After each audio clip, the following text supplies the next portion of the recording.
a renowned top blogger known across the entire internet, who should have been enjoying life in a comfortable apartment, was instead dragged into the terrifying turmoil of national survival. Entering the world of Jiuzhou. I thought I could dominate using the same games I had played before, but reality left me wanting to cry. I opened the game panel and saw the familiar yet deadly attribute distribution, almost breaking down. In order to boost the attribute points for the Scumbag in this perilous world, it was simply a death sentence. When I heard the name Qingyi Sword Immortal, my scalp went numb even more. Chapter 1: The Arrival of National Fortune. Xia Kingdom, Ingtian City. Inside an apartment. Ding! Congratulations player on clearing the level and unlocking the hidden achievement, Scumbag Life. Accompanied by a prompt sound, Shenmue collapsed wearily onto the recliner. Right in front of him was a game interface. It took 3 days, but I finally earned the title of a scumbag. I didn't let down my reputation as the most devoted guy on the entire internet. Shenmue rubbed his temples and sighed with relief. A while ago, someone claiming to be a fan from a certain game company sent him a single-player game. In a private message, the fan said that this game had just been completed and needed a content creator to try it out and promote it. As a huge fan, Shenmue of course wouldn't refuse and immediately tried the game. He also gave it a very high rating. This game not only has exquisite and lifelike graphics but also offers a very high degree of freedom. Every action of the player constantly affects the entire game. Moreover, after completing the entire game, an achievement evaluation that best matches the player's life behavior will be given based on the player's actions. For example, Shenmue received the evaluation of a scumbag. In the game, he was fickle and deceitful in love, tricking each of the heroines into emotional turmoil. Truly the epitome of a scumbag. Actually, I am a very affectionate man. But since my persona is that of a scumbag, ending as a scumbag better meets the fans' expectations. A man like me who both spoils fans and is deeply affectionate is really hard to find. Shenmue let out a deep sigh, then sat up straight, ready to edit the video. Since he had taken the order, he needed to be a bit more serious. Making money, after all, is nothing to be ashamed of. However, at that moment, a grand voice suddenly rang out, echoing in the minds of everyone around the world. Warning! Warning! Warning! Blue Star is on the brink of extinction, various resources are rapidly depleting, self-rescue procedures are being initiated. The Jiuzhou world has been connected, and the national fortune function is being bound. From all countries around the world, 10 players will be randomly selected from each country to descend into the Jiuzhou world. Players will be bound to their countries, sharing glory and loss together. All players will be selected within 10 minutes. This National Fortune Survival event will be live-streamed simultaneously on major platforms, allowing everyone to watch the players' performances in the Jiuzhou world. In the world of Jiuzhou, myriad races stand tall, with the strong able to pluck stars and seize the moon. One sword can destroy a city. There are demon beasts that consume the essence of heaven and earth, roaming the vast wilderness, and elves dwelling in the forests. Countdown begins 0959, 0958, 0957. When the countdown slowly flows, the whole world fell silent. Whether high officials and nobles, wealthy celebrities, or street vendors. At this moment, all are plunged into confusion. After a moment, everyone finally reacted. All of this was actually real. In an instant, the entire Blue Star was boiling with excitement. Aliens? I think I just heard something about national fortune, the world of Jiuzhou, and the like. Damn, I heard it too. This is going to turn the world upside down. On the brink of extinction? Resource depletion? No wonder there have been earthquakes, volcanic eruptions, and plagues every now and then these past few years. So this is where the problem lies. Wait. National fortune survival? Does that mean our upcoming national fortune will be linked to the contestants descending upon Jiuzhou? If they do well, our national fortune improves? It seems like that's the case, but I don't know who the contestants from our Xia Kingdom will be. I think I'm pretty good. If I were to descend into the Jiuzhou world, I would definitely give it my all and also work to improve the nation's fortune. You? Then forget it. If the nation's fortune is tied to you, we'd better just self-destruct. The internet is buzzing with excitement. All kinds of opinions began to emerge, and the words national fortune spread like a virus, overwhelming all platforms. Everyone went crazy. They started frantically discussing the arrival of national fortune and the topic of the Jiuzhou world. Even the Xia state government issued an announcement immediately. While comforting all ordinary people, it was also stated that the country will definitely help those players chosen by the national fortune. Whether they face difficulties in the Jiuzhou world or have relatives and friends staying on Blue Star, the country will provide the greatest support and coordination. For a moment, everyone realized. The arrival of the national fortune survival signifies that the sky of Blue Star is about to change. At the same time, Shenmue, sitting in front of the computer, was now completely baffled. The nation's fortune is descending? The Jiuzhou world? Wait, this Jiuzhou world sounds a bit familiar? After a moment of contemplation, Shenmue focused his gaze on the game interface he was editing. The Jiuzhou world, ever-changing and full of heroes emerging in succession. Coincidence, coincidence, it should be a coincidence. Shenmue twitched his eyelid and comforted himself. Logically speaking, even if that Jiuzhou world is truly the world within the game, for someone with foresight and insight like him, it should be a great thing. But for some reason, he suddenly had a bad premonition deep down. This feeling was very abrupt, yet so real. It's like having a heart-to-heart with a girl and getting caught by the original partner. And at that moment, suddenly, all the information about the game on the computer turned into error codes in the blink of an eye and deleted itself. Shenmue. Don't panic, don't panic. With over 1 billion people in the entire Summer Kingdom, it's unlikely that I was just randomly chosen. Even though that bad feeling grew stronger and stronger, Shenmue still tried to make one last struggle. Chapter 2, The Scumbag Enters the National Luck to Survive? 10 minutes gradually passed. Just as Shenmue was about to relax, a mechanical voice suddenly sounded in his ear. Congratulations! You have been selected by the National Fate Survival. You are about to descend into the Jiuzhou world, please get ready. Shenmue. If that really is the world within the game, then for someone like me who has mastered so much information, it might not be a bad thing after all. He took a deep breath and began recalling all the information he had about the game in his mind. The die is cast at this moment, he no longer dwells on that strange premonition and starts to view the matter from a rational perspective. Contestants, please choose your landing location. Baiyuan, Dongguan, Shima, Nanling, Lingyu, Floating Island. The mechanical voice sounded again, and Shenmue quickly glanced over the 6 landing locations, his heart becoming even more certain of his guess. According to the information in the game, different landing locations have different customs and cultures. For example, Baiyuan is a bitterly cold land where all the creatures are rough and bold, living primitively. The Nanling region is full of dense mountains and steep peaks, with dangerous cliffs and rampant poisonous insects. The spirit realm is inhabited by many elves, goblins, and other creatures. Choose the eastern wilderness. After a brief moment of thought, Shenmue lightly pressed the button representing Dongguan. The reason he chose this arrival location was not only because he was familiar with the local customs and culture, but also because many of the legacies in his memory were all on this land. At the same time, in the minds of everyone around the world, that voice sounded again. 0001. 0000. Countdown ended. All national contestants confirmed.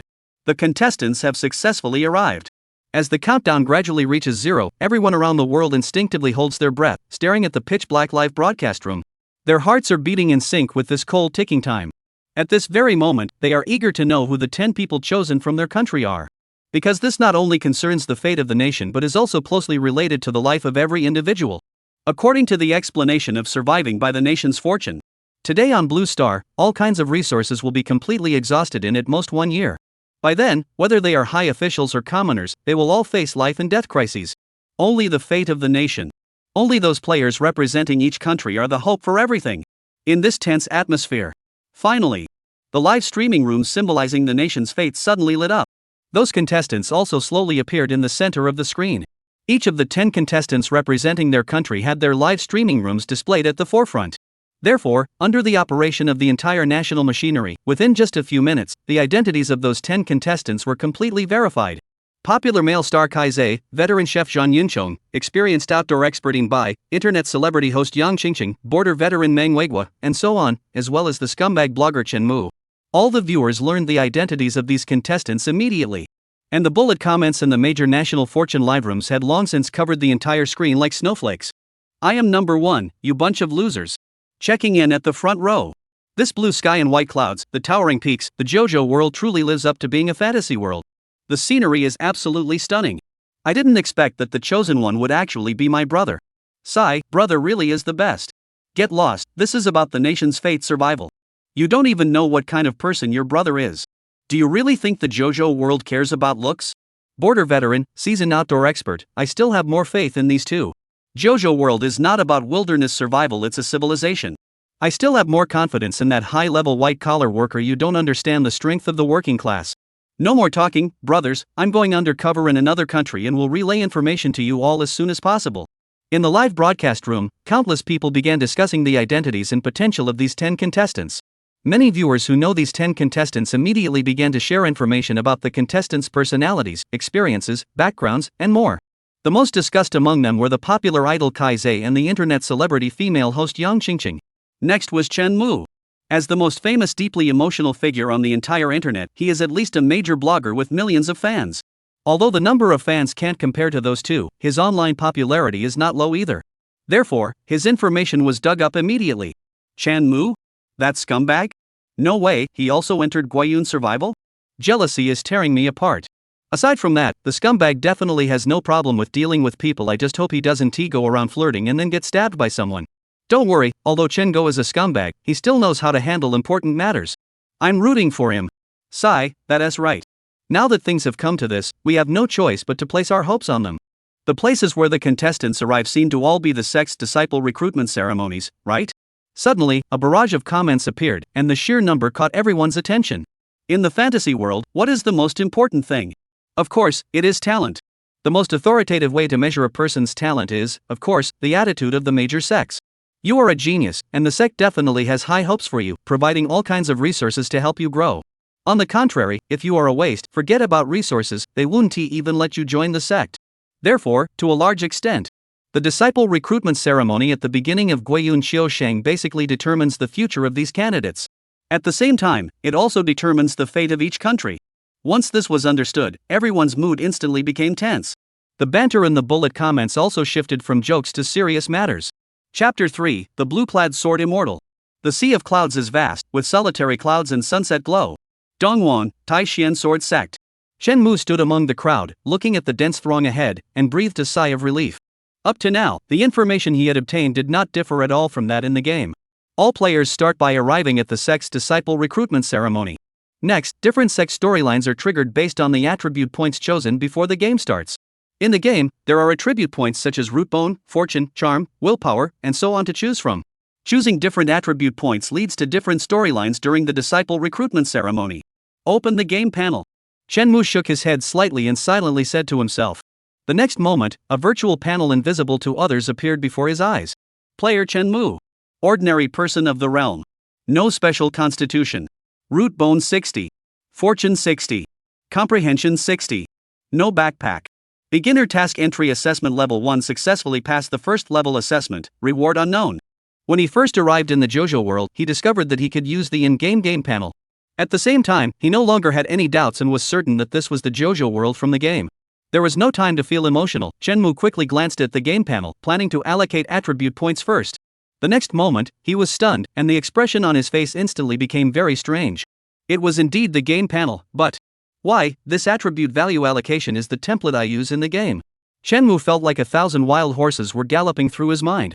To achieve the jerk achievement in the game, he had maxed out charm points and evenly distributed the rest of the attribute points.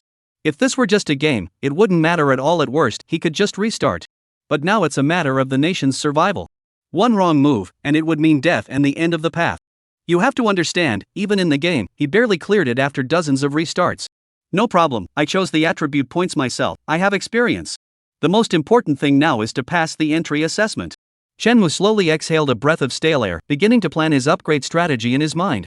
Having completed the game, this small problem was nothing to him. The most crucial thing is still to understand the current situation. He glanced at the unfamiliar sect's main hall in the distance. It seemed he hadn't seen this place in the game. Fellow cultivator, have you heard? There might be some inside information about this disciple recruitment ceremony. For ordinary people like us, I'm afraid there is no chance.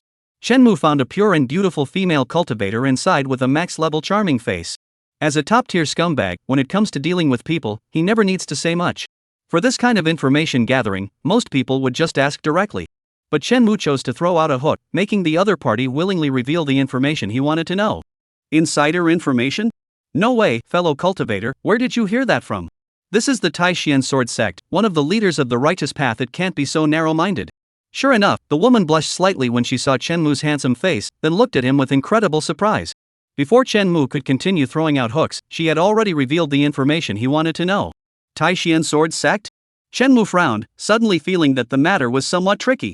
In the game, he was not unfamiliar with the Taishian Sword Sect. On the contrary, he had not only been there but had visited many times, even abducting their heir. However, the Taishian Sword Sect in his memory shouldn't look like this. Fellow Daoist, you are just overreacting. I heard that this disciple acceptance ceremony was decided by that important figure. The very one in the entire Taishian Sword Sect whose word is law. Chen Mu patiently continued to inquire further. Are you talking about the azure-robed sword immortal? The woman was suddenly startled, then came to her senses and sneered. Impossible. What kind of figure is the azure-robed sword immortal? The absolute top expert of the entire Jiuzhou continent, how could he possibly care about such trivial matters? Fellow Daoist, your source of information is not reliable. In the end, she sincerely and earnestly admonished Chen Mu. The azure-robed sword immortal? Hearing this familiar name, Chen Mu's heart skipped a beat instantly. At this moment, he felt as if he were in the depths of a bitter winter, his whole body chilled to the bone. Blue-robed sword immortal. If he remembered correctly, the young sect leader of Taishan Sword Sect, whom he had scammed in the game, was nicknamed Blue-robed sword immortal. Chen Mu forced a smile and asked again, fellow Daoist, this is where you've fallen into a mental trap. Think about the name Blue-robed sword immortal. That person was stunned, shaking his head with a puzzled expression. The green-robed sword immortal was a great figure from thousands of years ago. How would I know her honorable name? Thousands of years ago? Shenmu twitched the corner of his mouth, barely able to hold back, and directly asked, may I ask if you know the great Shang Emperor Shao Kong?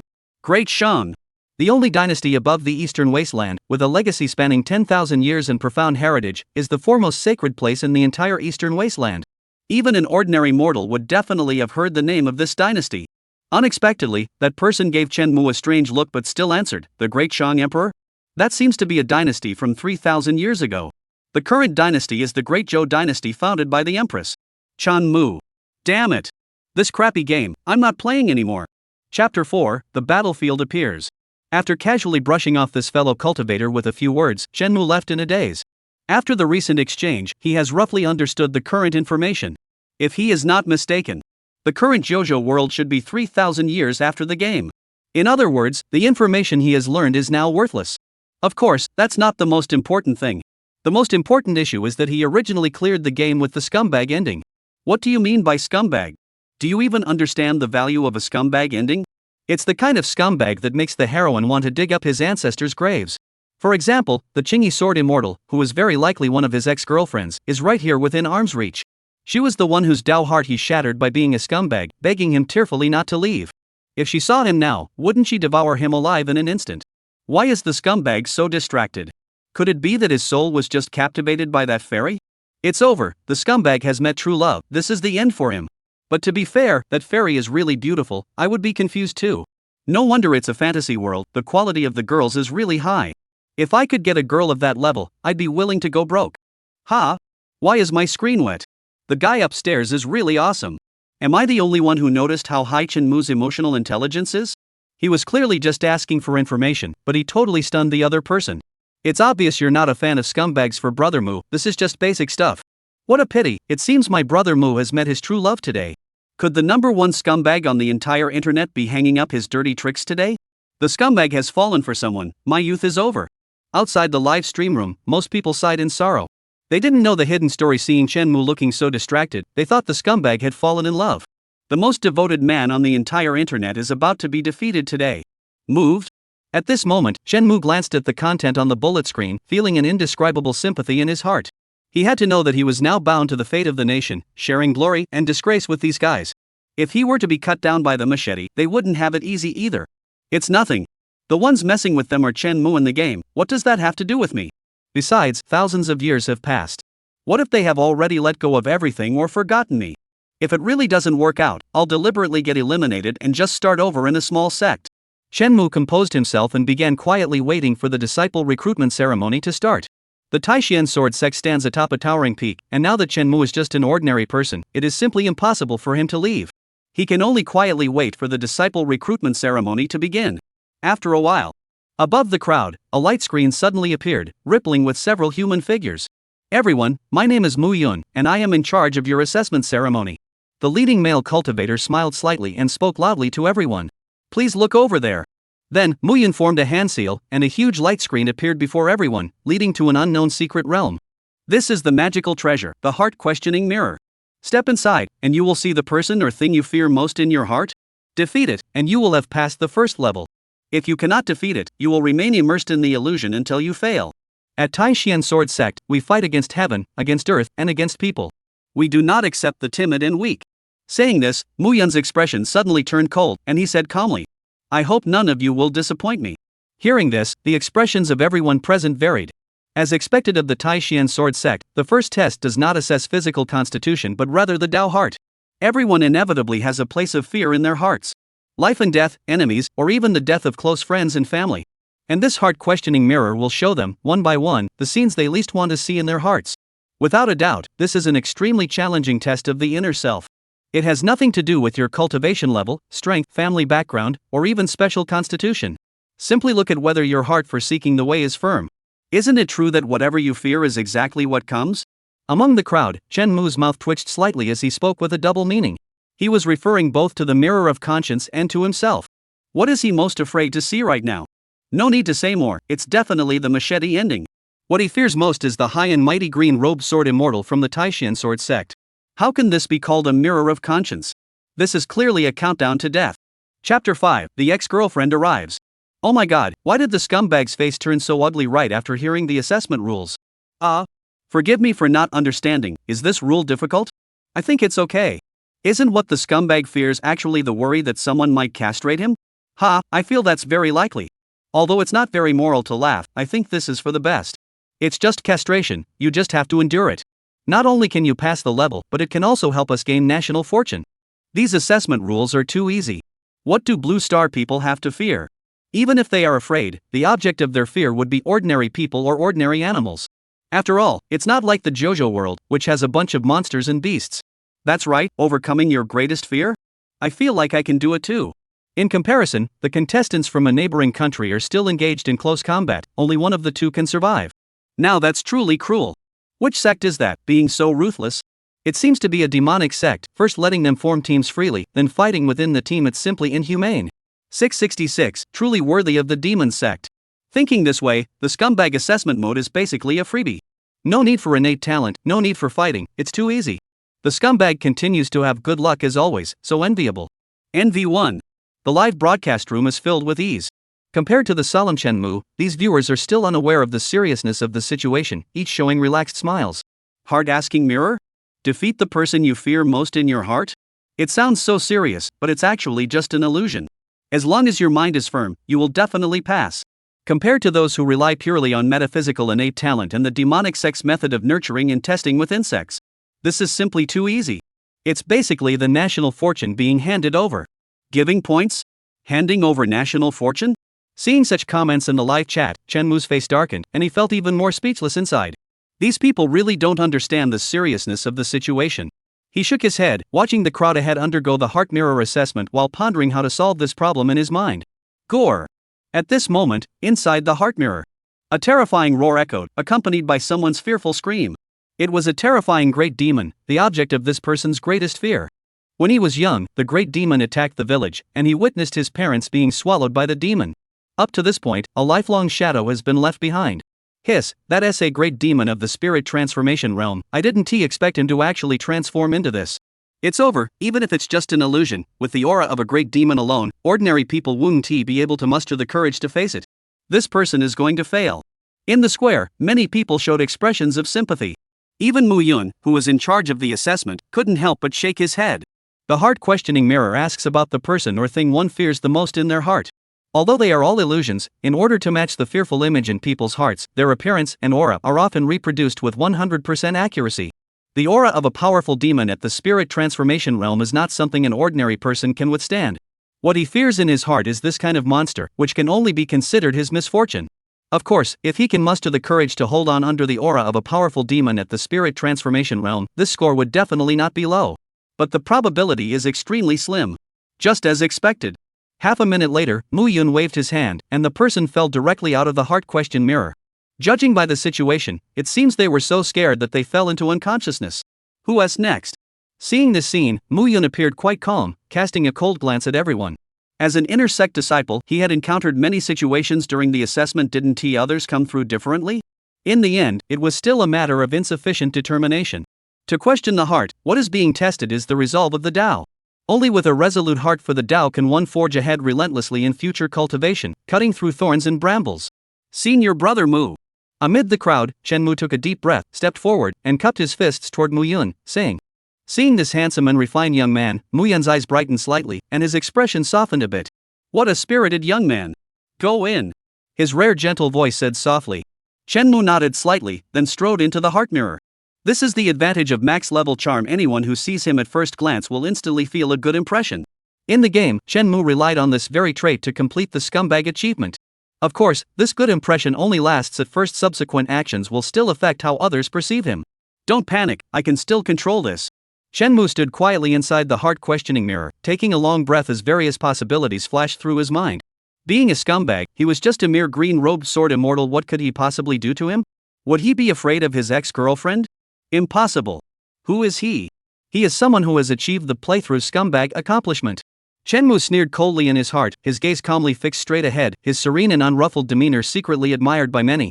And at this moment, a graceful figure began to slowly take shape in front of Shenmue. Chapter 6 Impossible. On the other side. Atop the mountain peak, white clouds drift gently, and cranes circle in the sky. Beside a solitary pine tree reaching into the clouds, a peerless beauty who had been meditating with her eyes closed slowly opened her eyes. Who is calling me? The woman furrowed her brows slightly, seeming somewhat puzzled, and murmured to herself. As an unparalleled figure in the Jiuzhou world, at her level, whenever someone calls her true name or manifests her image, she would sense it in the depths of fate.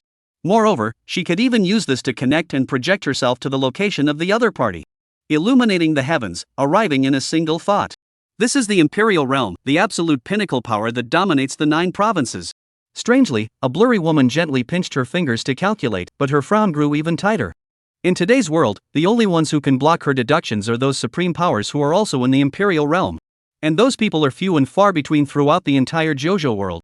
They are able to sense it themselves, plus the matters they get involved in. The significance this represents is very intriguing.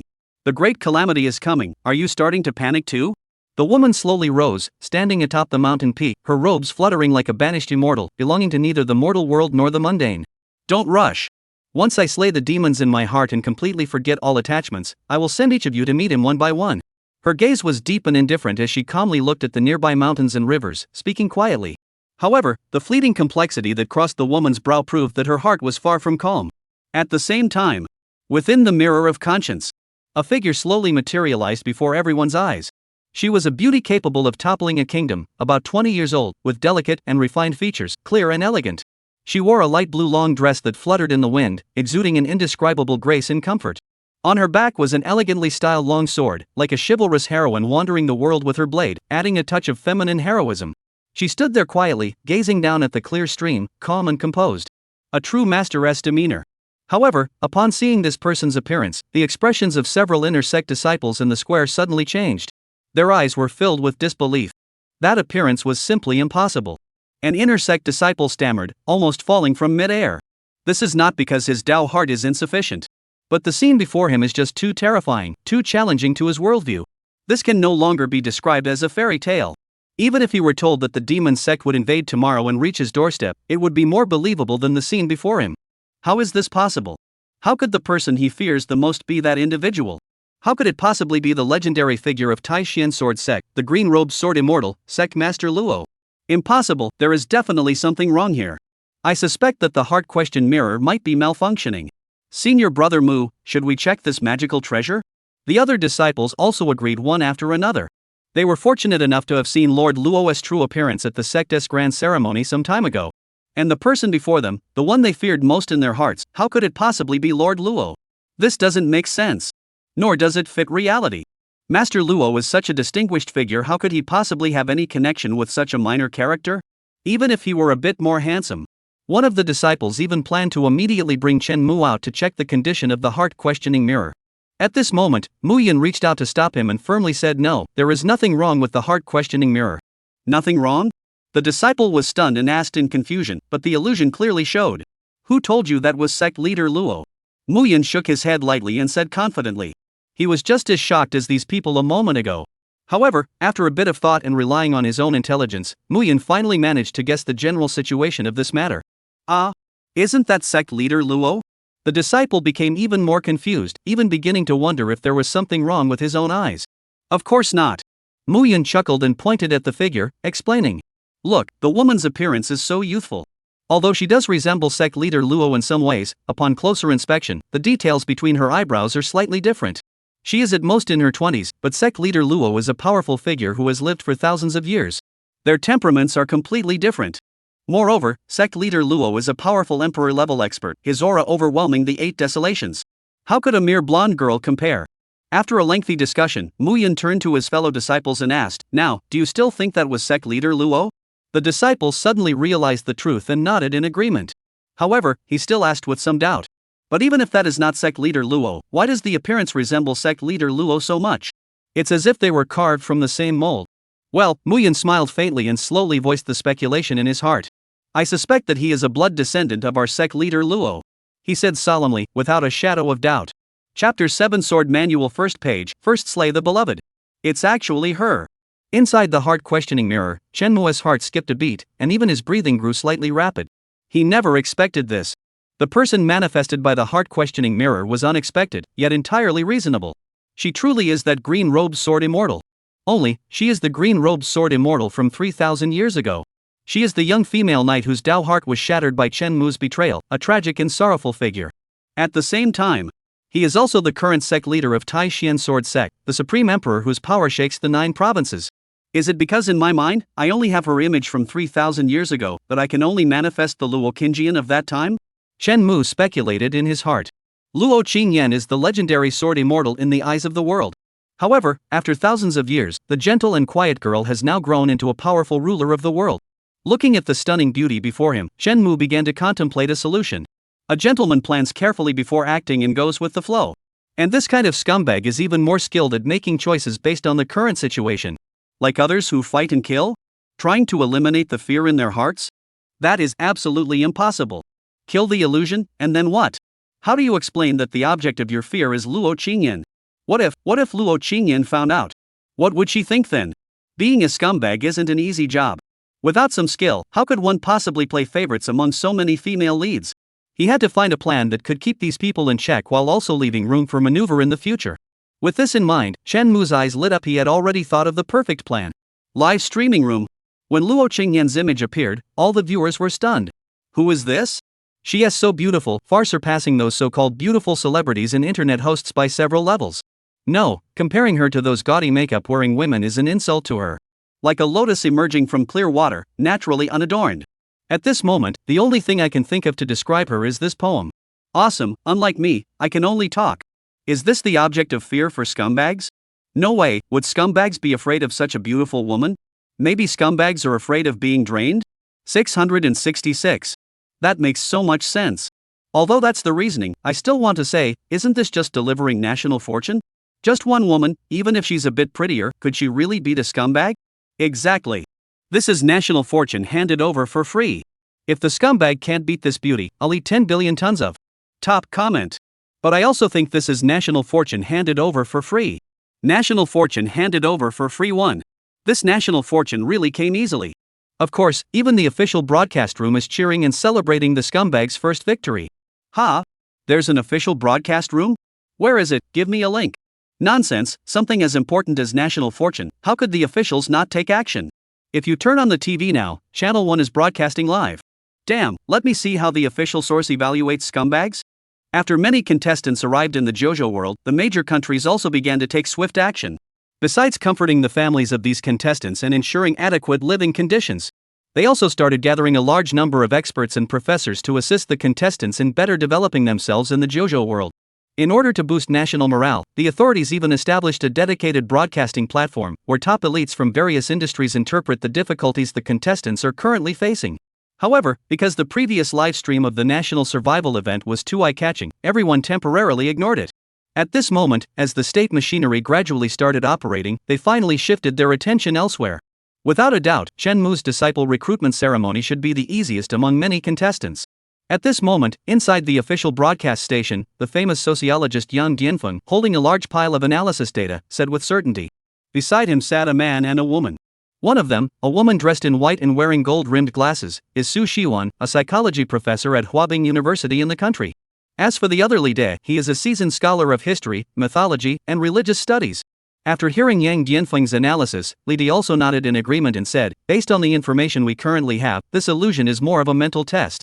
As long as player Chen Mu is determined, with the strength of an adult male, he can definitely kill the opponent. The only psychologist, Su Xiwan, frowned slightly and, unusually, expressed a different opinion. I think we still can't take this lightly. Since this heart-questioning mirror is a treasure that targets the inner mind, it must be aimed at the player's weakest inner points. Although she is just a weak woman, perhaps she holds a different significance for player Chen Mu. What other meaning could there be? Could it be an ex-girlfriend? Yang Dianfeng chuckled and teased. Even if it is an ex-girlfriend, how did that phrase go again? The first page of the sword manual. First, slay your beloved. Chapter 8. I just give up. The first page of the sword manual. First, slay the beloved? Glancing at the barrage suddenly flooding the live chat, Shenmue couldn't help but twitch the corner of his mouth. These people really aren't afraid of death. They probably haven't even figured out who exactly the beloved to be slain is. Shenmue was speechless for a moment, then he stopped paying attention to this group of idiots and began to carry out his own plan. He slightly raised his head, wearing a bewildered expression, and looked at the girl Luo Qingyan in confusion. Who are you? Shenmue asked with a puzzled look. I think I've seen you somewhere before. That confused look, as if he himself didn't know who the girl in front of him really was, or why she had become the object of his fear. It seems you have already forgotten me. If that's the case, then killing you will be even more without burden. The illusionary Luo Qingyan, holding a long sword, said with a cold sneer. The principle of the heart-questioning mirror is to lure out the objects people fear the most and the situations they dread the most. Therefore, the illusion before him was not the real Luo Qingyan. He was merely Shenmue's inner worry about what might happen after encountering Luo Qingyan. Are you going to kill me? Shenmue frowned deeply, his expression seeming to hold 3 parts hesitation, 3 parts confusion, and 3 parts struggle. There is also a bit of pain. Stop pretending here. Luo Qingyan frowned coldly, stood with her sword raised, and began to emit a terrifying killing intent. I can feel it, I seem to be very afraid to see you. Shenmue ignored her and muttered to himself. I am very afraid to see you. But I can't bear to hurt you. Moreover, it seems like it hurts a bit here. Shenmue pointed to his chest and said silently. It hurts a lot. The transformed Luo Qingyan. The onlookers. Why does this plot feel a bit off? When others face the illusions in the mirror of conscience, they either become extremely scared or shout to overcome their fear. But when it comes to him, why does it somehow take on a few shades of a melodramatic romance? If she had her own consciousness, the illusionary Luo Qingyan would definitely have cursed, I'm going to kill you. You're here telling me you're heartbroken? What does your heartbreak have to do with me? But she didn't. She was just a phantom conjured from Shenmue's inner mind. So Luo Qingyan merely raised her long sword, ignoring Shenmue's nonsense, and coldly thrust the sword forward. This moment, a mighty murderous aura surged, overwhelming the sky and earth, completely enveloping Shenmue. Shenmue's eyelids twitched. He almost thought that the real Luo Qingyan had appeared and was about to use the machete on him. This is the terrifying power of the heart-questioning mirror. When the scene you fear most appears, you simply cannot tell whether it is real or fake. Under extreme pressure of death, anyone will reveal their true nature. No one is an exception. Even Shenmue, at this moment, can no longer distinguish whether this is real or false. In his eyes, the Luo Qingyan before him exuded an overwhelming aura capable of destroying heaven and earth. At any moment, it could trigger mountain collapses and tidal waves, the annihilation of the world. Of course, this was not because the Luo Qingyan in his illusion truly possessed such terrifying power, but because Shenmue had no idea how strong Luo Qingyan really was. Anyway, it was said that she was an imperial-level powerhouse who should be able to easily destroy heaven and earth. He is exactly the way Luo Qingyan thinks in his heart. If it's real? Then what should I do? Under extreme pressure, Shenmue stopped pretending and directly revealed his true nature. Want to kill me? Come on. Please be quick and efficient. As long as you don't regret it. He chose to just lie flat. Life is like that thing, if you can't resist, you might as well just enjoy it. Anyway, no matter what, he can't beat Luo Qingyan. Instead of groveling and begging for mercy, he might as well just give up right away. Moreover, at the last moment, he even thought about disgusting Luo Qingyan. Regret? Regret what? It's obvious there's something going on here. If it really is Luo Qingyan, then hearing this, she would definitely start all kinds of speculations. But the illusion would not. She would only pierce Shenmue's chest with a sword. The next moment, the illusion shatters. Shenmue's figure appears above the square. The imagined pain does not come, and various thoughts in the mind resume functioning. Heart-asking mirror. Illusion. Luo Qingyan. Shenmue slowly opened his eyes, finally feeling relieved in his heart. Good, the script is just as he imagined. In the live broadcast room, everyone was stunned as they watched Shenmue being easily stabbed by Luo Qingyan. What happened? Why didn't Shenmue fight back? No, why? We don't even know what exactly happened. I'm losing it. Why? Why? Just one woman, and you, a grown man, can't take her down? Isn't this ridiculous? It's over, it's over. This time the assessment failed, the fate of Xia State is lost. I refuse to accept this, referee, I request a rematch. At this moment, they even forgot Shenmue's scumbag nickname. Chapter 9, Don't ask, just say you don't know. Failed? After witnessing Shenmue being stabbed by Luo Qingyan, almost everyone felt utterly hopeless. The neighboring island nation just experienced a volcanic eruption due to a failed assessment. A bloody example is right before our eyes. How can this not make people despair? At this moment, everyone in the cities of Xia country felt a sudden chill in their hearts, afraid that a natural disaster might suddenly strike and take their lives. However, at this moment, a voice from the beyond suddenly echoed in the minds of all the people of Xia. Congratulations! National Fortune contestant Chen Mu has passed the first stage of the entry assessment. The national fortune of Xia country rises. Environmental purification, air quality 1. Accompanied by this sound, the trees, flowers, and plants all across Xia country instantly became more vibrant. It seemed as if they had undergone some kind of transformation. At once, all the people of Xia country were stunned. Has a fierce warrior passed the checkpoint? Truly worthy of being a talent of Xia country. Passed the first stage so quickly. Chen Mu? Which contestant is this? No, I have to immediately go admire the Great One's miracle. I'm going to other countries' live streams to show off a bit. Countless people from the Summer Kingdom were excited and rushed to Chen Mu's live stream, eager to find out how that fierce player managed to pass the level. Meanwhile, everyone in Chen Mu's live stream wore expressions as if they had seen a ghost. Passed? They were clearly hit by the illusion, yet still passed the test. What on earth is going on? Their minds just can't wrap around it. Commentator Su Shiwan was slightly stunned, reacting first, and gasped, saying we guessed wrong. We had always thought that overcoming one's fear meant killing the opponent. But in reality, this fear is born from within, and you only need to face it head on in your heart to pass through it doesn't necessarily mean you have to kill the opponent. Commentator Lida was stunned and asked in shock, Wenxin, so that's what it means. At this moment, they finally realized the truth, looking at Chen Mu in the live broadcast in disbelief, feeling deeply moved. So many of them, yet not a single one could see through it like he did. As expected, to be chosen as one of the national fortune contenders means you are no ordinary person. At the same time, within the Tai-Xian sword sect, a voice of praise suddenly rang out. Very good. Daring to face true fear head-on, this is true fearlessness and genuine steadfastness of the Dao heart. In mid-air, Muyan lightly clapped his hands, falling down with a look of satisfaction. He came smilingly in front of Chen Mu and continued to ask, but I have a bit of a question, and I hope you can help me answer it. Chen Mu raised his eyebrows and said, Senior brother, may I ask? He could pass the level, of course he had anticipated it long ago, and at this moment there was not the slightest sign of surprise. Just now, the fear you encountered in the heart mirror, do you know who it was? Hearing this question, Chen Mu did not hesitate and answered without thinking, I don't know. Really don't know? Mu Yun's gaze fixed tightly on Chen Mu and asked back. I don't know. Chen Mu shook his head and said sincerely. This woman has never appeared by my side. I don't know who she is either. However, I seem to have a vague feeling in my heart that I have seen her somewhere before. It seems like in a dream, but I really can't recall the details clearly. And when I saw her, my emotions were quite complicated, some fear, some guilt, and some pain. Don't ask. If you ask, I don't know. Familiar, yet impossible to explain. This is the answer Chen Mu had prepared long ago. Able to attack when advancing, and defend when retreating. Even if his identity is discovered later, he has a bunch of reasons he can use. Of course, it's best if he isn't discovered. Is that so? Mu Yun looked at Chen Mu seriously, then said no more, pointing to the nearby teleportation passage. Alright, you can go participate in the real assessment now. That place was exactly where those who had passed before were heading to the next assessment level.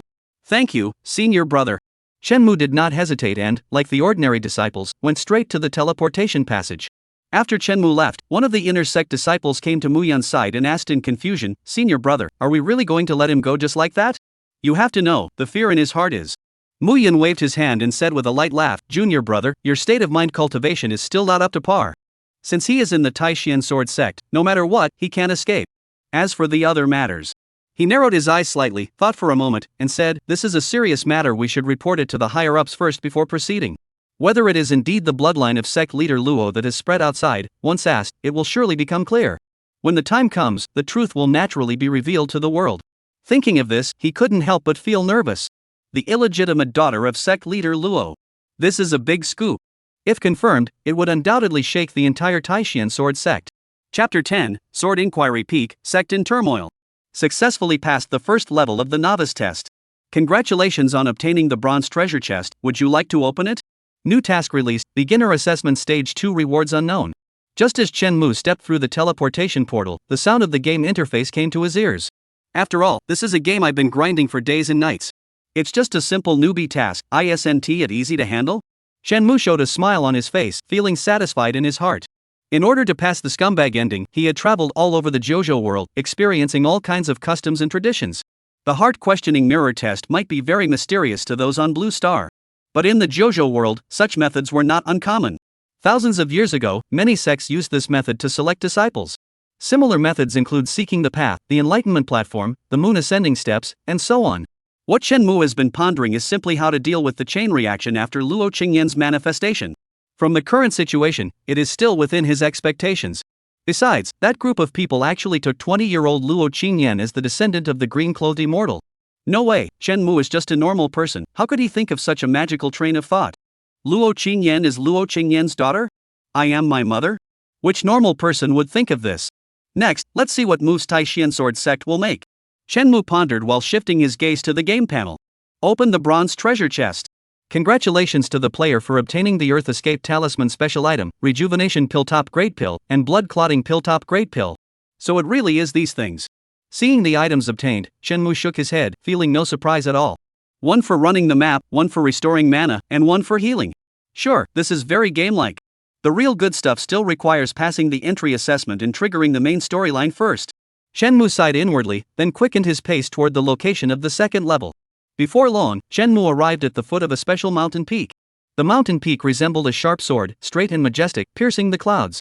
The person in charge of this test was a female disciple dressed in an elegant cyan green robe. Upon seeing Shenmue with max-level charm, she also smiled slightly, her expression unusually gentle. Junior brother, this stage is called Sword Intent Mountain. This mountain contains countless sword intents formed by our Lord Luo Zone through overwhelming magical power, deducing thousands of sword paths. You only need to enter the mountain, choose the sword intent that suits you best, and you can pass through. There are thousands of great paths. The best is not necessarily the most suitable for oneself. What suits oneself is not necessarily the best. At the end of the conversation, the woman in the green robe hinted meaningfully. This is the advantage of max-level charm. If it were someone else, the woman in the green robe definitely wouldn't have said the last two sentences. Sword Intent Mountain? Using overwhelming magical power to deduce thousands of sword paths. Has the girl who once sought the sword with all her heart really grown to this extent? Shenmue gazed at the towering peak before him, feeling it chill in his heart for a moment. Terrible. The machete is getting closer and closer. And it's only been 3,000 years. Has the martial power of this world already developed to this level? Physical body, Yuan Mansion, Spirit Tower, Celestial Phenomenon, Transformation God, Immortal, Void Cave, Mysterious Palace, Dao Platform, Sage, Emperor Realm. If he remembers correctly, when he first cleared the game, the highest level in the Jiuzhou world was only Immortal. Back then, there was no such terrifying method as Luo Qingyan's. Although the game was just at the early stage of spiritual energy revival, the changes over these 3,000 years are just too great. Thank you, senior sister. Although his heart had already grown cold halfway, Shenmue still politely bid farewell to the woman in the green robe, then headed towards Sword Intent Mountain. At the same time, inside the Taishian Sword Sect, with the sudden arrival of a message, the entire sect's leadership was immediately shaken. Several long rainbows stretched across the sky, converging at the main hall. Illegitimate daughter? Cut from the same mold as Lord Luo? How is that possible? Who is playing this joke? The elders of each peak looked strange, as if they had just heard the biggest joke in the world. The illegitimate daughter of sect leader Luo? Joking, with sect leader Luo's strength, if there really was an illegitimate daughter, how could he possibly not notice? Let alone let her fall into the mortal world. This was the scene at that time. One of the elders waved his hand, and a light screen instantly appeared in the center of the main hall. Although I don't believe it either, the illusion this person manifested is exactly like Lord Luo, as if carved from the same mold. Even if not a blood descendant, there must be some connection. The elder said with a bitter smile, this disciple recruitment ceremony is precisely the responsibility of their peak's disciples. If he hadn't confirmed it thoroughly, he wouldn't have dared to believe it was true. This is just too outrageous. This. It really looks like him. I almost thought it was Patriarch Luo himself. Hiss, it feels like something big is about to happen. Seeing the scene in the light screen, the elders present all gasped sharply, showing expressions as if they had seen a ghost. Chapter 11, The Tomb of Chen Muji. Inside Sword Intent Mountain, fierce energy surged in all directions. As soon as Shenmue set foot here, he felt a sharp pain on his cheek. Every gust of wind felt like countless sharp swords slashing fiercely across his body. Every blade of grass and tree, every breeze, flower, snow, and moon here was actually transformed from sword intent. It could be called a world of swords. Finding the sword intent that suits you best, does that mean you can pass the test? Shenmue's expression was serious. He clearly understood the meaning behind the green-robed woman's words. It was obvious that this was a test to see which sword intent they resonated with most, and whether they were being overly ambitious. If you haven't found any sword intent at all, then it's clear that you're not cut out to be a sword cultivator. Go back to where you came from. But if there is a sword intent inside that suits you, and you miss it because you disdain that sword intent is too poor, you will still be eliminated. The sword sect does not accept those who have high ambitions but lack skill. I am not one to aim beyond my reach. The problem is, where can I find a sword intent that suits me? Shenmue had a bit of a headache, casually walking along the mountain path. With his average distribution of comprehension and constitution, his talent is at best barely enough to cultivate. Testing the Dao heart is no problem. Testing qualifications? Sorry, he simply doesn't deserve it. Now, this is really a headache. Shenmue showed a worried expression. In this sword intent peak that purely tests talent, no matter how eloquent this scumbag is, it has no effect at all. Unless he uses connections. But using connections to get in can be deadly. At the same time, in the live broadcast room, the previously relaxed atmosphere among everyone vanished instantly. Several commentators wore serious expressions, clearly having guessed Shenmue's current predicament. The old scholar Lida was the first to speak, saying that this challenge was not very promising. Judging purely by talent, we can't offer the slightest advice. Everything depends on player Shenmue's comprehension and destiny. As a mythologist, he naturally understood that in the face of such a test, any form of trickery would be completely useless. As the saying goes, the cycle of heaven and earth, everything has its destined course. Yang Dianfeng put down his laptop and sneered, "Science doesn't believe in fate, it only believes in data." "Then is your big data useful?" psychologist Su Shiwan asked with a smile. Yang Dianfeng's face stiffened. "Give me time, I will definitely be able to calculate it." Su Shiwan kept smiling. "It's okay, you can take your time calculating, just don't forget the promise you made earlier." Hearing this, the others also shifted their gazes over, looking at Yang Dianfeng with a half smile, half smirk. Yang Dianfeng. The promise just now? It referred to the bet he had just made that Shenmue could take down Luo Qingyan, for which he even went so far as to stake a bet of eating. And the result, of course, was obvious. Previously, it was because of the nation's fate descending, so not many people mentioned it. At this moment, being reminded by Su Shiwan, everyone present naturally recalled this matter. The audience outside the live broadcast room even burst out laughing directly. Professor Yang, we are waiting for you to keep your promise." Ha, the slap in the face came so quickly, luckily I didn't bet along just now. I remember, it seems like there was a bullet comment that also made a promise? Where is that person? Where are they? Video GIF. Damn, this is really meeting a tough person. A man of his word, big brother, I salute you. The sudden image instantly caught everyone's attention. In an instant, the live room was filled with a joyful atmosphere. It wasn't until another bullet screen appeared that this issue was considered resolved. Look, it seems like there's something going on with that scumbag. Why does the peak of sword intent seem to be subtly pulling me towards something? All along the way, all the past sword intents have ignored Shenmue. Even the most ordinary sword intent seemed to shake its head in front of Shenmue and quickly leave. Truly hated by everyone. Because of this, Shenmue's progress was very fast, and in a short moment, he was already close to the mountaintop. But it was at this moment. Shenmue suddenly sensed a mysterious pull. It was as if something on the mountaintop was connected to him. Could it be that my talent isn't that bad? Shenmue looked at the game interface again, only to find it was still a series of 60s. Besides charm. Whatever, since it's already like this, might as well go to the top of the mountain and take a look. Another alpaca-shaped sword intent passed by, and after spitting at it, Shenmue finally stopped hesitating and made up his mind. A life of giving up is just like this. Since there was no choice, then simply don't choose whatever is. Afterwards, Shenmue no longer paid attention to the passing sword intent and quickly climbed to the top of the mountain. And when he reached the top, the scene before him left Shenmue completely silent. It was a grave. A line of words on the tombstone, clearly visible. Shenmue's tomb. Chanmu. Chapter 12, Luo Qingyan. This damn place is my grave. A cold breeze blew past, Shenmue swallowed hard, inexplicably feeling a chill in his heart. The woman in the green robe said that this sword intent mountain was forged by Luo Qingyan using great magical power. And now, here lies my own grave. The reason is self-evident. Could it be that she predicted I would come, and that's why she was waiting here specifically? At this moment, Shenmue felt a chill all over his body, as if he had already seen tens of thousands of ways he could die. The scene before him left him no choice but to overthink. And at that moment, the mysterious pull grew even stronger. It seemed that if Shenmue took just a few steps forward, he could reach the thing that triggered his sensation. Is this the sword intent mountain, or the mass grave mound? Inside the live broadcast room, everyone fell silent one after another. Shenmue's tomb? Is this a case of the same name or what? How could it be such a coincidence? Isn't this Jiani mountain? How could there be a tomb? Could it be that Jiani transformed into it? But this is too much of a coincidence. Damn, this is a bit scary. It must be a namesake. Shenmue just arrived in the Jiuzhou world, how could he be related? That's right. It's definitely a coincidence. All the spectators broke out in a cold sweat. No way, this scene is just too suggestive. Who has a tomb with a specific name on it? Fortunately, Chen Mu has just arrived in the Jiuzhou world, otherwise even they would probably suspect that this tomb was prepared for Chen Mu. Is it a coincidence? Chen Mu looked at the bullet comments and forced a smile. Although, his smile was more painful than crying. It should be a coincidence. But since it has come to this point, whether you pull back or stick your neck out, it's still a cut. What's there to hesitate about? Let me see if this grave is really prepared for me. Chen Mu once again used the give-up method, no longer hesitating, and directly walked toward the grave. The next moment, an unexpected mutation occurred. The tombstone before my eyes suddenly rose into the air, with fierce gusts of wind scattering in all directions, continuously striking the surroundings. Sand and stones flew, and the sky and earth changed color. Sword intents emerged from all around, exuding a terrifying aura, like a long dragon, directly shooting toward the tombstone. Then, the tombstone suddenly transformed into a sword intent, intertwining with many other terrifying sword intents. That's right. Intertwining.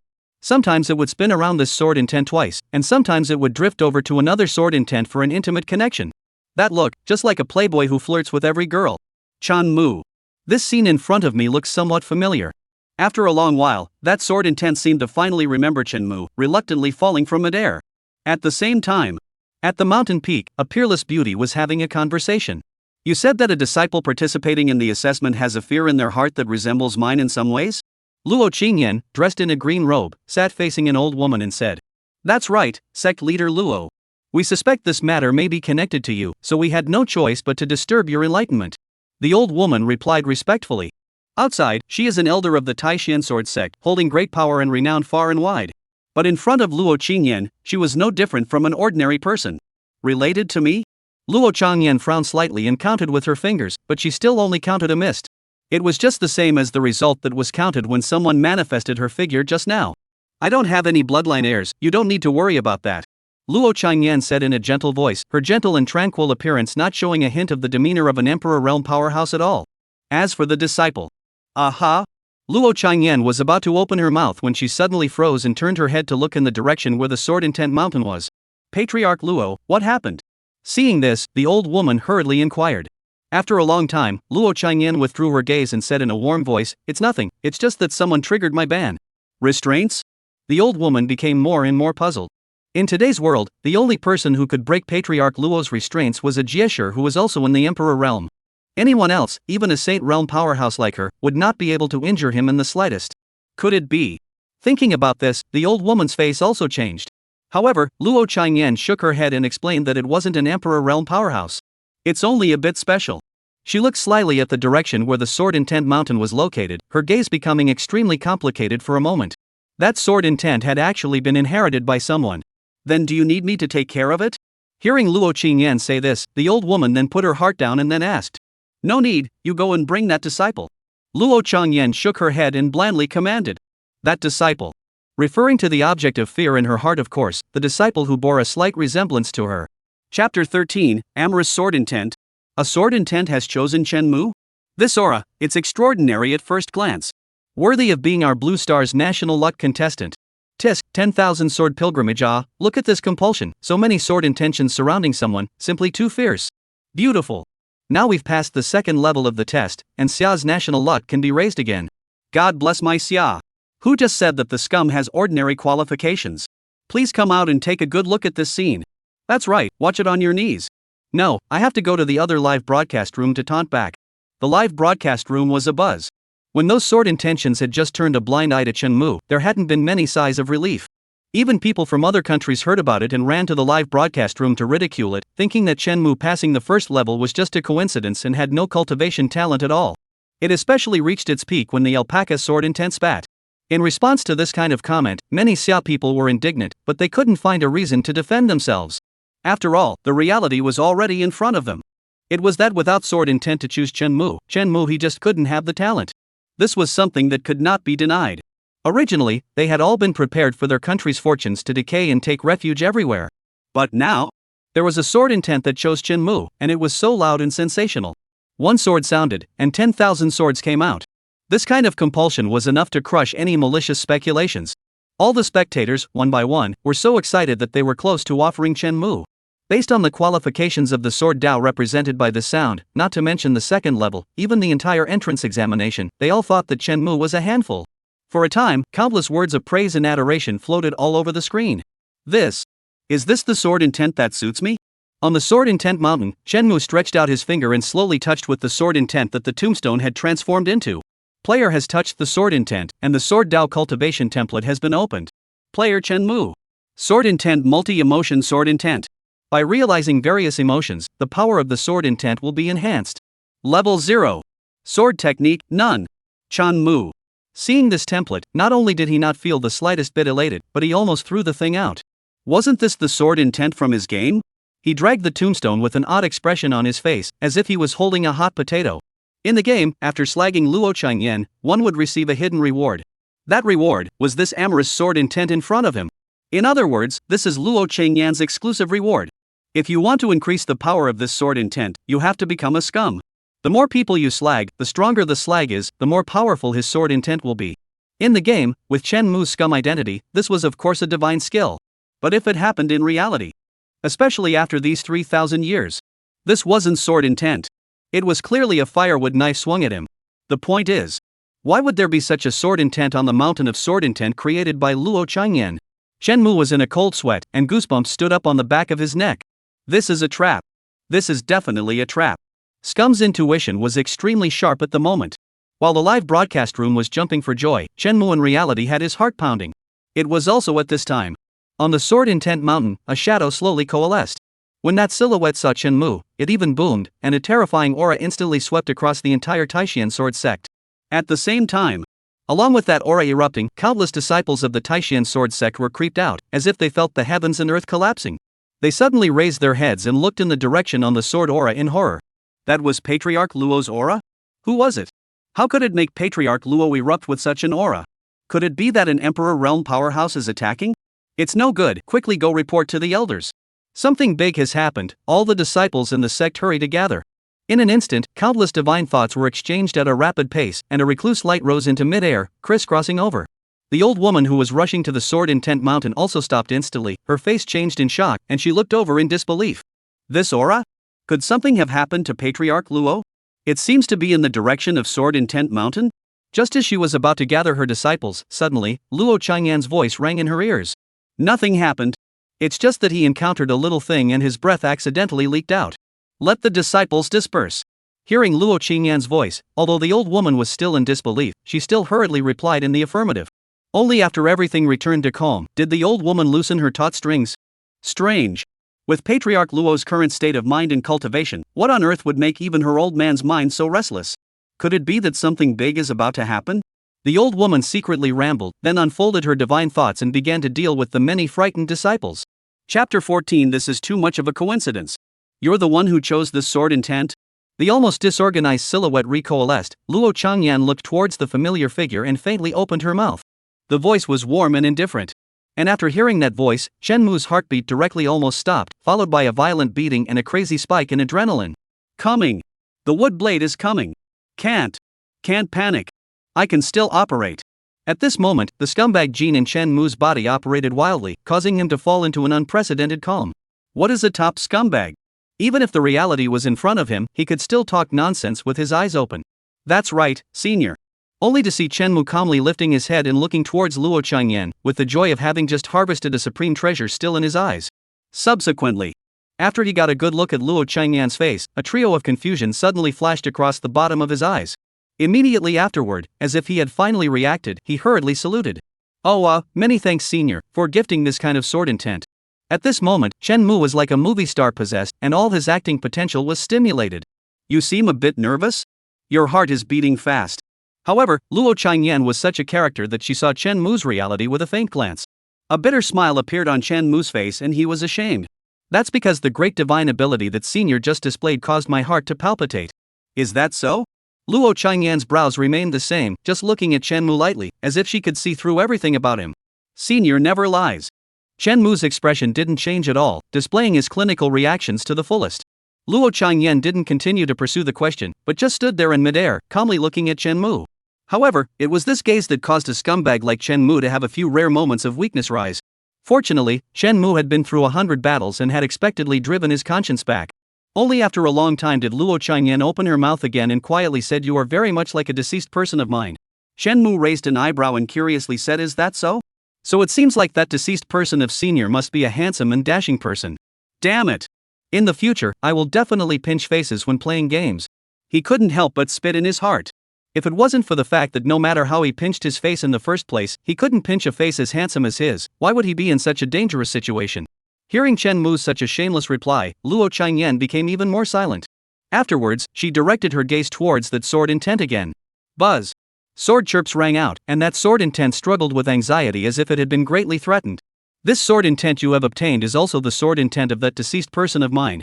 Not only did you obtain recognition, you were also able to make it break through the prohibition I left behind. Very good. Luo Changyan swept a glance, and that amorous sword intent immediately fell to the ground and reappeared as a tombstone stuck in the ground. The tomb of Chen Mu on it was still clearly visible. Chen Mu. Chen Mu's eyelids jumped and he swallowed his saliva and said, in that case, that deceased person of senior and I are quite destined to each other. In this current situation, he couldn't just set aside his relationship with that deceased person. The more he rushed to clear, the easier it would be to arouse suspicion. He had to stand in the position of an uninformed junior. It was all the experience Chen Mu had gained from slagging off so many people. It's quite a coincidence. Not only did they look similar, but they were also recognized by the same sword intent. Luo Changyan's clothes were floating, as if she was a descending immortal, not belonging to this mortal world. Cold sweat was flowing behind Chen Mu's back, but his voice remained calm as he smiled and said, I wonder what exactly is the identity of this deceased person of senior. If there is an opportunity, senior will definitely pay a visit or two. Luo Changyan gave him a deep look. It's just, the deceased has passed away, why bother disturbing people's peace and quiet? That's right. Chen Mu nodded in agreement. So far, his performance had been flawless. No matter which way he looked at it, he looked like an ordinary person who had obtained the inheritance by a fluke and had respect for the ancients. Even Luo Qingyan, without soul searching, couldn't see any flaws. Since that's the case, you should practice this sword intent properly. Seeing that she couldn't ask anything, Luo Changyan was no longer in the mood to continue staying down and was ready to leave. At this moment, in the distance, a rainbow light suddenly flew in. Luo Changyan, who was about to leave, had a footstep and stopped, dissipating her projection. Shan Mu, the patriarch has ordered you to. Ha! Sovereign, you're here too? The old woman who had just stabilized her many disciples and was planning to come to complete her mission froze and looked at Luo Changyan not far away in surprise. You came here for the sake of Luo Qingyan's brows knit slightly, similarly somewhat curious about the purpose of the old woman's arrival. The old woman hurriedly explained, Patriarch, didn't you ask me to bring that character that the fear in my heart hallucinated, the disciple who has a few similarities with you over? This person is that disciple who participated in the examination. The old woman pointed at Chen Mu and reported truthfully. Luo Changyan. Chen Mu. Chapter 15, This wave is stable. Chen Mu, this is the patriarch of our Taishian sword sect, why don't you quickly bow? The old woman didn't notice the weirdness of the atmosphere in the slightest and urged with dissatisfaction. Who is Patriarch Luo? It was one of the myths of the entire Kyushu world, a peerless powerhouse that suppressed endless living beings. For an ordinary person like Chen Mu, being able to meet Patriarch Luo once was a great honor. In her opinion, Chen Mu was not seizing the opportunity, but instead, he was just staring blankly. Isn't this wasting a great opportunity? Simply a fool. Foolish. Chen Mu. I thank you, please shut up. I don't know how many thousands of years old people, do you know what is called silence is gold? Ah? Of course, he could only force out a smile, cupped his fists and saluted, so it's Patriarch Luo who has come to visit.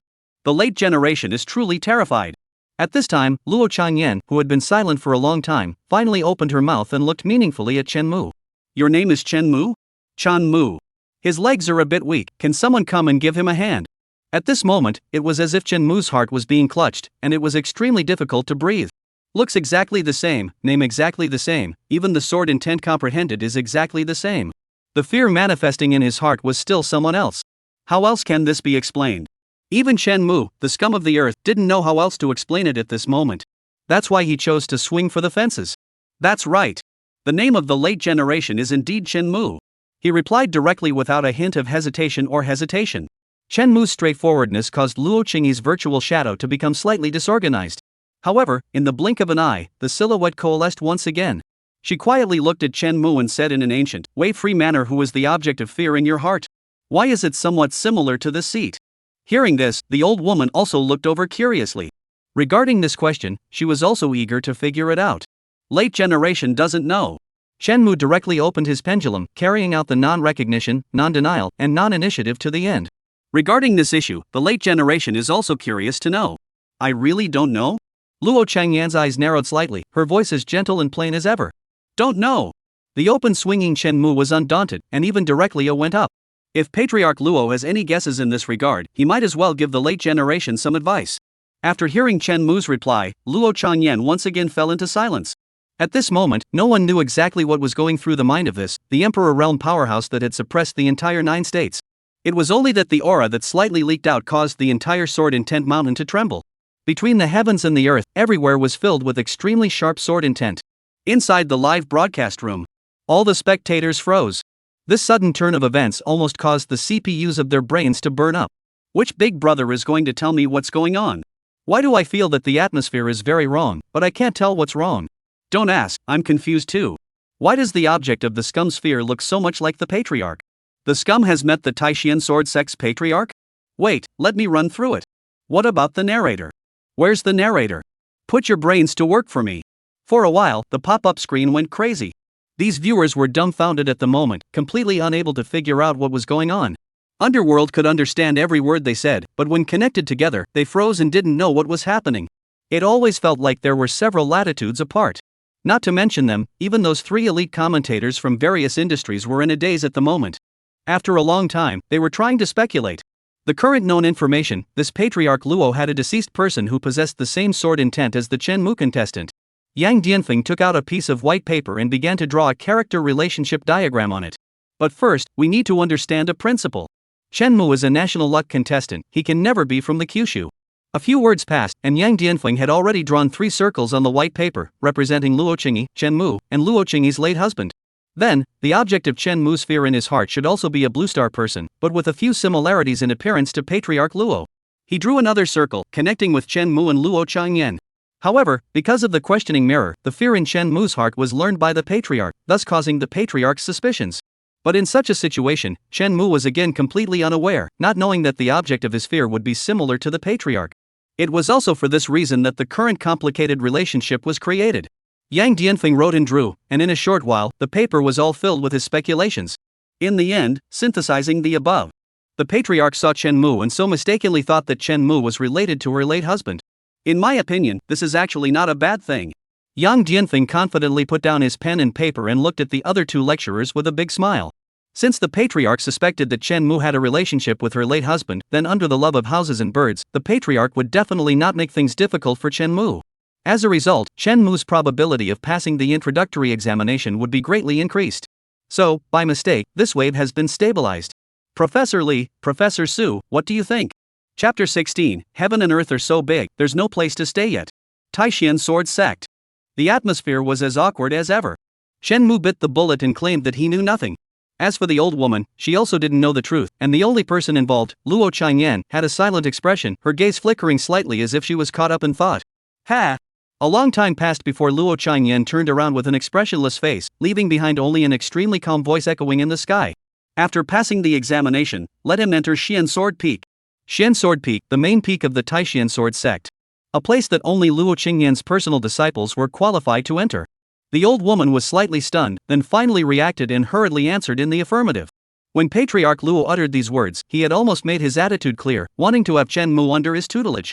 Although she didn't understand the reason for this, through the current situation, Chen Mu was more than likely a little involved with Patriarch Luo. It was just that it was a matter of an Emperor Realm powerhouse, so she didn't dare to speculate freely. You brat, you're really lucky.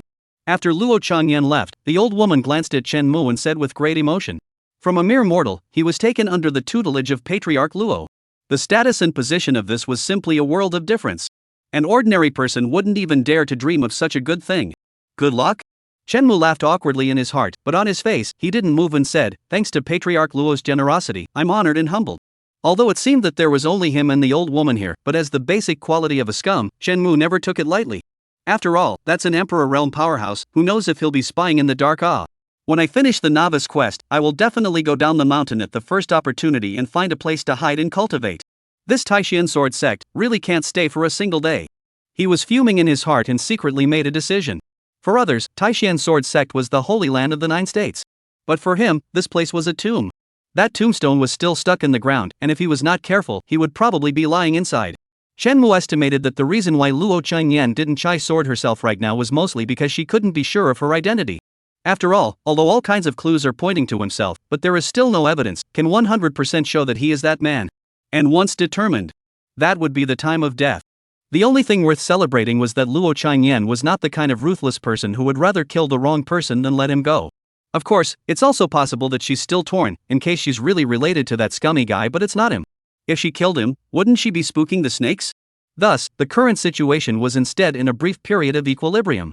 Luo Changyan needed to continue to observe and watch Chen Mu's relationship with that man. Chen Mu, on the other hand, must master the scale of it and never expose his identity. After I get off the mountain, where should I hide? Should I just leave the eastern wasteland and go to the northern plains? The spirit realm? Or the floating island? Chen Mu pondered over his next strategy as he began to head down the Sword Intent Mountain. No way! Chen Mu's footsteps lurched as he suddenly thought of an extremely terrifying question. If Luo Changyan was still alive, did that prove that those women were just as alive? Thinking of this question, Chen Mu's heart instantly turned half cold. If this was really the case, the 9 states are huge. Where can he live? God, you can't be messing with me like this. Chen Mu's eyelids fluttered wildly, and his heart was in a state of shock. Luo Changyan was enough for him. If all those women were alive, wouldn't they dismantle him? Inside the live broadcast room, there was a burst of joy from the crowd. Sure enough, I told you, since Chen Mu reminds Patriarch of his old friend, then under Patriarch's love for the house and the bird, he definitely won't let him fail the test. Yang Dianfeng put away the character concern chart and said with a smile. Holy, isn't this just a bailout, backdoor? Jealousy makes me separate the mass wall. Nima, worthy of being a scum in the other world or mixed so open. Wait a minute, the other national athletes are still being evaluated and we're already being guaranteed transportation?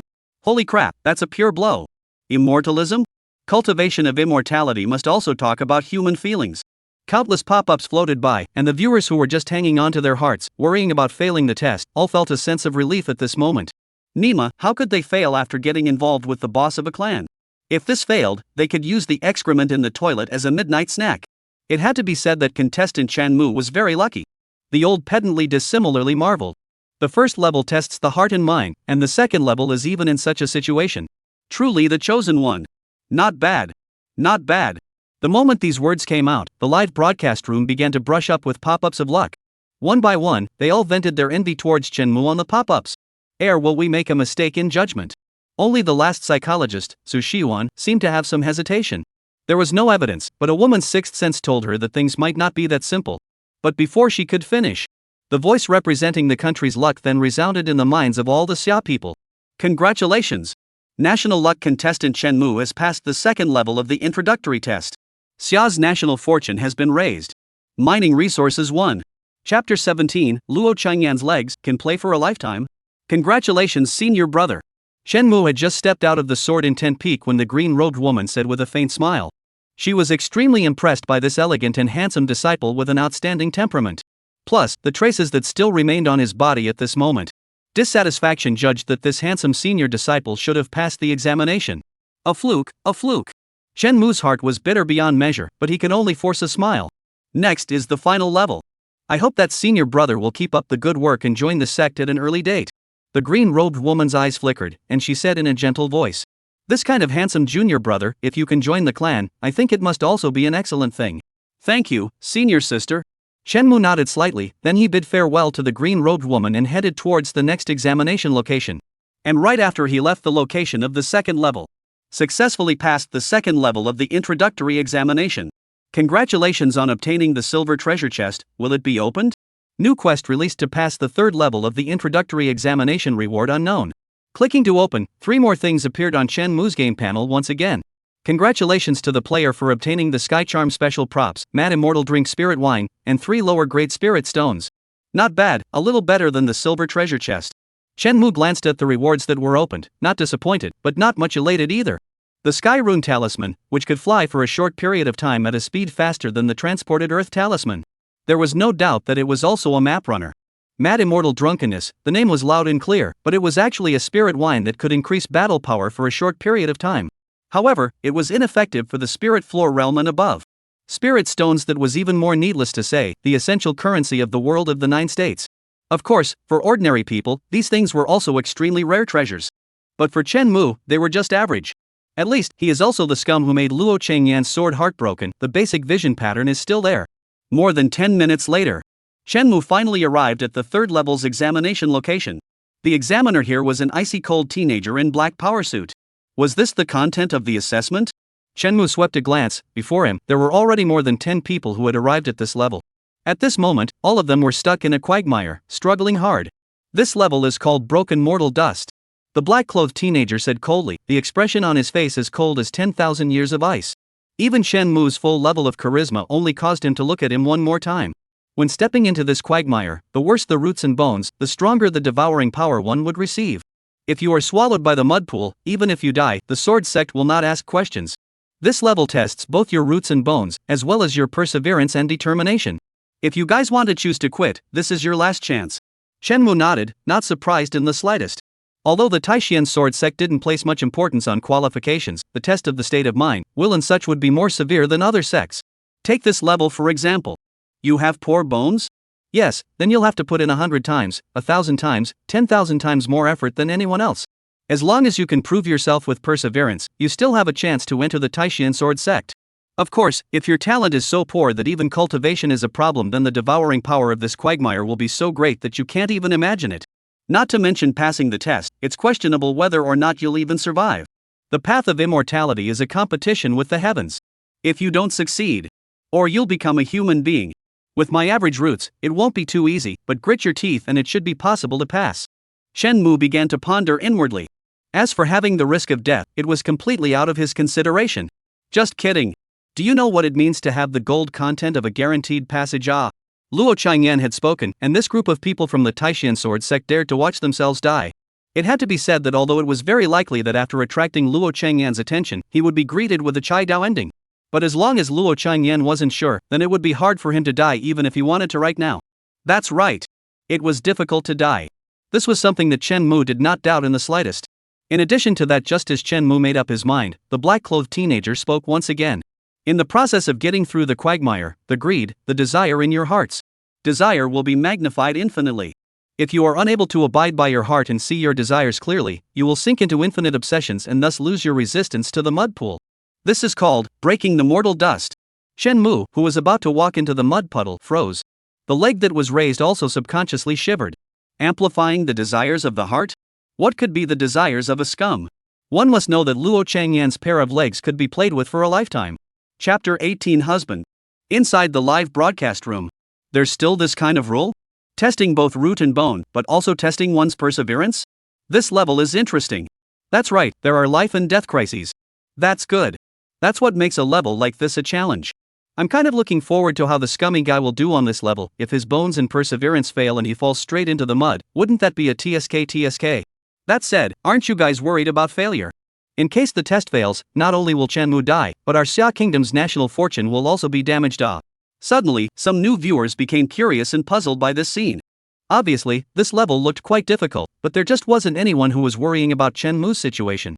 One had to know that the performance of the national games players was something that all of them had a stake in. This one live broadcast room, not only was it not fearful, but it was as relaxed as if they were watching a play. This style is not quite right. Why do I feel out of place? At this point, there were finally some fans who couldn't stand it anymore and explained the situation to those new viewers. What are you afraid of? Jaggedy Chen is guaranteed to be eliminated. He won't be eliminated by anyone. That's right, you're all from other rooms and don't understand the situation at all. Do you know what it means to cultivate immortality? Do you know what a human accident is? Is this a test? No, this is a big PY scene. What kind of entrance exam is this? This is clearly not stopping until I'm dead. With the ease of the live broadcast, Shenmue's heart was filled with 10,000 grass mud horses racing past. Amplifying the desires in his heart, in case he released something unimaginable, it would be the sky collapsing. He looked at the crowd that was examining not far away, and only then did he notice that their expressions were all a bit odd. Some had faces of infatuation and were babbling, while some were clenching their teeth and were torn. Some even touched around on their own bodies. With that look, it was obvious that they were all immersed in their own desires. Or money, or power, or beauty greed. If I were to lose my mind in the middle of this, if I were to pop out with a few words about molesting Luo Changyan, then it's really over. Shenmue slowly exhaled a mouthful of turbid air, suddenly regretting a bit that he hadn't eliminated himself at the previous level. If he could keep his sanity, it wouldn't be too much of a problem yet. But the crux of the matter was who could keep their sanity. Who would dare to gamble on this kind of probability? Especially a top-notch non-competitor like Shenmue. No, we must find a complete solution and make sufficient preparations before going down. Shenmue looked at the disciples who were sinking into their desires, his brain working frantically. What's the solution? Can I keep my cool even in the midst of desire? Can I find some characters that can represent Luo Qingyan when the time comes? Shenmu's mind flashed through pictures of various beautiful stars on the blue star. Forget it, they weren't worthy. After a long time, he sighed and said dismally, "It's better to think of other ways. Think of something, a program that will allow me to sink into it even if I do, and still not expose key information." Time passed quietly. Shenmu quietly looked at the quagmire, and suddenly his mind moved, and his face suddenly relaxed. The problem wasn't too big, and it was still possible to continue the operation. He smiled faintly and resolutely stepped into the mud pool. The next moment, a huge suction force came from the bottom of the mud puddle, trying to rip him down. Shenmu did his best, his forehead veins standing up, constantly resisting that tremendous suction force. At the same time, with great difficulty, he took a step towards the opposite bank. His figure was very staggered, and sweat continuously dripped down from his forehead. Anyone could tell that Shenmu was enduring an unimaginable suction force. Every step he took, it was as if he was dragging a 1,000-pound boulder. A man who dies with a bird facing the sky will not die for 10,000 years. Shenmu clenched his teeth and roared in a low voice. He was the kind of character who would dare to pull the emperor down by the skin of his teeth. Though he seemed to be usually borderline and dodgy. But when it came to the big things, he would be extremely tough and uncompromising. This aspect of perseverance, he has never been ambiguous. But it was also at this time. A puff of mist drifted in from the edge of the muddy pool. In the next second, it was as if something was surging within Shenmu's heart. That feeling was like being on drugs. The cerebral cortex was running wild, constantly thinking of images that he normally wouldn't dare to think of. If you need to experience this, please refer to the images of mushrooms eating too much. Husband. Sir. Sire. Vaguely, Shenmu's ears seemed to resound with soft, bone-chilling voices. Immediately afterward, a beautiful woman with a stunning face and different temperaments slowly walked towards her. Luo Qingyan, Zhang Hongluan, Pei Xiangyi. At this moment, each and every woman who had been slagged by him all walked towards her with affection. A variety of aromas filled her nose, and those women all relied on Shenmu's side, sobbing their hearts out. It was as if, as long as Shenmu relaxed, he would be able to enjoy this moment forever. Under such tenderness, even as tough as Shenmu, he began to drift off a bit. Chapter 19 Luo Qingyan, open your legs wider for me. Women are all tigers, women are all tigers, women are all, these tigers are too good looking. Even if Shenmu kept reciting the Bible in his mind, his breathing gradually became rapid. To break the mortal coil, one must first face up to one's desires, and only then could one completely break them off. Shenmu wasn't worried about whether or not he would be able to confront his desires, what he was worried about was whether or not he would misspeak. In case he was slightly careless and shouted out the names of Luo Qingyan and the other women, then he would really be dead. The 3 levels of the examination, each level went to his heart. Fortunately, I am not a creature dominated by my lower body. Ha! Shenmu had to both resist the suction of the quagmire while holding on for dear life. Because of the absorption of spiritual qi, those ordinary fairies were extremely beautiful, let alone a peerless beauty of Luo Qingyan's level. With the premise of amplified desire, the difficulty of trying to resist could be imagined. Isn't it just that? Remove the skin and no one has an extra bone. Come on, open up more if you can. Don't hide it. Shenmu rambled on for a while, but never mentioned these people's names. He gritted his teeth and took one step at a time towards the other side of the quagmire. Although slow, his steps were extremely firm. The crowd in the live broadcast room who witnessed this scene couldn't help but change their impression of him as a scum. Unexpectedly a scumbag's Dao heart was so firm. We underestimated him. Even if he has a backstage, he doesn't have to use it, and he arrives at the end of the line step by step with his own talent and perseverance. Is this the perseverance of a scum? Shenmu, I am a scum, but not a white boy. Please, all of you, figure out my persona. Ha, upstairs is really talented. It's true that Mac is not the kind of phoenix man who eats soft food. I have to say, this is the moment to start turning to the scum guy. This person's Taoist heart is transparent, although he is good at women's colors, but he is not overly indulged, he is a good seedling for cultivation. Taoist heart is good, perseverance is still okay, although the root bone is a bit poor, but it can barely be included under the door. The elders of the major peaks who were hiding in the shadows and had come to select disciples couldn't help but nod their heads in satisfaction when they saw this scene. Especially when they saw Shenmu ignoring the temptation and heading towards the opposite bank with a tough mind, they were even more satisfied. However, at this moment, the old woman on the side shook her head and reminded that this son has been valued by the patriarch and will be taken under the Xian Sword Peak. When you select disciples later, you should not choose him. Many elders. What? He's been recognized by Patriarch Luo? No way. Although he has a good heart, his bones are barely capable of cultivation, so he can join Xian Sword Peak. These elders' faces were odd, and after looking at each other, they all wore expressions of disbelief and doubt. However, it was about Patriarch Luo, so even though they didn't know the reason for it, they didn't dare to discuss it too much. They could only place their gazes on Chen Mu once again, sizing up this disciple who was being assessed. And under the crowd's scrutiny, time passed silently. Women. I got tired of playing with them a long time ago. But so. That's a good pose, I can refer to it for a moment or two in the future. Facing the onslaught of desire, Chen Mu carried the huge suction force under the mud puddle and was only a few steps away from the finish line. When he was about to pass this hurdle without any danger, a sudden change occurred. At the last moment of disembarkation, the desire in Chen Mu's mind was abruptly magnified several times. Even the aura of Luo Qingyan and the others in front of him became more alluring and seductive. The temptation for men had at least expanded by more than 100 times. Chen Mu's brain was filled with blood, but in his heart, he couldn't help but spit out, "I knew it wasn't that simple." Soft jade and warm fragrance into the arms, a goddess-level beauty, have leaned on Chen Mu, told the pulse of tenderness. Chen Mu's face instantly became extremely ugly, his sanity was like a flatboat, struggling to hold on in the storm. Even if he kept telling himself in his mind that all of this was fake, it was all illusory, it was all his own desires at work. But the constantly beating heart and the stunning women in front of him seemed to be eroding Chen Mu's sanity every moment. No way, I can't hold out much longer. It seems that Plan B has to be used. Chen Mu's heart crossed. Rather than betting on whether or not he would indulge in it, he might as well take the initiative of this matter into his hands. Only to see him take a deep breath, and then opened his mouth to say, "Just with you demonic ES, you also want to come and interfere with me? In front of Patriarch Luo, you are all broken flowers, all rouge and vulgar powders that stink." In the next moment, he directly put down his inner defenses and let the endless desire consume him. And then, "Chicks, give the master a smile. And you, Luo Changyan, spread your legs wider for me."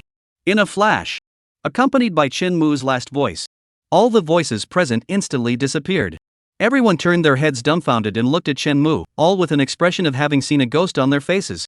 At this very moment, inside the Taishian sword sect, a needle could be heard.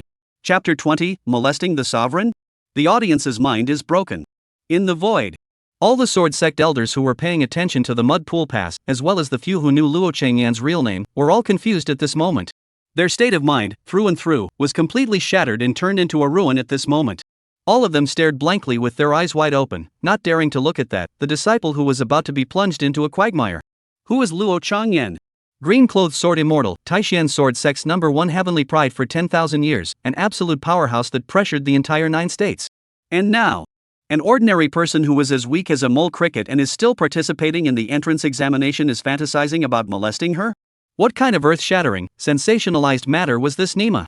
Even that demon sect leader and demon race great saint might not dare to raise such a thought. This is simply looking for death. This is clearly thinking that he has too many 9 clans and that he has lived too easily. This is the disciple that Patriarch Luo favors? The elders in the shadows wiped their cold sweat and stayed dumbfounded. Patriarch Luo could favor this kind of disciple? Bold, bold, bold. This must be tired of living and have guts all over his body. Either this disciple is crazy, or I'm crazy. A divine thought fluctuated, telling of the shocking waves in their hearts. Even the old woman who knew a little bit about the inside story was completely frozen at this moment, looking at Chen Mu with disbelief. Even though Patriarch Luo favors you, you can't be this crazy. Even Patriarch Luo dares to fantasize? Do you really think that just because you are handsome, you dare to do whatever you want? On Xian's sword peak, a terrifying aura suddenly erupted. That heaven-destroying sword intent, even from 10,000 miles away, one could feel the rich killing aura. The crowd that was in a daze woke up, and one of the unkempt male elders was the first to speak out, angrily shouting, "Humph! How dare you, disrespecting the patriarch, are you tired of living?" Accompanied by this voice, Chen Mu, who was struggling in the mud, instantly froze. The desires within, the visions before his eyes, were also fading rapidly. Coming to his senses, if his eyes were confused, he seemed to have finally reacted and made a face full of embarrassment. At the same time, is this sinking into desire? It's worthy of being a scumbag, his mind is really all about women. I wonder who the woman in his head is. Luo Changyan has a nice name. Luo Changyan? Is there any secretary to investigate who this is? Inside the live broadcast room, listening to Chen Mu's mouthful of Luo Qingyi, all the viewers didn't realize the seriousness of the problem in the slightest. After all, although they knew that the Taishian sword sect's patriarch's surname was Luo, they didn't know Luo Changyan's real name at all. Still less would anyone link the object of Chen Mu's fantasies to the green-clothed sword immortal who was so high up in the sky that he had suppressed the 9 states. In their opinion, the objects of Chen Mu's fantasies were at most actresses, netizens, or some of the beautiful women of Xia. Although it looked like the assessment was going to fail, people were already confirmed to be guaranteed admission after all. Therefore, instead, they were still very curious, guessing which woman was the one who could make the scum sink into it. For a while, various speculations about Luo Chengyan's identity kept appearing in the pop-ups. Until... What a big nerve! How dare you disrespect the patriarch? Seeing that elder so angry at Shenmue, all the viewers in the live broadcast room were a little confused. Then their brains raced, trying to analyze the potential meaning of those words. Disrespecting the patriarch? To the patriarch? When that horrible guess came out, all the viewers' minds collapsed. I didn't hear it wrong just now. Is there something wrong with the live broadcast screen, or is it my brain? I also want to know. Are things the same as what I think they are or not? Nima, I can only say that it's worthy of being a scum. This horse is full of colorful heart. No, Brother Mac, can you calm down a bit? You want to die, we do not want to die. Scum, you are really brave. You do not want to die, we still want it, please let us go. Brother, we know you are scum, know you like women, but can you not what women like? Some women will have problems. It's over. It's over. It's really over. The country's luck is gone. Let's scatter, let's all scatter, the scum are dead, let's hurry and take refuge. Inside the live broadcast room, all the viewers gradually lost their minds and went completely crazy. The fans who were still winning and praising Shenmue were also dumbfounded at this moment. It's okay to sink into desire, it doesn't matter if your bones don't work, after all, you've been bailed out, you'll definitely be able to pass. But the horse, can you not be so heartless? You a scumbag, fantasy women we can understand, but can't you not what women are fantasizing? Participate in the entrance examination, fantasize about other people's patriarch? Is this something a human being can do? It's fine if you want to die. But can you not take us with you? In a flash. Within the entire Xia Kingdom, countless people went crazy, slapping tables, smashing computers, and cursing scum. Chapter 21, Master, something big has happened. I had the pleasure of seeing that senior's face, and just now, under the proliferation of desire, I was unable to control my evil thoughts. Please forgive me, senior. Shenmue stood at the edge of the mud puddle, ashamed to the core, as if the little secret in his heart had been discovered. Shut up. How dare you have evil thoughts? Is Patriarch Luo not someone you dare fantasize about? That unkempt elder had an iron face, and even his beard was so angry that it stood up upside down. By the muddy pool. Everyone was silent. Those ordinary people who were also participating in the examination and still didn't know what was going on, after hearing this conversation between the two, people were all directly scared silly. They were just now wondering why an elder suddenly became furious and scolded Shenmue for disrespecting the patriarch. At this moment, knowing the cause, a magnitude 8 earthquake directly erupted in their hearts. Shenmue's character was the green-clothed sword immortal of the Taishian sword sect? Was it that towering emperor realm powerhouse? Is it that Patriarch Luo who overlooks the world? How dare he? How could he dare? What qualifications does he have to dare? Under the agitation in their hearts, they even ignored the information that Shenmue had met Patriarch Luo before. Only in the crowd, the gaze of a woman with a bewitching appearance and graceful figure flickered, her sight hovering tightly over Shenmue. That person. It was precisely the person Shenmue had asked about the sex information earlier. Can you not bring me along if you're looking for death? Shenmue lowered his head, but in his heart, he couldn't help but vomit. In order to save some face for his ex-girlfriend, the sword sect boss, he had purposely separated the titles Luo Changyan and Patriarch Luo. As a result, this foolish elder was disrespectful to the patriarch, afraid that others wouldn't know that the person he had just sunk his teeth into was his own patriarch. It's simply a lack of brains. Does he know what it means to be ambiguous? Do you know what it means to survive in the workplace? Do you know why Luo Changyan didn't show up and let you deal with this matter? As long as you don't name Luo Changyan as Patriarch Luo, won't this matter be resolved? At most, he, Mr. Chen, will be dragged by his ex-girlfriend to get some individual education. Now that you've named Luo Changyan's identity, does he still want an image? Do you want to be forced? What if they consider the image problem and kill themselves directly? How does this kind of person practice? Is the Taishian sword sect's workplace education so crotchety? I know that my sins are deep, so if I want to kill or die, I will leave it to that senior to do so.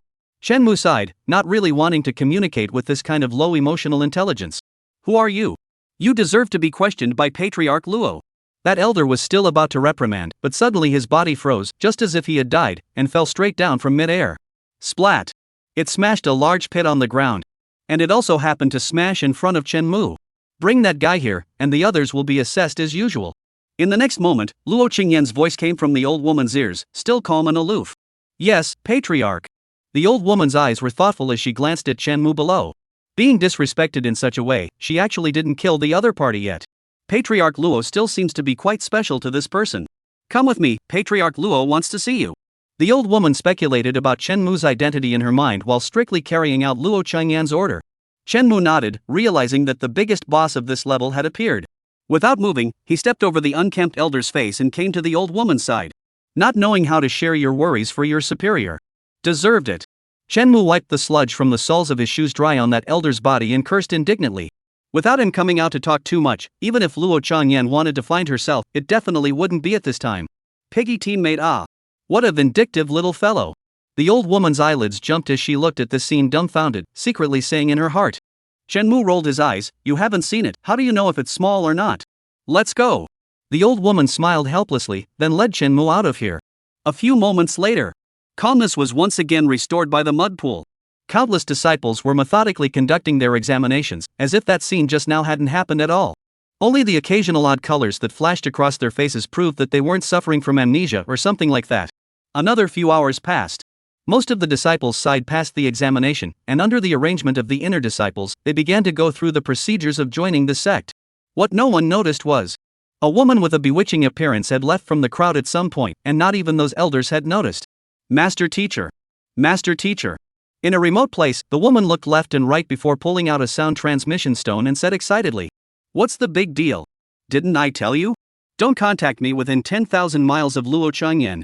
If that little BTCH finds out, I won't be able to save your master. Soon, strands of aura converged and gradually formed a demonic and overwhelming figure. After seeing this figure, the cranes in the sky fell to the ground, and the fish in the lake sank into the deep water. Senior, I seem to have just discovered a shocking secret and feel the need to report it to you. The woman seemed to be accustomed to her master's sunken beauty, and her eyebrows fluttered as she said. Chapter 22, Former Marriage, Third Party. Xian Sword Peak. It is rumored that tens of thousands of years ago, a vision of heaven and earth descended, and a giant sword fell from the sky, transforming into a mountain peak and gathering endless spiritual energy. Afterwards, between the shaking of the earth and the mountains, the sky was covered by a cloud of light, and heaven and earth formed their own formation, covering the entire 100,000 mountains. The Xianjian Peak is said to be the eye of the formation. Connecting the 100,000 mountains, it is one of the top 10 holy places in the world today, among the clouds and mist. There were many rumors about this place, however, Shenmue didn't care much about it at first. Although the experience of that game was good, and the picture quality was done very realistically. But the virtual scene, compared to the real scene, there was still a world of difference. It wasn't until Shenmue personally arrived here that he finally felt shaken by this divine mountain. Xianjian Peak was perilously shaped in jade bright, and under the backdrop of the turquoise sky, it stood like a snow-white long sword at the top of the clouds, profoundly secluded and esoteric. Magnificent, beautiful, and upright. It was worthy of being the holy land of Taishan Sword Sect, a generation of divine mountains that had lasted for 10,000 years and would never die. Although Shenmue had ignored all of them. Who's playing the game to read all this background information? He was here to raid beautiful women, not to read information. Luo Changyan said that practicing at Xian Sword Peak would make it easier to comprehend the way of the sword. I don't know if it's true or not. After sending Shenmue to Xian Sword Peak, the old woman had consciously left. He was left alone to admire the marvelous scenery in front of him. In Shenmue's words, the Luo Changyan who told him about Xianjian Peak was naturally the Sword Sect's holy maiden who had traveled all over the 9 states in the game when she was in her 20s. At that time, Shenmue had been chased by the remnants of the demon sect, thus being saved by this green-clothed sword immortal. Subsequently, then began the first love career of the liver, Sword Heartbroken. Thinking about it now, it seemed to be a bit of a meaning of repaying one's kindness. Shenmue shook his head, and his long-extinguished conscience began to show some signs of revival. Of course, this could not be blamed on him. Who would think so much in a game? When you killed the Sword G Sword Sisters, also did not see anyone soft hands ah. Everyone is to pass the level, understandable. Ha! After waiting for a long time and Luo Changyan still didn't appear, Shenmue began to wander around Xianjian Peak for a while. Suddenly, he stopped in front of a bamboo house, his eyes looking at the stone monument in astonishment. Green bamboo forest? Isn't this the place where Luo Changyan and I made love? Shenmue's expression was a bit odd as he reached out and carefully rubbed the slightly ancient stone monument. Back then, he had spent 3 carefree years with Luo Changyan here. Together, they danced with swords under the moon, together, they drank together in the bamboo forest. Sensing the sword Dao together, teaming together. If it wasn't later discovered by the Sword Sect elders, I'm afraid the child would have been born. This place, for Luo Changyan, must have extremely special memories. But, logically speaking, after being slagged off by Shenmue, it would be good if she didn't erase this place from the world. She actually moved to Xian Sword Peak. Can't it be that she still has residual feelings for me? Shenmue subconsciously thought, then hurriedly dismissed this crazy thought. She likes me. This was one of the 3 greatest illusions in life. Think about the tombstone on Sword Intent Mountain, think about all the things you've done. I'm afraid I'll leave her with a corpse. I'm afraid it's only right to leave a whipped corpse. What should we do now? Should we leave immediately? Shenmue pondered a little in his mind before taking a step inside. Luo Changyan was most likely spying in the shadows, and with his current persona, he must not reveal himself. The existence of the green bamboo forest, he could be curious, he could be surprised, but he must not be afraid. Otherwise, it would be telling Luo Changyan that he knew what this place meant. Shenmue came to the door and, like a curious tourist, gently pushed open the wooden door. The next moment, the scene in front of him caused Shenmue to completely freeze. Dragon and phoenix flower candles, brocade and red makeup. This place was clearly a wedding room. And in the forefront of the table, there is also a cup of wine and other accessories, as well as a long sword. Unfortunately, the sword was covered in dust and seemed to have not been used for a long time. If Shenmue remembered correctly, that sword seemed to be made by him from green bamboo. It didn't have any special abilities, it was just a souvenir. What's the meaning of this? Shenmue's mind frantically turned his head, trying to guess what Luo Changyan was thinking at the moment from the scene in front of him. Letting himself in and not caring. Could it be that he's waiting for him to admit it to himself? No. Confess to leniency, and you'll end up in jail. If you resist, you'll go home for the new year. He walked up with a curious face and looked around, muttering why there is a wedding room here? Is it hard to believe that it is an illusion? Or is this the place where the patriarch used to live with his Taoist couple? But I haven't heard that the patriarch has a Taoist couple. He stretched out his hand as if he wanted to pick up the long sword but was afraid of disturbing the room's arrangement in general. It doesn't matter. Even if there is a Taoist couple, so what? As long as the hoe is wielded well, there is no wall that can't be dug down. Shenmue's face was cloudy for a while, then he clenched his teeth and said with determination. Looking at that appearance, it seemed like he recognized Luo Qingyan and was prepared to be a third party. Live streaming room.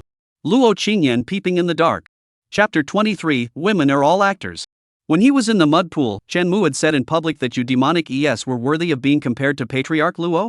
Coupled with his bold and shocking statement after sinking into desire. The result of this was that almost everyone subconsciously thought that he was a treacherous person with ill intentions after seeing Luo Qingyan's face. Thus, Shenmue's theory of digging up the wall that he uttered at this moment did not deviate from his persona. On the contrary, it was more than enough to confirm that he had never known Luo Qingyan before. It was only in the view of the audience outside the live broadcast room that this bastard was purely wanting beauty and not wanting to die.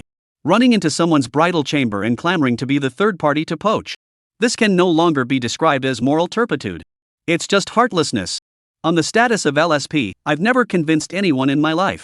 The only one I admire is Scumbag Chen.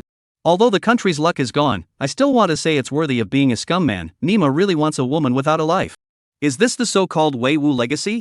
I'm really convinced, it's true that there's only wrong names and no wrong nicknames. The title of scum is true to its name. I drop a big brother yo, you do not hurry to make amends to the other patriarch, but instead here pondering digging foot my little heart cannot stand it. We are in such a scum, we are no one else. Jagoff is definitely dead this time, the death of a national sport player who knows how serious Let me prepare my heart. Next door, it seems that a player died. I heard that the direct outbreak of a super earthquake, the death of millions of people. Super earthquake, my ass. Brother Mac, do you want to save yourself again? While admiring Shenmue's colorful heart, countless people also wailed. The contestants and the nation's fortunes are closely related, and once he dies, who knows what kind of disaster will erupt in the Summer Kingdom. What was originally a confirmed guaranteed place turned into an expedited list of death row prisoners in an instant. This ups and downs made their hearts a bit unable to accept it. Still not out? Shenmue frowned slightly, not realizing that even though he had issued a declaration of digging in, Luo Changyan was still hiding in the shadows. What was he waiting for? Waiting for himself to get into the wedding bed? Thinking about this, he began to skulk around the bamboo room, searching for ways he could force Luo Changyan out. Unfortunately, nothing was found. Seeing that Luo Changyan was slow to come out, Shenmue simply left the bamboo room, ran to the swing in the courtyard, sat down, and began to wait slowly. Since Luo Changyan wasn't in a hurry, then he wasn't in a hurry either. Right at this moment, a cool and arrogant figure, like an exiled immortal, slowly walked from the distance. A calm and indifferent voice resounded quietly. To cultivate my Taishian sword sex method, the first is to forget emotion. The great Tao of justice is devoid of sorrow, joy, and emotion. Only then did Shenmue raise his head when he heard Luo Changyan's voice, pretending to look at the other party with a stunned expression. I see that you have a complicated mind and lust for beauty, you are not a cultivator. This bamboo building is to tell you that if you want to pursue the great Tao, you should abandon all your selfish desires, and even more so, you should not have any improper thoughts. Luo Changyan said lightly, as if the object being molested by Shenmue was not her at all. What nonsense! Shenmue felt amused in his heart, but on the surface, he just stood up and arched his hand in salute, disciple taught. Luo Changyan glanced at him, her eyes like deep pools, clear and unseen. I accepted you as a disciple, not because of your qualifications, but only for the sake of a deceased person. Shenmue ha. For the sake of an old friend? I'm afraid that if the old man appears in front of you, you'll be the first to want him dead. I believe you. Women. They are all born actors. Luo Changyan didn't pay any attention to Chen Mu's reaction, but continued, if you join the Xin Sword Peak, I won't have too much time to instruct you, so you're free to cultivate within the Tai Xian Sword sect. I also have another true disciple, but nowadays is not in the sect. If you have questions about cultivation, you can also ask her.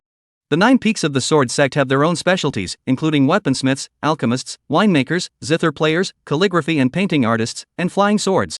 Luo Qingyan stood quietly under the setting sun, slowly telling Chen Mu about the initiation matters. Her voice was very gentle, just like a fresh wind blowing on the face and a small stream flowing. Coupled with her bland and indifferent personality, to strangers, she was the goddess who was high above the world, carrying a sense of distance that kept people away from her and isolated her from the world. But if you can enter her heart, you will be able to understand, she is actually the kind of gentle as water, considerate confidant. This point, Chen Mu had a deep understanding of it. It was just a pity that he couldn't experience it now. Take this token, you can enter and exit the rest of the peak seats to cultivate, but you may not use it to do anything foolish. There is a piece of my divine sense on the token, and if I find out that you're doing something wrong, I'll take it back immediately.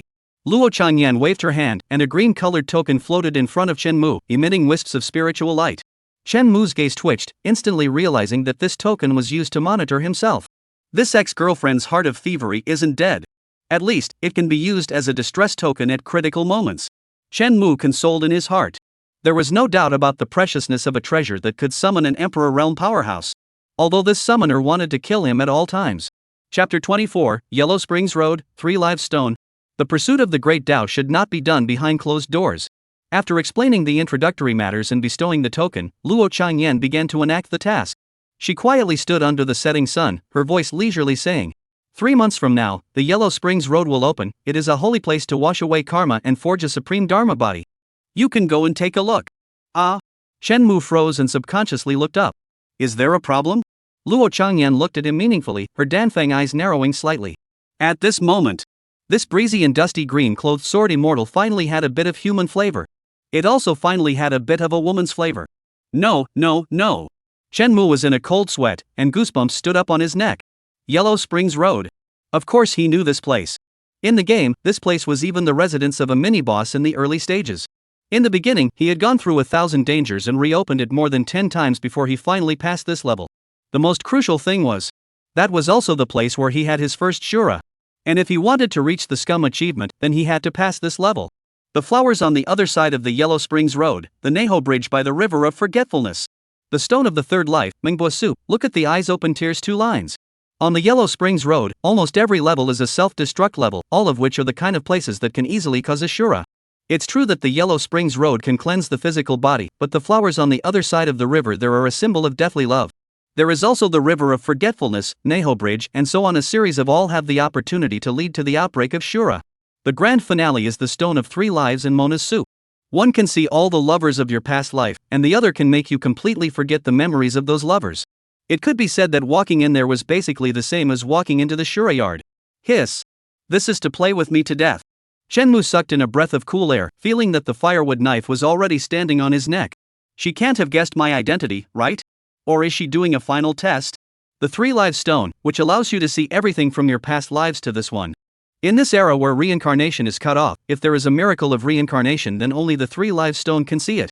Luo Changyan's move is probably because she suspects that Chen Mu is the reincarnation of that scumbag. Why is this woman so stubborn? What should be put down should be put down. Isn't it good to forget about each other? Chen Mu, a burst of egg pain, hastily said, disciples have not yet practiced. If you venture to practice, lest lose the prestige of the sword sect. Luo Changyan shook her head and blandly said, there are still 3 months of time, enough for you to prepare. There is no need to say more on this matter. Those who seek the way should practice more. Only in the experience of realizing the mortal world can the heart of the Tao be penetrated. Alright, you should go and get used to the environment of the sword sect first, and prepare to enter the path of cultivation. She didn't give Chen Mu the slightest chance to refuse, and directly made a final decision. Chen Mu. He saw it. This ex was simply not going to die until she reached the Yellow River. Even if he had just willingly been swallowed by desire even in the mire in order to clear himself of suspicion, branding himself as a lustful Chen Langda. Fine. Shenmue sighed. Anyway, there were still 3 months to go. The big deal was that he would just find an excuse to miss the opening of the Yellow Spring Road at that time. The Yellow Springs Road opened once in 1,000 years. As long as he missed it this time, even if Luo Qingyan was an Emperor Realm powerhouse, there was nothing he could do. Luo Qingyan nodded. Seeing Shenmue's lack of interest, she planned to turn around and leave. Just at this time, a bad feeling suddenly surged in Shenmue's heart and he hurriedly said, "Wait a minute. What else is going on?" Luo Qingyan turned her back to Shenmue and faintly said, did you forget to pass on my cultivation techniques, Patriarch Luo?" Shenmue said stiffly. He was almost trapped. Luo Qingyan had said so much here, but only not the cultivation method. This was setting him up. For a normal ordinary person, what is the method of cultivation? It's the root of one's life. How can you ignore it? Only disciples with extraordinary families and their own inheritance could have an inheritance before joining the sect. And once Shenmue didn't pay attention to the cultivation method, there was a problem here. Either he had obtained the Dharma, or he was the reincarnation of some people. Oh, this is something that this seat has overlooked. Luo Qingyan slightly froze and said indistinctly, "Shenmue, I believe the hell out of you. Worthy of being an Emperor Realm powerhouse, your mind is full of schemes. Almost this scumbag fell for it. In that case, this seat will pass on a set of sword scriptures to you." Luo Qingyan gently beckoned her hand and the bamboo sword in the bamboo house automatically flew out and fell into her hand. This sword scripture is called Tai Shong Oblivion. Luo Qingyan leisurely raised the long sword, and with a movement of her wrist, a brilliant to the extreme, as if it did not contain a trace of emotion, the sword light fell. And the direction of the fall was clearly where Shenmue was. Boom! Shenmue subconsciously wanted to dodge, but realized that he couldn't move at all. This is a real sword light. This horse was definitely aimed at me. This is a threat, this is a naked threat. Shenmue looked at Luo Qingyan, only to see that she was indifferent, with endless killing opportunities erupting from her gaze, sweeping across the entire world. A sword fell. Shenmue felt like something had been chopped in two. Chapter 25, How Can This Pass? On Xian Sword Peak. A ray of sunset fell from the sea of clouds that had been split in half. It was only after a long time that Shenmue finally broke free from the boundless killing intent and regained dominion over his entire body. He hurriedly sensed himself, and only then did he finally let out a sigh of relief. Fortunately, the 5 limbs were present. It seems that this woman was bluffing. Shenmue took a look at his shirt, which was shredded into strips of cloth, and his smooth and shapely muscles were visible, displaying the basic physical qualities of being a scum. This sword sutra cuts off selfish desires and focuses on forgetting emotions. Cultivate well. Luo Qingyan faintly dropped these words, and then her body dissipated. Congratulations to the player who passed the 3rd level of the introductory test, rewarded with a mysterious treasure chest. The cultivation panel has been opened. Congratulations to the player for obtaining the Emperor level technique, Tai Shong Oblivion. New mission enacted on the Yellow Springs Road. The Yellow Springs Road cuts off karma, and the 3 live stone illuminates previous lives. The rewards will be determined by the player's progress on the Yellow Springs Road. Passing through the Yellow Springs Road 9 Heavenly Breath Loam, collecting flowers from the other side of the river, and crossing the River of Forgetfulness. The system's voices rang out one after another, but Shenmue's attention was not on it at all. Tai Shong Oblivion? This was the real first page of the sword script, cutting the person of your choice first off. He sensed that sword light just now, but his heart was getting colder and colder. It always feels like it's getting closer to the end of the wood blade off. There are still 3 months to go. Must have the strength to be able to defend himself during this time. Otherwise, once the Yellow Springs Road opens, one's identity as a scumbag will definitely be confirmed, and one won't be able to defend oneself at that time. Shenmue rubbed his temples and said with a headache, 3 months? For an ordinary person to be able to retreat in front of an Emperor Realm powerhouse. The difficulty of it was simply a mirage. At the same time, Xia Kingdom. Congratulations! National Luck contestant Shenmue has passed the 3rd level of the introductory test. The national fortune of Xia has been raised. All citizens have a life expectancy of 1. The meditative voice in his head rang out, and all the viewers stared blankly at Shenmue in the live broadcast room. For a while, all fell into silence. From not knowing how to die on the quagmire, to Wei Wu's legacy in the wedding room, and finally Luo Qingyan passing down the sword scripture. A series of things. It was all unbelievable. This near roller coaster of a plot almost made their hearts jump out of their throats. Its bizarre degree. Until now, they didn't even understand it. The only thing they could understand was, Shenmue seemed to have passed? How can he pass? I don't understand. I don't understand. Who can understand? Who can understand this? Molesting the head of a family, vowing to break in, and this still passes the test? Don't even mention it. The island next door went crazy when they heard about it. One of their contestants was killed by the head of the family just because he didn't look right. The difference is outrageous. From what Patriarch Luo explained, it seems that the scum is related to his late friend. What kind of relationship could be so offensive? Or an Emperor Realm powerhouse, unless it's someone's old flame, I can't find any reason to explain it. Don't get hung up on it. What's the point of getting hung up on it? It's a good thing to do. Anyway, the scum have passed the test and our lifespan has been added. Yes, at this point, all I can say is, Scumbag's the man. Loudly. Scummy. Scummy. Not only did the onlookers' pop-ups not stop, even the three commentators were looking at each other in disbelief at the moment. Can this pass? Professor Yang Dianfeng looked at Su Shiwan. Su Shiwan nodded silently with a confused expression. Can this pass? Yang Dianfeng looked at Li Di again. He should have passed. Li Di pushed his presbyopic glasses and replied with the same uncertainty. The national fortune has been recognized, the rewards have been handed out, so by all rights, Shenmu must have passed the introductory test. No, on what grounds? Yang Dianfeng took the laptop and tried to find the answer from the big data. Why did he still pass the test even though he was so messed up? Even if he suspected that Chen Mu had something to do with the deceased, he couldn't have been so indifferent to his rude behavior. This backdoor is also too outrageous. It's a great favor not to kill him, but to accept him as a true disciple? That's not scientific. Can you do whatever you want just because you're handsome? At this time, the side of Su Shiwan silently interjected that the same female, in fact, male handsome, is not an advantage. Yang Dianfeng. I don't believe it. I don't believe that a hallowed patriarch would be so shallow. The deceased person Chen Mu resembles must have an extraordinary relationship with Luo Changyan. Is it like her child? Or is it like her lover? But even if it's a resemblance, it's not real. Why would she be indifferent to such a molestation?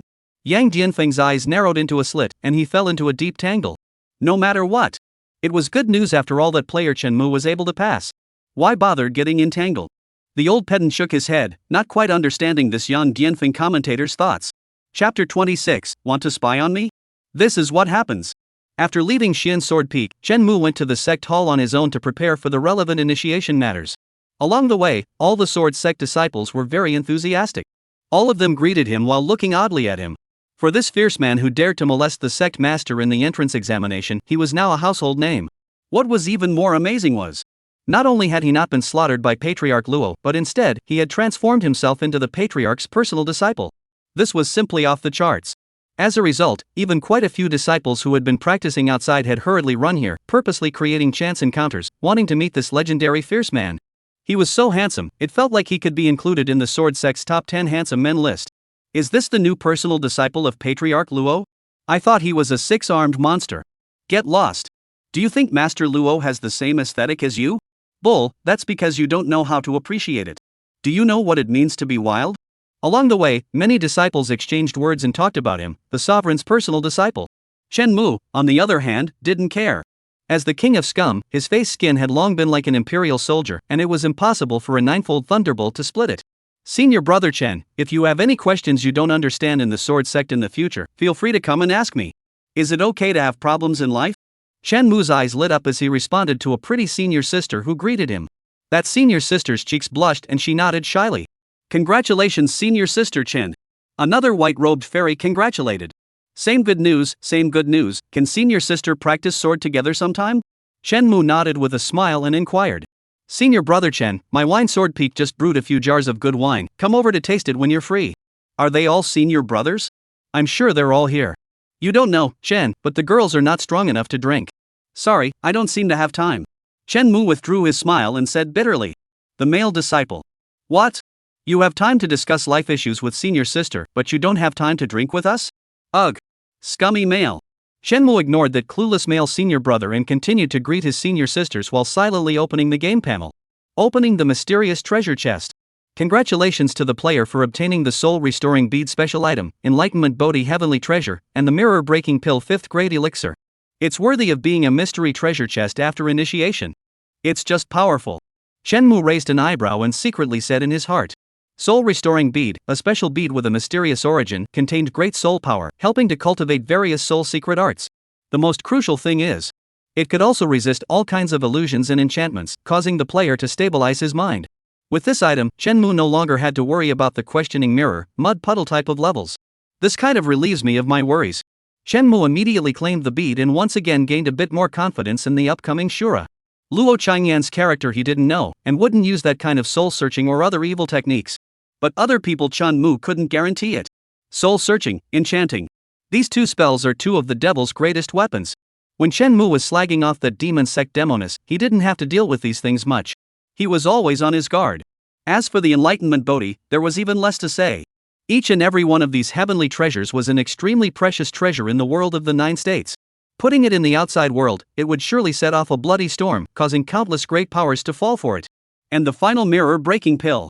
Below the heavenly elephant realm, 1 bite per realm, and without any side effects. Because of its production is difficult, the function is simple and brutal. Reason, hanging in the auction, is also able to sell sky-high prices of the treasure. These 3 treasures, compared to those trashy contraptions from before, were simply worlds apart. Through this treasure chest, a truth was profoundly confirmed. Chen Mu silently finished collecting the rewards, pondering in his heart that 100 years in seclusion is worse than a dog, and a strange encounter becomes a warrior. Closed doors are still never as good as robbing a house. Not long after, Chen Mu had arrived outside an exquisite white jade pavilion with an ethereal aura. Countless disciples walked in and out from here, appearing very lively. This place was none other than the Taishian Sword Sect's sect hall. Suddenly, a young woman with a matured demeanor walked out and said to Chen Mu with a smile on her face, "Isn't this the sect master's personal disciple? It really is a talented person." Chen Mu raised his head and measured the young woman from head to toe, but shook his head and said that's not true. Oh? The young woman looked at him doubtfully. Chen Mu's expression was serious and he solemnly said, "Meeting senior sister, I realized that perhaps Xianjian peak might not be the best choice either. Dare I ask which peak the elder sister is practicing on? Is it too late for me to change my family?" Young woman. The surrounding disciples. Senior brother Chen, this is the peak master of Jade Sword Peak, not senior sister. A disciple couldn't bear to look at her and hurriedly reminded her. Chen Mu froze for a moment and then shook his head full of concern. It's okay, age is not a problem. The disciples. Who the hell is talking to you about age? The young woman was also a bit confused, but quickly covered her mouth and smiled. Then forget it, I don't dare to steal disciples from the patriarch. Chen Mu waved his hand, not minding, and said, "It doesn't matter if you're a disciple or not, what's important is which peak elder sister is practicing on. In this way, senior brother can come to pay respects to senior sister tonight." Young woman. God's thoughts on the token. Noticing that the token in his arms was trembling, Chen Mu laughed. "You want to spy on me? This is the downfall." Chapter 27, You're too ugly, I can't get my mouth around you. Inside the sect's main hall. Chen Mu, familiar with the way to receive identity tags, clothing, as well as monthly salary and other supplies. Under his naked molestation, the Jade Sword Peak's peak master, Luo Yu, had long since left with a red face. As for Chen Mu, this bold and daring person who dared to molest the sect leader within the entrance examination, she really didn't have any way to take this person. Expelled from the sect? Abolish his cultivation? Did you ask Patriarch Luo what he wanted? And if what small pain and itchy punishment from this guy's arbitrary, miserly performance, people simply do not care. So, since he can't be killed and scolding is useless, he simply has to hide. TSK, at least it is a peak master. How can he be so unamused? Not long after, Chen Mu led the 3 spirit stones' monthly salaries in his hand and leisurely left from the sect hall. However, in order to get rid of Luo Changyan's surveillance, I've ruined my innocence. This wave of blood loss. Chen Mu secretly muttered in his heart. Without a doubt, right now, the entire Taishian sword sect would probably think that he was the image of a promiscuous scumbag. This kind of preconceived thinking. It would greatly reduce the speed of his progress in picking up girls in the future. If it wasn't for Luo Changyan's divine thoughts on this token, he definitely wouldn't have damaged his image like this. The only good thing is, now that Luo Changyan, more than likely, wouldn't be observing him from time to time anymore. The next option was to cultivate while thinking of ways to escape from the Taishian sword sect. Chen Mu rubbed his chin. If he wanted to miss that Yellow Springs Road, he would have to find a place where Emperor Realm powerhouses wouldn't be able to detect it. And that place? It definitely wasn't the Taishian sword sect. 3,000 years have passed. I don't know if those Jedi are still around in this unfamiliar place. Chen Mu thought about it, reversed his steps, and began to head into the hidden scripture pavilion. Wanting to understand the situation of this world. Without a doubt, reading was the quickest way. It was at this moment that a graceful figure stopped in front of Chen Mu. "You are?" Chen Mu raised his eyebrows and recognized that this was the same female cultivator that he had asked for information about during the introductory examination. Unexpectedly, she had also passed. "Senior brother Chen. You are now the sovereign's true disciple. You won't forget about my little sister, right?" The woman's voice was grudging, and she said in a resigned manner. To those who didn't know, this sobbing look was as if Chen Mu had abandoned the other party. Unfortunately, when Chen Mu looked at the gain panel, the faintly flickering requiem bead, he didn't move and took a few steps back. "How could it be?" he said with a leathery smile. I don't even know what your friend Dao's name is? How can I talk about remembering it, and how can I forget it? The woman smiled shyly, carrying a moving power of seduction. My little sister's name is Song Wanqing, brother Chen, you must remember it? I'll remember. Shenmu nodded, his right hand tightly gripping the token given by Luo Changyan. Then, can you accompany me on a tour of the sword sect? My little sister is new to this place and isn't familiar with it yet. Shenmu shook his head and replied sincerely, that's a pity, I'm not familiar with it either, find someone else, senior sister. Song Wanqing. A flash of suspicion flashed under her eyes, then she tentatively said, it's okay, senior brother Chen, we can familiarize ourselves together. Aha! Shenmu thought for a moment, then sighed and helplessly said, senior sister, I'll be honest. You look too ugly, I can't get down. He stared solemnly at Song Wanqing with a very serious expression. Song Wanqing. Her mind completely collapsed. What does he mean? What does this man mean? He's saying that he's no match for those sisters, no match for the Jade Sword Peak Master, no match for the green-clothed sword. Okay. The last one is indeed no match. But you can even hit on those ordinary female disciples of the sword sect, and now that I've delivered it to my door, you come and say that it's too ugly? She is at least the holy daughter of the star and moon sect, a charming bone in the sky, even the master has to praise 3 points of heaven's proud girl.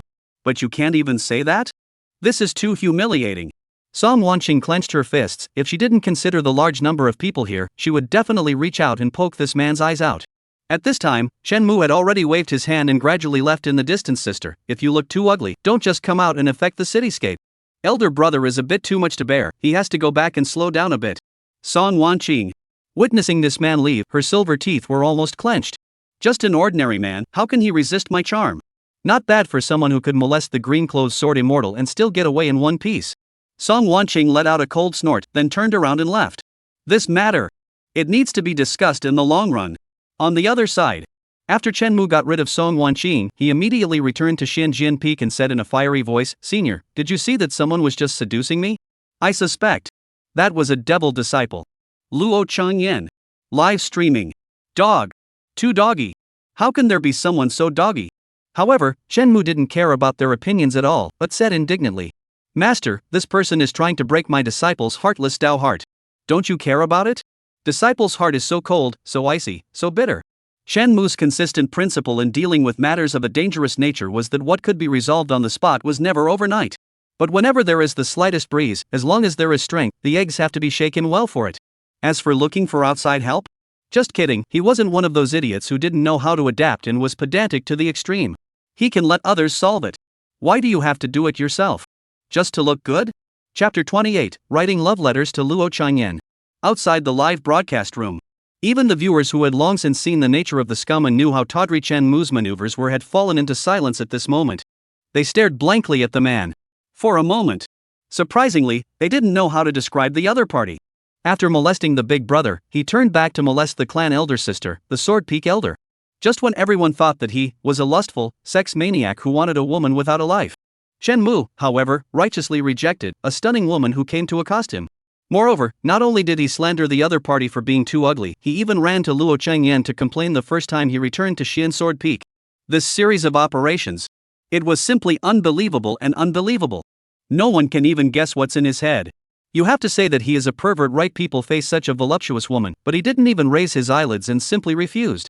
But you have to say that he is a serious person. At the entire Taishan sword sect, up to Luo Changyan, down to the female disciples watching the door, all were molested by him. This inconsistent behavior caused many people to be puzzled and confused. But there was no doubt. The only thing they could be sure of was, this pussy was simply too much of a dog. Bullpen, worthy of being a scumbag, simply makes me worship him. The entire Taishan sword sect, all by this scum man molested, finished it, simply as the sword sect of a scourge in general. Jagged man, although the beauty into the arms, you can still maintain the behavior of calmness, let me very appreciate. But I still want to say that the way you tattle behind your back is too doggy. Never seen before, such a heartless person. After molesting the patriarch, he started molesting the disciples, and in the face of a beautiful woman's accosting, but then he did one thing to his face and another behind his back. Scum of the set, is really too deep. That said, after all this, I still can't find a reason for the scum to sue. That's right, I'm also puzzled by this. Logically speaking, when a beauty is in his arms, the scum should be overjoyed. Why is Brother Mu looking for Luo Changyan to complain? Among the pop-ups, a group of people were spouting off about Shenmu's operation being too tawdry. But no one was thinking about the details and logic of this. After all, From the beginning of the introductory examination, they had never guessed Chen Mu's logic of action. Inside the questioning heart mirror, everyone thought that Chen Mu would explode and kill the illusory Luo Qingyi. The person backhandedly faced his fear head-on, not putting up any resistance at all. On the sword-intent mountain, when everyone thought that he'd fallen for a big brother and was on his way up from there, people immediately molested the patriarch. Subsequently, when everyone thought he would surely die, he was not only fine, but also transformed into a pro-disciple. This bizarre plot tangibly happened to Chen Mu. It had come to this. They could accept even the most outrageous things. Except for Yang Dianfeng. At this moment, he was frantically scratching his hair, opening his own computer and continuously typing commands on it. String after string of data, all of them were whatever Chen had done and the reactions of the other people around him since he had descended into the world of Kyushu from the very beginning. Impossible. What the hell is going on? It's obviously a live broadcast. Why do I feel like I'm solving a mystery? But you have to give clues to solve a puzzle. Yang Dianfeng reddened his eyes and stared at the various data in front of him. His brain was about to go up in smoke.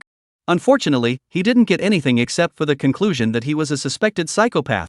On the other side. Hello? Hello? Hello? Master Luo? Master? Someone is trying to murder your disciple. Chen Mu pulled out the token and shouted at it for a while, but he didn't get any response. It seemed that Luo Qingyan should have temporarily shielded the token.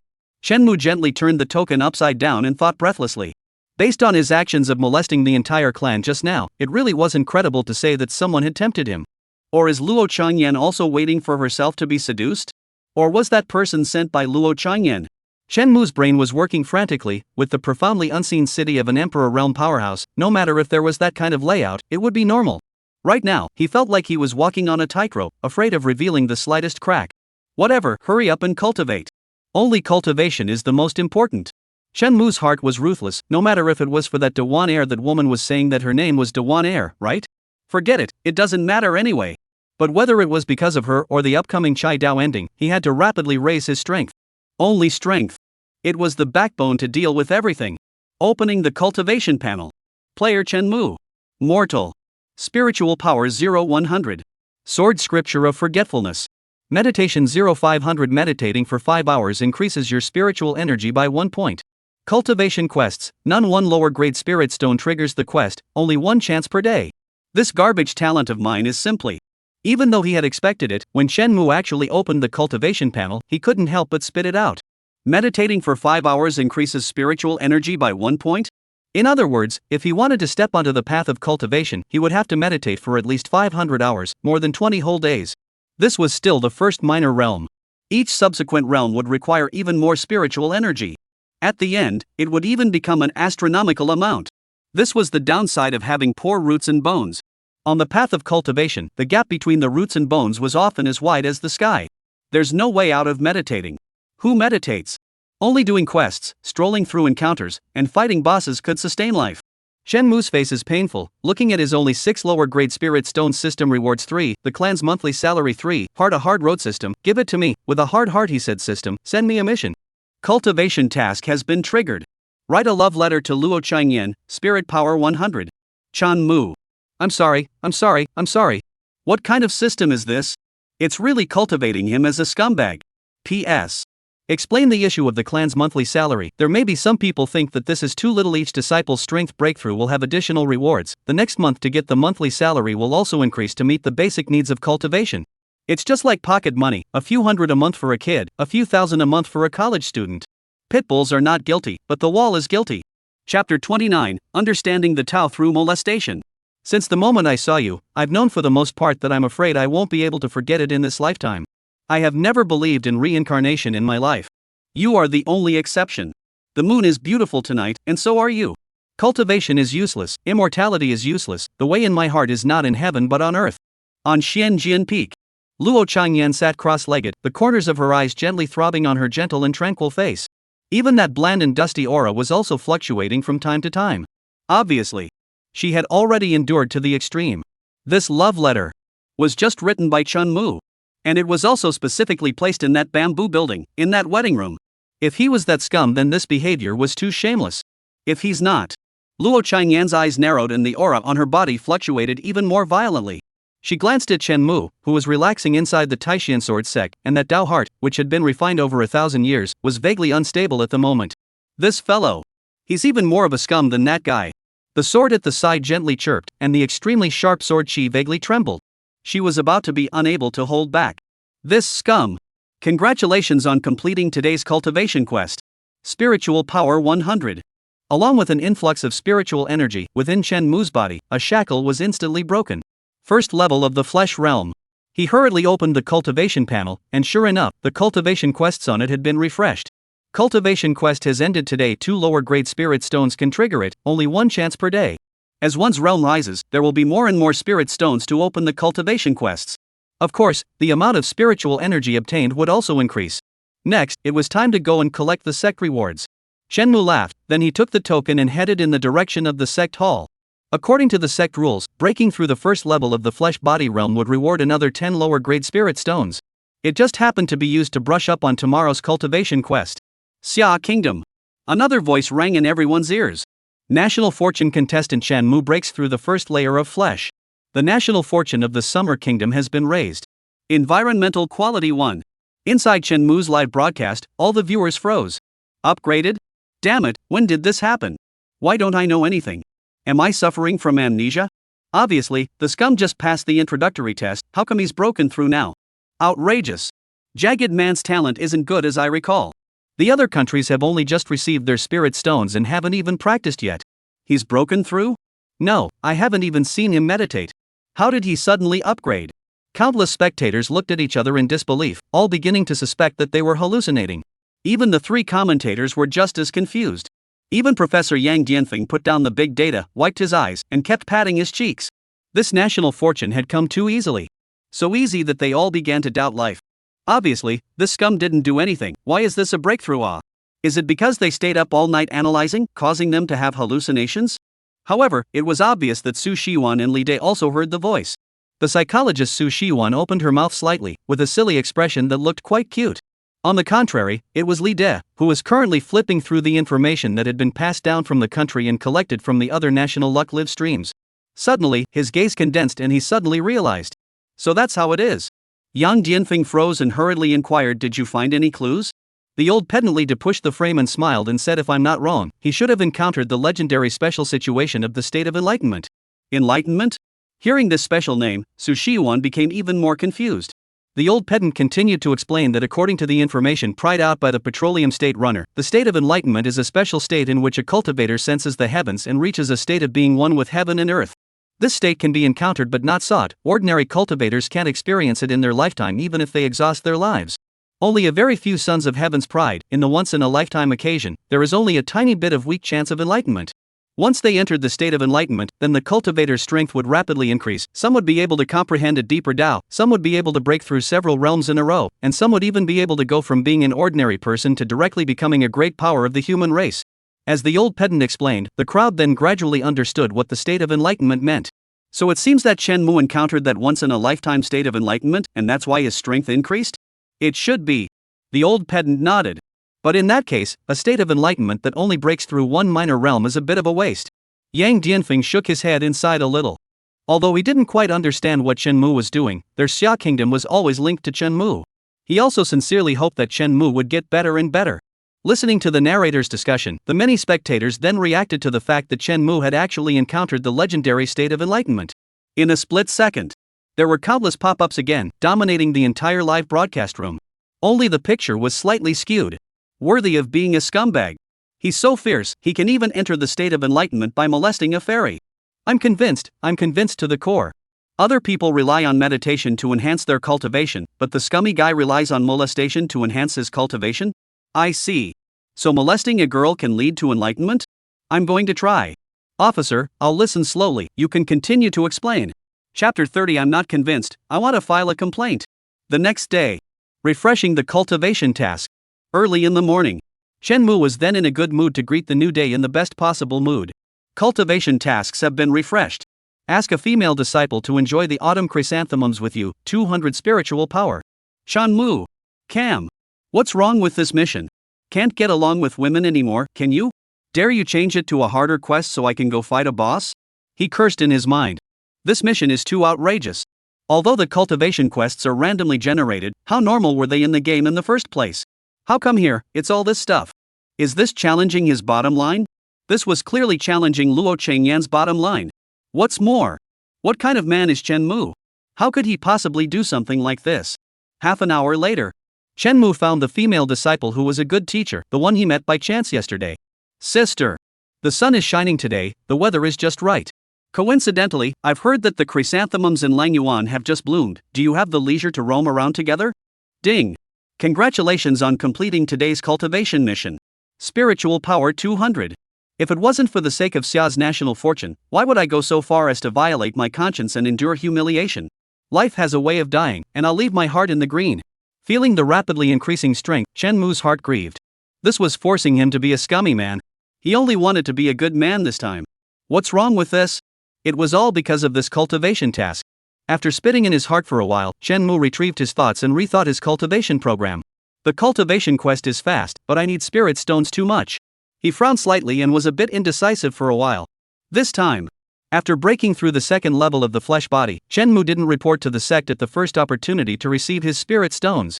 Breaking through the first layer so quickly could still be attributed to exceptional talent or a solid foundation previously built. But breaking through one after another was very abnormal. If Chen Mu remembered correctly, when he first started the game, it was precisely when he ran to the sect to collect his rewards without a care in the world that he aroused the suspicion of a certain demon sect cultivator who was lurking in the sword sect. Subsequently, he was captured and sliced up for study. And then the game failed. It was still like this in the game, let alone in reality. Although, before figuring out his relationship with the scum, Luo Chengyan would protect his own safety. But in case it aroused Luo Chengyan's suspicion, that wasn't good news. And if he didn't report it, his current resources for opening the daily cultivation quests had come to 3 lower-grade spirit stones at a time. Together with what was left over from before, it would support him for up to 3 more cultivation missions. This is not good. According to the experience of the past, I should now go down the mountain and prepare for the sect mission. When the time comes, one can attribute everything to strange encounters and talent. But looking at Luo Chengyan's meaning, it should be for me to wait quietly until the Yellow Springs Road opens. Thinking of this, Chen Mu's brows had tightened. This time, it could be even more difficult than when he had cleared the Jagged Man. He needed to consider Luo Chengyan's thoughts. No matter what, let's raise his strength first. Big deal, when the time comes, I'll expose my strength at the second level of the flesh realm and collect a wave of spirit stones first. If I really can't, I can still sell off my family's assets, Mirror Breaking Pill, Imperial Air Talisman, Enlightenment Bodhi, and all these things. Don't ask, asking is what old grandpa gives. After thinking for a long time, Chen Mu fumed in his heart. Subsequently, he stopped thinking about these issues and quietly waited for tomorrow. In the next few days, Chen Mu was completely devoted to the task of improving his strength and reading the history books. And through his unremitting efforts, he also finally gained a relatively vague knowledge of this Kyushu world. Because of the reason of avoiding the Emperor's taboo, he could only rely on his own guesses and roughly deduce that a few of the bigwigs should be his ex-girlfriends. Confirmation complete. He should be dead. As for the cultivation mission, one could only say that it was as pitiful as ever. Cultivation quest refreshed. Invite a female disciple to dinner. Spiritual power 300. Chan Mu. Cultivation quest refreshed. Pick up a female disciple and share a sword dance with her. Cultivation quest refreshed. Invite a female disciple and discuss cultivation for 3 hours. Live streaming room. Over the past few days, the national fortune beeps that rang out one after another had completely dumbfounded the entire Xia kingdom. The people of the Taishian sword sect didn't know about Chen Mu's strength, but they did. Every time you ascend a realm, the national fortune could be recorded throughout. 1 small realm a day, it's just like a ghost. This kind of formation, not only did it draw the heat from the live streams of the other Xia players, even overseas, those from other countries were dumbfounded. This Nima national luck survival how is someone cheating? Instantly, the content in Chen Mu's live broadcast room directly attracted the attention of the whole world. 1 enlightenment a day, my people are numb. According to the research, we can come up with a very thorough reasoning. Scum can really be enlightened through beautiful women. Accompany a beautiful woman to enjoy the chrysanthemum, upgrade. Dance with a beautiful woman, upgrade. Eat with a beautiful woman, upgrade. Scum, do you want to go to a brothel to see if you can be enlightened directly into the realm of the Emperor? I'm numb, why can the scum get promoted and I can only be detained? I'm not convinced. I want to complain. Chapter 31, the scumbag is hatted. Teacher's father. That man, he's blind. He has a problem with his head, he doesn't distinguish between beauty and ugliness, and in his heart. Pervert. Inside a certain deep cave, a curvaceous and stunningly beautiful woman was frantically scratching her ears and kicking the stone wall to the side with her hands. Opposite her, there was a projection. On the projection, shrouded in a thin veil, a woman in red was lying limply on a soft couch. This seat looks it must be because you don't use your efforts in practicing your usual charming techniques that you can't fool people. Master. Curtain Wanqing was so furious that her face turned red, and she said in annoyance, that's definitely not Disciple's problem. With Disciple's charming technique, how can there be a man in this world who is not moved by it? Oh.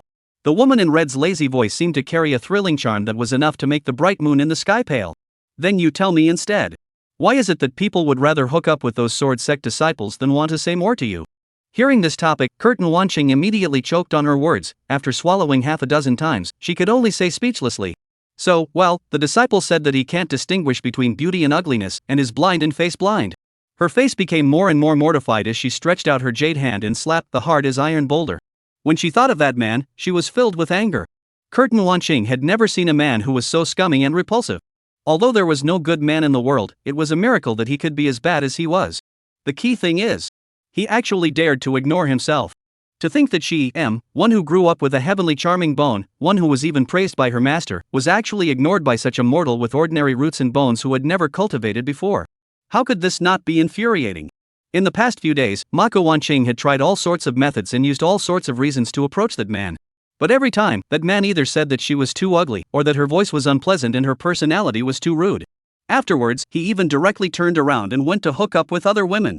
This was simply putting her face, the face of Shou Wanqing, the holy daughter of the Star Moon sect, under her feet and stepping on it. After stepping on it, she even spat on it.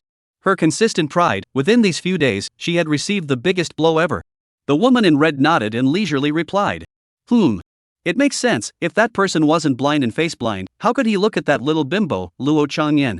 Mako Wanqing froze. Unexpectedly, for this excuse of hers, Master Teacher did not refute it this time. Instead, he was quite agreeable. Only, this excuse it's a little bit outrageous. Curtain Wanqing didn't dare to talk at all, standing awkwardly in place. Green-clothed sword immortal is such a person, even she does not dare to talk about it. Of course, the Master Teacher was another matter. As a Master Teacher who was also an Emperor Realm powerhouse, his dislike for Luo Changyan was well known throughout the entire 9 states. The two had a long history of conflict, and it was rumored that they had begun to fight to the death 1,000 years ago. At this time, the woman in red said quietly again. TSK. Being molested like this and still letting the other party live, even accepting them as a true disciple. If that scumbag was alive, he wouldn't know how he would feel after hearing this news. This is putting a hat on him. Serves him right. By the way, did you find out the name of that scum? Hearing the master's question, only then did Curtain Wanqing nod her head and replied that she had found out, and that he was called Chen Mu. Chen is the old-fashioned Chen, Mu is the Mu that guards the world. Chen Mu? Hearing Curtain Wanqing's reply, the void shadow first nodded out of habit. Wait, you said his name is Chen Mu? Then, her body instantly trembled and violently lifted the thin veil, her voice uncontrollably amplified with a few moments of disbelief as she said. And as the woman revealed her true face. In a split second. It was as if the heavens and earth had lost their colors. What kind of beauty was that? A knitted brow, a smile, a move, as if every moment was outlining one's heart. Obviously just so lazy lying on the soft couch, but anything in this world are more attractive. In front of this woman, even the great Tao, even longevity, all pale in comparison. Even Curtain Wanqing was slightly lost in thought at this moment. Fortunately, the Tao within her body operated, and only then did she come to her senses, and hurriedly said, Master Teacher, he is indeed called Chen Mu. Curtain Wanqing hurriedly lowered her head, but her heart was flooded with monstrous waves. After many years of seclusion, Master Teacher's strength was getting more and more terrifying. I'm afraid that even that legendary realm is close at hand. Chen Mu, how could it be such a coincidence? What does that little want? The red-clothed woman recaged the thin veil and muttered in disbelief. Last time, Curtain Wanqing said that Luo Changyan had been molested by an ordinary person. At that time, she even scoffed for a while, and even instructed her disciples to collect the details of this incident so that she could take it out to flirt with Luo Changyan in the future. After all, as long as it could make Luo Changyan unhappy, she would be very painful. Only, I didn't expect that person to actually be called by this name. And he was also accepted by Luo Changyan as a personal disciple. Master? Is there anything special about this name? Noticing that her senior was in deep thought, Curtain Wanqing inquired curiously. The woman in red put down the thoughts in her mind and faintly said that there is nothing special about it, it's just that she doesn't like the name. Under the sky, there is no good person named Chen. Curtain Wanqing. Listening to this tone of Master's father, it seems like there are some past events. It's just that, since he has become a personal disciple, I'm afraid it won't be that simple for you to abduct him. In that little bimbo's neighborhood, if you're exposed, Master won't even be able to save you in time. You continue to follow your own plans, and don't worry about this matter. In a few days, I will personally come to find that little BTCH and spar. The woman in red waved her hand and lightly left a few words before closing the contact. Curtain Wanqing. Master is coming? Or are you looking for Luo Changyan to spar? My goodness, something big is going to happen. Chapter 32, Escape from the Devil's Cave. Player Chen Mu. Realm, Flesh, 5th level. Physique, None. Root Bone 60. Blessed Karma 60. Enlightenment 60. Backpack of Inferior Spirit Stones 1, Enlightenment Bodhi, Mirror Breaking Pills, Imperial Air Talisman, Tokens, Jade Sword Peak Tokens. Mission Yellow Springs Road. Cultivation Quest not refreshed. 6 lower grade Spirit Stones can be refreshed, only 1 chance per day. There's still 1 lower grade Spirit Stone left. Gotta go to the sect to collect the Spirit Stone. 5 or 6 days should not be too much of a problem to expose the cultivation level of the second layer of the flesh body. On Xian Sword Peak, Chen Mu pondered and got up. In such a long period of time, as long as the root bone was full 70, he would be able to reach this cultivation speed of his. Even if it was exposed, it wouldn't attract anyone's attention. According to what he had heard from others, even the disciples who had joined at the same time as him, there were quite a few who had already reached the second level of the flesh body realm. This cultivation speed of his could only be considered average. However, just as Chen Mu had just walked out of Xian Sword Peak and was about to go to the sect hall to collect the spirit stones, a light and calm voice came from the top of the mountain. Go to the sect hall, there is a mission waiting for you there. It was Luo Changyan's order, only the voice was a few points colder than the previous days. It sounded as if she wasn't in a very wonderful mood. Can you go down the mountain now? Chen Mu froze, and although he was very satisfied with this mission in his heart, he still said with a dissatisfied face. Not. Master, I've only just started, and you're letting me take on a mission? Am I still not your disciple? I still want to stay at Xian Sword Peak and continue to serve you. There was no response to his shouts. It seemed that Luo Changyan didn't want to pay any attention to this newly accepted personal disciple at all. It seems like he finally couldn't bear it anymore. Chen Mu raised an eyebrow, but did not care. Yesterday's mission was for him to find a female disciple to discuss the cultivation path. And he didn't let Luo Changyan down. He directly ran to find the Jade Sword Peak Master and chatted all night. It was from the basic introductory sword technique to what kind of Taoist couple would help with cultivation. Due to his full charisma points, coupled with his experience as a scum, he froze and coaxed the Luo Yu Peak Master into a frenzy. Not only did she forget about the previous unpleasantness, but she also gave her instructions on cultivation in every detail. In the end, she even gave a Jade Sword Peak token, allowing him to come and go freely and come to her at any time to solve his problems. As for refusing to communicate, this bastard was holding a token given by Luo Changyan. She simply couldn't refuse. Not to mention that it was under the grand guise of asking for cultivation advice. This set of foxes and tigers was sort of played out for Chen Mu, this scumbag, to understand. However, perhaps it was also because of this scummy guy's behavior that Luo Changyan just couldn't look at it anymore. Just throw me out. What I'm afraid of is that you won't let me out of the sect. After the set goal was reached, Chen Mu went to the sect to collect 10 inferior spirit stones in a happy manner, and then came to the location of the mission that Luo Changyan had spoken of. Senior Brother Chen is here. Senior Brother Chen, don't worry, this time, Senior Sister will definitely protect you during this experience. Senior Brother Chen, this mission isn't difficult, just think of it as a tour. Just after arriving at the mission location, a group of senior brothers and sisters gathered around, smilingly greeting Chen Mu. For Chen Mu, this celebrity, nowadays no one in the sect could be said to know about him. These senior sisters, on the other hand, were sincerely fond of this handsome, well-spoken, and humorous junior brother. Moreover, he was also the sovereign's own heirloom. If he could become a couple with him, both emotionally and in terms of cultivation, it would be an excellent thing. As for those senior brothers, they admired this scum. Not only does he roam amongst women every day, but he also manages to win their favor. It was rumored that even Luo Yu Peak Master had kept him for the night yesterday. This kind of operation made them, the singles who had been practicing swords, but they were so envious. Ha! She was also there. Chen Mu smilingly greeted the many senior sisters, and with a glance, he suddenly spotted a familiar figure. Song Wanqing walked over smilingly and saluted Chen Mu, saying, Senior Brother Chen, I didn't expect that I would actually be able to go down with you this time. It's really a blessing of 3 lifetimes. The words were eerie, not at all as nice as the previous 2 days. Chen Mu frowned, and then gradually stretched, looking to the side of the senior sisters just entered the disciples. Downhill training will not be out of the question?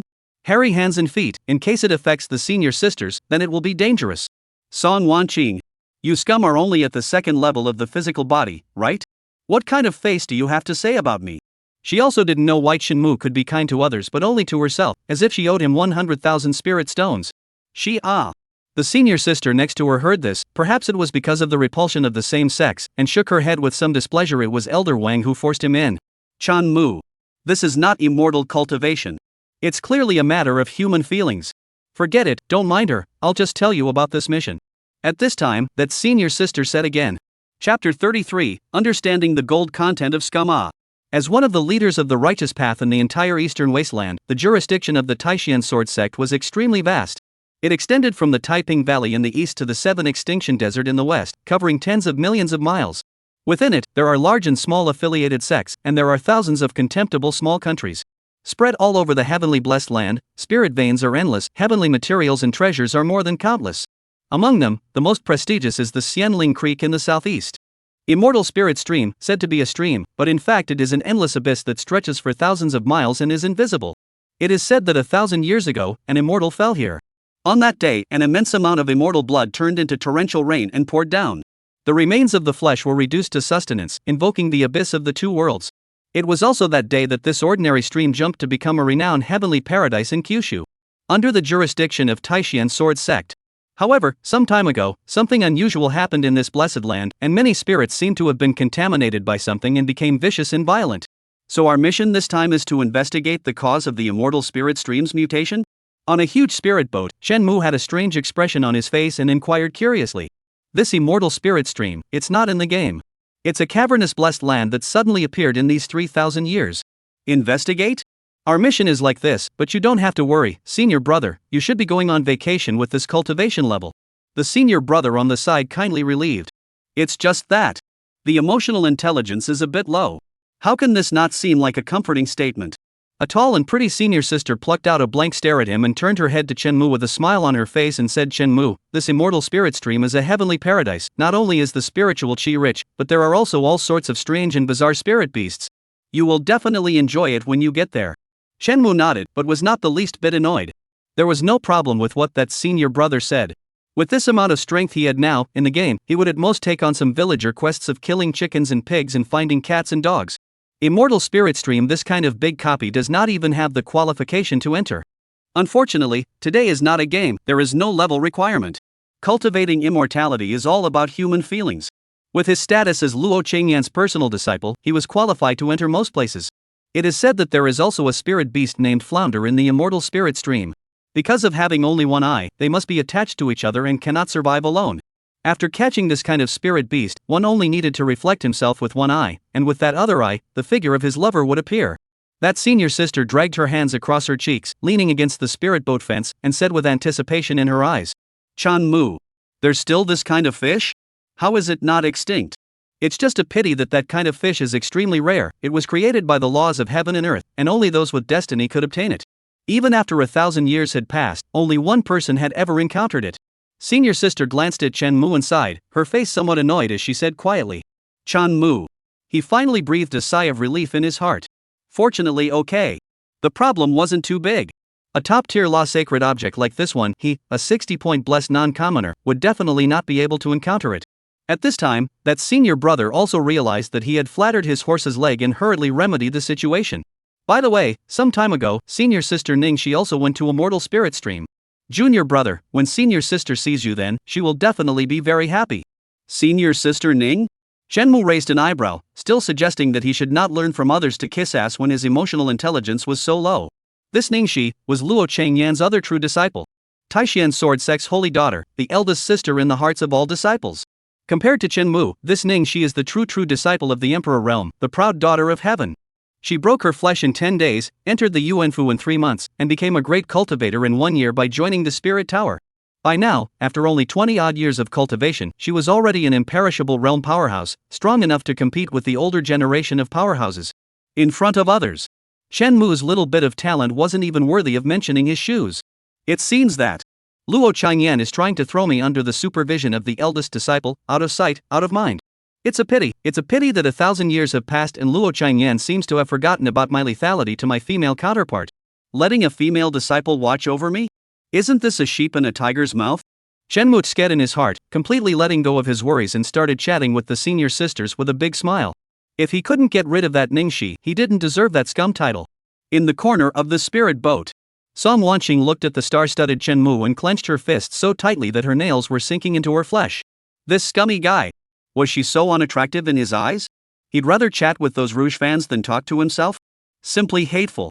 When she finishes her mission, she will bring this man back to Star Moon Sect and serve him with whips and candles. Sister, do you have any problems with your cultivation? At this time, a male disciple came over and accosted Song Wanqing with a wiggle. Scram! Song Wanqing snorted coldly, didn't even look at him and turned around to walk inside the compartment. As long as she left Fairy Qingyi's side, she could carry out her plan. This scum, his good days are coming to an end. Oh. The male disciple stood in place with a tangled face. Senior sister told me to roll, should I roll away? Or should I roll in? These women's minds are too complicated. He had such a headache. Soon, a few days passed in the blink of an eye. Chen Mu and his group finally arrived at their destination. In the middle of a canyon surrounded by clouds and mist, with an immortal aura floating about. Countless rainbow lights flew in from the sky, and one immortal cultivator with an extraordinary aura was traveling with a sword. This scene. Only then did it finally have a little bit of the immortal flavor of the sword. 10 million miles, heaven and earth let me travel. Chapter 34, The Death of the Fishing Man. After arriving at the destination, the crowd stepped off the spirit boat one after another. Shenmu stood in the crowd and looked from afar, an ancient bamboo building, located at the entrance of the immortal spirit stream. At the entrance of the bamboo building, there was also a lazy old man lying on a rocking chair, squinting slightly and lightly shaking a bushel fan. Next to him, there was a wooden plaque. It reads 100 top-grade spirit stones at a time, with a time limit of 6 hours. Chan Mu. The immortal flavor that he had just experienced was instantly gone. This is a toll booth. This is a toll booth in the world of immortals? Don't you all have a light heart and never eat or drink? At this time, the elder sister on the side sensed his doubts and explained with a smile. Although Immortal Spirit Stream is under the jurisdiction of my sword sect, after all, it is also a heavenly paradise, and my sword sect, as the leader of the righteous path, has always not been stingy with these opportunities. Only, the matter of cultivation all depends on heaven's destiny. Whether or not you can obtain heavenly treasures in it is up to you. As for this toll, cultivation also requires spirit stones. My sword sect has countless disciples, and the daily consumption of spirit stones alone is astronomical. Using spirit stones to fight for a chance is perfectly normal, and the cultivation world abounds with it. Chen Mu nodded silently. As the Taishan sword sect was the leader of the Eastern Wasteland's righteous path, with so many disciples under its doors, it definitely needed to spend money to cultivate them as well. A rookie of his flesh realm would need hundreds of lower-grade spirit stones to cultivate. Not to mention the top powerhouses. A mighty powerhouse like Ningxi at the Undying Realm and Dao Palace Realm would require even more spirit stones, burning money like crazy every day. Roughly estimated, just for the disciples within the sect, a sword peak would consume tens of millions of top-grade spirit stones every month. That's not even counting the costs of alchemy, weaponry, brewing, and the like. If you're not in charge, you don't know how expensive it is. Dharma, wealth and land, each of these is a vital thing in cultivation. It's just that, the reasoning is so reasonable. But Chen Mu just felt that it was a bit abrupt and didn't quite fit the immortal conception in his mind. So immortals also have to pay rent and tolls? Our sword sect disciples who want to enter the immortal spirit stream can replace it with sect points with a certain discount. That senior sister walked up to talk while continuing to explain for Chen Mu. Of course, we belong to completing a mission this time, so we don't need to pay spirit stones, and there will be no time limit. Oh, publicly funded travel right. Chen Mu silently nodded again. This flavor was just too familiar. Elder. Senior sister handed over the clan token and started to finalize the task handover with that elder at the door. Alright, let's go in. Senior sister turned back to the crowd and said, I've been fishing for a few days and nights. I've been fishing for days and nights, and I've spent thousands of spirit stones. For God's sake, why are you doing this to me? There's a guy on the west coast who just caught a top-grade pearl oyster. Come and see. Ah, oh Wong, die for me. I don't believe it today. 6 more hours and I'll catch a top-quality spirit animal. The pole is moving, the pole is moving, get up. Carp King, you're an immortal, you're an immortal, you're an immortal. As soon as he entered the immortal spirit stream, Chen Mu's ears immediately heard a variety of noisy sounds. Many immortal cultivators who were out there with their immortal aura and extraordinary demeanor, at this moment, each one of them had red faces and were throwing their fishing rods in a furious manner. Chan Mu. The fishing man is not worthy of death. Senior brother Chen, senior sister Song. We're going to meet up with senior sister Ning first, so we won't be taking you guys with us for now. The catching magic treasures are sold right over there, so you guys can choose to fish for spirit beasts here or go to the forest in front of you to look for spirit medicines. At this time, the fellow senior sister looked at Chen Mu and apologized, saying when the mission is completed, senior sister will come and accompany you to fish. They were going to go deeper into the immortal spirit stream, where the mutated spirit beasts were too dangerous to bring these 2 dragons with them. That's good, senior sister, you must pay attention to safety. Chen Mu nodded, then looked at that senior sister with a worried expression. That senior sister instantly smiled and joyfully said, "Junior brother Chen, don't worry, senior sister will definitely have no problem." Song Wanqing. This scum. Subsequently, these senior brothers and sisters began to head to the depths of the immortal spirit stream, leaving Shenmue and Song Wanqing behind, slowly vacationing here. All gone ah. Shenmue sighed, pinched the token given by Luo Changyan, and turned his head to look at Song Wanqing. However, the place where Song Wanqing was originally standing was currently empty. It seemed that this was her purpose. Shenmue frowned, then gradually stretched. No matter what her purpose was, it had nothing to do with him anyway. The most important thing for him at the moment was still pondering how to escape from Luo Changyan's line of sight from under the layers of surveillance. With this in mind, he turned his head towards the location where fishing rods were being sold on the side, pulled out Luo Changyan's token, and said in a loud voice, "Give me a rod. The best fishing rod. Today this scumbag is going to prove himself." Chapter 35, How Can This Be Fished? There was also a fishing mechanism in the game. This, Shenmue remembered very clearly. Due to the fact that the fortune was too low, when he had fished for a whole few hours and a month in the game, there wasn't even a single harvest.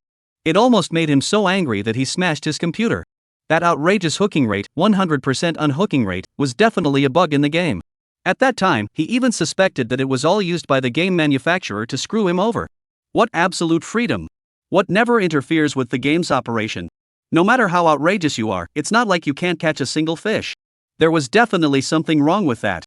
Therefore, the unconvinced Shenmue intended to prove himself all over again today, in this place, Immortal Spirit Stream.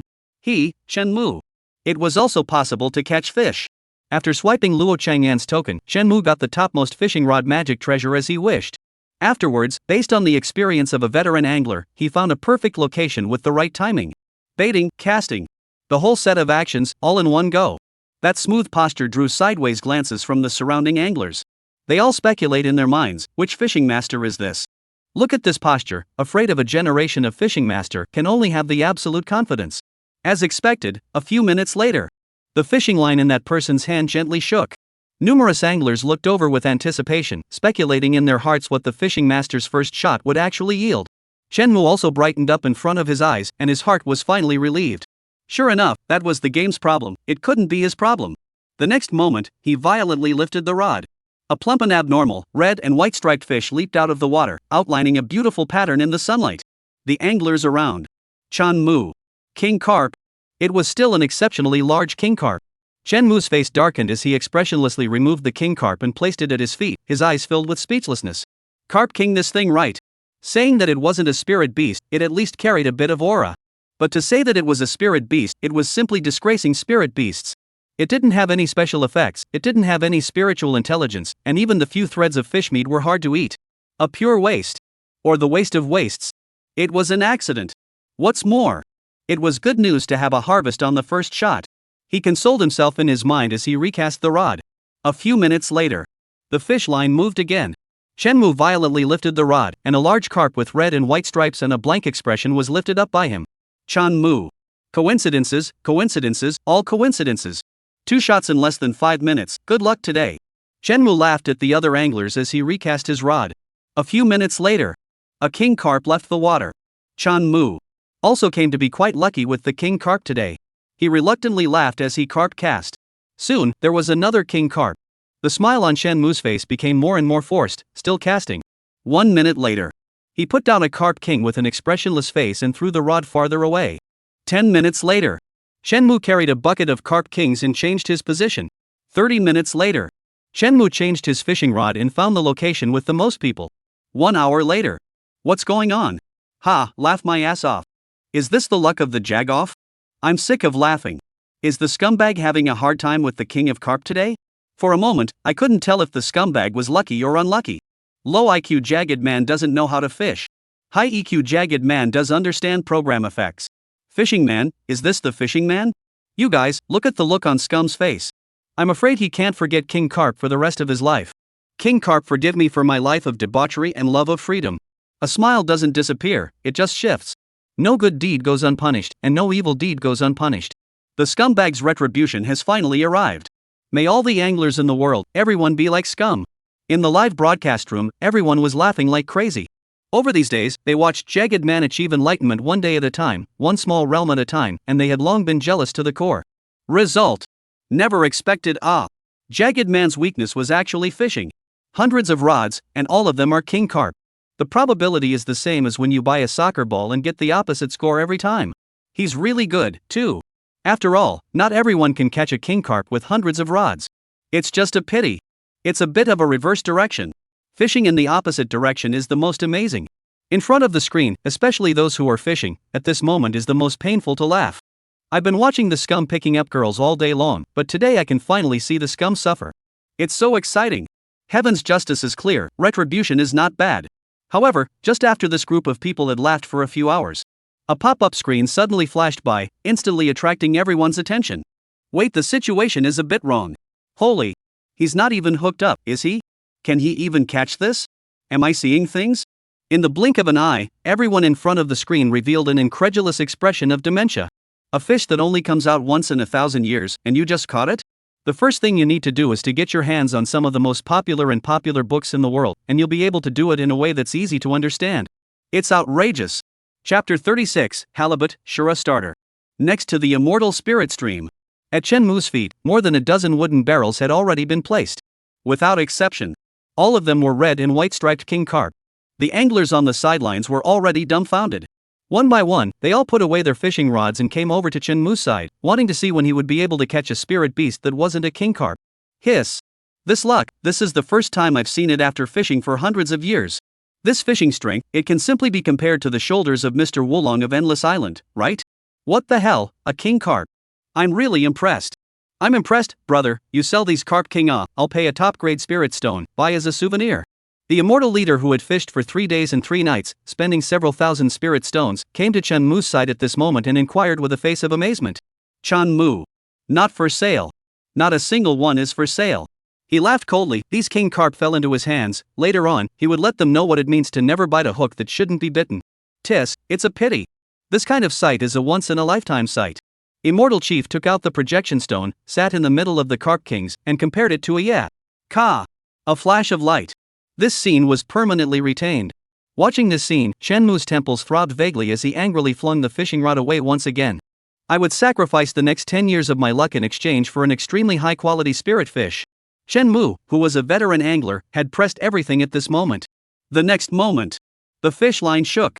A strangely shaped fish swam around on the surface of the water. Looking at that appearance, it definitely wouldn't be a king carp. Chen Mu's eyelids jumped, thinking that it couldn't be such a coincidence that you came just after I swore? That said, in the immortal world's oath, isn't it not possible to swear casually? His heart thumped and his hand loosened, directly wanting to throw the fishing rod down. Unexpectedly.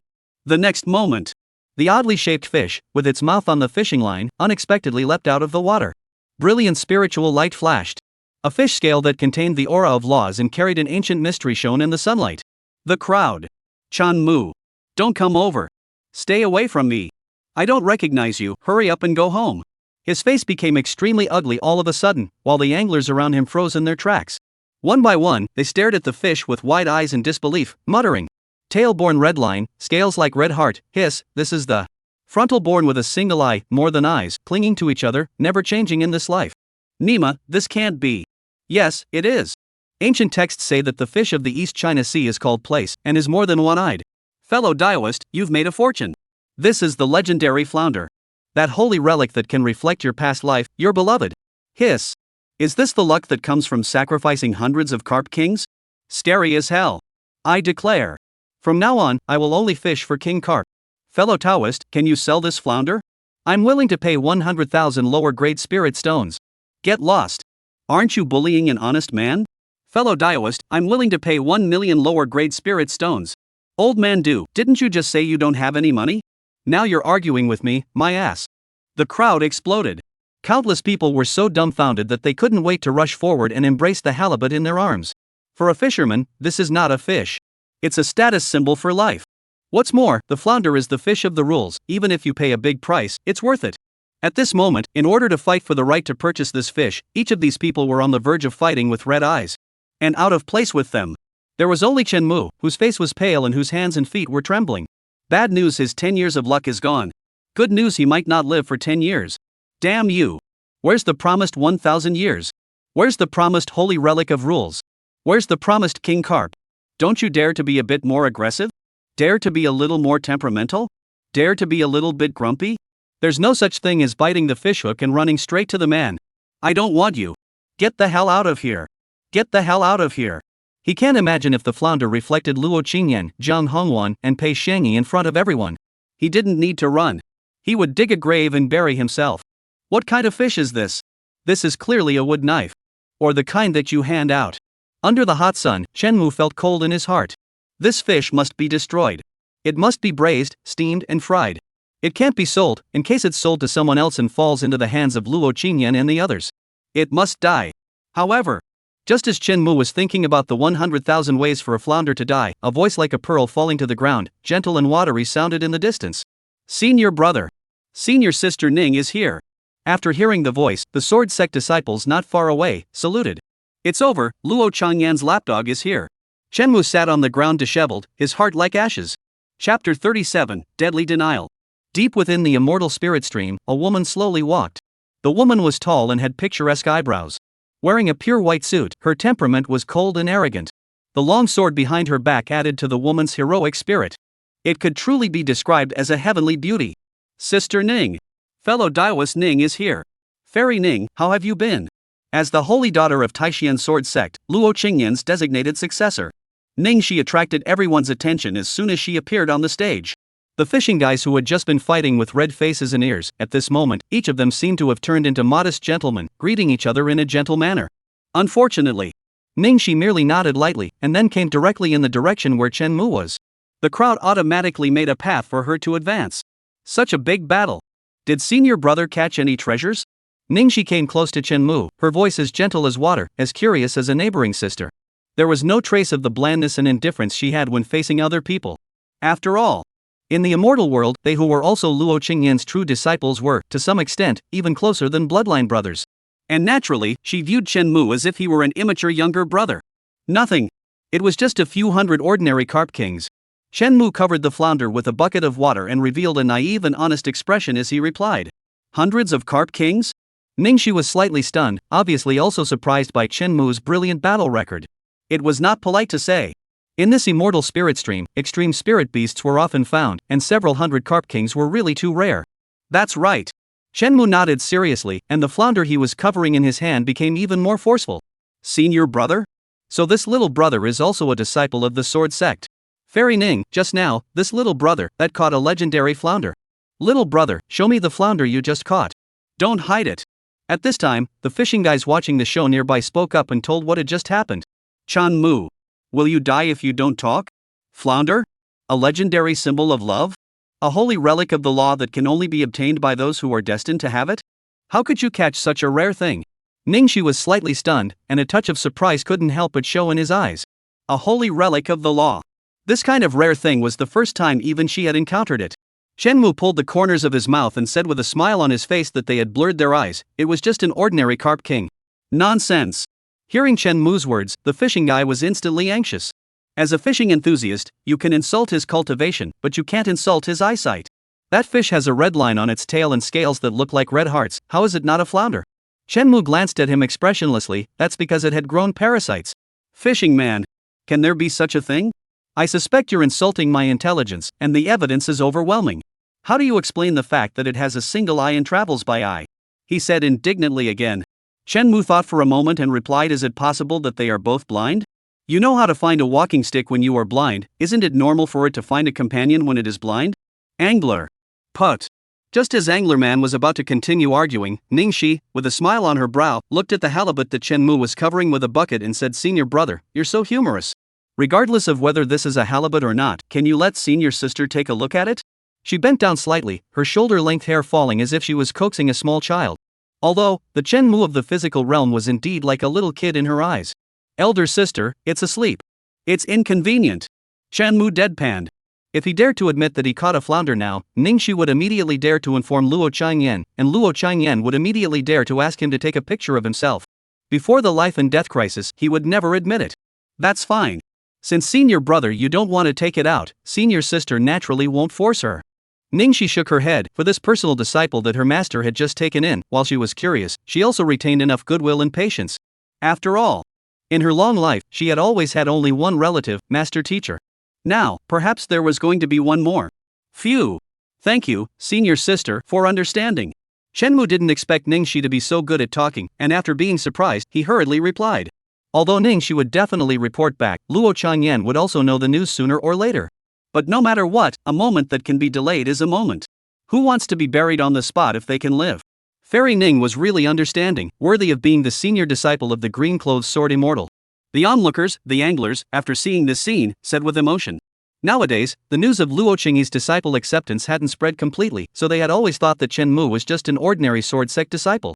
And an ordinary sword sect disciple actually dared to reject Ningxi in public, and Ningxi wasn't the least bit annoyed. This was enough to prove that this fairy Ning's broad-mindedness and kind-heartedness. Ningxi smiled faintly and was about to introduce Chen Mu's identity to the crowd. Roar! A violent roar suddenly came from the depths of the immortal spirit. Chapter 38, just out of the wolf's den, into the tiger's mouth. Fairy Ning, is this some kind of change happening? This fluctuation, this aura, I'm afraid it's not an ordinary spirit beast. In the depths of the immortal spirit stream, what exactly has happened?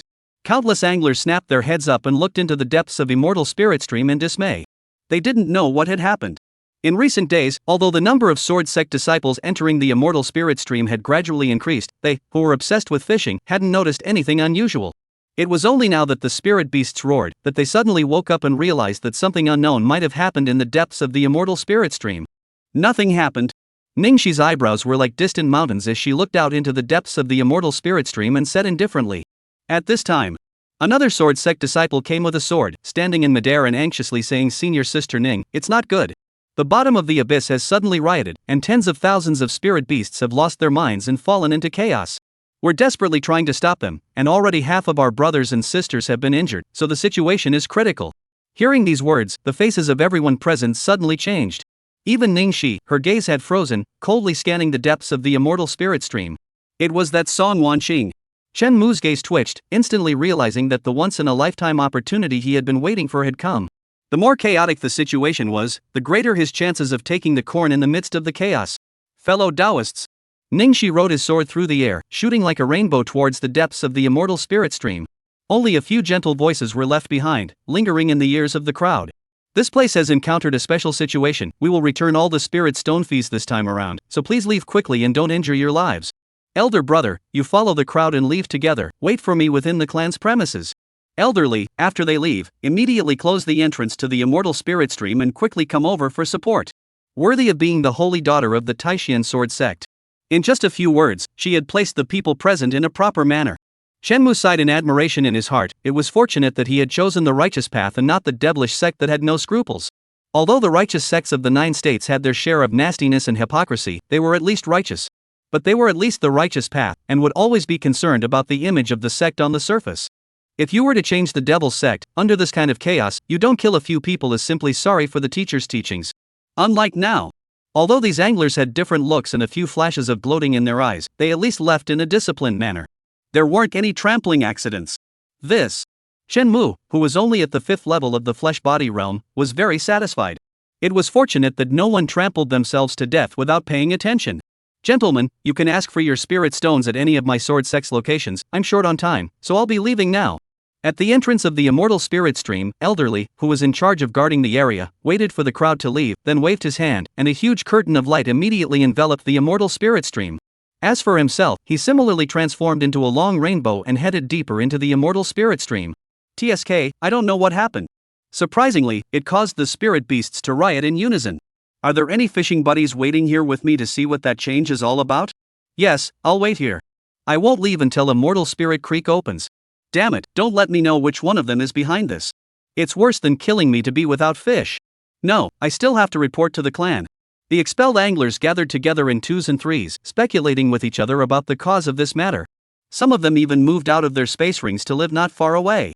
These fishermen had simply reached the point of being obsessed with fish.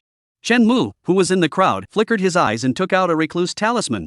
With a slight force, that earth-escaped talisman instantly turned into fragments, and wisps of spiritual light dissipated into the sky and earth. The next moment, Shenmue's figure dissipated in place. Ha! Master is free. What Taishan sword sect? Who's Luo Qingyan?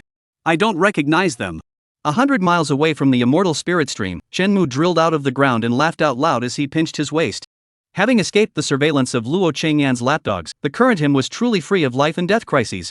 As long as he found another place where he could shield himself from Luo Qingyan's prying eyes, Chen Mu would be completely have the sky high enough for the fish to leap and the sea wide enough for the birds to fly. As soon as he thought of this, Chen Mu's mood immediately became beautiful and he couldn't wait to have 2 good days. The time has come, ah. I never thought that I would encounter this kind of thing just after arriving at Immortal Spirit Stream. Looks like my luck isn't that bad. He took out the flounder and glanced at it lightly, coldly saying 10 years of luck? Ha! With you want to backstab me, Chen? Simply ridiculous. Later on, I will make you into a roasted fish and make you disappear completely in this world. However, just as Chen Mu relaxed, complacent, a tingling to the extreme, enchanting and charming voice that seemed to be pulling the entire heaven and earth rang out. Yo! A flounder? I can't imagine that just after leaving the gate, there's such a windfall, ah. Hearing the sudden voice, the smile on Chen Mu's face instantly condensed as he turned his head to follow the voice. Under the willow tree, a woman in red was looking at him with a smile on her face. Chen Mu's eyes went black and he almost fainted from fear. Chapter 39, Zhang Hongwan, kill me if you have the ability. The woman in red was beautiful. Shockingly beautiful. She is beautiful to what point? Sinking fish and falling geese, closed moon and shy flowers, as if these words of the ancients are all created for the woman in red. Because her beauty was really something that could sink a fish and fall a goose, as well as close the moon and mimic a flower. All around her, it was as if heaven and earth were eclipsed. Any beautiful creature that was in front of her also instantly lowered its head in shame. This was a kind of beauty that could affect the great Tao. If Luo Qingyan's beauty was the kind of beauty that was as gentle as water, elegant and lonely, like a fairy in the moon, then the beauty of the woman in red was the kind of beauty that seduced the soul and could stimulate one's primal desires. Seeing her, you will forget everything, forget the great Tao, forget about immortality. Even if you forget yourself, you will want to stab her once. Vulgarly speaking. Enough of a tart. Moreover, this kind of flirtation of hers was the kind that was enough to make people sink and completely lose their sanity. Even at this moment, Chen Mu, under the constant flickering of the soul-restoring bead, was still having trouble suppressing all sorts of thoughts. And the reason for stopping such thoughts and calming him down. It was the name of the woman in red in front of him. Zhang Hongwan. A name that made people lose their nerve and change their colors. At the same time, it was also the name of Chen Mu's ex-girlfriend. Devil, Demoness, Devil, God of Death. There were many nicknames for this woman, but without exception, all of them were names that could make even the most ferocious people terrified. Even Chen Mu. If he had to say which ex-girlfriend he didn't want to meet, then the only answer would be Zhang Hongwan in front of him. A generation of devils. This is a true murderous and temperamental female devil. In the Taishan sword sect, Luo Qingyan may still have some scruples before confirming his identity, most likely will not make a move. But in front of Zhang Hongwan, this woman would rather kill the wrong person than let her go. As a former ex-boyfriend in the past, how could Chen Mu not understand her mind? Therefore, Chen Mu very sincerely handed out the halibut, honestly said, "Senior, if you want this halibut, just ask. Senior will definitely offer it with both hands."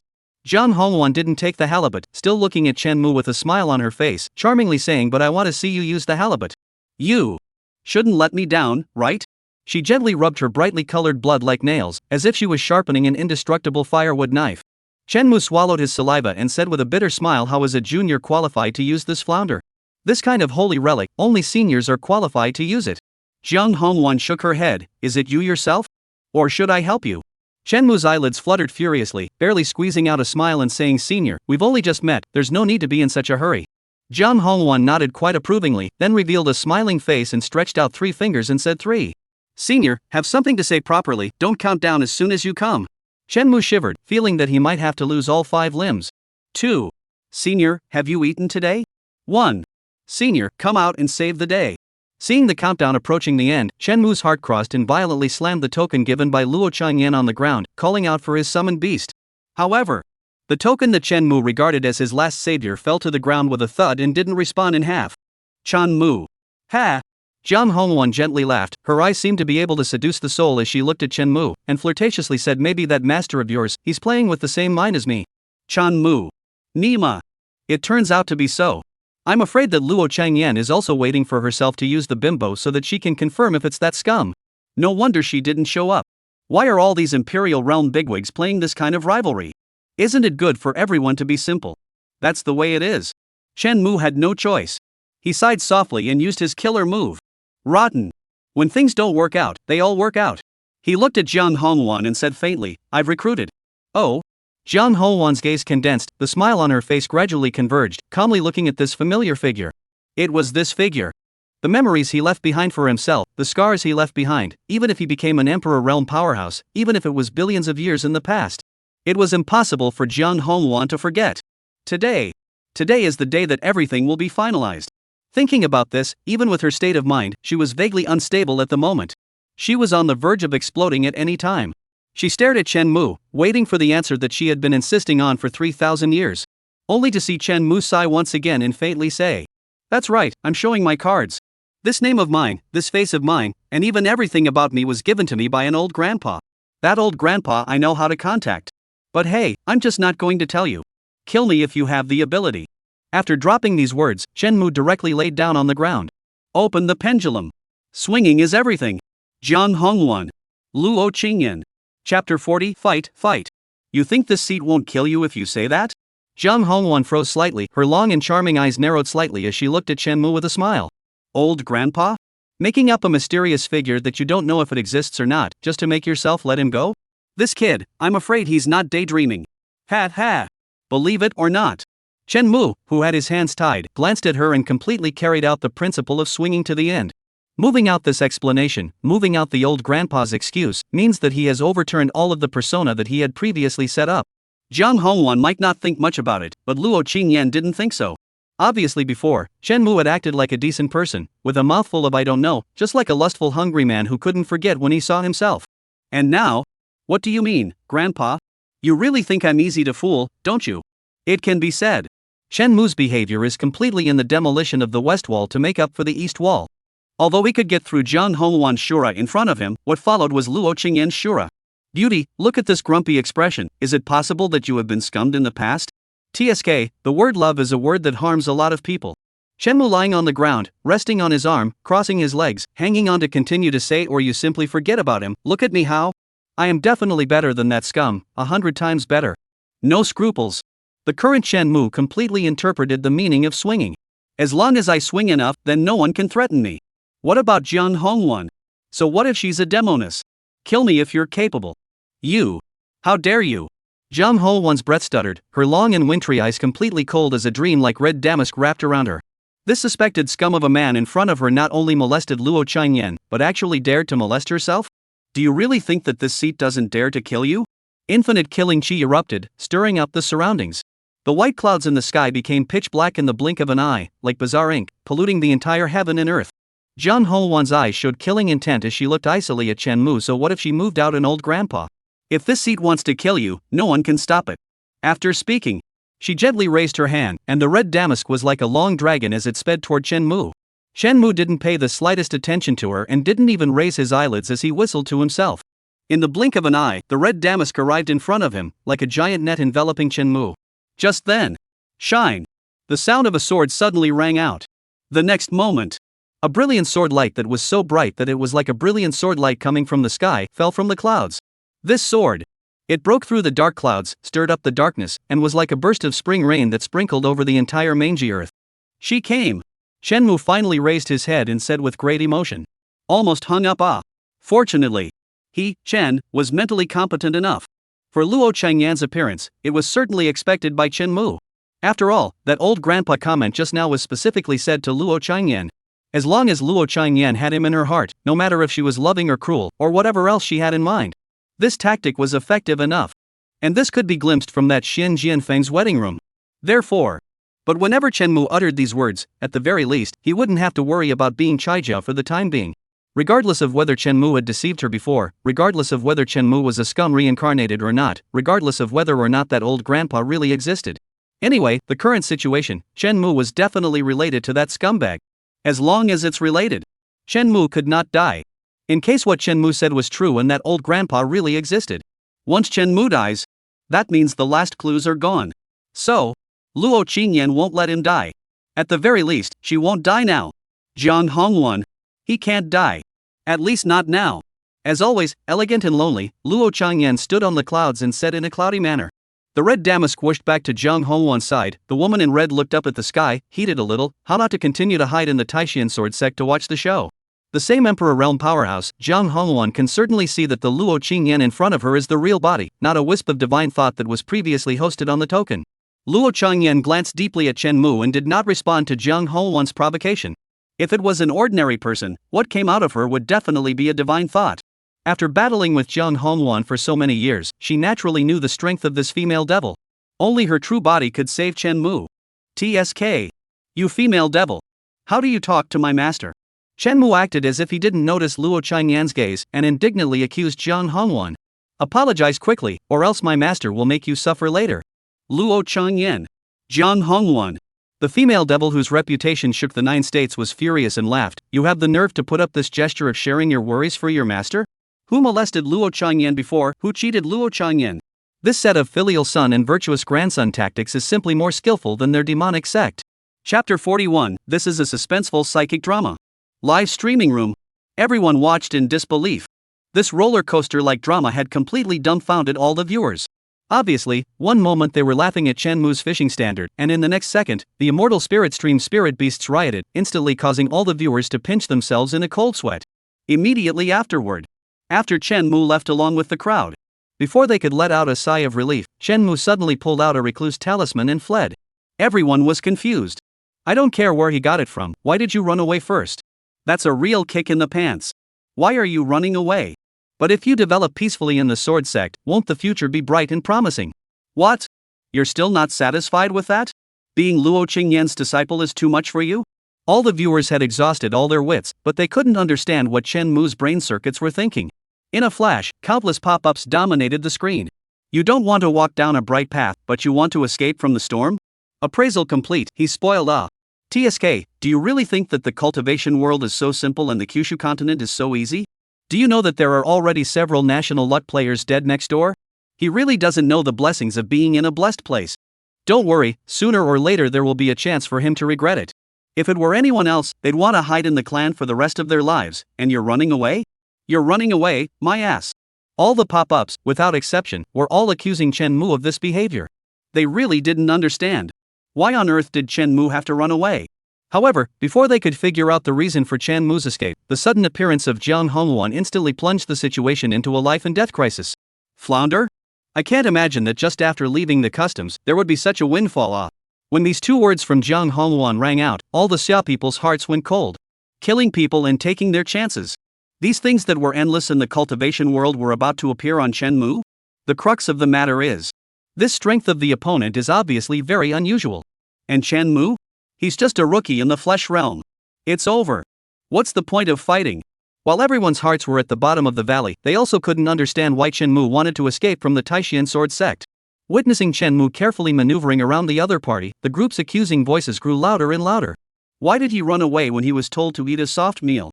Why should he? Don't you know how cruel reality is? Don't you know that if you don't listen to the old man, you'll suffer before your eyes? It's over. A good opening for Tianhu, this time it's not a dead end. I'm not convinced. What can I do? Jagged Man is dead this time, we better hurry to find a place to take refuge. On the pop-up screen, all kinds of crisis remarks are endless. For a while, the entire summer country began to be on edge. Until Luo Changyan's sudden appearance. In a flash, everyone in the live broadcast room finally breathed a sigh of relief, and one by one, they smiled and said, "Ha, Patriarch Luo has come, this time the scum guy is saved. I hope this time the scum man can learn a lesson. Don't run around in the future, eat soft rice properly, it doesn't smell good.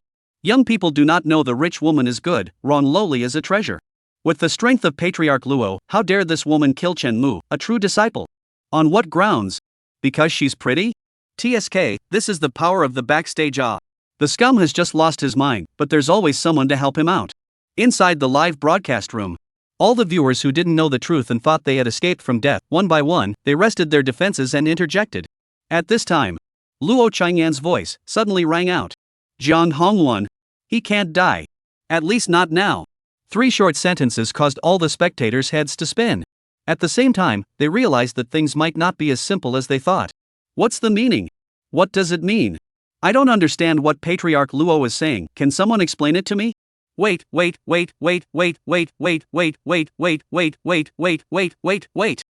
that mean the scum will die sooner or later? What the hell is going on here? Obviously I have been watching the live broadcast every day, in addition to the Slagman rest time, the other time I was present. Why does it feel like the plot has jumped dozens of episodes? So the reason why the scum guy is running is because he knows that Sovereign Luo will kill him sooner or later? Stop it, my brain is already smoking. I get it. Everyone. I finally get it. What do you get upstairs? It's not a fairy tale, it's a ing mystery. The audience, all the people of Xia, are now in a daze. This outrageous plot, this bizarre twist. It made their brains go blank. Not just them. Even the three interpreters were looking at each other in disbelief, their lips were sticky, and they couldn't say anything. What happened? This question they also want to know. What the hell happened? Chapter 42, Emperor's Realm Battle, Shaking the Nine Regions. Not far from the immortal spirit stream in the woods. 2 men and 1 woman. Surrounded by an extremely odd atmosphere. Jiang Hongwan. You've waited for 3,000 years and you can't even wait this long? The cause and effect of this will naturally be revealed on the Yellow Springs Road. After a long time, Luo Changyan withdrew her sight, her clothes fluttering, her expression indifferent, as if she were an exiled fairy, she said. Hearing this, Jiang Hongwan has not yet expressed anything. Shenmu expression froze, and then the gaze austere. All righteousness road master, the opportunity to eradicate the devil is today, we must not let her go. Fight! Fight! We must fight! Only if you fight, I will have a chance to live. Shenmu roared in his heart, itching to immediately command Luo Qingyi fight with Jiang Hongwan for 300 rounds. Jiang Hongwan's expression was stunned as she looked at the righteous Shenmu and couldn't help but tsk. Little btch, I see that this disciple of yours is bullying his teacher and destroying his ancestor. He doesn't quite look like a good person, so why don't you just let me take care of it for you? You, Fairy Luo, can't do something like slaughtering a disciple, so you can leave it to me. You should be assured of my reputation. She rubbed her nails and leapt to her feet. If this guy didn't look so much like a scum, he might still be a good seedling for the Devil Sect. This hand of duplicity and false winding had simply reached the point of perfection. But it's a pity. Who made him look exactly like that scummy guy? Shenmu's face darkened as he angrily rebuked the devil to shut up. What kind of person is my master? Would he be provoked by you in a few words? Afterwards, he turned his head to look at Luo Changyan and continued, Master, today we will get rid of this ruffian and return peace to the world. Luo Changyan. Her sword was vaguely trembling, and it was clear that she was about to be unable to endure this scummy man's words. How can there be such a shameless person? It was almost exactly like that scummy man. Luo Changyan took a deep breath and stabilized her supreme sword heart, then looked at Jiang Hongwan and said, Sword Sect disciples have their own sword sect to deal with. Please also ask Venerable Jiang to leave. Otherwise. As Luo Changyan's voice fell. In a split second. An extremely sharp and brilliant sword light appeared, spreading across the entire sky. The point of the sword blade was the direction where Jiang Hongwan was. Jiang Hongwan raised her eyebrows, as if she had heard a heavenly joke, and snorted, Little bitch. I'm giving you a few points. Do you really think you've opened a dye house? Lao Wei today not only need to finish him, but also you, this bitch. In the woods, a peach blossom petal fell, like a dream, and in the blink of an eye it covered the entire land. Shenmu was located in the middle of the peach blossom petals, his face changed, and cold sweat swished down. These peach blossom petals, just like the sword intent in the sky, each one was filled with endless greatness. It seemed to be extremely beautiful, but in reality, leaking out a trace of energy would be enough to easily obliterate those so-called giant powerhouses. The aftermath of 2 emperor realms exchanging blows is something that a small rookie in the physical realm like him can withstand. 2 beauties. If you guys want to fight, can you let me go first? Shenmu wiped his cold sweat and didn't even dare to breathe. Hearing this, Luo Changyan and Jiang Hongwan looked at him at the same time, and then they both reached out with a wave of their hands in a heartfelt gesture. The next moment, Shenmu then appeared in a silent and deep jungle. Phew! Shenmu in the jungle froze and just let out a sigh of relief. The next second, I don't know how many thousands of miles away, a terrifying fluctuation suddenly came. Above the starry sky, the clouds of the 9 states. The extremely bright sword light and the dreamlike peach blossom petals collided one after another. Endless energies were vented out, erupting with a mighty oath that destroyed the heavens and the earth in general. The heavenly river flowed backwards, the stars shattered, and layers of emptiness exploded apart, revealing a spatial black hole as black as ink. These 2 Emperor Realm powerhouses, just by exchanging hands, erupted with a strength that caused the entire 9 states to stare in disbelief. That was a great power that was unimaginable to ordinary people. That was a realm beyond the reach of ordinary cultivators. The Emperor Realm. A legend at the top of Kyushu. At this moment, on the continent of Kyushu, a divine thought was surging madly, and countless imperial sects, 1,000-year-old families, and 10,000-year-old imperial dynasties had opened their respective mountain protection formations. Raging aura fluctuations, one after another, appeared at first glance on the Kyushu continent. This power? An Emperor Realm is fighting? Which 2 great masters are fighting? It seems to be in the direction of the Taishian sword sect. Old ancestors sent word that you needn't be alarmed, it's those 2 crazy women who fought. Crazier sword immortal Changyi and Fairy Hongwan? Oh, it's alright then. So it's those 2, no need to panic. They fight every 500 years, so it's about time. Alright, let's disperse. It's nothing unusual. For Luo Qingyan and Jiang Hongwan to fight, in addition to the young generation, was extremely shocked. Most of the older generation, the reaction is relatively calm. They even felt that it was a bit unusual. Especially those few overwhelming cultivators who were also at the Emperor realm. They even used their divine thoughts to casually scan it and then immediately ignored it. Those two people were fighting. It was too normal. Only this time, it seemed like they had fought with real fire, and each one of them had even pulled out their back-breaking kung fu. Chapter 43, Triangles are the most stable. Rub. Fighting? This is a fight? Can you believe it? Two Emperor realm greats, actually fighting because of a flesh realm rookie? That's crazy. My worldview has collapsed. Other people's national fortune seekers cultivate hard, kill chickens and pigs, and fight amongst a bunch of fellow flesh realm members. Shenmue's national fortune seeking life two Emperor realm greats started a fight, the stars and rivers shattered, and the heavens turned upside down. This isn't even a latitude, Compared to all this, I'm more concerned about why the two Emperor realm bigwigs want to hunt down the scum? That's a question I'd like to know too. I haven't figured it out even though I've been scratching my scalp. Xia. Countless viewers, each and every one of them as if their brains were dead, stared in disbelief at the images in the live broadcast room. Two Emperor realm bigwigs chasing after Shenmue? Unceremoniously. Was he worthy? Was he worthy of being a flesh realm rookie? He wasn't even worthy of lifting someone's shoes, right? It was simply outrageous. Even if they drained their brains dry, they still couldn't figure out the reason for this. At this moment, a speculation from Shenmue's fans immediately attracted many people's attention. Looking at this scene, why do I feel a bit like a jealousy fight? It can't be that the scumbag has scumbled over someone else, right? Seeing this pop up, No Cheat laughed out loud as if he had heard something heavenly, as if he had heard something heavenly, as if he had heard something heavenly, as if he had heard something heavenly. Shenmue had slagged off an Emperor realm bigwig? People nowadays have such big brains that they even dare to think this. Ha! You're really burning up your CPU, aren't you? He's a big shot in the Emperor realm, so what right does Shenmue have to slag him off? That's right, you have to be realistic. Shenmue's power is so low, he doesn't deserve to be a slag. The owner of this building has neurological problems. We recommend contacting the #1 psychiatric hospital in Jiangnan. Ha, you did make everyone laugh with that joke. The narrator, Yang Jianfeng, also noticed the pop-up and couldn't help but burst out in joy, laughing repeatedly. Cough cough. This audience. I know you guys have a lot of whimsical ideas, but no matter how big your brain is, you can't be whimsical. As a sociologist, I can clearly tell you that even in the world of Kyushu, there are still class and hierarchical barriers. Yang Jianfeng straightened his crown and said in a serious tone, we have to believe in science and data. If Shenmue slagged off Patriarch Luo and the others, I will swallow the computer in front of me right now. And from now on, in my world, there is no longer any science to speak of. His righteous appearance was as if he was a warrior defending his faith, shining with the light from the new era. Look at them. It seems like they are fighting to the stars. In the deep and silent jungle, Shenmue put his hand on his forehead and looked out into the infinite void where the terrifying fluctuations were coming from. But this was normal. With the strength of an Emperor realm big brother, if they really fought on the continent, the aftershocks alone would shake thousands of people to death. The name of an absolute powerhouse was true to its name. After looking for half a second, Shenmue, who only found the sunlight to be blinding, finally lowered his head. Damn it! He's too weak to even be qualified to look. Shenmue mentally spat out a sentence, and then began to observe the surroundings. This was a jungle with a quiet, deep, and terrifying landscape. Wildflowers grew unchecked, and old trees were intertwined. Not far away, there were creatures that flickered with spiritual light, suspected to be fireflies, fluttering about. This scene. It reminded Shenmue of a familiar ancient poem. The sky is open and the trees are low, the river is clear and the moon is near.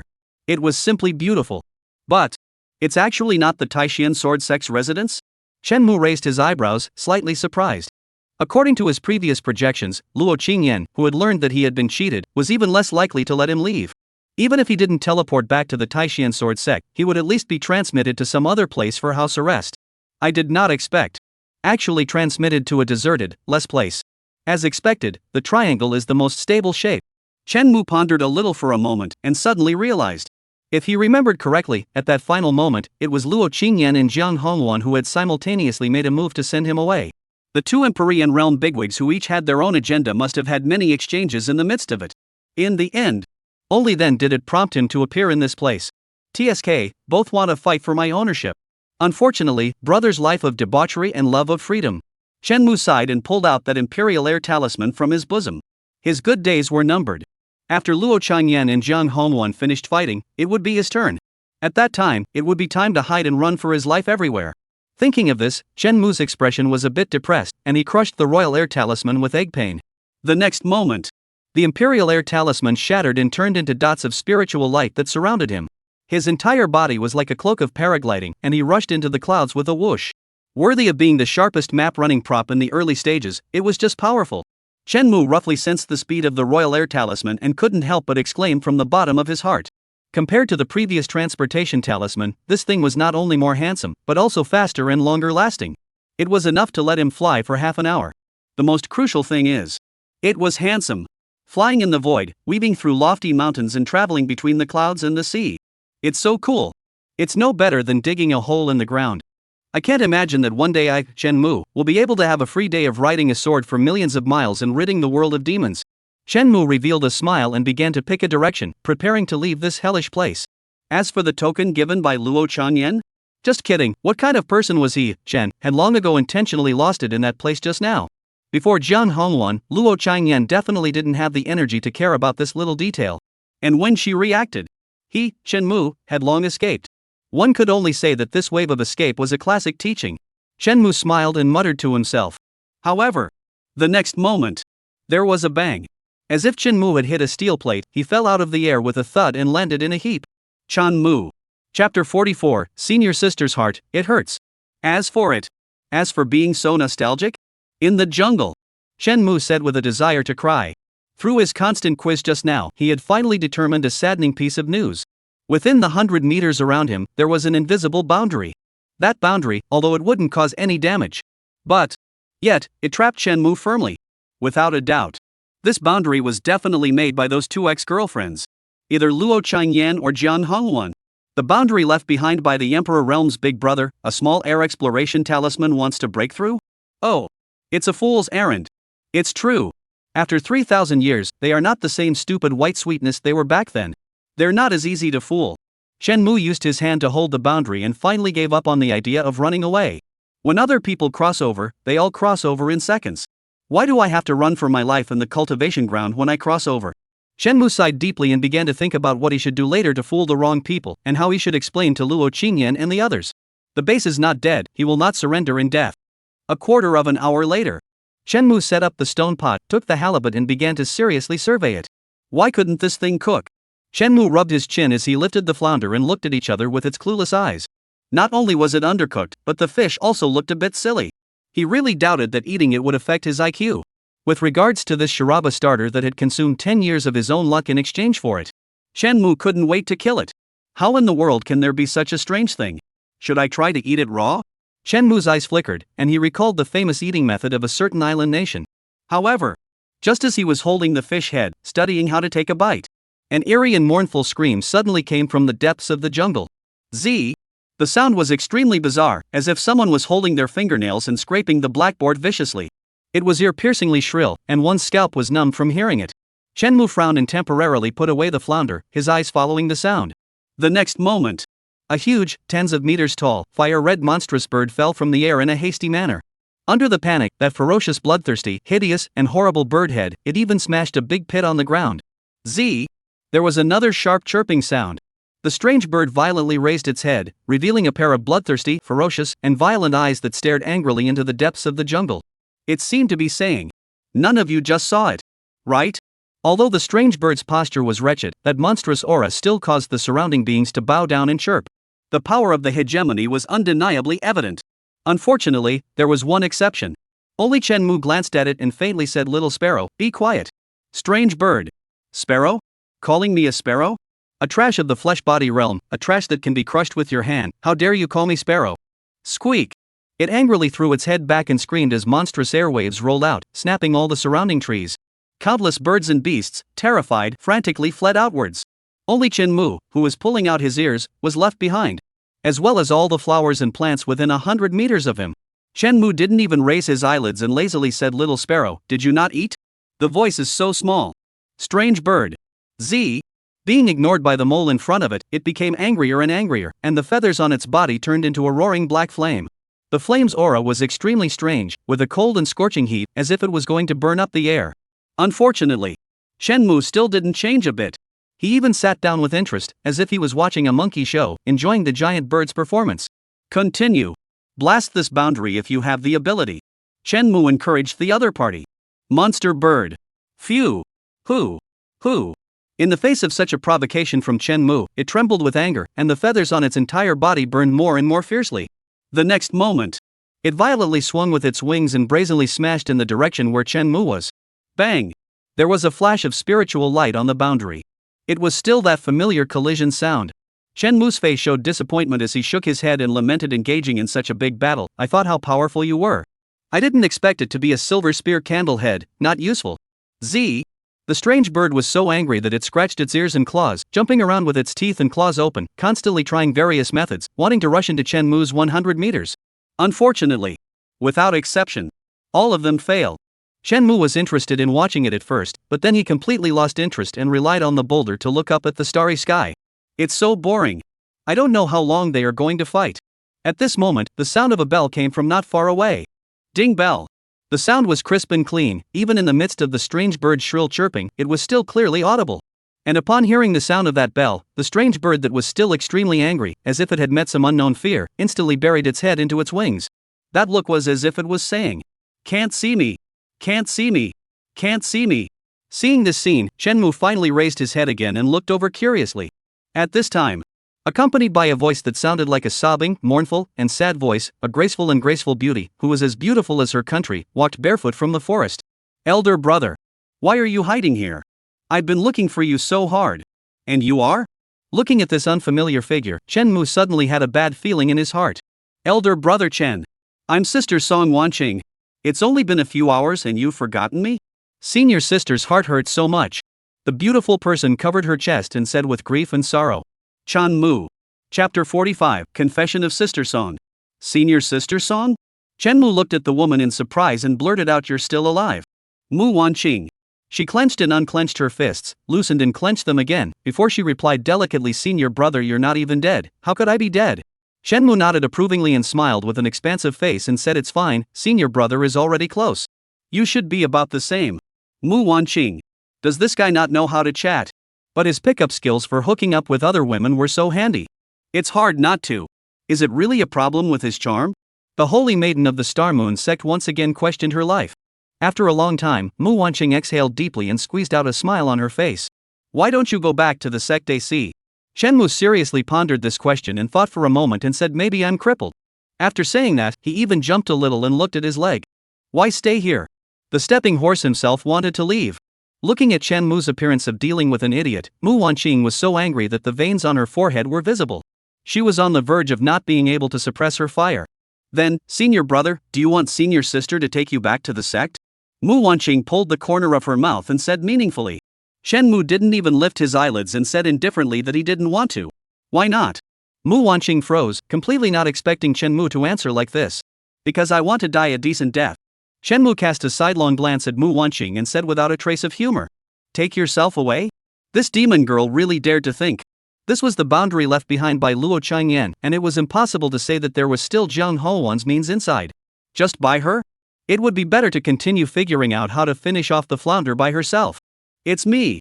Mu Wanqing was so angry that her little face turned white and she almost couldn't help but burst out in foul language. She continuously took deep breaths and rubbed her chest in an attempt to soothe that angry heart. Subsequently, she took out a token and placed it on the boundary. Buzz. On the token, an arcane fluctuation spread out. The next moment, within 100 miles of Chen Mu, a circular glass cover flickered and turned into dots of starlight, dissipating into the heavens and earth. Chen Mu, who was pondering over the fish Shang, raised his head in bewilderment. "It's broken? Wasn't this thing left behind by Luo Changyan? Why is it so unbeatable? It's so unscientific. A boundary left behind by an emperor, and it's just been opened like this? It's a piece of work? It's not of good quality. Long time no see, brother." Mu Wanqing slowly walked into the boundary and greeted with a smile.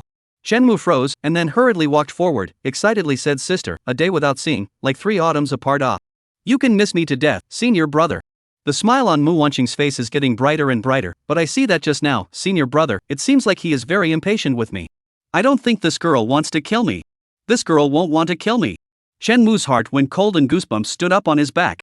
He's made a lot of calculations. He didn't realize that the boundary left behind by Luo Qingyan was actually a tofu dregs project. Not only did it not trap him, but it also put him in danger. To know, this girl's strength was evident from the reaction of the strange bird just now, coupled with his own previous attitude. Chen Mu shook his head and said in a deep and slow voice that senior brother Mia, afraid of involving you. It doesn't matter. As long as it's a female. He will be able to hold it. Then, he showed sadness and wiped his eyes with his mud-stained hands and froze to squeeze out a few tears. Elder sister doesn't know. In the Sword Sect, although the senior brother is the Luo Patriarch's personal disciple, but in fact, the senior brother is also cannot help. That green-clothed sword fairy Xia cannot see the disciples fall in love, especially pro-disciples, but also ordered to strictly prohibit the children's love. In order to protect you, I can only pretend to be indifferent to reject you. Chen Mu's eyes were red, and his tone was sometimes sad, sometimes grieving, and sometimes affectionate. The emotions of self-reproach and entanglement, sadness, were portrayed by him to the fullest. Listening to Mu Wanqing all froze. Is this really the case? Mu Wanqing couldn't help but have doubts in her heart. She didn't know Luo Changyan, much less that green-clothed sword immortal's temperament preferences. As for the matter of strictly forbidding children's affairs, it wasn't that big of a deal. At least, that's what her master Jiang Hongluan had stipulated. She also taught her from a young age that all men in the world are heartless and ungrateful. No wonder. Ningxi, that little bimbo, always put on a saintly appearance of not being close to anyone, not being close to men. Mu Wanqing came to a realization and muttered. It turned out that it wasn't her own charm that was the problem, but rather Chen Mu had concerns. She said, with her own charm, how can there be a man who can't handle it? Ningxi is not in love? When Chen Mu heard her words, his expression was stunned, and he instantly swallowed back his explanation about Ningxi. Unexpectedly. That girl has been practicing for so long, but she hasn't even fallen in love? TSK. However, although he felt very fortunate in his heart, his face still showed a look of deep and slow love as he confessed. Senior sister. For your sake, senior brother is willing to escape from Taishan Sword Sect and wander the world with you. This love and intention, heaven and earth can be seen. Mountain without a mausoleum, heaven and earth are united, and I dare to die with you. Chapter 46, Sister Save Me. Live streaming room. All the viewers looked dumbfounded. How could they not have thought that Chen Mu, who happened to be still in danger and barely got rid of Luo Changyan and Jiang Hongluan, turned his head and encountered a woman with terrifying strength. Moreover, this woman was still Song Wanqing, the same junior sister that he had disliked so much some time ago. Although it was unknown why this woman with terrifying strength was lurking within the Taishan Sword Sect. But there was no doubt that it was definitely not an oil-saving light. Coupled with the fact that Chen Mu had disliked the other party 100 times before, its danger quickly plummeted. However, before the crowd could think about how Chen Mu could survive, this scumbag, he actually confessed to someone else? He confessed to a senior sister that he had previously disliked and ostracized. He also found a whole lot of reasons to fool people. Simply outrageous. Is this the brain of a scumbag? Is this a scumbag? Just out of the crisis, turn around and start confessing to the girl? I'm convinced scum this hand of nonsense, simply do not bat an eyelid. God damn it, Patriarch Luo is not allowed to fall in love. This is too much bull. Worthy of being a scum man, this will be the other little girl lulled into the clouds, spring hard Scum, I may not be able to beat you, but I can definitely slag you. What cultivation world This Nima is clearly the world of human affairs is right. This moment. All the Xia people completely recognized the strength of Chen Mu, the scum. Aha! The strength to deal with women. Would it be a bit too fast? Mu Wanqing's gaze fluttered and she gulped. In the face of Chen Mu's infatuation confession, although she couldn't pick out where there was a fault, she inexplicably felt that something was wrong. Wasn't this style changing too quickly? Of course, it wasn't that she had any favorable feelings towards Chen Mu, much less rising to the level of liking. The reason she was like this was entirely because of the reverse effect of being ignored by Chen Mu in various ways previously. This first time she heard that the other party actually liked her, a few moments of unreality rose in her heart instead. This was what caused her, the holy maiden of the Star Moon sect, to be a little dizzy for a while. How can it be fast? There were some people that only needed a glance and would be unforgettable for the rest of their lives. Chen Mu held her hand and said slowly with deep emotion. Mu Wanqing. Cough. Her pretty face reddened, slightly flustered, she broke away, withdrew her hand behind her back, her body stiffened and said, We'll talk about these things later.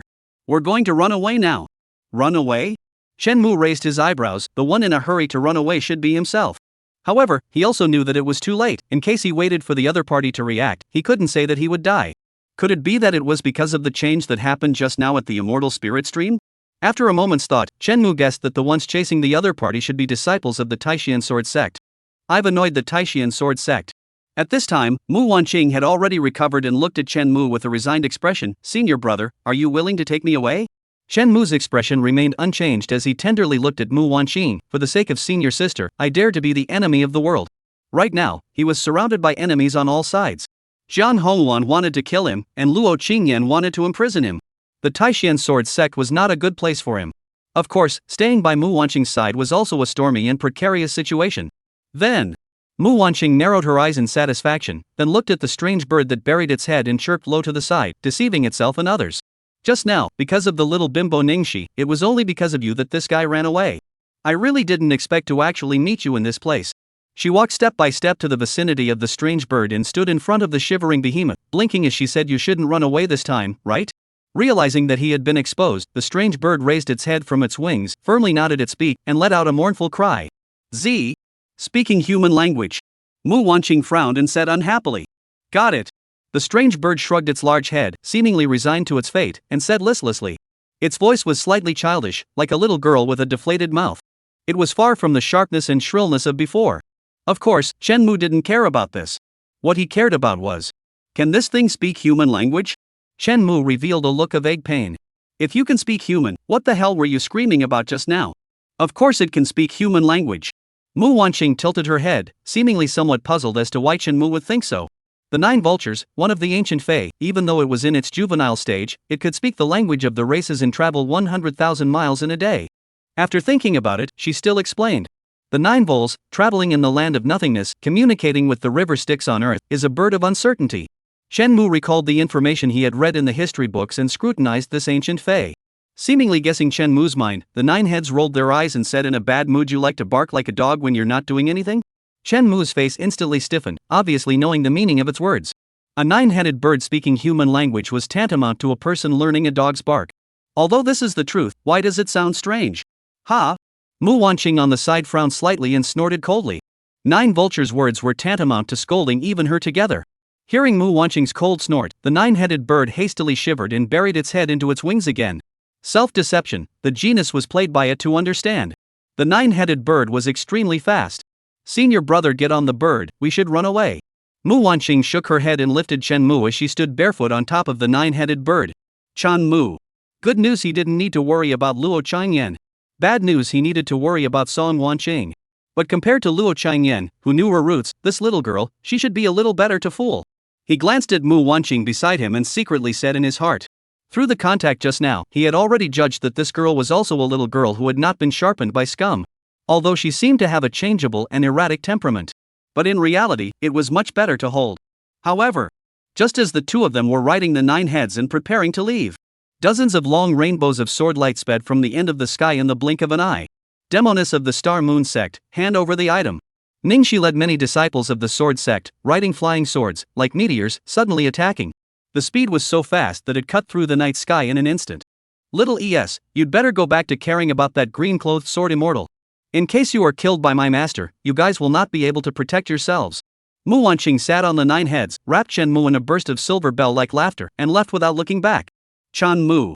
Wait a minute. Her master? At this moment, the person who was fighting with Luo Changyan and possibly killing him. Isn't that Jiang Hongluan? This is Jiang Hongluan's personal disciple? His cold sweat flowed down with a swish, and he fiercely poked his head out of the nine heads and hurriedly shouted out. Senior sister, save me. Mu Wanqing. Chapter 47. I bet you don't have bullets in your gun. Elder brother? It was senior brother Chen's voice.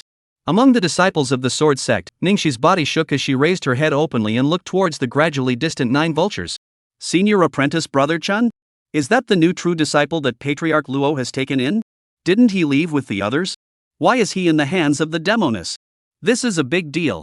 The rest of the disciples froze as well, and they all wore expressions that were ugly to the core. Things are getting big. Green-clothed sword immortal's true disciple was taken by the Star Moon sect's Demoness. This matter, whether it was a blow to the sword sect's reputation or the perception from Patriarch Luo, it will all have a great impact. Elderly, you guys quickly returned to a mortal spirit stream to stop the spirit beast riot. Ningxi's expression sank as he said to the elder beside him. That Chen Mu. The old man's brows furrowed as he asked with a worried expression. Something happened to Patriarch Luo's true disciple. This was a big deal for the entire sword sect. I will go after her. Ningxi's brows were like distant mountains, and a heavenly sword intent flourished on her cool figure. At this moment, she was like a sword unsheathed. The nine heads of birds are extremely fast, so no one can keep up with them except me. Leaving these words behind, Ningxi didn't delay any longer, harnessing her long sword and transforming into an extremely bright rainbow. In the blink of an eye, she appeared 1,000 miles away. The speed was so fast. It even caused the void to ripple, causing the air around her to burst with sonic booms, turning her body into a sword. Elder Li's pupils shrank and he was shocked. The realm of the Holy Maiden is getting more and more profound. At the same time, on the 9 vultures, Mu Wanqing was so angry that her pretty face turned red, staring viciously at Chen Mu, gritting her teeth and saying, "Sure enough, Master was right, all the men in the world are moralistic, wolf-hearted men." Luckily, she had just thought that on the basis of Chen Mu's handsome looks and his devotion to her, she would take him into the Star Moon Sect. After bringing him into Star Moon Sect, she would put in a good word for him in front of her master. With the blessing of Master Teacher, even the green-clothed sword immortal couldn't hurt him in the slightest. But, never expected, this scumbag turned around and sold her out. "Sister, save me?" These words directly broke Mu Wanqing's defenses on the spot. Her hallowed star and moon sect's saint daughter, Jiang Houwan's true disciple, a generation of which known in the 9 states. She was actually tricked by a man. By now, how could Mu Wanqing not guess that this guy had just been completely perfunctory? This guy, simply from beginning to end, did not believe her and did not tell her half the truth. What love at first sight, what for the love of patience? What a wanderer, what an enemy of the world. All lies. All lies. There's not a word of truth in this dog's mouth. Sorry, I'm a good person. Chen Mu glanced at her, lying on the ninjas, crossing his legs, said in a good-natured manner, "Xiaohu document anti-theft prints, looking for, book machine choice Xiaohu, stable and reliable, not step on the pit." He understands. He understood everything. That boundary is not left by Luo Changyan at all. It was left by Jiang Hongwan. If he hadn't guessed wrongly, at the last moment when they were about to fight, Luo Changyan had teleported herself to the vicinity of the immortal spirit stream and waited for the sword sect's disciples to find him. Jiang Hongwan, on the other hand, had used the trick to notify Song Wanqing to come over to look for him while leaving a boundary on herself to prevent him from wandering off. This also explains why Song Wanqing could easily open the boundary and take him away. It was left behind by someone's master.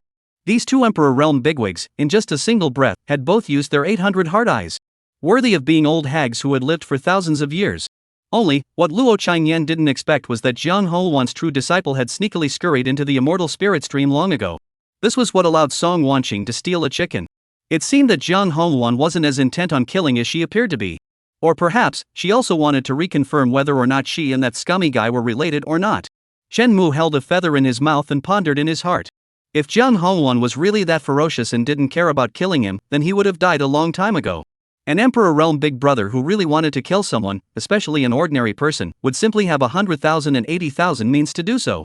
Not to mention anything else. As her disciple, Song Wanqing could kill herself right now. And this senior sister Song's delay in making her move was most likely because she had received orders from her master. And if you didn't die in the beginning, then you definitely can't die now. In the end, it's still robbing me of my ownership. It's just that it's changed from a master to a disciple. Shen Mu looked back at Luo Changyan and said with great emotion, "Guessing a woman's mind is as difficult as heaven for others. But for him, it couldn't be easier. Even if the other party was a 1,000-year-old Demoness. Rob you? You think you're a big baby? Do you still need to fight for it?" Mu Wanqing's silver teeth were about to be clenched. The scum, his attitude was too arrogant. It was clearly her who kidnapped the other party. Those who didn't know thought she was his bodyguard. Cut. Kill me if you can. Otherwise, don't push. Chen Mu looked askance at Mu Wanqing and said disdainfully, "I bet you don't have bullets in your gun." Mu Wanqing. So angry. All the anger she had suffered over the years didn't add up to as much as in front of Chen Mu. What on earth makes him so arrogant? Even the 9 vultures, who were focused on flying, turned back at this moment and gave Chen Mu a look of worship. Daring to be so arrogant in front of this ferocious sister. This was a big brother. Chapter 48, I kidnapped myself. You. Facing the hobnail like Chen Mu, Mu Wanqing looked dumbfounded but didn't know where she had revealed a break. Obviously, before, he had all kinds of flowery words, trying to find ways to make himself happy. As a result, in the blink of an eye, he had become that senior brother Chen who had disliked and loathed himself in every way. How many faces does this man have? At this moment, Mu Wanqing, who was originally furious, suddenly smiled and came to Chen Mu's side, saying with a smile, "Senior brother Chen, I can't kill you, but I can't torture you? Do you know that my Star Moon sect has a divine ability called 10,000 Insects Eroding Heart? It is used by the master to punish negative men. Once this divine ability is performed, a man's life is worse than death. His heart will be like being gnawed by 10,000 insects, both itchy and painful. It could be called the most cruel criminal law in the world." Mu Wanqing's voice was very soft, just like a little girl next door, confiding in a gentle voice. Only the content of the words was very vicious. Even Chen Mu's eyelids jumped when he heard them, and he felt a bit of an itch in his chest. Itchy. He glanced at Mu Wanqing and laughed coldly. If you dare to use this divine ability, I'll dare to die for you. Mu Wanqing. Her head was a bit dizzy. Needed to run through it again. How did this situation reverse all of a sudden? How did it suddenly become, he threatened me with his own life? In front of me, you can't die even if you want to. Mu Wanqing stared viciously at Chen Mu and spat out word by word. Chen Mu didn't care about his threat at all, just faintly said, guess, as Luo Changyan's disciple, do I have the means to seek death? He couldn't fool Luo Changyan and Jiang Hongwan, but he couldn't fool such a yellow-haired girl? Just kidding. Mu Wanqing. Rationally, she didn't believe that there would be such a means. But the problem was that she didn't dare to gamble. Even if it was just a 1 in 10,000 chance, she didn't dare to bet on whether Chen Mu could commit suicide or not. It was Du who had given herself the order, which was to bring Chen Mu back to the Star Moon sect alive by any means necessary, even if she gave up everything. Among them, the word alive was emphasized. Alright, don't put on airs there. I'm a bit thirsty, is there any agar jelly for me to rinse my mouth? At this time, Chen Mu said lazily as if he was a grandpa. Mu Wanqing. Her mindset had collapsed. Who the hell is the prisoner? Right, get me some more food, I'm hungry. In the live broadcast room, the many viewers who were originally still holding their breath for Chen Mu couldn't help but smile happily at this moment. Bipolar reversal. No pen, the scumbag's tawdry maneuvers are so many. Look at the little girl being bluffed. What do you call this? It's called I kidnapped myself. If I don't fulfill my conditions, I'll tear the ticket. Gee, I have to say, for women, the scum man is really something. Will you kill me, Mr. Scum?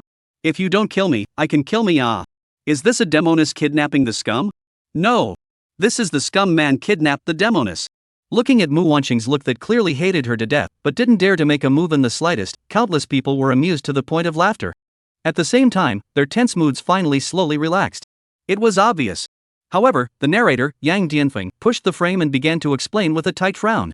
The current situation was that both the Taishian sword sect and this force that had suddenly appeared wanted to capture player Chen Mu. And both parties' strengths were extremely terrifying, belonging to the top forces of the 9 states. According to common sense, there was not even a single chance for player Chen Mu to survive. But fortunately, Chen Mu had found a perfect balance, thus creating a chance of survival for himself. Contestant Chen Mu, nowadays, could neither be captured back by the Taishian sword sect, nor could he be taken away by the mysterious force. His only chance was to utilize the hostile relationship between the two sides to find an opportunity to escape within it. It was only that with player Chen Mu's current physical body realm strength, this sliver of a chance was too slim. This call of his was like a pot of cold water that instantly poured over the heads of the audience. Yes. Don't look at the fact that Chen Mu was quite arrogant right now and could rely on his life to threaten Mu Wanqing. But in the end, sooner or later, he would be caught by one of the parties. And no matter which side he falls into, without a doubt, he would die without a burial place. This seemingly safe situation in front of him would turn into certain death in an instant. Luo Changyan and Jiang Hongwan. These two Emperor Realm bigwigs, sooner or later, would free their hands to clean him up. Thinking about this group of spectators lifted their hearts once again, staring intently at Chen Mu, wanting to know how he would take advantage of this situation in the fire. At the same time, they also admired the slag man's mental quality more and more. In this kind of crisis, not only did Chen Mu not panic at all, he even had the leisure to provoke Mu Wanqing. Simply terrifying as hell. Chapter 49, Lost. Ningxi's figure continued to approach. The 9 vultures had only flown out a few tens of thousands of miles, and the rainbow that Ningxi had transformed into was already only 1,000 meters away from a few people. That incomparably pure sword intent could be felt incomparably clearly even by a flesh realm rookie like Chen Mu. Even in the sky, there were hidden lightning flashes. The situation was urgent. At this critical juncture, Mu Wanqing furrowed her brows slightly and walked barefoot towards the monstrous sword light behind her. She wasn't worried that Chen Mu would escape. Now at a height of 10,000 meters, with Chen Mu's strength in the physical body realm, as long as he broke away from the shelter of the 9-headed vulture, he would immediately die without a burial place. Chen Mu didn't want to die that much. Or rather, if it didn't come to the point of necessity, this scum's desire to survive was stronger than anyone else's. This was something that Mu Wanqing had already seen through her thoughts just now. The next moment, brilliant auras erupted, and one divine ability after another, one after another, bombarded towards the back. Little bitch. He's not your lover, what's the point of chasing after him so closely? Mu Wanqing followed her master's example and mocked. Ningxi's gaze condensed as endless sword intent erupted behind her back and she blatantly met him.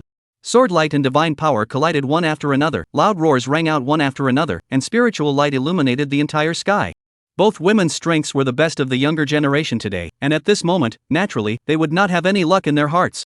As soon as they exchanged hands, they were both fighting to the death with forbidden moves, fighting for their lives with every move, dangerous and dangerous. The surrounding clouds were shattered by countless aftershocks in the blink of an eye.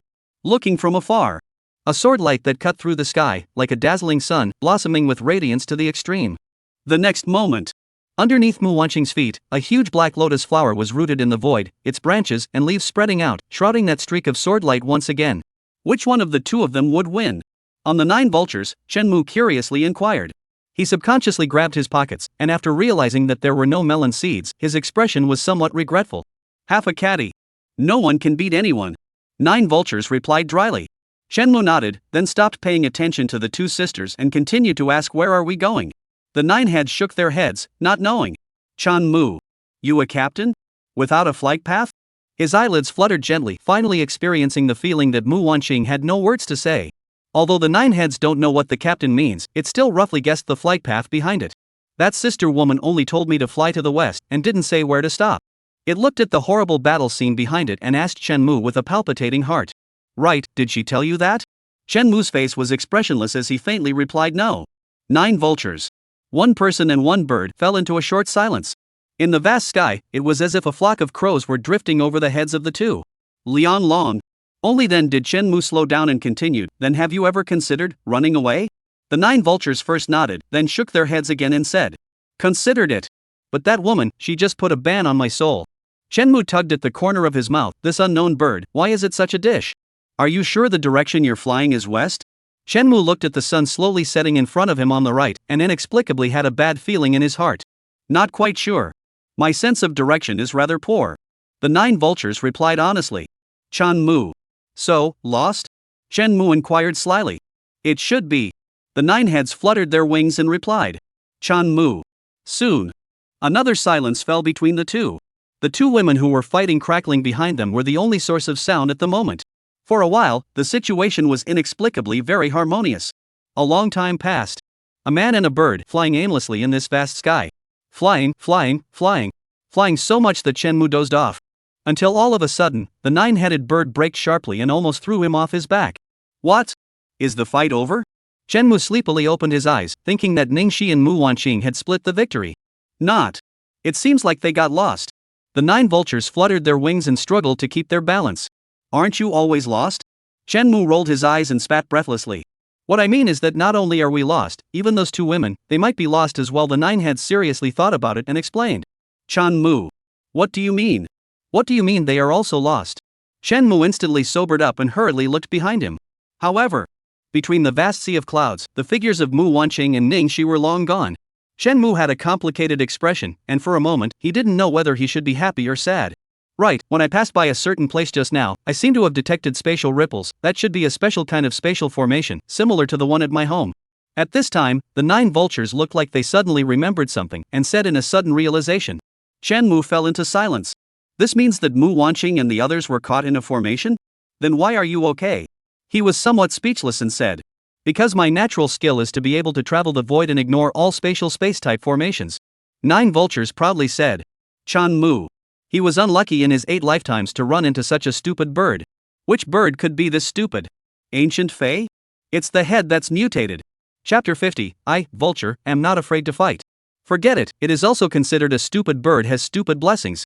No matter what, finally got rid of those 2 pursuers. Shenmue sighed quietly and began to survey the surroundings. They were located right in front of a huge valley, surrounded by clouds and mist, with immortal cranes hovering. A long rainbow was like a shooting star as it flashed through the air.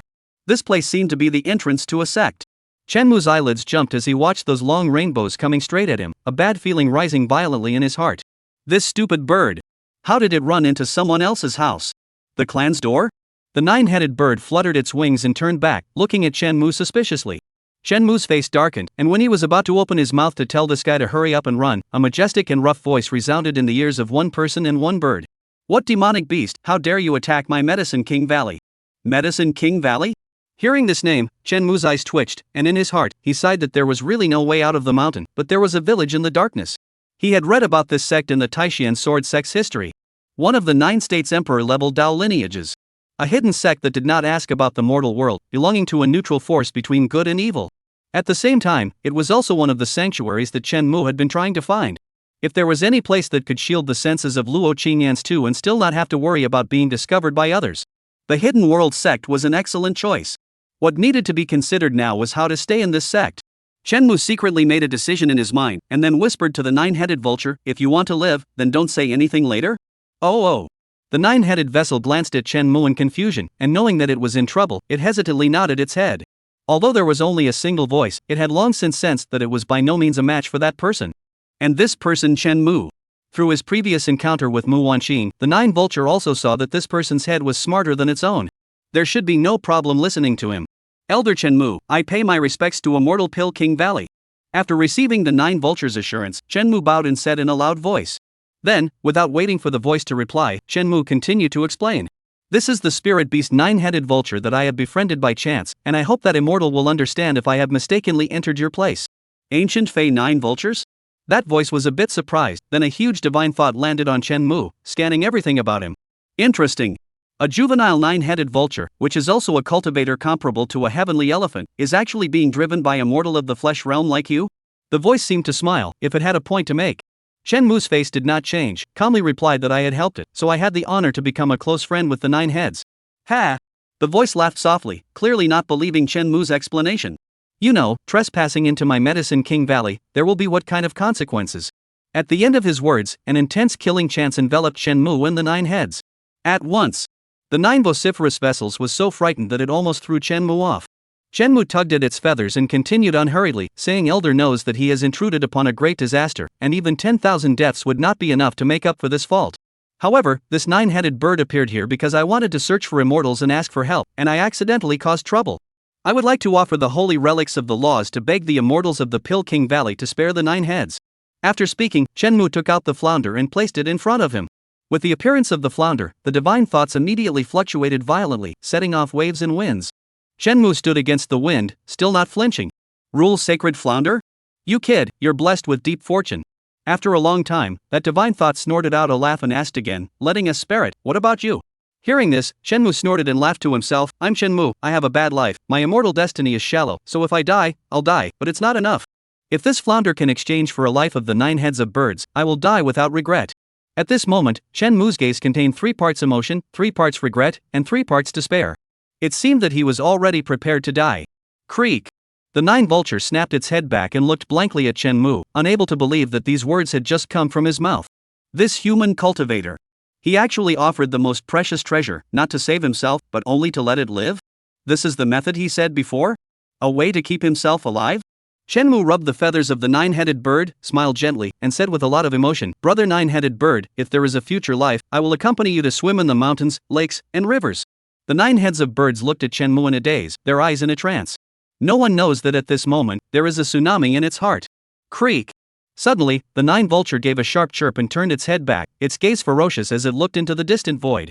Countless ghostly blue flames blazed around it, seeming to scorch the entire heaven and earth. At this crisis point, that human cultivator, whom he had always looked down upon, was able to do this for it. It's Nine Vulture, as an ancient fae, as a legendary divine beast. And why does it hesitate to fight? Today, its deadly war will not stop. Chapter 51, Wait for me to revive my husband.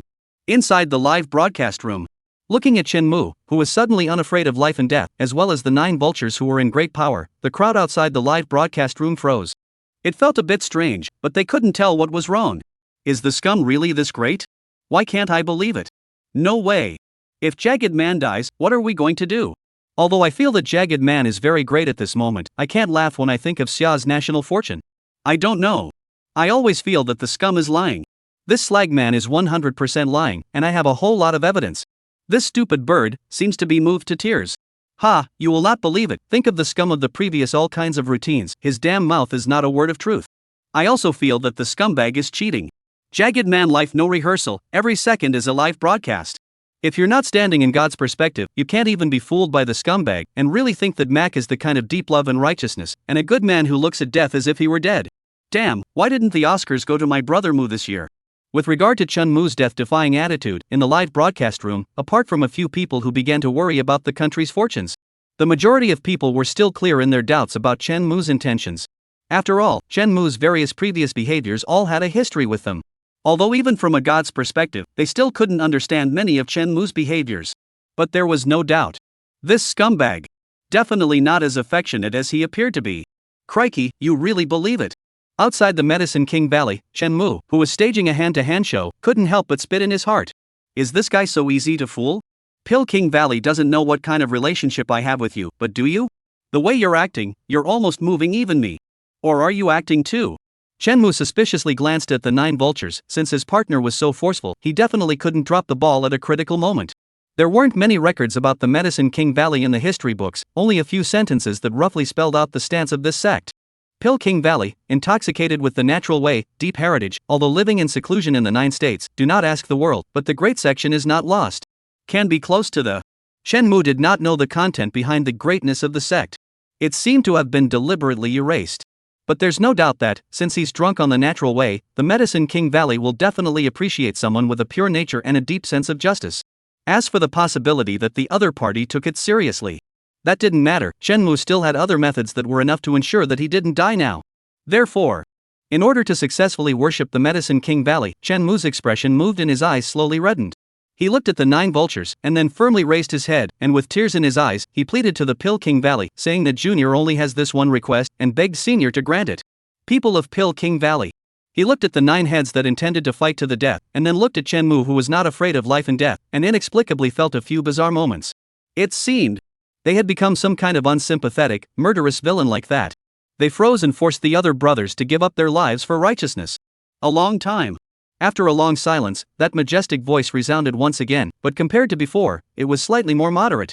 Did you just say that you want to seek immortality? Chen Mu nodded his head. I wanted to seek immortality since I was young, but unfortunately, my fortune was not good enough, so I have not been able to fulfill my wish. I never thought that this obsession would cause my best friend to break into a cauldron. He raised his head, his eyes were full of regret and unwillingness in addition to guilt. At this moment, even Chen Mu himself almost believed that he had mistakenly entered the Pill King Valley because he was too eager to ask for immortality. With a qualification like yours, it is true that unusual sects will not take you under their tutelage. Although he still didn't show his face, the voice was getting milder and milder. Looks like there is a chance. Chen Mu had a good idea, and said again, although I know that my roots are inferior and my understanding is dull, my heart for the path has never wavered. As long as there is a glimmer of hope, even if it is broken to pieces, I will never be afraid. At this moment, his eyes are firm. Even if he is in danger, there is still not the slightest wavering. Are you serious? That's not true. Chen Mu replied without thinking. Good. The man laughed out loud, seemingly satisfied with Chen Mu's answer. Since that's the case, then you can walk on foot from here to the Pill King Valley Mountain Gate.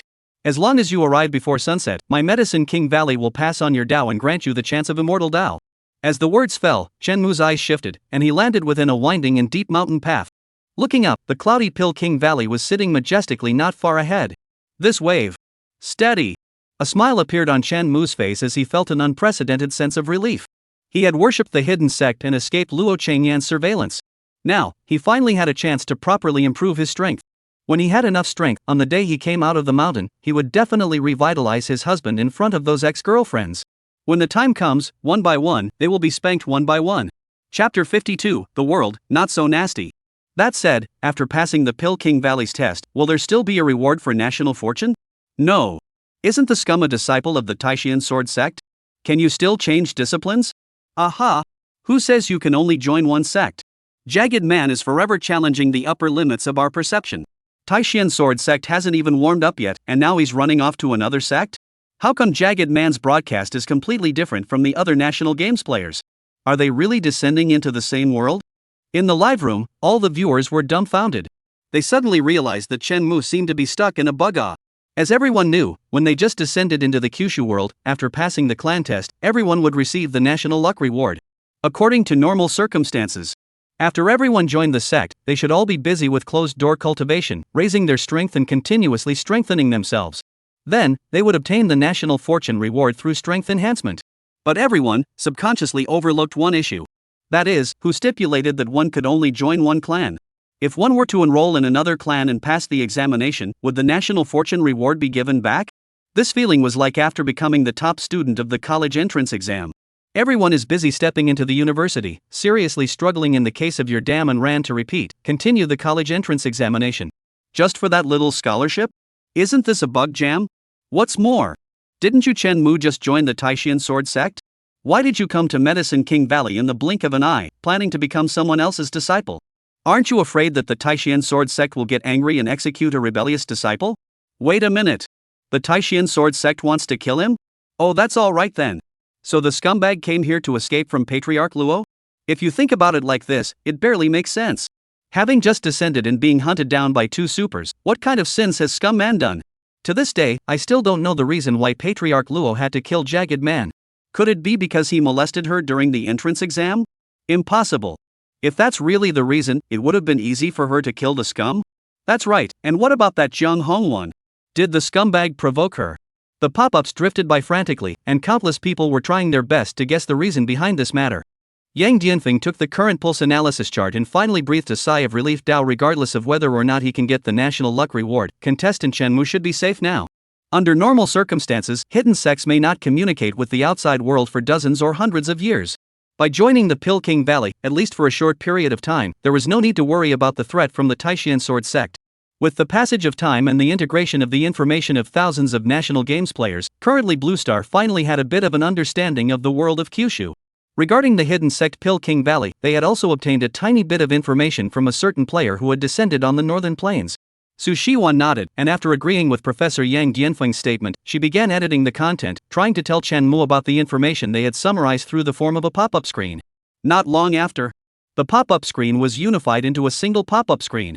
Medicine King Valley first came out 3,000 years ago, shaking the 9 states, and then closed the valley and sealed the mountain, wandering away from the world to explore the way of alchemy. The first time it came out was 3,000 years ago?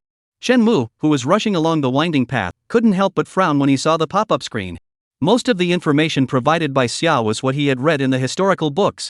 Only this one, which came out 3,000 years ago, was replaced within the Taishian sword sect by a phrase with a deep heritage. 3,000 years? This particular time made him slightly sensitive. It should be that I'm overthinking it. Of those I've slagged off, I've never heard of any Pill King Valley. Chen Mu shook his head and suppressed the odd feeling in his heart. Did you really intend to use the lost sacred relic at that time, in exchange for my life? At this time, the 9 vultures on the side lowered their heads and asked with some hesitation. Chen Mu froze, not expecting this silly bird to actually react. Of course, after all, it was because they wanted to kidnap me that you mistakenly entered this place. If I tried to lie to you at that time, let me be struck by heaven. He swore without blushing, without his heart skipping a beat. He really didn't want to trick this stupid bird. He just wanted to cheat Medicine King Valley. The 9 vultures looked at the righteous Chen Mu and couldn't help but be slightly stunned, their deep, dark eyes reflecting the man's handsome face. In the immortal Dao world, oaths could not be made at will. Chen Mu's words were enough to prove that he was indeed sincere at that time. Ever since 9 heads was born into consciousness, this was still the first living being to treat it like this. At this moment, the 9 head's heart warmed up and its eyes gradually became moist. This seed is an ancient beast, do not need you to save it. The 9-headed vulture snorted delicately and turned its head to bury itself into the feathers on its right side. Chen Mu, what are you so arrogant about? With a speechless face, he continued to rush towards the Pill King Valley in his sight. Only after he had left did the 9-headed vulture raise its head again, wipe its tears with its feathered wings, and murmur to itself. This world, it's actually not that annoying. Chapter 53, it's not simple here. In the Medicine King Valley, a farmer with a rugged face and a hard body strides to a wooden house, pushes open the door, and grumpily says, Valley Master, it's a brat with deep blessings who was lucky enough to be acquainted with the ancient Fey species 9 vultures, and that's why he broke in by mistake. 9-headed bird? No wonder. Inside the house, a woman with coarse linen clothes and a pale face was picking up a flour as black as ink, placing it into a copper mortar, and grinding it fiercely with a pestle and pestle. I see that boy has a good character, plus he is determined to seek the way, so I want to. That farmer came to the woman with quick steps and said with a hefty smile, Accept him? The old woman glanced at him, put down the copper mortar, and wiped her hands tremblingly with a hemp cloth. That's right. The farmer nodded his head repeatedly, revealing a simple and honest smile. My Medicine King Valley is far away from the world, and all the disciples I take in are people who have broken their earthly ties and are intoxicated with the healing path. What are you trying to do by hastily accepting an outsider? The old woman glared at him and said in dissatisfaction.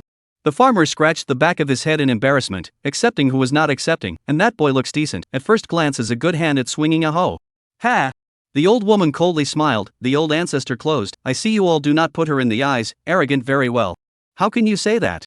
The farmer became anxious at once, his face as black as coal reddened at once, and he kept stomping his feet and said old ancestor has the grace of creation for me and others, even if I were to let my old ox die, my old ox wouldn't say half a word of disapproval. If you continue to slander me like this, I will die in this courtyard by banging my head. Alright.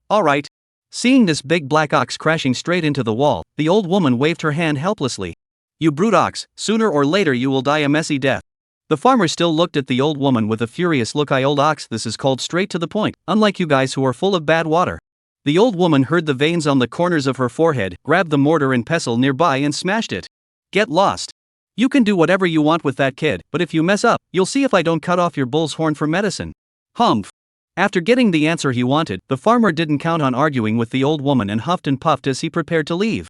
Just as he walked to the door, he suddenly remembered something and turned back and said, right, that kid also has a law holy relic. What's it called? A flounder. I heard the turtle old man who fishes say that this thing should be liked by the old ancestor. You ask the old ancestor. If the old ancestor needs it, I want to find a way to take something to exchange with him. Flounder?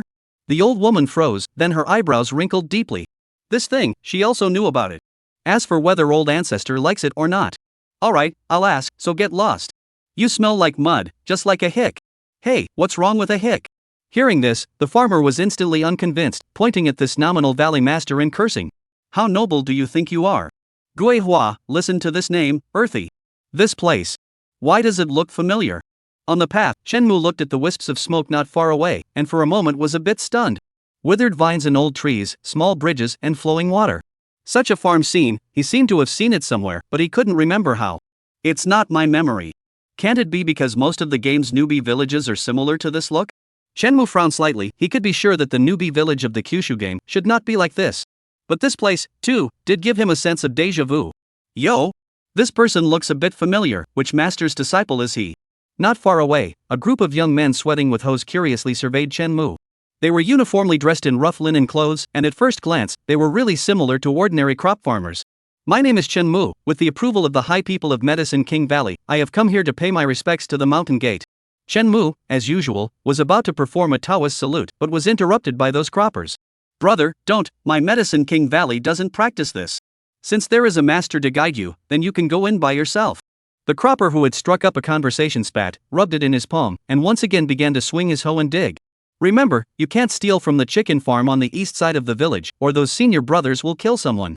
And the manure pickers over there, the vegetable gardens they pass by must also be watched out for. Beware of stepping on them and having someone sharpening a knife in front of your bed in the middle of the night.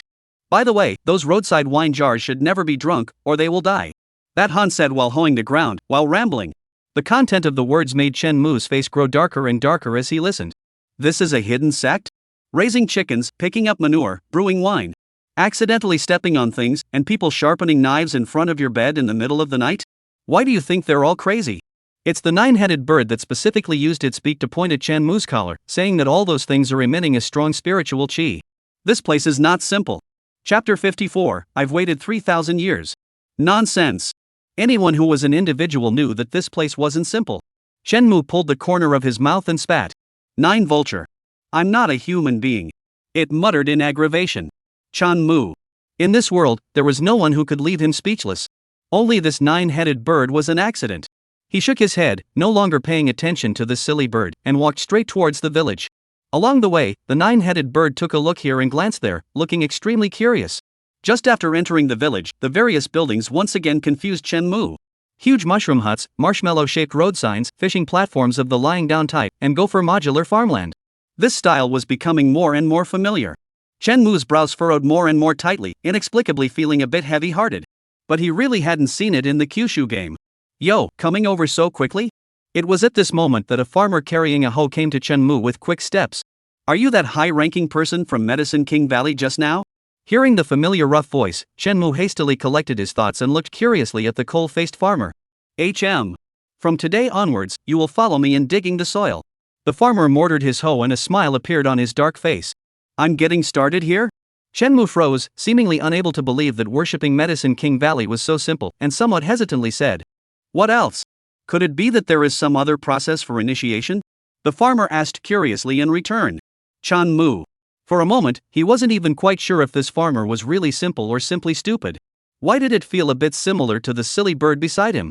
Along the way, he hadn't encountered any tests, and had merely walked more than 10 miles of mountain road. And that's all it took to get started?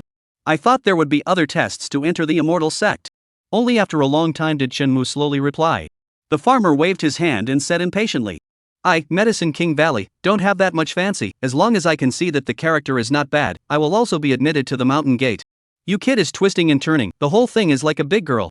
Chan Mu. Alright, I'll teach you how to turn the soil now, come with me. The farmer waved his hand once again, carrying a hoe, striding towards the gopher-smashing farmland. Shen Mu hesitated a little, then said no more and followed. Turning over the soil is such a craft, but it is very profound. Not only can it exercise one's body, but it can also refine our spirit, and can be considered the first avenue in the cultivation world. The farmer walked over to the farmland, spat and stuck his spit on the hoe, turned his head to Chen Mu and said, "Watch out, I will only teach you once." After saying this, the farmer pulled out his hoe and assumed the appearance of a crop farmer. The next moment, his aura changed. Especially when he held the hoe in the palm of his hand. A stream of qi, if any, overflowed from between his limbs and bones. That airflow spread all over the farmer's body, like a simple posture in the world, outlining a harmonious fluctuation of man and nature. A hoe swung down. Flying sand and rocks shook the ground. The soil on the ground slowly loosened a crack. This is turning over the soil? Chen Mu's eyes widened and cold sweat broke out on his forehead. Ding! The planting module has been unlocked. On the game panel, a brand new feature symbol appeared in the selection list. At the same time, above the mountaintop of the Medicine King Valley, white clouds rose and the scent of flowers lingered. A silver-haired woman sat on a swing, rocking gently with boundless sorrow hidden in her eyes. In front of her, there was also an embroidered green-colored Dan bottle, emitting a grayish glow. 3,000 years have passed. Elder brother, you still haven't come to find me? The silver-haired girl gazed at the Dan bottle, her thoughts drifting slowly like the breeze between the valleys, and like the white clouds at the edge of the cliff. In these 3,000 years, I have refined 1,008,000 spirit pills, each one of which you asked me to refine Bijam White Jade. Didn't you say you'd come to fetch me once I'd refined the Bijou White Jade? But it's been 3,000 years. I can't wait any longer. The woman's voice was grumbling, as if she had been sitting here for a long, long time.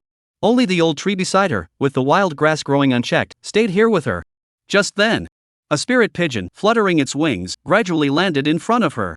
The woman slowly stretched out her jade hand, and the spirit pigeon landed in her hand, gradually turning into a little bit of spiritual light, dissipating between heaven and earth. A flounder? A holy relic of the law that symbolizes the love of 3 lives? In the next moment, the silver-haired woman froze slightly, the expression on her face carrying a few moments of surprise.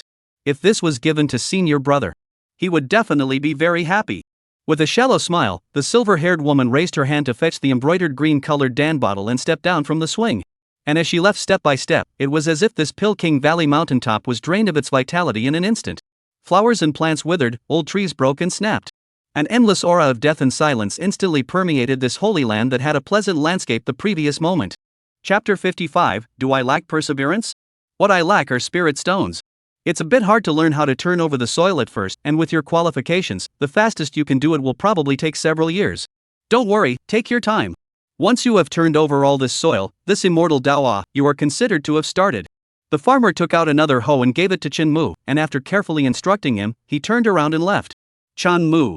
He received the hoe and was a bit dumbfounded for a moment. It wasn't that he looked down on this job. Rather, was Pill King Valley's acceptance of an apprentice really so haphazard? That action of turning over the soil was clearly a special method of refining the body, belonging to one of the Pill King Valley's legacies. There was no test, no requirements. It was that simple for him to join the hidden sect and fulfill the set goal? Although, he had just established that joining the Medicine King Valley didn't have a national fortune reward coming his way. It seemed like it should be impossible to get stuck in a bug. It always felt like this had come too easily and was somewhat unreal. Chen Mu frowned slightly, and the unpleasant feeling in his heart grew deeper and deeper. After a long time, Chen Mu shook his head, temporarily putting the doubts in his heart behind him. Forget it, it was better to study how to turn over the soil. He looked towards the newly added planting panel. Player Chen Mu. Skill Turning Soil Level 1. Proficiency 0-100. Skill tasks, none triggered by a lower grade spirit stone, only 1 chance per day. The land that has been turned over by you will have a spirit plant growth time of 1 and a spirit plant quality of 1. Under this land-like icon, there was a series of gray icons that corresponded to the various skills of the cultivation module. Only, they were currently not lit. According to the experience in the game, if all of the planting skills were unlocked, then one would be able to obtain a special talent skill. Chen Mu carefully recalled the details from the original game. Planting module. It was one of the modules that he often used in the game. There was no way around it, the qualifications were just too poor. Other than the daily cultivation task clocking in, if he wanted to quickly increase his strength, then the only way was to kowtow elixirs. Knocking the most pills and smashing the most resources.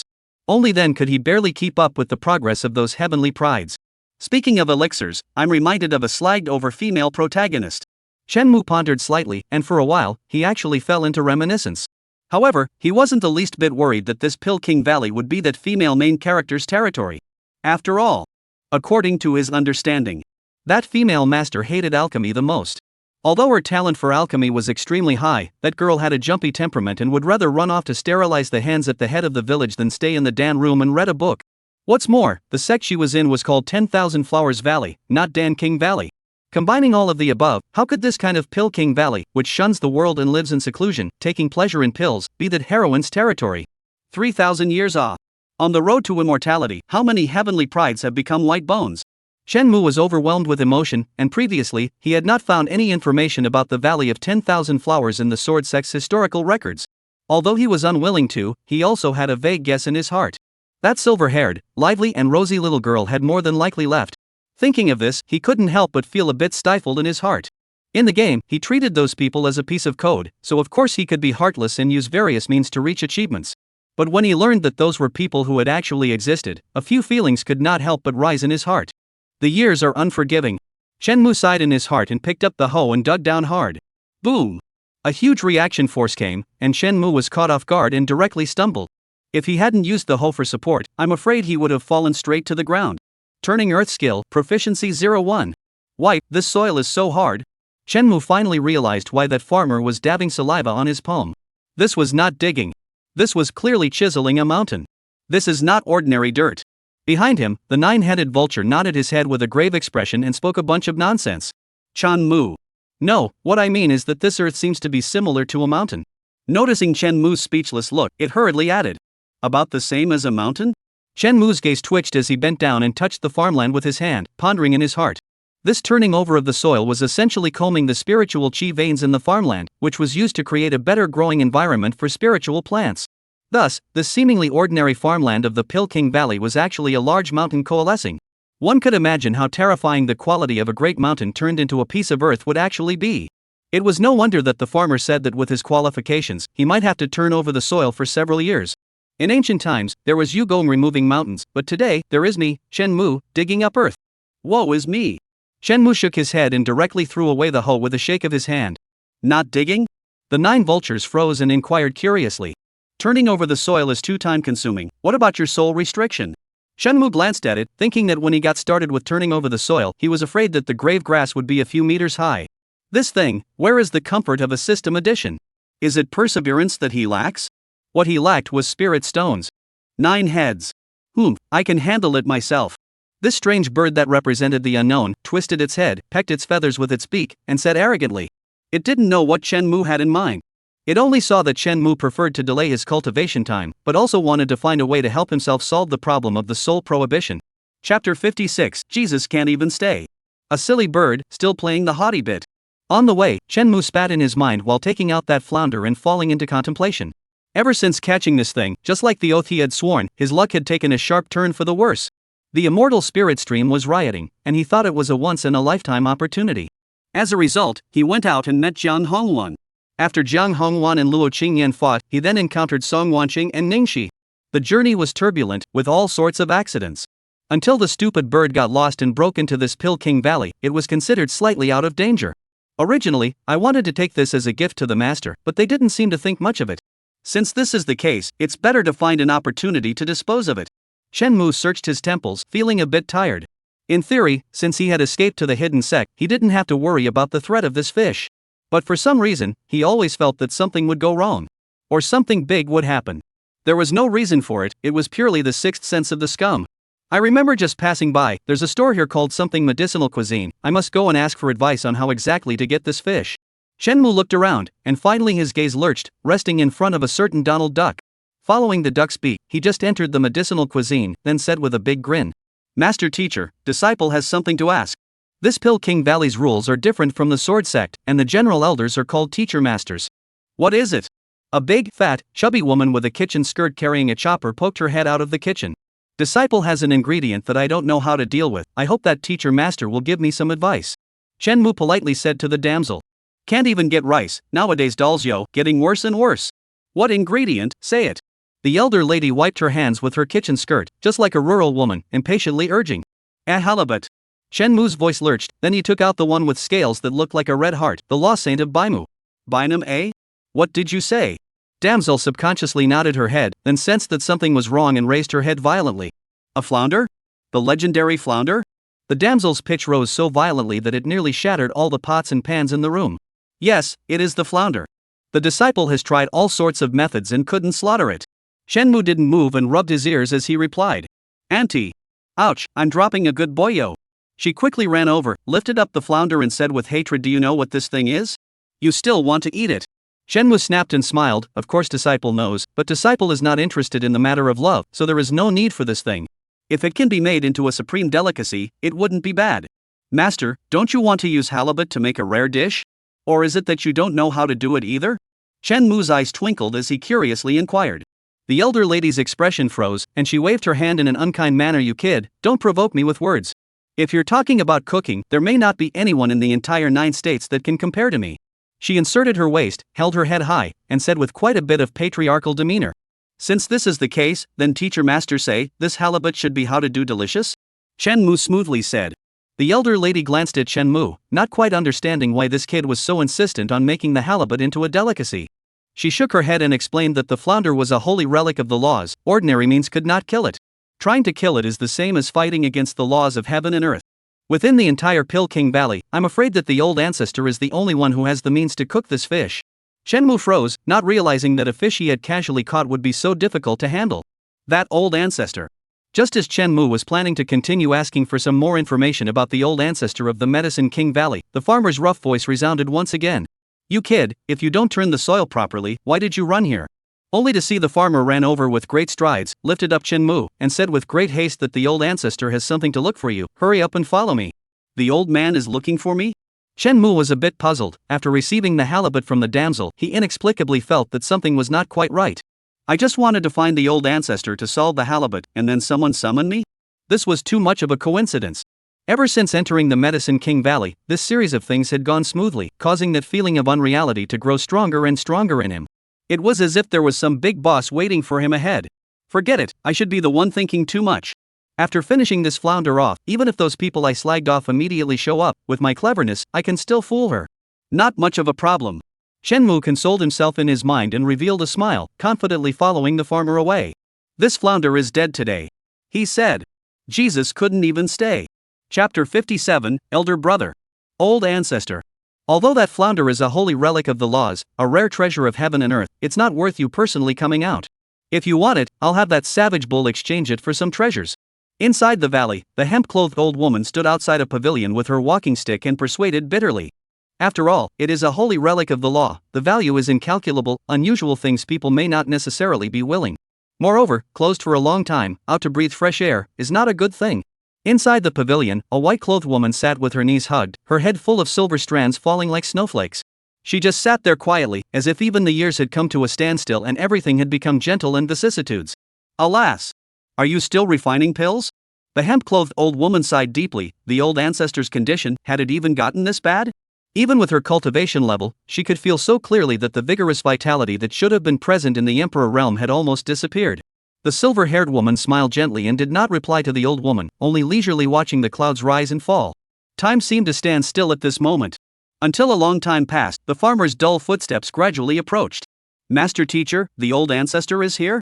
Looking at the scene of white clouds rising and empty valleys in front of him, Shenmu's eyelids gently fluttered. This feeling, it was becoming more and more familiar. Compared to those buildings in the village, this secluded valley brought him an even stronger sense of immediacy. It seemed that he had once been to a similar place. It seemed like it was the Valley of 10,000 Flowers. Shenmu's heart thumped, then he shook his head. It shouldn't be. The impression that the Valley of 10,000 Flowers gave him was very different from the Pilking Valley in front of him. It was mostly just a similar valley. That's right. The farmer glanced at Shenmu and reprimanded him. "When you meet the old ancestor later, don't be so rude. The old ancestor likes quietness and is most tired of people being oily." Shenmu sighed in relief. That female master of 10,000 Flowers Valley, her character is very jumpy, and she tortured him a lot in the beginning. Since that's the case, then master, tell me a little bit about what kind of person the old ancestor really is. Lest my disciple accidentally violates the old ancestor's taboo. Since he had put his heart down, Shenmue began to immobilize himself and pry for information. Old ancestor she. The farmer thought about it and also felt that Shenmue had a point, so he said, I don't know much about the old ancestor, I only know that she has been waiting for someone. Waiting for a person? Shenmue was slightly stunned and surprised. With Pill King Valley's old ancestor's identity, is there anyone else in this world that he needs to wait for? Taking a step back. The Emperor Realm powerhouse was overpowering the world, and I'm afraid that if he wanted to see someone, the entire 9 states would rush to send them up. Waiting for someone who would never come. The farmer nodded, staring with copper bell eyes, and reminded that it would be best if you didn't mention words like waiting, reunion, or anything like that in front of old ancestor. Otherwise, you'll be turning over dirt for the rest of your life in Pill King Valley. I know. Shenmue nodded, pondering in his heart, could it be that this Pill King Valley old ancestor had some regrets when he was young? Otherwise, how could he wait for someone who would never return? If that's the case, it's no wonder he summoned me, it's probably for this fish. Shenmue glanced at the halibut he was carrying, his heart slightly at ease. He had already roughly guessed the Pill King Valley ancestor's intentions, and next, it was time to prescribe the right medicine. Soon, the two of them arrived outside the pavilion. Old ancestor, that disciple has been brought over, the farmer said respectfully. Shenmue remembered the farmer's teachings and kept his head lowered, waiting for the Pill King Valley old ancestor to summon him. At that moment, a voice that was both familiar and unfamiliar slowly sounded in Shenmue's ears. Flounder. That voice was very light, so light that Shenmue almost suspected that he was hallucinating. Do you have anything you want? Feel free to bring it up in exchange for the flounder. This was Gong Yunqi's voice. Shenmue was shocked, and waves of terror instantly rippled through his mind. How could it be? How could that mysterious Pill King Valley lord be the voice of Gong Yunqi? At this moment, Shenmue would rather believe that the person in front of him was Luo Changyan than Gong Yunqiu. It's impossible. They are two completely different people. With the last vestige of luck, Shenmue slowly raised his head and looked towards the woman in the gazebo. The next moment, his pupils shrank. A white dress and a head full of silver hair. Gong Yunqiu was sitting there quietly, as if she had crossed thousands of mountains, like a wisp of mist between clouds, despondent and distant. Even after 3,000 years, she was recognizable. Shenmue recognized it at a glance. This is the little girl who was so open-minded and quirky back then. And his heart dropped to the bottom. At that moment, Gong Yunqiu also sensed Shenmue's gaze and slowly turned her head to look at him. The next moment, the heavens and earth tipped over, and the bright moon hung upside down. The entire Medicine King Valley, as if in an instant, glowed with endless vitality. Elder brother. Looking at the familiar figure in front of him, Gong Yunqiu's lips moved, lost in thought. Chapter 58, Outrageous, Prove Yourself. Shenmue looked at the woman in front of him and fell into silence. What is beauty? It's nothing more than having flowers as your face, and autumn water as your posture. With the moon as the god, with jade as the bone. Ice for the skin, poetry for the heart. Gong Yunqiu is a beauty who perfectly meets these requirements. She has a standard goose egg face, and her features are as delicate as if they were from a painting. Even sitting there, she gives off the impression that she's a bell ringer, a fairy. Fluttering like a soul, graceful like a swimming dragon. Her eyebrows and teeth are white, and she looks forward to the world. When Shenmue first met Gong Yunqiu in the game, he was amazed. Because of her, she fulfilled all of Shenmue's fantasies about the white moonlight. Only for it all to be destroyed later. If Luo Qingyan was a gentle sword fairy, and Zhang Hongwan was a murderous demoness, Gong Yunqiu was a quirky, free-spirited little demon. When Shenmue tried to win her smile, he was willing to pretend to be a silly boy and was teased by others. Falling into a lake in the middle of the night, adding a bit of fire god pepper to her food, and having her furnace explode every now and then were just a few of the things that happened. The Gong Yunqiu of that time was a dark-hearted, death-defying little loli. That's why. No matter what. Shenmue couldn't connect the silver-haired, still as still water Pill King Valley ancestor with that little goblin. Even if they looked exactly the same. Is it possible that it's because I was slagged off too badly back then? Shenmue's heart thumped and cold sweat swished down. Wanting to reach the scum achievement, just succeeding in the raider was definitely not enough. Without mentioning anything else, Luo Changyan alone, back then, she was so slagged by him that her sword heart was shattered, and she almost collapsed and killed herself under the sword. You can imagine, as one of the heroines, Gong Yunqiu, back then, exactly how much love was hurt, and how much pain she experienced. And what kind of chai sword she would have used nowadays. Looking at the halibut he was carrying, Shenmue's mind kept flashing through words like self-inflicted death, self-inflicted destruction, etc. He was really looking for a toilet with a lamp. He was really seeking death by carrying a lamp into the toilet. Is it too late to back out and request to quit Medicine King Valley? Shenmue thought without tears. At this moment, even if he was as intelligent as he was, he couldn't think of any room for explanation. You say you don't remember anything and don't know Gong Yunqiu at all? It's okay, the flounder is right here, let's take our time, there's no need to rush. What about Grandpa's story? That was only based on the fact that Luo Qingyan and Jian Hongwan were there at the same time and both wanted to fight over him. And that's just a delaying tactic, they just take you back. There are all kinds of criminal law to force you to talk. There's no Luo Qingyan or Jian Hongwan here, and there's no one to disturb Gong Yunshui's interrogation. In other words, he's basically dead. The heavens have been kind to me. Shenmue tilted his head slightly, and for a moment, he had the feeling that he was surrounded by enemies and had no power to return to heaven. Could he be blamed for this? Running away from Luo Qingyan, joining a hidden sect, and trying to find a way to solve the flounder. He had clearly done nothing wrong, yet why had he fallen to such a state? Thanks to him, Shenmue, he had spent his entire life calculating and traveling through many cultivation grounds without a scratch. Even people as ferocious as Luo Qingyan and Jian Hongwan couldn't help him in the slightest. I didn't expect that today he would actually kill himself in the Peking Valley. Woe is me. Old ancestor, what are you doing? As time passed, Shenmue opened his mouth stiffly, but he didn't know what to explain. He had thought of everything, but didn't know how to prove that he wasn't that scum. He was now afraid that Gong Yunqi would suddenly come and tell him to hurry up and use the flounder. In that case, he would really be dead. Thinking of this, Shenmue sighed deeply and prepared Gong Yunshu for the upcoming interrogation. As expected. Only as soon as he opened his mouth, Gong Yunshu's eyebrows condensed, and a terrifying aura instantly erupted, pressurizing the entire heaven and earth from sunny to cloudy. Surprisingly pretending to be my senior brother, are you looking for death? An extremely cold voice, carrying a monstrous killing aura, landed on Shenmue. What does the old ancestor mean by that? I'm not actually What did you say? Shenmue was originally prepared to bite his teeth and resolutely refuse to admit his relationship with that scum, but he never expected that Gong Yunshu would actually come up with such a sentence. He was so caught off guard, he even spoke in his native dialect. Shenmue looked at Gong Yunshu in disbelief, suspecting that he had just heard something. Did he hear right? Gong Yunqi said I was pretending to be her brother? No, I haven't even proved it yet, and now you're accusing me of being an imposter? What part of me looks fake? Gong Yunshu stared at Shenmue with frosty eyes, suppressing her rage, and said, don't say you don't know, but if you're pretending to be her brother, you must be prepared to die. Tell me yourself, don't force me to search my soul. Shenmue.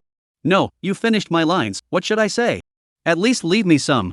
Chapter 59, If you look like my brother, you'll die. Outside the live broadcast room. What's going on? The originally lively pop-up screen was filled with question marks in the blink of an eye. All the viewers were dumbfounded. One by one, their eyes were wide and their mouths were open as if they could stuff down a whole egg. They originally thought that after Shenmue escaped to this hidden sect, he had finally gotten rid of the life and death crisis of the two Luo patriarchs. However, they never expected that. After only a few days' time, someone else wanted to finish Shenmue off.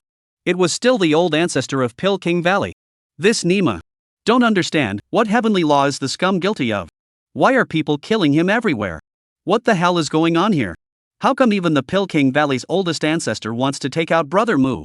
Who the hell did Brother Mu piss off? Other people's national survival is a variety of closed, cultivation, fight monsters. Brother Mac's national luck survival is being hunted down by an Emperor Realm Big Brother, being hunted down by an Emperor Realm Big Brother, or being hunted down by an Emperor Realm Big Brother. Scumbag, I'm too hard. Not just a scummy guy, as a Xia countryman, I said it's too hard for me to My heart is a little bad, wait for me to run through Medicine King Valley in the end. Why the old ancestor to kill scum? Is he pretending to be her brother? No, her brother is Hua, and scum have nothing to do with It's as if Patriarch Luo said that Jaggedy looks like her late husband. Is Jaggedy's face a popular face?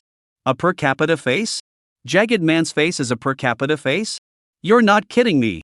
Yes, it's only a per capita face. Do we want to live? No, you're still talking about looks at this point? It's a matter of survival. That's right. Once the scumbag dies, 10 million people are guaranteed to die in Xia. At this critical moment, you're discussing average faces? Yes, coming up with a solution is the most important thing. Don't take up public resources.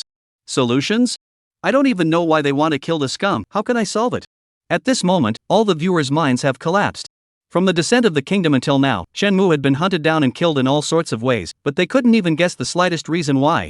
It was so hard to run to the hidden sect to take refuge, but it turned out that their old ancestor wanted to kill him as well.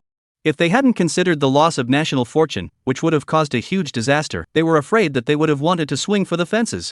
How is this a national fortune to survive? This was clearly a Jedi battle royale.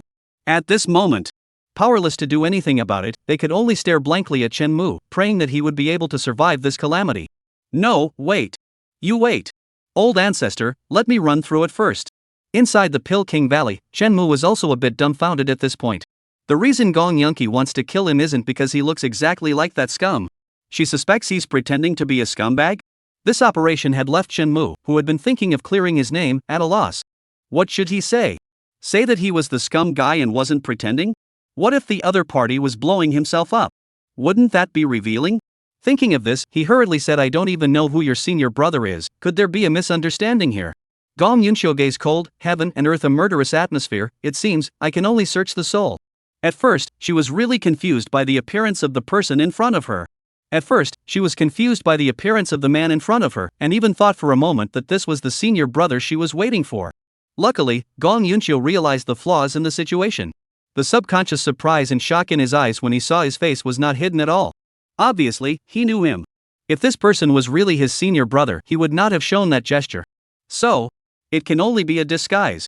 As for reincarnation? Not to mention that the path to reincarnation has been cut off. Even if it hasn't, it's unlikely that a normal person would show that kind of expression when they see themselves. Thinking of this, the murderous intent in Gong Yunshio's gaze became more and more intense, and the sky above the entire Pilking Valley was even more gray, and a light rain began to fall. Emperor Realm powerhouses, what they think and feel can cause heaven and earth to change color. Feeling Gong Yunqi's monstrous killing intent, Shenmue's back was drenched in cold sweat. She was really going to kill herself. And it could be in the next second. Old ancestor, I really didn't pretend to be your senior, I can swear to the heavens on this. At the critical moment, Shenmue didn't care whether he would be exposed or not, and directly hinted madly. Do you think there's a possibility that I merely look more similar to your senior brother? He said this with a lot of wiggle room. Once Gong Yunshio was harboring the intention of testing and suspecting his relationship with that scum. He could say it's just a resemblance, it doesn't mean he's the scumbag. If Gong Yunshio wasn't testing, then Shenmue's words would have been enough to pull the other party into thinking about it. In any case, this would give Shenmue more time to think. After all, he needed time to think about how to deal with the cultivation field in front of him. However, Gong Yunshio didn't seem to care about what he said, and just coldly said, in this world, only my senior brother can look like this. Even if you just look like my senior brother, you will definitely die today. Shenmue, can you be reasonable? Is it wrong to look like him? Is it against the law to be handsome? Shenmue was crying without tears. This girl how always do not follow the rules off. However, this brash and haughty character is slightly similar to the Gong Yunshio he remembers. Chapter 60, I'm really your senior. The farmer and the hemp-clothed woman on the side were also a bit confused at the moment, standing frozen in place, not knowing what was going on. How is it that the old ancestor is suddenly about to kill this disciple? Wasn't he here to deliver the fish? Old ancestor, could there be some misunderstanding here? The farmer walked out stiffly, wanting to say a few words in front of old ancestor to help this newly accepted disciple. Do you have an opinion? Gong Yunshio didn't even look at the farmer and said coldly. Farmer. No. No. The rough man shook his head and instantly shrank back. He had no doubt that the angry ancestor would use any means at this moment. In case he was sent back to his original form and driven to eat grass, he would have to lose face for hundreds of years. Thinking about this, he gave Shenmue a look, signaling that he didn't have any way out, so he could only rely on you to fend for yourself. Shenmue. Looking at the cold as ice Gong Yunshio, he swallowed his saliva and tried to make a final remedy. Old ancestor, I was indeed born with this appearance. Do you want to stop thinking about it, in case I have some blood relationship with your senior brother? His words were almost explicit. At this moment, Shenmue himself felt a bit of egg pain. In front of Luo Changyan and the others, he wanted to set aside his connection with that scum as much as possible. Result. On Gong Yunshio's side, he still had to find a way to prove that he was somewhat connected to that scum. Otherwise, they're going to cut you down just because you look like that scumbag. It's not easy to understand. Unbridled. Hearing Shenmue's sophistry, Gong Yunshio's face instantly changed and she became furious. My senior brother has been alone since he was a child, and he doesn't associate with anyone but me. You're just an imposter, how dare you slander my senior brother? With those words, she stretched out her hand, intending to wipe out Shenmue on the spot and search his soul. Shenmue. I have to prove it's me. Or else I have to die. What kind of strange operation is this? Seeing that Gong Yunqi was losing patience, and in the nick of time, Shenmue's face darkened, and in a fit of anger, he said, Gong Yunqi, I might really be your senior. If you kill me, you'll definitely regret it. At the edge of life and death, Shenmue didn't dare to be sure if the other party would stop, so he directly threw out a heavy bomb. At this moment, he couldn't care less. Gong Yunshio was so determined to destroy him that if he wanted to live on, Shenmue had no other choice but to blow himself up. Even if the girl was really swindling him, Shenmue admitted it. Who let him not dare to gamble? The girl had changed so much that even though the two of them had spent a lot of time together, Shenmue wasn't sure what Gong Yunshio was thinking. Boom! Right at the moment Shenmue chose to blow himself up. Gong Yunqi's face changed violently, and her aura once again erupted uncontrollably, sweeping across the entire heaven and earth. If he hadn't controlled it at the last moment, I'm afraid that Chen Mu's cultivation would have been 100% crushed by this aura. What did you say? Gong Yunqi stood up, the Tao rhythm belonging to the Emperor realm slowly flowing, his gaze fixed on Chen Mu. In Chen Mu's heart, a huge pressure suddenly struck him, and that fear of death, as if it was an abyss, surrounded him tightly. It seemed that the next moment, that fear of death would completely engulf him. Chen Mu didn't doubt for a second that if his next words had the slightest problem, then this girl would definitely not begrudge her death hand and completely erase him from this world. Impersonating her senior brother. This was already jumping across Gong Yunxiu's bottom line repeatedly. Thinking of this, Chen Mu also stopped talking nonsense and used refined language to briefly describe what happened. When I was very young, I would often have strange dreams. In my dreams, I seemed to see a woman who was very similar to Old Ancestor, only that woman had a full head of green silk and a much more lively personality. That's why I was so surprised when I just saw Old Ancestor. Old Ancestor, since you said that I resemble your senior brother, is there a possibility that I am the reincarnation of your senior brother? Without blushing or skipping a beat, Chen Mu made up a reincarnated childhood for himself and inquired to Gong Yunxiu with a sincere attitude and a serious tone. I've been a sinner. Now I can only hope that this girl still has some old feelings for me. Otherwise, this self-detonation of mine will be purely self-inflicted. Chen Mu sighed in his heart and cried without tears. He didn't expect that this girl would actually be able to defend her image so well. Just because she looked like him in appearance, she had to kill him. Don't be so overbearing. There were also reasons for slandering your senior brother, pretending to be your senior brother, and so on. Chen Mu didn't even know if he should be moved? Or should he not dare to move? Reincarnation? Gong Yunxiu's eyes narrowed, still with the same frosty expression, and she said, now that the path to reincarnation has been cut off, using reincarnation as an excuse is a good one. Chan Mu. Then, as if he remembered something, he said with an odd face, Old Ancestor, wait a minute. It seems like this thing can prove it. Chen Mu lifted the flounder on his right hand, and his face was in a state of disbelief. 30 years east of the river, 30 years west of the river. Never in a million years did he expect it. He actually needed this Shura starting machine to save him? How is this thing used? Pretending to be someone's senior? Jagged man, this is a dead horse as a living horse?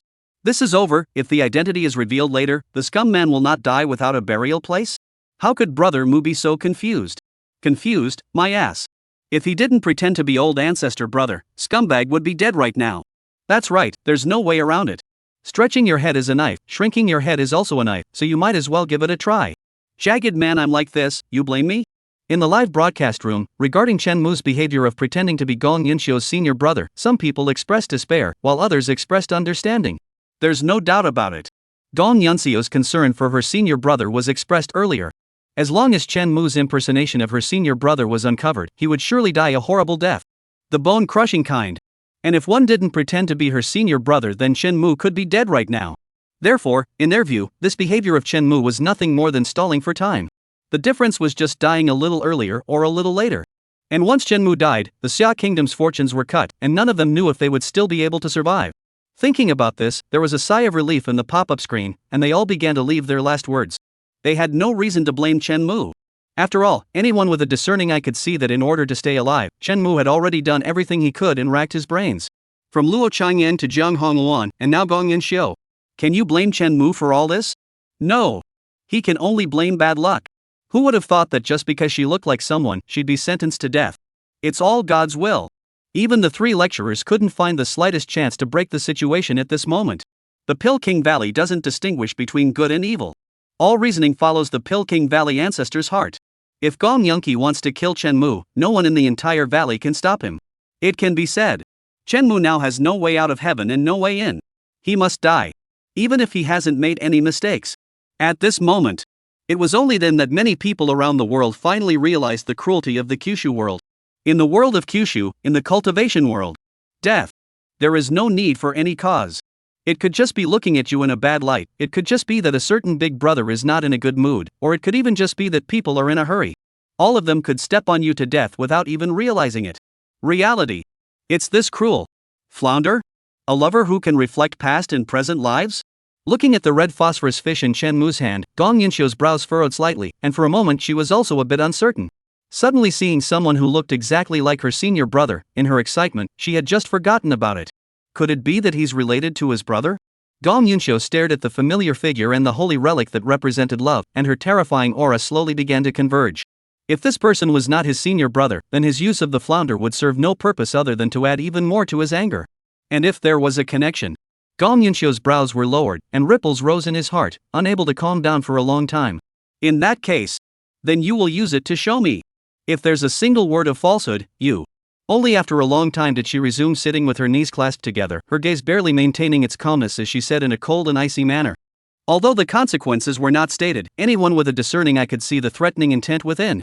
Knowing that, with half a false word, I will be at your disposal. Shenmue shrugged his shoulders, no longer having the respect he had for the Pilking Valley's old ancestor before. Since he had already posed to the point of blowing himself up, it was definitely impossible to expect him to put on a respectful demeanor. By not flirting twice, Shenmue had already restrained himself. Anyway, looking at the current situation, before confirming whether he was a fake or not, Gong Yunxiu would definitely not hurt him. As long as he didn't die, Shenmue still had a chance. He still had room to maneuver. At this moment, Shenmue's sanity returned, and he began to quickly review the aspects of this shura. Especially those details that were still filled with many oddities. Gong Yunxiu's attitude, the strange medicine King Valley, and waiting for someone who would not return. Until now, Shenmue still couldn't determine what this former junior sister had gone through to become the way she was now. How did that young girl, who was so spontaneous and open-minded, get a head full of gray hair and change her personality drastically? Simply because of the love injury, because by him slagged over. As he pondered, he picked up the flounder and looked towards this holy relic of the laws that he had once regarded as a threat, but now regarded as a savior. And as Shenmue moved, the gazes of those present all shifted over. The farmer and the hemp-clothed woman were filled with curiosity, staring at Shenmue without moving. The viewers outside the live broadcast room, on the other hand, covered their eyes, not daring to look directly at this scene. Once the truth was revealed, then Shenmue would definitely die for sure. This wasn't a flounder, it was clearly a life-threatening fish. At this moment, everyone was nervous. Even Gong Yunxiu, who seemed calm, couldn't help but slightly shrink her pupils, her arms holding her knees slightly harder. Even if there was only a 1 in a million chance, even if that possibility was extremely remote. But when it really came to this moment, the Pilking Valley ancestor was still filled with apprehension, nervousness, and trepidation. This thing. How is it used? A few minutes passed, and in the increasingly grave atmosphere, Shenmue raised his head sharply and inquired with a puzzled expression. Chapter 62, He Really Deserves to Die. The crowd in the live broadcast room. Farmer. The woman in hemp clothes. Even Gong Yunxiu couldn't help but twitch his eyebrows, and the thoughts that flooded his mind instantly vanished. The flounder is a holy relic of the law, just let go of your mind and let the divine fish shine on your soul, and it will reveal the love affair of your past life and present life. Remember, do not have the intention to resist, or the fish will think you dissipated in the world on its own. The farmer couldn't look at it anymore and could only remind with a speechless face. You guys have been pondering for so long, but as a result, you don't even know how to use this thing? Isn't this messing with people's minds? Dissipate into heaven and earth? Shenmue froze, and subconsciously said getting this thing killed, it turned out to be so simple. Farmer. Gong Yunxiu's eyes narrowed as the Emperor Realm Tao rhythm slowly flowed, once again dominating the entire heaven and earth. Eh? Shenmue twitched the corners of his mouth and hurriedly said immediately, right away. This little girl, her temper is quite explosive. If it was before, he definitely couldn't wait to kill this fish. But now. Shenmue could only hope that this fish gave a little bit of effort and wasn't some crude and inferior product. He picked up the fish and followed the farmer's method of letting go of his mind, allowing this flounder to shine on his soul. The next moment, this flounder with red heart in its scales and red thread in its tail split into two, and its two eyeballs dripping and spinning like yin and yang taiji, surrounded Shenmue. In a flash, a ray of light erupted from Shenmue's body and shot straight up into the sky, hooking up the entire heaven and earth, transforming into a shimmering water surface in the sky above. On the surface of the water, a silhouette was walking slowly. Flounder. In the many legends of the continent of Kyushu, it's a love affair that mirrors past lives. The moment the flounder takes effect, all the objects that have been involved in a love affair with the fated person, in a previous life and in this life, will emerge one by one. But it must be a love affair that is sincere and willing to give everything for the other person to be recognized by the flounder. Therefore, some people use it to prove their emotions, some people use it to explore the love of their life. And Shenmue used it to save his life. At this very moment, the farmer, the hemp-clothed woman, and even the tens of billions of viewers on the Blue Star were all watching this scene. Watching this scene of the trial of Shenmue. Gong Yunxiu slightly raised her head and looked up at that familiar figure, and her heart couldn't help but boom. Elder brother. Is it really you who has returned? She murmured softly, and the imperial rhythm around her slowly dissipated, an aura of withered trees springing up and ice melting away, spreading over the entire Pilking Valley in the blink of an eye. In the light, Shenmue's body was warm, yet his heart felt as if he was in a cold winter month. That kind of feeling. It was like cheating on his wife and being caught in adultery, and even the chatlogs were exposed to a large audience. Typical social death scene. He looked at the silhouette. The silhouette also looked at him. The water screen rippled slightly, and the lover belonging to Chen Mu's past life and present life slowly appeared on the water surface. It was a stunning woman with a slender figure and a long sword on her back. Only that the image was a bit blurry, and one could only vaguely tell that there was a slight resemblance to that Taishan sword sex green-clothed sword immortal. The crowd in the live broadcast room. At this moment, they even ignored the fact that Chen Mu was in Peking Valley, facing a life and death crisis. One by one, their eyes were as wide as bronze bells as they looked at this scene with disbelief. Good lord, the scumbag and patriarch Luo still have a love affair? This is too outrageous. They were so envious that they were gnawing their fingers. No, since the scumbag and patriarch Luo have a love affair, why would they still be after him? Isn't Chen Mu from the Blue Planet? Why is he still involved with the Kyushu continent? Outrageous, outrageous, outrageous. Worthy of being a scumbag, what a bull. Countless pop-ups crossed, and the entire Blue Star, at this moment, was in extreme shock. They stared blankly at the silhouette, completely not realizing that Gong Yunqi's face was getting darker and darker.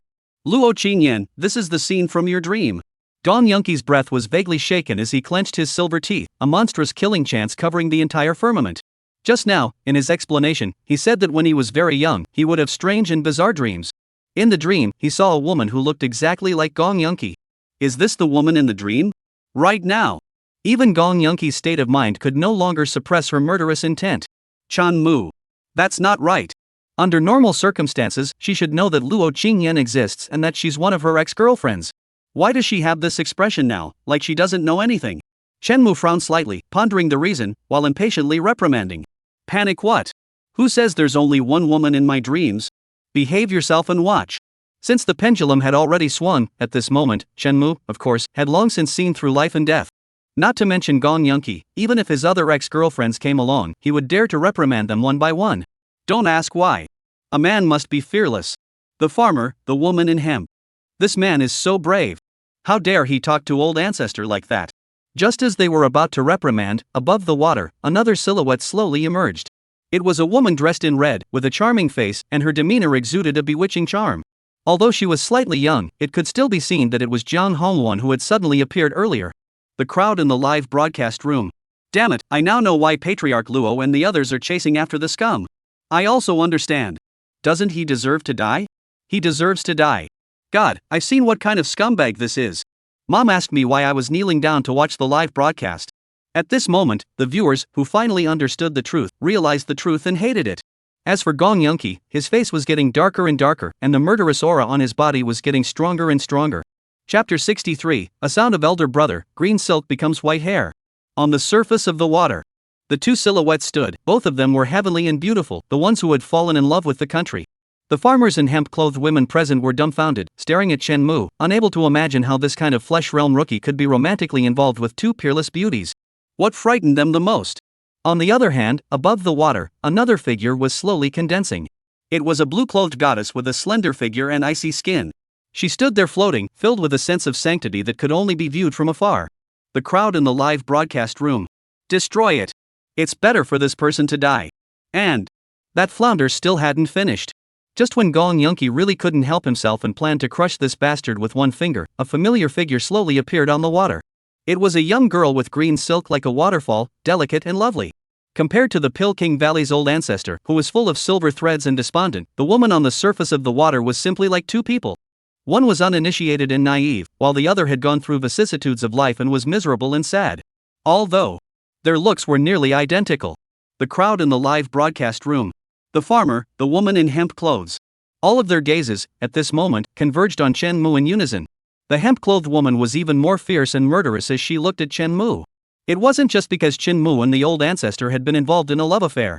More importantly, you've had love affairs with so many people, how can you still have an old ancestor? How dare you? As for Gong Yunqi, he was staring blankly at that figure, speechless for a while. That figure. It was her appearance from 3,000 years ago.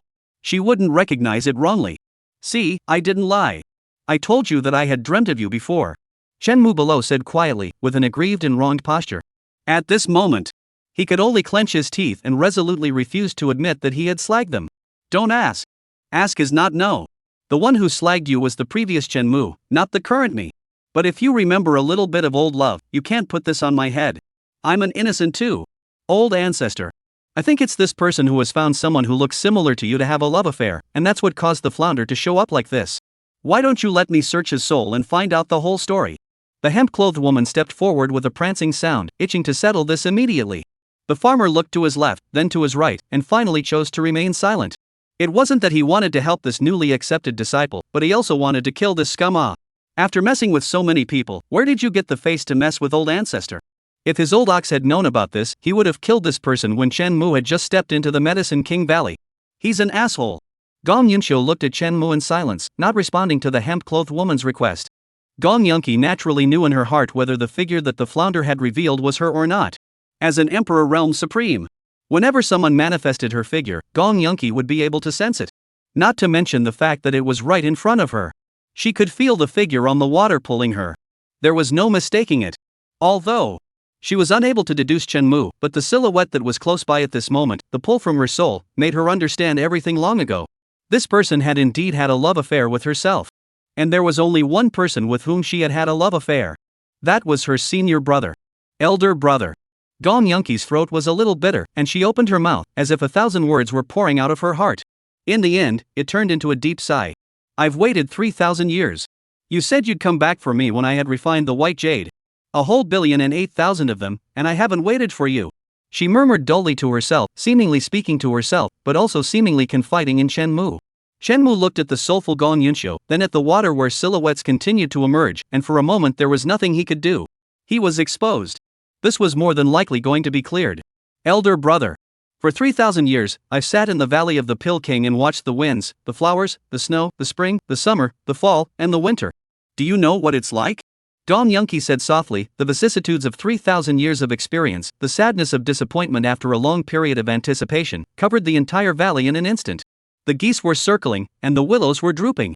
At this moment, it was as if heaven and earth were pitying the young girl who had waited for 3,000 years for her youthful hair to turn white and her years to dissipate.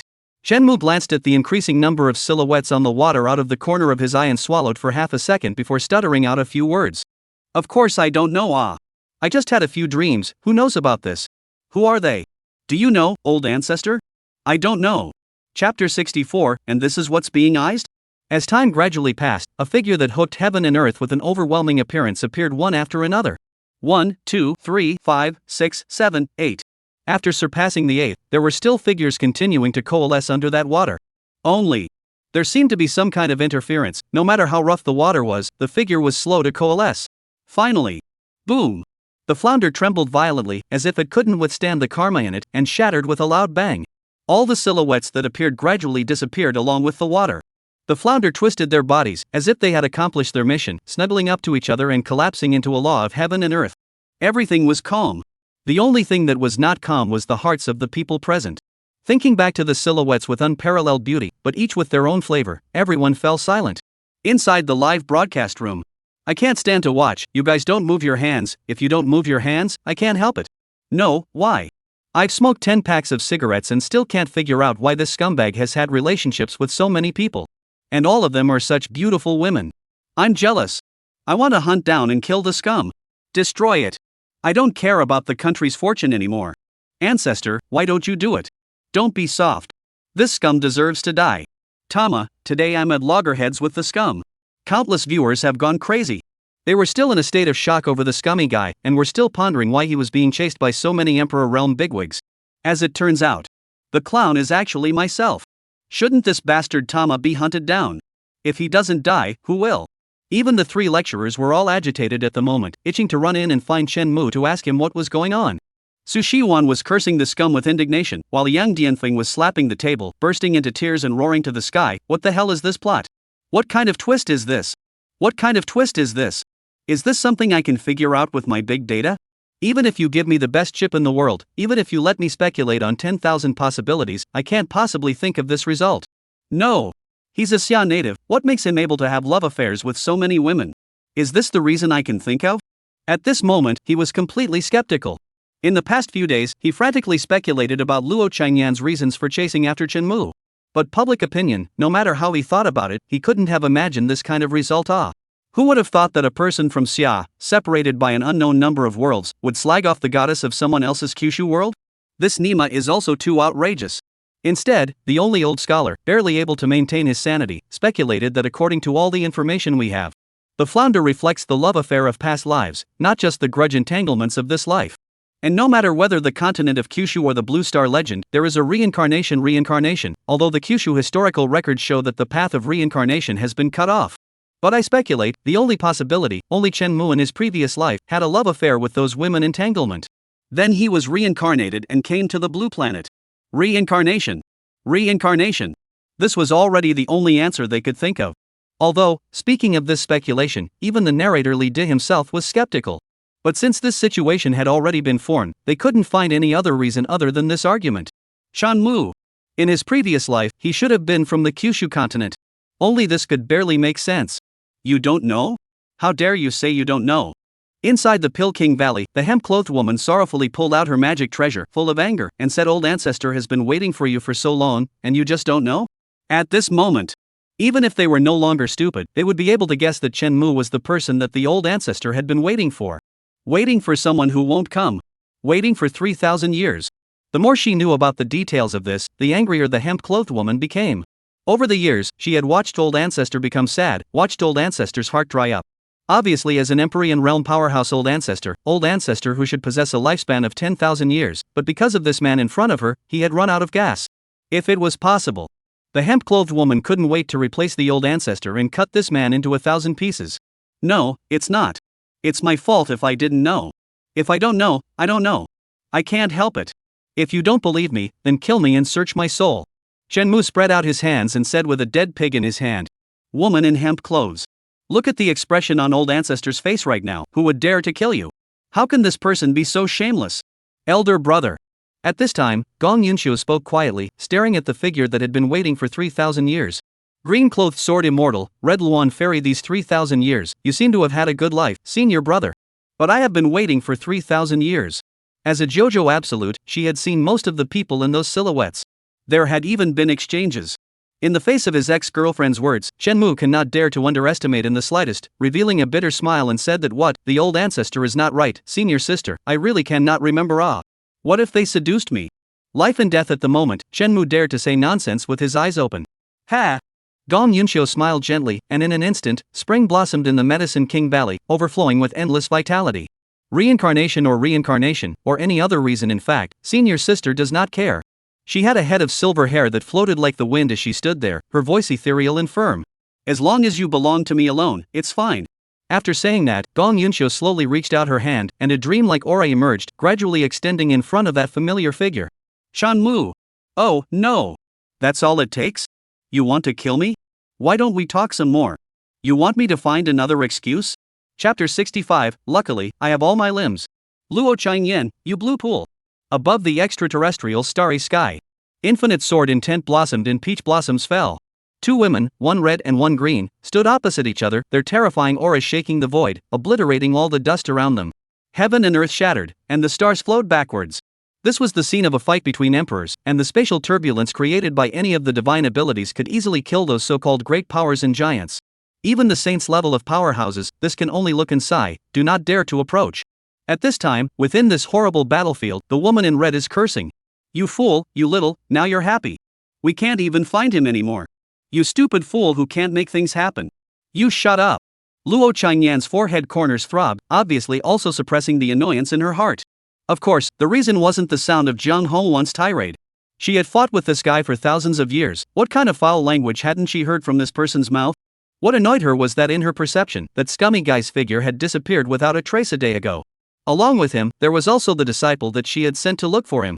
One must realize that although Shenmue had lost the token she had bestowed upon him, Ningxi also had her mark on her body. With this mark on her, even if she stepped into one of those ancient forbidden places or born Jedi, she would still be able to sense it and send down a projection. But at this moment, it was as if those two had disappeared out of thin air, completely erasing any trace of them from the continent of the 9 states. There weren't many reasons why this could happen. But each one is extremely tricky. I'll shut up? If you can't find him anymore, do you believe that I'll make you shut up forever? Jiang Hongwan said in exasperation as a peach blossom that was so beautiful that it fell, smashing one uninhabited planet after another. If this little BTCH hadn't pestered her, then the first instant Shenmue disappeared, she would have been able to detect it through her disciples. Unfortunately, At that time, she was busy fighting a firefight with Luo Qingyan and didn't pay much attention to the situation at Mu Wanqing's place. Originally, she thought that her favorite disciple would be able to escape back to Star Moon Sect with Chen Mu. However, she didn't expect that this situation would actually occur. By the time she reflected on it, it was already too late. Ha! Just based on you. Luo Qingyan faintly replied back, her voice equally filled with the flavor of gunpowder. At this moment, even with her supreme sword heart, she had set off tremor after tremor. Chen Mu had disappeared. The impact of this matter on her was equally not small. I've given you some face, but you've really started a dying workshop. I'll let you have it today. Hearing Luo Qingyan's words, Zhang Hongwan instantly burst into a rage and was about to strike again when she seemed to sense something and stopped. Ha! Luo Qingyan on the opposite side was also stunned, and that familiar feeling in her heart came again. Someone was manifesting her figure, but she was unable to sense who the other party was and where they were. Was it Ning Shi or? Luo Qingyan frowned slightly, and for a moment, she couldn't even guess why. The heavenly chances are obscure, and cause and effect are chaotic. There are very few people who can block my perception. Besides those people, those few places, who could it be? Zhang Hongwan fell into deep thought, stopping the movements of her hands, trying to deduce the reason behind this. Unfortunately, there was still nothing. Could it be that Wan Qing was in trouble? Zhang Hongwan's thoughts flickered slightly, and her gaze seemed to cross thousands of mountains, resting on the place where Mu Wanqing and the others had disappeared. The perception she had left on Mu Wanqing at that time was severed from there. There were traces of void shifting? As an emperor realm, especially a powerhouse who used space as the path to certify emperors, Zhang Hongwan could tell at a glance that there was something fishy going on. Interesting. Within the 9 states, there aren't many powerhouses that can have such means and still shield my senses. Among those women, it seems that there is someone who can do it. Zhang Hongwan's eyes narrowed, then she prepared to turn around and leave. It was at this moment that an extremely bright sword light fell, remotely blocking the spatial channel she had opened up. Where are you going? Luo Qingyan stood with her sword and asked blandly. Where am I going is none of your business. Piss off. Zhang Hongwan rolled her eyes and said in a bad mood. Not fighting? Luo Qingyan raised her eyebrows and said. Fighting people have disappeared, I have enough to fight with you? Zhang Hongwan ignored her and opened another spatial channel, drilling in. Luo Qingyan's complexion moved, her eyes pondering. In the next moment, she also put away her longsword and similarly turned around to leave. At the same time, within a valley with pleasant scenery and birdsong, Chen Mu leisurely opened his eyes. Ha! I'm still alive? He blinked his eyes and touched his entire body before he finally breathed a sigh of relief. Fortunately, all 5 limbs were present. Chen Mu nodded with satisfaction and sat up from the lawn. Just now, Gong Yunxiu suddenly struck out. He thought that this ex-girlfriend was not remembering her old feelings and was planning to turn her face away. Unexpectedly, she actually saved her own life. It was a welcome sight. At the same time, this also made Chen Mu more deeply aware of the importance of strength. Only strength. Only strength can make them kneel and sing conquest. Chapter 66, Sister please. Did the live broadcast not close? The scumbag is actually still alive. Ha! Where is this place? How did the scum suddenly appear in this place? The country's luck hasn't been cut, that's right, the scum guy is actually still alive, I honestly don't quite understand. Ahem, you guys should be a little more restrained. Although it's true that the scum man deserves to die, but he at least represents the national fortune of our country. Outside the live broadcast room, everyone froze after seeing that the screen didn't just shut down with the death like the other players. In their opinion, it was absolutely impossible for Chen Mu to survive after messing with so many Emperor Realm bigwigs. The Pill King Valley ancestors alone were afraid that they all wanted to get rid of the scum. Therefore, all of them had already packed their bags and were ready to start their great escape as the national fortune was cut. But never expected. Not only did Jagged Man not die, but he was still alive and well. This was somewhat unbelievable. Inside the live broadcast room, a burst of unbelievable pop-ups floated by. Ancestor, you're so confused. Why do you still keep this kind of man? Why don't you just make a pig out of him? This scum is still alive after messing with so many women? Does he deserve to live? He doesn't deserve it. I'm not convinced. Isn't he just a little bit prettier than me? How can he be in love with so many great men? Other people come to Kyushu to look for a chance to live, but a scumbag comes to Kyushu to look for his ex-girlfriend? Don't worry, even if he escapes the Pill King Valley ancestor, he definitely won't escape Patriarch Luo. People are naming him to be killed. That's a good thing to say. 1. Sour. It's sour. You guys just make it as sour as you can. Chen Mu smiled contemptuously and with a wave of his hand, he banned those most rowdy people. As a national luck player, he possessed some of the privileges of the live broadcast room. For example, banning, kicking, pulling black, and other operations, he could easily realize them. Even in order to ensure the privacy of the National Games player, he had the authority to shut down the live room when doing something shameful. He didn't use these functions before, merely because he didn't feel it was necessary. But at this moment, even through the screen, Shenmue could feel the envy and jealousy from that group of summer singles.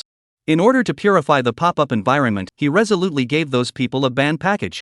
Let them say sour grapes when they couldn't eat grapes. This is the Valley of 10,000 Flowers? After settling the matter of the live broadcast room, Shenmue began to survey his surroundings. And at this glance, he froze. By a turquoise lawn, a stream was slowly flowing, and 3 or 2 young girls in short skirts were frolicking by the river. Wasn't this the place where he had first met Gong Yunxiu in the game? A gallery of showboats, small bridges and flowing water, a deep and secluded valley, a paradise beyond the world. I don't want to be alone, I just want to be in a dream. This is the philosophy of the Valley of 10,000 Flowers, and it's the clue that led Shenmue to Gong Yunqi. It was here that he spent the longest and happiest years of his life with Gong Yunqi. An illusion? Formation? Or a flashback? What did that girl want to do by leaving me here? Shenmue frowned and stopped on the lawn, pondering Gong Yunxiu's intentions. After 3,000 years and countless more, Gong Yunqi is not as innocent as she was back then. Every move must have a deeper meaning. He glanced at the soul-restoring bead. There was no movement, which meant it wasn't an illusion against his soul. Then what is this place? It was at this moment. A voice like a silver bell came from behind Shenmue. Elder brother, you're actually hiding here alone and sleeping. No, I'm going to find senior uncle and tell him to punish you properly. Shenmue turned his head, and what came into his eyes was a delicate and naive young girl. She walked with her hands behind her back, bouncing and jumping, like an active elf in the forest, brightening up the entire summer. You're the old ancestor? Shenmue raised his eyebrows and asked, pretending to know nothing. This person in front of him was none other than the Gong Yunxiu of his youth, that jumpy, spontaneous, unrestrained elf. However, due to his previously established persona, Shenmue had to pretend to know nothing. What old ancestor? You're out of your mind. The teenage Gong Yunxiu froze, then came over to Shenmue, her ghostly eyes darting around, and said wistfully, if you don't want me to tell my senior uncle, unless you help me finish today's homework. You are afraid that you are dreaming. Although he couldn't guess Gong Yunxiu's intentions, Shenmue still subconsciously replied.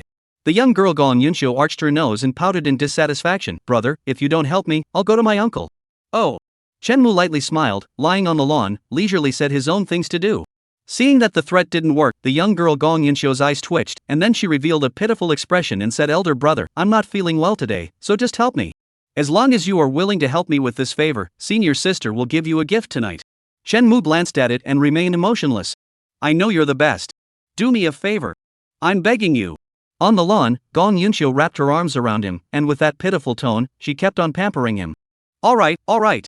I'm really convinced. After a few minutes, Shenmue finally couldn't hold on any longer, and rubbed her hair in amusement. Being pampered by such a delicate and beautiful loli, who else would not be able to withstand it? Yay! Senior brother is really great. Thank you, senior brother. After hearing the satisfactory answer, Gong Yunxiu was all smiles and finally left with a bounce in her step. Looking at her silhouette, Shenmue pondered. Soon. Shenmue entered the Valley of 10,000 Flowers, and after greeting the NPCs that were both familiar and unfamiliar, he began to deal with Gong Yunxiu's homework. On the spiritual soil, cultivating a first-grade spiritual plant. The Valley of 10,000 Flowers, as an extremely special sect in the righteous path, is famous for its alchemy. And in alchemy, cultivating a spiritual plant is an essential skill. A good spiritual plant can not only increase the success rate of alchemy, but also make the effects of the elixir more significant and have a stronger medicinal effect. In the game, the reason why Shenmue had joined this sect was because he was interested in this way of getting high. As such, he also lightly started cultivating spirit plants. However, just as he had just started digging up the soil, preparing to create a living environment for the spirit plants, the game panel's beep suddenly sounded. Soil Turning Skill, Proficiency 10. Chapter 67, The Great Upgrade Frenzy. Holy, adding so much experience at once? Shenmue's action of turning over the soil lurched, his eyes filled with incredulity. According to reason, with his qualifications, digging the soil once would add up to 0-1 experience. How did he get to this hellhole and add a whole 10 points of experience at once? This was a bit scary. You know, the skill quests only added 100 experience points once a day. He could add this much just by turning over the earth 10 times? If he were to turn over the soil all night long without any sleep, wouldn't that be a massive amount of experience coming in? It's not right. This place was too wrong. Shenmue's eyes flickered, starting from that young girl Gong Yunxiu. This so-called 10,000 Flowers Valley was filled with all sorts of oddities. According to the timeline he had just learned from the Valley of 10,000 Flowers, at this point in time, he should have been at the time when his feelings for Gong Yunxiu were sharply warming up. In the game, due to his attribute points, his qualifications weren't good, so his cultivation speed was always at the bottom of the list. If this was the 10,000 Flowers Valley from 3,000 years ago, then there would definitely not be such a horrible experience value. What exactly was that girl doing? With a strong sense of doubt, Shenmue picked up the water pot on the side and began to try to water the spirit plant. Ding! Congratulations on obtaining the watering skill. Listening to the sound of the game panel, Shenmue revealed an expression that said it all. Under the icon that signaled the turning soil skill, another skills icon was lit up. Player Shenmue. Skill watering level 1. Proficiency 0-100. Skill quest none 1 lower grade spirit stone can trigger this, only 1 chance per day. Plants watered by you have a growth time of 1, spirit plant quality of 1, and disaster resistance of 1. This is not an illusion. This was clearly a cultivation copy. Looking at the skill icons, Shenmue said with great emotion. Cultivation replica was just a name he created for himself. Just like what Sword Intent Mountain was to Taishian Sword Sect, in the continent of Kyushu, there were many similar cultivation sanctuaries. Cultivating within such cultivation sanctuaries would make it easier to perceive the Great Tao, and would also make it easier to increase the speed of cultivation. Only, none of those places were as amazing as this place. Moreover, this kind of cultivation place also has its limit. If it is overused, sooner or later it will be reduced to an ordinary place. Therefore, the sects in the 9 states would usually limit such opportunities to once in 50 years, once in 100 years, or like the Taishian Sword Sect, each disciple could only go in once. Such situations were all uniformly called chances. Having figured this out, Shenmue no longer dwelled on it and directly swung his hoe, starting to frantically turn over the soil. No matter what Gong Yunki was thinking, this experience value was always real. Turning the soil for nothing. Turning soil skill, proficiency 10. Turning soil skill, proficiency 10.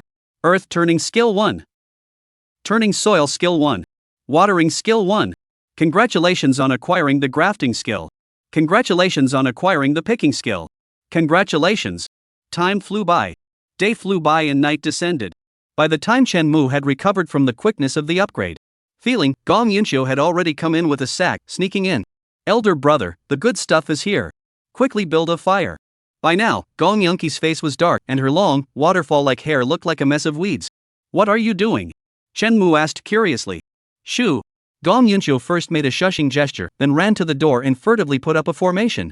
Only after doing so did she open the sack, holding a large goose in one hand, and crossing her arms, she said, today this goose looked at me one more time, and I suspect that its demonic nature is so great that it's likely to eat people. So, I captured it, intending to rid the people of evil. Shenmue. Very good. This is Gong Yunqi as a teenager. If I'm not mistaken, this is the spirit beast that Elder Wei raised, right? He usually treats it like his own son. It's precious. How can that be? You're mistaken. Gong Yunxiu waved his hand uncaringly and then took out his kitchen knife with ease. Pulling up his sleeves, he swooped down and sent this goose to the west, urging it on while cleaning it.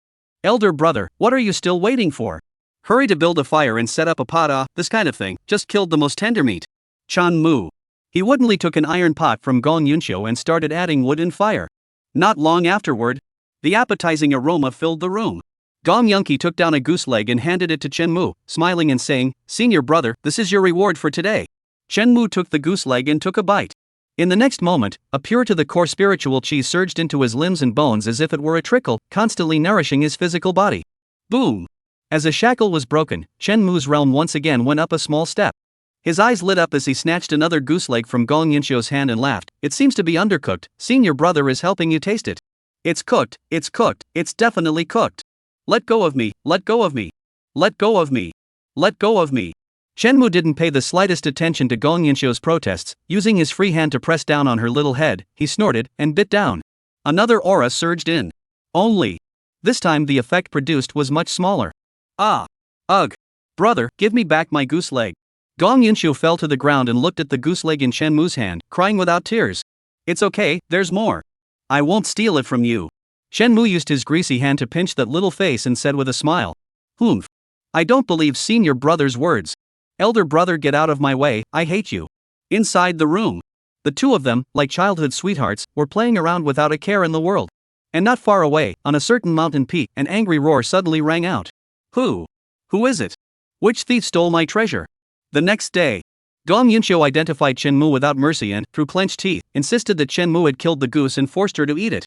And as the senior brother who loved his sister the most, Shenmue could only sigh and admit it with a bitter smile. Chapter 68, Elder Brother, I'm scared. Senior brother, today's island peak is in bloom, and I heard that the spirit peak raised by Elder Ma has just produced fresh honey. Senior brother, I heard that the Valley Master went out, and I've been craving the cranes he raised for a long time. Don't worry, I won't betray you this time. Still in seclusion, brother? Fishing? I've made a deluxe fishing trio. Senior, I just saw that those inner disciples forgot to close their farm. Senior brother, run. Time passes, spring passes, and fall comes. For the next few days, Shenmue lived a peaceful life. He accompanied the teenage Gon Yunshio in stealing honey, catching cranes, and digging out bird holes. He accompanied her as she toyed with the entire 10,000 Flowers Valley's disciples, and accompanied her as she roamed the hills and mountains like a madwoman. At the same time, he would also take the blame for Gon Yunki. He would take the little girl's place in closed-door meditation. He would help her with her homework and cope with the inspections of her masters and uncles. And it was during this time Shenmue's planting module began to change at a rapid pace. As the skills of turning the soil, watering, grafting, and picking continued to escalate, the dark icons on the panel became fewer and fewer. Finally, on a certain day, with a ding, Shenmue lit up all the planting skills. Congratulations on opening all planting skills. Congratulations on obtaining the special talent skill Planting Master. Master Planter Effect 1, seeds planted by you can be blessed by heaven and earth, gaining special effects on their original role. Master Planter Effect 2, with the heart of a planter, the effects of your planting skills will increase with your level. Master Planter Effect 3, all the spiritual plants in the world will have an affinity for you. Shenmue. That's not right. There was a problem. After looking at the entire planting panel, Shenmue was stunned, and waves of shock were set off in his heart. According to the experience in the game, after lighting up the entire planting panel, he would obtain the special talent of the Heart of Planting. That is, the Planting Master's second skill was able to drastically increase the corresponding effects as the planting skill was upgraded. For example, for a level 1 turning soil, the growth time of a spiritual plant is 1. Then after having the Heart of Planting, the growth time of a spiritual plant will be 2. The second level of soil turning, the growth time of the spiritual plant 2, then with the planting heart, the effect is 4. And so on. In the game, Shenmue relied on this skill, and after becoming a big grower, he used drugs to get into a first-class powerhouse. And now, his Heart of Planting had mutated into a master planter. The difference was simply incalculable. The spiritual plants planted are blessed by heaven and earth and gain special effects under the original effect. Isn't this becoming a spirit? The plants he planted can become fertilized? This is too outrageous. You have to know that the probability of a spiritual plant receiving the blessing of heaven and earth is only 1 in 100,000. And once it grows smoothly, its value is more than 1,000 times that of similar plants. Some extremely valuable mutated plants can even reach sky-high prices. In other words, the current Shenmue, even if he relied on growing spiritual plants, he could instantly become rich. What? You're short of spirit stones for your cultivation quest? Who are you looking down on? 100,000 pills for one mission, every single one of them can't be missing. I'm not short of money. Is that girl over there pretty? I'll take them all. Now, the development time will be greatly shortened again. A long time passed before Shenmue finally digested the features of this planting panel and lamented. Such a firewood cutter, please bother to come a few more times. Senior. Just as he was letting out this kind of emotion, Gon Yunshio ran in a hurry. Brother, Uncle Sue's dragon has given birth. I hear it's very good for you. Gon Yunshio blinked her eyes and looked at Shenmue with a look of anticipation. Looking at this innocent face, Shenmue was slightly mesmerized.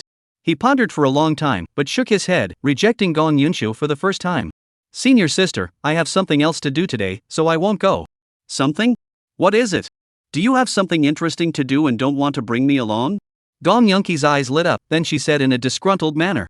Shenmue looked at this figure, looked at her green silk like a waterfall, and suddenly said, I want to go out of the valley, I want to go outside for a stroll. The young girl froze for a moment, then laughed out loud and persuaded elder brother, outside are all tigers that will eat people, there's nothing fun about it. If you don't want to steal the dragon, we can still go hunting, go picking flowers, go right, don't you like fishing the most, I'll go now. Senior sister. Shenmue interrupted her, staring straight at this young girl with an incredibly serious expression. I want to leave the valley. The smile on Gon Yunshio's face began to disappear, tugging at the corners of her mouth. She barely managed to squeeze out a few smiles and said, elder brother, it thundered last night, I'm afraid. I'm scared. Brother, don't go out, okay? I'm scared. Don't go out there, okay? I'm scared. As she spoke, Gon Yunshio's voice trembled a little, and bean-sized teardrops continued to fall from the girl's cheeks. It was like it was raining, and it seemed like it would never stop. Elder sister. Shenmue showed his impatience and gathered Gon Yunshio's hair in his hand, picking out a strand of silver from it, and said quietly, you have gray hair. During this period of time, Shenmue almost forgot about time and everything else, believing that he was really in the Valley of 10,000 Flowers, accompanying Gon Yunshio as she slowly grew up. Unfortunately, The National Luck livestream was always present. The game panel beeps, too, often rang out. These were all reminding Shenmue all the time that it was all fake. The Valley of 10,000 Flowers, 3,000 years ago. It's all fake. Only those increased experience, improved strength, and more skills were real. And these things would not increase out of thin air. And when he had previously brought up, every time, that he wanted to go out and have a look, the young girl would always inadvertently change the subject. Everything. It was actually already clear as day. Senior sister, I'm sorry. Shenmue gently shook his head, put down the silver wire in his hand, and resolutely turned around to leave. Behind him, the young girl bawled out. Elder brother, don't go, I'm scared. Elder brother, I'm scared. Chapter 69, Sort of Love? Is this asking me to kill myself? Shenmue walked out of the Valley of 10,000 Flowers step by step. And as his footsteps walked away, the entire huge 10,000 Flowers valley began to vaguely tremble. Rumble. In a flash, the sky and earth changed color, and the wind and clouds converged. The sunlight faded and a huge shadow loomed over. Thunder resounded through the sky, and a lightning bolt was like a thunder snake dancing about, running through the dark clouds as if the end times were about to come. The beautiful and bountiful lawn withered at a speed visible to the naked eye, countless delicate flowers quickly yellowed and fell to the ground in pieces. A gust of wind blew by, as if the dust gradually dissipated. Vitality dissipated, everything withered. The brook withered, and the beasts wailed. In just a few seconds, the Valley of 10,000 Flowers, which was like a paradise a moment ago, was transformed into a hell on earth in the blink of an eye. Heavy rain poured down, washing away the wretchedness everywhere. Gloom, death, and withering. Shenmue's footsteps slightly lurched as he looked away with a sideways glance. Amidst the countless wails and screams, the sobbing murmur of a young girl was clearly audible. Elder brother, come back quickly. I'm so scared. In that continuously collapsing corridor, the young girl hugged her knees and begged him with an almost desperate gaze. His eyes were lowered, and in the pouring rain, he stepped out without stopping. Tick-tock. Tick-tock. Tick-tock. The downpour became more and more rapid, and an aura of destruction raged behind him. The very moment Shenmue stepped out of the Valley of 10,000 Flowers, the entire 10,000 Flowers valley collapsed as if it had been instantly drained of its vitality. Bang! Space shattered and a silent aura flowed, completely shattering the entire 10,000 Flowers valley. Shenmue stood in the void, and beneath his feet was a pitch-black abyss. In front of him, there were two bright mirrors. One side was deep and dark, while the other was full of flowers. So it was all her fantasy? Shenmue's throat rolled, and every word he spat out was as if it weighed 1,000 pounds. He looked at the two bright mirrors, and even though he had expected it, his heart still set off a storm. The eccentricities in the Pill King Valley, the 10,000 Flowers Valley that was almost like a heavenly realm on earth, all of these secrets will be revealed at this moment. All will be revealed at this moment. The mirror hides Gong Yunqi's secret. It's the memories she's cut away, the past she's forgotten, and the sadness of despair. Alas! Shenmue sighed quietly, 100 feelings flooding his heart, and looked toward the mirror with its many flowers. At this moment, above the mirror, there were already images flashing by. As a young girl, Gong Yunqi was troubled. Unlike most young girls, Gong Yunqiu was troubled by the fact that she had been subjected to all sorts of strange stares since she was born. The body of 10,000 poisons. This is a very special kind of body. She was immune to all poisons, and had an instant understanding of all kinds of pharmacology, which made her cultivation smooth. However, all the gifts of destiny have long been marked with a price. Because it has a fatal flaw. People with this kind of physique, not only will their bodies be covered with poison, but also every special time of the year, their bodies will produce some strange mutations. Sometimes the skin is as black as ink, sometimes the face is covered with red rashes, and even more sometimes the body will emit a foul odor. That's why. As a child, Gong Yunqi never had any friends. Her peers feared her, they mocked her, they saw her as a monster, a disaster, an unknown. She had done nothing wrong. But none of them liked her or came near her. As a result, Gong Yunqi grew up as a crazy child with an aloof personality and a strange demeanor. Even after being honored by the immortal head of the Valley of 10,000 Flowers and taken under her wing, she remained unchanged. She resisted alchemy and hated cultivation. In Gong Yunqiu's opinion, her unique poisonous body was not only a curse, but also a curse from the heavens. She had been playing tricks on her peers all day long. She had stolen her senior uncle's goose, burned the elder's flower garden, and poisoned the young pet of the valley master. Even more, she sneaked around and trampled on the spirit plants that the disciples had worked so hard to cultivate. Instead of saying that she was spontaneous and easygoing, it would be better to say that she was deliberately indulgent. She pretended that she didn't care about anything, pretended that she did nothing, pretended that she was arrogant and savage. And this, simply to hide the loneliness within. Then she met Shenmue. This senior brother is different from all the others. His qualifications are stupid, his heart is pure, and he's dumb and dopey, just like an honest man. Most of all, he didn't know what was good for him. When Gong Yunki first met him, the simple and honest senior said he would take care of her and love his little sister. Of course, Gong Yunki scoffed. What strength do you have to take care of me? What's more, she didn't need looking after. That is, until one time, after she burned the plants that her brothers had cultivated, as she always did. This senior brother stood in the doorway, and as he blocked the furious crowd with his body, his mouth kept urging his senior sister to run. Later, the senior brother was punished for damaging the crowd's spirit plants and was sentenced to half a year of closed-door contemplation. That time, Gong Yunqiu finally knew what it was like to be protected. This feeling was unfamiliar, but not annoying. Therefore, from then on, Gong Yunqi threw all of his homework at this senior brother. On the surface, it was beautifully described as letting him do it for himself, but in reality, it was helping this senior brother to cultivate. Although that senior brother would always be at this time, tirelessly urging her to cultivate properly and not to speculate. Silly. So stupid. Gong Yunqiu secretly laughed at him while throwing more homework, more spirit plants that needed to be cultivated at him. Spirit plants are very precious. Even in the 10,000 Flowers Valley, the seeds that each person could obtain were limited. It was even more impossible for someone to squander them at will. Unfortunately, this senior brother's qualifications were really too poor. Even with all her help, he was still making slow progress. So Gong Yunqi thought of another way. She pulled out the elder's bird eggs, stole the Valley Master's auger dragon cubs, and dug up the spiritual plants planted by other disciples. Then, she pressed all these charges on that senior brother's head. Finally, then used the excuse of selling stolen goods and hush money on the senior brother. It was clumsy, but effective. The entire Pill King Valley knew that she had done it, but because of the young girl's physique, she could only choose to turn a blind eye. As for the disciple who was the scapegoat, they had no other choice but to punish him slightly. At least, he was kind-hearted. The long years gradually passed. In the company of that senior brother, Gong Yunqiu became more and more cheerful and lively. Like a butterfly transforming into a butterfly, she began to blossom. As her strength increased, Gong Yunqi began to control her physique, and her silver hair became a cascade of green silk. At this time, she was the star of the heavens. She was the star of the show, the goddess in the hearts of countless disciples. Although she was still naughty and unruly, she still liked to catch spirit beasts and steal spirit plants. In contrast, there was the senior brother who was progressing slowly and becoming more and more obliterated by the crowd. His qualifications were simply too poor. So bad that even with so many spirit plants and so much spirit beast flesh and blood, he still couldn't change it. In front of the young girl, it seemed that senior brother was the ugly duckling. Even though she increasingly liked to be left alone with her head in a quiet pestle, watching this honest and mute senior brother cultivate spirit plants. But the sharp contradiction was also brewing without her realizing it. Finally, in a certain afternoon, that senior brother left. Because of his ordinary qualifications, if he didn't go out of the valley to look for opportunities, he would stay in that realm for the rest of his life.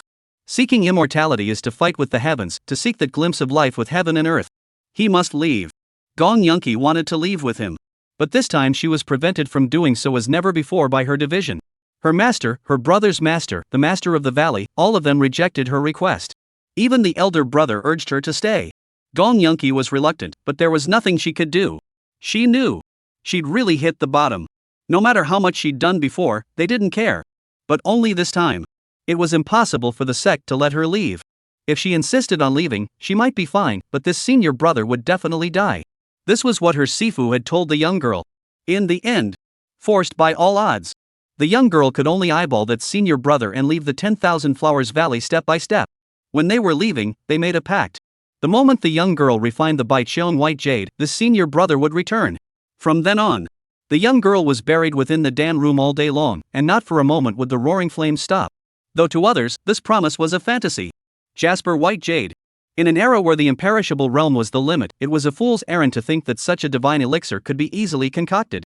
In the end, this matter could only be reduced to a laughing matter. The only thing that could comfort the young girl was the occasional letter sent by her senior brother, urging her to refine pills seriously. This was the girl's only motivation. Even after being rejected time and time again when she pleaded with her senior brother to come and fetch her, she also never had any resentment. Finally, after more than 10 years, the young girl finally refined this legendary divine elixir. But what greeted her was still her senior brother, who was nowhere to be found, as well as the cold and icy grounding order of the division. The young girl was very unwilling, the young girl was very angry, but she still did not despair. The experience of her early childhood told her that only absolute strength could gain her freedom. And so, she began to cultivate diligently, raising her strength as if she was crazy. Until one day, the old ancestor of 10,000 Flowers Valley fell. No one knew why or what happened. The entire 10,000 Flowers Valley was in chaos. And Gong Yunxiu finally took this opportunity to sneak down the mountain to look for that senior brother of his. However, reality is always cruel. Seeing this, Shenmue suddenly realized that the entire world in the mirror was distorted. The sky was blood red, and the earth was full of cracks. That world of beautiful mountains and beautiful water, where grass grew and warbled, had turned into a hell on earth in the blink of an eye. Above the bustling marketplace, all those ushered in were monsters. Was this due to the change in state of mind, and the rendering of emotions from memory? Shenmue sighed. Even though he had known what had happened for a long time, he was a bit hesitant at this moment. In his previous memories, because of the influence of emotions, the entire world was beautiful from Gong Yunxiu's perspective.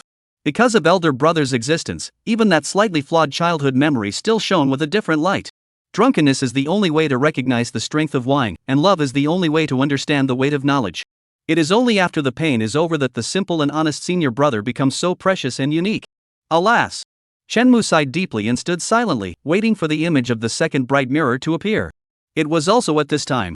The first bright mirror suddenly shattered, and the entire space was completely shrouded in darkness. What does this mean? It means that she has forgotten her old love? Shenmue raised his eyebrows and said in astonishment. If she was really busy with her old love, then just now in the fantasy of the Valley of 10,000 Flowers, she should have killed herself, right? And if it didn't mean that, then what did it mean? Just as Shenmue was caught up in his thoughts, the second deep, pitch-black mirror finally began to emit a faint glow, playing out a scene. The heavens and earth were still distorted. All the people in sight turned into terrifying monsters. Shenmue knew that this was Gong Yunxiu's memory after escaping from the Valley of 10,000 Flowers. It wasn't too good. It was even a little bit engraved in his heart. He followed the line of sight over, and even began to agonize over whether he should simply lie down and play dead. In the middle of the picture, after going through a lot of trouble, Gong Yunxiu finally found his senior brother. However, by his side, there is another beautiful woman with a beautiful face and a beautiful demeanor. The two of them look like a couple. The young girl with the last hope, trembling hands, that countless days and nights to refine the blue Cheong white jade, handed to the senior brother. Elder brother, don't leave me, okay? The young girl had a pleading face, trembling voice, as if she was holding the last straw to save her life. That senior brother did not answer. After receiving the Cheong white jade, turned his head and gave it to the woman beside him. Don't get me wrong, this is just a Dan master I used to know, specializing in refining medicine for you. Chan Mu. This time it was a real social death. On the subject of what it's like to be watched by the whole world in a scummy picture, how does it feel? In the next image, the young girl could no longer hear any sound.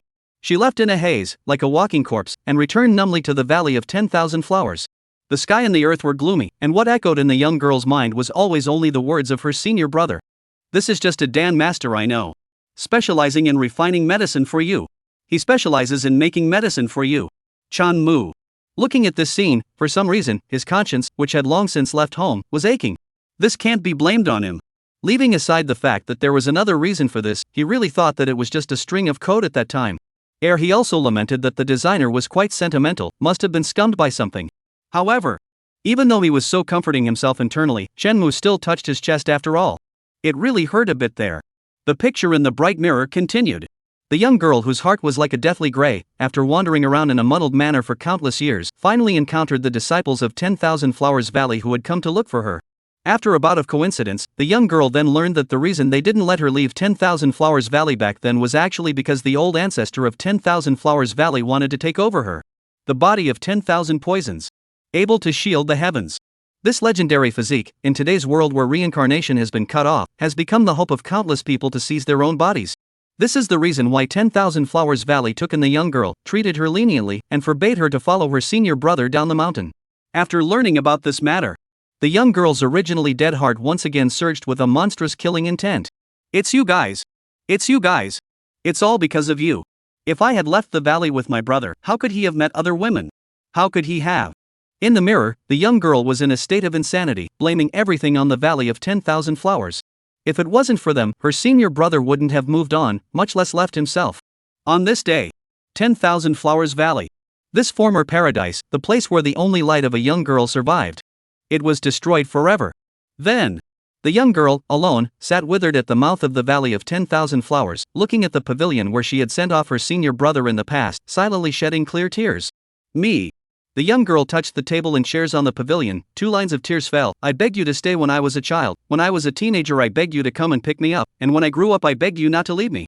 She opened her mouth a few times inaudibly, now I no longer beg you. At the end of the story, the young girl raised her wise sword and tearfully cut off the memory. The memory turned into a bright mirror and was forever hidden in the valley. Shenmue silently watched the scene and silently watched as the mirror gathered its light and floated in front of him. What does it mean? Is this the meaning of letting me kill myself? Shenmue's heart trembled as he subconsciously thought. Chapter 70, Ex-girlfriend comes to the door, 3-person melee. Damn, where's my 40-meter big knife? Quickly take it out, let me kill this scum. Don't hesitate, old ancestor, quickly kill him, this trampling is also too scum.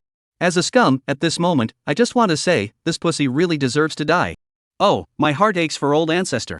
It's too much, how can someone be such a scum? I can't watch it anymore, I really can't watch it anymore, it's more abusive than any drama.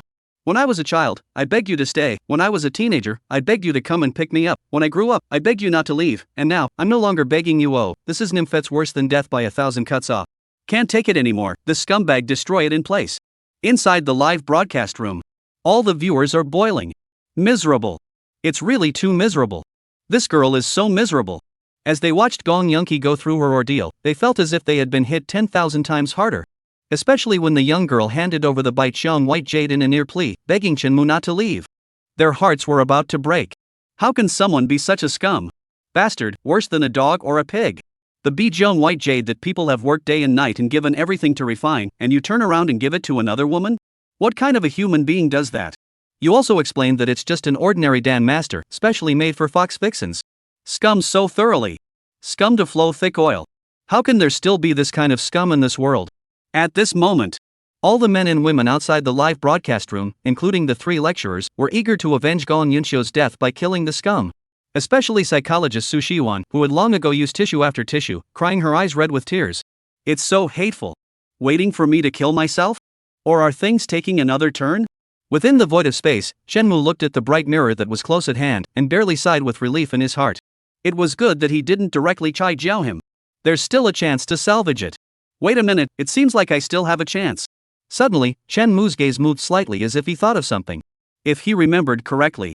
At the end of his memory, Gong Yunqi chose to cut off his memory, forgetting the image of himself giving the white jade to Pei Shangyi. This was fully verified by Gong Yunqi's anomaly, as well as the phenomenon of forgetting about Luo Qingyi and a host of other love rivals. You said that after I refined the Baichong white jade, you would come back for me. A whole 1,008,000 of them, and I didn't wait for you. In Shenmue's mind, he recalled the scene from not too long ago, his heart pondering. So, Yun Xiu's made the decision to chop off her memories in the first place, stopping her memories at the end of time, thinking that she had been refining the Baichong white jade, waiting for me to come back.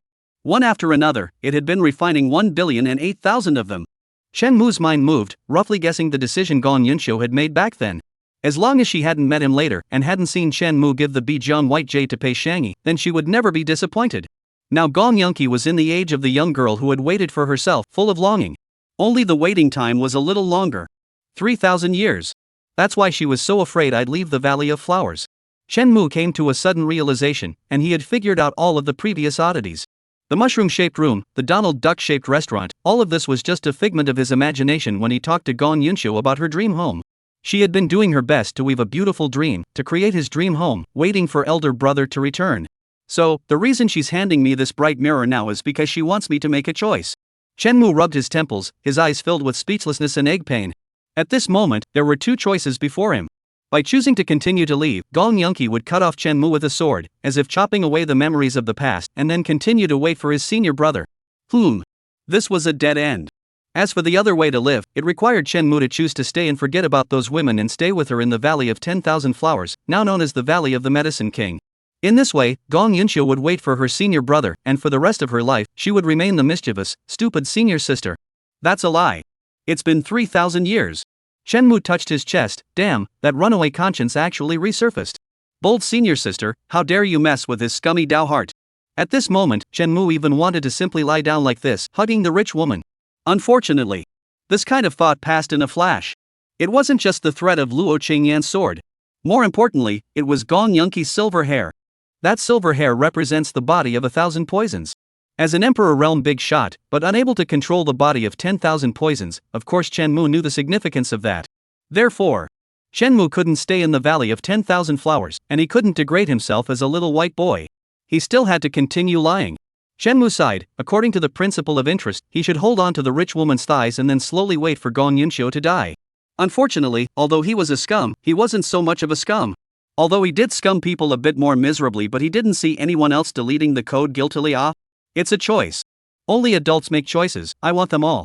Shenmue smiled calmly and decided to take the initiative in his own hands first. After he thought a little, he said quietly, in the image just now, I seem to have had a very long dream. In the dream, I experienced many things with you. I don't know why I was like this in the first place. I can even feel the guilt and pain that came from my soul. I have a million words pouring into my heart, but I don't know how to tell them. If old ancestor wishes me to make amends, I will not complain. But I wish I can see you one more time. In the capacity of that senior brother.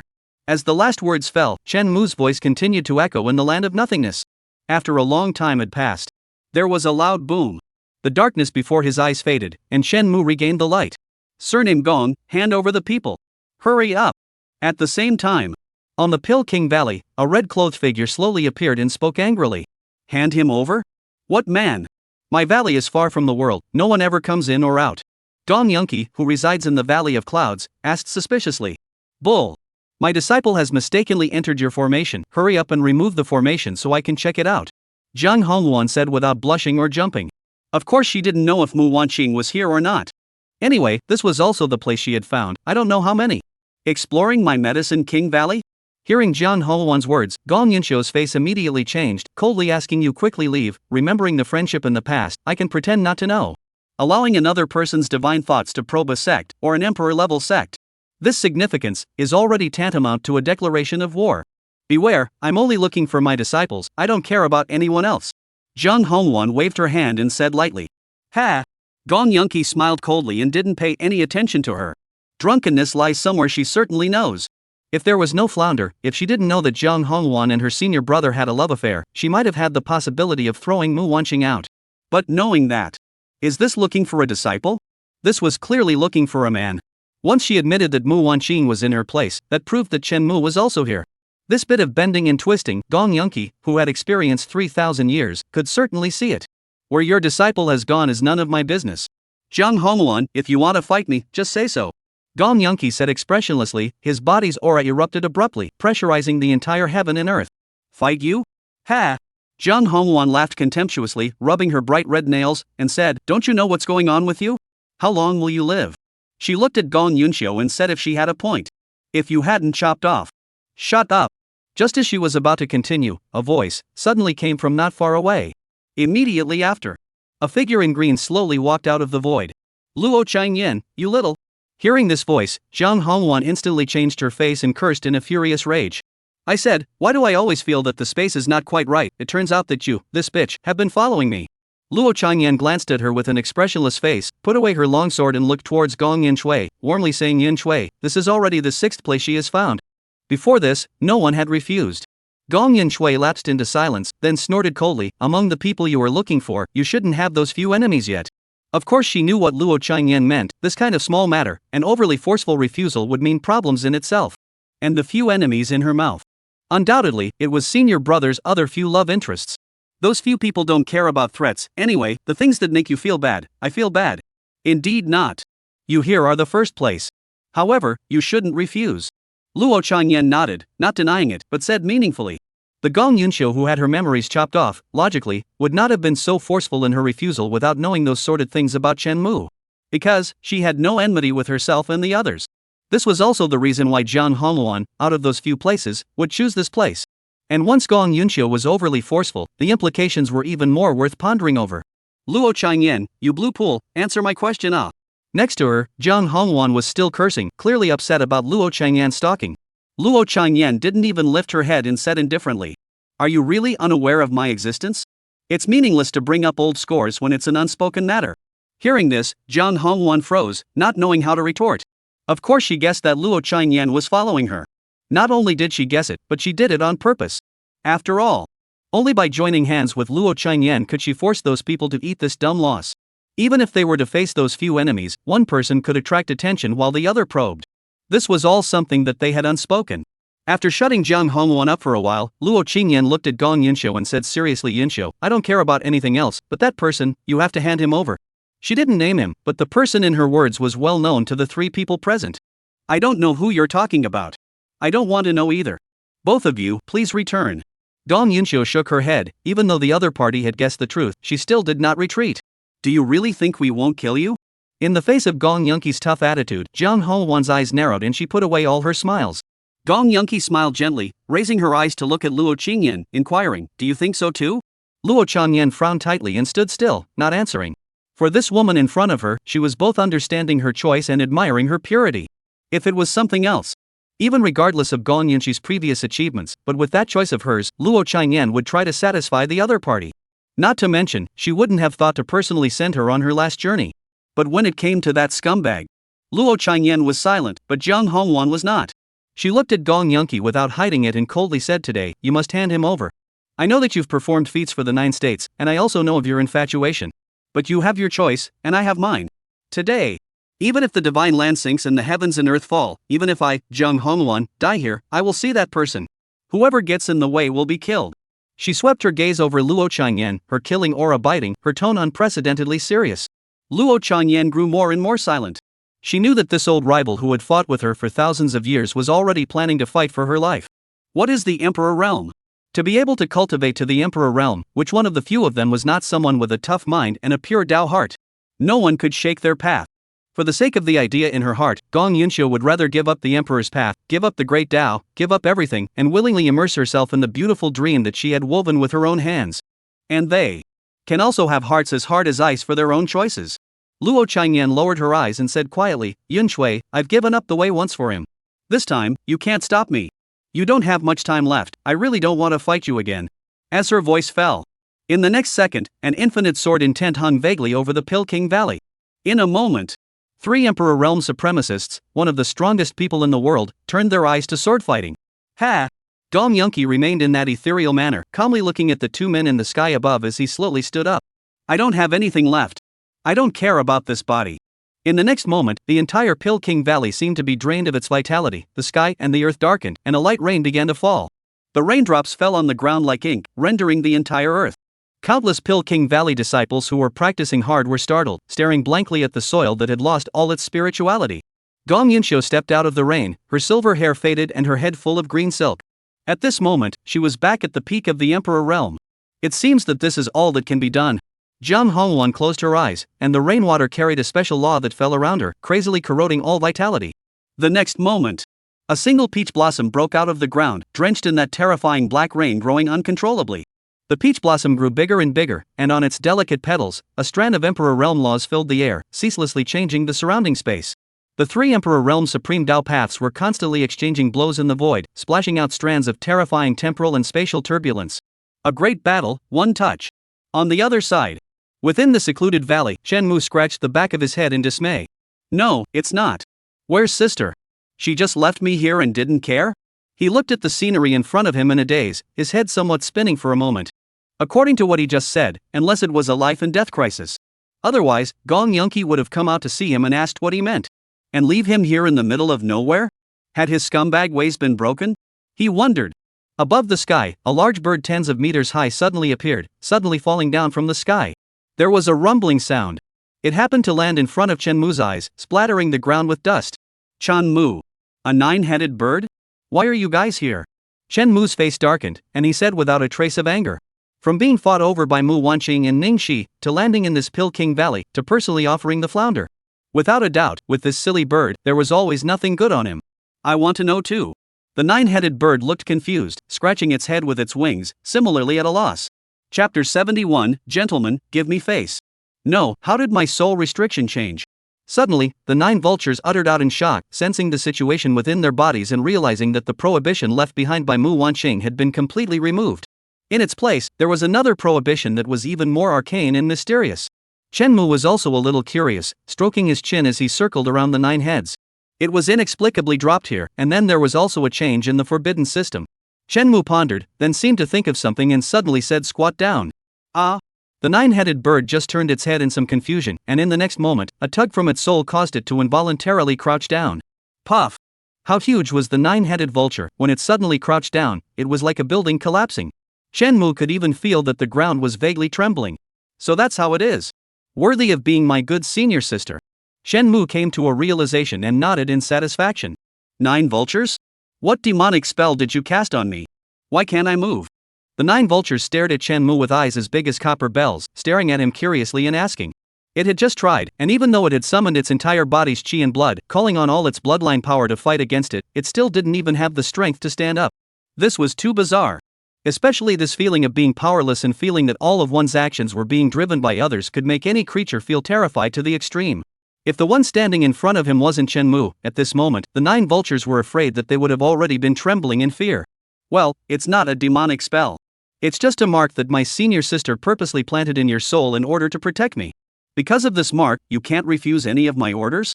Shenmue waved his hand to let the 9 vultures stand up before explaining. Your senior sister? The 9 vultures froze, and then laughed out loud, their feathers falling to the ground like it was snowing. With you, a rookie who has practiced for only a few days and has only just reached the flesh realm. Your senior sister can plant a mark on me? Do you know my strength? It couldn't help but look at Shenmue, smugly saying although this bird was just born, but the bloodline is nearly back to the ancestors, the strength of the whole body is horrible to the extreme, and has already reached the realm of the heavenly elephant. That senior sister of yours, even if her heavenly phenomenon is terrifying, how strong can she be? Has she cultivated into Yuan Fu yet? Saying that, the 9 vultures directly collapsed on the ground, pumping their feet, like little girls who had doubled over in laughter. If Shenmue had said that the one who planted the forbidden system was his senior sister, the 9 heads might still think about the authenticity. But his senior sister? Ha! I can't. Let me laugh a little longer. Looking at the crazy laughing hydra, Shenmue's face darkened and he directly rebuked angrily laughing. Crouch down for me and laugh like a little chicken. As his order was given. The 9-headed bird instantly climbed up from the ground, gathering its wings and spreading its feet, cackling all over the ground. Cluck! Let go of me. LOL. Take back your magic. Cough. I was wrong. LOL. Shenmue. You want to beg for mercy now? It's too late. He stretched out his finger and teased the huge beak of the 9 vultures, laughing coldly and saying I thought it was such a tough character? It turns out to be a little yakuza. You'll just give me a good familiarization on how to be a good little punk. After dropping these words, he stopped paying attention to the anxious cackling 9 vulture and began to ponder the deeper meaning of Gong Yunxiu's move. An Emperor Realm bigwig with a far-reaching layout. Giving up this rare reunion, leaving himself here in the middle of nowhere, and giving him a ninny at his disposal. No matter how you think about it, the meaning behind it is not simple. What does Yun Shui want? Does she want me to go on a training trip? Just as Shenmue was lost in thought, a familiar and anxious voice suddenly came from not far away. Senior brother. Senior brother. Shenmue suddenly looked up, and in the sky not far away, 2 long rainbows arrived one after another. It was precisely Mu Wanqing and Ningxi who had previously disappeared. Only, at this moment, both of them are in a rather sorry state, covered in pitch black, with disheveled hair, without any of their previous fairy demeanor. Fairy Ningxi. And this little village girl named Song. Long time no see ah. Shenmue raised his eyebrows, and without moving, he swept his eyes over Ningxi's thighs, as well as Mu Wanqing's proud figure. Worthy of being Luo Changyan and Zhang Houwan's disciple ah. It was true that if there was a teacher, there would be a disciple. He slightly lamented in his heart that the old colorful batch's powers of observation were still sharp. As for the fear that these two would continue to arrest him? I'm kidding. Do you know where we are?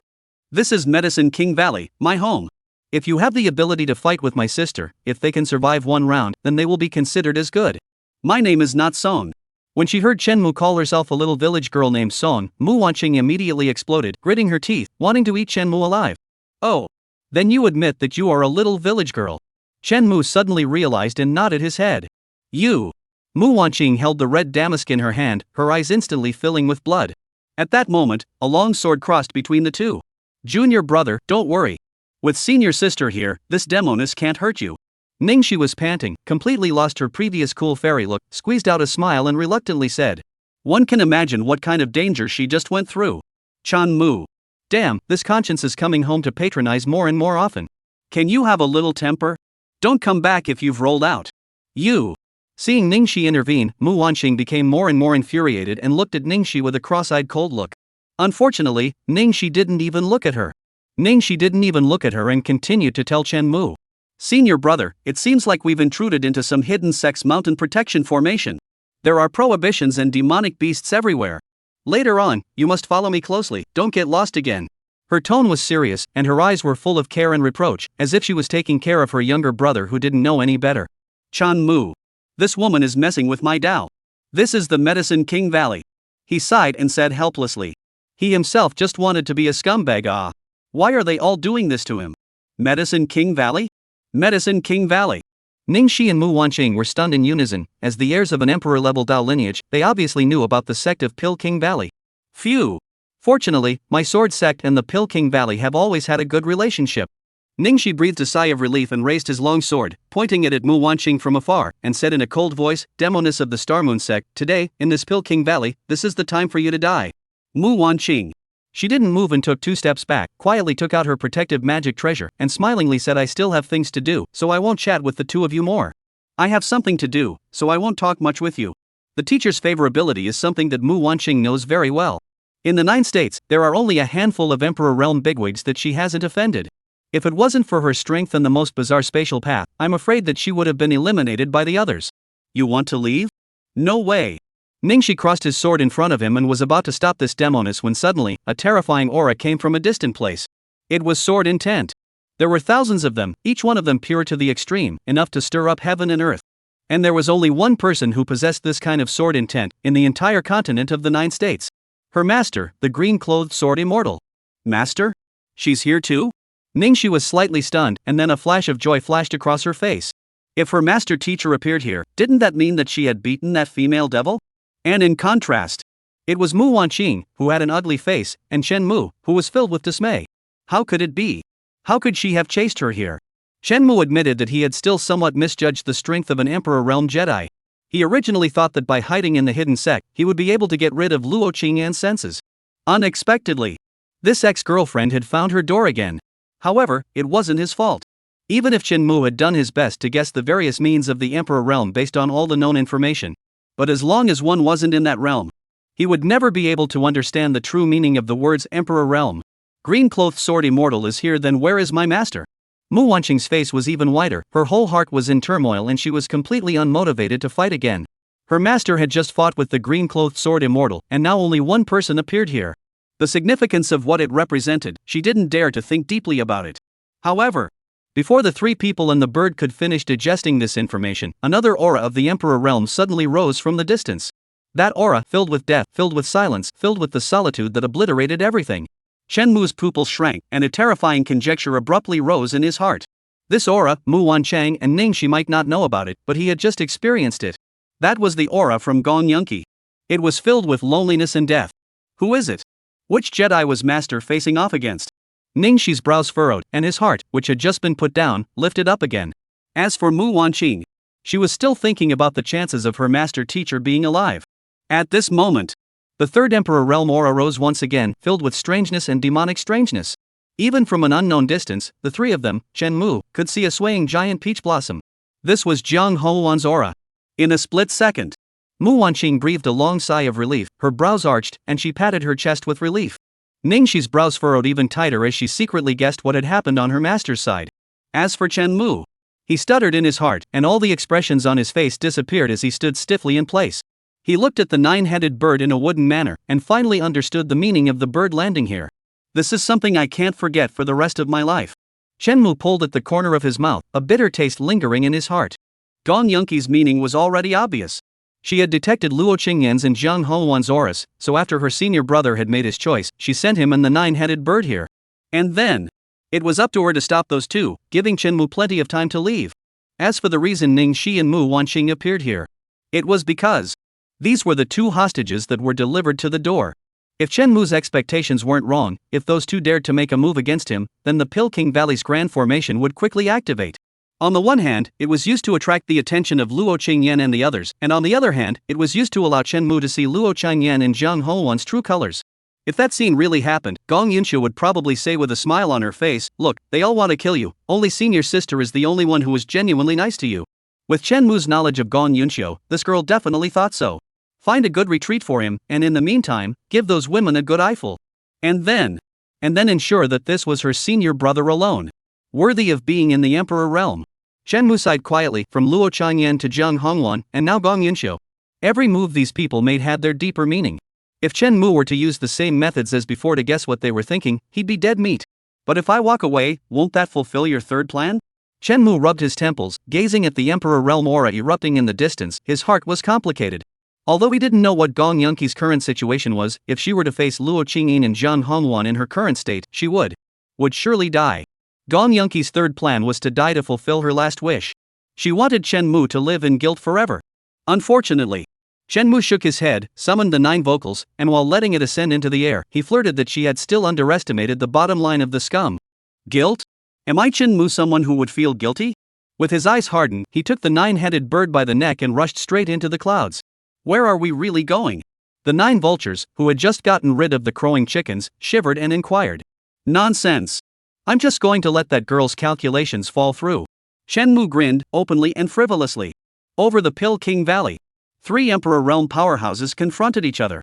Terrifying energy fluctuations constantly collided between them. Majestic black rain fell as if washing away the blood-stained sky. Yun Xiao. Why are you doing this? Luo Qingyan is dressed in a long green coat and carries a long sword, surrounded by the light of the sword. Gong Yunqi lowered his eyebrows and said, 3,000 years, countless springs, summers, autumns and winters, countless days and nights. Gentlemen, I am tired and weary. It's time to rest. She smiled, and Gong Yunxia was as happy as a young girl 3,000 years ago. You're tired, but I'm not. Jian Hongwan's eyes reddened and she pointed at Gong Yunqi in a rage, saying, You've erased your memory, but I haven't. I want an answer, and until I get it, I won't hesitate to turn heaven and earth upside down and slaughter all the people. Today, it's time for the emperor to fall. The temperamental, proud and reckless Demoness was infected by Gong Yunxiu and became quite agitated. The answer? Luo Qingyan looked out over the thousands of mountains, rivers and lakes. Her heart was quiet. For me, it doesn't matter what the answer is. My immortal path is as close as I can get. After listening to these 2 close friends, Gong Yunqi smiled faintly, and countless raindrops stayed in front of the 3 of them as if the pause button had been pressed.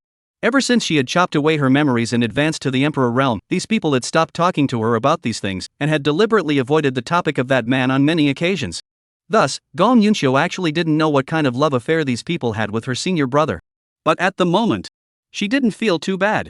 Come on. She looked towards the 2 men and said frankly.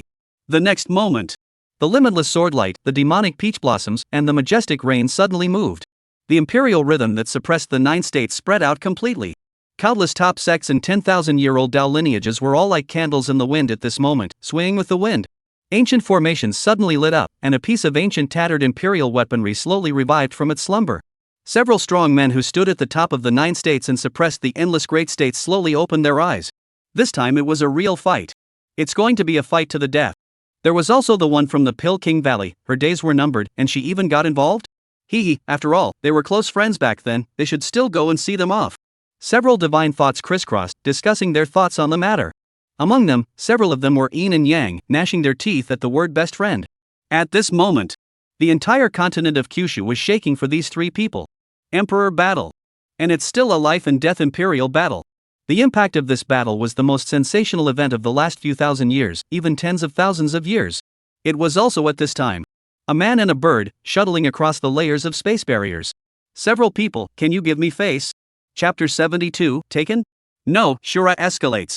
On the Pill King Valley. The edge of the battlefield. Beyond the layers of void barriers. A confident and crisp voice resounded abruptly within the battlefield. This voice was extremely unusual, there was nothing special about it, and it was even so weak that it was almost as weak as a mortal. But it was this voice. It caused the 3 Emperor Realm Jedi in the battlefield to freeze in unison, subconsciously stopping the movements of their hands. Hey, can you hear me? Can you hear me? Can you hear me? Please open the way and let me in. Beyond the folded layers of emptiness, a handsome young man was standing on top of a strange bird, waving his arms around. Hey, don't pretend to be deaf and dumb, you guys. And you, rookie, didn't you claim to be able to travel through the void and communicate with the river Styx? Why can't you do it here? Fine dog. You shut up. Rising and falling with the man's voice was another toddler's voice. This is the Emperor's realm. If I could pass through, why would I need to be driven by you? If I didn't protect you, you'd have been blown away by the aftermath 10,000 miles away. The 9-headed vulture's feathered wings fluttered, constantly fluttering in the sky with an indignant look. Chan Mu. Alright, count yourself as having passed. He shook his head breathlessly and looked towards the depths of the void that was folded in layers, where 3 figures stood silently. Fight again, if you guys fight again, believe it or not, I'll kill myself. Chen Mu once again pulled out his killer weapon. And only just after his words fell, an avenue for the 9 vultures to pass through was opened up in the layers of emptiness. Damn it, 3 days without a fight, the upper room is open. Shenmue spat as he drove the 9 heads toward the center of the battlefield. Every time he took a step forward, the peach blossoms withered, the black rain avoided dispersing, and the infinite sword light hid in the void. It seemed that he, at this moment, was the only exception in the entire heaven and earth. And behind him, Ning Shi and Mu Wanqing, who were following closely behind him, saw this and immediately wanted to follow. However, The next moment, the spatial channel closed, and the two of them retreated 10,000 miles away in the blink of an eye. Master, I am Mu Wanqing. I'm your most beloved disciple, please let me in. Master. Master. I'm your beloved disciple, ah. Looking at the scene in the center of the battlefield, Mu Wanqing continuously waved her hands and cried out blearily. Didn't you say you're here to find a disciple? The person is there, lead him back. In the middle of the layers of void barriers, Gong Yunqi withdrew his sight from Chen Mu and said with a cold smile. Jiang Hongwan. She glanced at the pro-disciple who was making a fuss not far away, and as if she was annoyed with her, she said roll through the void without any good humor. Mu Wanqing who was 10,000 miles away. Ugh. Master doesn't love her anymore. Other people's faces worked, but not hers. Inside the live broadcast room, witnessing Chen Mu walk step by step into the center of the battlefield, the pop-ups drifted over the word admiration in unison. Seeing what Chen Mu had encountered while in the Valley of 10,000 Flowers, there was no shortage of elites in the Summer Kingdom who had surmised the state of Gong Yunqi. Through the three narrators, the audience finally understood what the two paths in front of Chen Mu were at this moment.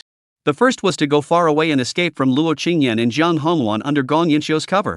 If he chose to do this, Chen Mu would be able to save his life, and he could think about it in the long run. And the price? Gong Yunqi would fall. The second way was for Chen Mu to step forward and let Jiang Hongwan and the others do what they wanted. The upside is that Gong Yunqi won't have to die. The downside is that Chen Mu might die.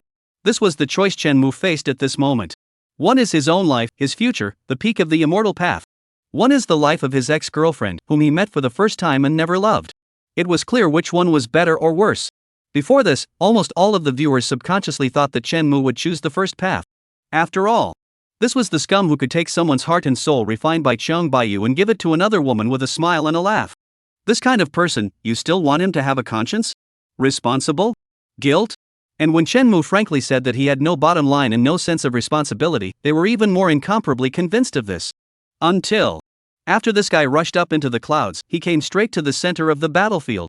I have to say, although this person is indeed scum, but he at least has a sense of responsibility. It's a real man, I'm powdered. Just based on this scum guy is still considered a person.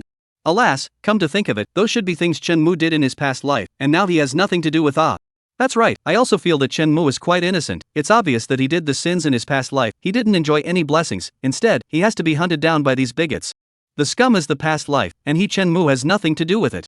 That said, if the scum dies, our national fortune will be cut, right? Cutting it down is cutting it down, damn it, I really can't stand it when a nice girl like this dies in front of me. That's easy for you to say.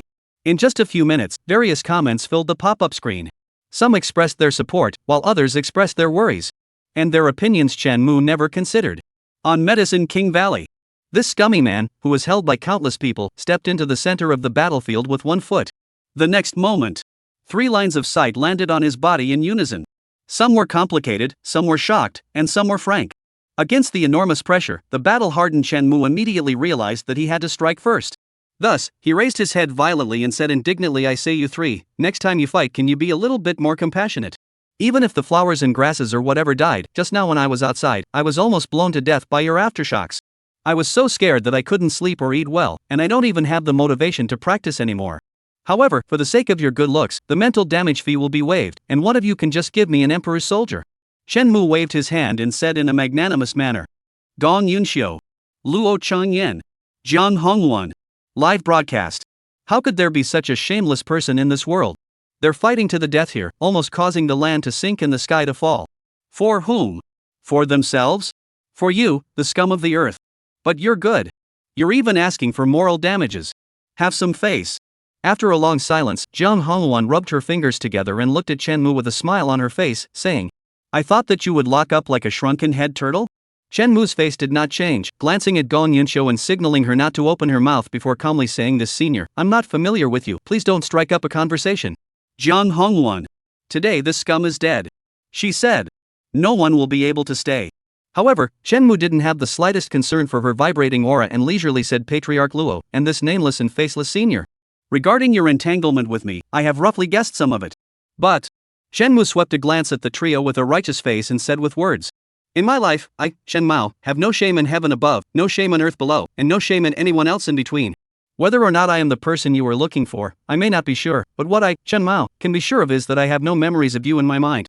Saying this, he suddenly gave a beat, and then continued, if I, Chen, really know what has happened to you guys in the past 3,000 years, then I shall not be allowed to die. Shenmue brazenly made a poisonous oath without the slightest fear in his heart. These 3,000 years, of course he didn't know what had happened.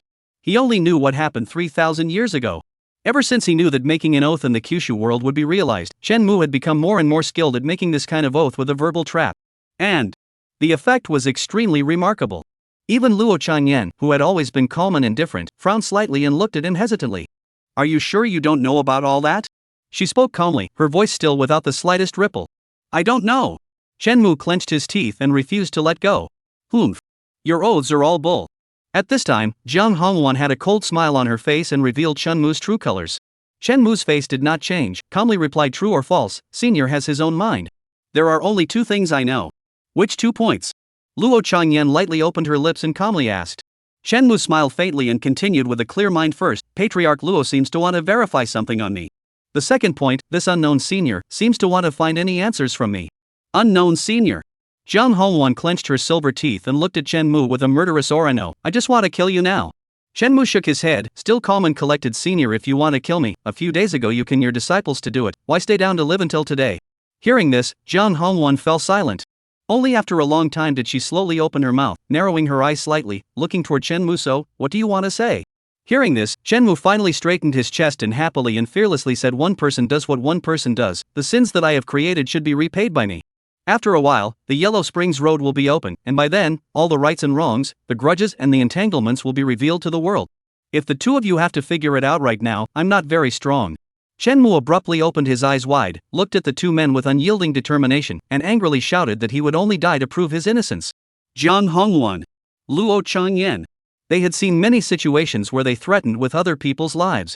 This kind of threatening with one's own life is the first time they've seen it. Simply rogue. The most critical thing is, before they were sure if Shenmue was the reincarnation of that scum, they really didn't dare to make a move, much less kill Shenmue and then search his soul. If it was true, Jiang Hongwan would definitely regret it.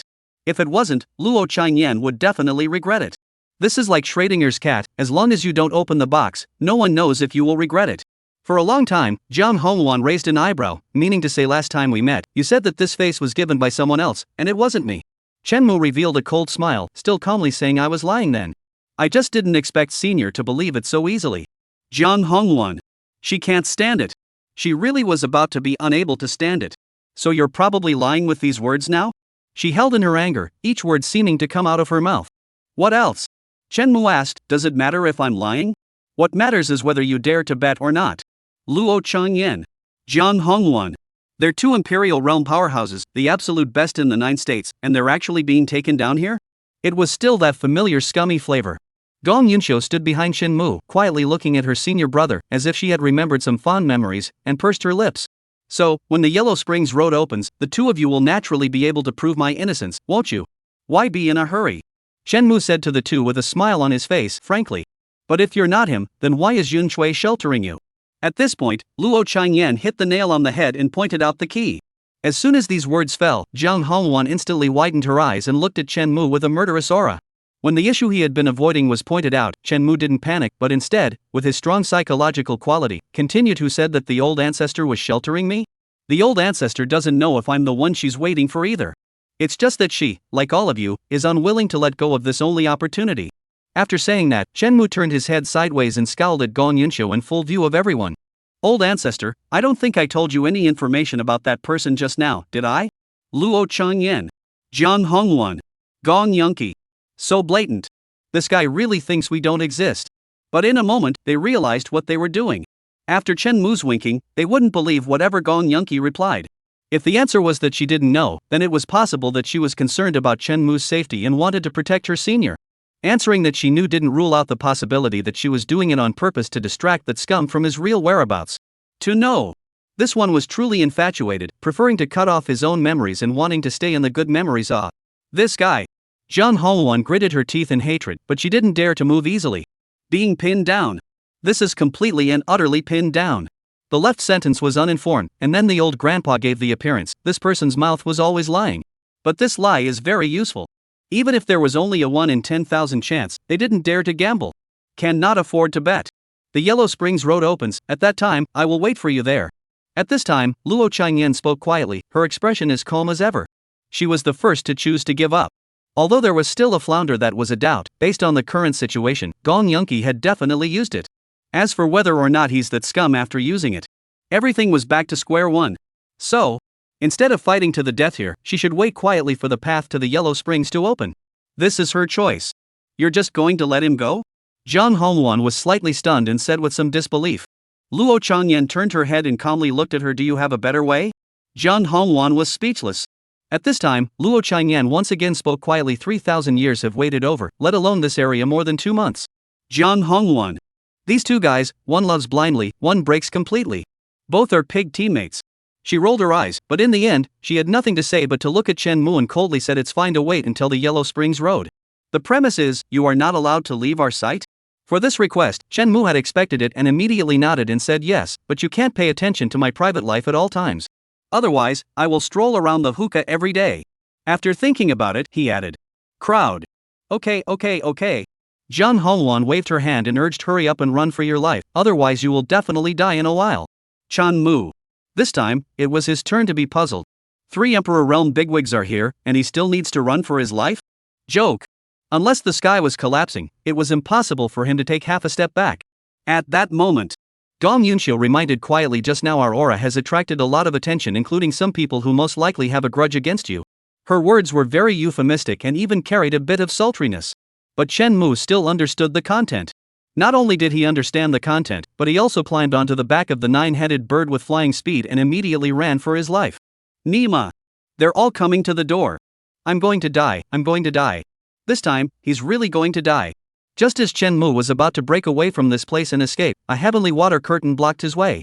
The next moment, a sultry and despondent voice slowly rang out. I've only just arrived, why does the guest want to leave?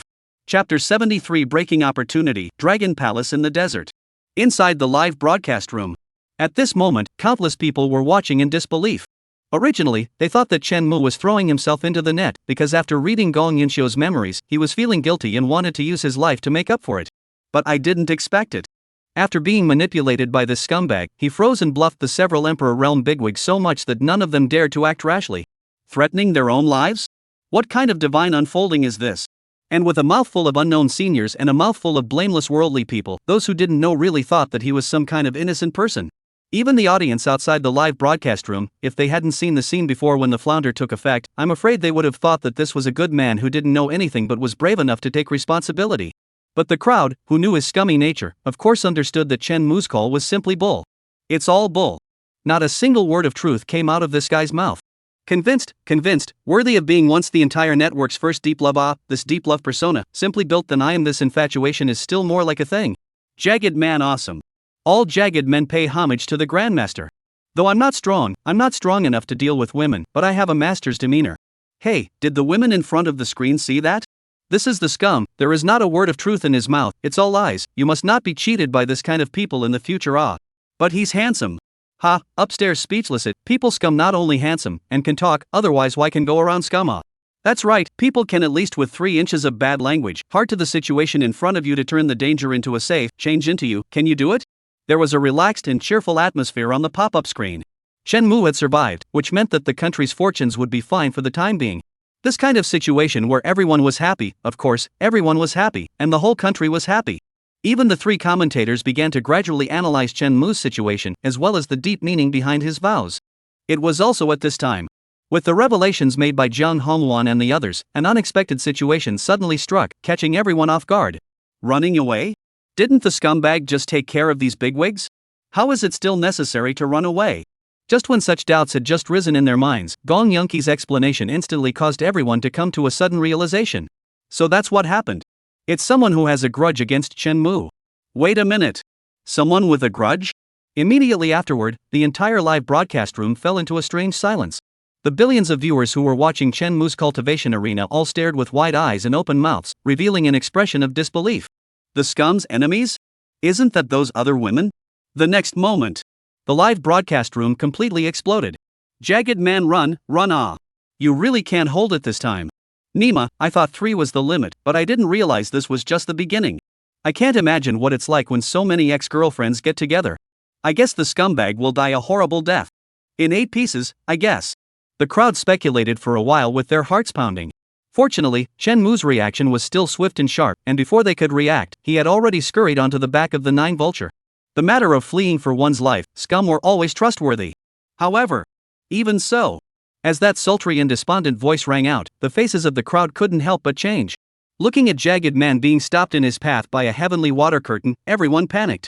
It's over, Jagged Man has been immobilized. Some spectators' faces changed and they couldn't help but despair.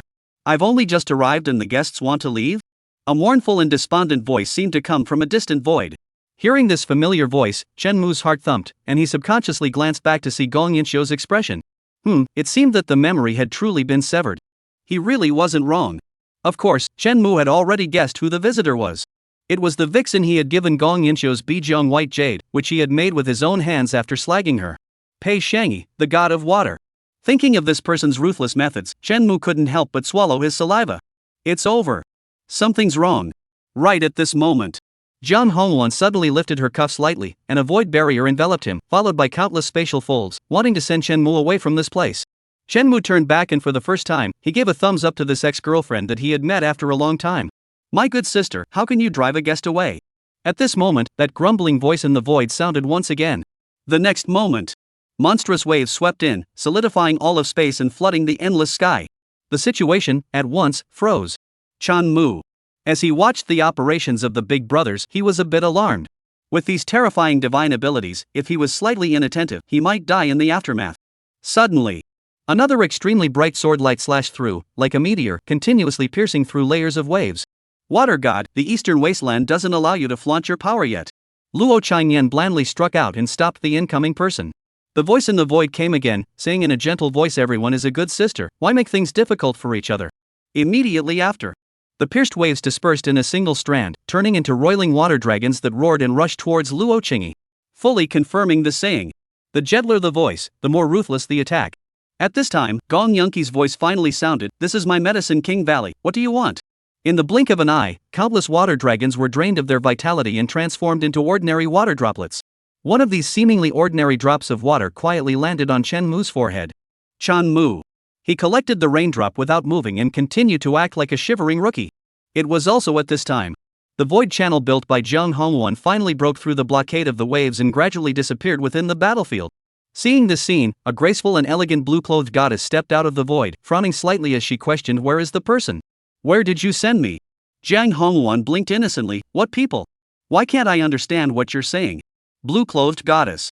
Don't pretend to me, I saw it with my own eyes, you still want to give me the slip? She snorted coldly and looked towards Luo Changyan and Gong Yinxiu. Luo Changyan shook her head, you might have been blinded just now. Gong Yinshui even directly confessed, I don't know.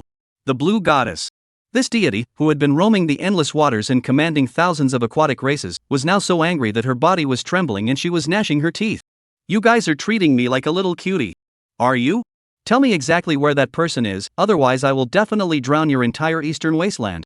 She said in a murderous manner, as if there were thousands of aquatic demonic beasts manifesting behind her, turning the river at every turn. Endless waters. That was a behemoth that was enough to sway the entire situation of the 9 states. If a normal person had heard this, they would have been so scared that their face would have changed drastically, and they would have frantically begged for mercy on their knees. Unfortunately, which one of you is not a supreme figure who has ascended to the Emperor realm and has suppressed the 9 regions? How could they care about this kind of threat? Pei Xiangyi, is it possible that you're hallucinating? Jiang Hongwan even pulled out her ears and said impatiently. You guys. The blue-clothed goddess was immediately furious, her body's imperial charm flowing, just as if she was planning to start a big battle again. It was also at this time. A divine thought from the Emperor realm arrived late, curiously observing the situation within the field. Pei Xiangyi, what's going on? Why are you also involved? One of the Emperor realms asked curiously. Pei Xiangyi's face didn't turn red, her heart didn't skip a beat, and without changing her color, she said it's nothing, this palace is here to persuade the fight. After all, sisters are sisters. Jiang Hongwan 3. Who has just been forced to ask the scum of the earth with righteous indignation? Who has just set off a great battle to find the whereabouts of that person? In the blink of an eye, they've turned into a persuasive fighter? Good guy, this setup is well played off. Of course, Jiang Hongwan and the others couldn't possibly reveal it, they just nodded silently. At this moment, the 4 of them were standing on the same trench. Although they each had their own agenda, there was at least one consensus that they absolutely had to maintain. That was that the fewer people who knew about Chen Mu, the better. One more person was one more variable. Looking at the several people who were acting as if nothing had happened, the figures present all fell silent, their gazes flickering slightly. As love rivals who had known each other for thousands of years, they surely wouldn't be these four people's bull. There was definitely a problem. At this time, one of the women arched her nose, seemingly smelling some sort of familiar flavor. Her eyes narrowed as she looked at Gong Yunxiu and the others with suspicion. She thought for a moment and leisurely said coincidentally, the longevity tree in the eastern extreme sacred realm just matured some time ago. This time, I'm going to announce to the 9 states that I'm going to allow all the young talents to come and pick it, and those who have the destiny will get it. What do you all think? Hearing this, the many figures present froze slightly, not knowing why she had brought this up. Moreover, it was still a treasure that had been hidden to death before. Only Luo Changyan, Zhang Hongluan and the other 4 had their faces changed, their brows tightly furrowed as they looked towards Gong Yanxiu with uncertain meaning. The eternal life tree. The greatest treasure of heaven and earth. More crucially, it was one of the very few immortality pills that could extend the lifespan of the Emperor realm. No matter if that scumbag was really Chen Mu's reincarnation or Chen Mu's old grandfather. It would be interesting to hear the news. There was no need to wait until the Yellow Springs Road. A few days later, in front of the Tree of Eternal Life, if he showed up, it would be tantamount to completely blowing himself up in front of everyone.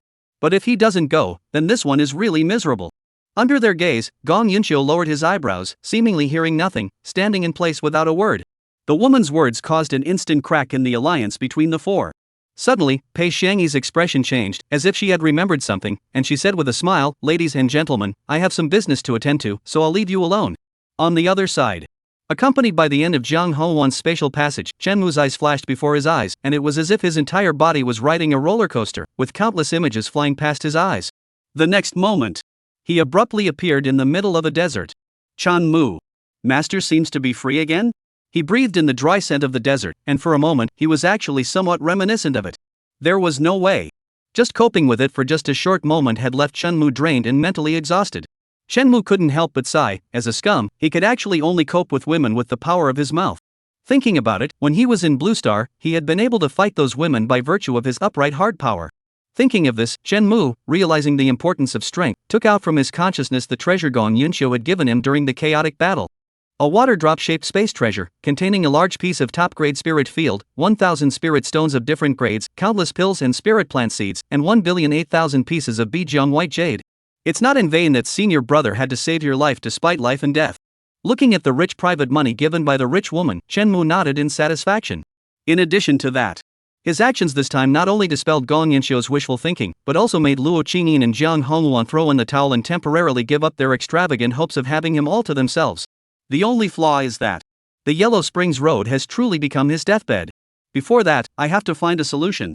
Chen Mu opened the game panel while silently pondering, trying to find a hope of survival from this situation of certain death. Player Chen Mu. Realm Flesh Body 9th level. Physique none. Root Bone 60. Blessed Karma 60. Enlightenment 60. Backpack Extreme Spirit Stones 1000, Upper Grade Spirit Stones 100, Lower Grade Spirit Stones 1001, Enlightened Bodhi, Mirror Breaking Pill, Bijiang White Jade. Mission Yellow Springs Road. Cultivation Quest not refreshed. 10 lower grade spirit stones can be refreshed, only 1 chance per day. Raising from the 5th level of the flesh body to the 9th level of the flesh body was the gain from being in the Valley of 10,000 Flowers. That period of time was also the only time Chen Mu relied on himself to meditate and slowly raise his cultivation. At this moment, I suddenly had the feeling of re-leveling a full leveled number. Looking at his bulging backpack, Chen Mu waved his hand and directly clicked on the cultivation quest. Although Gong Yunxiu had left a lot of pills, most of them were for healing, and very few of them were for boosting strength. Chen Mu estimated that it should be because he was afraid that his foundation was not strong. However, Chen Mu only wanted to say that she was overly concerned. Detected that the host has reached the limit of the flesh realm. Cultivation mission has been changed to a realm-breaking mission. Finding a woman to accompany you on your journey, rewarded with 1,000 spiritual energy. Flesh realm-breaking experience. Accompanied by the system's beep, Chen Mu fell silent in a rare moment. He raised his head and looked at the deserted, yellow sand-filled desert, 10,000 grass mud horses galloping through his heart. You're a real one. Chen Mu spat in his heart. In this hellish place, asking him to find a woman to train with? Find a ghost. Is this system incapable of living without a woman? Shameful. Shameful. Where are we going now? At this time, the 9-headed bird underneath asked curiously. As an ancient fae, even in the middle of the desert, it was not affected at all. Chen Mu froze and carefully looked at the 9-headed bird. If he remembered correctly, this guy seemed to be a female, although it seemed to be only 1 or 2 years old. Why are you looking at me like that? Being stared at by Chenmu like this, the nine-headed bird trembled in its heart and panicked. Alas! After a long time, Chenmu sighed deeply. One can't, or at least shouldn't. He raised his head again, looked at the blazing sun in the sky, and said with great emotion. It was at this time. Several silhouettes, looming at the other end of the desert. Chenmu's eyes lit up and ordered the nine heads to quietly lean over. Waiting until they were close. He shook his head in disappointment again. Damn, it's all men. It was at this moment. The two men suddenly rang out in an argument, hearing Chenmu freeze once again. You turtle, quickly return the key to my undersea dragon palace to me, or else this seat will definitely make you into dragon and phoenix soup. With a little shrimp like you. You're not worthy of entering the dragon palace? My ancestor was at least the turtle prime minister, only I am qualified to enter that supreme holy land. Turtle? A shrimp? Undersea dragon palace? Chenmu looked around at the yellow sand and blazing sun, almost suspecting that he was hallucinating due to heatstroke. It's not me, at first glance, it's just those two guys being roasted and babbling. He pinched the wings of the nine vulture, causing the other party to turn around and become furious before he finally made sure that he was conscious. At that moment, the game panel, which had been silent all this time, flickered slightly once again. Triggering Adventure Quest Undersea Dragon Palace. In the depths of the desert, there is a long-established dragon palace, in which all sorts of magical treasures are buried. Chenmu. There really was a dragon palace in the desert. And why does the content of this mission somehow look a bit familiar? Chapter 74, Lang, the palace built for you. The dragon's palace at the bottom of the sea. I remember there was this quest in the game back then. Chenmu's brows furrowed as he kept recalling the details in his mind. Exploration quest. In that game with complete freedom, exploration quests not only had precious resources, but also had the possibility of triggering hidden plots. Back then, Chenmu had befriended another female protagonist during this mission in the Undersea Dragon Palace. Thus, he completely began his life of wandering the world and living in the midst of all the flowers. Moreover, it seems that among the big bosses that he fought at that time, there was an acquaintance that he had never met before. As Chenmu recalled the details of that one mission back then, a scene began to flash through his mind. That acquaintance. He had also seen it in Gong Yunqi's memories. The old ancestor of 10,000 Flowers Valley, Hua Qinian. If that was the case this adventure mission, it was necessary to make a trip. Chenmu's eyes flickered. According to his current condition, in fact, some of the chances that required risking his life were already inconsequential. But this place. He had to go. Because it involved the key to him breaking Gong Yunqi. Especially after he glanced at the reward for this quest, this thought became even more resolute.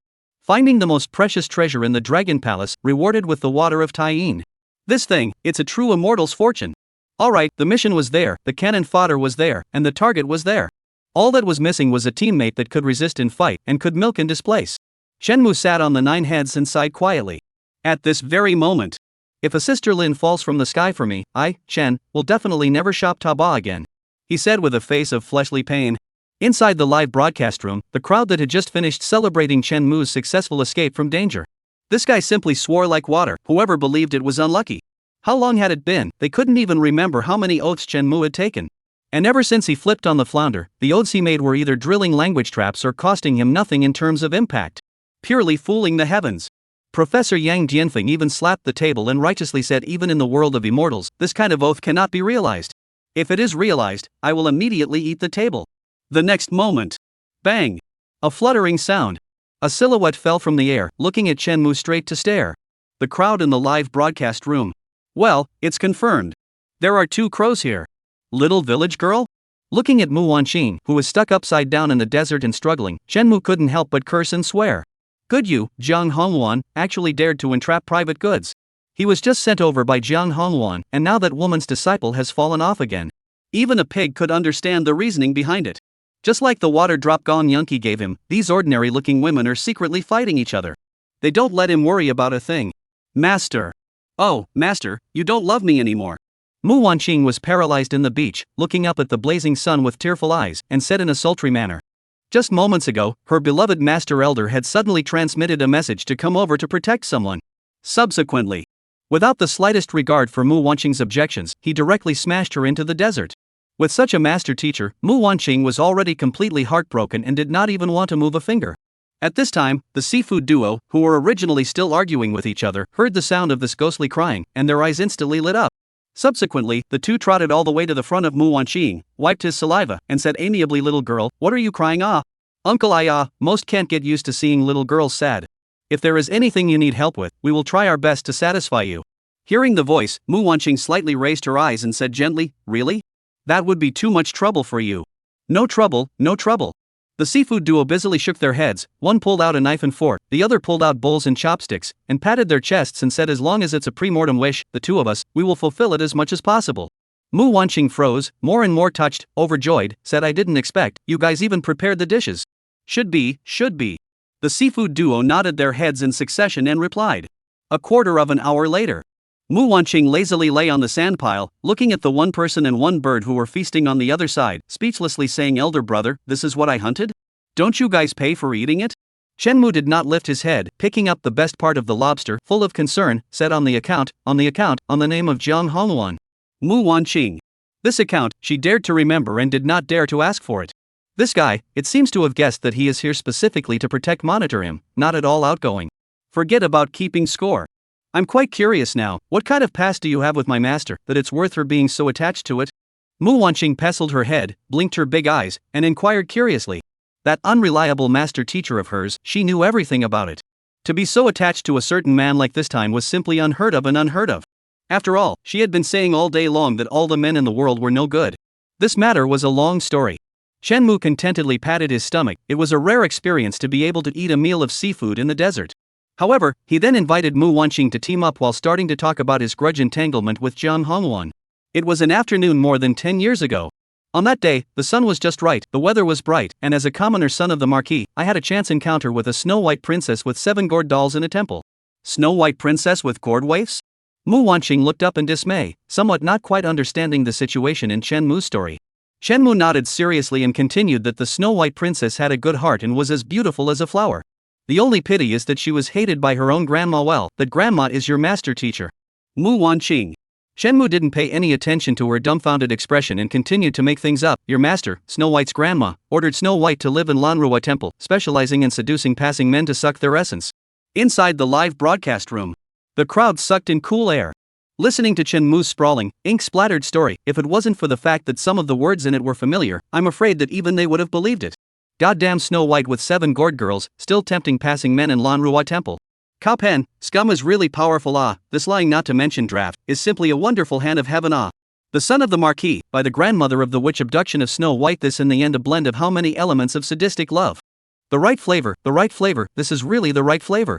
Look at that little girl's tearful face, I'm afraid she's really going to be crippled? Time slowly passed. Chen Mu was telling a made-up love story with Mu Wanqing while following the guidance of the Dragon Palace key that he had just snatched from the seafood duo, quietly heading towards his destination. There was no doubt about it. This story, which he had fused with multiple sadistic techniques, spanned multiple elements such as ancient romance, mythology, and modern times, and contained countless plots such as Yang Jian splitting the mountain to save his mother, Liang Zhu transforming into a butterfly, Meng Jiangnu crying down the Great Wall, and so on. It successfully attracted Mu Wanqing's attention. Along the way, the little girl was mesmerized by the story, wiping her tears from time to time and empathizing with the characters inside. It wasn't until after the sun set in the west and the desert dimmed that they finally arrived at the location guided by the Dragon Palace key. In front of a huge oasis, countless strange-shaped and weirdly circumscribed demonic beasts were holding a key in their hands, looking bitterly at the water pool. This is the Undersea Dragon Palace? This is clearly a small pool of water. Damn, exactly which guy put out the news, do not let the capital know, otherwise it must be eaten alive. Underwater Dragon Palace in the desert, I also believe in evil, will believe in such an outrageous thing. Scattered, here if the Undersea Dragon Palace, I take my tiger whip to you guys stew wine drink. By the water pool, countless demonic beasts come and go, and come again, like an endless stream of tourists. Chen Mu. When he arrived at this oasis, he happened to hear those demonic beasts around him discussing so. He looked at his expedition mission and couldn't help but fall into doubt as well. Having this quest, that proved that the Undersea Dragon Palace was in the desert. If it wasn't here, where was it?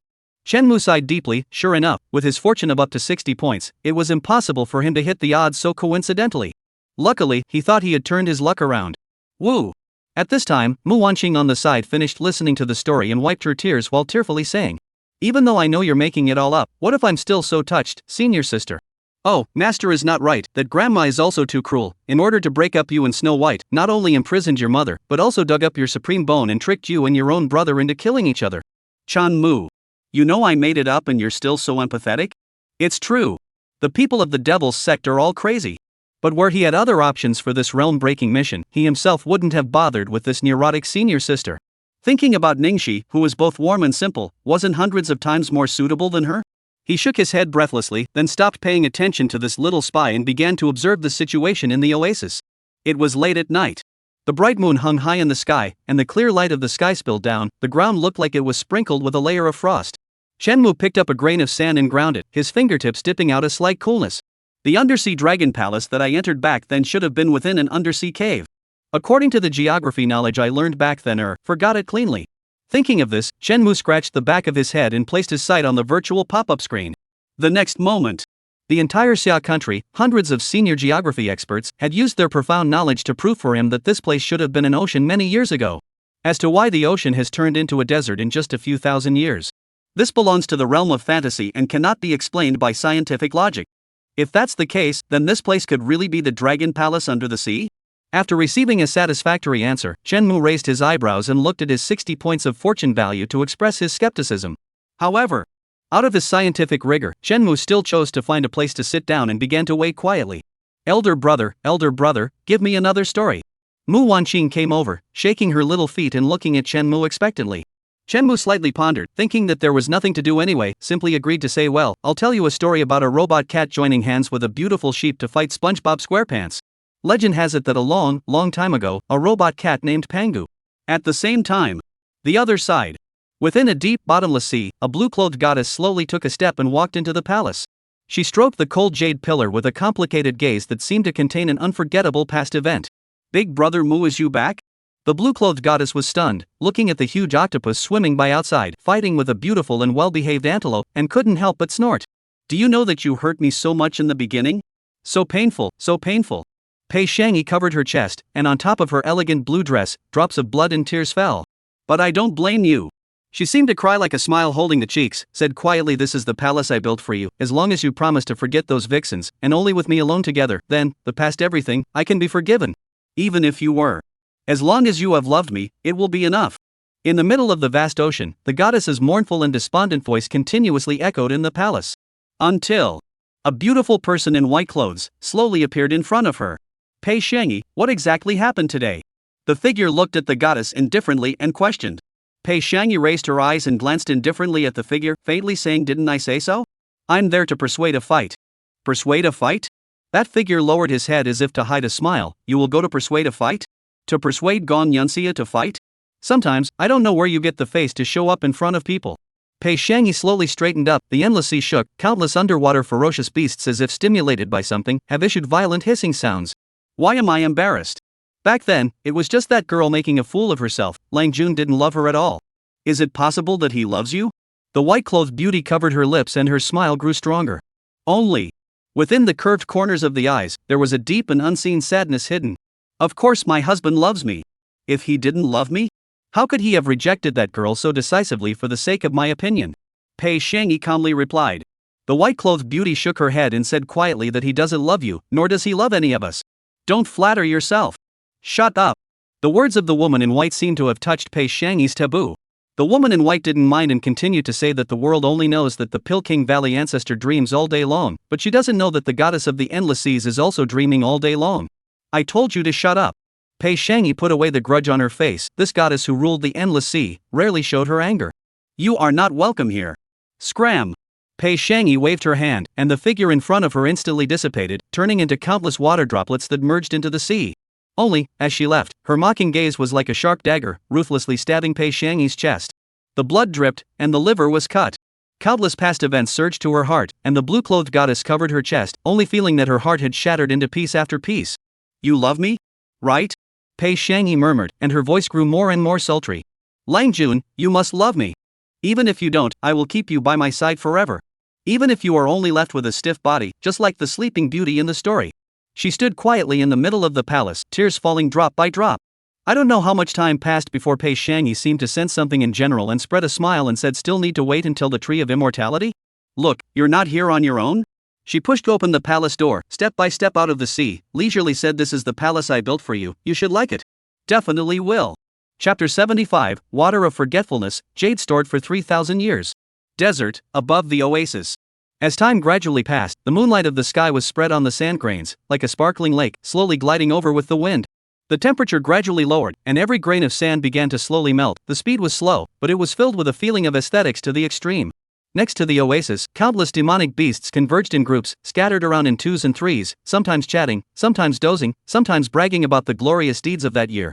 The only humans among the beasts are a man and a woman sitting on the sand dunes.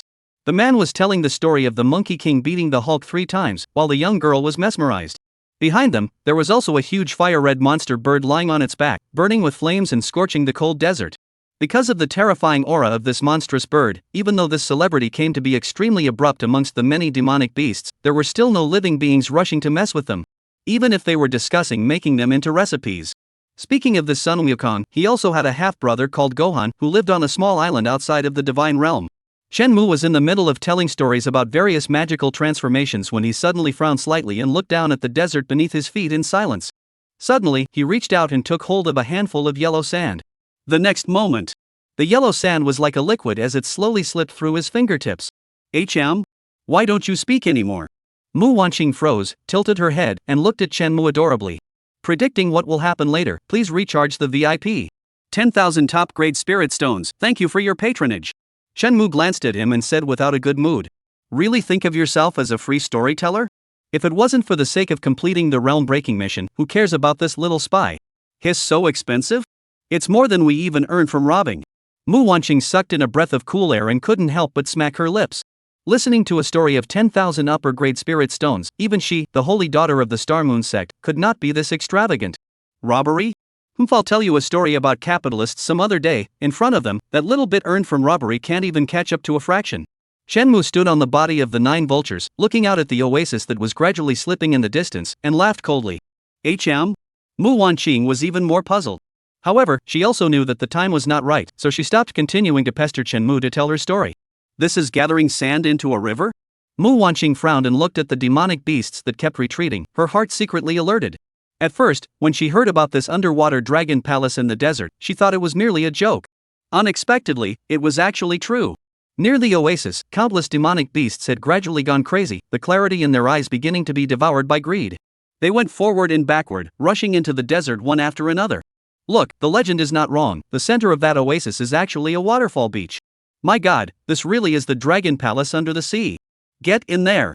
Never let the chance fall into other people's hands. Charge.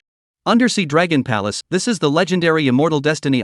Once you get the inheritance, even if it is certified Emperor Realm, ascension into the immortal is not impossible. The yellow sand becomes a sea, the oasis is like a river. At this moment, this only daytime hot desert has completely become a sea, making countless demonic beasts crazy. Are we going in? In the face of this bizarre scene, Mu Wanqing, who was well aware of her bodyguard's identity, frowned and asked. Go, why not? Shenmue raised his eyebrows and said calmly. Before the Yellow Springs Road opened, Luo Chanyan and the others could never sit back and watch him fall. Nowadays, he had the talisman of the 3 Emperor Realms, and unless he encountered those other female masters, there wouldn't be any danger. Exploring this underwater dragon palace is even a piece of cake. Why do I feel like I'm becoming more and more like your mount? The 9 vultures scratched their heads, and although they were confused beyond belief, they still followed Shenmue's request and flew into the center of the oasis. The next moment, the few of them, along with the countless demonic beasts, were completely buried by this sea made of yellow sand. Gudong! Gudong Gudong! Guh! After his eyes regained their sight, Shenmue turned his head sideways and curiously looked at the nincompoops with blisters around their mouths.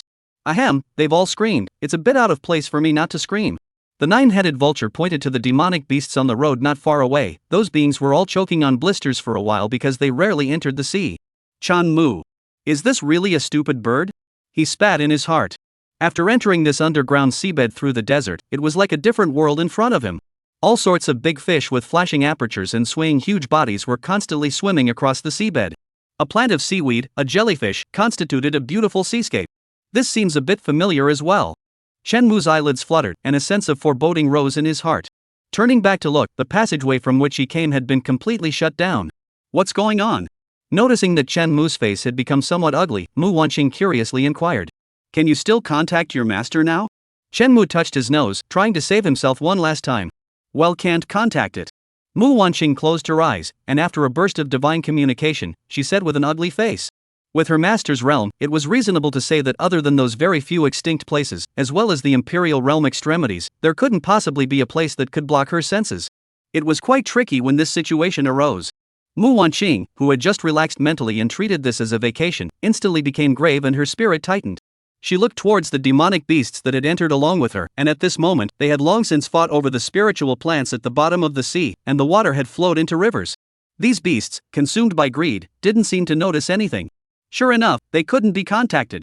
Shenmu's heart thumped, although he had already expected it, but when he was really sure, his heart was still depressed.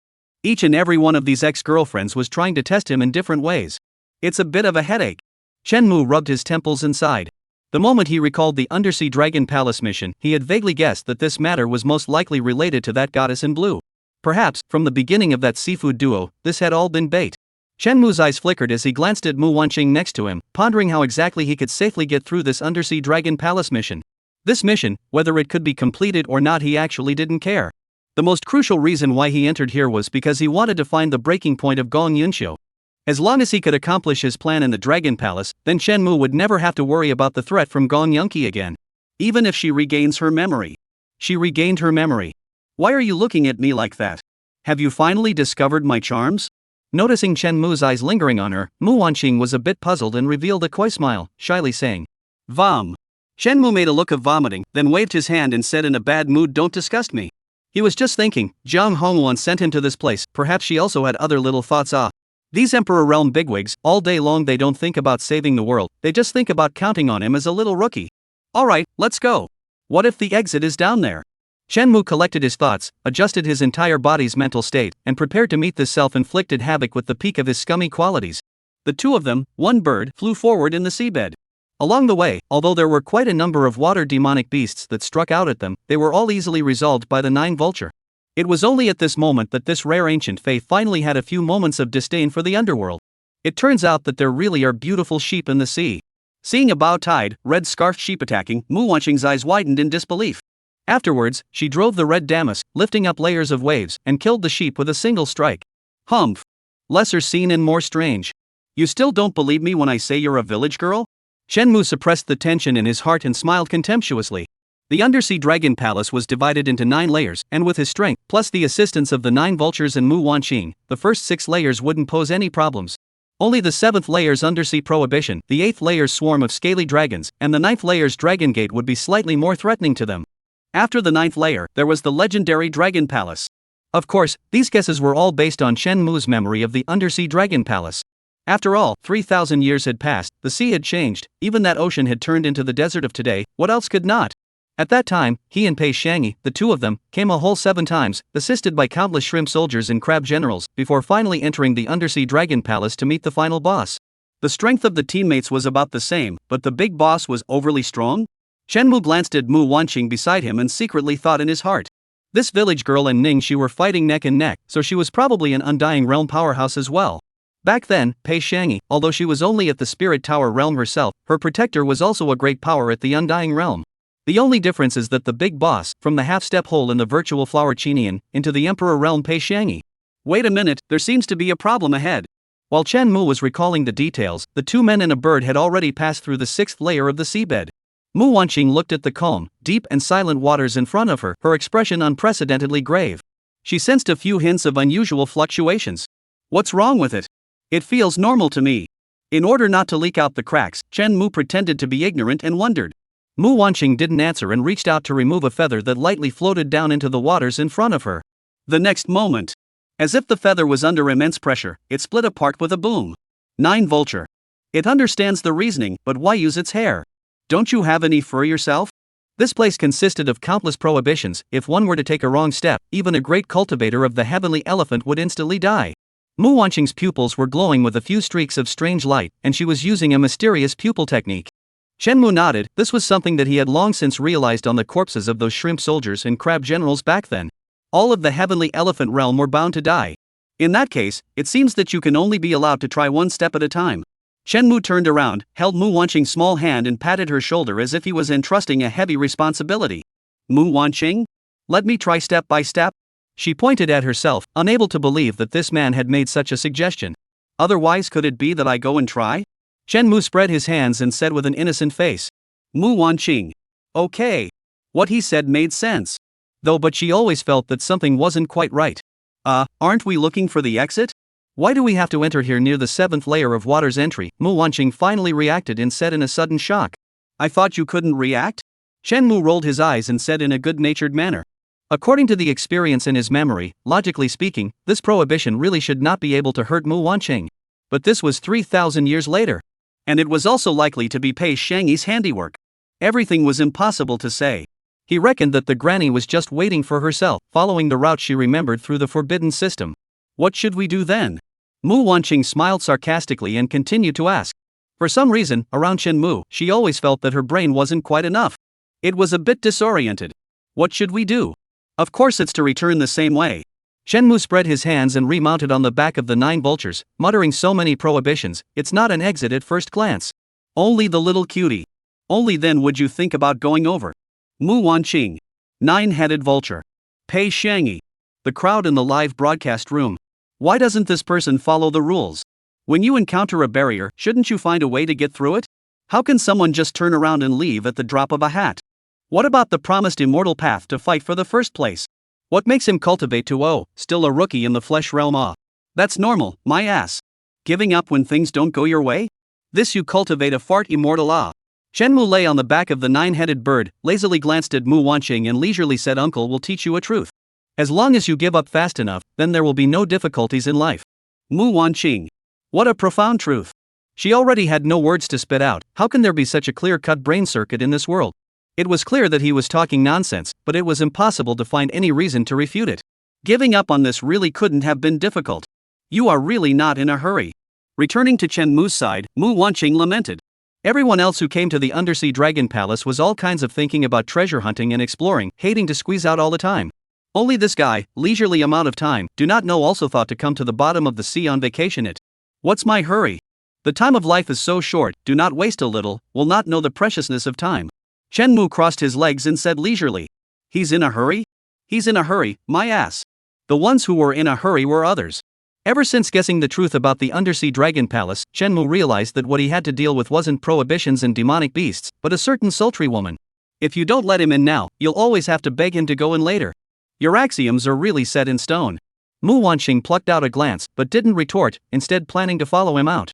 Right at this moment, a ripple suddenly rose from the waters of the 7th level. The next moment, the prohibition thumped and exploded, like fireworks, spreading over a whole several thousand miles. It wasn't until a few minutes later that it completely returned to calm.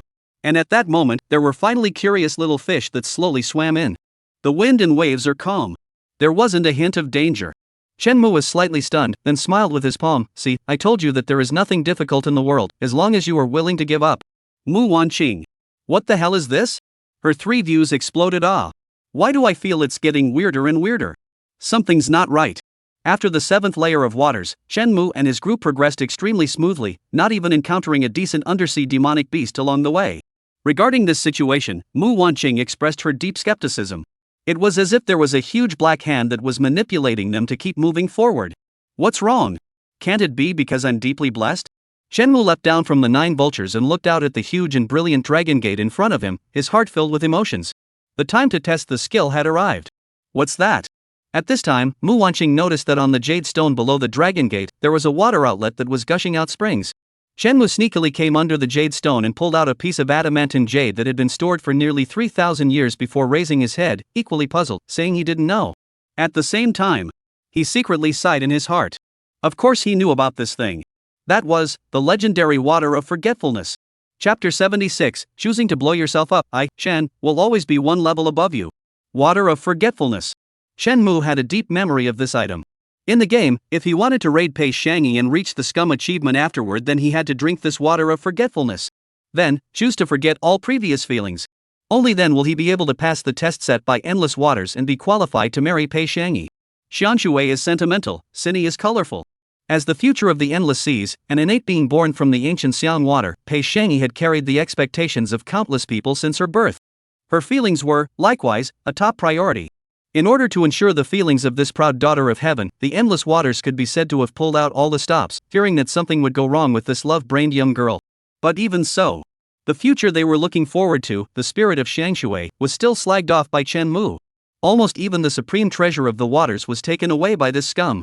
As a result, until now, many of the water races still had a hostile attitude towards humans. I don't know if those heroines have drunk this stuff over the years. Shenmue took a look at the water of forgetfulness and was a little uncertain about this crucial question. If he drank this water of forgetfulness, those female masters might completely forget about him and then kill him without mercy. If he didn't drink the water of forgetfulness, those shocking scum tactics would make his liver cut to pieces, and then he might also kill him. How do I feel? I'm dying left and right. Luckily, with this thing, the probability of surviving the cultivation ground has increased again. Shenmue's heart was drumming straight away, and out of a precautionary mindset, he made a show of intending to study it, and used the water bottle to pour in some forgetfulness water. Only then did he look at the jade he had just dug down. Vajra Jade Special Item. Water dripping on a stone, it took 3,000 years to form, and because it has been carved day and night by the water of forgetfulness, it contains countless threads of love. Under certain special circumstances, unexpected effects will occur. If you wear it yourself, this jade can make you recall past moments and remember what you love in your heart. If you give it to someone else, it will make them see your forgotten past and lost lover. Shenmue weighed this seemingly ordinary stone and felt a great sense of relief in his heart. This was something that he had also taken once in the game. And it played a vital role afterward. With it, Shenmue, who was a scum, was certain that he could make all of them kneel down and sing in conquest. Is this that legendary aquatic dragon gate? At this moment, Mu Wanqing, who was not far away, suddenly spoke out, looking ahead with a shocked expression. That was a dragon gate that towered majestically, held up by countless colorful haze, as brilliant as a heavenly palace. Legend had it that the dragon gate was the supreme treasure of the ancient dragon race, containing the mysterious laws of heaven and earth. Legend has it that other beings who leap through this door can immediately leap into a dragon, transforming themselves into a true dragon that roams the 9 heavens in the ancient world in one fell swoop. Mu Wanqing was not aware of the utility of the water of forgetfulness, and her attention was quickly attracted to this dragon gate. Is it that magical?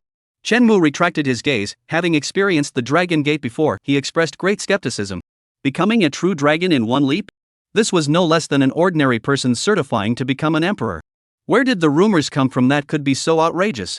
Mu Wanqing rolled her eyes and said lightly, reality is certainly not so exaggerated, it will just expel the impurities of the physical body, wash the essence of the marrow, and by the way, obtain a drop of the blood of a true dragon. Of course, this true dragon's blood is comparable to the emperor's blood. For the average water tribe, it is already no less than other immortal destiny. Wasn't this just false propaganda? Shenmue shook his head, thanks to which he thought that after so many years had passed, the dragon gate would have changed. Unexpectedly, it was actually still the same as what Pei Xiangyi had said back then. So are we going in? Staring at the dragon gate in front of him, the 9 vultures were even drooling. That was the legendary true dragon's blood. Even if there was only a single drop, it belonged to an extremely treasured heavenly treasure. Especially for an ancient fae like it, it was simply the best tonic in the world. However, considering that of their trio, Shenmue's opinion was the most important. The 9 vultures could only hold back the longing in their bloodline and looked blearily at Shenmue. Would there be a free lunch under the sky? Shenmue didn't answer it at first, but instead turned his head to look at Mu Wanqing and inquired. For some reason, he always felt that this dragon gate didn't look quite the same as it did in his memories. Could it be that it had changed because it had experienced 3,000 years of time? Out of caution, he threw this question to Mu Wanqing. It had to be said that Shenmue was becoming more and more satisfied with this tool person. Able to resist in fight, able to milk and run, and also possessing encyclopedic information. The most crucial thing was that it was good to fool around. Of course it wasn't. Mu Wanqing shook her head. As the holy maiden of the Star Moon sect, her vision and insight were certainly not comparable to that silly bird. The dragon gate needed to be swept upstream against the current, and if one wanted to successfully cross it, one needed to possess unimaginable perseverance and persistence. The most crucial thing is that she pointed to the seawater swimming against the current in front of the dragon gate, and said with a serious look that 2,000 years ago, after the water god of the endless waters proved to be an emperor, she thought that if she wanted to cross the dragon gate, in addition to perseverance and determination, she should also test the other qualities of that person. Thus, she specialized in laying down another formation in front of the dragon gate. Stepping into the countercurrent, anyone who was philandering would suffer unimaginable torture. The more philandering, the more miserable the death. Shenmue? It was widely known that he, Shenmue, was just having his heart broken into piece after piece, each piece having its own thoughts. Well, I don't think it's directed at him, is it? This is definitely targeting him. It's been thousands of years, can't she be a little more generous?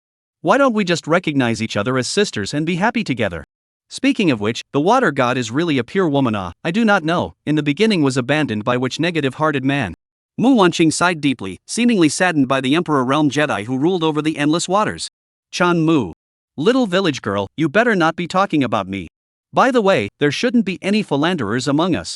At this time, Mu Wanqing suddenly turned her head and inquired to Shenmue. She blinked her eyes and seemed to carry a few smiles of deep meaning. Shenmue pulled the corner of his mouth and reluctantly said, in my life, what I hate the most is scummy men and women. Well, this tool person's rating in his heart plummeted. Since this is the case, then we will get Shenmue's statement. Mu Wanqing nodded and immediately prepared to cross the Dragon Gate. At this time, Shenmue lightly coughed twice and interrupted, my generation of human race, we should be self-improving, why should we put the immortal path on chance? And you? He looked at the nine-headed vulture and reprimanded in a serious tone of voice, saying nine-headed is already on the path to invincibility, so why do you need to borrow the true dragon's blood again? Mu Wanqing. 9 heads. You are noble. You're marvelous. Then, shall we continue to give up? Only after a long time did the nine-headed vulture suppress the temptation from the true dragon's blood and lowered its head in a muffled voice. It doesn't dare to look. It was afraid that it wouldn't be able to hold it after looking at it. When Shenmue was just about to nod his head, suddenly, in front of that splendid dragon gate, the river that was flowing against the current slowed down and gradually became exactly the same as the rest of the seawater. Of course it's the sky that gives and takes. Why don't we go in? Shenmue shrugged his shoulders and took the lead in taking a step toward the dragon gate. 9 vultures. What about the promised dragon gate's treacherousness and the promised aquatic holy land? As soon as you say you're giving up, there's no test at all? Is it really like what he said, there is nothing difficult in the world as long as one is willing to give up? It didn't quite understand, but was greatly shocked. It wasn't until it realized that Shenmue and Mu Wanqing had already stepped into the dragon gate that the nine-headed bird finally came back to its senses and hurriedly rushed over with fluttering wings. It sort of realized that in terms of IQ and cheek thickness, it couldn't catch up with these two no matter what. When Shenmue crossed the dragon gate, a drop of blood that emanated savage strength fell from the dragon gate and dipped into its body. Ding! Player has obtained the blood of a true dragon. Fuse and refine. Shenmue raised his eyebrows. Similar to this kind of true dragon's blood, the treasure of ferocious beast's blood, cultivators generally had 2 options. Fusion, that is, evolving into a dragon descendant, with a true dragon bloodline in their body, albeit weak, but out of the realm of the human race. Similar to human-dragon hybrids. This type of way, simple and brutal quick results. Refining, on the other hand, is to turn the energy in the true dragon's blood into pure energy, and then slowly absorb it. The time was slower, but it was safer. Faced with these 2 choices, Shenmue didn't hesitate and chose the refining option on the spot. For 1, he didn't like having other people's blood in his body. For 2, his future should not be limited by the true dragon. This was Shenmue's self-confidence, and it was also his philosophy all along. As he made his choice, the next moment, a wave of energy surged into Shenmue's body and began to slowly wash his limbs and bones, constantly removing all sorts of impurities. Shenmue's blood was boiling more and more, his meridians were getting wider and wider, and his bones were getting harder and harder. In just a few moments, Shenmue's strength had become more than several times stronger. This was not a strength increase in the realm. Rather, physical strength enhancement. At this moment, Shenmue's physical strength was even comparable to that of a Yuanfu cultivator. Or that kind of body cultivator who had been immersed for a long time. And this? It was still only the strength of 1 drop of true dragon's blood. Hiss. It's true what the old saying goes. 100 years in seclusion is as good as a dog, but one day, you become a warrior by a strange encounter. Shenmue sighed a little, then looked at the progress bar of refining the true dragon's blood on the panel. True dragon's blood used 1. Looks like it should be enough for me to reach the heavenly image realm. If it wasn't for the fact that refining takes too long, I'd even be tempted to ask them for some emperor's blood. Shenmue pondered the thought of making a death wish while taking a step and walking out of the dragon gate. The next moment, he saw a dumbfounded 9 vultures in Mu Wanqing. The 2 were staring wide-eyed, like Grandma Lu strolling through the Grand View Garden, filled with incredulity and curiosity. Shenmue shook his head, hating it and spitting out that they were really 2 village girls. 10 minutes later. 7 colored coral? There's also 9 leaf grass, heavenly thunder bamboo, wind dipper iron, and star meteorite. Look! Look! Is that the legendary Linglong jade? And it's built such a big statue. Hiss.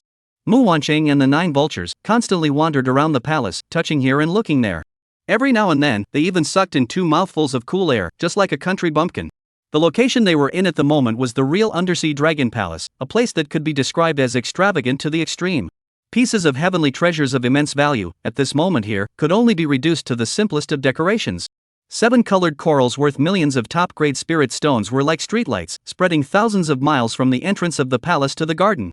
9-leaf grass, heavenly thunder bamboo, lotus heartflower, ice snow fruit, these rare spirit plants that were enough to set off a bloody storm in the outside world. At this moment, they were like green plants, densely spread out in a well-organized manner within the garden. It was pleasing to the eye. The most eye-catching thing was the dozens of meters-long statue placed at the entrance of the palace, built by the legendary Linglong jade, which symbolized happiness and contentment. It was a couple. The man was handsome and elegant, the woman was gentle and affectionate, the two of them were snuggling with each other, as if they were a divine couple that even heaven and earth envied. The only thing that was a bit sudden and displeasing to both of them was, "Brother, why does the man on that statue look a bit similar to you?" Chan Mu. Similar? Aren't you guys using too many euphemisms? He's exactly the same. It's practically carved out of the same mold. This isn't a dragon palace under the sea? This is clearly a paradise on earth. Mu Wanqing stroked the colorful coral on the side of the road, and couldn't wait to pull out her spatial magic treasure and even plow the ground clean. This kind of arrangement, even if she was the saint daughter of the Star Moon sect, she would never dare to think about it. With all this wealth of the undersea dragon palace, even if one were to lay out all the underpinnings of a slightly inferior emperor system sect, I'm afraid that they might not even be able to catch up. It was simply unrivaled. Not to mention Mu Wanqing and the two of them, even Shen Mu, at this moment, was staggered by what he saw. This place was much more luxurious than the last time he came. Endless Water's 3,000 years of heritage, I would call that the number one rich woman. Shen Mu's heart was filled with emotion. The Water Tribe is known for accumulating wealth. Not to mention Pei Xiangyi, the goddess of endless waters. In his opinion, even that sole imperial dynasty on the eastern wasteland could not accumulate wealth at a rate far faster than her.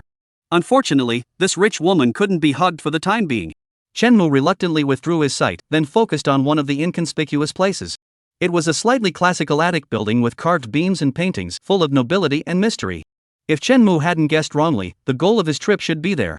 Shen Mu's eyes moved slightly, and he continued to pretend to know nothing about it, saying, "This piece is yours, that piece is hers, and this piece is mine. Remember, explore the situation first, don't rush to share the spoils." "Aha! I understand." Mu Wanqing nodded her head and took out a small notebook in a familiar manner and began to calculate the value of various treasures. Chan Mu. This horse is a repeat offender. Worthy of being a person from the Devil's Sect. However, he was not in the mood to pay attention to this little matter, and after raising all his spirits, he slowly headed towards the attic in his memory. Creak!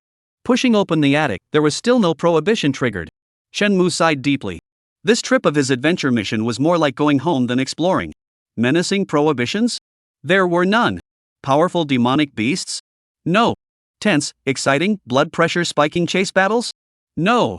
The demonic beasts saw him retreating and dispersing, the prohibitions saw him disarming himself, and even the so-called Dragon Gate automatically collected the countercurrent and allowed him to pass through peacefully. The significance of this, as keen as Chen Mu, had of course guessed it long ago. He looked at the jade box placed on the table, took a step and walked over to slowly pick it up. On the jade box is a question-type restriction. Answer right to unlock it, answer wrong to self-destruct. Only one chance.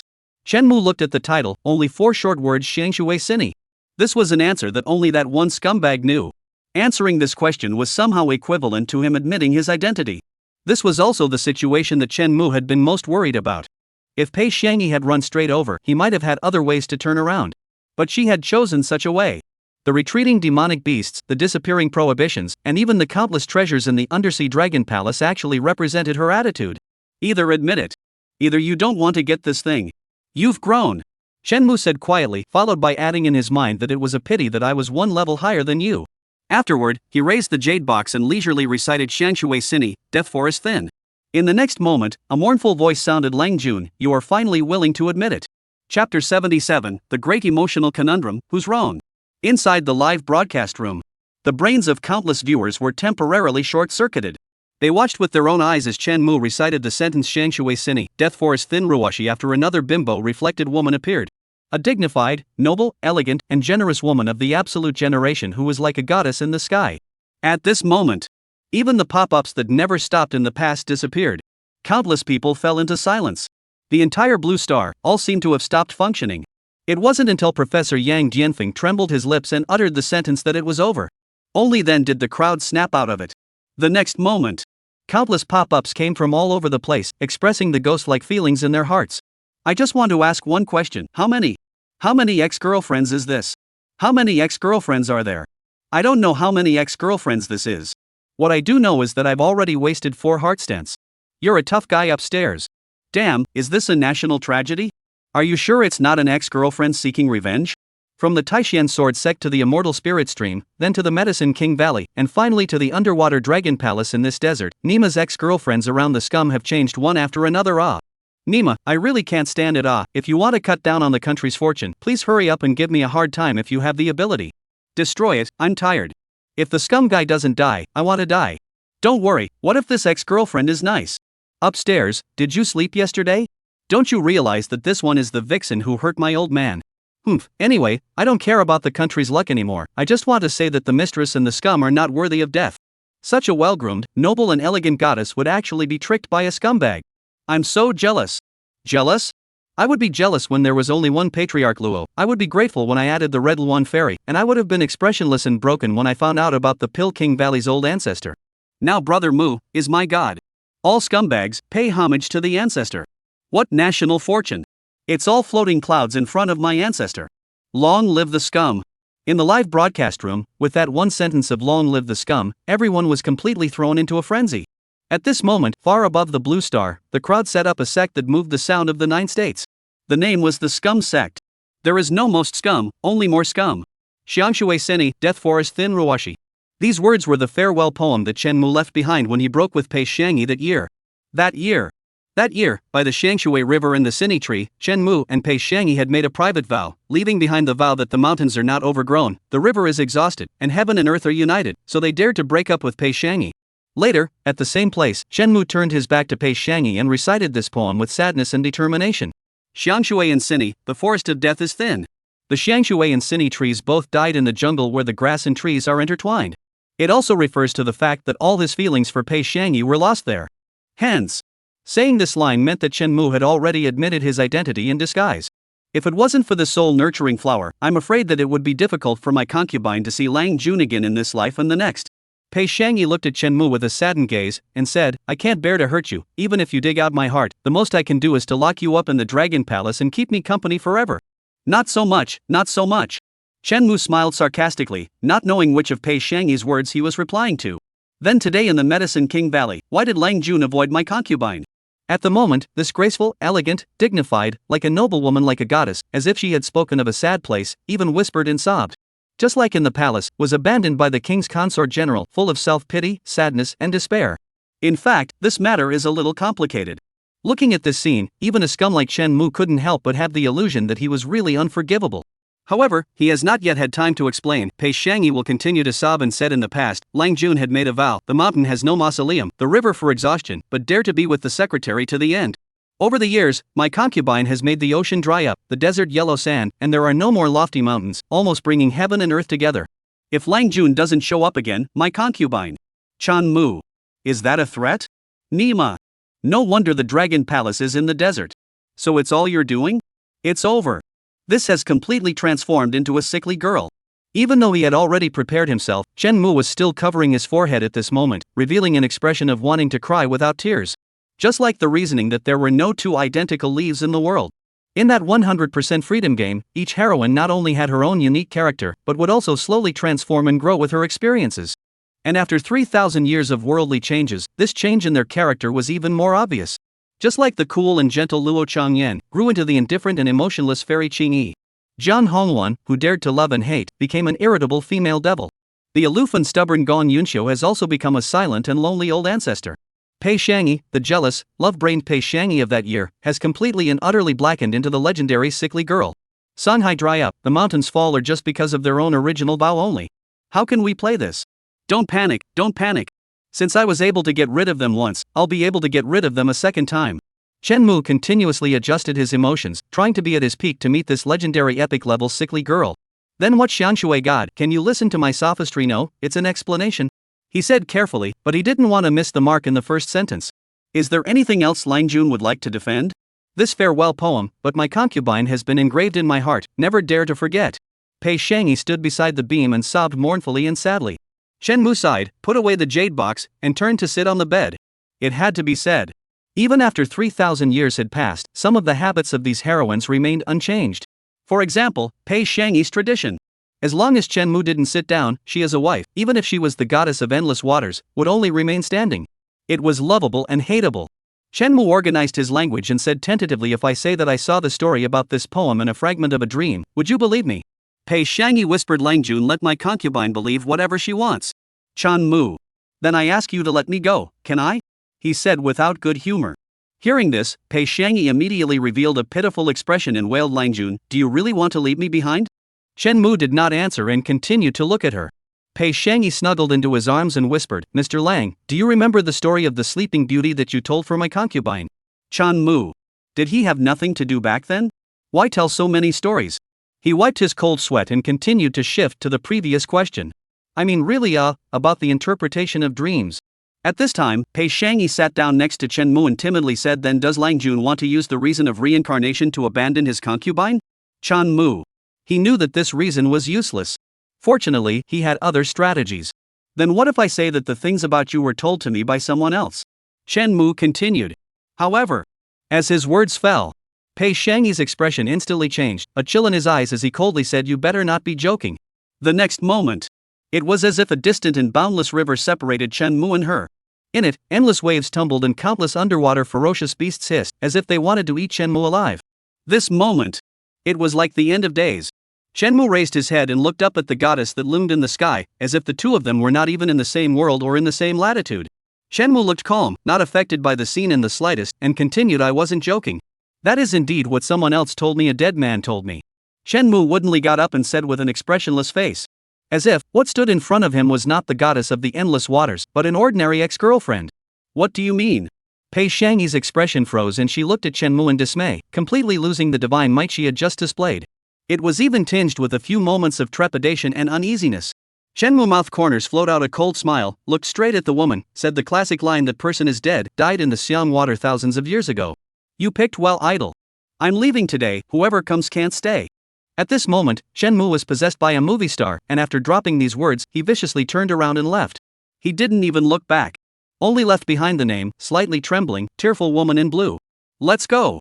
After walking out of the attic, Chen Mu was still furious and relocated to Mu Wanqing and the 9 heads who had rushed over. What happened? The 9-headed vulture held a few spirit plants in its mouth and inquired in a puzzled manner. I said it's time to go. Chen Mu said coldly, while blinking his eyes non-stop. Oh.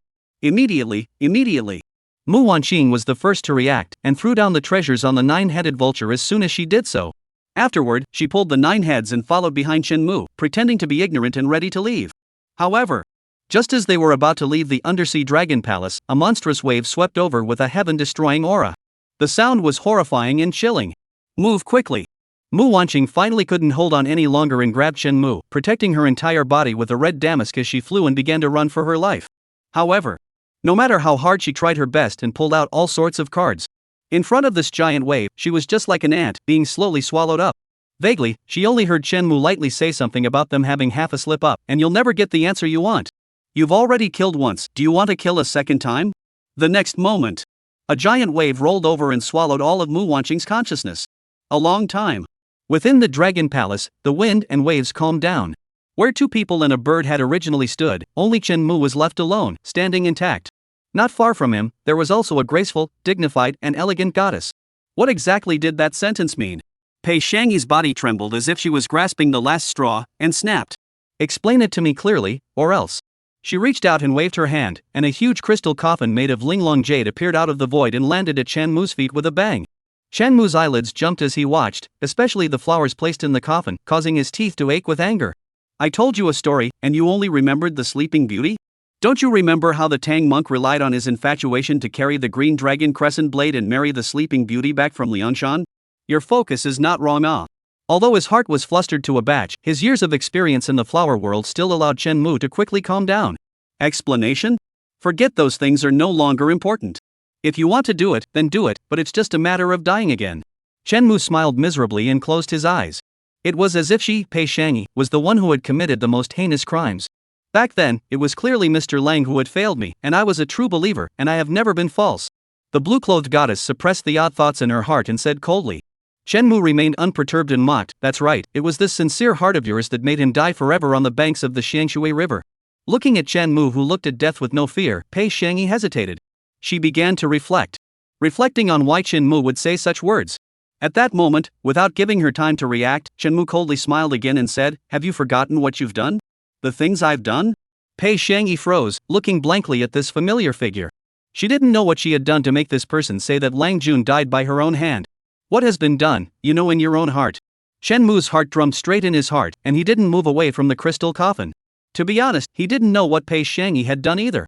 But, anyway, can't wimp out. In this kind of scene where old lovers turn against each other, whoever loses their momentum is at a disadvantage. Was I really wrong back then? Looking at Chenmu, who had a clear conscience, Pei Shangyi looked at her hands blankly and lost her mind.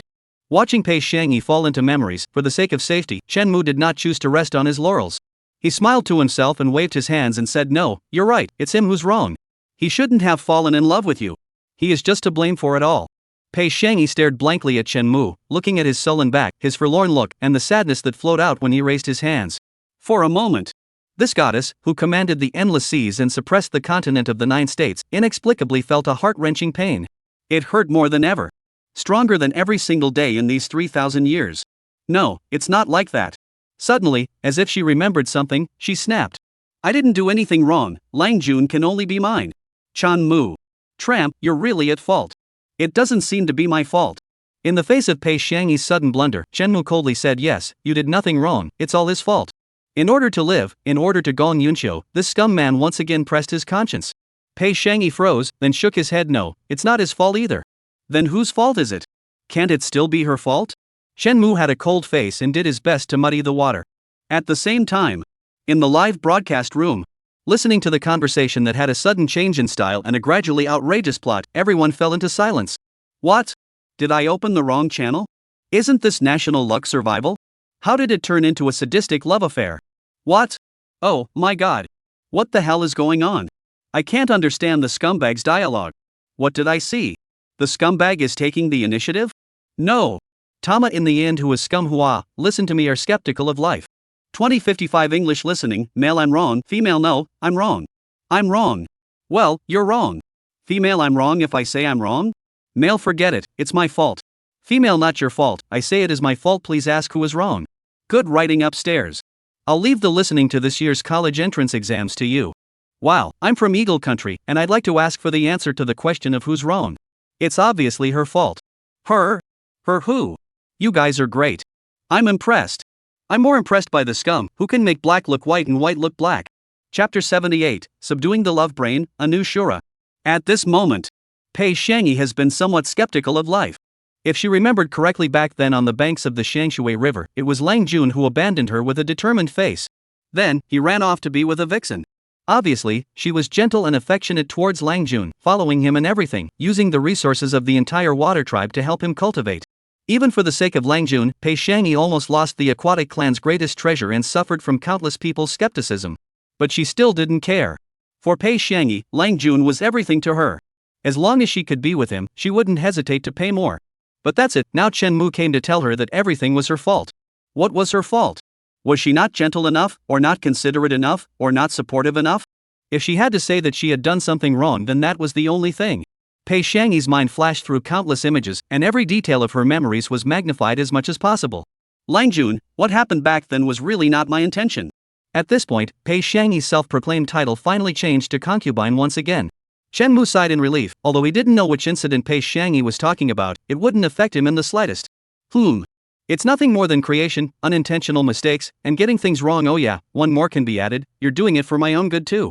Chenmu smiled to himself and finished all the adjectives that could describe all the events in one breath. In order to do so, there were no mistakes. As for why he's so skillful, don't ask, I learned it all from others. Pei Shangyi was silent. For Chenmu's mockery, she couldn't find any room to retort. After a long time, she sighed quietly and complained, "Back then, your sworn brother was indeed killed by an aquatic spirit. Because of my concubine's selfishness, this was concealed. However, that person's heart is sinister, narrow-minded, and not a good person." A sworn brother? Chenmu froze, and if the atmosphere didn't allow it, he even wanted to ask which sworn brother it was. In the game, he had quite a few sworn brothers. Some were hung up on people's sister-in-laws, some were hung up on people's inheritance, and some were hung up on people's. Ahem, in short, those who were sworn brothers with him usually don't live for a month. It seems that you still don't understand me. Chenmu, who was completely unaware of what was going on, could only shake his head with a disappointed expression. Lang Jun. Pei Shangyi grew more and more silent. She knew how sentimental and chivalrous this Lang Jun of hers was. That incident back then must have left deep traces in Lang Jun's heart. So much so, that he even said that 3,000 years ago, he had died on the banks of the Shangshui River. Thinking of this, Pei Shangyi's heart was suddenly like a knife, and her eyes were filled with remorse. You don't have to blame yourself, for that man, it's all in the past. At this time, Chenmu leisurely said, face full of melancholy and relief. From now on, we should part ways and be happy. Afterward, Shen Mu, who had forgiven Pei Xiangyi, took a step toward the outside of the Dragon Palace. The crowd in the live broadcast room. They were already numb from watching. Worthy of being a scumbag, he froze and changed his identity from perpetrator to victim in a haphazard manner. However, Shen Mu was about to walk out of the Dragon Palace. A curtain of water suddenly rose from below, completely enveloping the entire Dragon Palace. Lang Jun. Pei Xiangyi mournfully said, "You resent my concubine for this, and I don't care. As long as you can stay in this palace that I built for you, Lang Jun can punish my concubine any way you want." Shen Mu's footsteps lurched, and he thought to himself that this was indeed the case. 3,000 years had passed, this really wasn't as easy to fool as she used to be. If she could escape this difficulty by merely making her raise a tiny bit of guilt, I'm afraid that even Shen Mu suspected that she had picked up this Emperor realm. Those who had witnessed the Emperor realm were all people with a firm heart. Whether it was Luo Chengyan's forgetfulness or Jiang Hongwan's obsession, neither of them would let other people influence their beliefs. Even if that person was Shen Mu. You know, even Gong Yunxiu let Shen Mu choose between two options. But whenever he chose to leave, she would definitely not hesitate to finish off Shen Mu as well. And then continue to wait for her own senior brother. But fortunately, all of this was still under Shen Mu's control. Shen Mu turned back and indifferently looked at this goddess and said, "You can keep my person, but you may not be able to keep my heart?" Hearing this, Pei Xiangyi looked at Shen Mu, her voice as mournful as ever. "This is the magic treasure that my concubine made. As long as the heart of Lang Jun is included in it, you will think of my concubine all the time. This way, Lang Jun will not be subjected to those vixens' invitations." At the same time, the crystal coffin made of exquisite jade was slowly erected from the ground, waiting for Chan to go in. "Chan Mu. Are all the sick chicks this crazy?" He sighed, turned around, and helplessly said, "Until now, you still don't know why he died by Shangshui back then?" Pei Xiangyi lowered her head. "Concubine is stupid. Please guide me, Mr. Lang."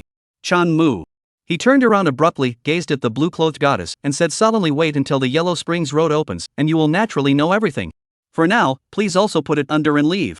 The current Shen Mu belonged to the category of lice that don't itch, and it didn't matter at all. Anyway, on the Yellow Springs Road, there are already so many heroines, what can one more do? As long as he was let out of Chen, he who had found a solution would definitely visit one by one in the coming days. When the time comes, take a spanking.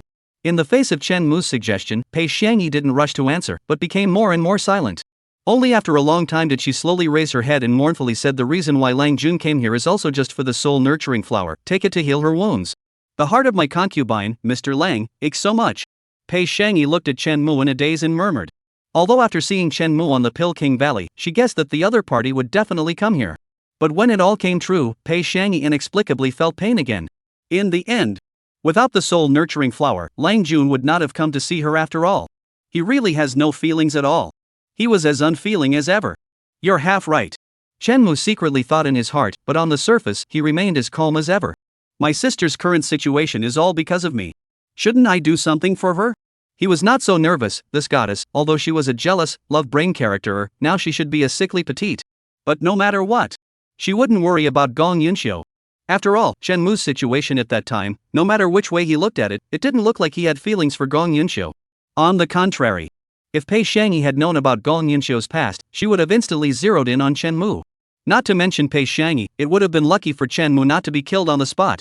After all, his kind of behavior was really too scummy. But the person who was abandoned by Lang Jun in the first place, there was also a concubine. Pei Xiangyi held her chest, as if she was suffering from the pain of 1,000 insects eating her heart and 1,000 cuts. The farewell that Lang Jun left behind in the beginning still echoes along the Shangshui River. "For the past 3,000 years, I have only wanted to ask you one question." Pei Xiangyi raised her head to look at Chen Mu and suddenly asked. Poignant and sad. Chen Mu froze. Fortunately he had seen the movie, otherwise he might not have been able to answer this question immediately. "Loved," he answered with a resolute face. Pei Xiangyi. She shook her head and continued. Concubine's question is if Lang Jun could only choose between concubine and those sisters. Who would Lang Jun choose? Chen Mu was stunned, not realizing that he too had lost his hooves and made a fool of himself. But this question is a bit fatal. Chen Mu thought for a moment and cautiously said, "If I don't choose you, will I still be alive?" Pei Xiangyi. Concubine will never hurt Lang Jun. She looked at Chen Mu slyly, then changed her tone and said, "But sleeping for 10,000 years without dying, I can still do it." Sleep for 10,000 years? Chen Mu's face immediately turned black. What's the difference between this and being dead? Is this about making him into a specimen and then putting him on display? 3,000 years had passed, but this was still so petty and jealous. He pulled the corners of his mouth and made that melancholy gesture again. "Since there is only one answer, does it matter what I choose? Don't ever reason with morbid." Because she damn well doesn't reason at all. She damned not even emotional logic, think of one out of the blue. As long as you don't regret it, it's all fine. Shenmue turned his head and looked at Pei Xiangyi and said, regret?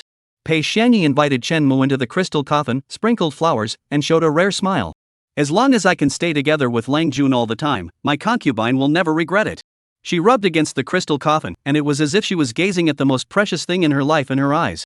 Shenmue revealed a cold smile and finally made the killer move. So, 3,000 years ago, you pushed him to Jiang Ruoshua, and 3,000 years later, you gave me to my little sister.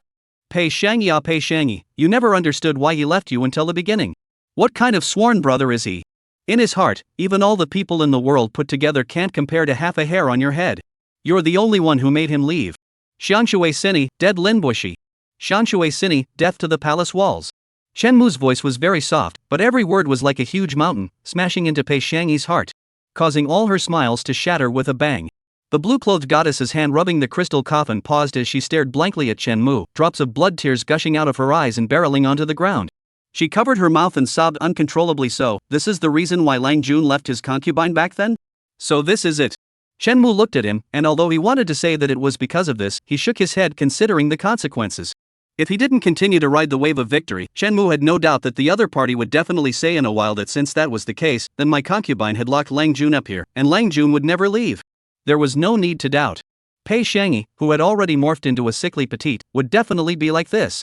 Therefore, Shenmue continued. At the very least, it's like this now.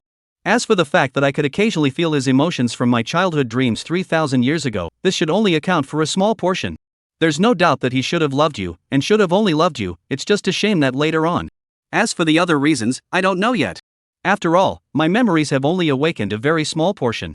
Shenmue pointed to his head, becoming more and more familiar with his new identity. Reincarnation awakened Shen Jagged Man Mu. Pei Xiangyi trembled her lips, and this time, rarely did she continue to reject Shenmue. In the beginning, the answer that she didn't care if Jagged Man left was based on the premise that she could never have Shenmue. But now it was different. After being pulled by Shenmue's flurry of emotions, she suddenly realized that it was possible for the Scumbag to love only her. Whether it was 3,000 years ago or 3,000 years from now. She was a sickly girl, and not really a taxidermy collector. If there is a chance to get the only true love, then Pei Xiangyi will definitely be willing to give up everything. Love brain. It's never just talk. So, does Mr. Lang still want to go to the Yellow Springs? After a long time, Pei Xiangyi opened her reddened eyes and said mournfully, Yellow Springs Road. This was the suggestion that Shenmue had just given her, and it was also the thing that Luo Chengyan and the others valued the most. Because there, they could all find their answers. Shenmue nodded silently and leisurely said, I don't know when my memories will awaken, the Yellow Springs Road, that should be the fastest way. I can't say that it is also the fastest way to die. Every time he thought about the Yellow Springs Road, Shenmue had a headache. Don't look at him coaxing this love brain into a frenzy right now. According to his plan, after the Yellow Springs Road opens, he'll even deliberately create the illusion that approaching Pei Xiangyi is all about Gong Yunxiu. At that time tsk. A love-struck heroine who realizes she's been the target of deception from the beginning. Shenmue shuddered at the thought of that gruesome sight. No, the next plan must be implemented as soon as possible, otherwise the Yellow Springs Road will really become the Yellow Springs Road. Shenmue pondered over his plan while quietly waiting for Pei Xiangyi's reply. At this point, Pei Xiangyi finally spoke, neither agreeing nor denying, but said. The soul-nurturing flower, although it was also a rare treasure of heaven and earth, was enough to cure the vast majority of soul damages in the world. But Gong Yunxiu's problem isn't as simple as Lang Jun thinks, and the soul-nurturing flower can only barely stabilize her soul and delay it for a while longer. Chan Mu. Is that girl's injury really that bad? Could this love brain be scaring him? Shenmue's strength was too weak, so Gong Yunxiu's condition was purely a matter of guesswork. Besides, he's here to find a breakthrough, to get rid of the scum in Gong Yunxiu's mind. If he wanted to extend her life, the only way to do it was to use the immortality tree, which had just matured in the East Pole Holy Land. At this time, Pei Xiangyi spoke another piece of news that gave Shenmue a fright. East Pole Sacred Land? The Eternal Life Tree? Shenmue glanced at Pei Xiangyi and his brows instantly furrowed.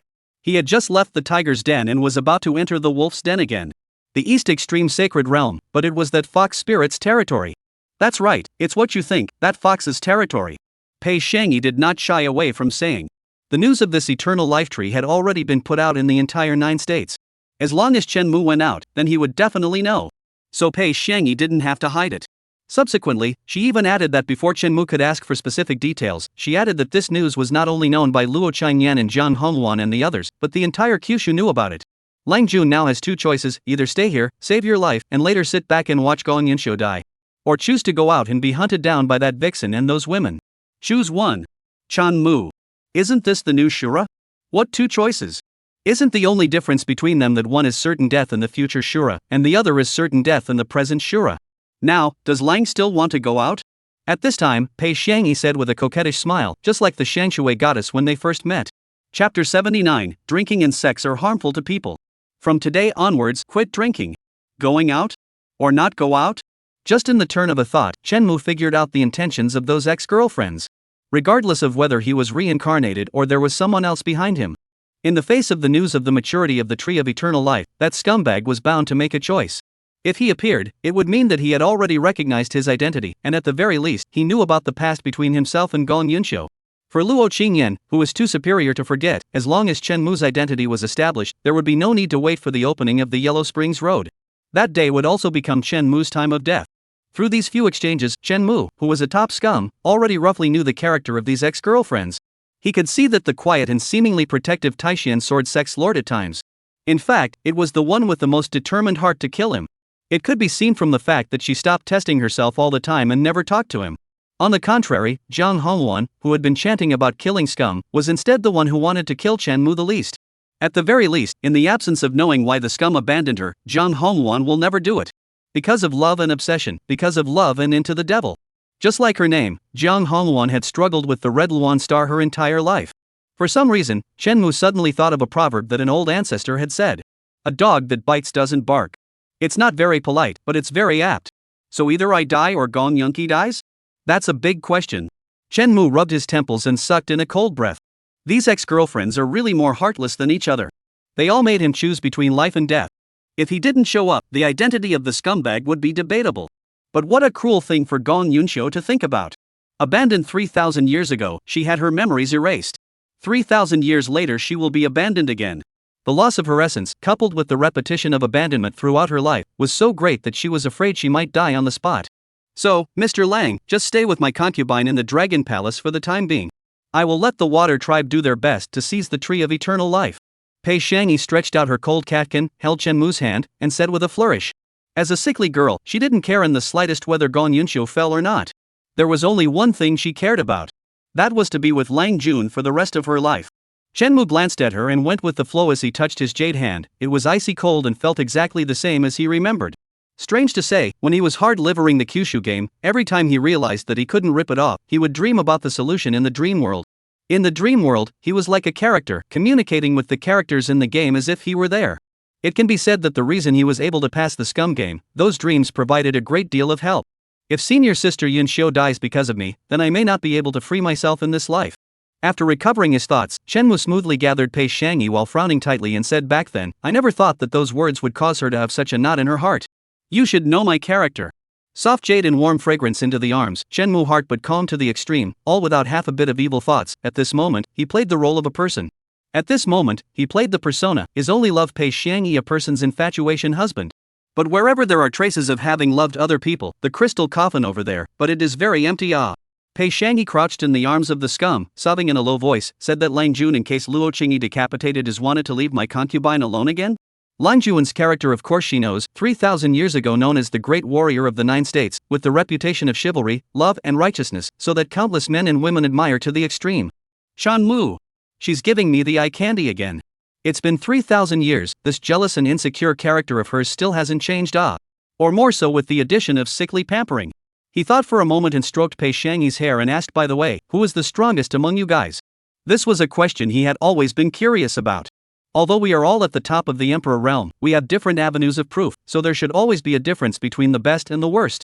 Gong Yunqi was in a bloodied state, but the Lord of Endless Waters was at full strength. In theory, he's not afraid of Luo Qingyan. The most profound is Luo Qingyan's emotionless way. She has no desires, no thoughts, no waves in her heart, and is the most promising person to ascend to immortality. Zhang Hongwan, because of her obsession with the Tao, although she has lost the possibility of ascension, but her methods are bizarre, and she has the strongest combat power in the world. As for my concubine, if I were above Shangshui, even if the two of them were together, I would have no fear. Pei Xiangyi's voice was soft, and she told Chen Mu all about the strengths and weaknesses of the others. As for the last sentence, she said that as long as Lang Jun hides in her place, even if Luo Qingyan is strong, she can still protect herself. Why does it feel like I've really become a little white boy? Chen Mu's heart was a bit odd, but he also understood Pei Xiangyi's meaning. Luo Changyan had deep roots and the strongest overall strength.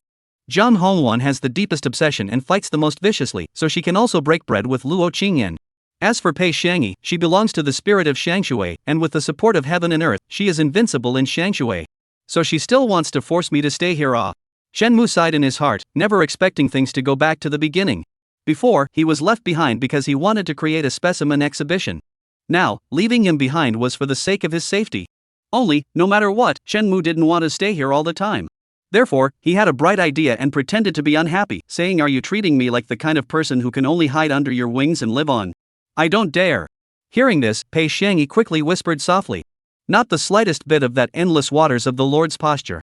For this sickly girl, as long as Chen Mu didn't leave her, she could basically fulfill anything. Chen Mu grunted before slowly saying, "The tree of eternal life, I am definitely going."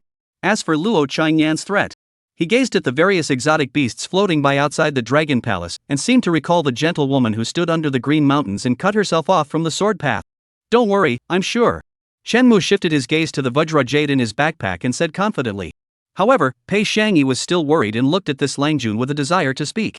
Chen Mu went to the side of the crystal coffin and said frankly, "If you insist on stopping. Since you were able to kill him 3,000 years ago, you can naturally kill me now." After saying that, Chen Mu closed his eyes with a generous expression. Pei Xiangyi. Now that she knows that Lang only loves her, if she had a choice, she would definitely be enamored with the living Lang. There was no doubt about it. So, after a long time, Pei Xiangyi quietly said then, "Within these 3 days, Lang Jun must stay with my concubine all the time." Since Chen Mu was determined to do so, it was not good for her to continue blocking. Anyway, with her strength, if Luo Qingyan wanted to kill Chen Mu so easily, it wouldn't be that simple. 3 days? Hearing this time, Chen Mu froze. He rubbed his waist and began to think about getting some spiritual plants to make up for it. Right, where's that little village girl and silly bird? What did you do with them? At this time, Chen Mu finally remembered his 2 teammates and asked. Since they are Lang Jun's friends, and now that the contact is misunderstood, my concubine has long since let them go. After seeing Chen Mu promise down, Pei Xiangyi more and more gentle, delicate hands fiddled with their hair. Already left. Chen Mu froze. Since his teammates had already left, then how to count his exploration mission and boundary-breaking mission? Logically speaking, the plot had developed to this point, whether it was the adventure or exploring the Dragon Palace, it should have already ended. Why aren't they settled yet? Right at this moment, on the game panel, 2 messages suddenly popped up. Congratulations to the player for completing the realm-breaking quest. Spiritual Power 1000 Flesh Realm-Breaking Experience. Congratulations to the player for completing the adventure mission, rewarded with Water of Taiyin. Chan Mu. He was sure that Mu Wanqing had definitely just gotten out of danger. This is lying to herself again. If he hadn't gotten rid of her just now, he wouldn't have been able to say that this person and bird would have been buried with her. Sick girl is too scary. Lang Jun, what's wrong with you? Watching Chen Mu suddenly freeze, Pei Xiangyi couldn't help but ask curiously. Chen Mu turned his head and waved his hand in a somewhat tired manner. Don't talk first, I want to be quiet. Who is Jing Jing? Can't it be that it's another one of Lan Juan's vixens? Pei Xiangyi said with a murderous frown. Chan Mu. At the same time, in the continent of the 9 states, the winds were rising. Accompanied by the news of the East Extreme Holy Land, the entire Kyushu continent, countless sects and dynasties, ancient races, and Emperor Unification Taoist sects, all fell into agitation. The Tree of Eternal Life. This is the legendary immortality pill. In the whole of the 9 states can be ranked in the top 3 immortal treasures. Even the best of the emperors regarded it as a treasure. Such a heavenly treasure is now open to all the pride of the younger generation. Such a chance had never been seen before. One must know that there are only a few immortal treasures of the immortality pill level in the entire continent of Kyushu. And these immortal treasures, without a doubt, are all in the ancient holy lands. These ancient holy places were revived 3,000 years ago, and they have a deep heritage and terrifying strength. Even the best of the Emperor realm wouldn't dare to break into them easily. One can imagine. When the news of the East Pole sacred ground came, how crazy the cultivators of Kyushu were. Even if it's not for themselves, for their own ancestors, they must get this legendary immortality pill. In just 1 day's time. One by one, the closed-door cultivators came out of their clans, one by one, the ancient divine bodies blossomed, and one by one, the mysterious airs suddenly rose up. At this moment, the dark currents that lurked underneath the continent of the 9 states all came to the forefront, wanting to stir up the storm. On the Xian Sword Peak, Luo Changyan's eyes were slightly closed, just like an immortal who had left the world behind, sitting leisurely on top of the mountain. In front of her, there was a light green-colored long sword, simple and elegant, with a bright divine radiance. This well-deserved number one person in the 9 states, her mind entered the sea, sitting in oblivion of longevity. The sea of clouds that filled the sky seemed to calm down in front of her. Time gradually passed, as the last ripples in her heart were gradually smoothed out. Luo Changyan slowly opened her eyes. Caressing the long sword in her hand, Luo Changyan's gazes deep, leisurely rode for 3,000 years, this moment finally to come. She slowly got up, standing on top of the mountain, just like that year, under the green mountain, sword-fighting chivalrous woman. Just don't know, the departure in her mouth is referring to the ascension to immortality, or a certain scum. Soon. 3 days, the blink of an eye. Under the Sea Dragon Palace, a certain scummy guy climbed out of the bed, holding onto the wall to the bronze mirror. Looking at his own emaciated face in the mirror, Shenmue was painfully saddened and said with a pause, "I never thought that I would be so emaciated after being injured by alcohol and color. Since today, quit drinking." Chapter 80, The Special Condition of the Vajra Jade. If you want to quit drinking. I still have some spirit tea there, so I will fetch it later and ask Langjun to savor it. On the soft couch, the beaded curtain slowly lifted. Pei Shangi was draped in a sky blue tulle, lying on her side on the soft couch, and a gorgeous silk satin was tied around her waist, setting off her already slender body in a more and more delicate and charming manner. Fragrant shoulders slightly exposed, surplus like waterskin, seems to be more tender and smooth than the world's most precious jade. At this moment, this supreme of the endless waters seemed like a beauty who had just come out of the bath, exuding the languid casualness of a lotus flower all over her body. She came to Shenmue's side with light lotus steps, her beautiful face resting on Langjun's shoulder, her hair cascading down, and said with a smile that Langjun was in no hurry. "Now that you've just broken through Yuanfu, you're not strong enough, so this level is already the limit." Hearing this, Shenmue immediately looked as if he had been poked in the sore spot, his face changed, and he said viciously, "Take out all the spirit pills, and I will be furious from now on." Too shameful. Thinking that he Chen someone generation of heavenly pride, now because the realm is not enough, can only with her people in the dream world met. And, even if he did, he still wouldn't last long. This is a shame. This is a great shame. Langjun is not in a hurry. Pei Shangi smiled lightly and explained that the way of cultivation emphasizes the foundation. "Didn't you also refuse to marry for the sake of my cultivation? Is there such a thing?" Shenmue stroked his chin and fell into deep thought. It shouldn't be Shouldn't it be that the game had to be positive, and that's why it was mandatory that no manufacturer could have this kind of plot? Otherwise how could he, a scummy guy, pass the level so easily? It was at this moment. Shenmue's mind seemed to vaguely recall an image. It was a noble and elegant wedding room, with countless candles surrounding it and flowers falling down, as if heaven and earth were blessing it. And he was sitting on a table and chair, with his head hanging from a beam and an awl stabbing his thigh, holding a holy book, reciting a meditation mantra in silence. Shenmue. There's this image in the game? Why doesn't he remember it? Could it be that his memory was misplaced? At this moment, Shenmue was holding his heart and abstaining from desire, as if he was a great sage contemplating the truth of the world. Who he was, where he came from, and where he was going. Pei Shangi saw that he was lost in thought, smiled slightly, and went to prepare spiritual fruits and spiritual tea for him. It was only after a long time that Shenmue finally came back to his senses and clenched his fists. Strength. He had to raise his strength. If he couldn't break his defense when he encountered that situation, he should break his defense. Player Shenmue. Realm Yuanfu 5th level. Physique, none. Root and Bone, 60. Blessed Karma, 60. Enlightenment, 60. Backpack, Vajra Jade, Water of Forgetfulness, Water of Taiyin. True Dragon's Blood used 78%. Pui Yuan Dan used 647%. Mission, the Yellow Springs Road. Looking at his game interface, Shenmue fell into deep thought. Since completing the realm-breaking quest, in the past 3 days, all of his cultivation quests were personal matters between him and Pei Shangi. It was effortless to complete. Together with the true dragon's blood from before, and some cultivation elixirs given by Pei Shangi, he had now jumped to become a cultivator at the 5th level of Yuanfu. As long as there were no surprises, in another 4 days, he would be able to proceed to make another breakthrough. Of course before that, there was still a way to solve Luo Changyan's problem first. Shenmue rubbed his temples, trying to clear his mind from the beauty as soon as possible. Luo Changyan. Today was the day when the East Extreme Sacred Realm opened, and it was also the day when he was about to face Luo Changyan. For this ex-girlfriend who was determined to kill him, fooling around was definitely not as easy as Pei Shangi. Luckily, this thing had already arrived. Shenmue turned his head and looked at the item in his game backpack. Vajra Jade.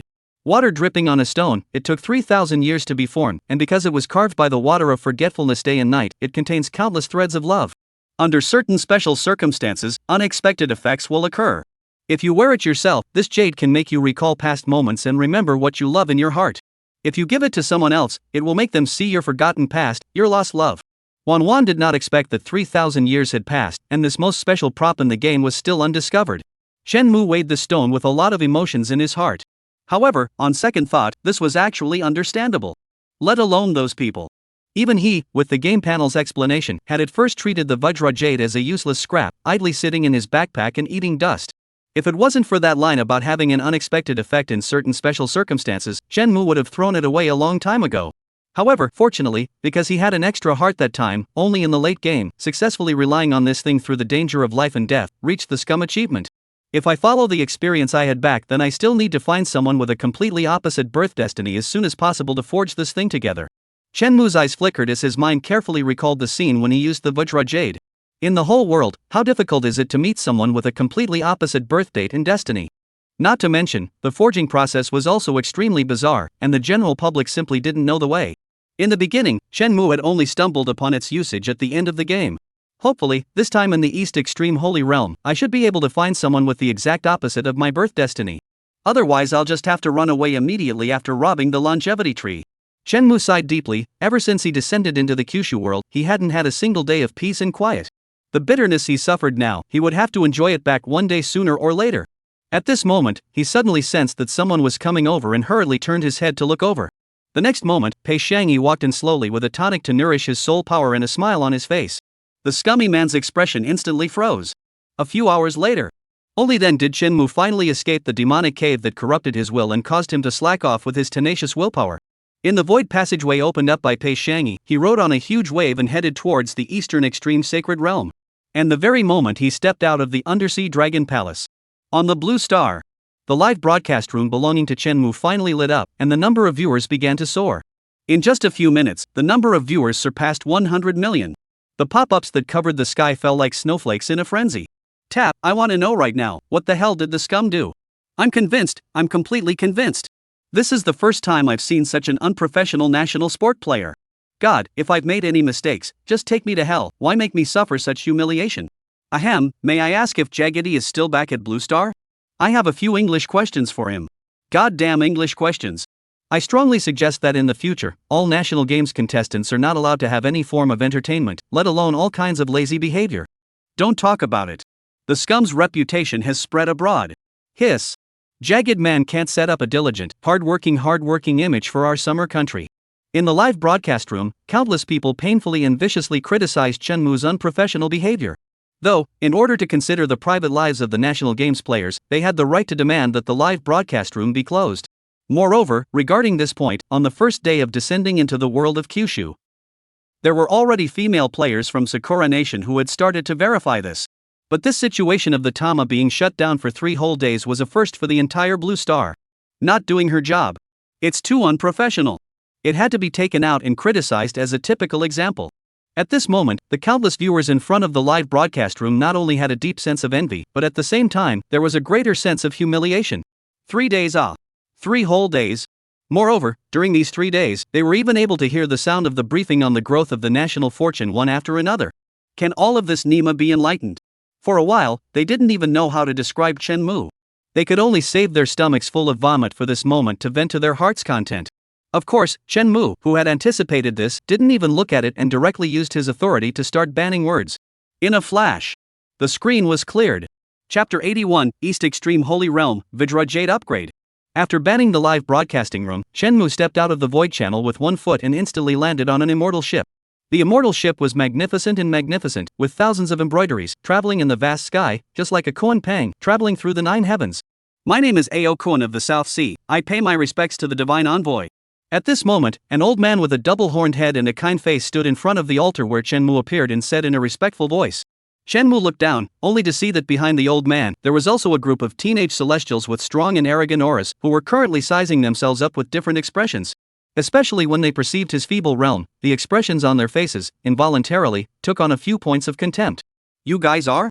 Chen Mu asked with a slight frown of doubt.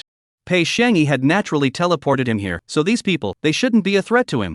After all, if he wanted to kill himself, Pei Shangyi would not need to go through this much trouble at all.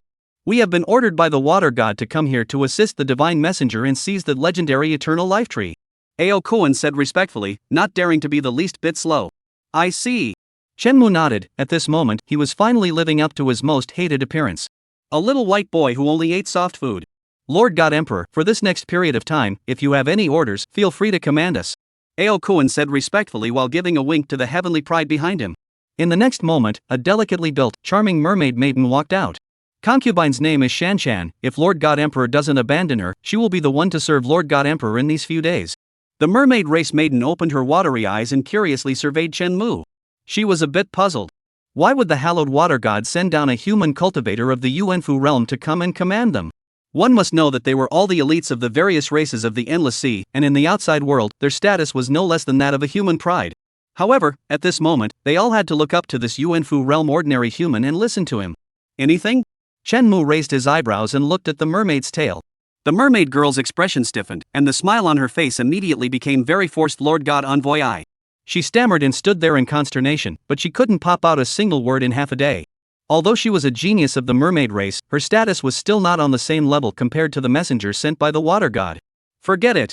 Seemingly sensing the mermaid girl's entanglement, Chen Mu sighed, slightly disappointed, and said, waiting for the next time there is an opportunity, I'll do the chopped pepperfish tail. Mermaid girl. Numerous watershed heavenly pride. The crowd in the live broadcast room.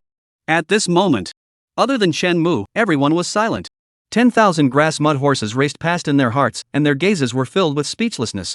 Do you want to listen to what you're saying? Such a delicate mermaid, and you want to make it into a chopped fish head? Is this still that scummy guy? Are you sure it's the water god messenger and not the death god messenger?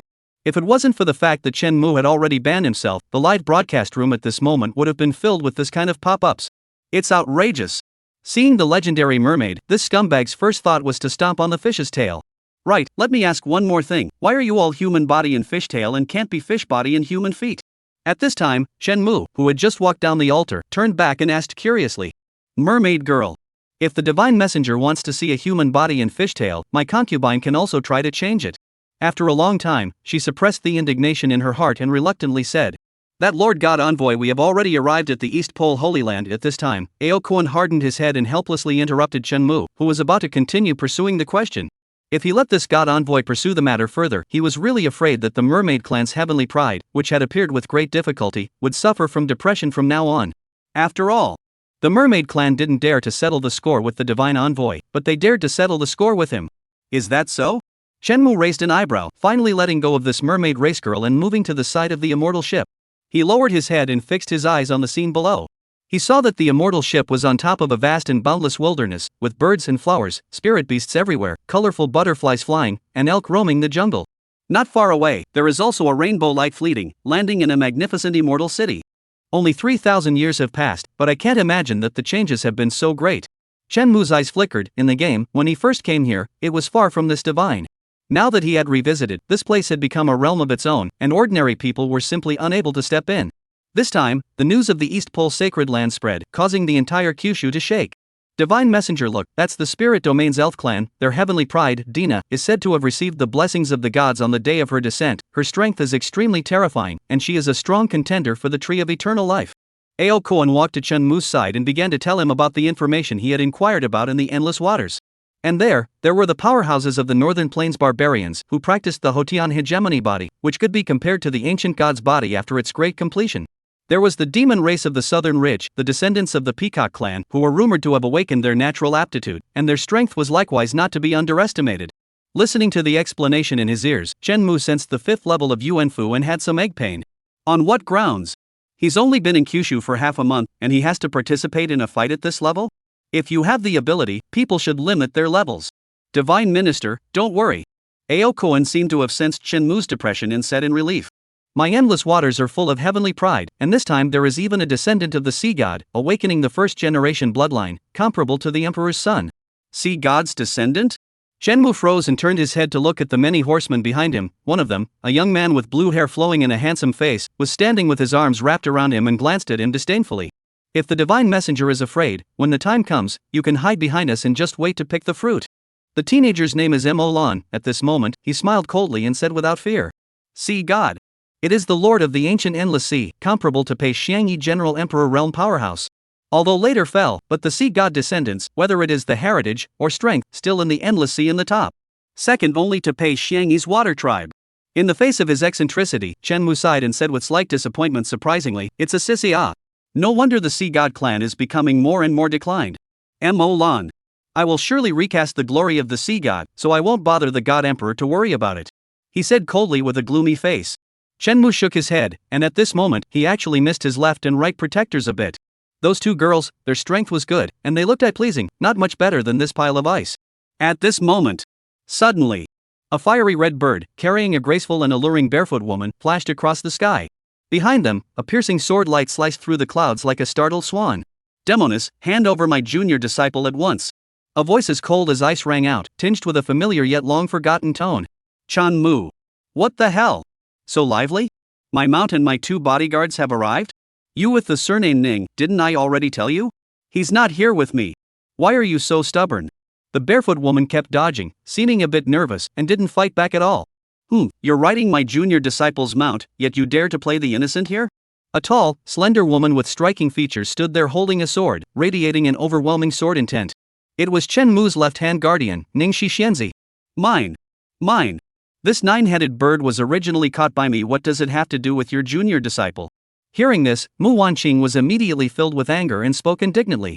This 9-headed bird was clearly something she had gone to great lengths and endured countless hardships to capture from the Xianling stream. When did it become that person's mount? 9-headed bird. Have you even considered my feelings? Today, if you don't hand over my disciple, you won't be allowed to enter the Dongji Sacred Land. Ningxi stood at the entrance to the Dongji Sacred Land, holding a long sword, blocking the way with unwavering resolve. Behind her stood a group of Eastern Extreme Holy Land disciples, their faces filled with helplessness yet unable to do anything. "This is the Dongji Sacred Ground, not your Taishian sword sect. Who do you think you are?" Mu Wanqing glared coldly. She had just been kicked out. Upon entering, no one would have a good temper in her place. If it weren't for her sense of guilt, she would have struck back long ago. "Two senior sisters, stop fighting. Today is the day when the Eastern Extremity Sacred Land has invited all fellow cultivators to compete for divine blessings. Such a once-in-a-lifetime opportunity. Why get so angry?" From the heavens above, a fox-eared woman descended and pleaded earnestly. "No need for further words. Today, only one of us can enter the Dongji sacred site." Ningxi holds her sword across her chest, her sword intent surging, her figure unmatched in valor. That's right. At that moment, many cultivators emerged from the celestial city, dividing into 2 factions. They stood behind the 2, feigning unity, and shouted angrily, "We, the righteous cultivators, cannot coexist with the demon sect. We implore Ningxi, the celestial maiden, to eliminate this demon for the sake of all living beings." "Shut up. Mu Xianzi is a prodigy of the demon sect. How can she endure such humiliation? If we do not settle this today, how can we face the world?"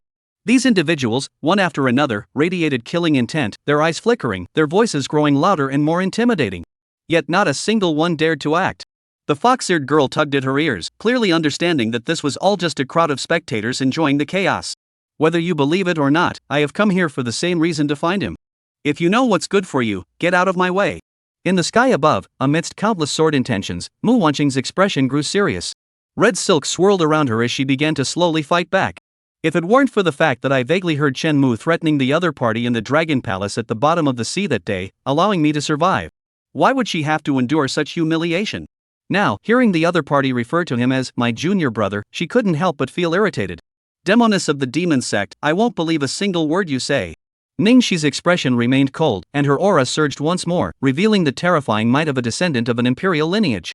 Seeing this, Mu Wanqing could only sigh inwardly and begin to channel her divine abilities, preparing for a desperate final battle. Just then, a lazy voice suddenly rang out in the sky. You 2 bodyguards, is there any chance I'm right beside you?" Shenmue scratched his nose, leaning against the railing of the divine ship, speaking with a touch of resignation. Their concerns still touched the heart of this scoundrel. That is, if the ones chasing him weren't their own masters. Upon hearing Shenmue's voice, the 2 figures facing off in the sky froze in place. Ningxi suddenly turned her head and exclaimed with delight, "Junior brother." The next moment, she transformed into a long rainbow and landed in front of Shenmue, like a caring older sister worried about her younger brother's safety. Cough cough. Mu Wanqing also ran over, instinctively wanting to call out the word senior brother between them, but suddenly realized that this would be letting Ningxi take advantage of her. So she changed the subject and said nonchalantly, "You're here after all." As long as he was here and nothing had happened, Mu Wanqing wasn't so annoyed anymore. Shenmue raised an eyebrow. It seemed like they all knew he was coming. Whether it was Luo Qingyan or Jian Hongwan. These women were all cunning and scheming, spending their days not thinking about how to ascend but instead studying him. Shenmue suspected that they had probably been here all along, watching him from the shadows. "Where's the master? She didn't come." Shenmue furrowed his brows. He had thought Luo Qingyan would stay here to wait for him. But there was only Ningxi. Among all his ex-girlfriends, the only one he couldn't figure out was Luo Qingyan. He even began to suspect that, for someone like Luo Qingyan, who had completely let go of her emotions, he had already revealed his weaknesses. The reason she hadn't acted yet was likely because she wasn't ready. He was her opportunity to become an immortal, a matter of great importance. Especially after Jiang Hongluan found out, once he acted, it would inevitably involve many others. In these imperial-level power struggles, sometimes Chen Mu could only see what they wanted him to see. For example, Jiang Hongluan, who had been shouting about fighting and killing from the start, might not necessarily be the most dangerous one. And Pei Xiangyi sending him here might also have ulterior motives. This was something Chen Mu only finally understood while in the Dragon Palace at the bottom of the sea. My master said to help you pick the fruits of the tree of immortality first, and the rest is up to her. Ningxi repeated her master's orders without hesitation. Chen Mu was taken aback. It made sense, yet it was also unexpected. It seems they were waiting for me to leave, Chen Mu murmured to himself. Luo Qingyan and Gong Yunxiu have always had a good relationship. Perhaps because they were both victims of betrayal, or perhaps for other calculations, or perhaps to sever all karmic ties and achieve a flawless state of mind. Luo Qingyan was waiting for him to bring out the fruit of the tree of immortality. Then to settle everything once and for all. The state of mind of the supreme being who has forgotten all emotions, I truly cannot fathom it. Chen Mu shook his head, grabbed Ningxi's hand with one hand, and Mu Wanqing's with the other, then said to the two guardians on either side. You two, I have an extremely important matter to discuss with you. But, it doesn't seem that important after all. Before he could finish, Chen Mu suddenly froze, swallowing the rest of his words and glancing at the backpack in the game interface. There! The golden jade was emitting a brilliant glow, as if sensing something. What's going on? Just say it, and I'll consider helping you. Mu Wanqing, seeing he wasn't continuing, immediately adopted a coy tone. Chen Mu silently withdrew his hand from Mu Wanqing's and gripped Ningxi's hands tightly, speaking earnestly. Senior sister, I have a project worth hundreds of millions that I'd like to discuss with you. Ningxi. Mu Wanqing. No, why look down on me? Ningxi, what that little can do, she can do too. Junior brother, take your time. Whatever happens, senior sister will help you. Ningxi was slightly startled, then smiled, speaking like a kind-hearted older sister. At the same time, within the eastern extreme sacred ground, Luo Qingyan sat across from a white-clad woman. Between them were 2 cups of spiritual tea, their aroma rich and fragrant, bathed in a dazzling glow. Master Luo, I will help you stop them, but there will be a price to pay. After a long pause, the white-clad woman picked up the spiritual tea and smiled gently. Killing him would also benefit you. Luo Qingyan's voice was calm, as indifferent as the heavens, without a ripple. That's not certain. The white-clad woman smiled faintly. Behind her, 9 tails swayed gently, containing the ultimate truths of the universe, mysterious and extraordinary. Chapter 82, Humiliating my ex-girlfriend, she's trying to kill me. Come back here. You 2 dogs, get back here. Under Mu Wanqing's gloomy gaze, Chen Mu dragged Ningxi into a secret room. Junior brother, what's going on? Ningxi stood there in confusion, still unaware of what Chen Mu was referring to as the big project. We're going to forge weapons. Chen Mu placed his hand on Ningxi's shoulder and spoke solemnly. He never would have imagined that he could find a woman with such an opposite birth chart so quickly. And it was Ningxi. No wonder she's Luo Qingyan's disciple. Weapon forging? You can do that too, junior brother? Ningxi asked in surprise, never expecting her young junior brother from the talent hall to master such a skill. No need to know. Chen Mu waved his hand and took out a piece of golden jade, placing it between the 2 of them. This thing is simple. The golden jade emitted a faint glow. In the game, only 2 people with completely opposite birth charts would have a subtle reaction when they came into contact with each other. At the time, Chen Mu didn't know its purpose and hadn't encountered anyone with such a coincidence, so he had kept it until later. Until he met a certain female lead, who, under certain circumstances, met the conditions and finally figured out its purpose. Ningxi. She mistakenly believed that her junior disciple wanted to learn weapon forging to craft his own soul-bound sword, so she advised him, weapon forging is an extremely complex art. If you wish to forge your life-bound sword, you can learn slowly, there is no need to rush. Chen Mu shook his head and explained, Senior sister, this isn't a normal magical artifact. Just do as I say. All right. Hearing this, Ningxi didn't want to dampen her junior brother's enthusiasm, so she decided to go along with his whimsy.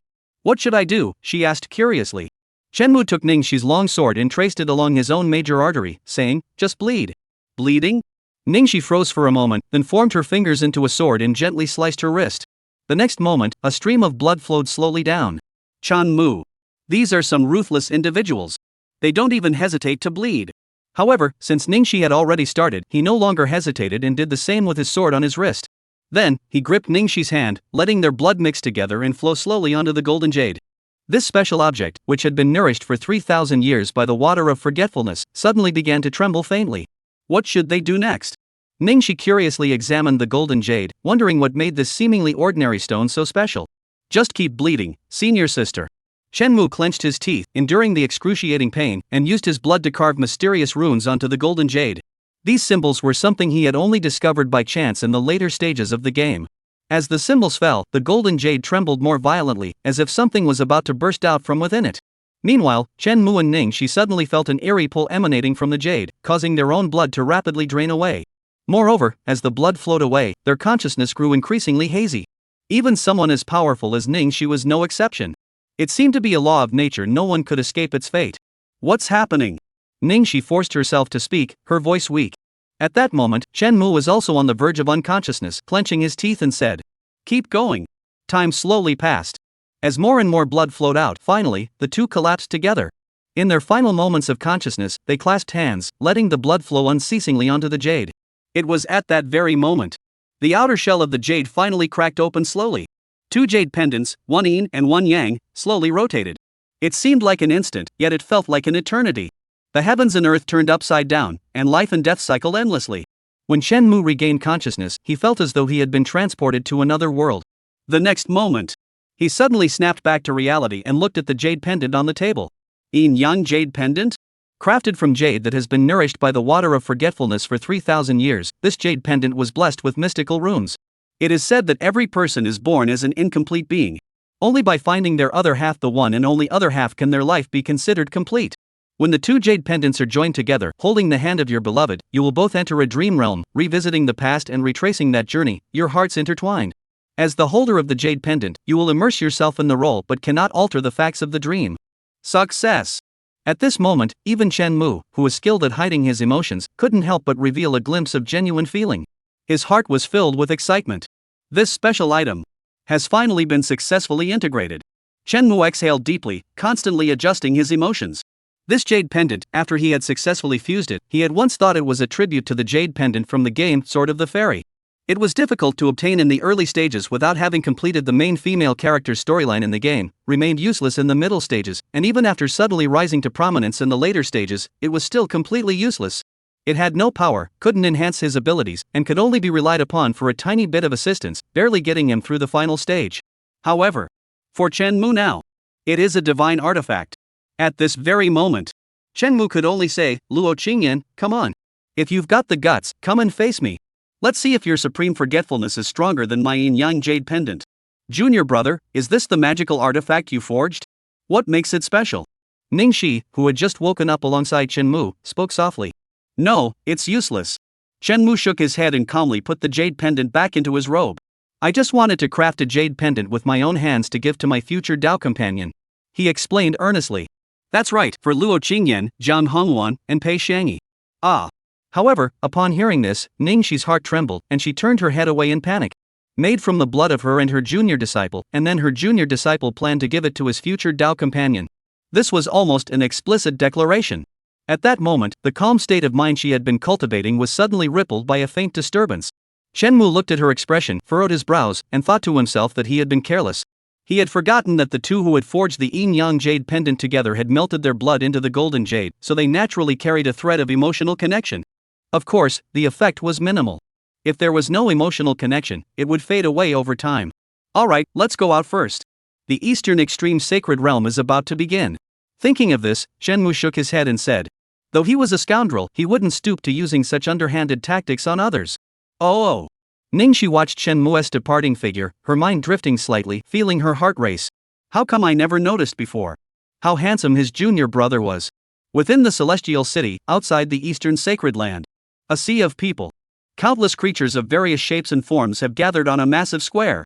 Around the square, spiritual light shone brilliantly, and countless powerful beings with energies as deep as the ocean silently watched this scene. The Tree of Immortality. Such a divine treasure is enough to move even an emperor. One wonders why the Empress of Qingqiu would willingly part with such a treasure. Of course. They don't care either. As long as their descendants can obtain it, it is a once-in-a-lifetime opportunity. In the void, three women gazed at each other from afar, their expressions each different. The red-clad woman stared blankly, the blue-clad goddess wore a complex expression, while the last one remained silent. It's about to begin. Has he not arrived yet? He will come. Is it really him? It's him. Are you sure? What if someone is trying to trick you?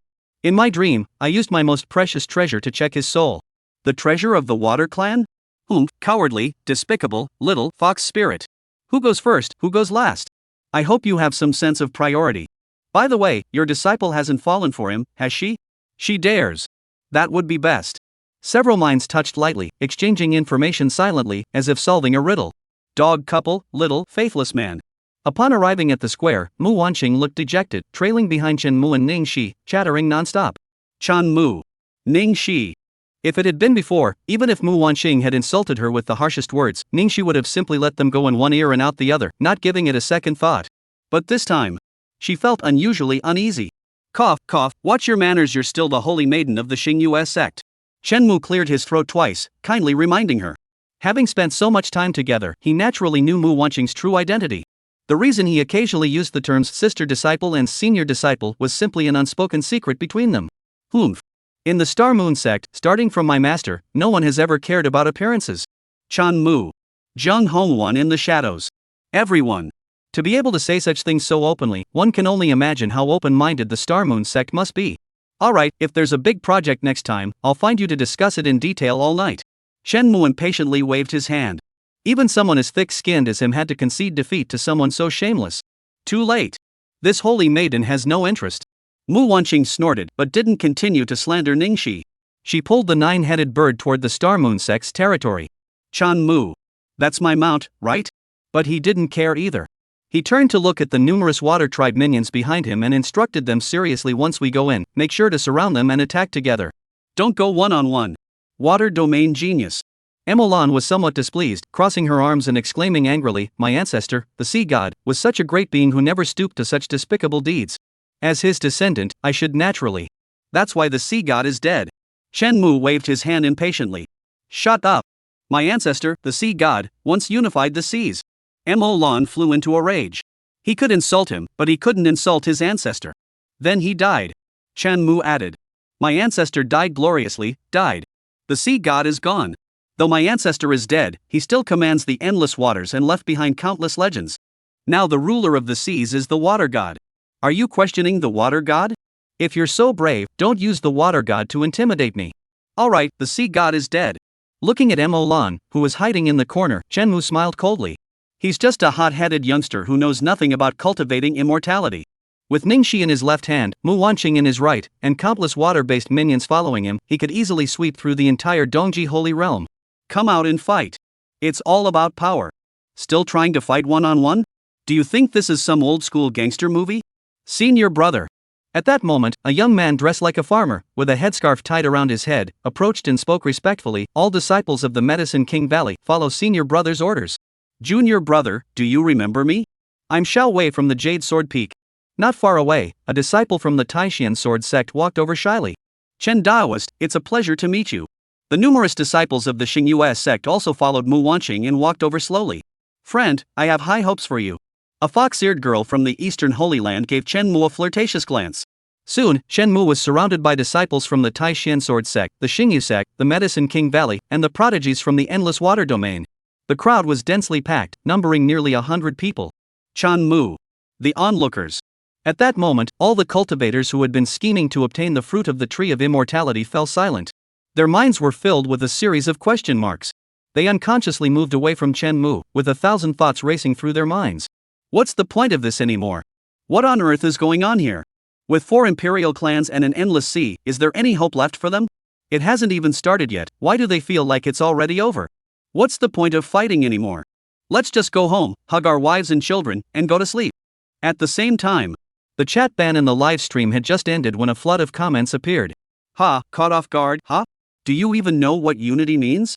I may not be very skilled, but my connections are definitely not ordinary. This soft rice is so delicious. What? Hard work and self-improvement? Life and death battles? Worrying over a single spirit stone? Sorry, as a scummy guy, I just don't get it. Ha, as the leader of the scummy guy faction, I'm no mere pretender. To be honest, I can't even think of a reason why a scumbag would lose. Unless Lord Luo has arrived. Ah, let's not mention the Luo sect master. We're still good friends. Everyone. As the crowd gradually dispersed from Chen Mu and the others, the disciples of Dongji Holy Land stood there speechless, their voices filled with helplessness. Our Dongji sacred realm is an ancient ancestral land, where the divine mysteries are endless. Even if we can't find the tree of immortality, there are countless other rare spiritual plants. Fellow cultivators, there is no need to worry. Upon hearing these words, the slowly moving crowd finally came to a halt. Within the Dongji Holy Land, even a random spiritual plant by the roadside is worth a fortune. Even without the tree of immortality, the other treasures were enough to make them fight to the death. Chen Mu furrowed his brows and raised an eyebrow. Shouldn't everything within the Eastern Extreme Sacred Realm belong to him? It seems his power isn't strong enough yet. However, before entering the Dongji Sacred Realm, there is a small test awaiting you all. At this moment, the fox-eared girl spoke again with a smile. In the Dongji Sacred Realm, there is a well-known condition that you should all be aware of. Upon hearing this, Chen Mu's brows furrowed slightly, and a bad surged in his heart. At that moment, a burly man burst into laughter and answered the fox-eared girl's question. Of course. Everyone in the 9 provinces knows that the Empress of Qingqiu detests scoundrels. Anyone who has a partner but still harbors feelings for others is not allowed to enter the Eastern Extreme Sect. That's right, the fox-eared girl continued with a smile. Therefore, to enter the Eastern Extreme Sacred Realm, one must traverse the Sea of Love. Above the Sea of Love, the opposite sex beings you harbor feelings for will appear one by one, and you must slay them all to enter the Eastern Extreme Sacred Realm. Fellow cultivators, who will go first? Chen Mu. As the voice fell, a handsome man in the crowd silently lowered his head. Damn it, why do I feel like Zhang Ruoxuan knows I'm here? Chen Mu couldn't help but mutter to himself. After all, in his current situation, there were countless ex-girlfriends keeping an eye on him. Each one of them appearing would cause the heavens to shake. And he had to kill them one by one, humiliate them one by one, while everyone was watching.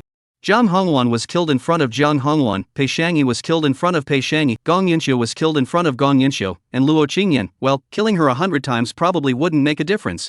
In any case, once Chen Mu finishes killing them all, forget about waiting for the path to the underworld. He can slit his own throat and die right now.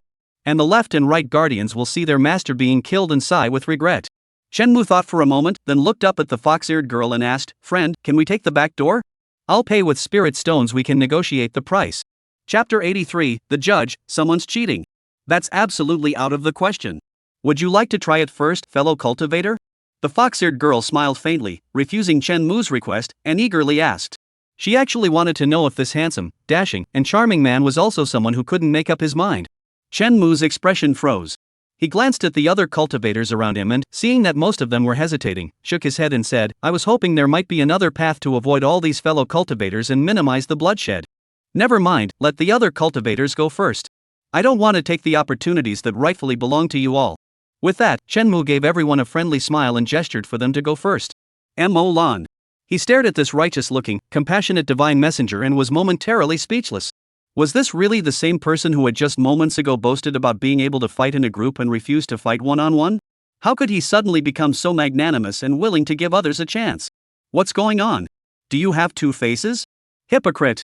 Mo Lan coldly snorted, taking a few more steps away from Chen Mu. At that moment, a male cultivator stepped forward from the crowd and said gratefully to Chen Mu, "Your willingness to make way for others is truly admirable. However, within the ancient ancestral lands, dangers lurk at every turn, and human hearts are unpredictable.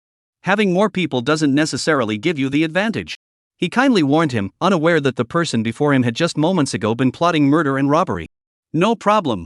Chen Mu smiled politely, "Treasure belongs to those who are destined to possess it. I never force myself to take what is not mine. Your mindset is peaceful. Though your cultivation is currently lacking, you will surely attain the Tao in the future." Faced with Chen Mu's humility, the male cultivator grew even more impressed and sincerely praised him. At the same time, the gazes of the others toward Chen Mu also grew friendlier and more peaceful. The Eastern Extreme Sacred Realm is a place of endless opportunities. Those who enter first naturally gain a tremendous advantage. Yet such an advantage was casually discarded by the man before them. After all, Chen Mu currently leads the most numerous and powerful faction. If he had chosen to enter first, no one would dare to stop him.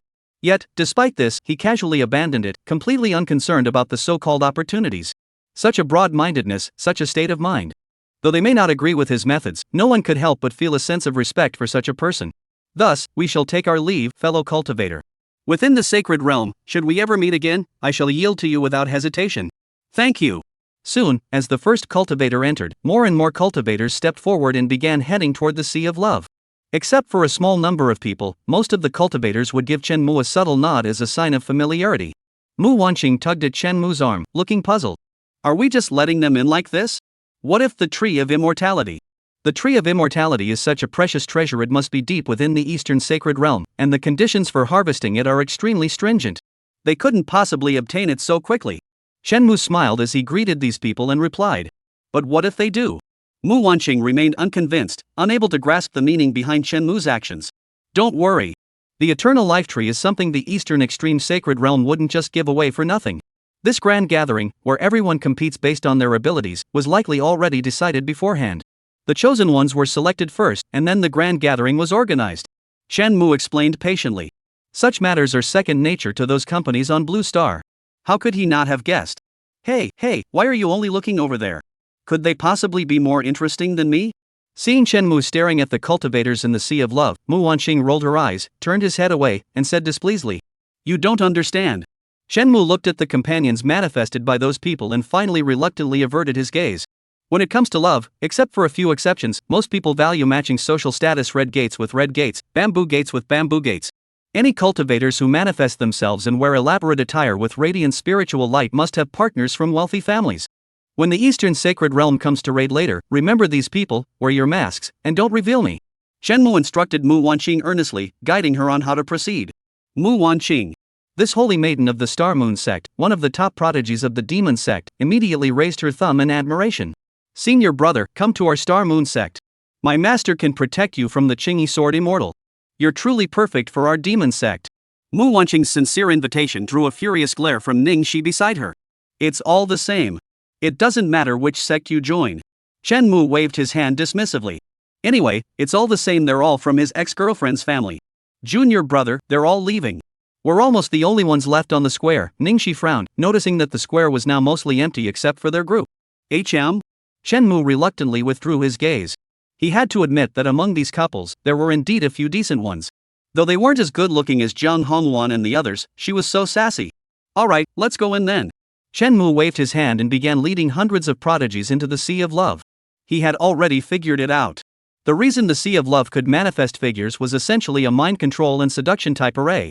It exploited the chaotic minds of people, causing them to unconsciously think of those they cared about, and then gathered their spiritual energy to manifest them. However, mind control and seduction type arrays were no match for him. He had the Soul Soothing Pearl, which granted him automatic immunity. Glancing at the trembling treasure, Chen Mu Feng remained calm and resolutely stepped into the sea of flowers. In the next instant, countless petals flew through the air, carrying a disorienting aura. Chen Mu remained motionless, deflecting each petal one by one. Not even slightly affected. Could he actually be immune to an array of this level? Could it be that he possesses a treasure specifically designed to counter mind control techniques targeting the soul? In the void, Jiang Hongwan looked curious, her eyes fixed on Chen Mu. Pei Shangyi sneered repeatedly, don't try to fool me. I don't believe you haven't used such spells before. Having been mocked so harshly, Jiang Hongwan couldn't possibly remain indifferent. She immediately retorted, you make it sound like you've never used such techniques before. You've been with him for 3 days, you must have tried every trick in the book to get him to reveal it. Pei Shangyi remained unfazed, glancing at Gong Yunxiu and asking, Sis, do you know what this treasure of our master is? Junior sister? Gong Yunxiu, with her silver hair cascading down her shoulders, furrowed her brows and looked at Pei Shangyi, unsure why she had addressed her that way. Pei Shangyi smiled sweetly and said, you are the master's younger sister, so you are naturally my younger sister as well, aren't you? Gong Yunxiu. Her silver hair vanished instantly, and a terrifying aura began to gather in the void, fatally stirring the heavens and all living beings. Shut up. You were clearly behind him, how dare you say such things? Enough, save your strength.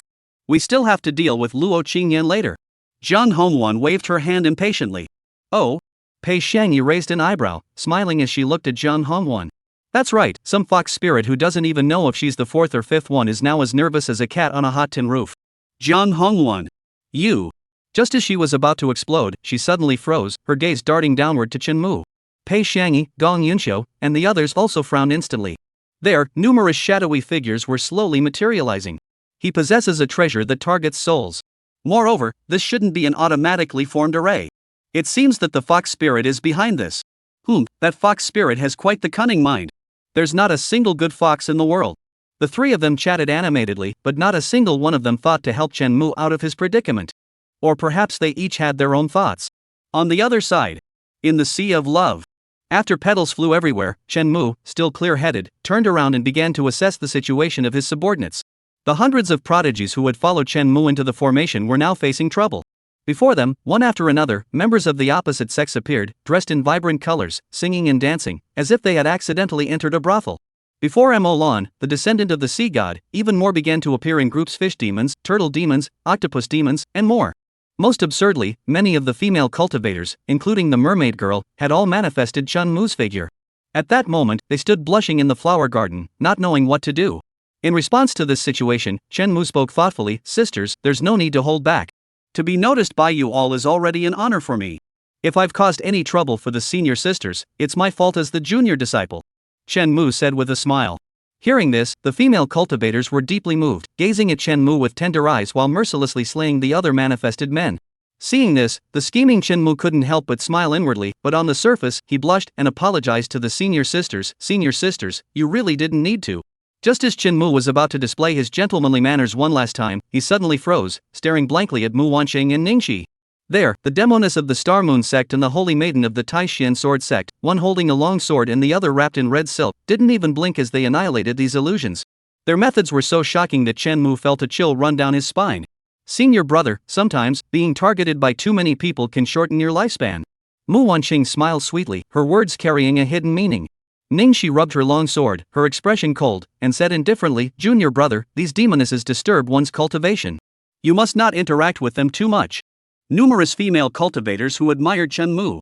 These two, one from the demon-slaying sect, the other from the orthodox path. In just a moment, they had killed all the manifestations of Chen Mu that had appeared. They wanted to resist, but upon sensing the icy aura emanating from the two, they all fell silent. To choose between a man and one's life is truly a difficult decision. Watching this scene, Chen Mu shook his head in silence. Their resolve to follow the Tao is truly unstable. "By the way, what about the two of you? Haven't you encountered any men worth caring about in all these years?" Chen Mu looked curiously at Ningxi and Mu Wanqing and asked in confusion. This sea of love reveals all the romantic feelings one harbors for others. Unless there's only one. And the reason Chen Mu wasn't affected was entirely due to the effect of the soul-soothing pearl. However, the two bodyguards by his side had clearly fallen into a dazed state and immersed themselves in the array when they first entered the sea of love. Could it be that, over the past few decades, they've only ever had one man in their hearts? In our Xingyue sect, we cultivate by experiencing the trials of the mortal world to nurture a clear mind. How could we possibly be swayed by the opposite sex? Mu Wanqing snorted coldly, her tone slightly displeased. Our sword sect cultivates the supreme forgetfulness. The reason these disciples were affected is simply because their mental state is not yet refined enough, Ningxi explained earnestly. After Chen Mu withdrew his gaze, she lowered her head slightly, feeling a bit guilty. She doesn't seem to have cultivated her heart as thoroughly as she claims. "Hey, senior brother, what about you? You didn't manifest anything either? Could it be that you've only ever cared about one woman in your heart?" At that moment, Mu Wanqing hurried forward, walking side by side with Chen Mu in the sea of love, and asked in astonishment. To find one person's heart and stay together until old age, that's what I aspire to." Chen Mu glanced at her and pointed at the many men behind him with a cold smile. "Do you think I'm the same as them, just another scoundrel? Really?" Mu Wanqing furrowed her brows, doubting Chen Mu's words. Based on her understanding of him, Chen Mu should definitely be a man of many loves. But the sea of love remained unresponsive. I believe in my junior brother's character." Ningxi nodded and spoke solemnly as she followed closely behind. "Chen Mu, don't be so naive, it makes me feel guilty.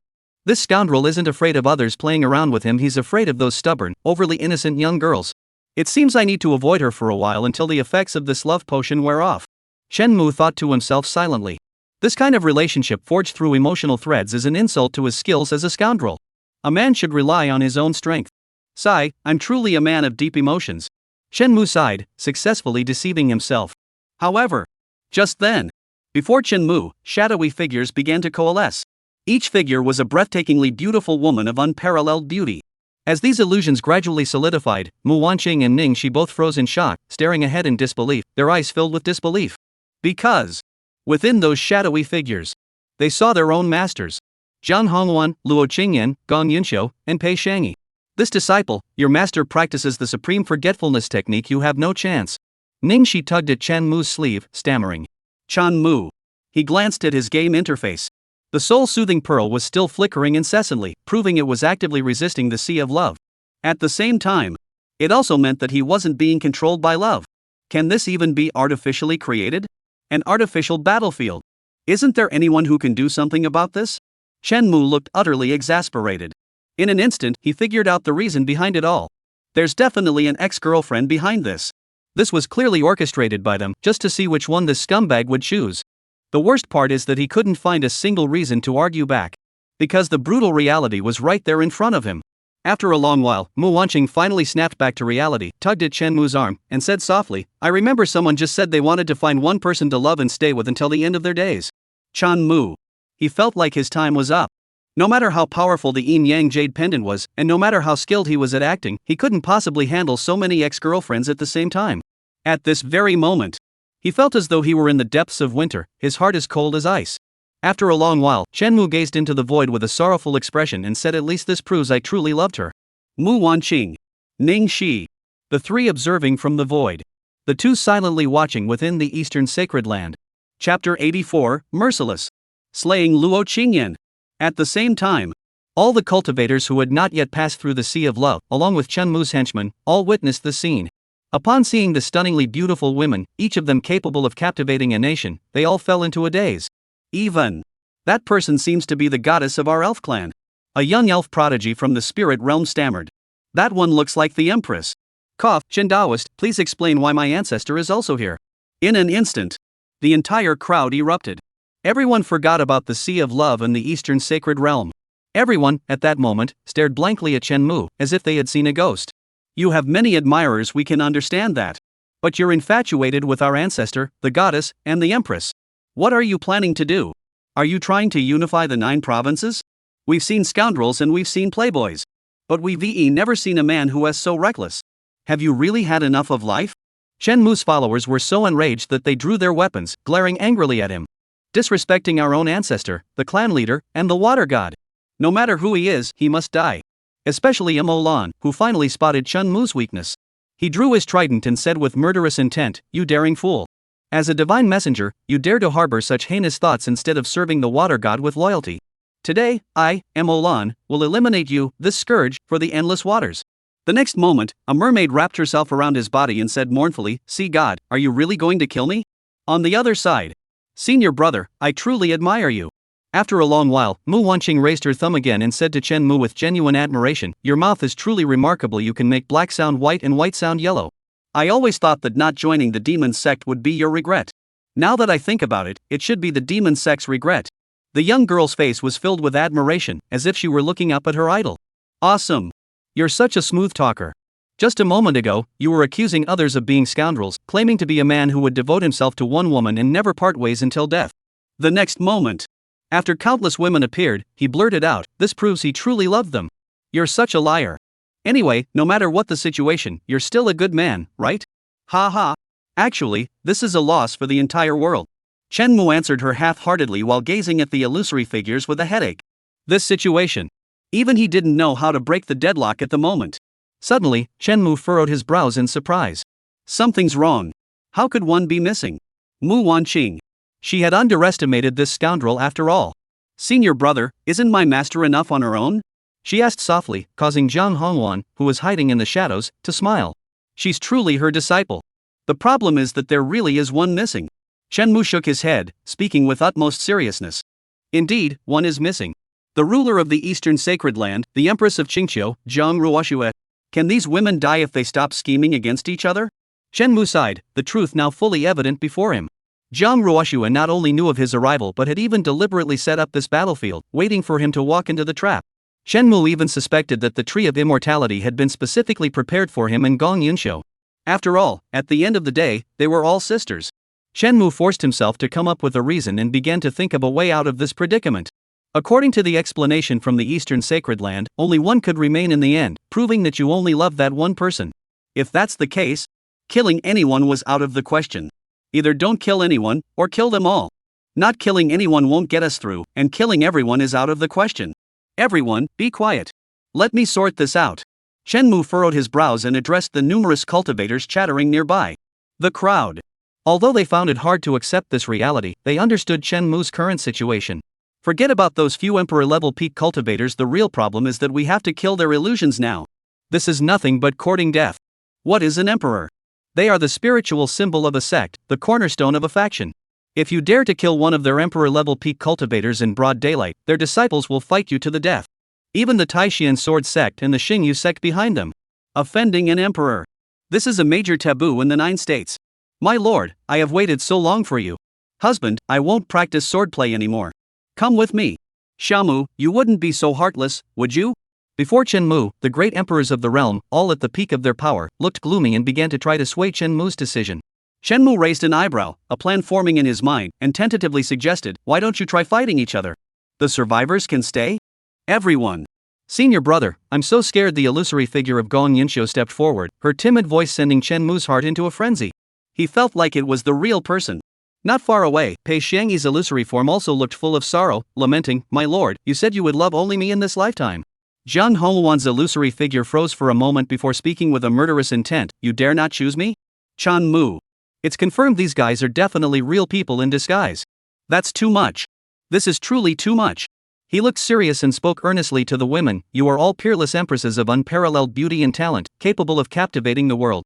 Don't you know that I have already forgotten my feelings? Zhang Hongwan, Pei Xiangyi, Gong Yinxiu. Forgotten? What feelings have you forgotten? Luo Qingyan's ethereal form stepped forward, furrowing her brows and asking, who is playing this phantom? Chenmu couldn't help but mutter to himself. In his view, Luo Qingyan's forgetful emotions was definitely not something she would be involved in. Chenmu took out the forgetful water he had kept aside out of caution and said to the women with a righteous expression, if the elders wish, I can drink it now. Forgetful water? Pei Xiangyi froze, clearly recognizing the item. The next moment, Zhang Hongwan swept her hand, knocking the forgetful water to the ground, and narrowed her eyes, asking, what about now? Chan Mu. He turned his head, staring blankly at the disciples of the Dongji Holy Land, spreading his hands and saying, didn't you say that illusions wouldn't attack? The disciples of the Dongji Holy Land. They didn't know what had happened either, but since it involved matters of the Emperor Realm's peak, they dared not interfere. They attack, and their strength is at least at the Spirit Hall level or above. Mu Wanqing furrowed her brows, clearly noticing the abnormality as well. Does that mean our junior brother might be in danger? Upon hearing Mu Wanqing's words, Ningxi's expression changed instantly, and he drew his sword and rushed to Chenmu's side. Attacks from the Spirit Hall realm or above are not something a disciple at the 5th layer of the Yuan Palace can withstand. Chenmu's expression grew solemn as he sucked in a sharp breath, addressing the numerous outraged cultivators, who are you insolent upstarts daring to cause trouble in the Sea of Love? You dare to use me to make the emperors look foolish in front of everyone. Your heart deserves to be destroyed. By the end, Chenmu was filled with grief and anger, his rage boiling over. The crowd. So that's what happened. After a long while, the disciples of the imperial lineage finally came to realize the hidden truth. Chenmu was merely a 5th-tier cultivator from the Yuanfu realm. How could he have encountered so many emperor-level experts? Let alone harboring ulterior motives. Moreover, these illusory figures could actually act and unleash formidable power. Someone must be meddling in the shadows. They wanted to humiliate their ancestors in front of everyone. A peerless Emperor Realm expert, yet he was publicly humiliated by a junior, and even forced to compete among them to determine the winner. What a disgrace! A disgraceful humiliation. This will be a disgrace recorded in the annals of history.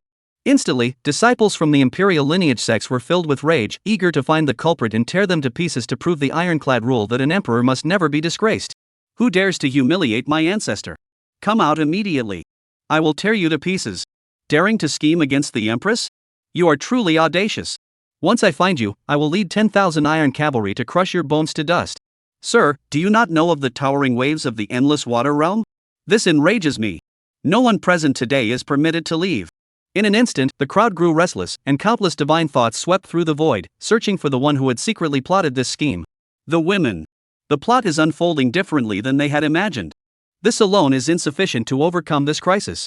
At that moment, a faint shadow spoke in a tone, its gaze fixed on Chenmu from start to finish. These people, no matter how angry they are, dare not lay a finger on the emperor. And if you don't make a decision, you won't be able to take another step forward, let alone enter the Eastern Extreme Sacred Realm. Without entering the Eastern Extreme Sacred Realm and obtaining the Tree of Immortality, your disciple. The shadowy figure shook its head, its gaze carrying a hint of amusement. That voice, that tone, it sounds a lot like Zhang Ruoxue. Chenmu thought to himself, but his expression remained unchanged. That's right, she does have a point. Even if they knew someone was meddling, these disciples dared not show disrespect to the ancestor.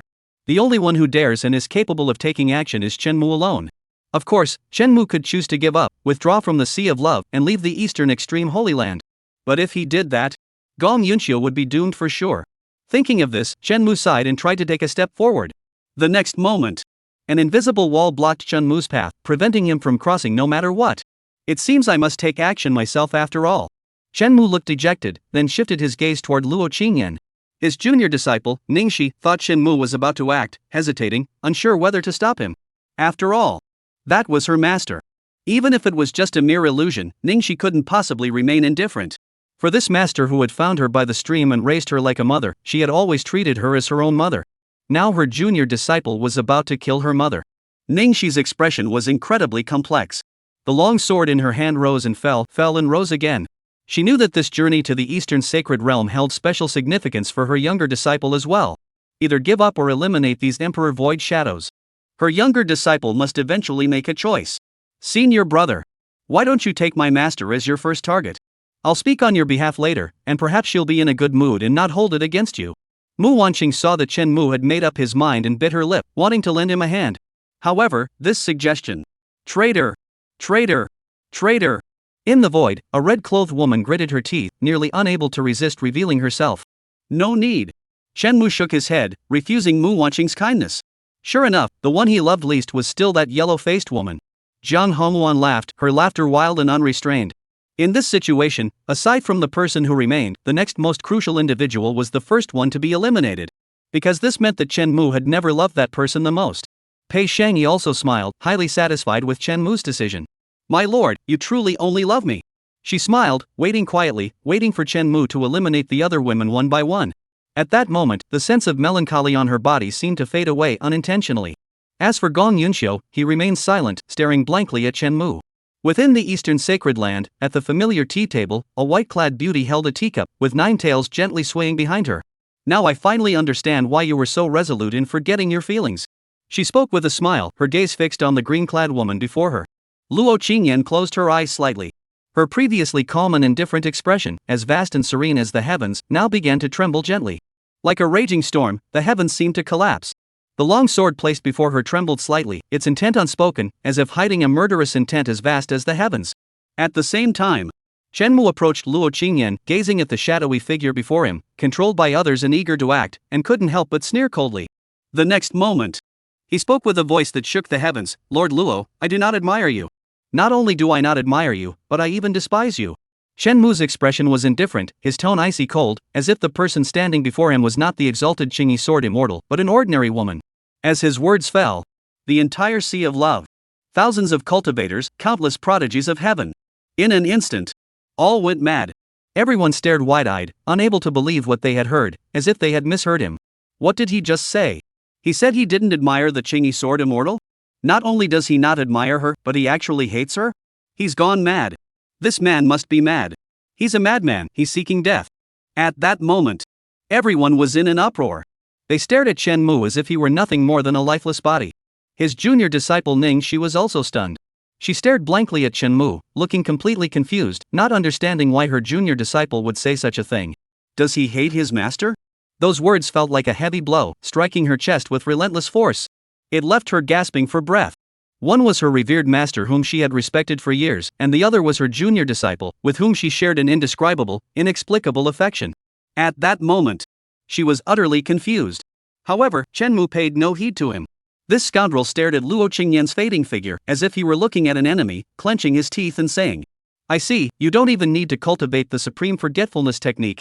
Because you're heartless by nature. Chen Mu sneered coldly, mockingly, I don't know why you're so obsessed with killing me. Nor do I know what exactly happened between you two. All I know is that I hate you, or rather, he hates you. The heartless one has always been you. He was unwilling to harm you even in death, yet how did you treat him? The shadowy figure flickered slightly, seeming confused, unsure why Chen Mu had said those words. Enough, enough. Chen Mu shook his head and said seriously, since you wish to kill me to prove your path, let me push you to take that final step. With that, he raised his sword expressionlessly and struck down, and the shadowy figure slowly dissipated into the air. Chen Mu, however, bowed his head, lowering his brows and eyes, and whispered in a voice as soft as a mosquito's buzz, now that I've killed you, you shouldn't hesitate to kill me, right? He stood there for a long time, as if the entire world had grown still. It wasn't until he finally calmed down that Chen Mu walked toward the second guest, Jiang Hongwan. At that very moment, Mu Wanqing suddenly snapped out of her trance and exclaimed, Don't rush. Don't rush. Let me handle this. She rushed to Chen Mu's side, eager to speak, Master, I hate you too. Jiang Hongwan. Chapter 85, this moment has finally arrived. Rebellious disciple. In the void, Jiang Hongwan clenched her teeth tightly, her eyes blazing like fire as she glared intently at the true disciple. Those who follow the righteous path gain many allies, while those who stray from it are left alone. Even her own disciple couldn't bear to watch such despicable behavior. Beside her, Pei Xiangyi smiled coldly, mocking her.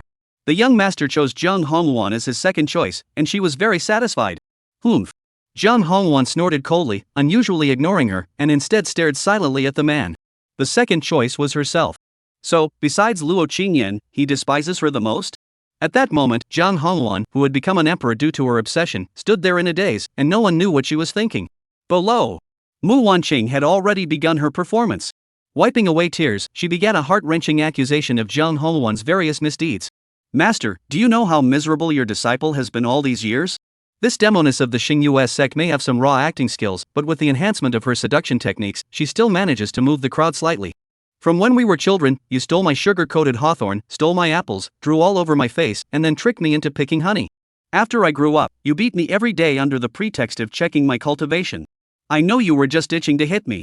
Mu Wanqing's voice choked up as she recounted the details of her childhood, exposing all of Jiang Hongwan's sins to the world. Chen Mu couldn't help but nod in agreement. That's exactly the kind of thing that witch would do. Back then, when I was trying to win her over, I suffered a lot. She poisoned him, tricked him into visiting a brothel, and when she had him all worked up, she dumped him in an ice cave to cool off. Most crucially, she even wanted him to dress as a woman. If it weren't for Chen Mu's firm refusal at the time, even threatening his life, he would have been forced to wear a dress in his dreams, leaving him with a lifelong disgrace. Thinking of this, he couldn't help but empathize with Mu Wanqing's plight and comforted his junior sister. Let bygones be bygones. The past is the past. Although your master may have some eccentricities, she probably did it for your own good. Mu Wanqing shook her head, tears falling onto the ground. Senior brother, these events have left a deep imprint on my childhood. Didn't you once tell me that some people's childhoods need a lifetime to heal? Today, I will sever ties with my master to atone for the trauma I suffered in my childhood. With that, she raised her hand, intending to kill her own master in front of everyone. Just then, Jiang Hongwan's ethereal form fixed its gaze, and Mu Wanqing was instantly struck as if by a massive train, whoosh, like a meteor, leaving a brilliant trail across the sea of love. Then, she plummeted into the eastern sacred realm. The onlookers were all stunned, staring in disbelief at the scene. Mu Wanqing, as the heiress of the imperial lineage, though not invincible among her peers, was still one of the most outstanding among them. Yet even with her immense power, she was effortlessly tossed aside by that shadowy figure. Is this the power of the illusory figure? Or was it the power of the person lurking in the shadows, whose strength was so terrifying? The crowd's minds raced. Someone dared to humiliate an emperor and toy with Mu Wanqing so effortlessly. The person in the shadows must be at least at the level of the saints, and among the saints, an extremely powerful existence. Or perhaps they are even an emperor-level being. At this thought, the disciples who had just been shouting for blood and vowing to die for their ancestor quietly began to step back. The situation was beginning to grow rather delicate. On the other side, watching Mu Wanqing dart away like a shooting star, Chen Mu was taken aback for a moment and instinctively prepared to make a wish at the shooting star. Just then, Jiang Hongwan spoke coldly, "Now, it's your turn." Her expression was filled with murderous intent, as if it wasn't Chen Mu who was about to destroy the illusion, but she who was about to kill the scoundrel with her own hands. Those eyes, as fiery as flames, sent a chill down Chen Mu's spine. After a moment of silence, he raised his head and glared at Jiang Hongwan with a cold expression. "Who do you think you are? In my eyes, you're just a self-righteous, reckless demon." Boom! At those words, the crowd grew even more. The disciples of the Star Moon sect behind him glared angrily, eager to charge forward and eliminate this audacious villain for their sect leader. Even Jiang Hongwan's illusory form flickered slightly before she coldly said, "Continue." Chen Mu nodded, his face showing no trace of fear, and said, "In the scattered fragments of my mind, if Luo Qingyan is the most ruthless person, then you are the most selfish. You think you're doing this for others, but you don't realize that some people never need your kindness." Jiang Hongwan clenched her fists, her breath trembling slightly. Anyone could tell that her emotions were far from calm at that moment. "Continue," she said sparingly, each word coming out as if she were pushing a mountain out of her mouth. "You never consider others' feelings. You may seem free and open-minded, but in reality, you are utterly ruthless." Chen Mu smiled lightly, then swung his sword, and the illusory figure collapsed. "Since you never consider others' feelings, why should I bother considering yours?" Chen Mu turned away with a cold expression, his steps unwavering as he approached Pei Xiangyi. "My lord!" Pei Xiangyi's illusory form had tears in its eyes, its voice filled with sorrow, as if it couldn't believe its master was about to erase it. The sorrowful aura emanating from him even affected those around him, causing them to shed tears for the blue-clad goddess. Alas, Shenmu remained unmoved, speaking calmly, Luo Qingyan is heartless, Zhang Hongwan is self-righteous, and you are petty and domineering. His voice held no emotion, as if he were stating an undeniable fact. But I am the one who loves you the most. Pei Shangyi's ethereal form grew even more sorrowful, like a goddess in deep mourning, silently shedding tears. Shenmu sneered coldly, your love is possession, kidnapping, and a burden. Such love, for others, is a form of torture. After saying this, Shenmu showed no mercy and swung his sword down without hesitation. Then he looked into the void and spoke softly, you who hide in the shadows, since you have conjured so many emperors for me to choose from and believe that I will inevitably select one. Then I will tell you now. Yes, they are indeed noble, beautiful, and even unique in the world, but to me, Shenmu shook his head and smiled lightly. None of them are suitable for me. Shenmu's eyes were as deep as the sea. He then strolled casually toward the remaining illusions and said indifferently, the same applies to the rest of these illusions. Even if the emperors blame me, I will still hold this view, without regret. He drew his long sword and struck down the illusions one after another until only one remained, Gong Yunxiu. Is this enough for me to pass? Shenmu said coldly, seemingly very dissatisfied with the actions of the elder. At this moment, he had taken giving up to the extreme. Did you think I would beg for mercy? Did you think I would keep pleading for mercy? Did you think I would pretend to shed tears while killing you? Humph. Shenmu sneered coldly, filled with contempt. If I had done that, it would only satisfy the vengeful hearts of those ex-girlfriends and make them think even less of me. Though he had already hit rock bottom. But if he showed weakness now, or tried to brush it off with some other excuse, he'd be completely finished. Since that's the case, Shenmu chose another approach outright. Since he was asked to choose his favorite, why bother choosing at all? I don't love any of them, so killing them won't cause the slightest hesitation, it'll be utterly satisfying. Moreover, he just kill them one by one, he'll insult each of them, exposing every flaw in their personalities. Either ruthless, or selfish, or brutal. Want to know who I once loved the most? You figure out who I once hated the most first. Once you've figured that out, come talk to me. Humph. Nothing special. Shenmu smiled softly, standing with his hands behind his back in the cold wind, unable to suppress a sigh of emotion. Being invincible is truly a lonely existence. At the same time, in the void, Zhang Hongwan and the others fell silent. This scene, they never saw it coming. That scoundrel not only failed to choose his favorite, but instead listed each of their character flaws one by one. The crucial point was, they couldn't even refute those flaws. No one is perfect. Pei Shangyi's love was suffocating, while Zhang Hongwan's love was too selfish. These flaws, they are all aware of them. However, their love has never changed. At this very moment, even the most lively Zhang Hongwan couldn't help but fall silent. Humph. After a long while, she finally smiled softly and muttered to herself, some people keep calling someone my lord, yet they love them so much it's suffocating. How amusing.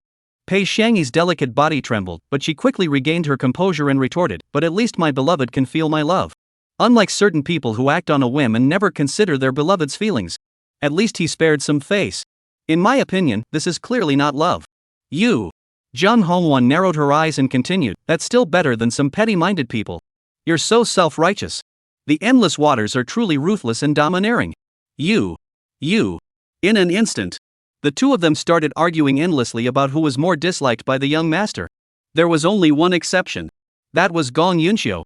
Gazing at the lone figure remaining on the field, she, who had remained silent all along, finally broke into a smile. Senior brother. Within the eastern sacred land, the white-clad beauty slowly withdrew her gaze, looking at Luo Qingyan with a faint smile, and said softly, those who have forgotten their emotions are actually heartless. Humph. Luo Qingyan's eyes flickered slightly, and her breath momentarily became chaotic. It's all just one-sided words. She slowly opened her eyes, as if explaining to Zhang Ruoshua, or perhaps to the ripples stirring in her heart. The white-clad beauty paid no heed, gently swaying her tail and nodding in agreement. After all, this person was the most skilled liar. From start to finish, not a single word was true. Hypocrisy and pretentiousness were his specialties.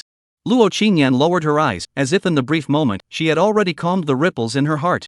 But such a person actually had the chance to be reincarnated? Upon reflection, it was quite frustrating.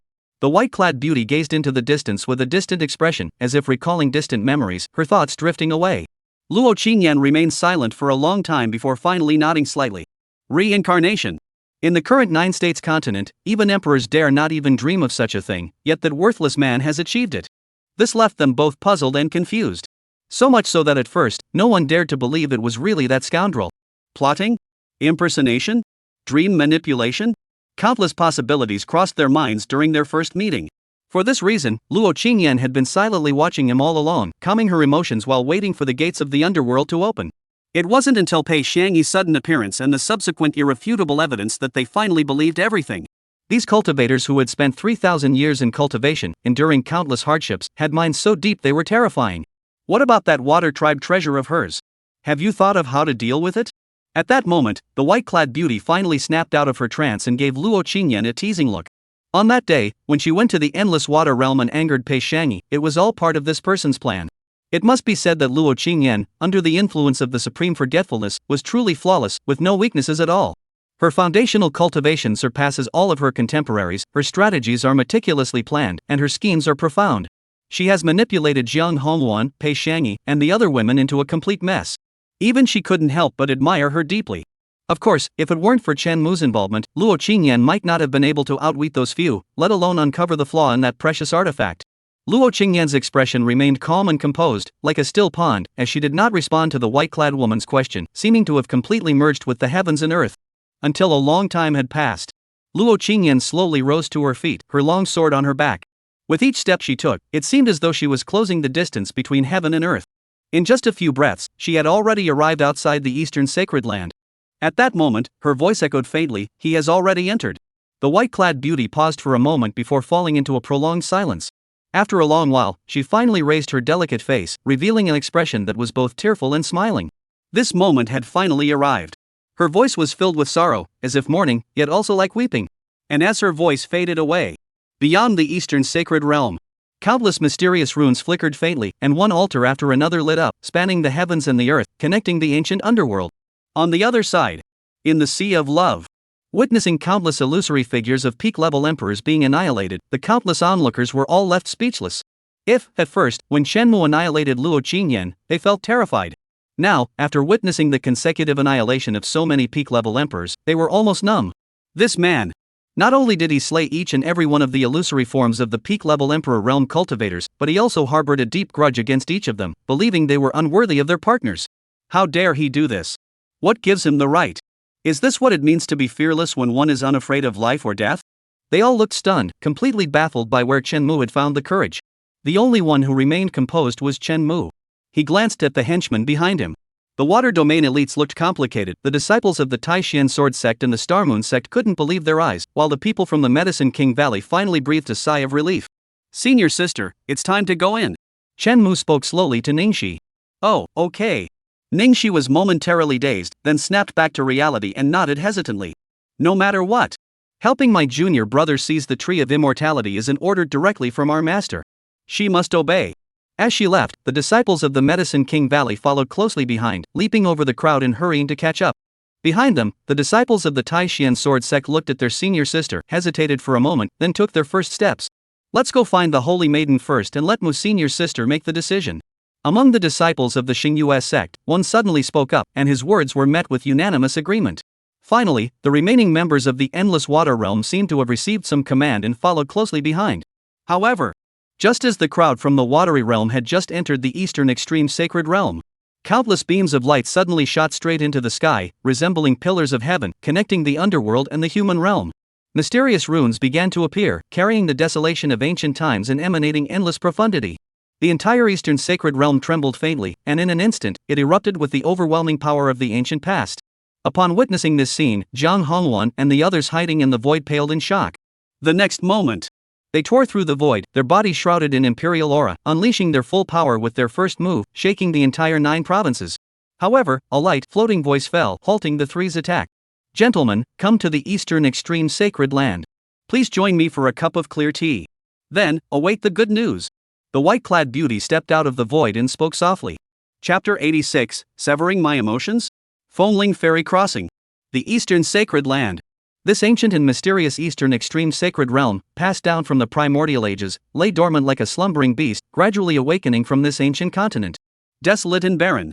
It emanates an utterly terrifying aura. At this moment, across the entire 9 provinces continent, countless sects activate their mountain-defending arrays, dazzling spiritual lights flare up one after another across the land, resembling stars twinkling in the pitch-black, boundless sky.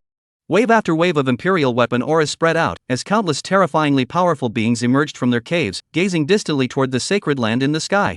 Is that the direction of the Eastern Sacred Land? Whoa, what an terrifying aura! Even an emperor-level cultivator would likely not reach such a level. An ancient sacred land, truly deserving of its reputation as having endured billions of years and rivaling the Forbidden Lands in heritage. Compared to it, the newly emerging sects of today are simply too weak. What I'm more curious about is what exactly happened to trigger the Imperial-level sacred site to activate such a devastating weapon. It seems to exist beyond the bounds of time and space. I can't see it, I can't see what's happening. One after another, the divine thoughts of Emperor-level beings collide across endless void, all marveling at the terror of this ancient killing weapon. And in the places where their gazes cannot reach, beyond the eastern sacred realm, several Emperor-level auras erupted, their terrifying might shaking the heavens and causing the earth to tremble faintly. Petals of peach blossoms fell, endless black rain poured down, and towering waves swept across the sky. Various mystical and exquisitely beautiful divine techniques spread across the entire land in an instant. The power contained within was so immense that even the saints of the 9 provinces would tremble in fear. In the sky above, a white-clad beauty stood there, smiling radiantly, seemingly unaffected by the chaos around her. Zhang Ruoxue, with just you alone, you dare to block our path? Zhang Hongwan furrowed her brows. As the strongest warrior of the current generation, aside from Luo Qingyan, there were few in the Emperor realm who could match her. Let alone. At this moment, there were 3 of them here. However, facing her threat, the white-clad beauty remained composed, smiling as she said, if this were anywhere else, Hongwan Xianzi would be correct. But at this moment, you are outside the Eastern Extreme Sacred Realm. Do you know the origins of this Eastern Extreme Sacred Realm? Upon hearing this, Pei Xiangyi seemed to think of something, his expression changed, and the aura around him trembled slightly. As the ruler of the endless seas and a power that had been passed down for countless generations, the secrets she knew far surpassed those of Zhang Hongwan and Gong Yunxiu. The ancient sacred land, the Eastern Extreme Sacred Realm. This has been the legacy that has stood firm in the 9 provinces since ancient times. Even during the world-ending catastrophe tens of thousands of years ago, when countless emperor-level beings perished and hundreds of sects fell into ruin, it remained unscathed. And the reason lies in this Eastern Extreme Sacred Realm. In the records of the endless seas, there is such a saying.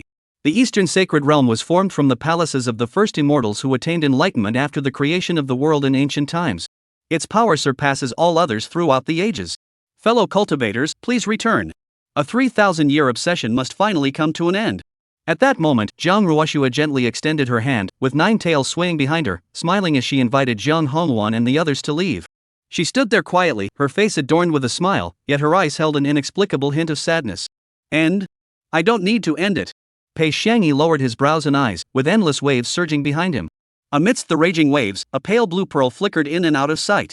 The next moment, on the 9 provinces continent, streams and seas suddenly erupted into violent storms, as if a massive tempest were brewing. In the sky above, lightning flickered faintly, and winds and waves gathered. Upon witnessing this scene, countless powerful beings paled, their expressions filled with disbelief. Is this the divine artifact left behind by the endless water domain? Zhang Ruoxue chuckled softly, her expression still calm. Unfortunately, you shouldn't have used it on him. She shook her head, and behind her, endless sword intent rose up, obscuring the sky and earth, outlining a map of the entire universe. You used it, and she detected your weakness. Though insufficient to counter it, resisting for a moment was still possible. Tai Shang Wangqing, if she had been born in ancient times, with her talent, she might have achieved even greater things. The white-clad beauty smiled gently, her expression utterly serene. At the same time, within the Eastern Sacred Realm, under the protection of the 9-headed bird, Shenmu landed safely on the ground. Surrounding him were his left and right bodyguards, with a group of henchmen closely following behind. The scene was grand and imposing, resembling a procession of high-ranking officials on a outing. As described in the game's introduction, I recall this place seems rather mysterious, seemingly connected to some ancient figure of great importance. Shenmu's gaze flickered as he began to recall the information about this sacred place stored in his mind. In the game, he had been here once before. However, at the time, he had been there to pursue the female lead, so he hadn't paid much attention to it. Now that he thought about it carefully, this place was indeed quite. The spiritual energy here is so dense. No wonder it's an ancient sacred site, ranked among the top 10 in the entire 9 provinces. Shenmu was surrounded by Mu Wanxing, Ningxi, and others, all of whom were stunned by the scene before them, their hearts trembling with awe. In their eyes, this place didn't resemble a secret realm at all, it felt like a vast, real world. Towering trees, peaks soaring into the clouds, ancient stone tablets, mysterious buildings, and palaces all came together to form a scene of exotic beauty. Cultivating in such a sacred realm, a single day here was equivalent to months of arduous training in the outside world. Emolan, standing amidst the endless seas, took a deep breath, feeling the surging spiritual energy of the heavens and earth rushing toward him, so dense it was almost suffocating. Every pore in his body felt utterly refreshed. This place is even more spiritually charged than ordinary sacred mountains, by several fold. Don't waste time, let's go. Shenmue shook his head, unsure why, but ever since entering the eastern extreme sacred realm, he had felt a vague sense of unease.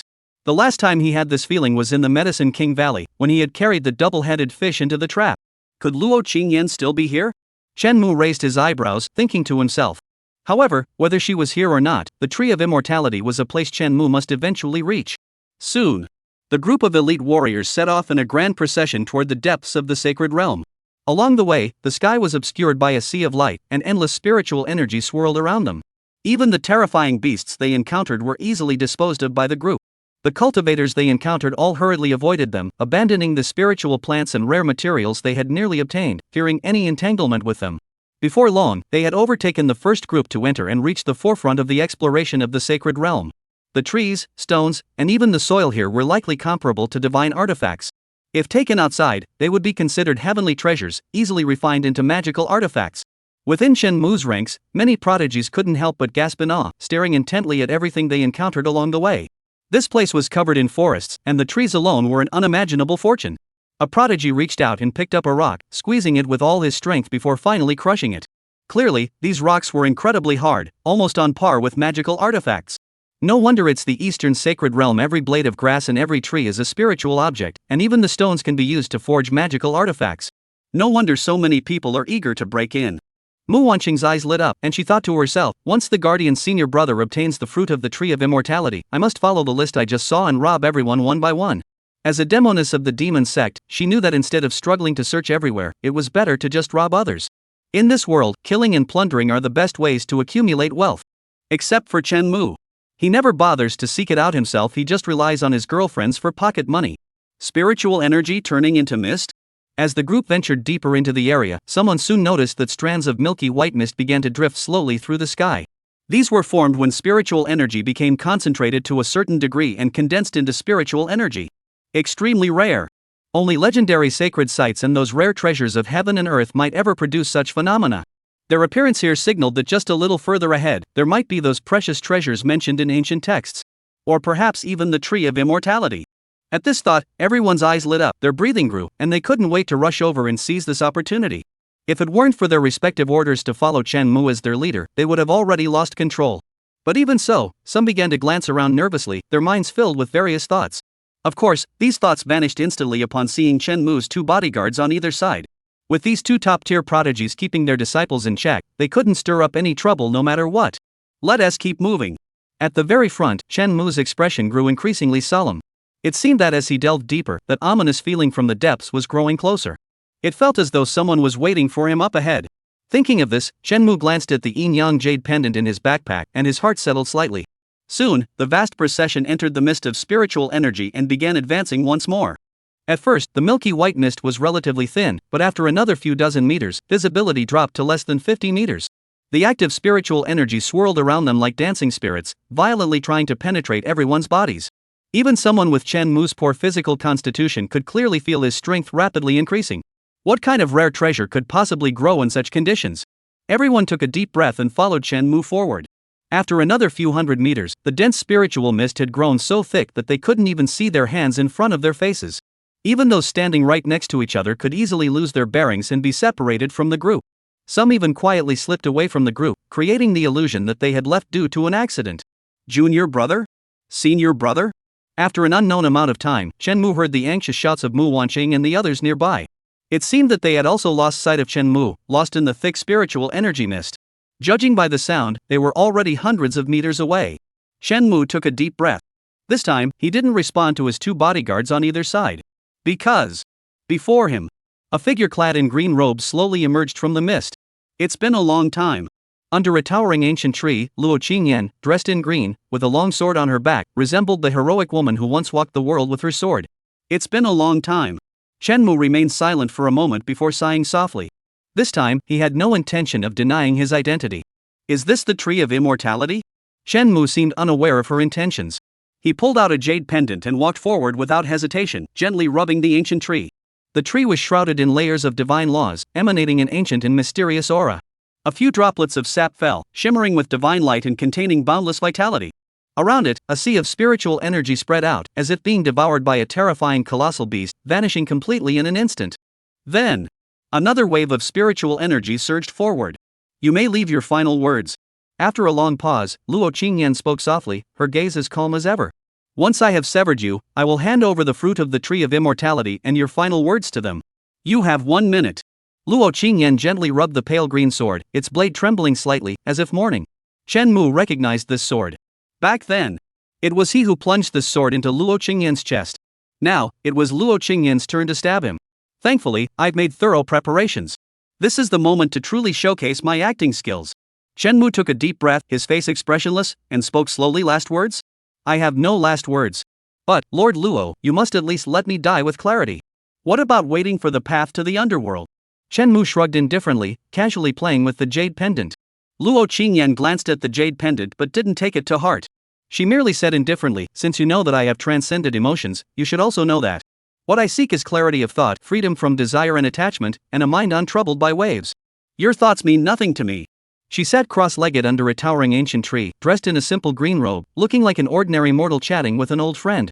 If that's the case, then there's nothing more to discuss, right? Chen Mu raised an eyebrow and rubbed his temples in frustration. Luo Qingyan remained silent, speaking softly. A quarter of an hour has passed. Sigh. Hearing this, Chen Mu sighed deeply. If he could, he truly didn't want to go through this again. Playing games is really exhausting. Since we can't talk about it, let's just drop it. Chen Mu shook his head, reached out his hand, and joined the two jade pendants together. The next moment, the two jade pendants emitted a faint glow, and a strange vibration emanated from Chen Mu's body. As if in that very moment, time and space froze, the heavens and earth solidified, and all things in the world came to a standstill. The yin-yang jade pendants, the most special item in the game, symbolizing unwavering love and also symbolizing irreparable regret, defying all rules, transcending all boundaries. Sigh. At the end of that spacetime, it seemed as though a voice, ancient and endless yet lonely and desolate, echoed through the void. When you bring the two jade pendants together and hold your lover's hand, you will both enter the dream, revisiting the past, your hearts in harmony, retracing that journey. As the holder of the jade pendants, you will become part of the dream, but you cannot alter the facts of the dream. In the dream, Fengling Fairy. Chen Mu stood stiffly in place, hearing the game in his ears. The next moment, an invisible wave swept over him, as if the stagnant heavens and earth began to move again, and the frozen spacetime resumed its flow. Chen Mu regained consciousness once more. However, the unseen rules restricted Chen Mu's actions, preventing him from doing anything that contradicted the original facts. What he could change was his own thoughts and emotions. So what am I doing right now? Staring at the familiar game scene, Chen Mu tried his best to recall his actions at that time. The next moment, soft, fragrant bodies pressed against him, several delicate, boneless figures collapsed beside Chen Mu, speaking seductively. Mr. Chen, you're so bad. Do you want me to feed you like that again? Chen Mu. He remembered. At this moment, he was indulging in carnal pleasures. And, more importantly, at this very moment, Luo Qingyan was. The next moment, a familiar voice rang in Chen Mu's ears, crisp and cold. The Chen family of Fenglingdu, preying on the villagers, extorting the people, abducting women, they have committed every conceivable evil. Today, the Taishian sword sect will act on behalf of heaven to eliminate these evildoers. A young woman in green robes, holding a long sword, approached Chen Mu step by step. Chen Mu. Chapter 87, The Story of Luo Qingyan Part 1. So this is what it feels like. Within the void of consciousness, Chen Mu gazed at the scene before him, feeling a surge of excitement. In the game, after using the yin-yang jade pendant, it was merely a fleeting glimpse of the scenery. But now, he felt as though he were truly there, experiencing the emotions and state of mind he had felt at that moment. It was a truly feeling. It was as if he had merged into his current identity, returned to the scene, and retraced the steps of the game's path. Or perhaps this was his own body. The only difference was that in the game, he could still control his actions and make decisions. But now, he could only control his emotions, nothing else. That was a fixed fact, and he couldn't change it. The sole purpose of this game prop is to revisit the past and experience the process of a couple falling in love and parting ways. Chen Mu felt into his own heart, and indeed, besides his own emotions, he could also sense Luo Qingyan's feelings. It was Luo Qingyan from 3,000 years ago, walking with a sword in hand, refining her heart in the mortal world. There was anger toward the Chen family of Fenglingdu, and pride in being a member of the Taishian sword sect. There was also the exhilaration of revenge and the pride of being a righteous hero. This ability to understand the inner thoughts of two people and feel their emotions as if they were one's own is the effect of hearts in harmony. Similarly, at this moment, Luo Qingyan can also understand the feelings of herself and Chen Mu at that time. She is like a bystander, following Chen Mu as he revisits this painful yet profound memory. The only difference is, Shenmue can immerse himself in it, reinterpreting his own actions from a different perspective. What's commonly called inner monologue. Now, it's time to test my acting skills. Since I could betray you once, I can do it again. Shenmue put aside all his thoughts and focused entirely on the moment, giving it his all.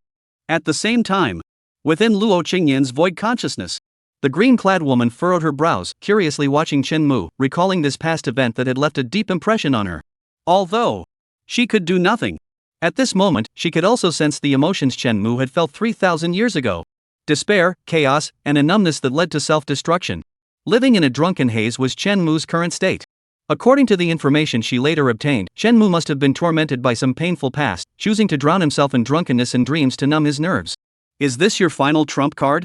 Luo Qingyan whispered softly, her expression indifferent, her heart calm and still. Having transcended emotions, she could not feel any inner turmoil, even if she were to revisit this path of love. Love, in her eyes now, was nothing more than desire clouding one's true heart, corrupting one's spiritual path with greed, hatred, and delusion, leading one to succumb to it. At this moment, even if she were to experience another such relationship, it would not stir the slightest ripple in her heart, nor would there be a single thread of old affection. Once this bizarre dream ends, I will finally rid myself of this demon. Everything will return to peace. Luo Qingyan spoke silently. At this moment, she had also roughly sensed the effect of the yin-yang jade pendant. Though she couldn't guess that Shenmue could alter his current emotions, she roughly understood that this scoundrel intended to revisit the past to disrupt her spiritual resolve. But one who has forgotten all emotions like her would not be affected in the slightest. Moreover, revisiting this emotional path would serve no purpose other than to further solidify her resolve to forget all emotions. Therefore, she merely looked at Shenmue with a calm, indifferent expression. Looking at that reckless young man she had first encountered. Fengling Ferry Crossing. You want to kill me? Shenmue, surrounded by attendants, enjoyed their close attention while curiously watching Luo Qingyan. That's right. The young woman Luo Qingyan held her sword aloft, listing one by one the crimes Shenmue had committed. You pretend to be virtuous and righteous, but behind closed doors, you are filled with evil deeds, oppressing men and women, bringing disaster to the people, and poisoning the world. Shenmue waved his hand, opened his mouth, and a beautiful maid immediately presented a lychee, feeding it into his mouth with tenderness. I'll admit to being filled with evil deeds and oppressing men and women, but as for causing harm to the people and poisoning the world, I've never left Fengling. You can't slander me like that. Shenmue teased the maid by tickling her delicate nose, causing her to giggle uncontrollably before turning back with a displeased expression. His lecherous demeanor seemed to completely disregard Luo Qingyan. The young girl Luo Qingyan was taken aback, not expecting this villain to admit half of it so bluntly. Furrowing her brows slightly, she coldly said, "Since you've admitted it, there's no need for further words." Shenmue waved his hand and continued, "What benefit would you gain from killing me? To save the people and eliminate the evil." Luo Qingyan raised her long sword, speaking with righteous indignation. "How will you save them?" Shenmue asked again. She thought for a moment before saying, "Dismiss the servants, distribute all the property, burn the land deeds, and release the slaves." "All right, I agree." Before she could finish, Shenmue impatiently interrupted her. Luo Qingyan. With her current understanding, she couldn't possibly fathom Shenmue's line of thinking. "I can handle all of that immediately, but are you sure this is truly for the people's benefit? Are you certain I'm the one causing harm?" Shenmue extricated himself from the crowd of women, straightened his clothes, and asked with a meaningful smile. "Luo Qingyan. What do you mean?" She frowned and asked. Shenmue smiled, ordered his servants to bring out all his possessions, and said next, "I will stay in the brothel for 2 months. You can go and see for yourself what it means to save the people and eliminate harm for them. Here are all my assets and contracts. You may dispose of them as you see fit. Rest assured, I won't leave. After 2 months, you can see what you've done and what the consequences are. If you have no regrets, you can come kill me." With that, he left with a smile. Only Luo Qingyan remained, standing there in a daze. This was their first meeting. The inexperienced Luo Qingyan encountered Shenmue, a man who acted recklessly yet had a unique way of thinking, leaving her momentarily at a loss. After careful consideration, she decided to spare Shenmue's life for now and see what he truly meant by his words. What does it mean to save the masses? What does it mean to eliminate evils for the people? As expected. You're just here to mock me. It's purely out of malicious curiosity, wanting to tease a newly arrived martial arts maiden. In her mind, Luo Qingyan shook her head lightly, sensing Shenmue's mindset at that moment, her heart calm and unruffled. Everything was exactly the same as what had happened back then. The only difference was, back then, Shenmue had been completely focused on how to win her over. Alright, the acting is passable, and the psychological emotions are reasonable. No wonder I'm me. On the other side, within the void of his consciousness, Shenmue nodded satisfactorily and continued on his path to redeem himself. Over the next 2 months, Luo Qingyan distributed Chen Mu's assets and then stayed at Fenglingdu to observe the aftermath of the incident. From her perspective, at first, everyone who received gold, silver, treasures, land deeds, and slave contracts was overjoyed. It truly transformed their lives. However, a month later, everything returned to the way it was before. Those who had obtained gold, silver, and treasures spent their days lingering in brothels, gambling houses, and other places of entertainment. In just over 10 days, they squandered everything under the arrangement of casino owners and brothel madams. Later, to repay their debts, they once again became slaves and beggars, leading to the breakdown of their families. Those who obtained land deeds and burned their slave contracts were similarly arranged by numerous landlords and aristocratic families to be reabsorbed into their estates, thereby becoming farmers and herders. The maidservants sent back home were quickly sold again by their parents and continued to live as slaves or concubines. And Chen Mu? This so-called villain, in a short time, through the channels of the brothels, moved among the wealthy and powerful, quickly accumulating a large fortune. Nothing had changed. The bright and prosperous world that Luo Qingyan had built 2 months ago, with countless grateful servants she had helped, had returned to its original state in the blink of an eye. And their circumstances have grown even more dire. Luo Qingyan felt lost. She began to doubt whether her acts of righteousness and justice were correct or meaningful. She had clearly killed the biggest villain in Fenglingdu. But why had the local people become even more desperate? Her sword art, which had just emerged from the mountains, was already being shaken. Thus, Luo Qingyan found that vagabond again, that bully who spent his days mingling with women and living a life of debauchery. Did you foresee all of this? She asked. Shenmu remained as lazy as ever, taking the grapes from the maid with his mouth and saying with a smirk, "Your salvation of the masses and elimination of evildoers, yes, that's quite meaningful." He pointed to the wealth he had accumulated anew, and everything was understood without words. Why? Luo Qingyan's eyes flickered with confusion. Want to know? Shenmu smiled eerily, resembling the villain from an unknown story who betrays a female heroine. Serve me as a maid for a while, and I'll tell you. Ha! Luo Qingyan glanced at the maid dressed lightly, smiling seductively, and her expression turned cold, filled with murderous intent. Don't misunderstand, it's just a temporary bodyguard role. A beautiful bodyguard. A Princess Taiping? I'm not interested. Shenmu lay among the women, speaking casually. Luo Qingyan. At that moment, Luo Qingyan, who had just emerged from seclusion, finally crossed paths with this reckless playboy. She agreed to protect Chen Mu for a month. And as a condition, Chen Mu must explain the underlying principles to her. You. In the name of cultivating the way of the sword, you claim to be refining your heart in the mundane world, but in truth, you have never truly entered the mundane world, let alone refined your heart. You think you're avenging heaven and upholding justice, but you've never truly understood what heaven is, what justice is, or what righteousness is. In the time that followed, Shenmu took her on a journey across the vast lands of the north and south, exposing her to the harsh realities of human nature and the coldness of the world. Luo Qingyan, who had practiced the way of the sword since childhood, realized for the first time that the world was not simply black and white.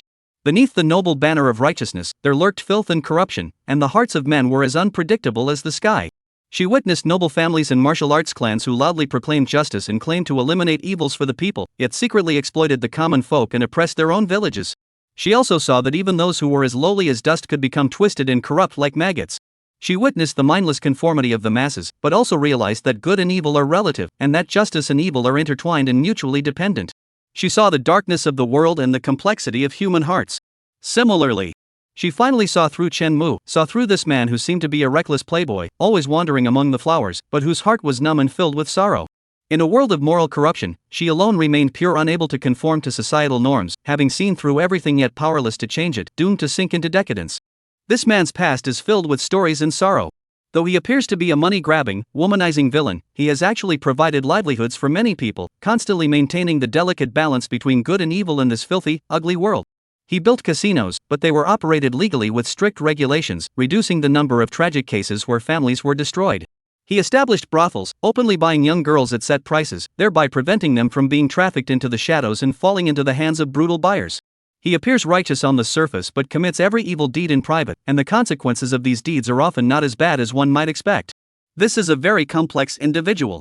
When he purchased young girls, he felt sympathy, but he never hesitated for a moment. He disciplined his servants harshly but established schools for their children, providing free education. He was very bad, but also very good. Luo Qingyan wants to get to know him. At the same time, she also wants to seek his guidance. Finally, one day, Luo Qingyan approached Chen Mu, who was secretly visiting a widow's door at night to comfort an innocent young woman, and asked, "Can I help you?" At that moment, she was still thinking about saving the world and eliminating evil. Chen Mu had her watch the door while curiously asking, "Help me with what?" "Help you save the world and fulfill your ideals," Luo Qingyan said firmly. He was exceptionally talented and had an extraordinary vision. In Luo Qingyan's eyes, such a person should not be confined to this place. "Let's talk about it tomorrow." Chen Mu waved his hand and turned to close the widow's door. Soon, the red candles flickered, casting a dim, yellow light. Luo Qingyan stood at the door, hesitating for a moment, then suddenly said, "Indulging in sensual pleasures is detrimental to cultivation. If you wish to achieve your ideals, you must practice celibacy." The figure inside paused for a moment before responding, "Next time, I will." That must have been when I fell in love, right? In the void of her consciousness, Luo Qingyan's gaze was calm, as if the person in the scene wasn't herself. He must have felt the same way. Even if she witnessed Chen Mu and others in intimate moments, she remained unfazed, her heart as still as water. Through the effect of their hearts being in sync, she could sense Chen Mu's emotions at that moment. There was admiration, there was complexity, and there was also a growing emotion that had developed over time from their prolonged interaction. However, Chen Mu seemed unconcerned about such feelings. Luo Qingyan furrowed her brows. In the emotions she sensed from Chen Mu, he seemed to have suffered a severe emotional wound in the past. Therefore, though he appeared carefree and indulged in sensual pleasures, his mind remained clear and unburdened by emotions. There was even a hint of contempt. He never believed in emotions and did not think that the accidental feelings between men and women could influence his judgment. He was rational to the extreme. On the other side, Chen Mu wiped away the cold sweat that wasn't even there inside in relief. As things stood, his performance was nearly flawless. After all, in the game, he was aiming to win over the female lead and obtain the emotional badge. What about being the only one pure in a world of corruption? What about heartbreak? What about numbness? All nonsense. He was doing it because that was the only way to win over Luo Qingyan. Purely for beauty. Otherwise, why would he say those things to Luo Qingyan? Why would he provoke the heir of the Taishan sword sect? Every single word was rewritten multiple times before finally settling on this version. The only silver lining is that, through his current emotions, Chen Mu has successfully portrayed himself as someone who has been hurt by love, is clear-headed, and has countless stories to tell. Such an image is advantageous for the subsequent development of the story. That journey of love continues. Having seen too much darkness, Chen Mu, inspired by Luo Qingyan, finally decides to give it his all. In the years that followed, Chen Mu's plans began to unfold gradually. He established schools, formed political factions, promoted enlightenment, and bestowed kindness and generosity. In that chaotic era, he was a ray of light unlike any other. And Luo Qingyan gradually came to understand this man, knowing that beneath his superficial facade of indulgence lay a past scarred by countless wounds. She also knew that beneath his figure, which seemed to blend in with the world's corruption, lay a great ideal to save the world and bring peace to the people. He may have done something, but he failed. Therefore, Luo Qingyan wanted to help him, and also wanted to see what this young man, who had been living a life of debauchery at Fenglingdu, would be like once he revealed his true self. She eagerly awaits the unfolding of these events. Chapter 88, Luo Qingyan's Story Part 2. Under Luo Qingyan's supervision, Chen Mu finally managed to abstain from his desires. This young woman who once dreamed of wandering the world with a sword, seeking revenge and justice, gradually became Chen Mu's wise and capable partner, helping him realize his ideals in this chaotic era. As time passed, Luo Qingyan watched this man accumulate wealth, recruit heroes, establish schools for the poor, and lay the groundwork for his future ambitions. At this moment, throughout the entire 9 provinces, everyone praised his righteousness and extolled his wisdom. Even the great Shang dynasty began to praise his talent, hoping that Emperor Shao Kang would bring him into the imperial court.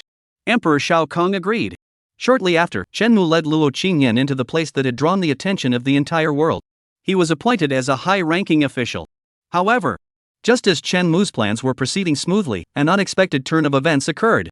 The crown prince of the great Shang dynasty had set his sights on Luo Qingyan. It was utterly absurd and melodramatic. This matter completely caught Chen Mu off guard. A prince of the imperial court would actually threaten a high-ranking official of the current regime over a woman. At that moment, Luo Qingyan, due to her trials in the mortal world, had not revealed her true identity as the heiress of the Taishan sword sect. Therefore, in this chaotic and corrupt imperial court, such an extraordinary event had actually occurred. With Emperor Shao Kang in seclusion, the crown prince was now the de facto ruler of the empire. In his eyes, given his status as crown prince, taking Luo Qingyan, who was not even his wife, but merely a friend, as a concubine, was a blessing for her. It was also Chen Mu's honor. Alas! Chen Mu refused. Under the desperate protection of his subordinates, Luo Qingyan escaped the capital of the Great Shang dynasty with Chen Mu. Enraged, the crown prince of the Great Shang dynasty issued a warrant for their arrest, ordering the destruction of Chen Mu's assets across the entire 9 provinces. Chen Mu's decades of hard work and careful planning were destroyed in an instant. The situation had reached a point of no return. Driven to desperation, Shen Mu chose to rise up in rebellion, openly forming an army to challenge the great Shang dynasty. The strategic plans he had laid over the years, the immense wealth he had accumulated, and the spies he had planted all finally came to fruition. No one could have imagined that this once debauched playboy from Fenglingdu would, in such a short time, amass such a terrifying force through various means. If he were allowed to continue lying low, no one knows how powerful he might become. Alas! With the situation in such a dire state, Shenmu has no choice but to fight to the death. He began to openly implement a series of unprecedented yet earth-shaking reforms within his own faction. He permanently divided the land equally, with one field per household, to be reclaimed by the public after death and redistributed. He also established an examination system, ensuring that anyone with talent would be recognized and given opportunities. He promoted commerce, built public works, and sought to create a 9-provinces continent where everyone was equal. For a time, the eyes of the entire world turned to Chen Mu. Some called him a traitor who brought ruin to the nation, others accused him of altering ancestral traditions, and still others mocked him for overreaching his capabilities. Of course, there were also wandering cultivators who were utterly astonished, talented individuals who admired him deeply, and countless common people who regarded him as a divine being of his time. Countless people, their hearts racing and blood boiling, flocked to Chen Mu's banner, fervently believing in this righteous and fearless hero who dared to defy the world. A vast and sweeping struggle engulfing the entire 9-states continent has begun. It lasted for several years. Shen Mu even gained the upper hand in his struggle against the great Shang dynasty, even dividing the world in two. The entire world watched in awe. Countless people feared him, countless people admired him, and countless others hated him, loved him, and believed in him. As the woman who had always been by his side, Luo Qingyan had, unbeknownst to anyone, become Chen Mu's sword. She watched this man who had ushered in a new era and whose name would be etched in history, freely pursuing his ideals. He was lazy, carefree, and irreverent, and he even had a penchant for women. But none of this can hide the noble ideals that shine through his character. He advocated gender equality, established public schools, and called upon all people across the 9 provinces to unite. He was a pioneer of his generation. He said, "Even if I die, someone will rise up." He said, "If there is no torch to light the way, I shall be the only light." He said. That man spoke too much and did too much. And all of this was recorded by Luo Qingyan. She was like a fanatical admirer, a moth drawn to the flame, who fell in love with Chen Mu without hesitation. She thought she had found her path in the sword arts. Damn it, I even believe myself. Within the void of his consciousness, Chen Mu couldn't help but mutter to himself. Logically speaking, given his character, he should be completely out of place portraying such noble emotions. But for some reason, at this moment, Chen Mu was somehow flowing effortlessly, bringing the emotions to life as if he had truly felt that way at the time. But he was clearly just manipulating the character, following the script step by step. He had even complained earlier that the designer who created this plot where a woman drives someone to rebellion lacked creativity. He had even complained that the plot involving Luo Qingyan was too complicated. Could it be that I am inherently a character destined to save the world and rescue the masses? Shen Mu blinked his eyes and successfully convinced himself with this reasoning. On the other side, Luo Qingyan recalled this scene, her gaze fixed and dazed. At that moment, she truly admired him. Even now, through this heart-to-heart connection, Luo Qingyan could deeply feel his ambition, his concern for the nation and its people, and his compassion for all living beings. Such a person was worth her flying into the flames. Such a person was worthy of becoming her sword path. Alas, you eventually changed. Luo Qingyan lowered her eyelids, sighed softly, and felt ripples of emotion stir in her heart. In truth, she had also begun to harbor some doubts. Under such circumstances, she couldn't understand why Chen Mu later said that he had been using her all along. Over the past 3,000 years, she had always believed that Chen Mu was using her. Perhaps there was a hint of love, but with his rational nature, such feelings should not have influenced Chen Mu's decisions. But at this moment, the emotions she sensed from Chen Mu were clearly as fiery as flames. And a deep longing for her. With this confusion, Luo Qingyan once again revisited this past. Chen Mu had failed. After enduring arduous struggles, he ultimately succumbed to the times. The great Shang dynasty had deep-rooted foundations, with countless noble families spanning thousands of years. These people will not stand idly by and watch Chen Mu succeed. Because Chen Mu's ambition is to overthrow their status and destroy their era. And it's not just the great Shang dynasty. The ancient clans, the sacred lands of the primordial ages, and countless cultivation sects. Each and every one of them is secretly aiding the great Shang dynasty. They cannot allow a dynasty that preaches equality for all beings and the potential of every individual to rise. This is also shaking the very foundations of their power. Divine, divine. If the immortals grant you it, it is your destiny. If the immortals do not give it to you, you cannot take it by force. Chen Mu has been defeated. Defeated by the times. He also lost to time. He sought to end it all in the shortest possible time, before any of the sects could react. He also knew that if he couldn't sweep away the fallen leaves in the autumn wind, his followers would eventually turn against him. He had to seize every day, rising early and retiring late, causing Luo Qingyan to watch with a broken heart. Unfortunately, this struggle dragged on for years, to the point where even some of his supporters began to change their minds. In the relentless battles, Chen Mu was driven to the brink of despair. With external threats looming, internal troubles became evident. Countless elders stepped forward, accusing Chen Mu of ruining their plans to remain in the shadows if it weren't for Luo Qingyan. If it weren't for this woman being favored by the crown prince, they could have won. That was Chen Mu's first reckless move, and it was the reason for his failure. But it was just this one mistake that destroyed everything he had built. Countless people began to blame Chen Mu, demanding that he execute Luo Qingyan to prove his loyalty to the army. He was like Emperor Tang Xuanzong in the past, needing to make a decision. Luo Qingyan looked at him. Though Chen Mu had failed, she still adored him with an unyielding passion. She placed her sword across her neck and gazed at Chen Mu with a sorrowful expression. She didn't need him to make a choice. Luo Qingyan had already made hers. Alas, Chen Mu only looked at her and whispered softly, "This time, I won't save the world anymore. I want to save you." Clang! The long sword fell to the ground, and Luo Qingyan wept uncontrollably. Gazing at the once towering figure now gaunt and emaciated, Luo Qingyan wept uncontrollably. She had witnessed him working tirelessly day and night, sacrificing his youth and health to build the prosperous realm he had always envisioned. No one knew that years ago he had already been coughing up blood due to heart failure. Even fewer knew that during that crucial battle, when the heavens had turned against them, he had bitterly exclaimed, "Oh heavens, why have you been so cruel to me?" No one knew any of this. Only Luo Qingyan knew. Only she, in the quiet afternoons of late nights, ground herbs and lit candles for Chen Mu, and brewed medicinal soups for him. They all didn't know. Just as Chen Mu had once told Luo Qingyan, people follow the crowd and go with the flow. Luo Qingyan stood there dejected, weeping both for the demise of Chen Mu's ideals and for his words, "I will not save the world, but I will save you." Amid her sobs, countless hidden soldiers emerged, all of them Chen Mu's loyal followers trained over the years. As cunning as he was, how could he have foreseen this situation? No. You are clearly cornered and know my identity as the heir of the Taishan sword sect, yet you dare to put on such a show. You are merely deceiving the world once again. In the void of consciousness, within Luo Qingyan's calm and still mind, ripples suddenly began to form. She tried to calm her mind with the Supreme Mind State and the Heart Sutra of Forgetfulness. But in the end, the ripples grew larger and more numerous, eventually unleashing a storm of waves. At this moment, Luo Qingyan could fully comprehend the despair of Chen Mu, a hero at the end of his rope, and she could also feel the unwavering affection he had for her. The first time, he defied the great Shang dynasty for her, causing years of meticulous planning to be destroyed in an instant. The second time, he betrayed his soldiers for her, giving up his last chance to fight for his life. Both times, he did so without a single complaint, with no trace of resentment in his heart. Such overwhelming love caused even her ruthless sword path to crack slightly. She stared blankly at the fleeting memories, constantly severing the threads of emotion that she had long ago erased but now resurfaced once more. Finally, the man, protected by his loyal guards and Luo Qingyan, managed to escape. He fled to a mountainous region. Looking at the man who once shook the 9 provinces and was revered by millions, now reduced to such a pitiful state, Luo Qingyan asked, "Do you regret it? I find Qingyan so charming, I suppose she must see me the same way." The man pointed to the swirling mist on the mountain peak, speaking with a double meaning. "Put." Luo Qingyan smiled brightly and declared firmly, "If you do not abandon me, I will never leave you." In the days that followed, Luo Qingyan and Chen Mu hid themselves beneath the green mountains, in the bamboo grove.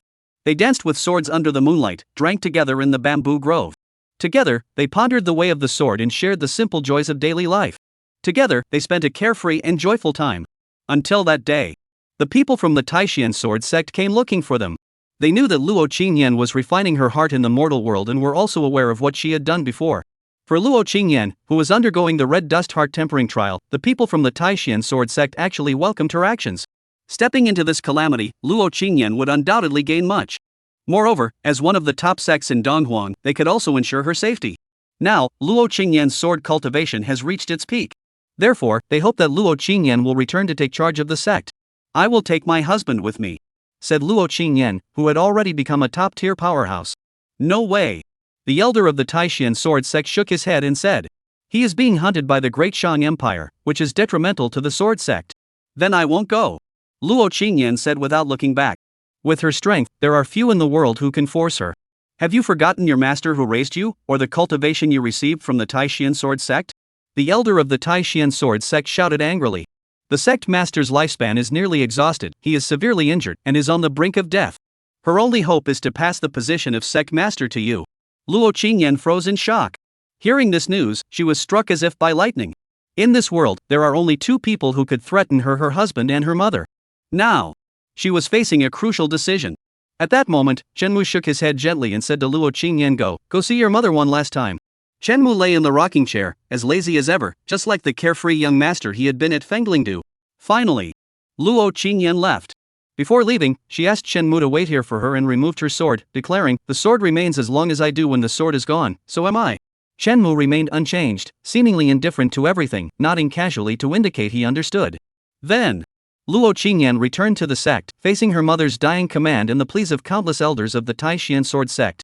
She said, "All my sword arts have been passed down to the Taishan sword sect. Today, I renounce it all." In the next moment, the sword path shattered, and a trickle of blood flowed from the corner of Luo Qingyan's mouth. Before anyone could react, she continued, "Every inch of my flesh and blood was given to me by my mother. Today, I return it." The next moment, her meridians shattered, her acupoints exploded, and her internal organs suffered near-destructive damage. And so it was.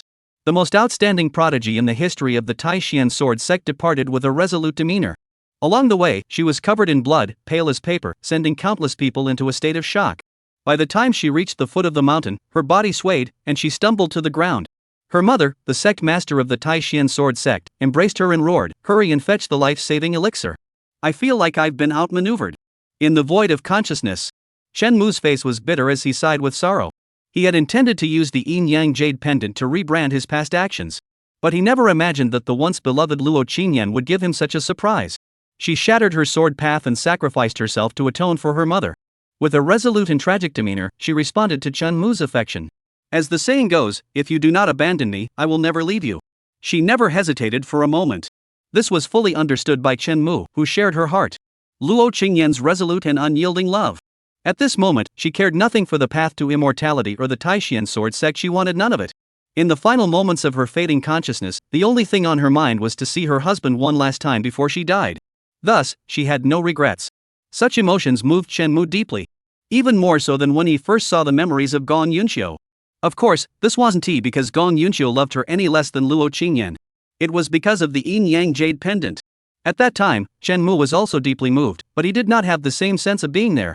Through their heart-to-heart connection, he could feel every single emotion and thought of Luo Qingyan. And all of those things were filled with her deep admiration and attachment toward him. It was as if his heart had been shattered.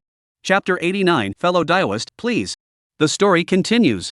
According to the game's plot, Shenmu is currently scouting for his next female lead.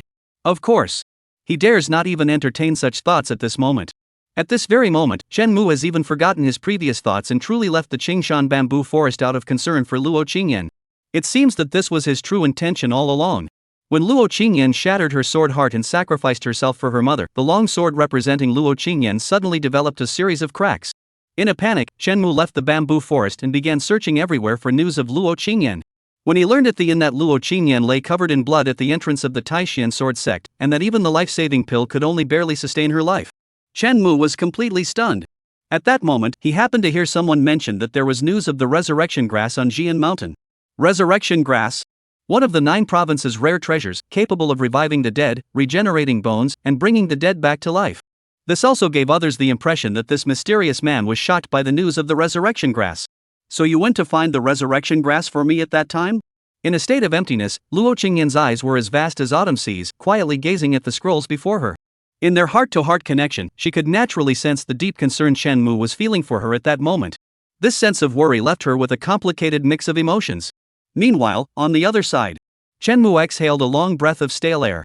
Thankfully, the two pieces of news had overlapped at that moment. He gave a wry smile, unsure whether he should be grateful for this coincidence or wish it had never happened. After all, in the game, he knew that Zhang Hongwan would also appear at Jian Mountain. Reliving the process of clearing the game once again left Shenmu with mixed feelings. At the same time, in the painting, Shenmu had already arrived at Jian Mountain.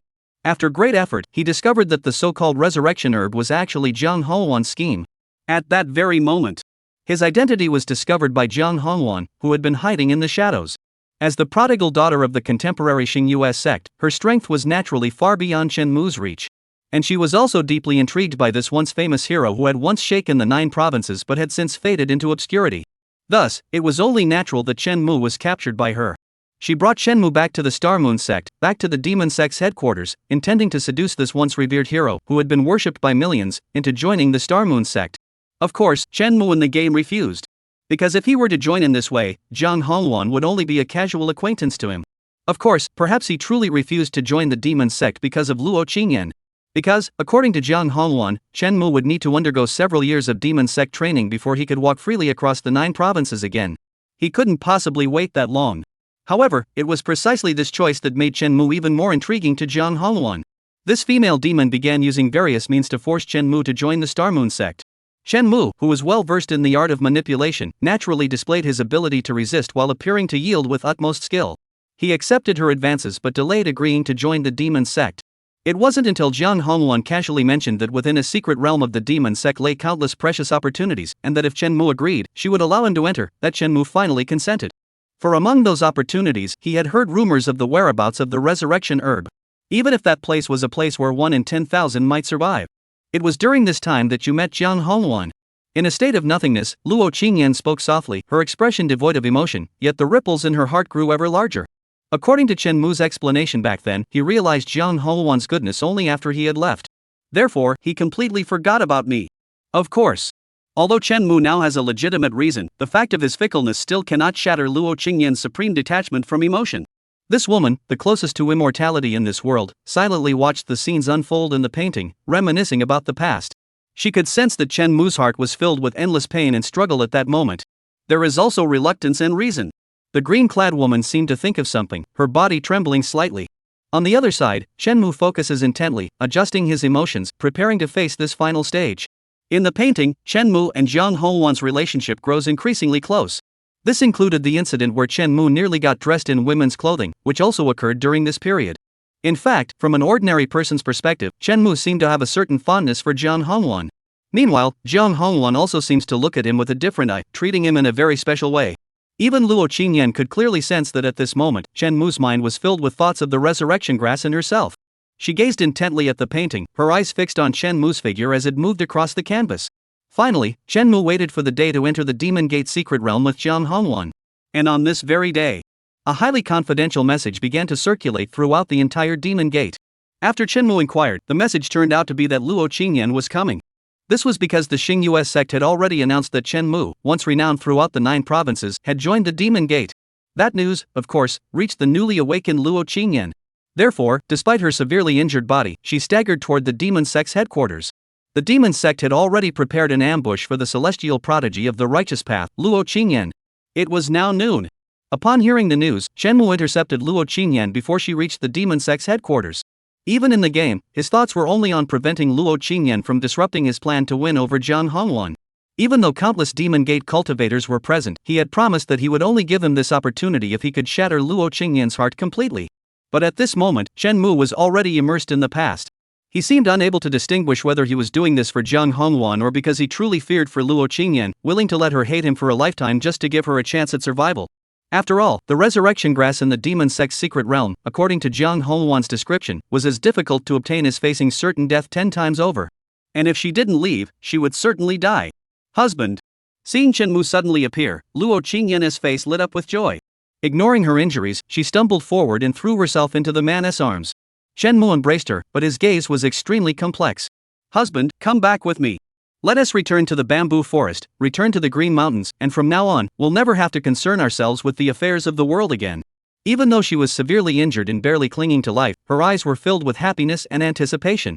It seemed as though she had already imagined the future where she and Shenmue would be together, loving and trusting each other deeply. Until Shenmue coldly pushed her away. Husband, what are you doing? Go back. Shenmue suppressed the pain in his heart and spoke coldly. Alright, let's go back. Luo Qingyan had no idea what had happened. She happily wrapped her arms around Shenmue's hand, trying to lead him away. However, Shenmue remained motionless. Husband? Luo Qingyan stared blankly at the man, looking puzzled. What I mean is that you should go back. Shenmue said indifferently, his voice devoid of any warmth. The resurrection potion was a 1 in 10 chance of survival. If he had died there, perhaps Luo Qingyan wouldn't be so heartbroken. Even though, at this moment, he was suffering unbearable pain as if being devoured by 1,000 insects. Luo Qingyan froze for a moment, then her delicate body trembled slightly as she spoke, her voice tinged with disbelief. Does my husband mean for me to go back alone? Shenmu nodded and pulled away her hand that was wrapped around him. Why? Luo Qingyan bit her lip, her voice trembling slightly, and even a hint of tears could be heard. There's no reason. Shenmu looked indifferent, speaking casually. Impossible, impossible. Husband, you must have your reasons, right? Luo Qingyan grabbed Shenmu's hand and cried sorrowfully. Shenmu turned away, waving his hand at her. If he were to force himself to give a reason, it would be that he no longer loved her. At that moment, his expression remained calm and indifferent. But the pain and turmoil within his heart had already plunged him into an endless abyss. No. I don't believe it. Luo Qingyan sobbed uncontrollably, clutching Shenmu's hand and pleading humbly. What don't you believe? Shenmu retorted. You promised to love me for the rest of your life. The woman's voice trembled as she spoke stubbornly. Can you really trust a man's words? Shenmu scoffed, his voice tinged with mockery. Luo Qingyan, you've been with me for so many years, haven't you figured this out yet? The green-clad woman's body trembled even more, stammering, you were willing to destroy everything you've built for me. That was all just a means to an end. If I abandon you, the female cultivators under my command would all lose heart. That's my foundation. When faced with two evils, one must choose the lesser. Don't you understand yet? Then why are you willing to let me betray those soldiers? The woman's lips were already bleeding from biting them, but she still asked stubbornly. At that time, my defeat was inevitable. My only hope was the Taishian sword sect. But I never imagined you would destroy your own sword heart and abandon the position of sect master. Now that Jiang Hongwan is willing to help me, why should I bother with you, a worthless man? The man's words were as cold as ice, each one like a sharp blade piercing Luo Qingyan's heart. At that moment, he was desperately trying to portray himself as a cold-blooded, heartless individual. No, it can't be. You're joking with me, aren't you? It must be a joke. Husband, this joke is truly amusing. Luo Qingyan tried to convince herself, clinging to Shenmu's arm, as cold water soaked the man's collar. This isn't a joke. How can you make me believe you? The man seemed irritated and impatiently pushed Luo Qingyan to the ground.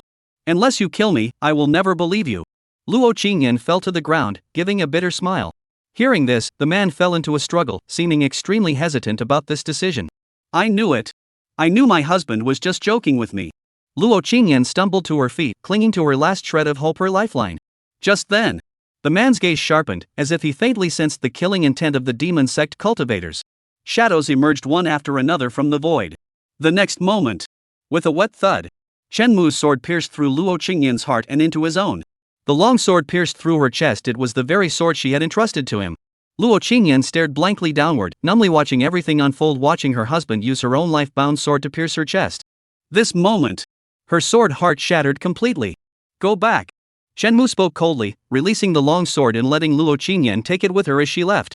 Watching the beloved figure fade into the distance, the man's vision went black, and the pain in his chest was unbearable. Luo Qingyan. Shenmu forced himself to remain indifferent, despite the intense spasms in his heart. The green-clad beauty paused in her steps, the long sword still lodged in her chest, but she did not turn back.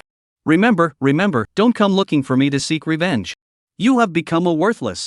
You can't avenge yourself on me, and you can't kill me. Remember, don't let me see you again. The man's heart was bleeding, yet he remained cold and indifferent, repeatedly saying not to come seeking revenge, yet every word was filled with provocation, urging the woman to come seek revenge. I'm waiting for you to come kill me. After Luo Qingyan finally left, the man's smile turned bitter, and his entire being seemed to lose all vitality in an instant. Many years later, when the elegantly dressed beauty heard news of that man again, it was of him flying away with another, roaming the 9 provinces. It was on that very day. The woman who had lost everything saw no trace of life left in her eyes and dedicated herself to mastering other sword techniques. On that very day, the woman's supreme detachment from emotion advanced by leaps and bounds. Boom! As the yin-yang jade pendant shattered, Luo Qingyan's aura erupted suddenly. Her state of detachment unleashed a storm of chaos, as if the heavens and earth were being torn apart. Before her, the familiar man's lips twitched slightly as he bowed to her from afar. Taoist friend. Please. The elegantly dressed beauty glared coldly and swung her sword down from afar. Chapter 90, Hate Me, You Foolish Sister? The live stream was in an uproar. A deluge of comments flooded the screen. They were in video form, so they had no idea about Shenmu and Luo Qingyan's inner thoughts. All they could see was Shenmu's glorious history in the game and his seemingly harsh, ungrateful, cold, and heartless demeanor. Though some might question Shenmu's true intentions. Of course. But the majority are ordinary people who have been completely blown away by Shenmu's glorious past. How impressive was his past life? Damn it, dividing land equally, establishing the imperial examination system, founding schools, and enlightening the people. What does he think he's doing? This is like the 9 provinces.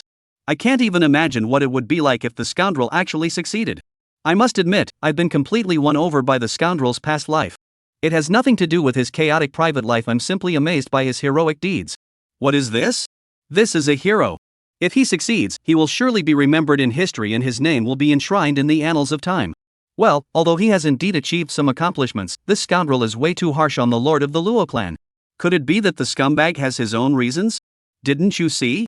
He did it because of the threat from the demon sect. But I think that at the time, the lord of the Luo clan would rather have died with him. That's easy for you to say. Even if the sect master was willing, the scoundrel might not have been. It's like if your girlfriend might die, and all you have to do is break up with her, she won't die. What would you choose? Ha? Isn't that a double blessing? You're even worse than the jerk. Ugh, I really want to know what the scumbag was thinking at the time.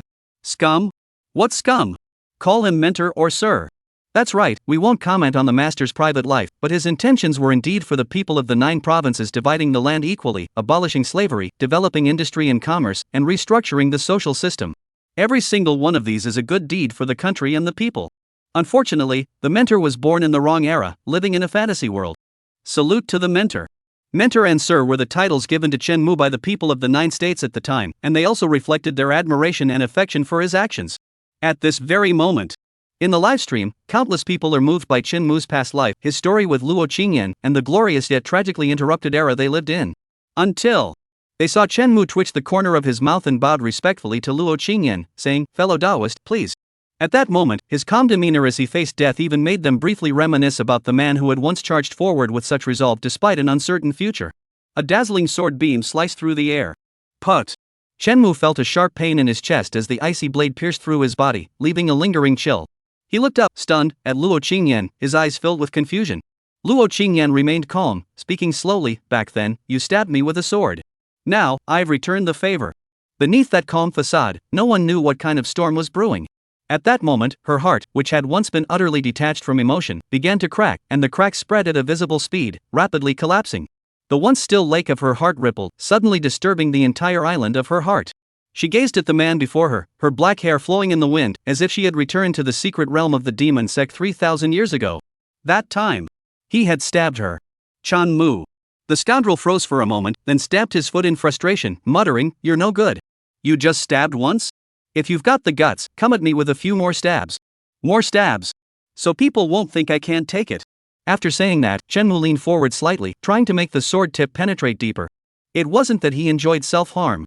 It was just that Luo Qingyan's sword strike was truly ordinary. You must understand.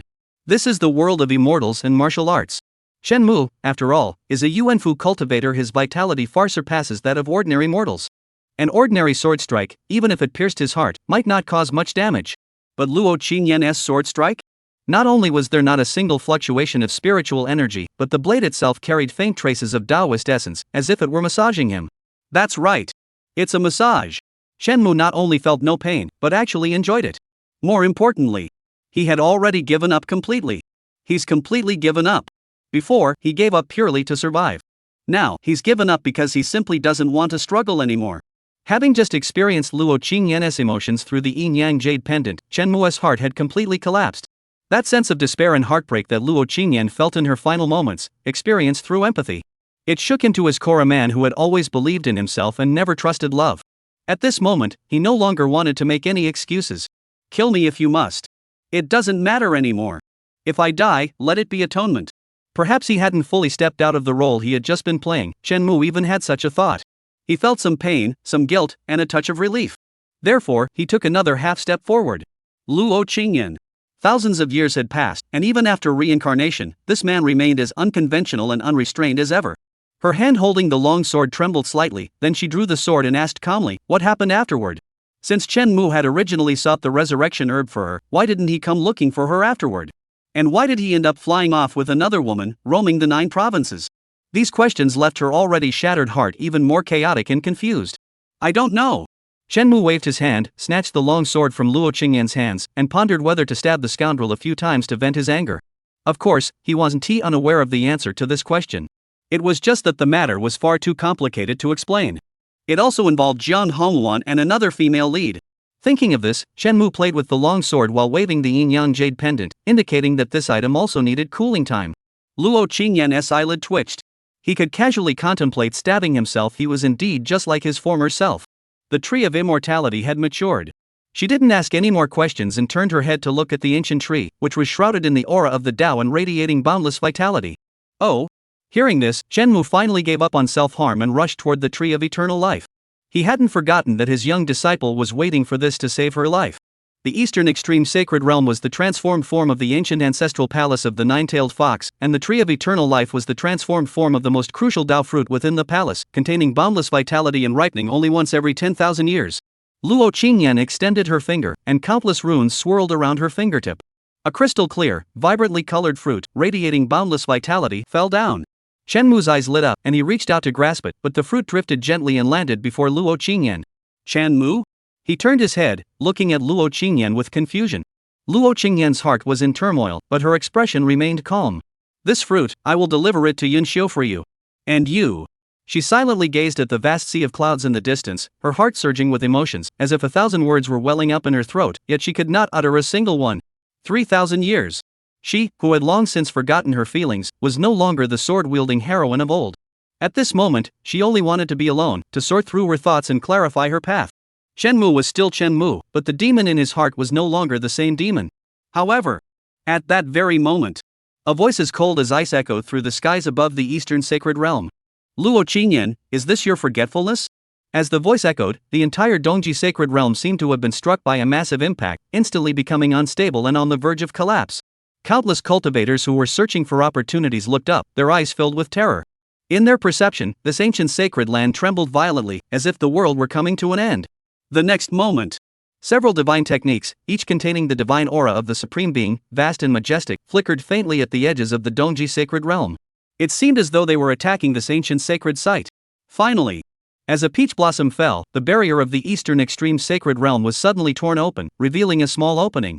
The next moment, endless waves surged forward, like a river flowing backward, carrying the boundless power of heaven and earth, threatening to wash away the sky. Finally, a single strand of pitch-black rain fell upon the vast, desolate land of the Eastern Extreme Sacred Realm. In an instant, it was as if a drop of ink had fallen onto white paper, suddenly spreading and staining the entire scene. It resembled countless eerie black snakes, rushing in all directions, absorbing endless vitality and spiritual energy. The pinnacle of the Emperor Realm. There were 3 of them. What on earth is happening? Countless people were filled with terror, countless others were utterly horrified, and countless more felt their hearts turn to ashes. In the face of this vast and majestic imperial aura, they were as insignificant as dust, ready to be swept away at any moment. Before the Tree of Immortality, a white-clad beauty broke through the sky, with 9 tails swaying behind her.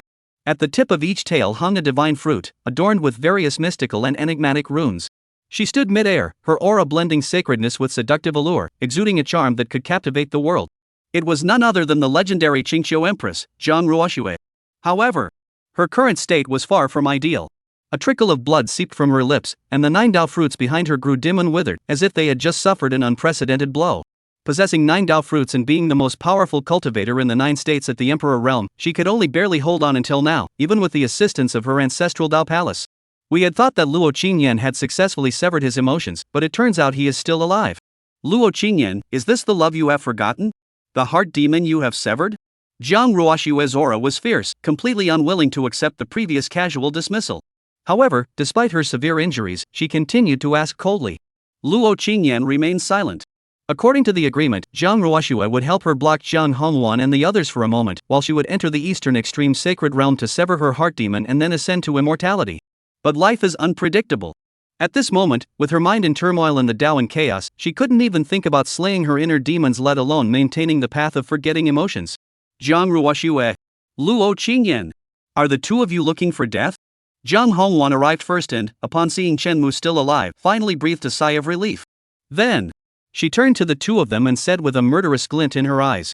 Driven by her obsession, she was more stubborn than anyone else. For the answer she sought, she dared to face any enemy, whether it was Luo Qingyan, Gong Yunxiu, or Zhang Ruoxue. A second later, Pei Shangyi arrived, holding the supreme treasure of the Water Clan, standing atop the towering waves, resembling a supreme deity.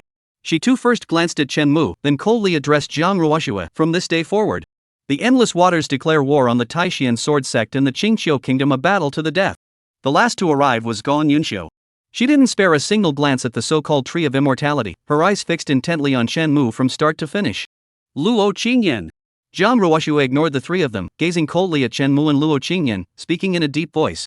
Since you cannot act, then step aside and let me handle it. Luo Qingyan shook her head, standing in front of Chen Mu, and whispered, I need some time to think.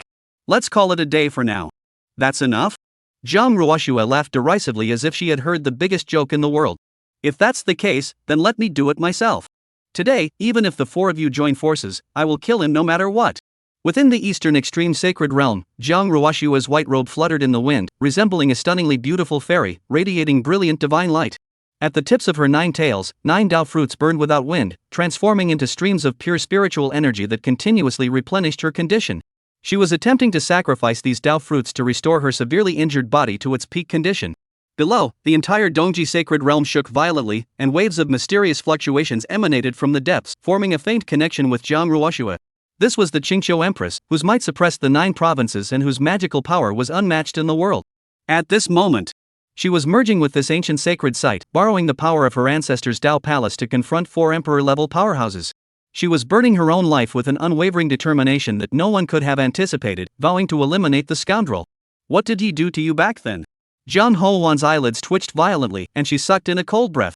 She never imagined that Jiang Ruoxue, whom she had thought was just a support character, would be so determined to kill Chen Mu. Even more resolute than Luo Qingyan of the Supreme Forgetfulness.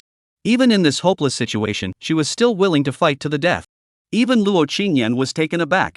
She knew that Jiang Ruoxue harbored deep hatred toward Chen Mu, making her the second most murderous among the women. However, she had never imagined that this grudge could be so deep. She had intended to use Jiang Ruoxue to block Jiang Hongwan and the others, while Jiang Ruoxue had planned to use her to eliminate Chen Mu. All that had happened before was merely a cover-up. What had he done? Jiang Ruoxue raised her eyes slightly, and under the influence of her emotions, the entire sky turned a blood-red color. It was like a raging fire, burning fiercely and consuming everything in its path. He slaughtered my entire clan and killed my parents. Don't I have the right to kill him? Jiang Ruoxue's eyes were blood-red, and the figure of that person was reflected in her pupils. The words echoed once more in her ears. My foolish sister. If you want to kill me, then hate me. Loathe me. Then live on in ugliness. Flee. Flee. Do whatever it takes to survive. On that moonlit night drenched in pouring rain, the man, clad in a black gold robe, stood with his back to her and spoke those words. Chapter 91, The Women Compete for the Husband. The live stream was completely silent. Slaughter my entire clan. Kill my parents. At this moment. Upon hearing this explosive news, everyone on the entire Blue Star fell silent. They had speculated that Chen Mu might have dumped his ex-girlfriend, or wondered whether it was the woman who had committed the crime, or if he was as cold-blooded and ruthless as Luo Qingyan. But they never imagined it would be this. This isn't an ex-boyfriend. This is clearly an arch-enemy. In an instant, a flood of comments swept across the screen. I give up, I really give up. What the hell did this jerk do? I'm about to lose my mind because of him. I once thought that my junior sister's experiences were already the epitome of cruelty, but then the scumbag stabbed the sect master, and now he's even killed the entire clan. Stop struggling, just give up. I don't care anymore. At this moment, all I can say is that the scumbag is still the same scumbag, always capable of pulling off something completely unexpected. Ugh, I can't even imagine what his ex-girlfriends went through. If their experiences were even worse than this. Worse than this? They've already killed an entire clan, what could be worse than that? That's true. At the same time, within the Eastern Sacred Realm, all the women present turned their heads in unison, staring at the man in shock, their eyes filled with questions and disbelief. Although they all agreed that this man was a complete scoundrel. But he couldn't possibly be this brutal, could he? Although Luo Qingyan had her sword heart shattered by him, and although Gong Yunxiu had her memories severed because of him, these were at most directed at the individuals themselves. Massacring an entire clan, exterminating one's parents? No wonder they're going to such lengths to kill you. No wonder others can easily ally with Luo Qingyan and willingly risk their own downfall to push this forward. So, this is a genuine life or death vendetta. The kind that can never be forgiven. That's right, I did it. Uchiha Chen Mu crossed his arms and admitted calmly. Holy crap. The scoundrel was startled. He seemed to have gotten too into his role. But I think there might be a misunderstanding here. The scoundrel thought for a moment and temporarily set aside his identity card. Jiang Ruoxue, who had sacrificed her cultivation to reach the pinnacle of her art and was ready to fight to the death, coldly smiled upon hearing Chen Mu's ambiguous response. Are you trying to say that you had your reasons back then? And that you couldn't explain it due to some reason, but in reality, everything was for my own good? It doesn't matter. You're the best at fabricating lies anyway. Chen Mu. You've said it all. What else could he say? Jiang Ruoxue took a step forward, and the power of the entire Dongji sacred realm began to connect with her, as if she were the sky of this realm, the Tao of this realm, the ruler of this realm. Cruel and ungrateful, hypocritical and treacherous. Your true nature, I know it better than any of them. The white-clad beauty ground her teeth in hatred, each word spoken as if mixed with blood, intertwined with the deep hatred of a blood feud. After she began her cultivation, she had indeed sought out Chen Mu to seek revenge. However, the first time, she was easily defeated by Chen Mu, humiliated and mocked in front of the other women. The second time, Chen Mu blinded her in an illusory realm, leaving her to hear only the sounds of that man and another woman's love. The third time, she could no longer find Chen Mu. For 3,000 years, Jiang Ruoxue endured every moment, every second, in the agony of hatred. Every time she closed her eyes, the scene of her parents dying before her eyes and Chen Mu standing in a pool of blood would flash before her mind. She couldn't forget, no matter what. She hated herself for her powerlessness, and she hated Chen Mu for bringing such a blood feud upon her. Therefore, over the past 3,000 years, she had worked harder than anyone else, fought more fiercely than anyone else. No one knows that this so-called Empress of Qingxia was, 3,000 years ago, the weakest and least talented among the White Fox clan. And the only thing that has driven her to this point is that searing, unforgettable hatred. She must cultivate to the Tao Palace, she must ascend to the Emperor realm, and she must find that man to take revenge. Jiang Ruoxue lowered her eyes, with 9 Tao fruits burning behind her, unleashing wave after wave of colossal spiritual energy. The entire Dongji sacred realm responded to her, bound to her in an unbreakable bond. At this moment, Jiang Ruoxue was unmatched in the world. Even if standing before her was an Emperor realm powerhouse who had once been her equal, and even surpassed her in other aspects. She gently raised her hand, and endless spiritual light suddenly from the heavens and earth. Various celestial beasts formed from Tao patterns surged forth endlessly. Dragons, phoenixes, qilin, black turtles, and tigers. One ancient ferocious beast after another roared and bellowed, unleashing earth-shaking, awe-inspiring might. Before Chen Mu, Luo Qingyan furrowed her brows slightly. A dazzling sword light streaked down from the sky, plunging into the vast earth. In the next instant, countless ferocious beasts had their heads severed, and even the eastern sacred realm was sliced by her sword, leaving behind a trail of nothingness. Who would have thought that such a hypocritical, ungrateful traitor? How dare you let her act this way? It's truly laughable. Jiang Ruoxue looked at this once celestial woman in green robes, now shattered by her obsession with a man, and couldn't help but sneer in derision. Luo Qingyan's face turned pale. No longer the emotionless being she once was, she was now at her weakest point in history. However, even in this state, she did not retreat a single step. Her green robe fluttered in the wind, and the sound of swords rang out. Luo Qingyan stood firm before the man, holding her sword, just as she had in countless battles 3,000 years ago. The eastern sacred land trembled increasingly violently. This ancient treasure, passed down from the dawn of time, was slowly awakening from its slumber. It was a vast and boundless aura, capable of overwhelming all beings. Jiang Ruoxue's white robe was as red as blood, with 9 Tao fruits behind her burning fiercely in endless flames, resembling a demon god.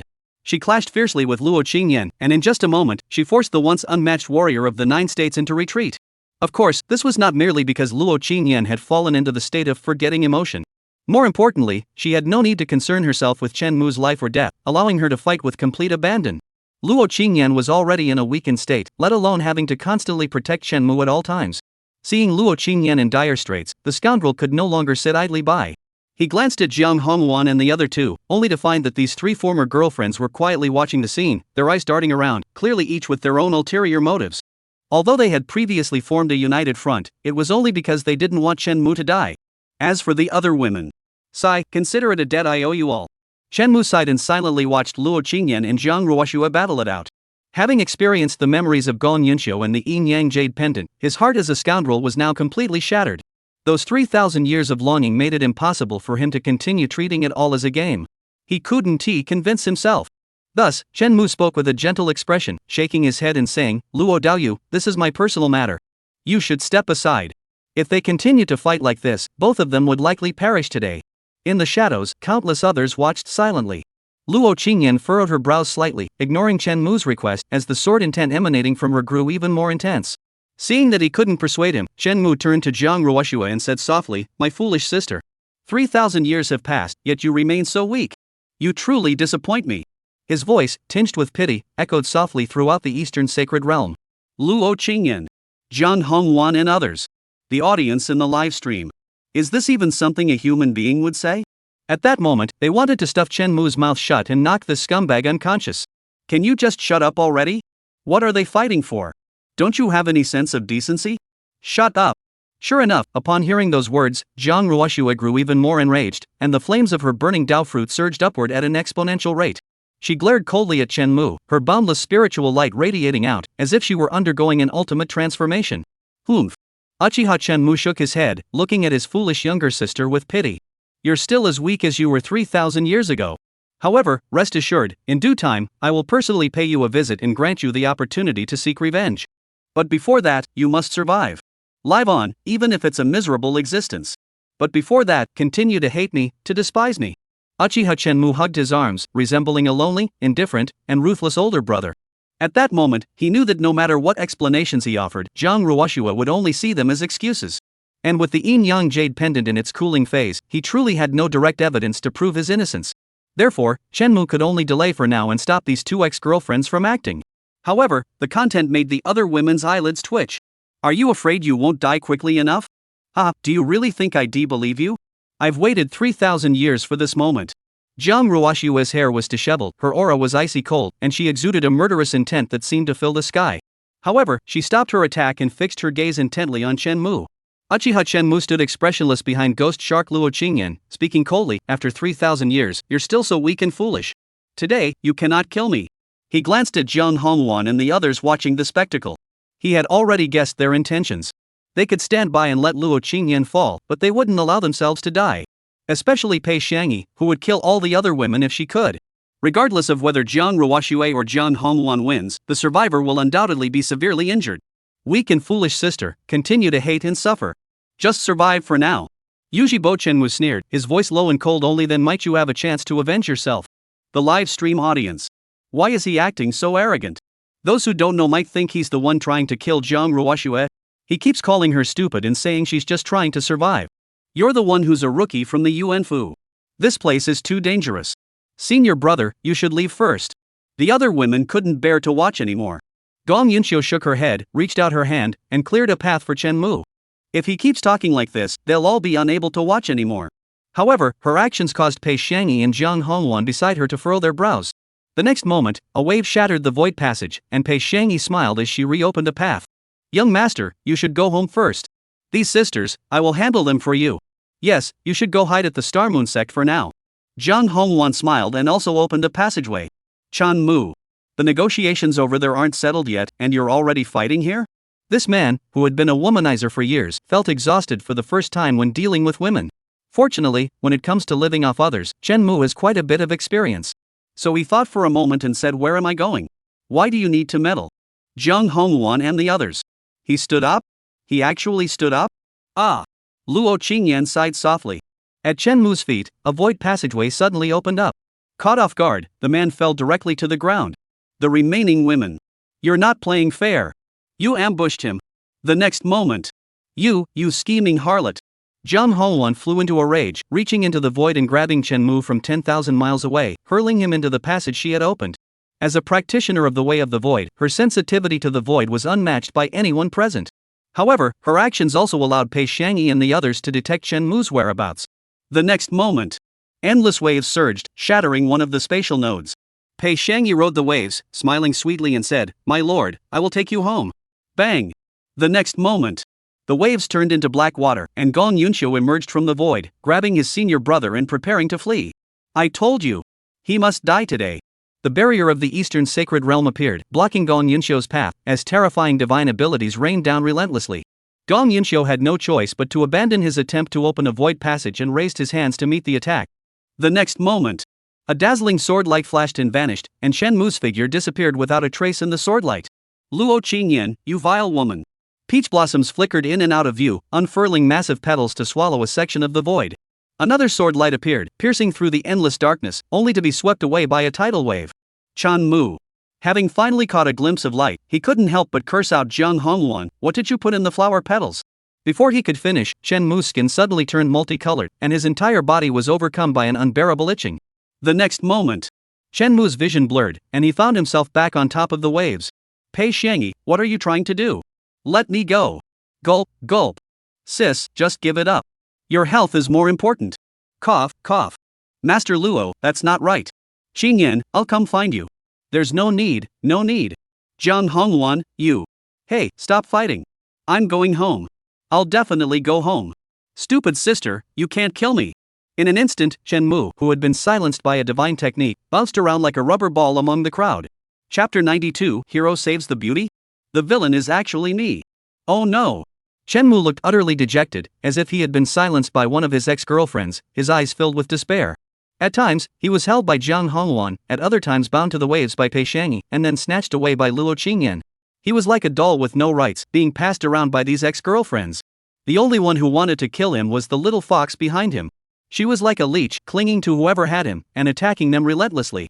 And the one who snatched her could only helplessly fight her off, then watch as Chen Mu was snatched away by others. Back and forth, it's like playing a game of eagle catching chicks. Jiang Ruoxue is the eagle, Chen Mu is the chick, and the other ex-girlfriends are. I can't take it anymore, just end it already. After being snatched away again by someone unknown, Chen Mu sighed deeply, filled with sorrow and despair. Low strength means no rights at all. I can't even choose where to stay. Don't worry, I'll give you a quick end someday. Jiang Hongwan narrowed her eyes, glaring at this scumbag, and pursed her red lips. The next moment, she threw Chen Mu out. Then, countless spatial portals surrounded Chen Mu, forming a dense network of void nodes, resembling a spider's web. Since everyone wants to fight over it, then none of you shall have it. Jiang Hongwan sneered coldly as terrifying power enveloped the spider web. In an instant, countless spatial channels spun rapidly, descending toward every corner of the 9-states continent. Jiang Hongwan. The other women were stunned, never expecting this female demon to act solely and make such a move. With so many spatial nodes, even they couldn't determine which spatial passageway Chen Mu was in at a moment's notice. They had no idea where Chen Mu would ultimately end up. Don't worry, I believe he won't die that easily. Jiang Hongwan gave a cold smile, then shot a warning glance at Jiang Ruoxue before turning and leaving. She wanted to kill that man, but she had to wait until Jiang Hongwan obtained that answer first. What if he's hiding somewhere? Pei Shanyi's expression fluctuated between worry and determination. Though they were at the Emperor realm, they couldn't track Chen Mu's movements. If he hides in one of the forbidden zones, that would be trouble. Don't worry, he won't be able to hide for long. At that moment, Jiang Hongwan's voice drifted over, tinged with a hint of mockery. After all, his beloved disciple was about to undergo the tribulation. At that time, she didn't believe that this dog of a man could remain indifferent. Upon hearing this, the women present were startled, their eyes flickering as they fell into deep thought. Except for Gong Yunxiu, who had severed her memories, everyone else knew who that scoundrel's disciple was. The empress of the great Zhou dynasty. The most domineering and legendary woman of this era. Her imperial tribulation would inevitably shake the entire 9 states, stirring countless powerful figures into action. At that time, the situation would be fraught with danger and uncertainty. Since that is the case, I should return home to await my beloved. Thinking of this, Pei Shanyi's eyes flickered. She ruled over endless waters, commanded countless powerful warriors, and had billions of lives under her command. The imperial crisis is closely tied to her. On the other side, Gong Yunxiu glanced at Jiang Ruoxue before disappearing into the eastern extreme sacred realm alongside Luo Qingyan. Those who had stood side by side just moments ago were now scattered in different directions. Only Jiang Ruoxue remained, standing alone in the sky above the eastern extreme sacred realm, like a lone clown. Chen Mu had left, so she naturally had no reason to fight anymore. The Imperial Calamity. The Imperial Calamity. Her Imperial Calamity is also my opportunity. Grow stronger, only by constantly growing stronger can I avenge that blood debt. One day, I will stand on his head and... Jiang Ruoxue clenched her fists tightly, her eyes filled with resentment and humiliation, speaking stubbornly. At the same time, in the void passage, Chen Mu, with nothing to do, opened his game interface. The next moment, a sudden message appeared, causing him to freeze in shock. It was the romantic sword path he had obtained at the very beginning and had been neglecting all this time. Sword path cultivation template.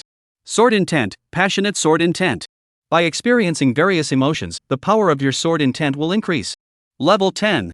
Sword technique, where the mountains and rivers drift like snowflakes, a wisp of blue smoke dreams. Could it be because I revisited those gaming days that I obtained this skill? Chen Mu raised his eyebrows in astonishment. He had thought he would have to spend some time living in a brothel to gradually improve his sword art by experiencing emotions. But it turned out to be this simple? This unexpected delight left him marveling. I truly am a prodigy with extraordinary talent and astonishing insight. The data on the game interface must be fake. The scoundrel nodded satisfactorily, then poured another pill of nurturing essence into his mouth and began to refine it. Give me a cultivation task. A new day dawned, and Chen Mu rubbed his hands together, ready to get to work. For no other reason but to one day rise up and take control, tossing those ex-girlfriends around in bed. The humiliation of today, Chen Mu remembered. One day, he will make them pay. Cultivation task triggered. Hero saves beauty. Help any young woman, 7,000 spirit power. Are you trying to get with women or something? The game interface S rang out, and Shenmue couldn't help but complain.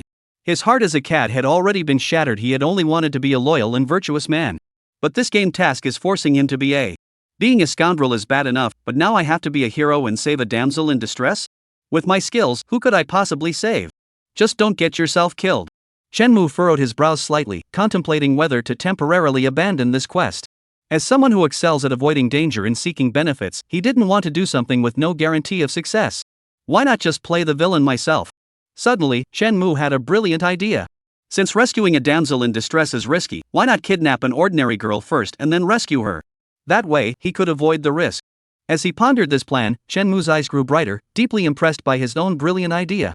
Just then, the spatial portal closed. A beam of light descended, and Shenmue found himself standing atop a desolate mountain. The place was desolate and barren, completely devoid of life. It was clearly the perfect place for a hero to rob bandits and rescue damsels in distress.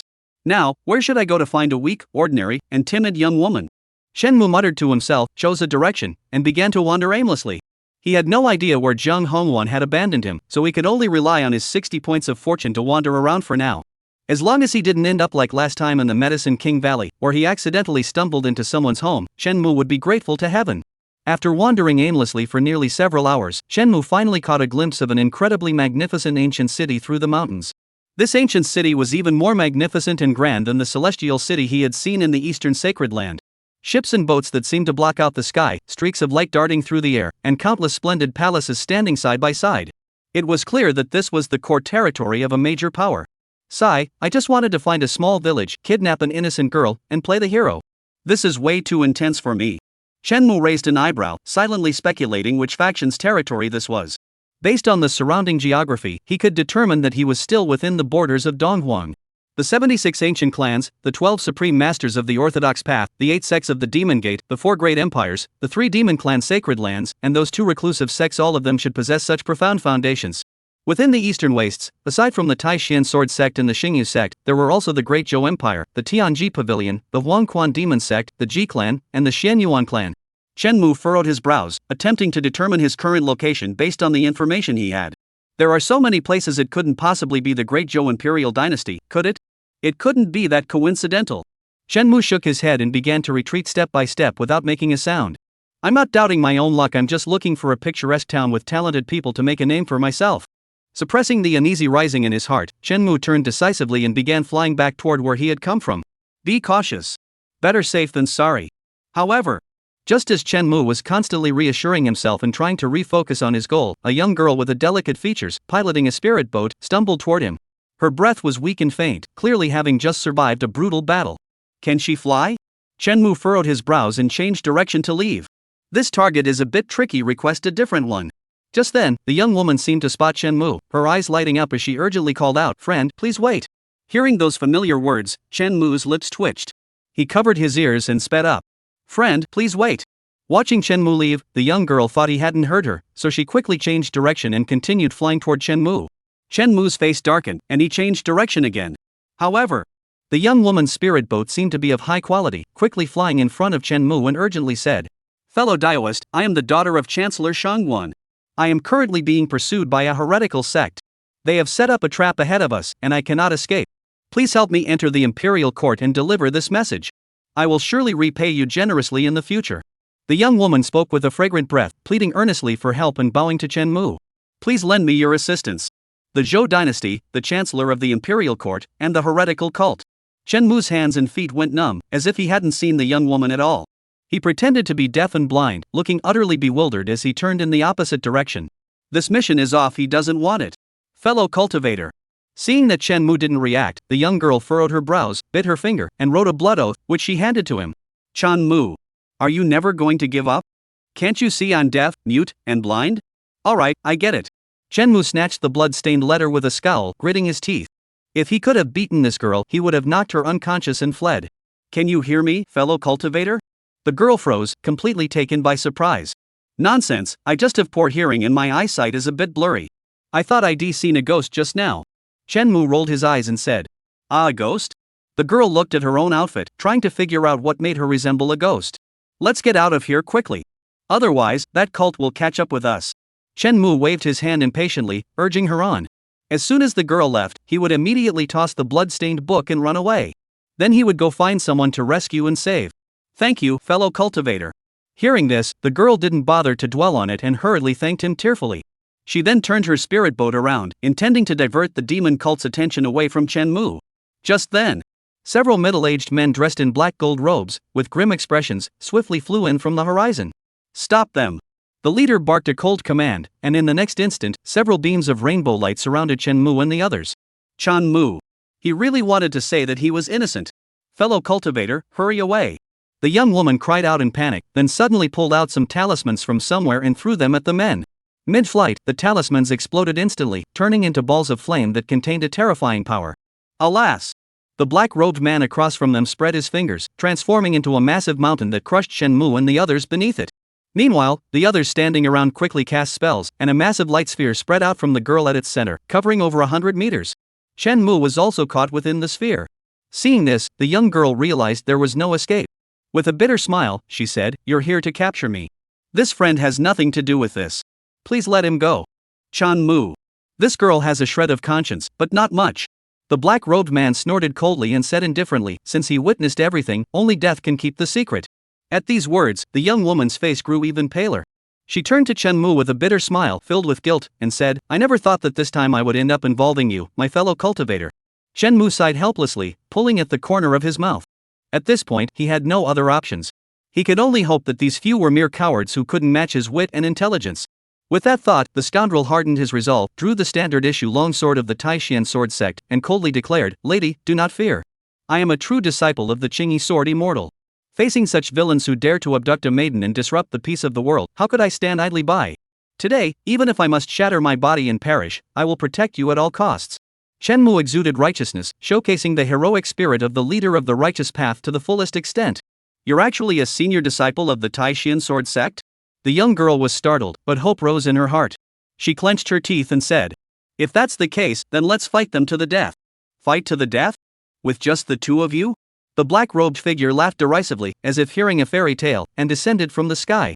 If it weren't for fear of alerting the patrol guards, capturing a mere girl wouldn't be worth the trouble. The black-robed figure stepped forward, approaching the two.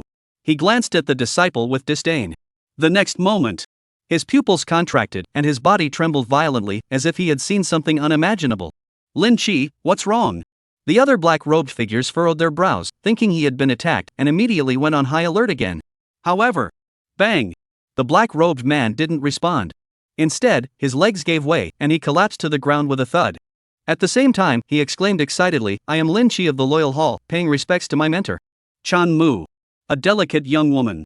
Is he crazy? Shenmue looked at the remaining black-robed figures in disbelief. The next moment, the three of them also recognized Shenmue's appearance. Bang! Bang! Bang! Three crisp sounds echoed, and the remaining black-robed men also excitedly knelt down and bowed, saying, "This subordinate, Zhang San of the Loyal and Brave Hall, pays respects to the mentor. Wei Qi of the Loyal Martyrs Hall, paying respects to the mentor. This subordinate, Manhwa of the Loyal Martyrs Hall, pays respects to the mentor." Shenmue. The scoundrel looked at the only standing young girl, pointed at himself, and asked in confusion, "Am I the leader of a cult?" The girl stared at him blankly, then her eyes rolled back, and she fainted from fear. Shenmue. Chapter 93, The Great Zhou Dynasty, the female disciples arrive. Is our cult really that brutal?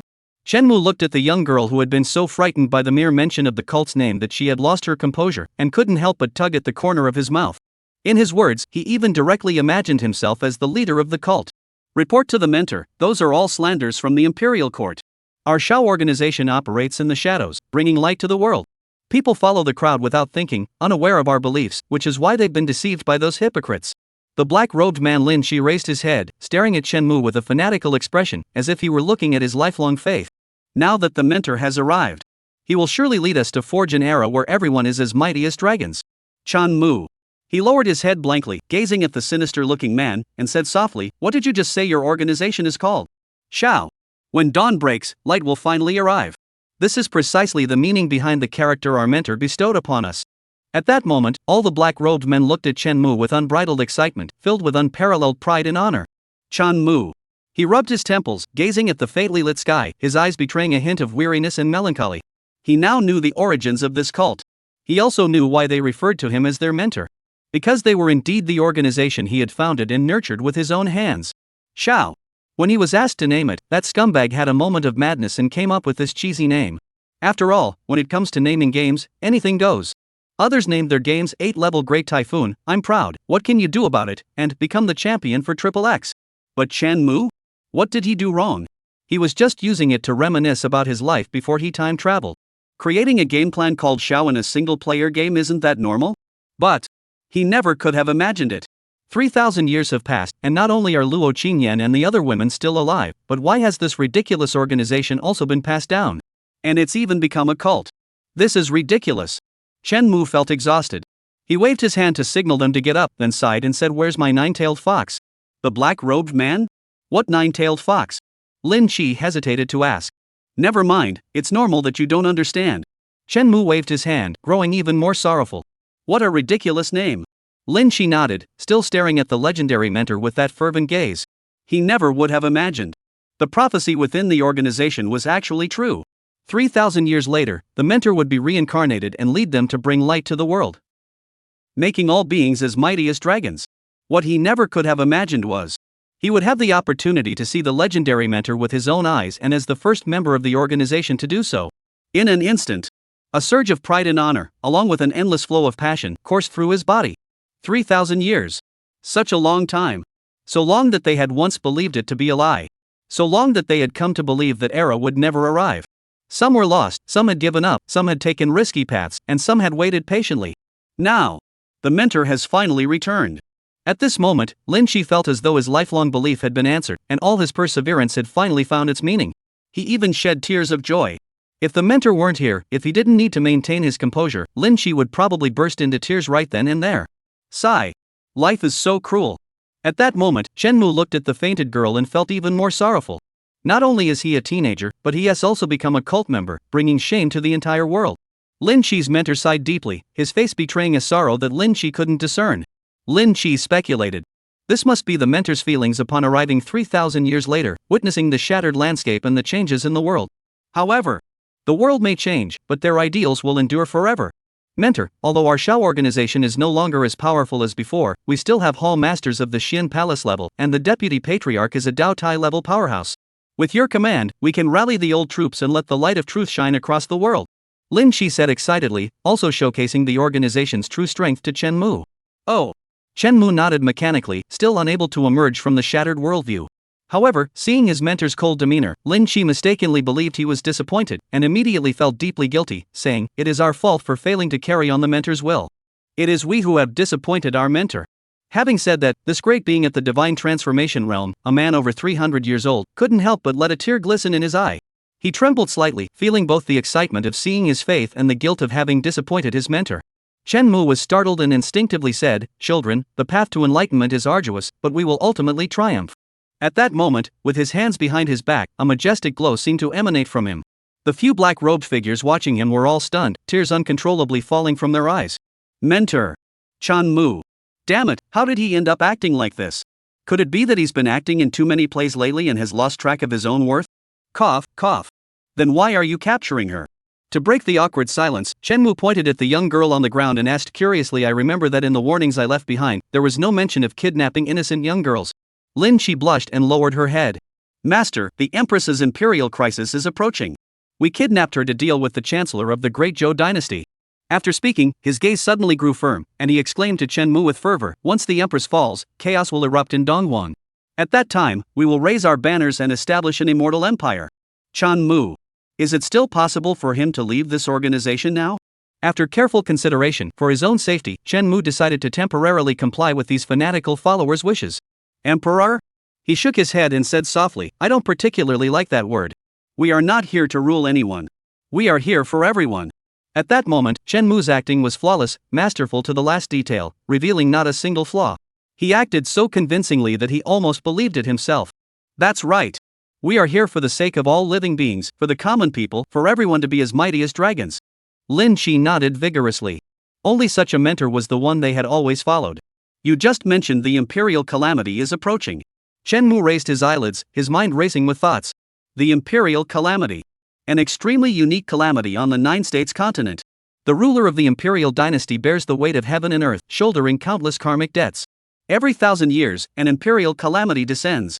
And each time, the calamity grows more powerful, until the ruler of the imperial dynasty is completely destroyed. This is their weakest moment. It is also the price they pay for bearing the mandate of heaven. The ruler of the imperial dynasty possesses the blessings of the entire dynasty, granting them far superior cultivation talent and battlefield prowess compared to peers of the same cultivation level. This path of cultivation is the simplest, yet the most difficult. And if Shenmue hadn't guessed wrong, the empress of the imperial dynasty was once his disciple and one of the female leads he had set his sights on. No wonder so many things happened earlier without her showing up. Shenmue thought to himself, making a decision at the same time. Master, should we return immediately to plan for the Empress's imperial crisis? Lin Shi saw that his mentor was deep in thought and asked. Shenmue was about to refuse, but the game interface prompt sounded again. Large-scale plot mission triggered, Imperial Dynasty Adventure. As the sole empire of Dongwon, the Empress of the Great Zhou Dynasty is about to face her imperial crisis. At that time, the winds of change will gather, and hidden currents will surge. Task, gain fame points in the plot quest. At each stage, you will receive a treasure chest of varying quality. Special players in this area will have a high chance of triggering numerous temporary quests. Don't miss this opportunity. Is this a major plot quest? Shenmue sucked in a sharp breath, but the words to refuse were immediately swallowed back. In the game, large-scale story quests are once-in-a-lifetime opportunities. To put it bluntly, every large-scale story quest can alter the entire landscape of the 9 provinces. In the game, Shenmue has participated in 2 major storyline quests. One was the hero's clash with Luo Qingyan, and the other was the Twilight of the Gods with another female lead. And both times, each one brought him extremely generous rewards. To put it bluntly, the special effects alone have a high chance of triggering numerous temporary quests, making them almost like a game-breaking feature. Even helping an old lady catch a chicken could trigger a quest and yield generous rewards. Such an opportunity. He absolutely cannot miss it. Forget about the Empress of the Great Zhou Dynasty. Even if all the female leads were here, Shenmue would still have to grit his teeth and give it a try. As long as he doesn't reveal his identity, it should be fine. Even if he does reveal his identity, he still has the Yin Yang Jade pendant in his possession. He just needs to wait a few more days. Shenmue's eyes flickered as he glanced at the Yin Yang Jade pendant in his backpack, and he immediately made up his mind. Of course, he couldn't miss this. However, I want to first get a glimpse of the current state of the 9 provinces. You don't need to report back to the organization for now. Shenmue pinched the girl's nose, and after she slowly came to, he asked, I have some good news and some bad news. Which do you want to hear first? The bad news. The girl was dazed for a moment, then remembered the identity of the person before her and trembled as she replied. The good news is, you've been saved. Shenmue said to himself. The girl. The bad news is that you've been kidnapped again. Shenmue placed his sword against the girl's neck and smiled. Ding. Player completed cultivation task, spiritual power 7000. The imperial capital of the Great Zhou Dynasty. Shenmue, who had just broken through the 7th layer of the Yuanfu realm, entered the drunken immortal pavilion with a group of black-robed men and Shangguan Waner. Bring us a few of the best private rooms, and bring us the most beautiful girls you have here. As soon as they entered the drunken immortal pavilion, Shenmue revealed his true nature, tossing a bag of high-grade spirit stones to the madam. All right, sir, please come in. The madam was a mature woman with lingering beauty. After sensing the spiritual stones with her divine perception, her smile grew even more fawning. This is a big customer. Behind him, the black-robed men led by Lin Shi stared in disbelief at their idol, who was being surrounded by women as he walked into the private room. The legend is indeed true. After a long while, Lin Shi and Zhang San exchanged glances and shook their heads with a wry smile. In the records of their organization, this mentor was flawless in every way, except for one fatal flaw, his insatiable appetite for food and women. Though, it wasn't really a major issue. But it still caused quite a shock to them, his devoted fans. The mentor had once said, indulging in food and sex is a natural human desire. Those words proved to be true. Lin Shi shook his head and led the others to wait nearby, awaiting Shenmue's orders. Inside the private room, Shenmue held a seductive woman in his left hand and a pure beauty in his right, surrounded by a crowd of women, and said to Shangguan Waner, give me a general overview of the current situation in the imperial capital. And the situation with the cult. Shenmue raised an eyebrow, opened his mouth, and a pure beauty picked a spiritual fruit, gently feeding it into his mouth. This is what life is all about. Unlike before, when he was running around everywhere, always on edge. Shenmue smiled contentedly, resting his head among the mountains, letting them gently massage his temples. Oh, yes. Shangguan Waner nodded eagerly. Having become a prisoner, she had already come to terms with her status. The current state of the imperial capital, the Empress, is in seclusion, with Princess Jiangli overseeing the country, my father, Chancellor Shangguan, handling state affairs, Lady Ran Shouyue of the Yu clan in charge of military affairs, and Jiang Mengjin, the leader of the Night Watch, responsible for intelligence. Shang Wanwaner shared everything she knew while secretly observing Chen Mu. From her observations, she noticed that this cult leader did not seem as close to his fanatical followers as she had expected. The simplest proof. He had inquired about the cult from her. Wait, what did you just say? Princess Jiangli, Lady Ranqiu Yuevu, and Jiang Mengjin? Chen Mu froze, poking his head out from among the women, utterly astonished. The historical records of the Taishan sword sect were vast and extensive, so Chen Mu had only selected the most important parts to read. And most of those records were about the empress of the Great Zhou dynasty and the various factions. Records of others were scarce indeed. That's right. These are all renowned figures of the Great Zhou dynasty. Don't you know them, master? Shang Wanwaner blinked and asked in return. She was growing increasingly curious about this mysterious sect leader. I know. Shen Mu tugged at the corner of his mouth and listened to the maid play a tune again. These people are all important supporting characters in the game. Though they're not the female leads he's trying to win over, each of them was once his disciple, taken under his wing. This time, the danger level is 3. At the same time, at the night watchman's mansion, a woman dressed in black brocade, with a face and an air of sophistication, was reviewing official documents. Suddenly, she furrowed her brows and paused, saying, "Members of the cult have also entered the imperial capital?" "That's correct. And they are suspected of kidnapping the daughter of Chancellor Shangguan." A golden-clad guard holding a sword replied respectfully beside the black-clad woman. "They? Never mind. Find an opportunity to rescue the daughter of Chancellor Shangguan." The black-clad woman sighed, seemingly unconcerned about this so-called cult. She then picked up another scroll and began reading it carefully. But this time, her expression suddenly grew solemn, and she spoke with a cold glint in her eyes. "Within the Eastern Extreme Holy Realm, someone has manifested the figure of the Empress? And she was beheaded?" The black-clad woman's voice was as cold as 1,000-year-old ice, filled with endless murderous intent. "That's correct." The golden-robed man nodded and added, "That cultivator is named Chen Mu, a disciple of the Taishan sword sect. However, it seems he also has connections with the Star Moon sect, the Medicine King Valley, and the Endless Water Realm." "What did you say his name was?" The black-clad woman froze, and the bamboo slip in her hand clattered to the ground. "Chen Mu?" The woman's eyes widened in disbelief, as if she had heard something utterly unimaginable. Chapter 94, The Bold Traitor Dares to Defy Authority. "Madam, isn't this the clothes hanger you dropped? Little sister, uncle will take you to find your mother. In broad daylight, you dare to abduct a civilian woman? Let go, let me handle this." A few days have passed in the blink of an eye. Meanwhile, Chen Mu successfully completed a large number of temporary tasks during this time. He helped Mrs. Pan pick up her walking stick to alleviate her loneliness, guided a lost little girl home, and stood up for a young woman who was being bullied. As a result, his strength quickly rose to the 9th level of the Yuan Palace. Player Chen Mu. Realm, Yuan Fu 9th layer. Physical constitution, none. Bone structure, 60. Fortune 60. Wisdom, 60. Reputation, 97,100 newcomer. Backpack, Yin Yang Jade Pendant, Forgetful Water, Taiyin Water. True Dragon's Blood used 468%. Pei Yuan Pill used 37%. A new day dawned, and Shenmue instinctively glanced at the game interface before speaking in a solemn tone. "Start the cultivation task." This major storyline quest was his chance to level up quickly. He couldn't afford to waste it. Detected that the host has reached the limit of the Yuan Fu realm. Cultivation task has been upgraded to a breakthrough task. Invite a woman with appearance and demeanor 90 to join the 100 Flowers Pavilion banquet. Reward, 10,000 spiritual energy. Yuan Fu realm breakthrough experience. No wonder it's a breakthrough quest, it's already being picky. Shenmue raised an eyebrow in admiration. The cultivation tasks over the past 2 days hadn't set such high standards for the target. Appearance and demeanor 90. Such conditions are extremely rare even throughout the entire imperial capital. Maybe I should go look for those ex-girlfriends of mine? They definitely meet the requirements. Shenmue frowned in thought as he pushed open the door, standing on the rooftop of the Drunken Immortal Pavilion, surveying the beautiful women below. "Xiaolan, have you heard of the 100 Flowers Pavilion banquet?" Shenmue whistled and asked the courtesan who had been attending to him lately. "The 100 Flowers Pavilion banquet?" Xiaolan swayed her delicate body, her face adorned with a radiant smile. "That's the magic sect's once in 10 years grand banquet.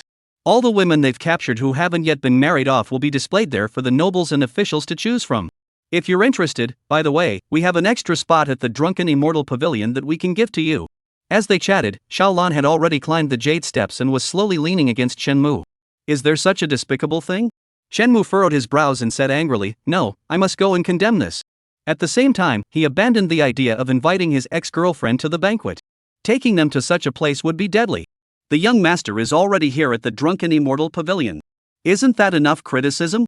Xiaolan covered her mouth and laughed softly, speaking with a hint of meaning. How could that be? As cultivators, what do we have to fear from a battle?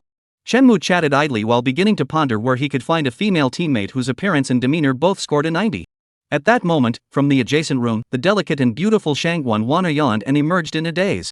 Shenmue glanced at her and couldn't help but shake his head in disappointment. Shangguan Wana. What was that look on his face? Why does she sense such intense sympathy and pity?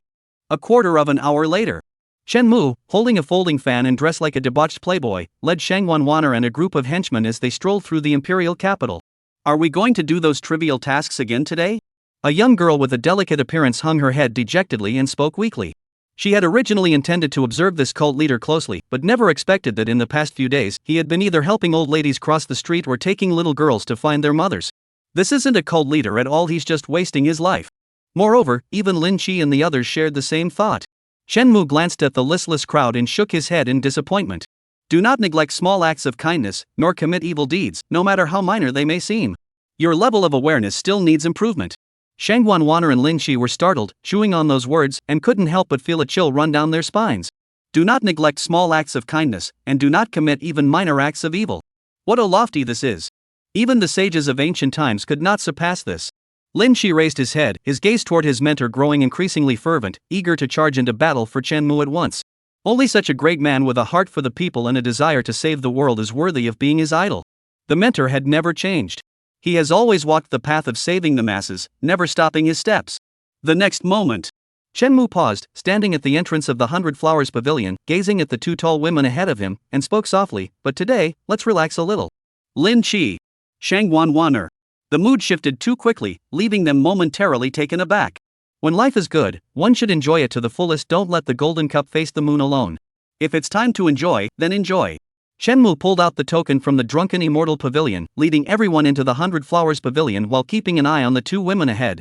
The two women seemed to be a mistress and her servant, standing side by side, yet their every word and action betrayed subtle details. The most crucial detail was the leading woman, whose beauty and poise both scored above 90. It was truly a case of where there's a will, there's a way, and it came so easily. The logic was sound, but Shangguan Wana looked conflicted. She couldn't shake the feeling that this cult leader didn't match the image she had imagined. Shenmue ignored her and quickly walked up to the two women, greeting them. Ladies, this is the 100 Flowers Pavilion. Are you really here together like this? Aren't you afraid of encountering some lecherous men? At that moment, upon hearing Shenmue's voice, the lead woman paused slightly, turned her head, and glanced at Shenmue. The next moment, the woman's pupils contracted, and her breathing became. Shenmue also froze for a moment, furrowing his brows as he looked at the woman in confusion. It felt like she recognized him. Could it be that she's been captivated by my handsome appearance? Out of caution, Shenmue quickly turned around and smiled at the servant of the 100 Flowers Pavilion beside him. I left something outside, I need to go back. With that, he grabbed his men and tried to escape this den of iniquity. At that moment, the woman finally snapped out of her trance. A terrifying aura locked onto Shenmue from afar, and she spoke with a mocking smile. My friend, what did you leave outside? If you don't mind, I'll accompany you to look for it. Shenmue stopped in his tracks, turned around, and smiled. The moment I saw you, I accidentally left my soul outside. Now I've retrieved it. The woman nodded, covering her mouth with a light laugh. Sir, your words are truly humorous. Then, she asked with a smile, my name is Jiang Xueqing. May I ask for your honorable name? Jiang Xueqing? I don't recall such a character in the game. Shenmue muttered to himself, then laughed heartily. My name is Qin Mu. To meet Miss Jiang in this lifetime is truly a great honor. Jiang Xueqing smiled faintly and said with a hint of meaning, is Mr. Qin also here to attend the 100 Flowers banquet? I came to broaden my horizons. It's surprising to see Miss Jiang here, it truly astonishes me. Shenmue chatted casually with her while thinking about whether there was anyone surnamed Jiang from the game. Coincidentally, I'm here to broaden my horizons as well. Would Mr. Qin be so kind as to take me to see this renowned 100 Flowers banquet? Jiang Xueqing smiled and extended an invitation to Shenmue. Of course. Though he felt something was off, Shenmue agreed reluctantly due to the circumstances. At least the breakthrough mission should be no problem now. Xiao Chui, go to the attic and bring out the spiritual wine I brought. Today we have formed a connection with Qin Gongzi, we should celebrate properly. Jiang Xueqing instructed the woman beside her. As you command, miss. The woman wore a long green dress, but her demeanor was decisive and efficient, giving off an air of having been well trained. Shenmue tugged at the corner of his mouth, he seemed to have guessed who she was. The venue for the 100 Flowers banquet was a serene and elegant mountain resort. A winding stream flowed gently, with crystal clear jade rafts floating on its surface. On the jade raft stood one beautiful young woman after another, their figures graceful and delicate. Once the banquet begins, these young women will stand on the jade rafts and float downstream, where they will be selected and auctioned off by the noblemen and officials in the pavilions along the shore. As the saying goes, flowing water and curved cups, beauties is jade. This is precisely the scene described. These wealthy individuals truly know how to enjoy themselves. Chen Mu and the others arrived at an elegantly decorated pavilion with a wide view. Looking at the scene before them, the scoundrel couldn't help but give a thumbs up. The beauties glide down the river on jade rafts. Amidst the swirling mist, the beauty's body was as light as a feather, graceful as a swan, and elegant as a dragon. This combination of elegance and debauchery left Chen Mu in awe. Indeed, it was quite poetic. As she watched the wealthy and powerful indulging in their hedonistic lives, Jiang Xueqing's eyes flashed with a hint of cruelty. She then turned her head and smiled sweetly, agreeing with the others. Unfortunately, I'm penniless, so I probably won't be able to snap up any treasures. Chen Mu shook his money pouch and said with feigned regret. He certainly had spirit stones, but in this situation, it was best to keep a low profile. No problem.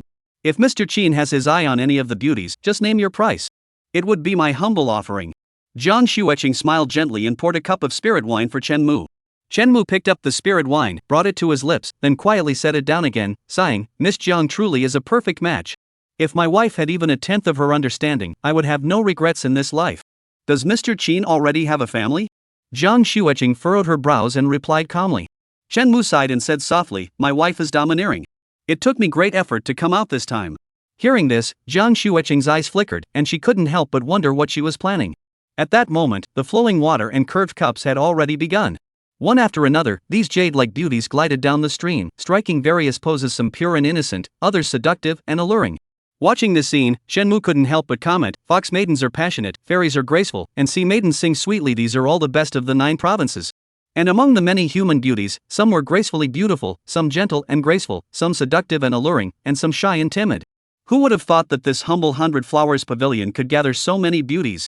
This journey was truly worth it. Jiang Xueqing. Everyone. So you really came here just to look at the beauties? Looking at this scoundrel listing them off like they were his possessions, Shang Wanwaner curiously asked, what about me? What kind of person am I in the young master's eyes? Chen Mu glanced at her and commented, you're very kind. Shang Wanwaner shook her head, dissatisfied. What else? You're innocent? What else? The young girl's veins bulged as she clenched her teeth and said, you're tall. What else? The young girl's breathing became uneven. You're in good health. The young girl was furious, stomping her feet. So I'm not pretty, am I?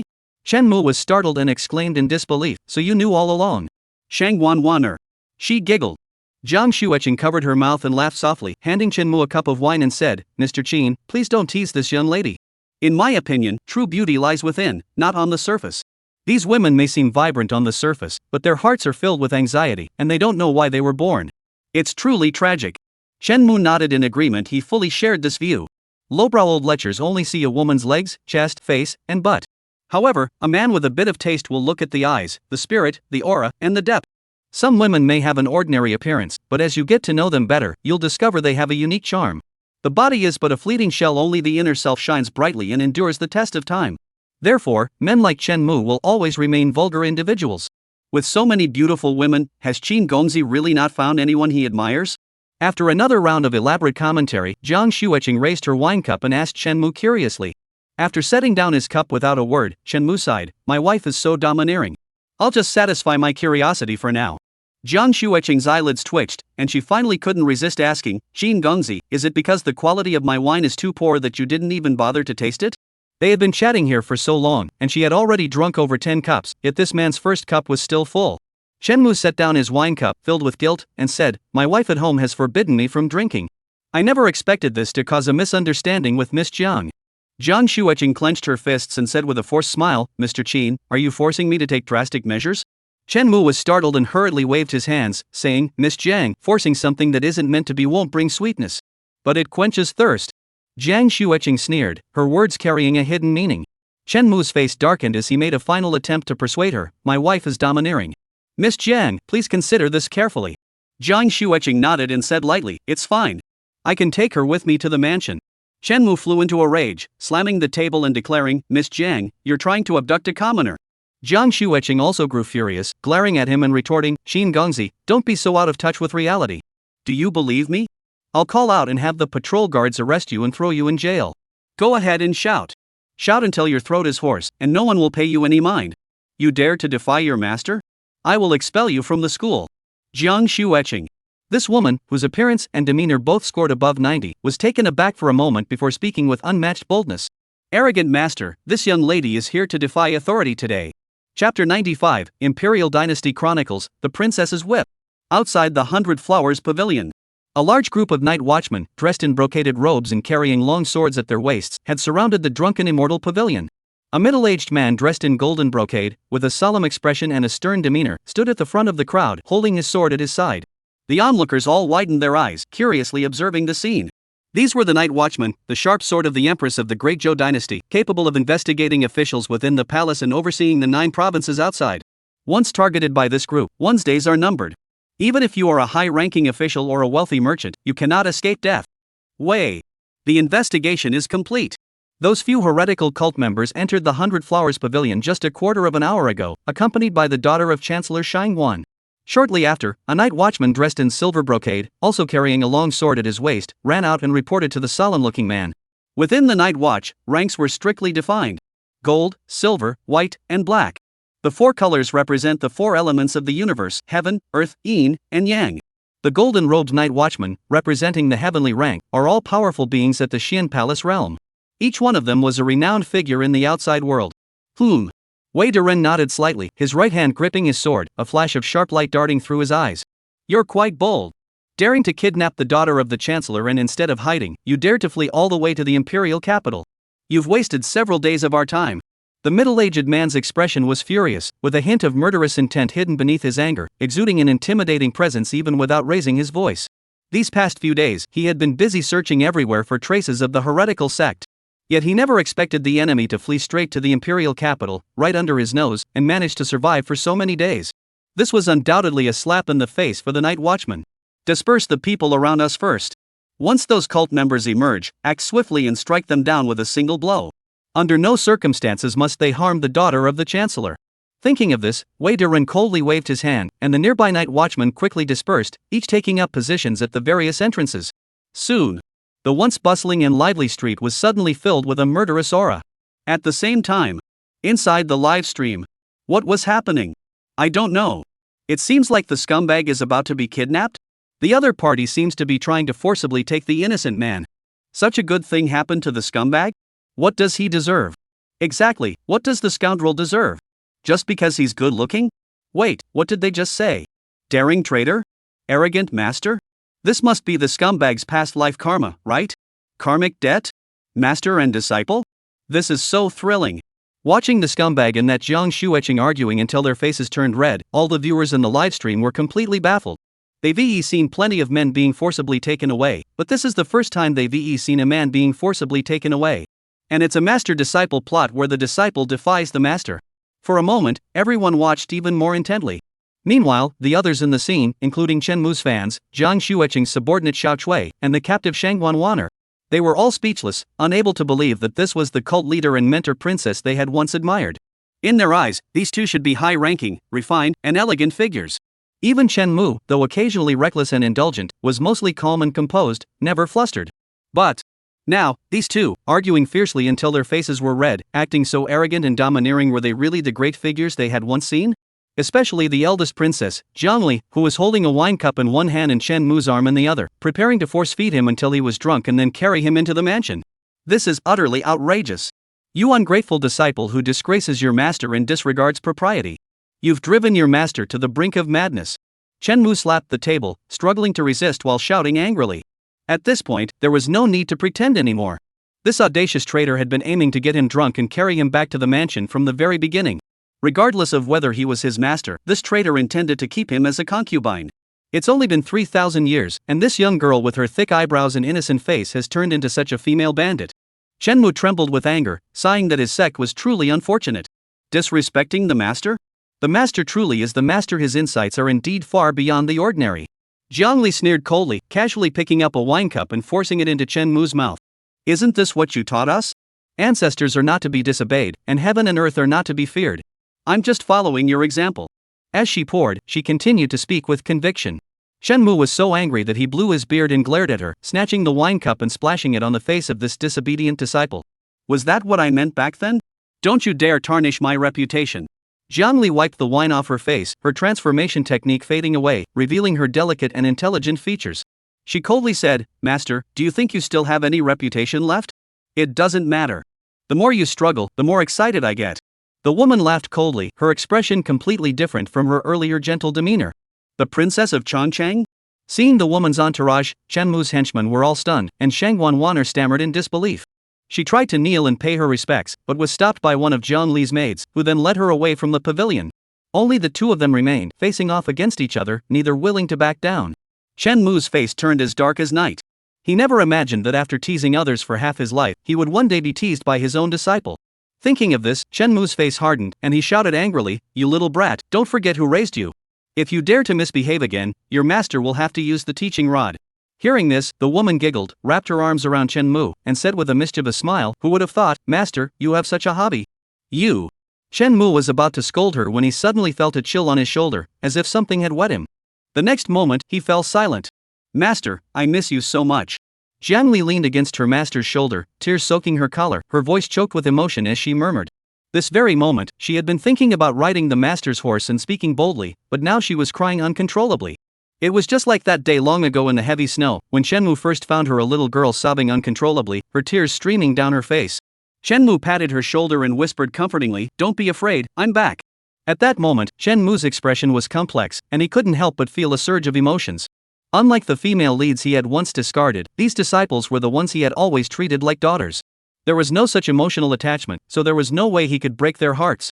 Therefore, compared to the fierce and ruthless Jiang Ruoshui and her group, the threat posed by these few was simply incomparable. Even if their filial piety had turned sour.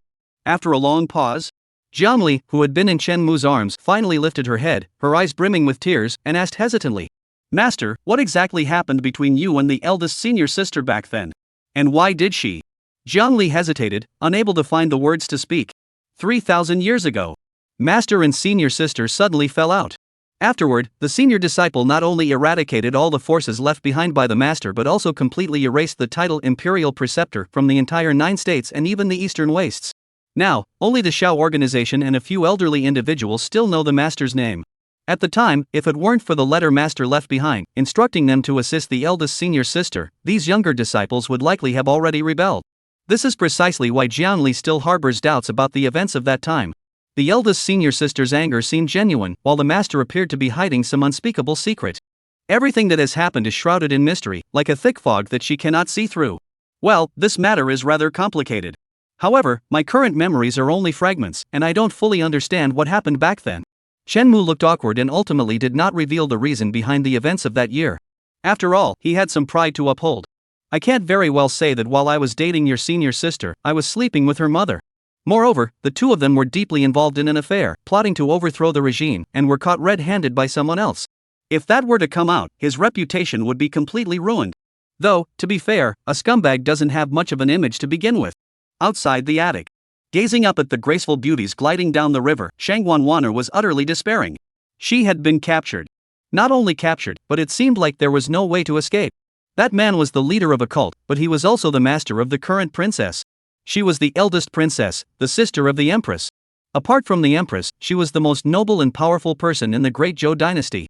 She is truly the second most powerful person in the empire, above all others. Moreover, with the empress in seclusion and the princess regent in charge of the country, that man is essentially all-powerful, controlling everything. Even if her father were the chancellor, it wouldn't matter. "I feel like I've fallen into a den of demons." Shang Wanwaner sighed deeply, filled with regret, wondering how she could have ever thought to seek help from this cult leader. It was like walking into a trap.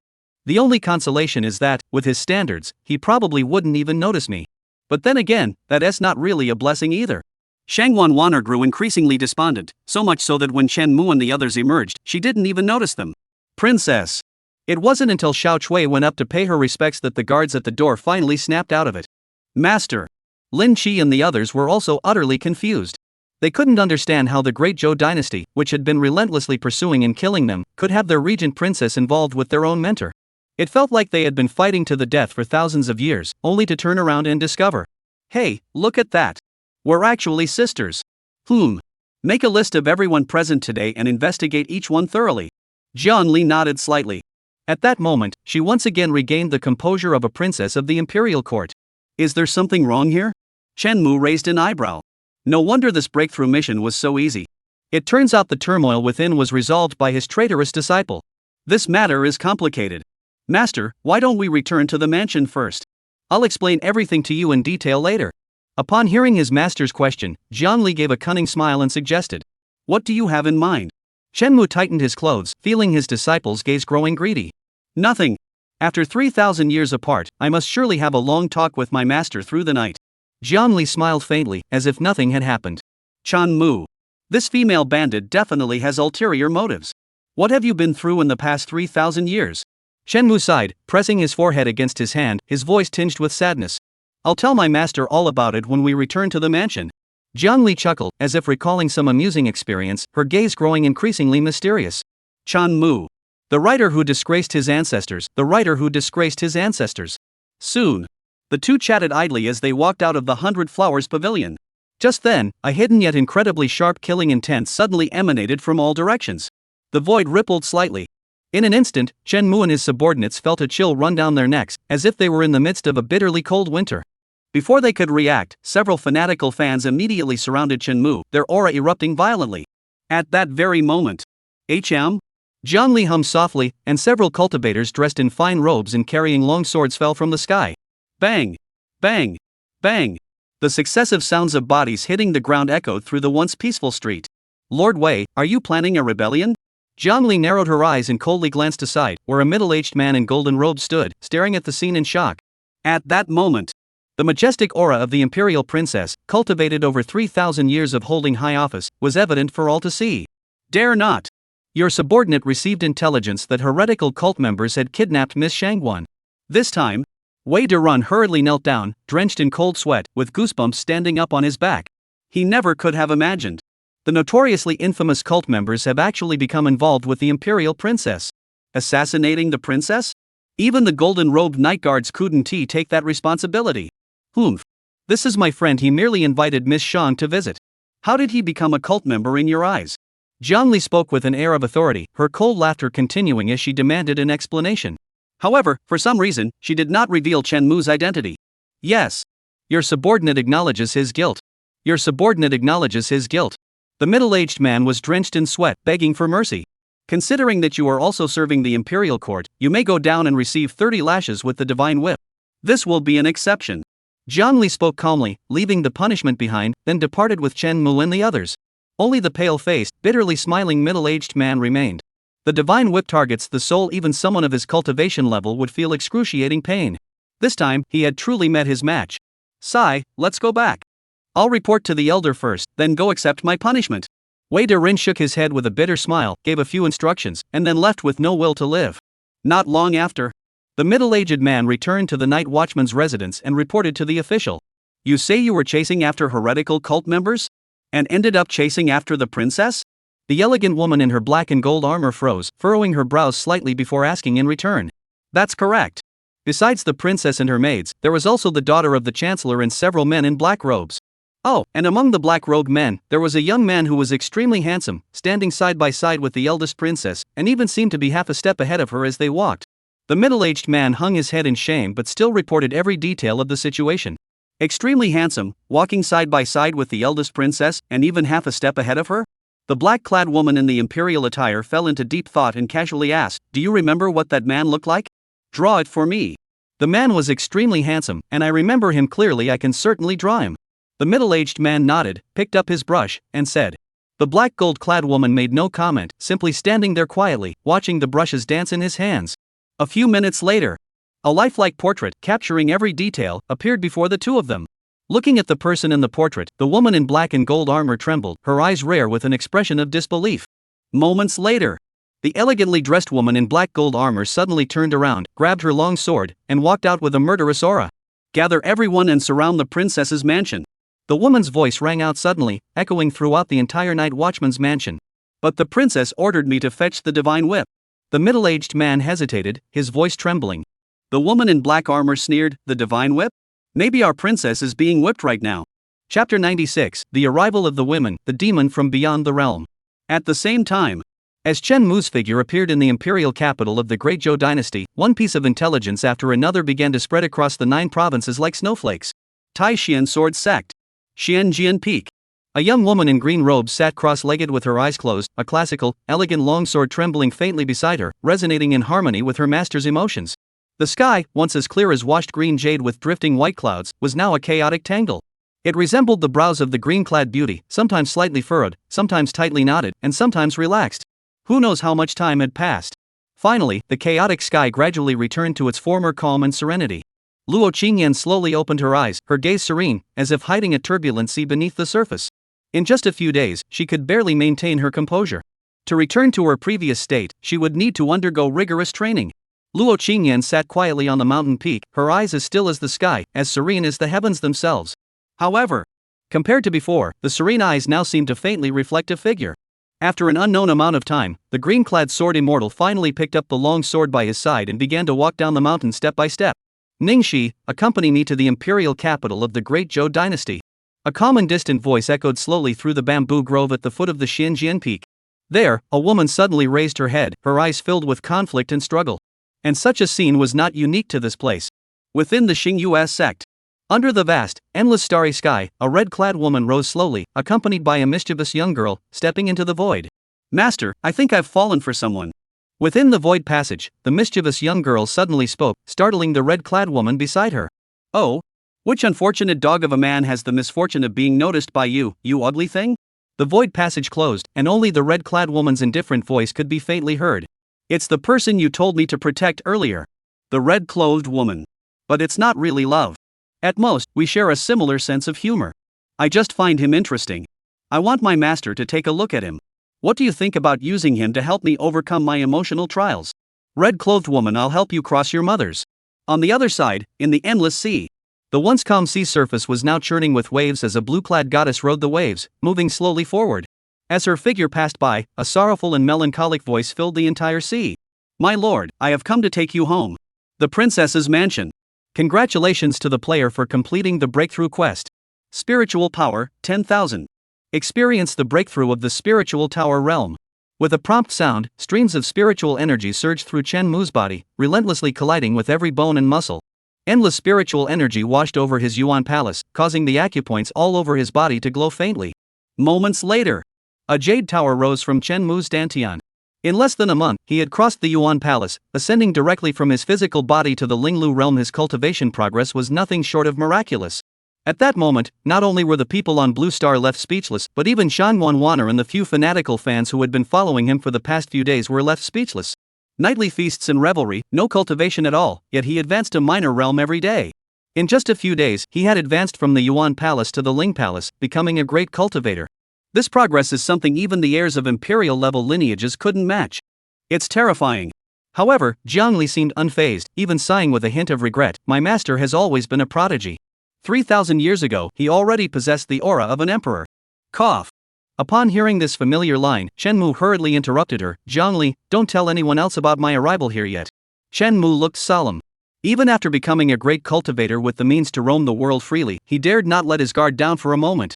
After all, compared to those terrifying ex-girlfriends, his current strength was no more than that of a slightly larger ant.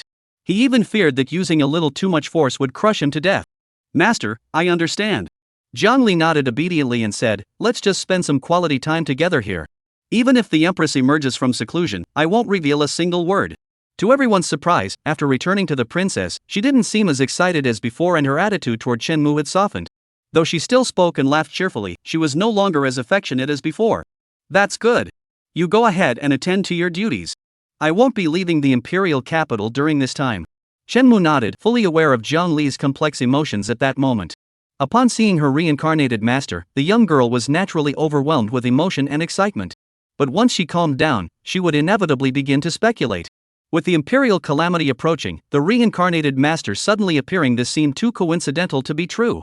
Just like Luo Qingyan and the others, without absolute certainty, they would all maintain a final shred of caution. Of course. No matter what, she would never act like Chen Mu's ex-girlfriends and shout for revenge. Let the master do as he pleases. I have some official business to attend to. Once I'm done, I'll have a long talk with the master tonight. Zhang smiled faintly and then walked away slowly. An all-night conversation is naturally also a step to test the waters. Chen Mu couldn't help but shake his head. In the past, it was others who forced him to admit it, but he refused to acknowledge it no matter what. Now that he had admitted it, others didn't believe him. The world is unpredictable, and fate is cruel. However, he didn't dwell too much on it. While enjoying the spiritual fruits and wine Zhang had brought him, he immersed his consciousness into the game interface. Breaking through the spirit tower not only signified that he had finally become a great cultivator but also marked the end of his supply of medicinal herbs. When he left the Dragon Palace at the bottom of the sea, Pei Shanyi had only given him a pill of the Yuanfu realm, both to aid his cultivation and to remind him not to forget his way home. Now that he had broken through, Chen Mu had no other means of improvement besides temporary tasks. Of course, he could choose to purchase them or ask Zhang for them. With his current wealth and status, both options are easily within his reach. However, Chen Mu's expression grew serious as the dormant bloodline of the Xia kingdom surged within him. It's time to start farming. Since activating the full cultivation template, he had never personally cultivated anything before. All the materials were given to him by his ex-girlfriend. Among the plants useful for cultivating the spirit tower, there were only 5 types: 5-element grass, spirit nurturing flowers, and empty spirit bamboo. Chen Mu relied on his knowledge from the game to carefully select the spirit plant seeds that would be useful to him. The soul-nourishing flower was something he had already asked Pei Shanyi to give to Gon Yunqiu during his time in the Dragon Palace at the bottom of the sea. The remaining seeds are all the pocket money Gon Yunqiu left behind. A cloud leaves the mountain, and the bird grows weary of flying and knows it's time to return. I wonder how my junior sister is doing now. Gazing at the spiritual plants, Chen Mu's eyes flickered as he pondered whether he should contact his younger sister. The only problem was that if he contacted his younger sister, his ex-girlfriends would probably all show up. Yes, including his foolish fox sister. Sigh, this is such a headache. Chen Mu sighed. At that moment, he had no idea that the battlefield was already on its way. He didn't know that his ex-girlfriends had even abandoned their homes. On the other side, a large group of night watchmen were advancing with great momentum on their way to the princess's mansion. A woman in black and gold armor led the way, her cultivation at the Sage Realm, allowing her to appear before the princess's mansion in a single stride. Before she could speak, a graceful and elegant woman with a delicate and refined demeanor walked toward her. Zhang Mengjin, with that angry expression, are you here to collect a debt? Zhang Li stood at the entrance of the princess's mansion, smiling sweetly. Zhang Mengjin, stop pretending. Where is that person? Zhang Mengjin no longer addressed her as the princess, instead demanding angrily. Which person? Oh, you mean that girl Shang Guanwaner? She's a guest at my mansion. Are you going to meddle in that too? Zhang Liu replied calmly. Stop wasting time and let me in. Zhang Mengjin's gaze was icy, and a cold glint flashed in her eyes. Zhang Mengjin, don't forget that I am the regent now. Zhang Li stood in front of her younger sister, narrowing her eyes, and an aura of authority emanated from her without a hint of anger. You. Zhang Mengjin furrowed his brows, turned his head, and glared at her coldly. The imperial tribulation is imminent. I don't want to fight you. Hearing this, Zhang Li also fell silent. After a long while, she shook her head hesitantly. Though this person knows the past, I cannot confirm whether he is truly the reincarnation of our master. Zhang Li, don't blame me for not warning you. Zhang Mengjin pushed her aside and strode into the mansion, speaking leisurely as she went. Recently, at the Eastern Extreme Holy Land, someone manifested the forms of the Empress, the green-robed Sword Immortal, and the Red Phoenix Fairy, all figures of emperors. Later, the Eastern Extreme Sacred Realm erupted into an imperial war. The green-robed Sword Immortal and the Qingqiu Empress went into seclusion, the Medicine King Valley emerged, and the Endless Waters were abuzz with activity. Hearing Zhang Mengjin's intelligence, Zhang Li froze for a moment, her expression shifting between shock and disbelief. Even those emperors are fighting each other. It turns out the rumors are true. They all have unclear connections with my master. At that moment, she had no doubts left. She rushed into the mansion, shouting, Sis, wait for me. Don't try to keep it all to yourself. Not long after, in the room where Chen Mu was staying at the princess's mansion. Hey, behave yourselves. Act proper. Zhang Li, where are you touching? Let go of me. Zhang Mengjin, you don't learn the good things, only the bad? Chen Mu looked at the women surrounding him, still crying, and couldn't help but feel a splitting headache. You can cry if you want, but why are you touching me like that? It's been 3,000 years, don't you know you should be more mature by now? Master, after 3,000 years, you finally returned. Zhang Mengjin sobbed uncontrollably. This woman, renowned in the outside world as a fearsome demoness, now resembled a little girl who had found her father. For these disciples, if it weren't for Chen Mu, they would likely have perished in that chaotic era. Apart from the slightly older Ji Qingqiu and Zhang Li, the other disciples regarded him as both a teacher and a father. If one is born but not raised, even cutting off one's fingers would not be enough to repay the debt. If one is raised before birth, how could one ever repay such a debt? Enough, enough. Shenmue patted his disciples on the shoulder, like an old father, and said with a kind expression, 3,000 years have passed, there's no need to rush over such a moment. Besides, you're all grown up now. When he said this, Shenmue's heart was extremely complicated. His fans were 300 years older than him, and his disciples were 3,000 years older than him. It was utterly absurd. Master, you won't disappear again like last time, will you? Jiang Mengjin finally broke free from her master's embrace and said softly. Not for now. Shenmue thought carefully before answering. At least, before the imperial calamity, he shouldn't be leaving. That's good. Jian Li patted her chest. In front of her master, she could never maintain the composure of a princess. Even after 3,000 years, she was still the same rebellious, domineering, and mischievous little girl. By the way, won't anyone else be coming later? Shenmue looked at his two disciples suspiciously. After Jiang Li left, he had just planted the spiritual plant when Jiang Mengjin burst in. This couldn't help but make him suspect that his whereabouts had been exposed. Don't worry.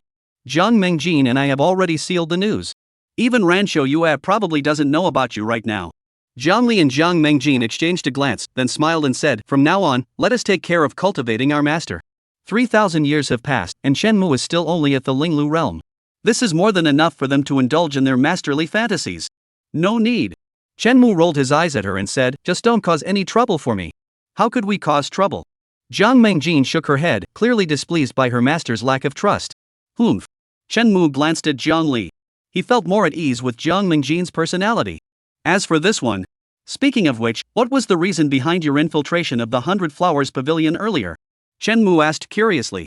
He hadn't asked about it earlier because he knew she wouldn't reveal it before confirming his identity. Now that they had confirmed the information from somewhere, they shouldn't be keeping it from him anymore. Sure enough, after exchanging glances, Jiang Li and Jiang Mengjin immediately said the imperial calamity is approaching, and we've learned that a group of foreign demons have infiltrated the imperial capital. These foreign demons are skilled at manipulating minds. Based on information from multiple sources, we suspect they are connected to the recent 100 Flowers Pavilion banquet. Foreign demonic beings? Shenmue was taken aback. He had never heard of such a thing in the game.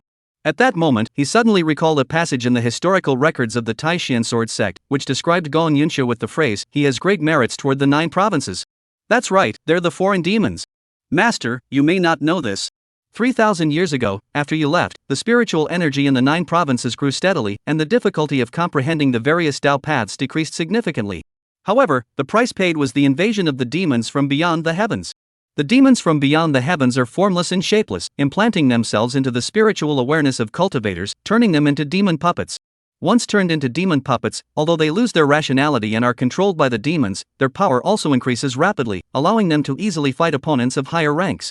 Most critically, we currently have no direct means to determine whether a cultivator has been turned into a demon puppet. Wow, it's like everyone's facing Xiaoyan in the wild. Shenmue sucked in a cold breath, never expecting thee to be so powerful. Wild Zone Xiaoyan? Jiang Li frowned, unsure of what Shenmue meant. You don't need to worry about that.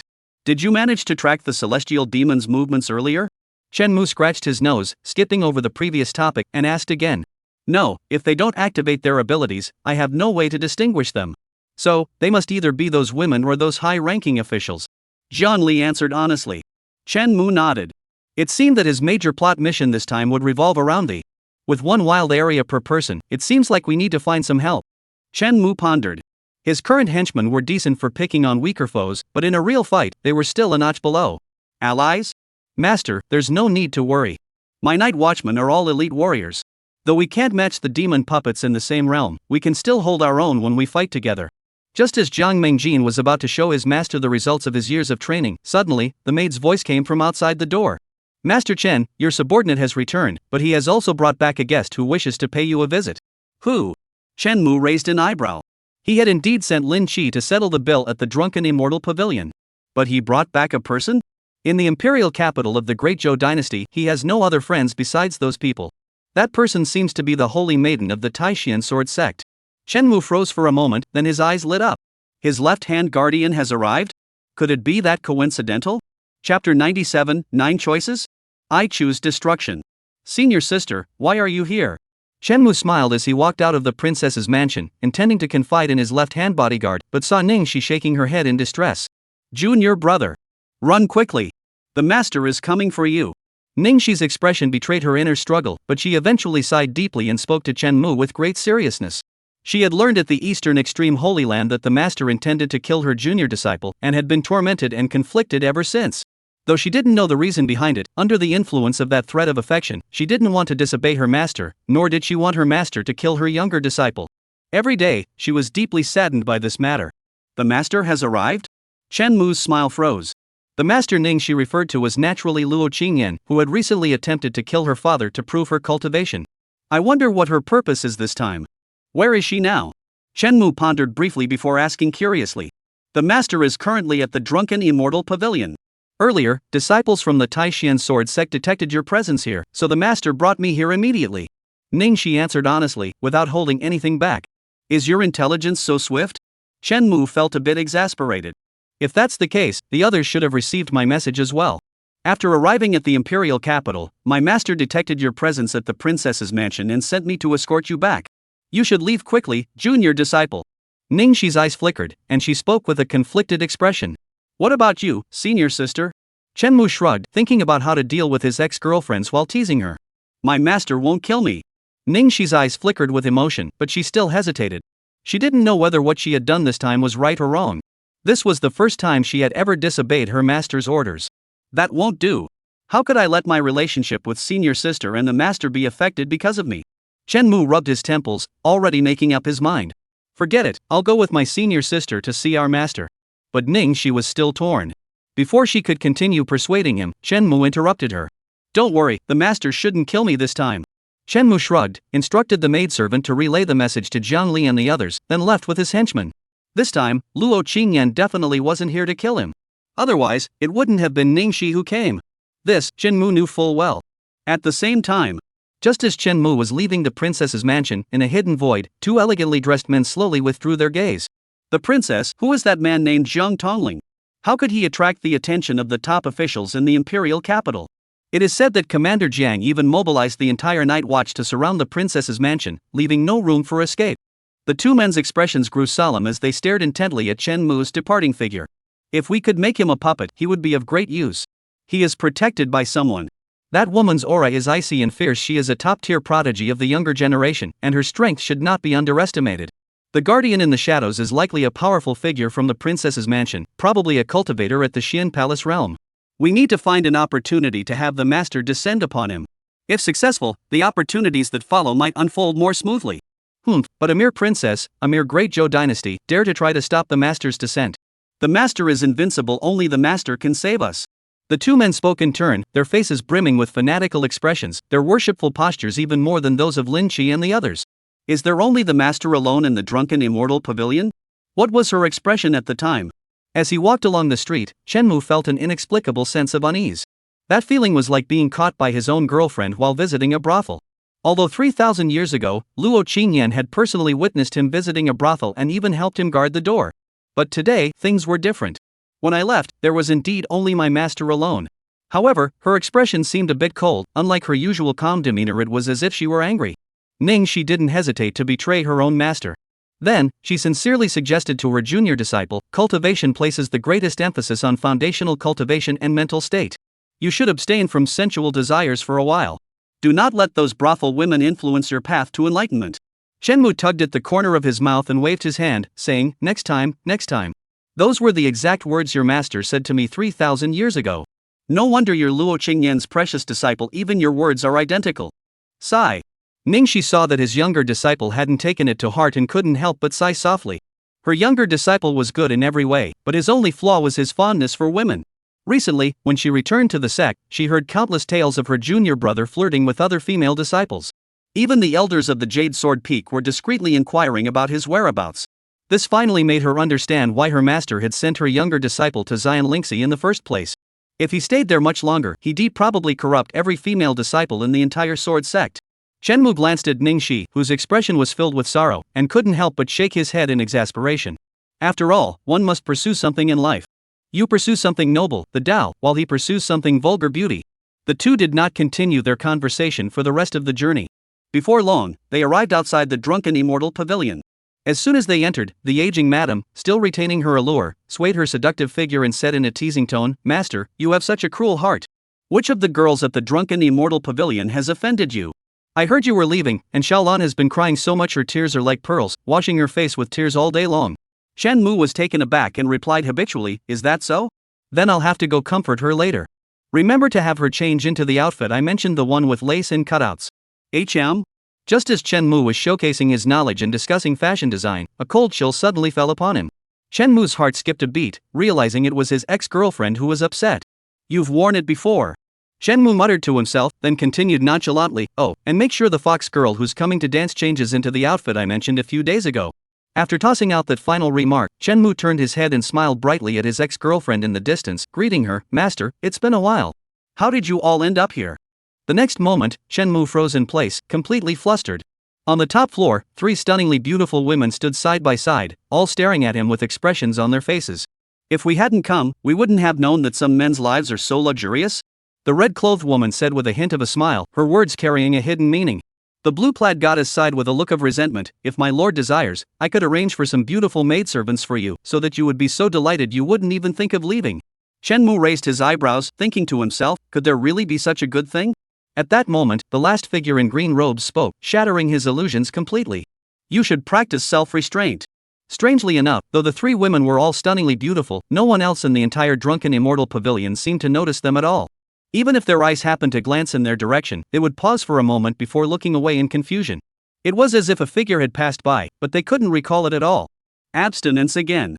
Chen Mu felt a bit frustrated. Looking at the 3 women, who were both understandable and unexpected, he couldn't help but sigh. Let's see who among you can me this time. I won't struggle. He sat down listlessly, gesturing for Shangguan Wanner to pour him some wine while making a gesture of invitation toward the 3 women. His strength was too low, so Chen Mu decided to give up. It's just a matter of taking turns. The first time is awkward, but the second time is easier. Eventually, you'll get used to it. Some men really think there's some kind of precious treasure worth fighting over. Humph. The red-clothed woman gave a cold smile, then dragged a girl with a pitiful expression out, leaving without a word. Master Chen, save me. Chen Mu's eyelids twitched as he recognized the pig-headed girl as his right-hand guardian. Ugh. Chen Mu couldn't help but suck in a cold breath, choosing to look straight ahead as if he didn't recognize Mu Wanqing. You little, remember this, you only have one day. Jiang Hongwan's icy voice echoed from outside the drunken immortal pavilion, heard only by a select few. The blue-clad goddess sighed softly, then her figure turned into water droplets, shattering on the floor. My lord, I'm waiting for you at the water tribe's camp. Don't make me wait too long. What does that mean? What does only one day mean? Chen Mu froze, staring at the 2 women who had vanished in an instant, and looked at Luo Qingyan in confusion. The blue-clad woman remained expressionless, her face cold as she said, follow me inside. She then turned and entered the luxurious private room reserved exclusively for Chen Mu. Chen Mu scratched his head, looking at the equally confused Ningxi, and asked, did the 3 of them fight? Faced with this bizarre situation, Ningxi was also completely confused and said blankly, I don't know. When I went to find my senior brother, there was only our master there. The Qingyi sword immortal, the Hongwan fairy, and the water god, these 3 didn't fight immediately. In the outside world, this was something unimaginable. Never mind, we'll deal with it as it comes. Chen Mu sighed, told his men to wait outside, and walked straight in. He suspected that these women had reached some kind of agreement, which had led to this bizarre situation. Within the imperial court, though the 3 of them could easily overpower everyone else, they didn't have an absolute advantage over other women of the same cultivation level. Therefore, trying to take him away alone was simply impossible. As the saying goes, 1 monk can carry water to drink, 2 monks can carry water together, but 3 monks have no water to drink. The moment he stepped into the room, for some reason, Chen Mu couldn't help but think of this timeless proverb. Master. Looking at the figure in the green robe, Chen Mu couldn't help but raise his eyebrows, then respectfully addressed him. Luo Qingyan. Chen Mu gave a shy smile. After all, it was that rebellious disciple who had stirred up his curiosity. The writer's disdain technique might be a decent option. You're not afraid I'll cut you down and prove my path? Luo Qingyan furrowed her delicate brows, sitting down calmly. On the table lay that elegant, pale green-colored long sword. Chen Mu shrugged indifferently. Back in the Eastern Sacred Realm, didn't I already say, please invite me to join you? If my master has such intentions, feel free to act as you please. I will harbor no resentment. The scoundrel walked to the table, sat down, picked up Luo Qingyan's spiritual tea, and took a sip without hesitation. His words were sincere. After experiencing the yin-yang jade pendant, if Luo Qingyan still wanted to kill him, Chen Mu no longer wished to struggle. First, he couldn't resist, and second, he couldn't tell if it was still a game. The emotions within the yin-yang jade pendant were too intense and too real, making him feel as though he had truly experienced that period of time. If it had truly happened, he would indeed be indebted to her. Then what did you mean earlier when you said I was heartless? Luo Qingyan's expression remained calm, but the hands resting on her knees tightened slightly, revealing the turmoil within her heart. Shenmu carefully recalled that this was something he had said when he had slain the illusory figure in the eastern extreme sacred realm. Perhaps it was because I sensed that there was still deep love for the master in my soul, while you had already let go of your feelings. Feeling resentful, it was natural to think that you were heartless. Shenmu sighed inwardly. The lies he had told still needed to be covered up. At that time, he had not yet experienced the yin-yang jade pendant and had not completely given up. There were still remnants of the desire to deceive and exploit their emotions lingering within him. So it seems I truly am a heartless person. Luo Qingyan closed her eyes slightly and sighed softly. She had once felt Shenmu's struggles from 3,000 years ago and had known the sorrow and despair in that man's heart during that time. Time flows on, and some remember it deeply. Even if they are reincarnated, they cannot forget. Yet others choose to forget everything. Isn't that simply being heartless from the start? Chan Mu. For some reason, he suddenly felt a pang in his heart, as if a deep ache were emanating from his very soul. Under the influence of this emotion, he couldn't help but take Luo Qingyan's hand and comfort her, saying, "If only life were like the first time we met, why would the autumn wind mourn the painted fan?" Casually changing the heart of an old friend, yet claim that the heart of an old friend is easily changed. He stood up and walked behind Luo Qingyan, gently combing her hair as he spoke softly. "Forgetting is good. Just cut me off. If you cut me off, there will be no more troubles." At that moment, the scoundrel had no other thoughts. For a moment, the atmosphere became incredibly warm and peaceful. It was as though they had returned to 3,000 years ago, back to those days of mutual respect and harmony. Peaceful and beautiful, serene and content. Until Luo Qingyan slowly opened her eyes and said softly, "That bamboo house, I still keep it to this day. If you come back with me to the Taishan sword sect, away from the world, I will no longer seek the path of immortality, nor will I abandon my emotions." Hearing this, Shenmu sighed in relief, thinking to himself that this time he was certain of his victory. However, the next moment, Luo Qingyan's soft voice rang out once more, leaving Shenmu completely speechless and frozen in place. "As long as you never meet those women again. The classic dilemma, choose 1 out of 9, has arrived." Chapter 98. The Empress emerges from seclusion, the imperial court stirs. In the elegant and luxurious room, Shenmu fell silent. The current situation was clear. After learning everything, the Qingyi sword immortal was willing to return to the past and once again become the female warrior by Shenmu's side. She cared not for the past nor the path to enlightenment that lay just beyond her reach. She only cared about Shenmu. But a woman like her could never share a husband with others. This was Luo Qingyan's pride. It had nothing to do with strength or status. Even 3,000 years ago, when Shenmu ruled half the kingdom, though he indulged in nightly revelry, he never formally married anyone. Because Luo Qingyan knew clearly that no matter how deeply Shenmu might indulge in the pleasures of the flesh, it was merely a fleeting thought. He had never truly fallen in love. Once he formally marries someone, it signifies true love, and it also means that his relationship with Luo Qingyan would be limited to that of spiritual companions, with no possibility of further development. Now, time has passed, and this dilemma has once again fallen upon Shenmu. The only difference is that this time, it is a choice. Luo Qingyan closed her eyes quietly, letting Shenmu comb her hair, silently waiting for the scoundrel's choice. Shenmu rubbed his temples. Just as he was pondering how to respond to Luo Qingyan, a sudden, cold, and stunningly beautiful figure appeared on the game interface, shimmering brightly. Ding! Life Experience Template activated. Life Experience Mode activated. You have selected the Scum of the Earth Life Experience. Experience life, gain insights, achieve life goals, and earn life points. Life points can be used to enhance your abilities, exchange for divine abilities, and gain insights into the universe. Life Mall has been activated. The consecutive sounds left Shenmu stunned, with waves of shock surging through his heart. Life Experience Template. One of the most important templates in the game, if not the most important interface. It not only complements the cultivation template to drive player growth, but, most importantly, it grants life points. Life points not only enhance strength but can also be exchanged for divine abilities and gain insights into the Tao. A truly versatile resource. As a result, obtaining life points is incredibly challenging. In the game, Shenmu first obtained life points after spending years successfully conquering Gong Yunxiu. Because that signified he had embarked on the path of a cad, and from then on, he would begin a life of constantly seeking new loves and discarding old ones. Is this step now being repeated with Luo Qingyan? In an instant, Shenmu's mind was filled with 1,000 thoughts. Unlike other female leads, Luo Qingyan is the only one who knows everything about his past and chose to forgive him. Gong Yunxiu didn't forgive him because she erased her memories. Pei Shangyi didn't forgive him either. She was merely a sickly, obsessive woman. Only Luo Qingyan. After learning all the reasons, she was willing to get to know Shenmu anew and return to this scoundrel's side. Thus, she also unlocked the life experience template. Wait, in the game, there are at least multiple routes and life choices. Why does it default to being a scumbag when it comes to me? Shenmue stroked Luo Qingyan's hair, unconsciously beginning to probe further, while secretly pondering in his mind. So, does this mean my life experience requires me to wait for each female lead to realize the truth and then reconquer them, only to have them all serve one man? Is this really how it's supposed to be? For a moment, Shenmue felt deep disgust, expressing his utmost protest against this life, and wondering if there was a rule that it had to be just these 9. At that moment, Luo Qingyan paused, then grabbed a pig's trotter that was sliding downward and coldly glared at a certain scumbag. Shenmue's expression froze, and he quickly snapped back to reality, awkwardly muttering, "Muscle reaction. Muscle reaction. Luo Qingyan." She remained expressionless, gesturing for the scoundrel to give her an answer. Shenmue glanced at the life experience chart, then rearranged Luo Qingyan's hair and said softly, "I admit I like you, to the point where I can't control myself. But the subconscious in my soul tells me that the others are the same." Luo Qingyan's delicate body froze, but she didn't speak, instead continuing to wait for the scoundrel's next move.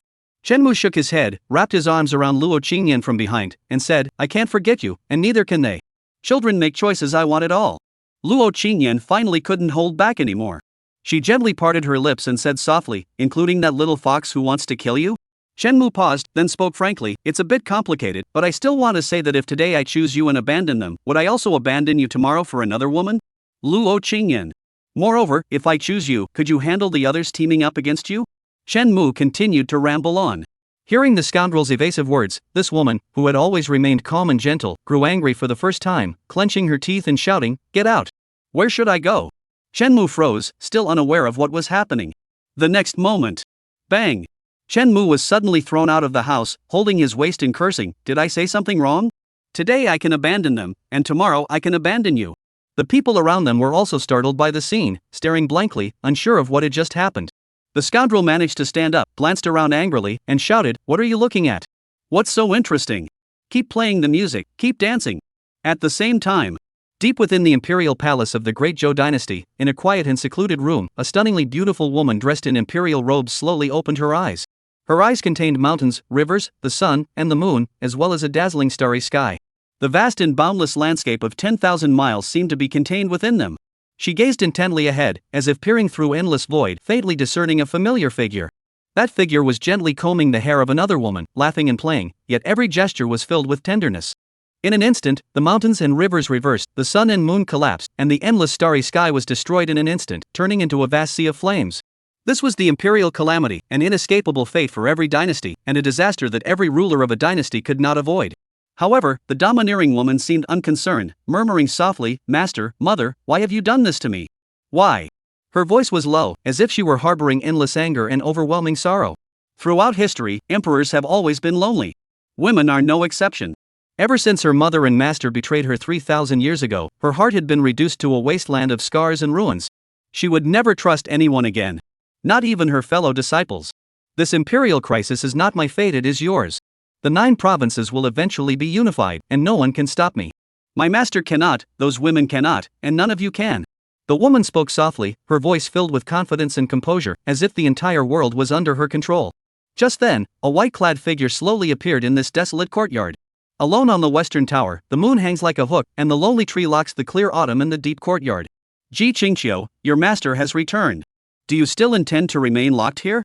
The white-clad beauty walked slowly forward, with towering flames burning behind her, as if they were about to consume the heavens and earth. The woman froze, then her gaze suddenly sharpened, fixing on the white-clad beauty with an icy stare. "He's back?" At that moment, a terrifying aura erupted throughout the entire Wutong garden, suppressing the entire imperial capital. Countless powerful figures looked up in sheer terror, staring in horror at a certain direction. Inside the drunken immortal pavilion, a green-clad woman opened her eyes. A pale green sword moved without a breeze, whizzing toward her face. At the Star Moon Sect's headquarters, a red-clad woman lowered her fist, tossing aside the pig-headed Mu Wanqing, and narrowed her eyes, fixating on a deep courtyard within the imperial palace. "Ji Qingqiu, Jiang Ruoshua, don't force me," she murmured to herself. In the cold and melancholy waters, a blue-clad goddess stood still, the sorrowful expression on her face vanishing completely. At that very moment, the entire Jiuzhou continent erupted into chaos. The winds of change pressed down upon the city, threatening to crush it. The next day, Shenmue opened his eyes, lying alone on the large bed, feeling for a moment that life held no meaning. He had been placed under celibacy again. It was still Luo Qingyan's order, carried out personally by Ningxi, forbidding him from sharing a bed with any other woman. Shenmue had tried to resist, but he was knocked unconscious by Ningxi and thrown onto the bed. On this point, the master and disciple were in complete agreement. Never mind, I'll just go out for a walk today and see if I can stumble upon any temporary tasks. After a long while, Shenmue shook his head and got up from the bed, feeling bored and restless. Being in such a place, he was actually being forced to abstain. This was torture. One day, I'll make you beg for mercy. Shenmue clenched his fists, dressed quickly, and stepped out of the room. Master! Master! Lin Chi and his henchmen immediately rushed forward to greet him. Shenmue waved his hand, gently fanned himself with his folding fan, and calmly said, "Today, we'll go out again to uphold justice and see if there's any young lady who needs us to stand up for her." He then turned to the room beside him and spoke gently, "Senior Sister Ningxi, would you like to join us?" "No need. I've gained some insights in the Eastern Extreme Sacred Realm and need time to consolidate them. Go early and return soon." Shenmue shook his head, unable to help but sigh inwardly. Talent really does allow one to be reckless. Unlike me, after so many trials, I've only improved my techniques and still good for nothing. Without another word, Shenmue led his entourage out to seek temporary tasks. As soon as he stepped out of the drunken immortal pavilion, Shenmue furrowed his brows, sensing an uneasy tension in the air. The streaks of light across the sky grew more frequent, and among the bustling crowd, everyone wore solemn expressions. It seemed as though they had received some kind of news. Could it be that the Empress has emerged from seclusion? Shenmue speculated silently, but he wasn't particularly worried. Now that his yin-yang jade pendant had cooled down completely, as long as the opponent didn't strike fatally, he could react in time. And to kill someone with a single strike, relying solely on their hatred? Wouldn't they at least say a few harsh words first? Moreover, Luo Qingyan and the others were still within the imperial capital. At this point, Shenmue was truly in a situation where even death would be difficult to achieve. No big deal. Let us take on a temporary task to improve my mood. As his strength increased, the rewards for cultivation tasks grew increasingly scarce, and he couldn't even advance a minor realm every day. Shenmue roamed the imperial capital aimlessly, hoping to stumble upon a decent temporary task to dispel the gloom in his heart. Like most games, daily tasks are just a way to level up quickly in the early stages, but later on, leveling up becomes slow and tedious. Once he breaks through to the next major realm, Shenmue estimates he'll need over 10 cultivation tasks just to advance a single minor realm. Since he has already passed the beginner stage, it's time to start saving and spending wisely. Gazing at the beautiful young woman in the crowd, Shenmue began to ponder silently in his heart. He had already drawn his cultivation task at midnight, and the task was to launch a night raid on Luo Qingyan. The process was quite sensual. The result? He's now in pain all over his body. He had no idea what she was thinking. Before making a decision, she wouldn't let him touch her at all. Can't she learn a thing or two from Pei Xiangyi, the psychotic one? Shenmue shook his head, feeling rather speechless inside. Just then, the game's notification sound suddenly rang out, snapping Shenmue back to attention. Ding! Balloon wedding during the festive season. Several young women in the imperial capital are selecting husbands. Please proceed to the pavilion ahead to participate and witness the joyous occasion. Reward: red silk thread, a special type of thread used to forge magical artifacts. Select a husband? Shenmue's eyes lit up, and his curiosity began to stir. On Blue Star, there were plenty of scoundrels who specialized in such things. Not only do they cause trouble at others' weddings, but they also specifically film videos and flaunt them in group chats. Although Shenmue didn't participate in such things, it didn't affect his enjoyment of others' misfortune. Thinking of this, Shenmue's steps grew lighter as he led the others to a pavilion. Here, countless men were bustling about, their eyes fixed on the beautifully made-up young women on the balcony. Ugh, she's clearly a woman of loose morals. That's the one. Shenmue stopped in his tracks, leading the paparazzi beside him, watching the unfolding spectacle. The sect leader? Are we going to the embroidered ball? Aren't you worried about Shangguan Wanner, who was hesitating to speak? Last night, she saw with her own eyes that a certain sect leader was thrown out of the room. Thinking of this, Shangguan Wanner felt even more despair. This cult leader isn't just the master of the princess, but also has a murky connection with the legendary Qingyi Jianxian. That's right.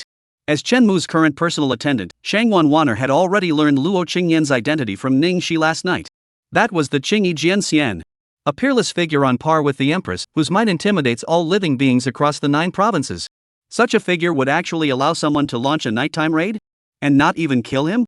In the past, even if she had her head split open, Shangguan Wanner wouldn't have imagined such a scene unfolding.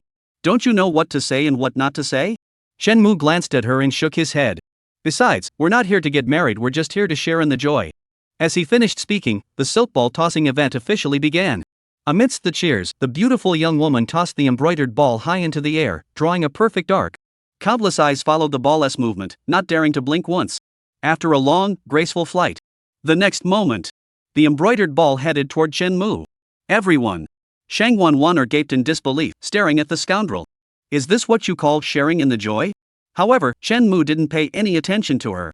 Instead, he furrowed his brows and stepped aside by half a step. The next second, the embroidered ball suddenly changed direction and headed straight for him. Chen Mu. At that moment, Lin Qi and the others also noticed something odd. Despite the crowd that had just been scrambling for the embroidered ball, not a single person reached out to grab it as it fell.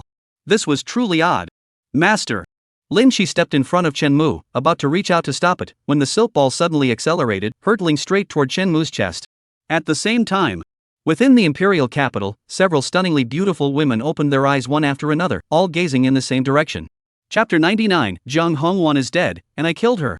Has the difficulty of the temporary mission increased? As he watched the embroidered ball speed toward him, Chen Mu's eyes flickered, and he spoke thoughtfully. In large-scale story missions, the initial tasks are indeed trivial and insignificant. However, as time progresses, the difficulty increases, and the rewards become increasingly generous. The higher the difficulty, the more critical the stage of the large-scale story mission becomes. The master should leave first. Lin Qi's expression changed. The speed of the silk ball was too fast. He had just tried to stop it but was immediately locked onto by several other energy fluctuations. In the void, faint traces of divine power fluctuations could be sensed, indicating that there were still combatants engaged in battle in the shadows. At that moment, the silk ball had already reached Chen Mu's face. Facing this life or death moment, Chen Mu remained unfazed, calmly watching the silk ball. The next moment, the silk ball exploded in front of him, leaving behind a cloud of black smoke that drifted aimlessly before Chen Mu. In the void, the tremors vanished instantly, and the area quickly returned to calm. Master Chen. A maid carrying a severed head emerged from the void, none other than Xiao Chui, the maid by Jian Li's side. Chen Mu shook his head and sighed. Before targeting me, didn't you consider that I also have someone protecting me? These good-for-nothings couldn't see the bigger picture and dared to attack him. Should I call them naive, or just plain stupid? Within the imperial capital, if these people could kill themselves under the watchful eyes of those few former girlfriends, Chen Mu would give them a thumbs up. Is this the legendary demon from beyond the realms? Chen Mu curiously examined the black mist, which was currently holding the opponent in place with a terrifying force, leaving them unable to move.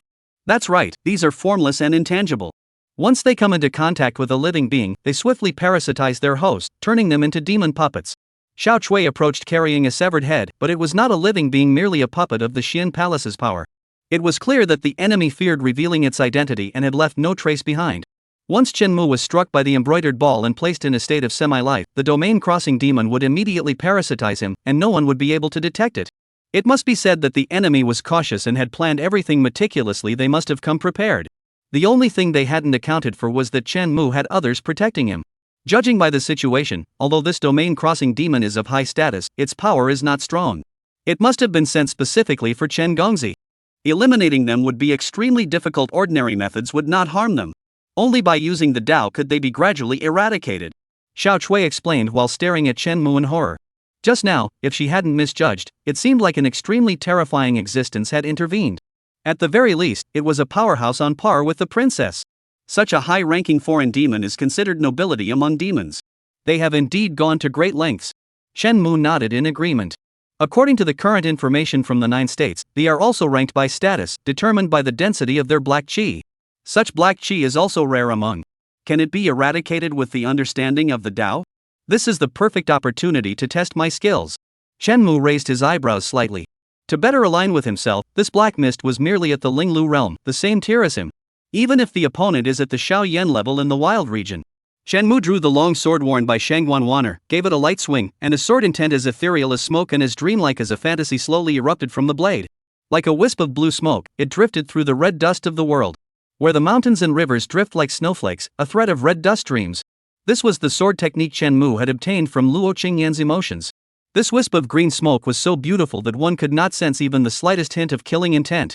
It gently settled upon the black mist, instantly dissipating it into nothingness. This sword technique is truly terrifying, and Chen Gongzi's mastery of it has reached an unimaginable depth. Xiao Chui, who was watching nearby, widened her eyes in shock. Even she, a great being of the Xian Palace realm, could not fathom the true essence of this divine technique. This sword technique could even rival an imperial-level divine technique. Even a slightly weaker one might not be its match. Could it be a new divine technique recently mastered by the Qingyi sword immortal? That would make sense. Xiao Chui's eyes flickered. She had also obtained Chen Mu's basic information and knew that this young master was the disciple of the Qingyi Jianxian.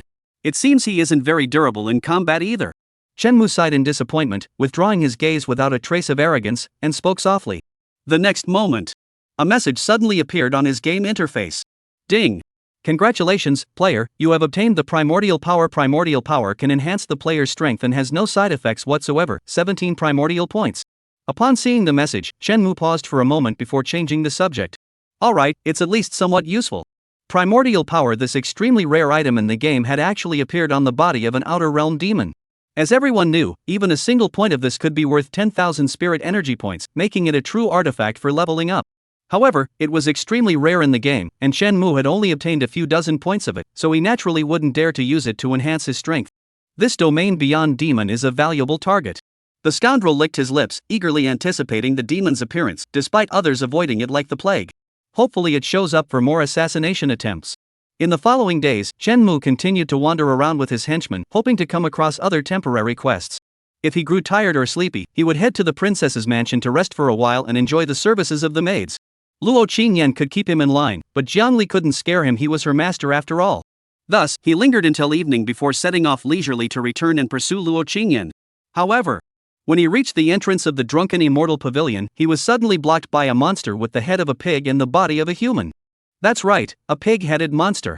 The paparazzi following Shenmue were all startled, almost unable to resist intervening. Who are you? Shenmue furrowed his brows, looking at the monster crying hysterically beside him, and couldn't help but ask in confusion. Senior brother, I'm your junior sister Mu. Mu Wanqing, tears streaming down her face, clung tightly to Shenmue, as if she had been mistreated by someone. Shenmue's lips twitched, and he roughly pushed the creature away, saying angrily, nonsense. My Mu Shimi is a beauty of unparalleled grace and beauty. How could she possibly be a pig-headed monster? I'll spare you since it was an accident. Leave immediately. Otherwise, you'll face severe punishment. He glared at the creature that had slandered his own disciple, his eyes filled with murderous intent, ready to draw his sword at any moment. His own village girl, though she had a bit of a bad temper, could never be so ugly. Senior brother, it's really me. Look at my eyes, look at my forehead, don't you recognize me at all? Mu Wanqing clung to Shenmue's arm, desperately trying to prove her identity. Alright, let me take a closer look. If I find out you slandered my junior sister, I'll spit on you. Shenmue had just focused his gaze, about to imagine the resemblance between this pig-headed person and his junior sister, when he caught sight of those plump ears, causing his stomach to churn. Get out! Get out of here! Don't tarnish my junior sister's image in my heart. Shenmue covered his eyes and said impatiently. Mu Wanqing. This lawless witch has finally completely broken down, crying out, Master! Master! She not only beat me up but also cast a pig-head spell on me, forcing me to face you with this face. Senior brother, I'm really your Mu junior sister. Chan Mu. This scoundrel looked at Mu Wanqing in disbelief, finally recognizing that her figure was indeed somewhat similar to Mu Wanqing's. What did you do to make your master so angry? Could it be because you insulted her in the Eastern Sacred Realm? Shenmue asked curiously. He knew Jiang Hongluan had an eccentric personality, but this level of eccentricity was extremely rare. The last time she acted like this was when he had secretly been flirting with a disciple of the Xingyue sect behind her back. However, at that time, the woman had merely punished the disciple and then locked herself away, torturing herself with seduction techniques for 3 days and 3 nights. No. Mu Wanqing wiped away her tears and said with a sorrowful expression, I suspect it's because she's on her period. I was just trying to get through a love ordeal, but my master reacted as if I had stolen her man. Isn't that psychologically twisted? Chan Mu. She deserved it. This disobedient disciple is even worse than Zhongli. Shenmue stroked Mu Wanqing's head and sincerely said, I hope to see you again tomorrow. Mu Wanqing. Senior brother, what do you mean by that? What do you mean, hope to see me tomorrow? She couldn't quite grasp the meaning behind Shenmue's words. Shenmue shook his head, not revealing the intricate details, and simply patted the right guardian's shoulder, saying, Go ahead, what brought you here today? I need to go pay my taxes. What official duties? Senior brother, why are you speaking so oddly? Mu Wanqing shook her head and said, The master sent me to bring you there. She said you're under her supervision tonight. Chan Mu. The smile that had just been on his face froze instantly. What does tonight you're under her supervision mean? Mu Wanqing looked innocent and said, Don't you know, senior brother? My master and the Qingyi Sword Immortal have reached an agreement. The 3 of you will take turns spending a day with each of them, guiding your cultivation. To be honest, I'm truly envious of you, junior sister. 3 emperors at the peak of their realm, guiding your cultivation every day. This opportunity is something others wouldn't even dare to dream of. 1 day each? Shenmue tugged at the corner of his mouth, rubbed his old waist, and suddenly regretted going to the princess's mansion at noon. Are they preparing you for life after this? That's right, 1 day each. Didn't you see that the Qingyi Sword Immortal and Ning Shi the little vixen didn't even come out? Mu Wanqing nodded. Yesterday, her master had been beating her while discussing it with the others. They're going to squeeze every last drop out of me. Chen Mu's head was splitting with pain. He leaned on Shangguan Waner beside him, his eyes filled with despair. Enough, senior brother, let us go. Our master is still waiting for us. I don't want to suffer anymore. Mu Wanqing sighed, clearly feeling utterly dejected at that moment. Shenmu nodded mechanically and followed Mu Wanqing toward the Star Moon sect. Wait, I haven't settled things with Jiang Hongwan yet. Midway there, Shenmu suddenly snapped out of his daze, breaking out in a cold sweat. Earlier, he had been so preoccupied with being divided among others that he hadn't even thought about the fact that he had never had any private contact with Jiang Hongwan. 3,000 years had passed, and her temper was already evident from Mu Wanqing. Does Qingyan not worry that I'll be killed by someone else? Shenmu's cold sweat poured down as he pondered what kind of deal they had made. Given the current situation, it seemed he had no way out. He must engage in a real, no-holds-barred battle with Jiang Hongwan. Since he had obtained the permission of Qingyan and Shangyi, she must have made some concessions. In that case, my safety should be assured. Becoming an emperor out of obsession, the last person I wanted to see was her. Shenmu lowered his brows, his expression serene, and there was no trace of his former reckless and carefree demeanor. He was the last person who wanted to meet Jiang Hongwan alone. When he first arrived in the 9 provinces, outside the Xianling stream, Shenmu might have been able to face her calmly. But after seeing Gong Yunxiu's memories, Shenmu began to realize that these women were not just strings of data in a game, but real people with genuine emotions. And after the Yin-Yang Jade Pendant, Shenmu finally realized the extent of the harm his actions to conquer the game had caused these women. For 3,000 years, through countless springs and autumns, flowers blooming and fading, they had never been freed from their original fate. Even when Jiang Hongwan transformed him into a colorful lizard in the Eastern Sacred Realm, Shenmu never harbored any resentment. The sweet words he exchanged with Jiang Hongwan were both a habit and a way to mask his own insecurities. Among all the women, if Shenmu were to rank those he felt guilty toward, that first person would be Jiang Hongwan. After all, according to his memories from the game, she should no longer exist in this world. That crimson robe had perished 3,000 years ago. Jiang Hongwan. Dead. He killed her with his own hands. Chapter 100, Face-to-Face Confrontation. Jiang Hongwan, you've gone mad. The Xingyue sect's headquarters is located in the southeastern part of the Imperial Dynasty. It is a gathering place for demons, with countless evil cultivators coming and going endlessly. The entire street is filled with ruthless, murderous criminals whose eyes are filled with hatred. It's a veritable criminal concentration camp. Shenmu and his group, except for Lin Qi and others dressed in black robes, stood out like sore thumbs. As they made their way through the streets, they attracted a great deal of curious glances. However, these desperate criminals were clearly cautious and did not engage in any showboating or looking down on others, such as mocking the fair-skinned individuals. On the contrary, they looked at Chen Mu's aristocratic appearance and the crowd following him, clearly guessing that he was a powerful figure of special status. These members of the demon sect, who had spent their lives on the brink of death, had developed a keen eye for discerning who was worth provoking and who was not. Senior brother, this is the headquarters of our Xingyue sect, the Star-Picking Tower. Before long, Mu Wanqing led Chen Mu through a street filled with desperate criminals, arriving at the base of a grand and elegant pavilion. The tower had 9 floors, each one smaller than the last, with the top floor seeming to stand tall amidst the stars. No wonder it's one of the 8 great sects of the Demon Gate. Its foundations are truly extraordinary. Lin Qi and the others couldn't help but feel a sense of awe. Though their organization was labeled a heretical cult, its foundations were weak, nowhere near as strong as these ancient sects. Let's go! Shenmu remained calm. Even standing beneath such a magnificent mansion, he remained composed and unruffled. He took a step forward, his posture straight, preparing to face Jiang Hongwan in the best possible state. Mu Wanchang and Shangguan Waner exchanged glances before following closely behind. Soon, they arrived at the top floor of the Star-Picking Tower, outside a simple yet elegant hall. The hall doors were slightly ajar, clearly waiting for the arrival of a certain scoundrel. You all wait outside. Shenmu shook his head, exhaled a long breath, and pushed the door open. The next moment, a red-clad woman stood before him, her back to him, seated before an endless expanse of stars. Are you going to waste this long night like this? Shenmu raised an eyebrow, clearing his mind of the chaotic thoughts swirling within, and continued in his usual carefree tone. Jiang Hongwan glanced at him, her red lips parting slightly, a mocking smile on her face. What? You came here to keep me company and ease my loneliness? Shenmu's expression froze, then he nonchalantly sat down beside her. Why not? This demonic sect girlfriend was the only one who could match Chen Mu on the open road. Humph. Jiang Hongwan snorted coldly. Do you think I'd want to keep you company? You must be dreaming. At that moment, she seemed to transform back into that fiery, domineering woman. Chen Mu smiled, completely unfazed by Jiang Hongwan's words. If you won't sleep with me, then why did you call me here? Chen Mu wrapped his arm around her shoulder and rolled his eyes. Jiang Hongwan glanced at the pig's hoof on her shoulder, gently rubbing her nails as red as blood, and said softly, "It seems you're really not afraid of dying now?" Shenmue shook his head first, then nodded and said, "I'm afraid. But dying under the peony flowers, even as a ghost, is still romantic. To spend the night talking with the Red Phoenix Fairy, even death would be worth it." Humph. Jiang Hongwan slapped away the pig's trotter, gave a cold smile, and said bluntly, "Your mouth is still as smooth as ever after 3,000 years. I really want to cut it off." Shenmue's eyelids twitched wildly as he forced a smile and said, "You can't destroy public property. If I lose this, you'll definitely regret it later."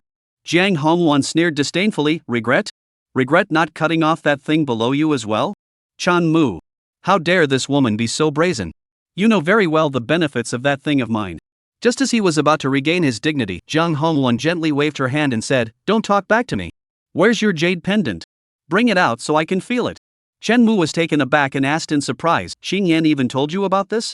The yin yang jade pendant, the only person who has ever experienced it is Luo Qingyan. But if Shenmue remembered correctly, the two of them were old rivals. "Stop wasting time, hand it over." Jiang Hongwan, as always, was full of personality, extending her hand without bothering to explain. However, Shenmue still didn't take out the jade pendant. Instead, he became unusually serious, staring intently at Jiang Hongwan. "No way. Hey! Are you trying to force me to get physical?" Jiang Hongwan flew into a rage, grabbing Shenmue by the neck and snarling menacingly. Shenmue remained expressionless, simply staring at her and said softly, "Unless you tell me first what your current situation is. Otherwise, even if you chase me for 3,000 years, I won't give it to you. Are you provoking me?" Jiang Hongwan narrowed her eyes filled with murderous intent. Shenmue stared at her intently, hesitating for a moment before saying softly, "I just want to know what you'll do once your obsession is gone." Before Jiang Hongwan could respond, he continued, "Don't try to deceive me. When it comes to deception, you're no match for me." Jiang Hongwan fell silent for a long time before finally smiling lightly. "I suddenly realized that my obsession isn't as strong as I thought." Shenmue shook his head, still staring intently at Jiang Hongwan. "In these 3,000 years, what exactly did you go through? And why have you become this way now?" Shenmue's expression grew solemn, his voice carrying a tone that brooked no argument. If he remembered correctly, in the game he had completed, Jiang Hongwan had indeed died. Although, later on, it was said that there seemed to be a chance for her to come back to life. But in Shenmue's memory, Jiang Hongwan never came back to life until the game was completed. So he wanted to know what had happened over the past 3,000 years. Jiang Hongwan didn't respond immediately. Instead, she sat cross-legged, gazing silently at the star-studded sky. After a long while, she finally spoke in a soft voice, "I sent you here to deliver the jade pendant, not to question me. If you dare to say another word, do you think I won't pull out your tongue?" Shenmue scoffed, clearly not taking her threat seriously. "I told you, I just want to know what happens when your obsession is resolved." He had already figured it out. When Luo Qingyan agreed to let him come to the XingUSX headquarters, the outcome was already clear. What kind of reason could make an ex-girlfriend, even after learning the worst possible circumstances, still refuse to kill herself? The answer was obvious. When the obsession dissipates, perhaps that will be the moment Jiang Hongwan falls. And thus, for this obsession, Jiang Hongwan fears neither the collapse of the Central Plains nor the destruction of heaven and earth. Her entire life was born for this obsession, and she would perish because of it. "I don't know. Perhaps she will die, or perhaps she will survive." Jiang Hongwan hugged her legs. "But if this obsession remains unresolved, life holds little meaning for me. The greatest pillar of the Star Moon sect, the peerless emperor who dominates the 9 provinces, and the strongest woman in the world at this moment," she gazed up at the sky in confusion, speaking softly. "This world has long since lost its meaning. I'm tired and weary." She stood on the grass, lonely like a child abandoned by everyone. Shenmue's heart twisted, and he felt an inexplicable, piercing pain that lingered for a long time. So does the nature of one's obsession determine whether one lives or dies? He glanced sideways at the figure in red and asked. "That's right." Jiang Hongwan nodded, speaking casually. "But if you don't use that jade pendant, I probably won't live much longer either. I am but a fleeting obsession, how much longer can I endure?" Hearing this melancholy voice, Shenmue's heart stirred slightly, and his gaze grew pensive. However, just as he slowly reached into his robe to pull out a jade pendant, Jiang Hongwan suddenly reached out and stopped him. "Don't rush it. I'm not ready to die yet." Jiang Hongwan slapped Shenmue's yin-yang jade pendant, rolled her eyes, and said displeasedly, "Chan Mu, you were the one who wanted the jade pendant just now, and now you don't want it anymore? Are you really just a capricious female demon, changing your mind at the drop of a hat? Then what do you want to do?" Shenmue sighed, wrapped his arms around Jiang Hongwan, and looked up at the stars helplessly. He really had no idea what to do with this female demon. Jiang Hongwan's lips curled into a sinister smile as she spoke with hidden meaning. "Do you know about the Qixi Bridge of the Great Zhou dynasty?" "I know. Chen Mu nodded. That bridge of love was actually built by him back then, specifically for couples to enjoy. For that, he even made up the legend of the cowherd and the weaver girl, claiming that anyone who crossed that bridge would receive the blessings of heaven. A marketing strategy, creating romance, right? Sheep men are the best at this. That bridge, after 3,000 years of being washed by threads of love, and with the addition of a certain empress who infused it with the divine artifact of the magpie bridge, now possesses some unique functions. Jiang Hongwan smiled faintly, lying in Chen Mu's arms, teasing a certain scoundrel's chin with her hair. What functions? Chen Mu's heart skipped a beat, and he had an uneasy premonition. Jiang Hongwan gave a sinister smile.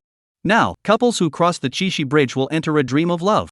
In that dream, couples will lose their memories, reincarnate as strangers, and meet again under different circumstances, falling in love once more. If they can reunite, the imperial court will grant a reward. But if they can't, most couples will break up upon waking. Oh, and their experiences will be witnessed by everyone. Jiang Hongwan used her vibrant nails to constantly rub against a certain scoundrel's chest, her words filled with such coldness that it sent chills down one's spine. So what do you want to do? Chen Mu swallowed hard, seeming to guess the other person's thoughts, feeling a chill run down his spine. You know, when the time comes, we can use this jade pendant. That would be so much fun. Jiang Hongwan said with a mocking smile, her words sending a chill down Chen Mu's spine. Come on, Chen Mu forced a smile, feeling like crying. This is trying to humiliate the other female leads right to their faces. Chen Mu roared inwardly, struggling to maintain his fake smile. Jiang Hongwan, this female demon. She actually wants to expose her and Chen Mu's love story in front of everyone. Is she reminiscing about the past? This is clearly humiliating the other female leads in front of everyone. She's clearly telling Luo Qingyan to come and see, everyone come and see how loving I am with your man, and see how heartless he really is. This isn't even a battlefield anymore. This is clearly a tragic ending. Jiang Hongwan, this madwoman, isn't just trying to kill herself, she's dragging him down with her. In an instant, Chen Mu's forehead was drenched in cold sweat. He forced himself to come up with an excuse, exposing our experiences in public like this, what if it involves private matters? Jiang Hongwan patted Chen Mu's handsome face and said calmly, don't worry, the Qixi Bridge has already considered this. It's monitored by a special program set up by the Empress. Any content related to that will be automatically blocked. Moreover, do you think the Qixi Bridge can block my memories? What I want them to see, I'll let them see. What I don't want them to see, well, they won't see it. Chen Mu. Conclusion, she's a crazy woman. He thought for a moment but still didn't give up the last shred of hope. You might not be familiar with this Yin Yang Jade pendant. It's a rule-bound artifact. I get it. Jiang Hongwan waved her hand boredly, speaking impatiently. Your former sword immortal girlfriend has experienced it. This item pulls two people who have shared a romantic connection into a dream, allowing them to relive the countless years they once spent together. They can feel each other's emotions, their hearts beat as one, and they can't change anything that happened in the dream. That's pretty indeed. But ultimately, it's still just a dream. It's limited to the couple, and it's no different from the other dreams in the Qixi Bridge. The one dream, eternal love, is just an observer of the dream, not someone who intervenes in it. Don't forget, the Magpie Bridge is also a sacred artifact of the rules. It's no less powerful than your jade pendant.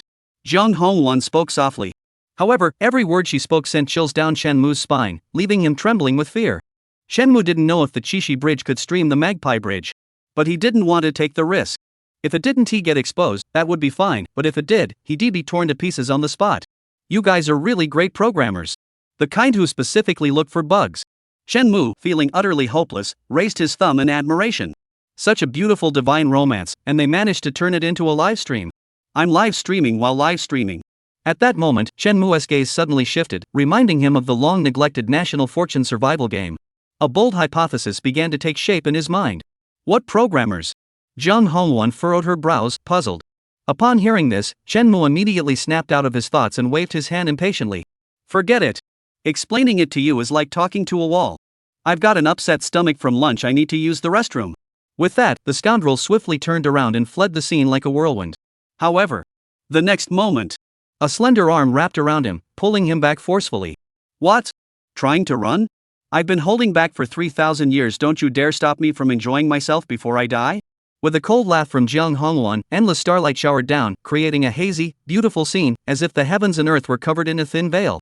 Chapter 101, on the Qixi Bridge, the battlefield of Azura unfolds. The reeds are tall and green, the dew turns to frost. The one I love is on the other side of the water. The next day, Chen Mu, looking haggard, left and returned to the drunken immortal pavilion, leaving only disorder for his personal attendant. Today, all outings are strictly forbidden.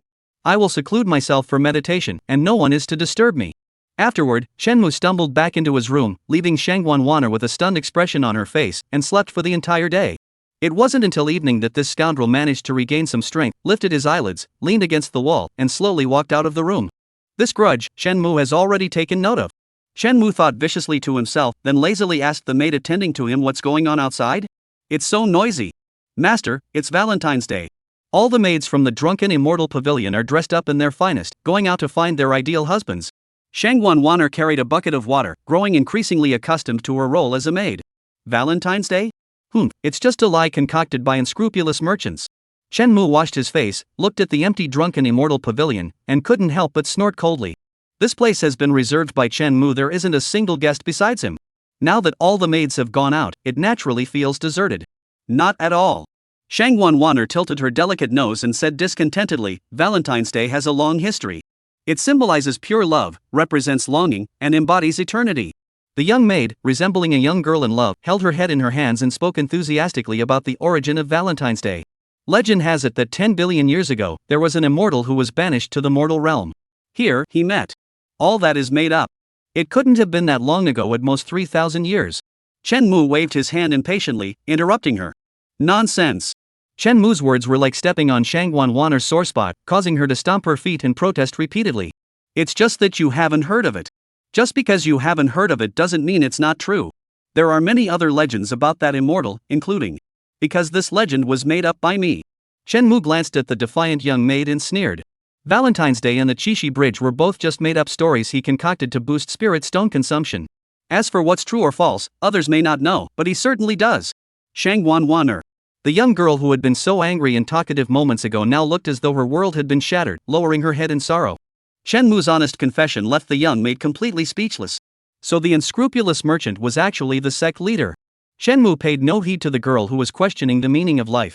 He simply tidied his clothes and prepared himself to face Jiang Howan's brutal ordeal in the best possible state. At that moment, from the adjacent room, a stunningly beautiful woman dressed in blue emerged, casting a cold glance at Shenmue. Shenmue froze, seeming to guess her thoughts. His heart skipped a beat, and he forced a puzzled expression. Master, weren't you supposed to be in seclusion? Why did you come out?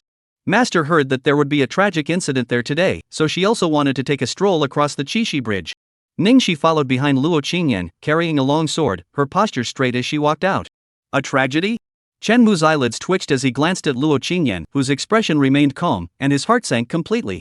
Jiang Hongwan and Luo Qingyan's plans were intertwined. Logically speaking, she shouldn't have gone there. Watching another woman steal her man right in front of her, what kind of nerve does she have? Ning Xianzi, isn't the Chishi Bridge a place where lovers gather? How could there be a tragedy? Shangwan Wanner asked in confusion. I don't know. The master only said that a certain man had changed his heart, so he was going to be publicly executed. Ningxi said seriously, then looked up at Shenmue and asked, Are you going, junior brother? Shenmue. Of course I'm going. Shenmue wiped the cold sweat from his brow, forced a smile, and thought bitterly to himself, if I don't go, how will you two have any fun? I'm the main character. Thinking this, Shenmue quickly took Luo Qingyan's sword from behind Ningxi and said solemnly, Let me carry the sword for the master today and fulfill my filial duty. Even at this final moment, the scoundrel still tried to struggle. Luo Qingyan gave him a lingering glance but did not object. Her gaze remained calm and composed, but the scoundrel still noticed a hint of a smile in her eyes. It was the kind of smile one wears when watching a spectacle. Let's go. Luo Qingyan spoke softly, dressed in her blue robe, resembling a fallen immortal, and walked out first. Don't let me find out who gave Jiang Hongwan that stupid idea, or I'll skin her alive.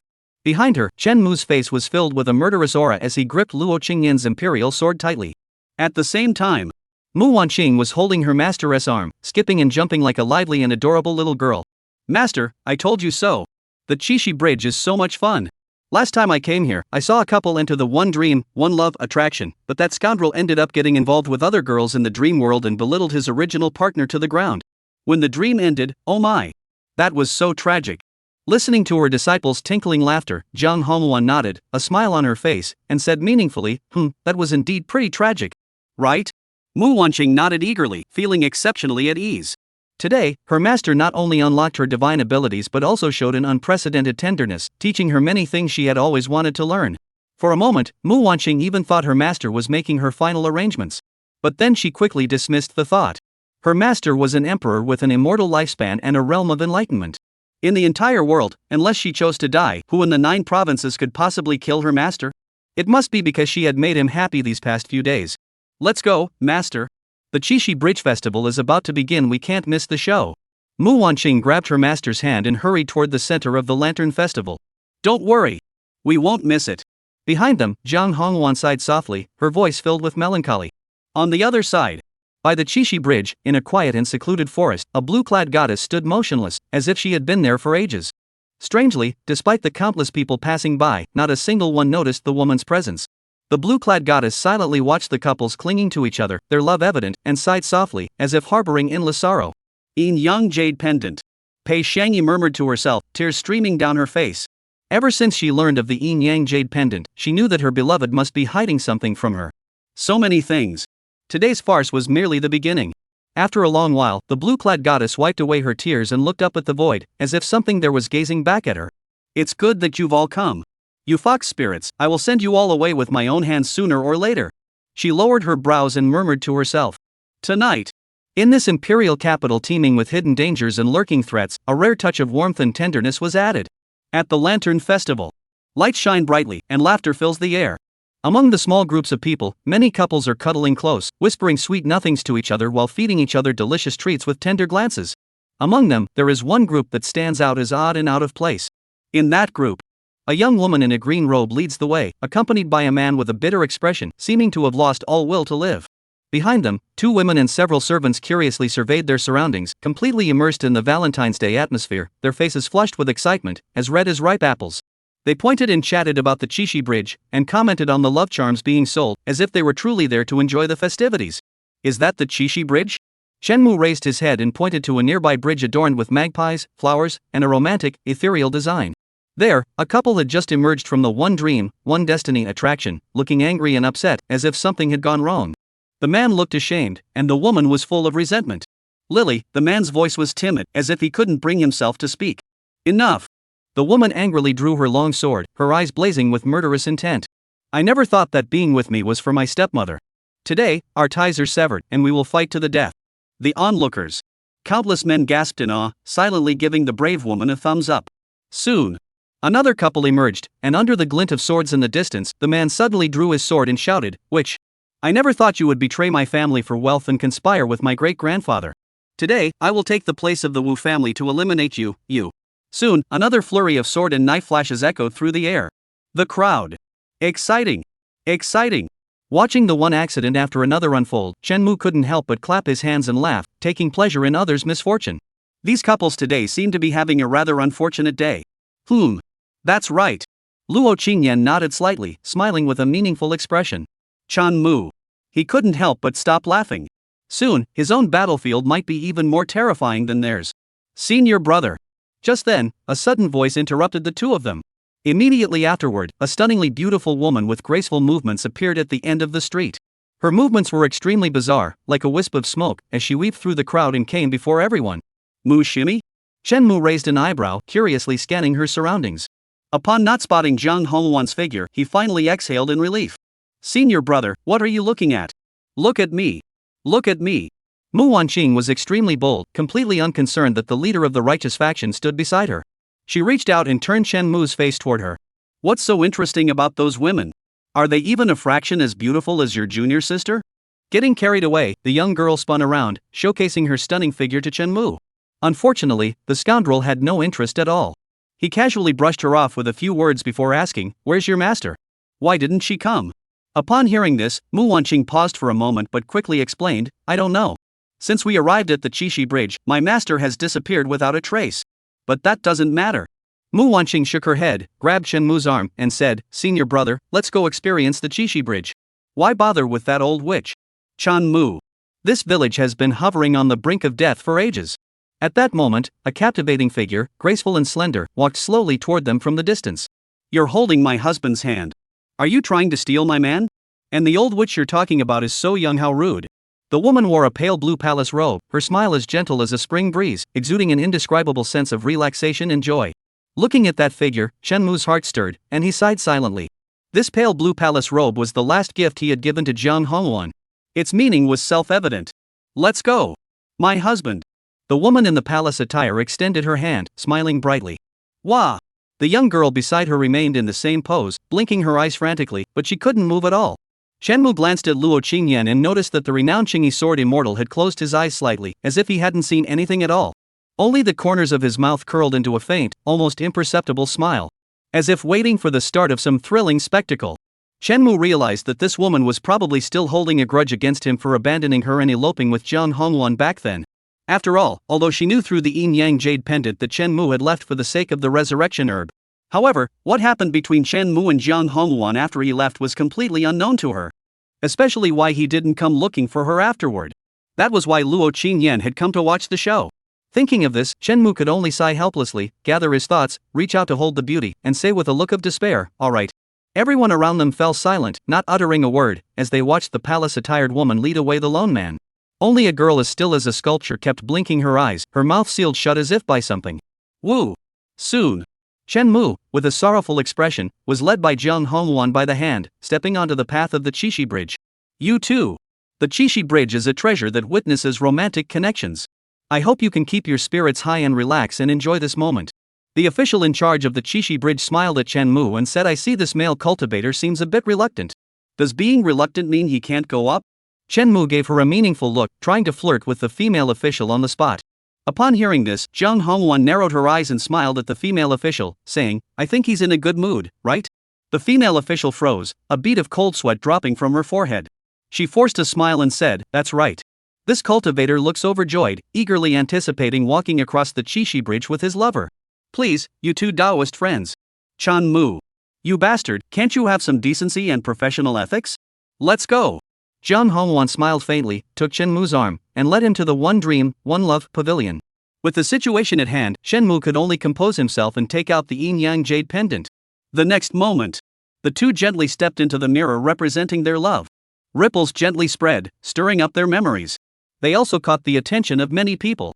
Chapter 102, The World's Attention, The Scoundrel's Doom. In the imperial capital, before the Qixi Bridge. As Shenmue and the others stepped forward, a beautiful painting slowly unfolded before everyone's eyes. This was the experience they had dreamed of, and also the days of their past. However, gazing at the figures in the painting, many cultivators were startled, their faces instantly filled with disbelief. Especially the disciples of the Star Moon sect who had happened to arrive at the Qixi Bridge for a leisurely stroll. They were now utterly horrified, their mouths agape, their eyes nearly popping out of their sockets. Isn't that Jiang Zhongju? They stammered, their words echoing loudly in the ears of those who were unaware of what was happening. Boom! The next moment, all the cultivators near the Qixi Bridge turned their heads in disbelief, staring at the painting. One after another, they seemed to have heard wrong, unable to believe their ears. Red Phoenix Fairy? Su Daoyu, you can't be joking. The Emperor is of noble birth, how dare you slander him so? That's right. The Red Phoenix Fairy is of such high status, how could she appear in this dream of love? Joking? I'm a disciple of the Xingyue sect. I had the honor of meeting sect master Zheng 30 years ago. Would I dare joke about this? The cultivator roared, his body radiating killing intent as he glared at the crowd. Who dares to imagine the image of our sect's Hongwan fairy? Come out immediately and face your death. Seeing the man's furious expression, the surrounding cultivators were completely out of control, with an angry curses echoing everywhere. Who is it? Whose dream dared to feature the image of the Red Phoenix Fairy? Recently, someone in the Eastern Sacred Realm also manifested the illusory form of an emperor. Are men these days so fearless of death? It's over, it's over. Some disciples from the Star Moon sect have already gone to report this. They're from the Demon sect. If the Red Phoenix Fairy finds out that someone dared to dream of her in their dream, won't it be a bloodbath? That's right, the Emperor must not be disrespected. This person is endangering us. In an instant, everyone present was so enraged that their eyes turned red, and they longed to rush into the dream realm and reduce those two to dust. At that moment, they still did not know the identity of the person inside, assuming it was merely someone harboring ill intentions toward the Red Phoenix Fairy. This was even more outrageous than the incident in the Eastern Sacred Realm. In the Eastern Holy Realm, even without considering the complex circumstances at the time, even if everyone knew you had ulterior motives, it would only result in the severing of a mere illusory form. Death was death at worst, one could atone with one's life. However, this was a dream realm. If you harbor ill intentions, act frivolously, or exchange flirtatious glances within a dream realm, that's like trampling the dignity of an emperor into the ground. Who could tolerate that? The Star Moon sect wouldn't just stand by and do nothing. Forget about that man, even the others who witnessed the scene would have to pay with their lives. Those disciples from the ancient sects and sacred lands can still flee back to their sections. But what about these wandering cultivators? They're the demon sect, a sect that kills without batting an eye. Do you really expect them to show mercy? You're dreaming. In an instant, the entire imperial capital was thrown into chaos as one after another, terrifying auras erupted into the sky. Several terrifyingly powerful figures descended from the sky, their aura overwhelming. Who dares to insult my Xingyu sect? Today, not a single one of you shall leave. All of you shall die alongside him. Arrogant! How dare you be so arrogant? Several elderly figures stood with icy expressions, their boundless killing intent causing the heavens to tremble, leaving everyone feeling as though they had fallen into an ice cave. They were all elders of the Star Moon sect, all of them being giants above the Dao Tai realm. In the distance, terrifying teleportation energies rippled through the air signs of the saints, beings who could overlook the entire 9 provinces. This was nothing like the minor skirmishes within the Eastern Holy Realm. At this moment, the imperial capital was teeming with hidden heroes, and terrifyingly powerful beings were everywhere. The next moment, another aura of a saint-level being emanated from the princess's mansion. You dare to slaughter the masses within the borders of the Great Zhou dynasty and not even acknowledge our existence? Jiangli emerged from the void, her robes fluttering in the wind, her aura of a saint-level cultivator evident for all to see. The void freezes, and countless people feel an oppressive aura, as if they are trapped in a prison. Those who dare to insult the Star Moon sect shall die. Another surge of sage-level aura swept across the heavens and earth. It was the voice of the Star Moon sect's Grand Elder, echoing from the teleportation channel filled with murderous intent. In the Eastern Holy Realm, their elder generation of strong ones were restricted, and during the Imperial War, no one dared to meddle, so it ultimately came to nothing. But within the Imperial capital, the saints stood tall, Dao platforms were everywhere, and the Xin Palace was no better than a dog. Upon hearing the news, someone immediately sent the intelligence back to the Star Moon sect. Qiu Daoyu, calm down. Killing a few ringleaders is enough, why involve the masses? Another figure appeared, clearly another powerful being at the level of the saints. That's right, indiscriminate slaughter ultimately hinders cultivation. A white-robed scholar also appeared in the void. Nonsense! The path of cultivation lies in struggle and ends in slaughter. To insult the emperor of our demon sect is to insult the entire 9 provinces demon sect. A pitch-black figure appeared, clearly a sage from the 8 great demon sects. Today, rivers of blood will flow, it cannot be avoided. More and more figures began to appear, each with an aura as deep as the ocean, shaking the heavens and earth. A mere Qixi bridge, a gathering place for lovers, has in an instant stirred the winds of change across the entire 9 states. This is the imperial calamity. This is the large-scale plot quest. While the imperial capital was in turmoil, within the dream realm, time flowed slowly. Shenmu closed the yin-yang jade pendant and, together with Jiang Hongwan, immersed himself in the dream. 3,000 years ago, on Mount Jian, a refined and handsome man was searching for something, his brows furrowing at times, his expression filled with concern. That tense and oppressive mood permeated through the painting, constantly transmitting to the two in the void. Shenmu and Jiang Hongwan seemed completely unaffected by the outside world, both quietly watching the scene unfold. Their thoughts wandered, and for a moment, they seemed to have returned to 3,000 years ago, back to that first encounter. At this moment, Shenmu was still the man who would do anything to obtain the resurrection herb. And at this moment, Jiang Hongwan had not yet been moved, merely feeling a slight curiosity toward the man who once shook the 9 provinces but now lay in such a pitiful state. The decline of a hero and the capriciousness of the world were vividly displayed in Shenmu's life. In her youth, Jiang Hongwan was curious and eager to see how this legendary hero, who had once shaken the 9 provinces, would react after joining the demon sect. Thus, after employing some cunning tactics, she brought Shenmu back to the sect. However, this man was indeed upright and incorruptible. No matter how she tried to persuade him with both soft and hard tactics, threatening him with both force and temptation, he still refused to join the demon sect. Jiang Hongwan became even more interested. During the process of inviting him to join the demon sect, Jiang Hongwan would occasionally engage him in casual conversation, sharing her thoughts and discussing life. Until, in a secret realm of the demon sect, she mentioned the matter of the resurrection herb. The man finally relented, looking dejected, as if he had no choice, or perhaps because he couldn't resist Jiang Hongwan's earnest pleas. In any case, he agreed to join Jiang Hongwan for the first time. So that's why you joined the demon sect? Within the void, Jiang Hongwan, who was observing like a bystander, trembled slightly, and 2 tears slowly fell down her cheeks. Was it all a lie from the very beginning? Jiang Hongwan didn't know either how long had it been since she last shed tears? But upon entering this void consciousness space, when she first learned the reason Shenmu had approached her, this female demon suddenly felt a suffocating discomfort. This love affair, from the very beginning, had been a complete and utter lie. Her heart was filled with 100 bitter emotions. Even the figure that seemed to have existed since time immemorial grew slightly translucent. On the other side, Shenmu sighed softly, his gaze growing distant, while a bitter taste lingered in his heart. This was the first time he had ever connected the past of his 2 ex-girlfriends. This was an issue he had always avoided, yet one he knew he would eventually have to confront. Just like the ending he had experienced, every romance began with lies. He couldn't change it, and he couldn't change it. If he ever let his true feelings show, it wouldn't be as simple as a single firecracker exploding. It would be an entire chain of powder kegs exploding. So Chen-mu could only grit his teeth and keep up the act. He stared silently at the painting, pushing aside all distracting thoughts, fully immersing himself in it. If this scene is not performed well, Jang Hong-won might be completely ruined. In the painting, the story continues. Time shows no mercy. In the blink of an eye, it was time for the demon sect's secret realm to begin. It was on this very day that Chen-mu stood before the many members of the demon sect and proposed that he be the one to resolve the matter involving Luo Qingyan. In the dream, when Chen-mu reunited with Luo Qingyan and thrust the long sword in his hand fiercely toward her, the imperial capital erupted into chaos.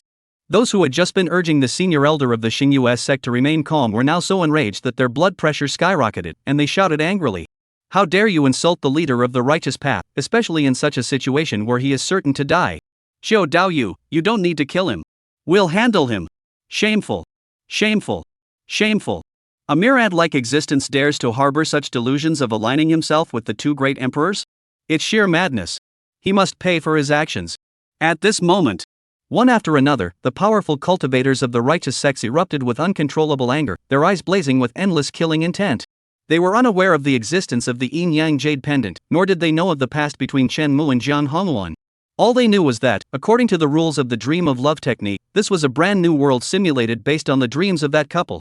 In other words, the woman might have imagined herself as a celestial prodigy, the kind of man she loved, and so on. Then, after enduring countless hardships, they would reunite. Therefore, the male cultivator inside at this moment might very well be the fantasy. What if, by some chance, he had the opportunity to meet the Red Phoenix Fairy or the Green Robe Sword Immortal? If there were some love and hate entanglements, wouldn't that make for a beautiful tale?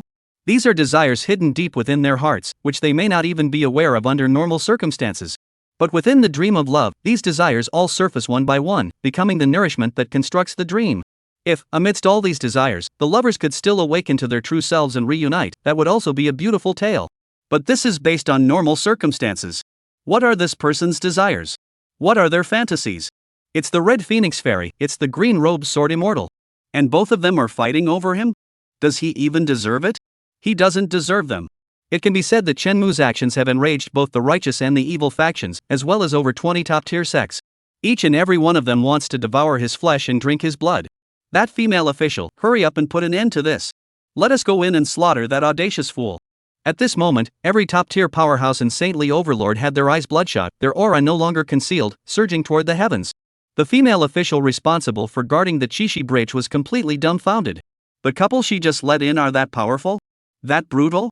And if she hadn't mistaken, the appearance of the Red Phoenix Fairy seemed identical to that of the female cultivator who had entered. Could it really be the Red Phoenix Fairy? The female official was terrified by this terrifying possibility, breaking out in a cold sweat as she looked up and repeatedly sought instructions from her own princess. Meanwhile, the imperial princess was also speechless. She stared at Chen-mu in the painting, her mind racing with 1,000 thoughts. Isn't that her own unreliable master? How did he get in there? And she also thought of the Red Phoenix Fairy? Would she dream of her own empress as well? If that were the case, even she wouldn't be able to handle it.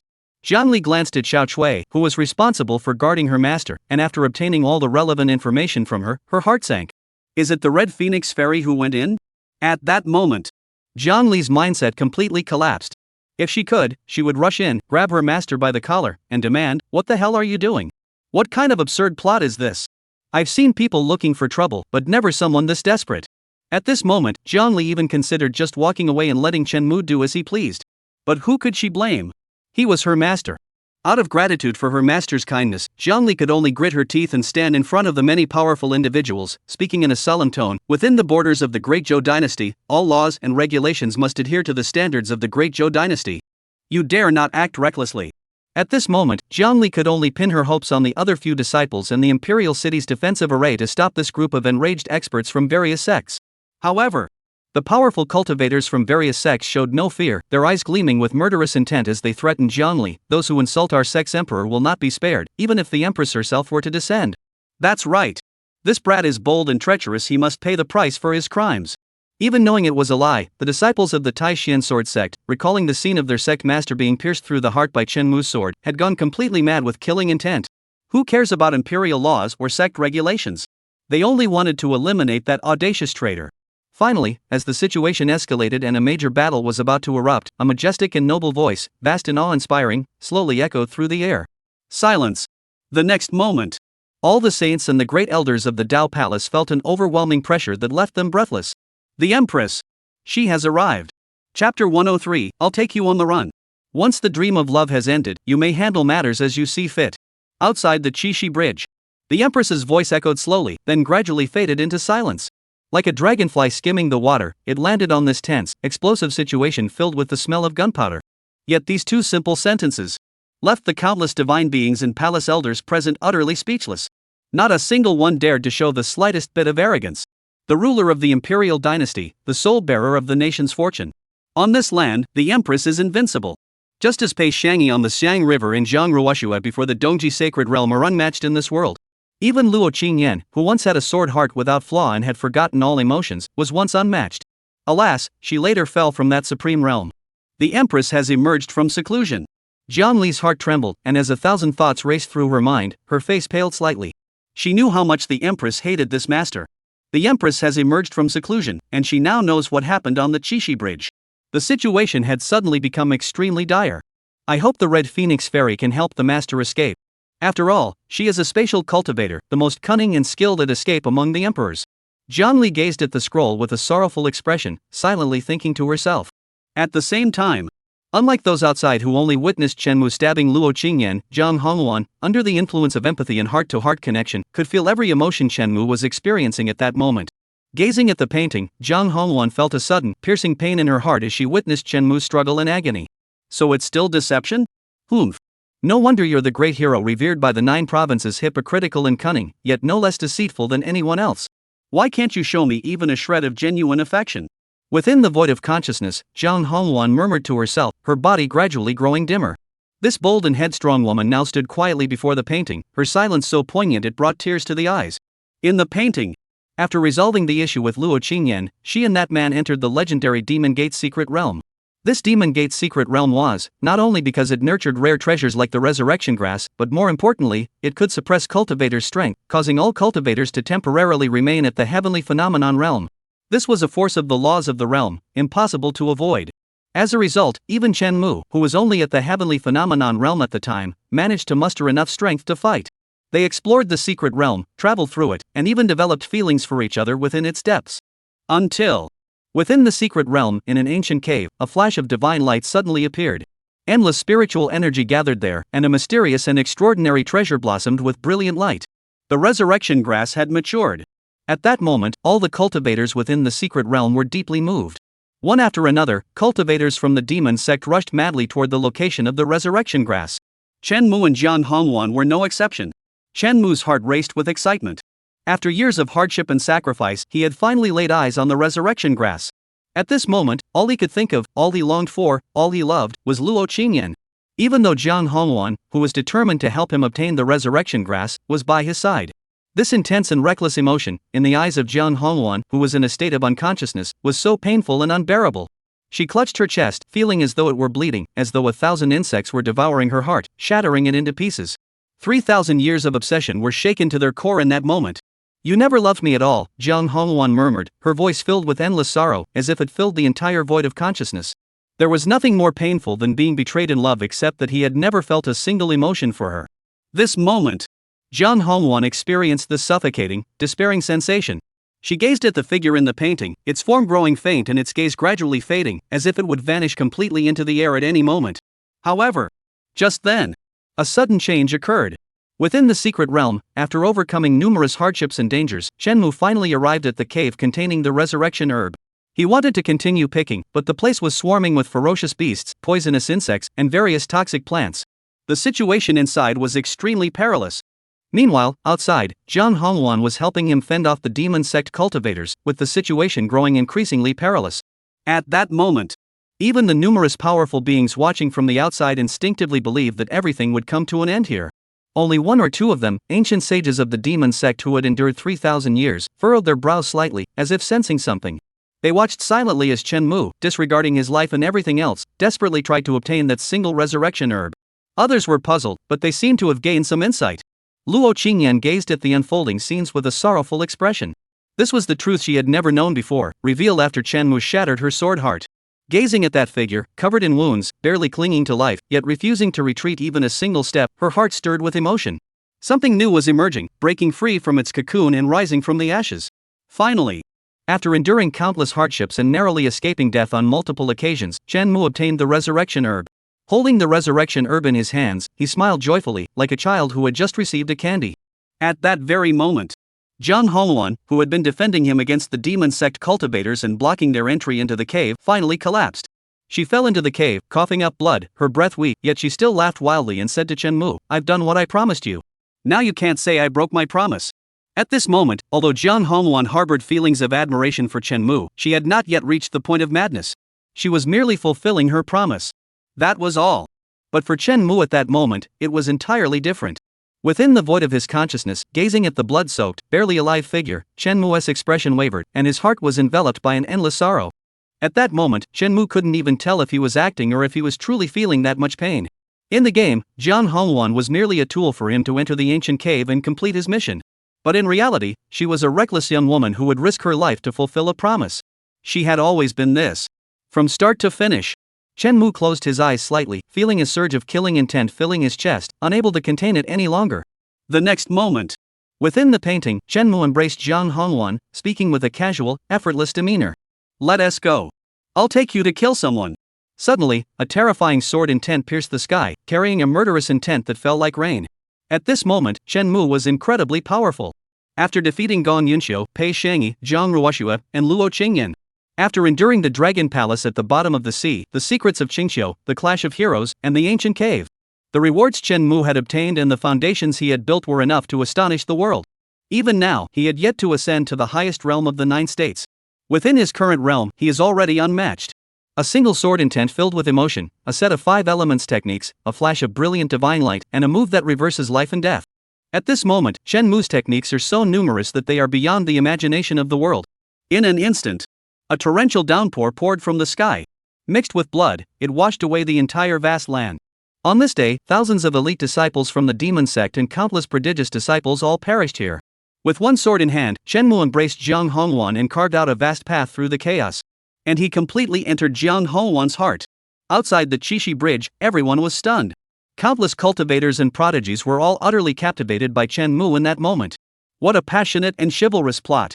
Jiang Hongwan, reckless and wild yet steadfast and determined, and Chen Mu, casual and understated yet exuding unmatched dominance. Even knowing it was all a dream, they couldn't help but admire his acting.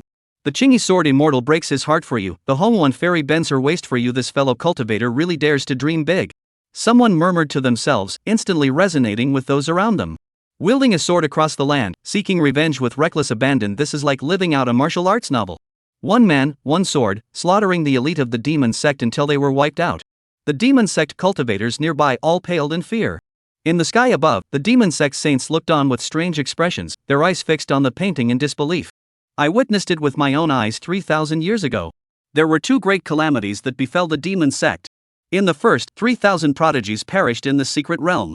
In the second, the dream this person is having is strikingly similar to that experience. And the Red Phoenix Fairy also indeed went through that ordeal. At that moment, countless speculations arose in his mind, but he dared not make any definitive conclusions. He could only remain silent and continue watching the contents of the scroll. Below, a young woman in green robes shifted her gaze slightly and sighed softly. "So, it was at this moment that you fell in love? No wonder."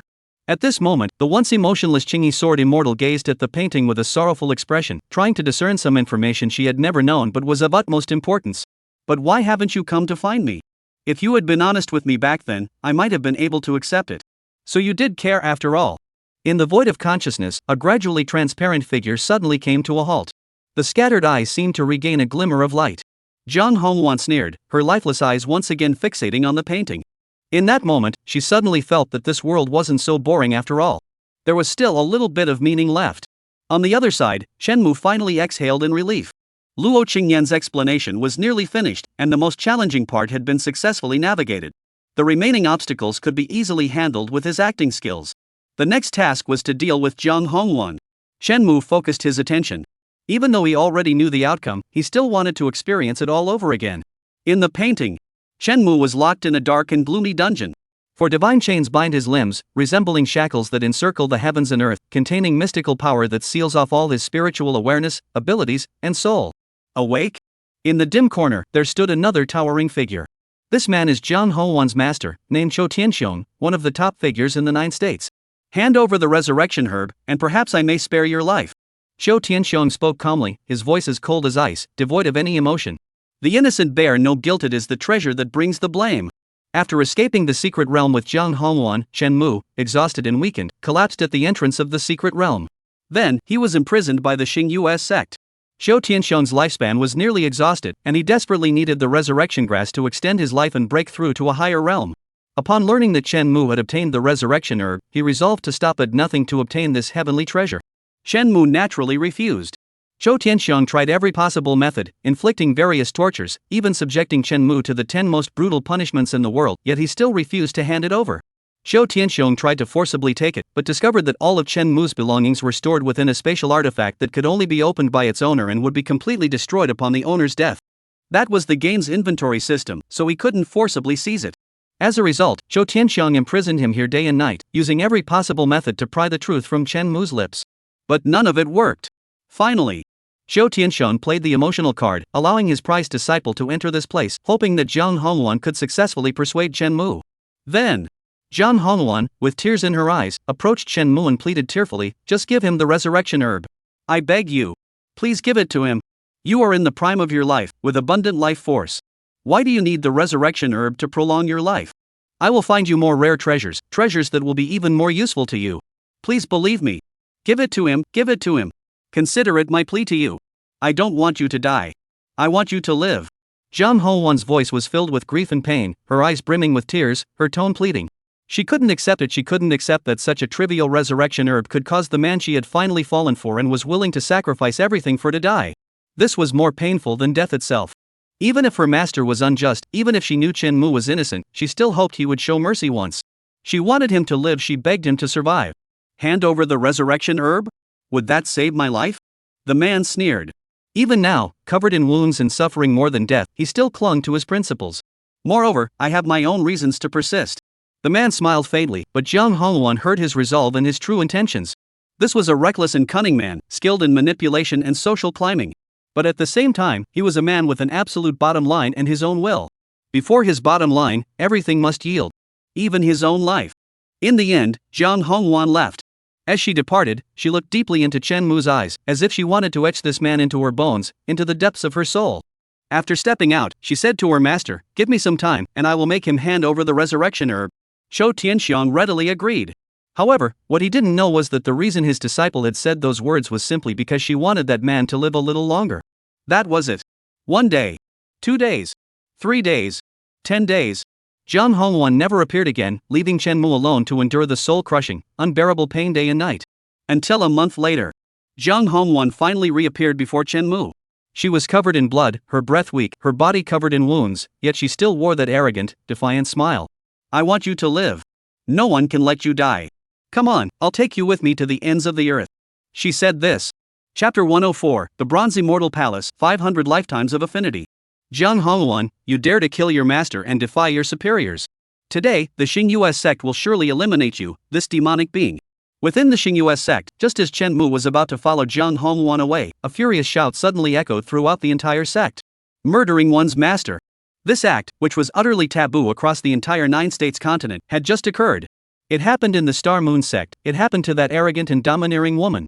This prodigiously talented woman, whose moods were as unpredictable as her actions, was using her own path to interpret her own truth. She sacrificed her own foundation and used her future as nourishment, breaking through to the immortal realm in just 1 month. Then she ambushed Chou Tianxiong. She accomplished the heroic deed of killing her master. "You old fool, do I need you to teach me what to do?" Jiang Hongwan dragged Chen Mu, recklessly charging through the void, leaving a trail of blood and countless injured Star Moon sect experts in their wake. Her fearless, life-or-death attacks left everyone in awe. The sect master is dead, and now is the time when hidden currents are surging, and everyone is vying for that throne. No one wants to be injured at this critical moment.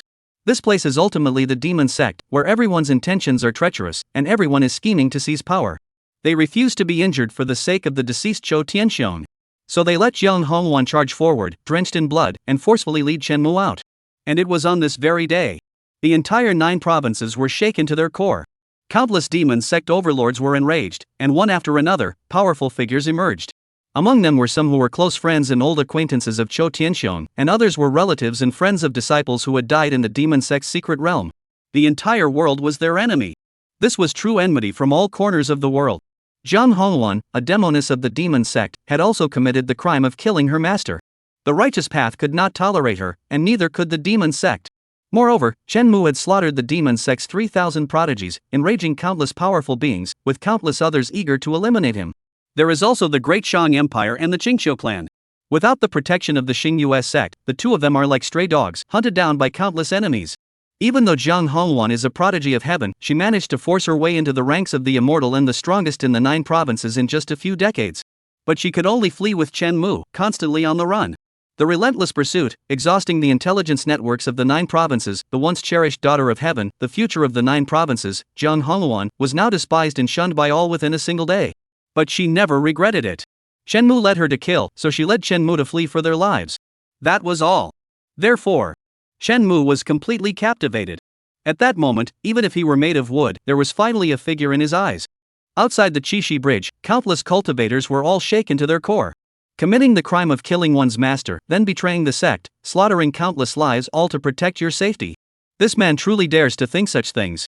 Some scoffed, clearly believing the scene before them to be nothing but a fairy tale. Sibling rivalry, killing one's master, these were unforgivable crimes. Such crimes are unforgivable in any sect. This man dares to think that the Red Phoenix Fairy would go to such lengths for him? Does he deserve it? Only the sacred figures of the demon sect standing in the void felt a faint tremor. The suspicion in their hearts finally erupted into a tidal wave of disbelief as they watched the scene unfold.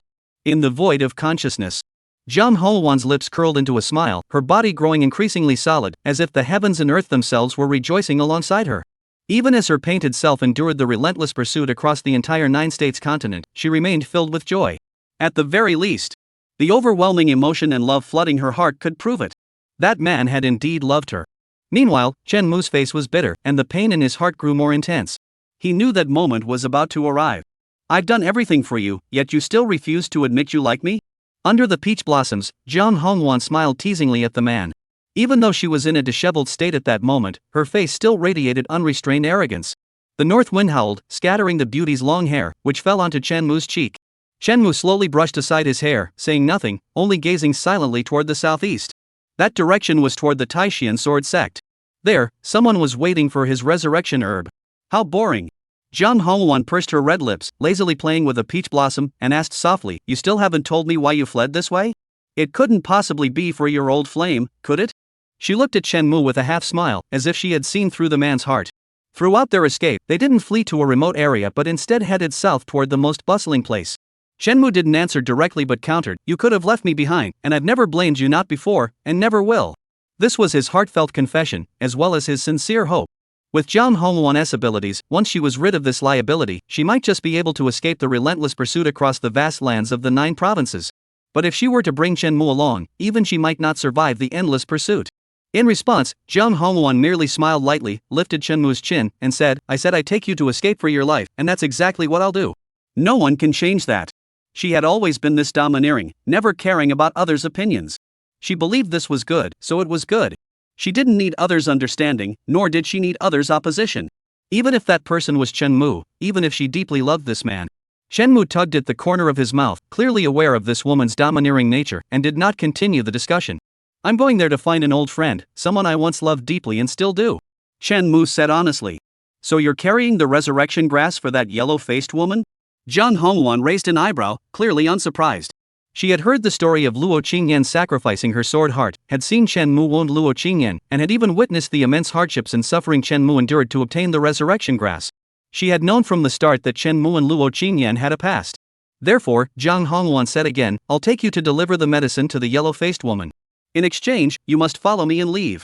She spoke harshly, not waiting for Chen Mu to object, before grabbing the man and fleeing once more. The two arrived at the gates of the Taishian sword sect.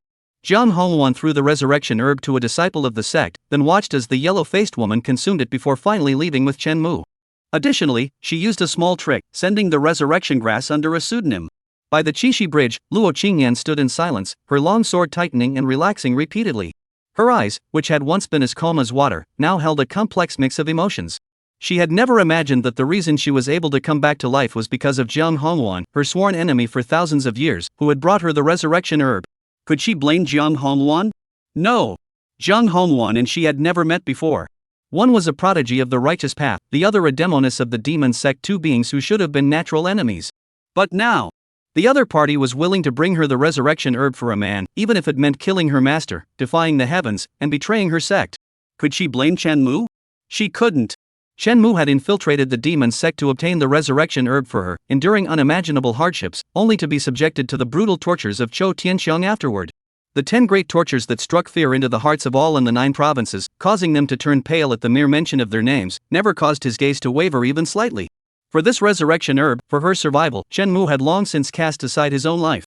Getting involved with Jiang Hongwan was both unexpected yet somehow inevitable. This ruthless and domineering woman of the Demon Gate possessed a unique charm that could captivate anyone. Even knowing that Chen Mu had other intentions, she was still willing to kill her master and defy her superiors for him. Even knowing that Chen Mu loved Luo Qingyan, she remained utterly domineering, willing to sacrifice everything without question. This woman is both and heartbreaking. What a rival! After a long while, Luo Qingyan finally sighed softly, and the complexity in her eyes gradually faded away.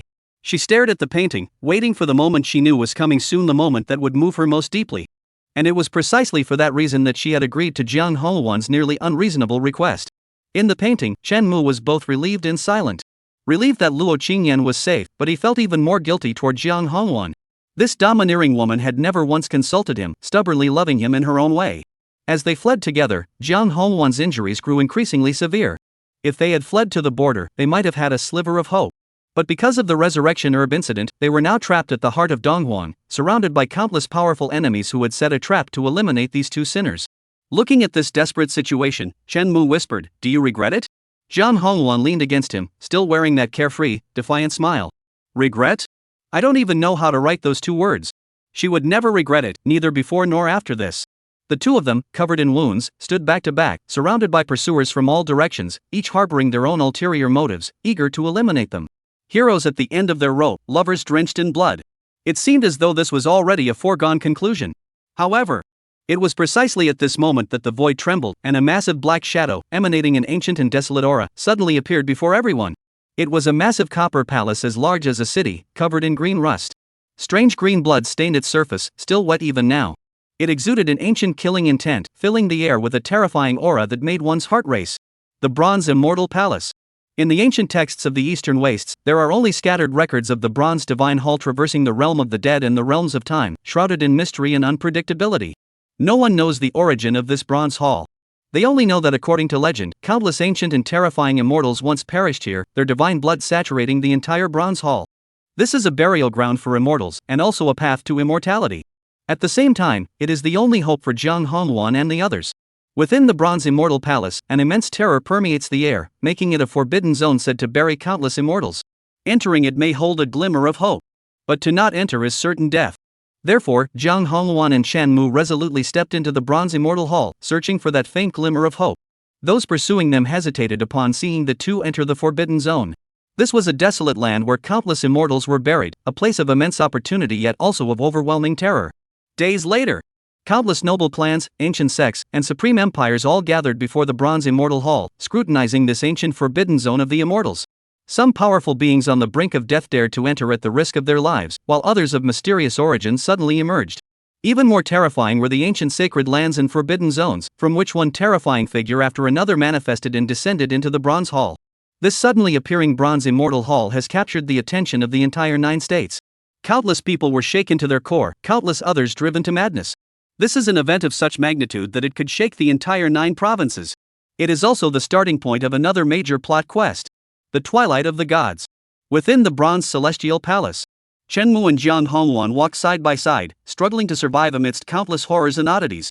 Along the way, they had seen the corpses of immortals and the bodies of ancient gods. They had witnessed the remnants of countless terrifying divine abilities and had even witnessed the aftereffects of countless divine traces with their own eyes. They were like a strand of straw in the vast ocean. Until they arrived at a dense sea of divine light. Suddenly, a putrid stench wafted through the air. Chen Mu furrowed his brows, parted a layer of divine light, and followed the foul odor. His body trembled violently as he saw, beneath the divine light and on either side of the mystical stone steps, an endless abyss. The abyss was littered with bones, and countless corpses covered the ground, forming a vast sea of corpses as vast as an ocean. A sea of corpses. This was an extremely terrifying phenomenon.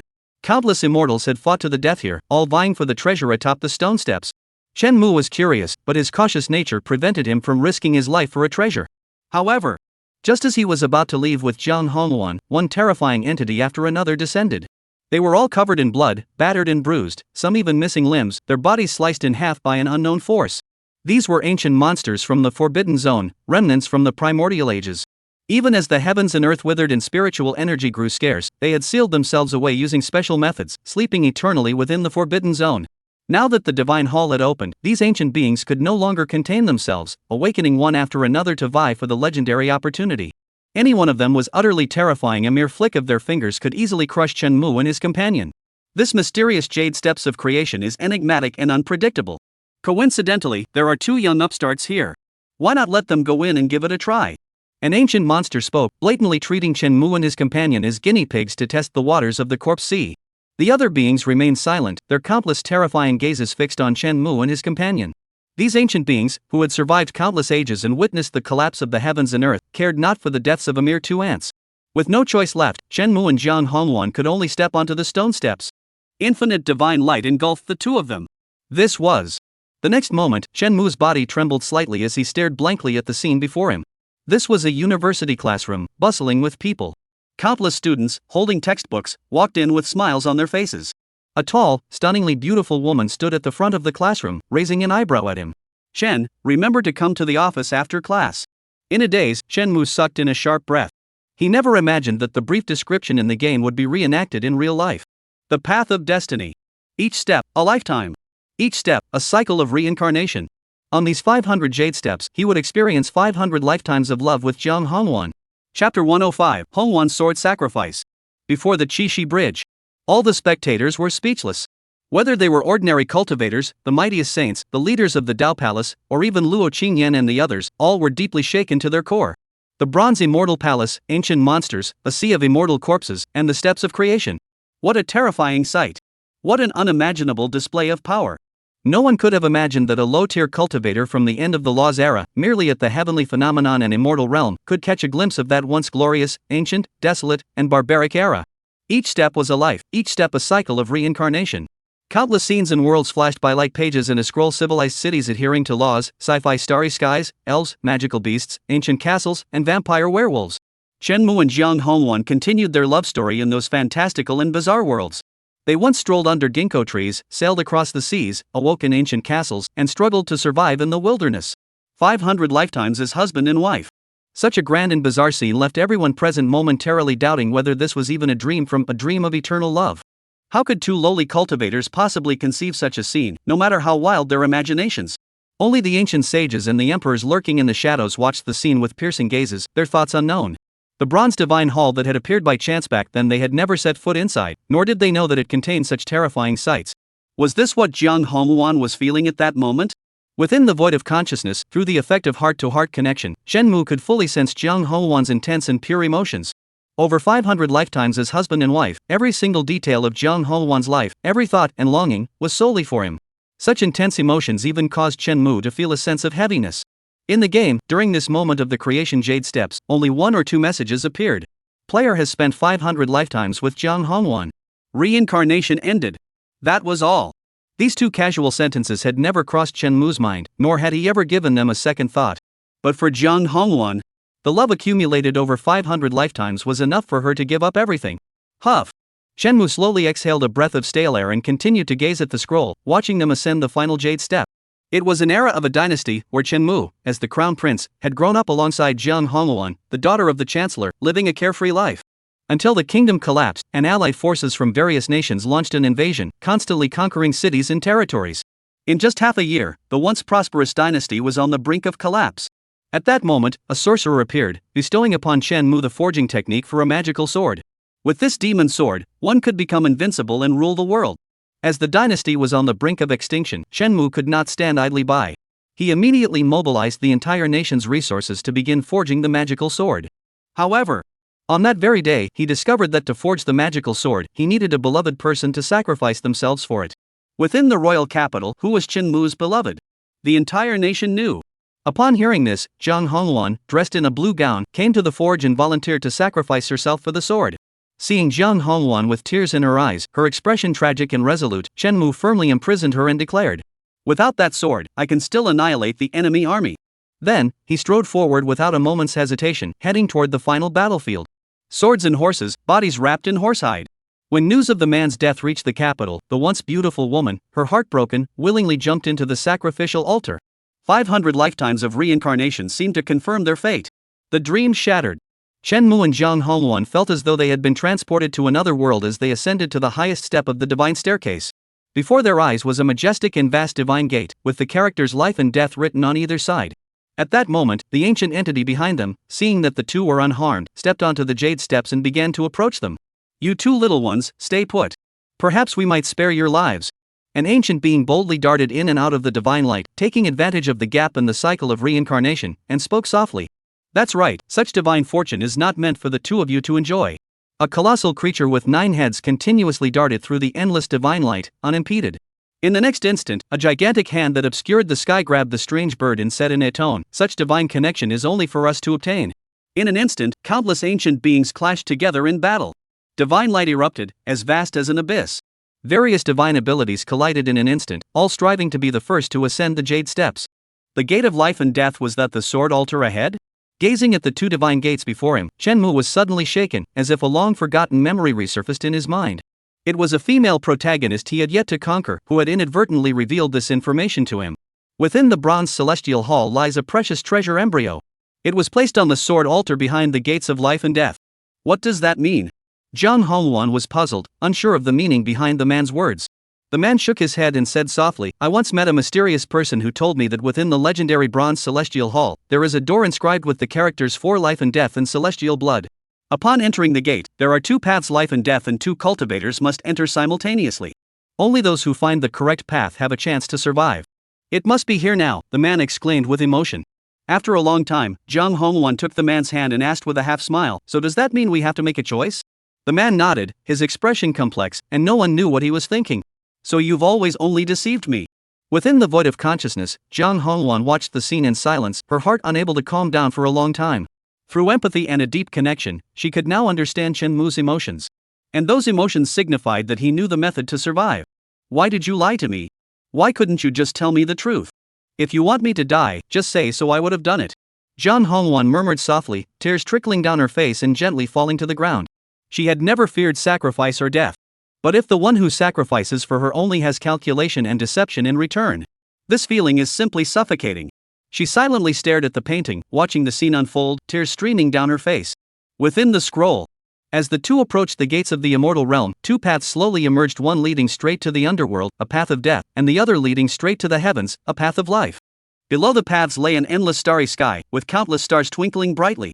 The man spoke to her thus, "Those who choose the path of life will die, and those who choose the path of death will live. The path of life and the gate of life are mutually opposed. Only by stepping onto the path can one know. I choose the path of life, you choose the path of death. What of it?" The young Jiang Hongwan glanced at the man, as if trying to see through his thoughts. After a long pause, she spoke softly, "I'll choose my own path. What right do you have to decide for me?" Then, she let go of the man's hand and resolutely chose the path of death. She did not know if the man was telling the truth. If life and death were already decided before entering the door, given the man's loyal and righteous nature, he would certainly have chosen a path of life for himself. But a man as cunning as him would certainly have anticipated that she would guess his intentions and force him to change his choice. Therefore, the path she initially chose was undoubtedly a true path to death. Facing the woman's overthinking, the man looked stunned, not expecting Jiang Hongwan to act this way. However, he merely smiled and said nothing more. Because both paths were dead ends. In a state of unconsciousness, Jiang Hongwan clutched her chest, as if she had traveled back through 3,000 years of time, returning to that very moment. The meaning of life and death has never been a choice. Once you step onto one of those paths, all that awaits is a different kind of death. Through their heart-to-heart connection, Jiang Hongwan could feel the man's joy so clearly that it was almost impossible to contain. Perhaps it was the joy of soon obtaining the precious embryo. Jiang Hongwan smiled bitterly. This once arrogant and reckless female demon now couldn't help but shed tears of sorrow. The next moment, Jiang Hongwan approached the gate of life and death, waving to Chen Mu and gesturing for him to join her. Gazing at the woman dressed in a pale blue palace gown, the man smiled and slowly walked forward. Then he reached out his hand and suddenly pushed the woman inside. Caught off guard, Jiang Hongwan looked at the man in disbelief. However, the man merely sighed softly and said, "Hongwan, don't blame me. The gate of life and death is neither life nor death. From death to life, from life to death, that is its true meaning." Gazing at the slowly closing door, the man smiled contentedly, his eyes fixed on the ancient entity on the steps of the jade staircase of creation. In that instant, countless thoughts surged through Jiang Hongwan's mind. There was confusion, there was openness, there was reluctance, and there was also resentment. She couldn't understand why the man had done such a thing. She stood there in a daze, watching as the gates of life and death suddenly shone brightly, emitting crystalline light that slowly merged together. Countless speculations flashed through Jiang Hongwan's mind as she pondered the man's motives. In the end, she sighed softly and turned away, leaving numbly. The gates of life and death closed, and even as a prodigy of the demon sect, she could do nothing. As she reached the end of the path, Jiang Hongwan saw the heavens shattered, an endless starry sky beneath her feet, and fiery flames reflecting her figure. Before her eyes was a sword platform. Endless divine flames burned, feeding on the corpses of countless immortals, absorbing their terrifying paths to forge a terrifying divine weapon. Tao patterns were densely woven, and laws flickered in the air. In the sky, lightning flashed faintly, and boundless divine light shone down. This was the sword altar. Suddenly, Jiang Hongwan's body trembled, and 2 streams of hot tears slowly trickled down her cheeks. She seemed to have guessed the man's intentions, and in an instant, unbearable pain filled Jiang Hongwan's chest. Even breathing felt like it was tearing her heart apart. Pain. Too much pain. It was as if her heart was being pressed into the ground and crushed, and ground into countless particles. In that moment, Jiang Hongwan felt the entire world collapse around her, the stars reversing their course, the heavens shattering into pieces. She stared blankly at the endless divine flames, as if all her vitality had been drained from her. In an instant, she understood the current situation. The divine sword was complete, lacking only its spirit. After absorbing the blood of countless immortals, this divine sword had begun to show its sharpness. The only thing missing was the one willing to sacrifice themselves for the sword. Immortal corpses lack a soul. It requires someone with the purest heart and the most genuine emotions to forge the sword. And this person must be a soul without roots. I do not know how long it has been. Why should I sacrifice myself for the sword? As long as I don't leave, I can stay here until I die. Jiang Hongwan sneered and turned to leave, but suddenly froze in place. The next moment, she seemed to remember something and stared blankly at the vast sky. There, beyond the gates of life and death, lay the scene beyond. Countless ancient beings were climbing the 500 jade steps, with only a single step separating them from the man at the summit. The man remained calm, gazing at the terrifying ancient monsters that had survived since the dawn of time. His confident demeanor, as if he had everything under control, seemed to suggest that he had already calculated everything. After a long while, Jiang Hongwan's eyes grew unfocused, and she forced a bitter smile. "You're forcing me, aren't you? You really have calculated everything. Since you want me to sacrifice my sword, I shall grant your wish," she murmured softly, her voice bitter and filled with endless pain. At this very moment, there was only one way to save that man. This terrifying divine sword, which had slaughtered countless immortals and devoured the blood of billions, was a treasure of the heavens and earth. If it were forged into a divine sword, it could naturally save that man. But I wonder if I, a mere immortal cultivator, can forge this divine sword for you. She stepped into the boundless starry sky, below which raged the divine flames that scorched the heavens and earth. This Jiang Hongwan seemed to have transformed once more into that reckless and unrestrained madwoman. She spread her hands, fell backward, her black hair scattering as she plunged into the endless divine flames. A soul without roots. It turns out that from that moment onward, you had already calculated everything. Jiang Hongwan vaguely recalled discussing her physique with that man in the past. A rootless soul, a strange physique that exists in ancient legends but possesses no divine abilities. At that moment, the man's gaze flickered, as if recalling something, but ultimately, he fell into a prolonged silence. Perhaps. At that moment, he had already foreseen this day. Jiang Hongwan stared at the boundless starry sky, slowly closing her eyes, letting the endless divine flames rise and engulf her entire body. She murmured softly, "It's just a sword ritual. I only want to know if you ever loved me. Or if you would regret it or feel even a hint of sadness." An ancient legend says that at the moment of death, one recalls all the scenes of their life. As she was consumed by the endless divine flames, scenes from her past began to flash before Jiang Hongwan's eyes. There was the moment when he stabbed Luo Qingyan in the heart, and her expression of disbelief. There was the scene where he held her and said, "Let's go, I'll take you to kill someone." There was the scene of him being imprisoned in the demon's lair, and the scene of him rushing thousands of miles with the resurrection herb. There were scenes from their 500 lifetimes of love, and the moment he asked himself if he regretted it while being chased through a heavenly net. Before that, lost in passion, Jiang Hongwan had noticed nothing. But in the final moment of losing consciousness, this woman suddenly realized that the man who had come into her life from the very beginning had always had ulterior motives. However, I think I won't regret it. I just want to know if you ever loved me. Jiang Hongwan murmured to herself, her pale blue palace gown completely stained blood red. The red robe was as red as blood. Chapter 106, Resurrection, the Immortal. Outside the Qixi Bridge. Everyone was speechless. Countless wandering cultivators and countless unaware disciples stood there speechless, their mouths wide open, as if they could fit an entire ostrich egg inside. How dare he? How dare he do such a thing? The Red Phoenix Sword Immortal sacrificed his sword for him. Why doesn't he just die?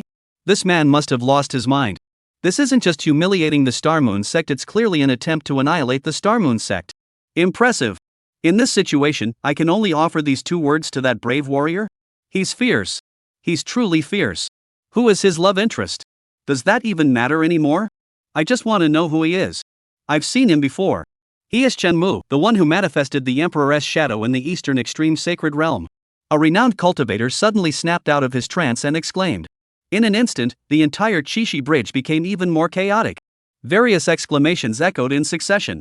Impressive. This guy is truly a fierce warrior. His ambitions are as high as the heavens.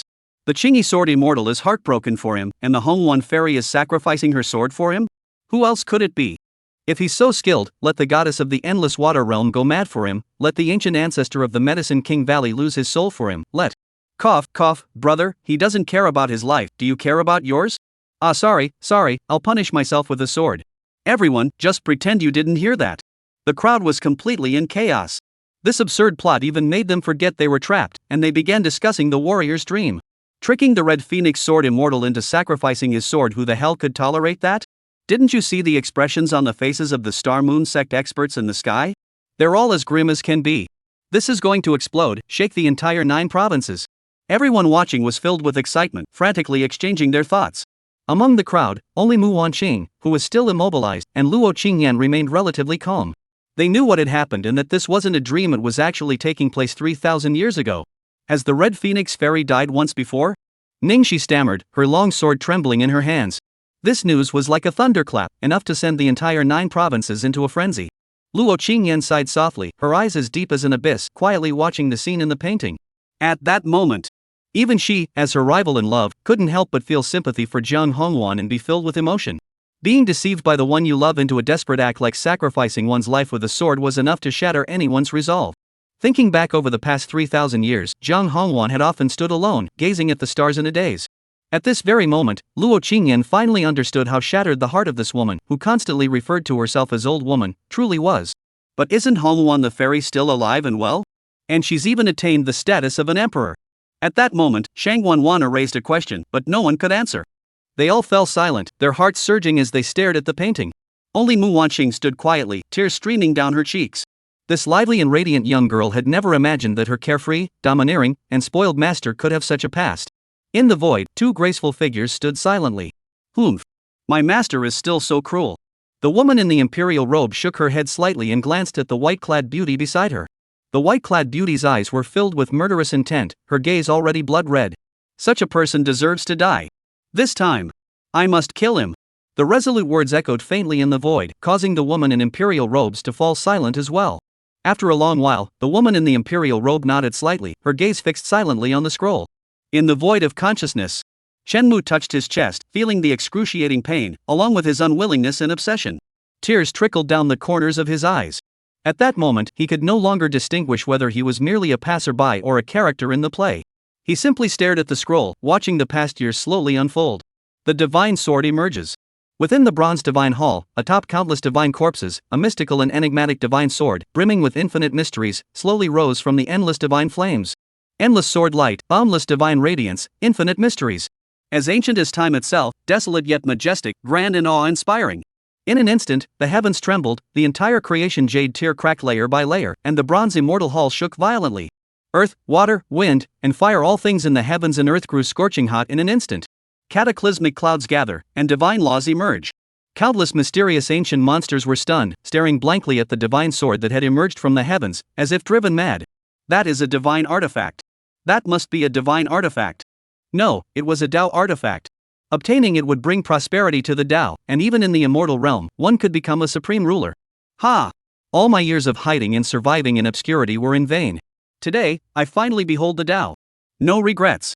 The ancient monsters all went mad, each one unleashing their entire lifespan, striving to reach their peak state, desperate to seize this Tao artifact. They looked like madmen, their terrifying aura causing the heavens and earth to submit. They were all former emperors at the peak of their power. Dozens of emperors from the ancient past. What an incredibly powerful and terrifying force this is. It is powerful enough to overthrow the entire 9 provinces and sweep across the 4 seas and 8 desolate lands. Yet at this moment, they are all vying for a divine sword, a sword nourished by the corpses of countless immortals and endless blood. And that divine sword slowly came to a halt before the man, motionless. Shenmu's body trembled violently as he stared blankly at the divine sword. His heart felt as though it were being squeezed by an iron fist, relentlessly compressing and crushing him, leaving him unable to breathe. As he gazed at the divine sword, he seemed to see a red-clad woman smiling sadly, dancing gracefully. In that instant, Shenmu's mind went blank, unable to think of anything. After a long while, he stood motionless, his lips trembling slightly, and tears welled up in his eyes. This man, who had remained unflinching even at the brink of death and endured countless torments without batting an eyelid, was now shedding tears. Why? Why was I deceived? I was deceived. He murmured softly, his voice lifeless, like a child abandoned by the world. In that instant, he seemed to understand everything. All my scheming in the end was just being schemed by others. Cough. The man covered his mouth and coughed lightly, a drop of blood falling to the ground, his hair beginning to turn white. Jiang Hongwan. He's dead. He killed her with his own hands. You worthless insect, hand over the Tao artifact. At that moment, an ancient monster charged up the jade steps, its body covered in wounds, yet its eyes burned with greed.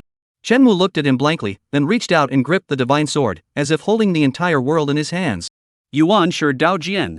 That was the name of the divine sword, grand, mysterious, and enigmatic. But Shenmu preferred to call it the Red Phoenix Sword. He swung the sword, and a terrifying sword light erupted suddenly, as if it could slice through the river of time and space, extinguish all living beings, and destroy the endless paths of the Tao. That sword light was utterly terrifying, and even its afterimages were enough to obliterate everything, leaving them lifeless for thousands of years. Even that ancient monster, renowned even in the ancient times, didn't have time to react before being completely swallowed by the sword light. Its flesh and blood were all reduced to nourishment for the divine sword. The divine sword hummed softly, circling around Shenmu like a deeply beloved companion. Is that you, Hongwan? Shenmu lowered his brows. The previous sword strike was the divine sword's own power, unrelated to him.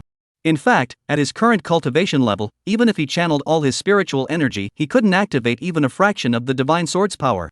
Rest assured, I will find a way to revive you. I will. Shenmu coughed up a mouthful of blood, his weakening. In just a moment, he looked as old as a man on the brink of death. The divine sword trembled lightly, unleashing an endless surge of sword intent. In an instant, the once radiant ascension platform was reduced to a sea of corpses and blood. Countless ancient beings wailed in agony, and countless primordial beasts spilled their blood. The mysterious powerful beings who had just been in a frenzy were now all slain by the sword. In the void of consciousness, the red-clad figure grew increasingly solid. She gazed quietly at the painting, at the young man with snow-white hair and a withered appearance, yet a smile curved the corners of her lips. 3,000 years of obsession, in this moment, finally found its answer. Jiang Hongwan had never cared about the reason. All she cared about was whether that man had ever loved her. If he were to speak, she would willingly and without hesitation sacrifice her life for him. But to be forced to die by him, threatened with his life and manipulated by his schemes. Such an ending left her heart as cold as ashes. Her 3,000 years of obsession were all to ask one question: did that man ever truly love her? At least. From the painting in this yin-yang jade pendant, it seems that the man did love her. The so-called act of sacrificing his life for her sword might have had another reason. At least, in this moment, through their hearts connecting, she could feel his confusion, anger, and heartbreak. That is the anger of being deceived, and the despair of losing a loved one because of him. His only thought at this moment is to revive her, to revive his beloved. Jiang Hongwan quietly gazed at the painting, at Shenmu within it, watching him leave the bronze immortal hall and then endure a series of twists and turns, a brutal and tragic battle. It was a chaotic battlefield, unrelated to their love, so only a few scenes were depicted. The setting sun was as red as blood, and the gods were in their twilight. Jiang Hongwan seemed to catch a glimpse of the shadow of the elf goddess, though it was faint and unclear, yet it bore a striking resemblance to that divine being. Then, countless years passed. Shenmu, clad in blood-red robes, walked alone to the foot of a sacred mountain. South of Shangxiang, at the depths of Kangwu, beneath the 9 mountains, the immortal of eternal youth. The man softly recited these words, with a divine sword by his side, trembling gently. He walked slowly, his body wrapped in endless killing intent. The divine sword seemed to sense his emotions, trembling constantly and erupting with terrifying divine light and sword intent. Chaos swirled, and divine light surged forth. Shenmue stepped into an ancient, quiet, yet breathtakingly beautiful palace. He stopped at the entrance, and a young girl in colorful attire peeked out. Upon seeing him, her eyes lit up, and she then tossed a severed head. My mother said that this was her fault for wronging you. She never imagined you would have the fortune to enter the Bronze Divine Hall and reach the sword-forging platform. This servant deceived you in the past. She has now been beheaded by my mother and sent to you as an apology. Look at that young girl's figure. On the Chishi Bridge, the atmosphere fell silent once more. Especially the imperial officials, who stared blankly at the dreamlike scene, cold sweat pouring down their faces. That young girl bears a striking resemblance to the Empress. In the void, the girl in the imperial robe glared coldly, motionless as she stared at the dream, and a terrifying intent to kill erupted instantly. The white-clad beauty paused for a moment, cast a meaningful glance at the girl in the imperial robe, and sneered, "Are you so engrossed in the show that you've forgotten yourself? Don't you want to stop her? No need." The girl in the imperial robe gazed silently at the painting, her expression as calm as the sea. In the painting, Shenmue's body trembled as he silently stared at the severed head on the ground, vaguely recognizing the features of the woman from that time. He shook his head slowly and said, "It's not enough." "Is that not enough?" The colorful-clad maiden furrowed her brows slightly, then stepped aside, spreading her hands helplessly and said, "Then go find my mother." Shenmue said nothing and stepped into the magnificent palace. Upon reaching the main hall, a woman wearing a wooden hairpin, a simple robe, and a skirt stood with her back to him, speaking softly. "What is love in this world that it drives people to pledge their lives to one another? Friend, after all this time, you've given me a lesson." Shenmue stood there expressionless, clutching his divine sword, his body radiating a chill aura. He said indifferently, "I need an explanation." The woman turned around, revealing an ordinary appearance, and said softly, "In the past, when I told you the secret of the Bronze Immortal Palace, I mentioned that beyond the gate of life and death lies the birthplace of the divine sword. Only a soul without roots can wield it. I have never lied about this. Unfortunately, you later misunderstood what my maid said and mistakenly believed that beyond the gate of life and death lay the source of life. The gate of life and death is neither life nor death. It is where death gives birth to life and life transforms into death." She only knew that beyond the gate of life and death lies the birthplace of the divine sword, but she did not know that it is also the place where swords are sacrificed. The jade steppes of creation, where divine corpses float. You thought it was a place where swords are nurtured by flesh and blood, but in truth, it is merely the place where divine swords are selected. The primordial Tao sword is the ultimate in killing and cruelty. Only those with a noble cause and pure intentions may step through the gate of life and death and qualify to sacrifice themselves for the sword. And the rootless souls that can be used refer to those who sacrifice themselves for the sword. You just didn't understand it at the time. The woman in the hairpin skirt looked at the divine sword beside Shenmue with a complex expression inside. You intended to give the divine sword to your beloved, entrusting your only chance of survival to her. Yet, by a twist of fate, she ended up sacrificing herself for you. How tragic, how lamentable. Shenmue's body trembled violently, his steps faltered, and his once straight posture collapsed, as if all life had been drained from him in an instant. He raised his cloudy eyes to the divine sword, and the last remnant of his belief crumbled instantly. Was it my fault that Hongwan died? Shenmue's lips trembled, and tears flowed silently. There is no greater sorrow than the death of the heart. At that moment, he was on the brink of collapse. The woman in the hairpin skirt shook her head and comforted him. You simply did not understand the true meaning of the sword altar. This was not your true intention. Everything was a series of unfortunate coincidences that led to this outcome. Of course, I suspect you didn't fully believe those messages either. You only confirmed one thing: the gate of life and death opens only once every 1,000 years. This much is true. Even if all that information was false, the woman could have hidden behind the gate of life and death and survived for 1,000 years. But you never considered that the woman is also a person of passion. To save your life, she chose to sacrifice herself for the sword. The woman in the hairpin and skirt was deeply moved. Even though she had witnessed countless years and seen the world change beyond recognition, she was still touched by this tragic love story. Before that precious artifact, which could shake even countless immortals, the two of them only thought of saving each other. Yet everything was mocked by fate. In the end, it was I who killed Hongwan. It was I who killed her with my own hands. The man wept uncontrollably, his face contorted in madness. He couldn't accept it, couldn't accept that he had killed the woman he loved. This was more agonizing than killing himself. That pain was enough to erase everything in the world. He wept like an old beast, his voice filled with endless sorrow and despair. His face was wrinkled, his hair white, as if he had reached the end of his life. The woman in the hairpin and skirt could not bear to see his suffering and softly suggested that there might be another way. I have a method that can bring her back to life without reincarnation, allowing her to live again in this world. Chapter 107, This is my partner. In the void of consciousness, Jiang Hongwan's delicate body trembled, and a divine light gathered in her eyes. Waves rippled out in layers around her. Her heart was instantly enveloped in boundless joy. It was like this: the red-clad woman, her expression a mix of tears and laughter, her form flickering between solid and ethereal. 3,000 years of doubts were finally resolved in this moment. He did not hate her. On the contrary, he loved her deeply and was willing to entrust her with the divine sword, giving her the only chance to escape to heaven. However, he had never understood the true meaning of the gate of life and death and the sword-forging platform, and was unaware that it was a place where swords were sacrificed. His joy was genuine. But it was not because of the divine sword, but because she had survived. It was all just a misunderstanding on her part. Misunderstandings are good, misunderstandings are good. In this lifetime, it's only others who owe me, how could I ever owe anyone else? Jiang Hongwan wept uncontrollably, feeling the guilt and pain brought by their mutual understanding. She couldn't help but purse her lips and snort in laughter.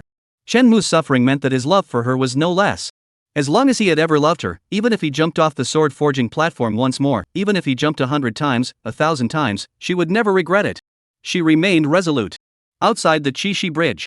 Seeing the man looking so dejected, countless people couldn't help but whisper to themselves, feeling that he must be suffering from delusions. Not only was he connected to the Qingyi sword immortal and the Hongwan fairy, but even the empress had appeared in his dreams. What about the immortal who never ages? This is simply a laughingstock for the entire world. They couldn't help but shake their heads, filled with sympathy for the man. He's doomed. This guy is truly doomed. Only those who knew the truth occasionally glanced at the elders of the Star Moon sect, then at Princess Jiangli. They were clearly there to watch the show. What can be done? Chen Mu suddenly looked up, a flash of light suddenly appearing in his lifeless eyes. He quickly stepped forward and demanded an answer. The man, whose beloved had died because of him, clung to this possibility as if it were a lifeline, refusing to let go of even the slightest chance. The woman's origins were shrouded in mystery. As an immortal who had witnessed the sea turn to dust and the fall of immortals, she was one of the most enigmatic beings in the 9 provinces. She knew many secret techniques and was aware of the many hidden truths of the heavens and earth. If there was anyone in this world who knew the method to revive Jiang Hongwan, it was the woman before him, the one in the hairpin and skirt. This was also why Chen Mu had come. The woman with the hairpin and skirt furrowed her brows slightly but spoke calmly. Since ancient times, divine swords have spirits. However, the spirit of a divine sword requires the nourishment of a divine soul for billions of years before it can give birth to a sword spirit, which is known as the sword spirit. My beloved was buried with the sword. If a sword spirit is born, we can entrust our memories to it, and it can be reborn as our beloved. Chen Mu furrowed his brows, the expectation in his eyes slowly fading. He shook his head and said, "Billions of years is too long. I can't wait. Moreover, what would be born is a new life, not my Hongwan." The woman in the hairpin and skirt nodded, clearly expecting the man's response. There is also the sword master's technique. 17 billion years ago, perhaps it was 17 billion years ago, there was a prodigiously talented sword cultivator who forged a demon sword with his own body, transformed into a sword spirit, sacrificed his blood for all living beings, and established the sword master technique. However, this technique severed all connections, using one's life essence to nurture it, pouring the sword master's essence blood into it, and aided by forbidden power, stripping the divine sword of its might and forcing it to nourish the sword spirit. Existing in an entirely new form of life, they roamed the world. Without cause or effect, without past or future, it was one of the most unique forms of life in the world. The woman in the hairpin and skirt spoke softly, her gaze fixed on Chen Mu from start to finish. In other words, this technique requires you to pour your essence blood into the sword, endure the overwhelming sword intent with your life essence, endure unbearable suffering day and night, and combine it with special techniques and forbidden power to reunite the soul of your beloved within the divine sword and transform them into a special life form. Are you willing? Chen Mu smiled lightly, without hesitation, and asked directly, "I only want to know what the forbidden power is and where to find it." The woman in the hairpin skirt smiled and said, "That forbidden power is within you." Chen Mu remained silent. If this were a game, a prompt would suddenly appear. Do you wish to consume points and use the sword master's technique? The forbidden power is the life experience points in the game's life experience module and also Chen Mu's points. Let's begin. Chen Mu said, his voice betraying no hesitation. In the game, they were merely points, a string of data. He wouldn't give them a second thought. But now, he couldn't possibly refuse. However, since that person was quickly killed, this method is incomplete and still has many flaws. This time, I'm warning you in advance. The woman in the hairpin skirt stepped forward, speaking leisurely as she extended a finger, sending countless mystical runes and intricate spells surging into Chen Mu's mind. From then on, Chen Mu carried the divine sword, wandering through the mortal world while following the conditions set by the woman in the hairpin skirt. He traveled far and wide with the colorful plaid maiden, imparting all his knowledge to her. In the eyes of outsiders, Chen Mu, bearing a long sword and leading a young girl, looked full of tenderness. Wasn't this exactly what Luo Qingyan had heard about, the two of them flying together and wandering the 9 provinces? But how many knew the truth? In those countless days and nights, that man had poured his life's blood into the divine sword, endured the overwhelming sword intent with his very soul, and suffered agonies worse than death. Only Jiang Hongwan, who could sense his pain through their heart-to-heart connection, could truly understand that agony. 10,000 insects devouring the heart? The 9 provinces' 10 great tortures? In the face of such agony, all are but trivial matters. Boom! By the Qixi Bridge. In the void. Watching the man lead the colorful clad maiden, day and night stroking his sword with tender eyes, the imperial-robed woman's eyes flashed with murderous intent, her teeth clenched tightly, and a surge of killing intent spread out, filling the entire void. The white-clad beauty was startled and exclaimed in astonishment, "At that moment, you didn't really think that all that tenderness was meant for you." When Shen Mu was talking to her mother, Ji Qingqiu was not present. Therefore, she was unaware of the intricate circumstances. Under such a misunderstanding, it wasn't impossible for her to mistake that tenderness for something directed at her. "Shut up!" The woman in the imperial robe roared angrily, clearly enraged, glaring coldly at the painting on the Qixi Bridge. She only knew that her uncle-like master would often sit behind her, speaking softly about the plight of the world. She never imagined it was because of this sword. And he already had so many beautiful women by his side, why would he want to be with her mother? Thinking of this, the woman in the imperial robe felt as though her heart were bleeding, and her gaze toward Shen Mu grew even colder. No one knew how deep her hatred for this man ran. Within the scroll, time flowed on. Who knows how much time had passed? On this day, the man placed the divine sword upon the Star Moon sect, yet his whereabouts remained unknown. Soon after, the divine sword trembled, and a figure in red robes slowly emerged from the sword, her beauty breathtaking and her allure enchanting, captivating all who beheld her. In just a few hundred years, the red-clad woman rebuilt the Star Moon sect, attained the realm of an emperor, and dominated the entire 9 provinces. Yet she often sat alone on the stone steps, gazing at the boundless starry sky, murmuring to herself. The next moment, the dream shattered. 2 figures emerged from the dream of love. In an instant, the crowd around them fell silent for a moment before finally reacting, stepping forward one by one. "You daring villain! How dare you insult the Red Phoenix Fairy? Today, I, Xiaofeng, will avenge the Star Moon sect. And my sect's Qingyi Jianxian, do you think you're worthy of his affection? Surrender immediately and follow me back to the Taishian Jin sect to face your punishment." Fellow cultivators, this man has shown disrespect to the Empress. He should be punished by the great Zhou Empire. Enough! Dare to insult 3 emperors? Today, I will set the record straight and teach these audacious fools what it means to disrespect an emperor. Soon, as Chen Mu and the others appeared, the sky above was filled with a dense chorus of angry shouts and curses. All of them had their hair standing on end, glaring fiercely at Chen Mu, who had just appeared. It seemed as though this man had committed some heinous crime that demanded public exposure to uphold justice. Among them, even a peak-level expert from the Dao Palace realm was visibly angered, while several holy-level powerhouses gleamed with murderous intent. A terrifying aura pressed down on everyone present, making it difficult for them to breathe. Cough. At that moment, the supreme elder of the Star Moon sect noticed the red-clothed woman beside Chen Mu. His pupils contracted slightly, and he cleared his throat and said, "Fellow cultivators, could there be some misunderstanding here?" Before the righteous sects could rebuke him, numerous disciples of the Demon sect and elders of the Star Moon sect rushed forward to refute him. "You dare to insult our sect's Red Phoenix Fairy," and even ordered her to die by the sword in a dream. "This is an unimaginable disgrace. How can we let you off?" "That's right. Could it be that you, Elder Qiu, are seeking power and wealth, so you allowed this to happen? Ridiculous. You, Elder Qiu, are merely a Saint Realm cultivator. How dare you dare to challenge an emperor? Have you regressed with age?" Countless people opposed him, holding their magical treasures, their spiritual light shining brightly, vowing to restore the emperor's dignity. Even many righteous sages couldn't help but glare angrily at the Star Moon sect's senior elder, shouting at him. This man not only insulted the Red Phoenix Fairy, but also insulted the Green Robe Sword Immortal and the Empress. His sins are heinous. How dare you protect him? That's right, you of the Qiu clan, do you want to protect him? Do you want to test the sharpness of my sword? Today, no one can stop us. This man must die. These righteous saints cared not a whit for the Star Moon sect's senior elder's thoughts, their spiritual energy surging as they glared at Chen Mu with murderous intent. "Step aside. Let me slay the evil with a single sword strike." The next moment, a young cultivator unleashed his aura, and a terrifying divine ability bloomed. A massive earth-yellow cauldron descended from the sky, as if it were about to crush Chen Mu into pieces. Though he was only at the Spirit Tower realm, he was still a prodigy among the younger generation, with extraordinary strength. However, the man he attacked didn't even bother to look up.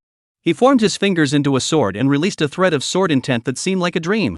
In the next instant, the gigantic cauldron shattered, and the cultivator stumbled to the ground, coughing up blood. Dare! He dared to strike back. To insult an emperor and still dare to fight back, this man must be tired of living. In the next instant, countless divine abilities erupted, among them even the Xian Palace and Dao Tai realm experts, whose mere gestures caused the heavens and earth to change color and the laws of the universe to surge. This overwhelming display of power would even make the saints frown in disapproval. Yet the man watching this scene remained unfazed, merely turning his head to look at the red-clad woman beside him. "If you don't act soon, I'm as good as dead." Chen Mu shrugged his shoulders and said to the red-clothed woman beside him. Jiang Hongwan shot him a glance and replied with a cold smile, "You're so full of yourself, aren't you? Go ahead." Her words, of course, referred to Chen Mu's reckless actions, thinking he was doing it for her sake, and pushing Jiang Hongwan into the life-and-death situation. Chen Mu froze for a moment, then retorted, "You're no better. You're just as good at pretending to be strong." He was referring to Jiang Hongwan's personality in everyday life, where she always acted as if she knew what was best for others, regardless of their feelings. At that moment, the two who had been reunited after a long time did not show any signs of romantic affection, but instead acted like a pair of feuding rivals, each trying to get the upper hand in their words. You dare lecture me? Have you forgotten who sacrificed their life for you?" Jiang Hongwan furrowed her brows in displeasure. "Chen Mu, you've really said it all." He tugged at his lips, deciding to let Jiang Hongwan off for today and settle the score later. Just then, the overwhelming divine power finally descended, carrying the might of heaven and earth, like a hail of arrows, impossible to avoid. Humph. Jiang Hongwan coldly snorted, and in an instant, the overwhelming divine power seemed to lose its might, plummeting from the sky. Countless people stared in horror, unable to believe what they were seeing. In the blink of an eye, it extinguished the attacks of numerous powerful beings. Such a realm was something even the saints might not be able to achieve. Who dares to interfere? This person has insulted the emperor. If you wish to aid him, you are opposing the emperor, opposing the Star Moon sect, the Taishan Sword sect, and the Great Zhou Empire.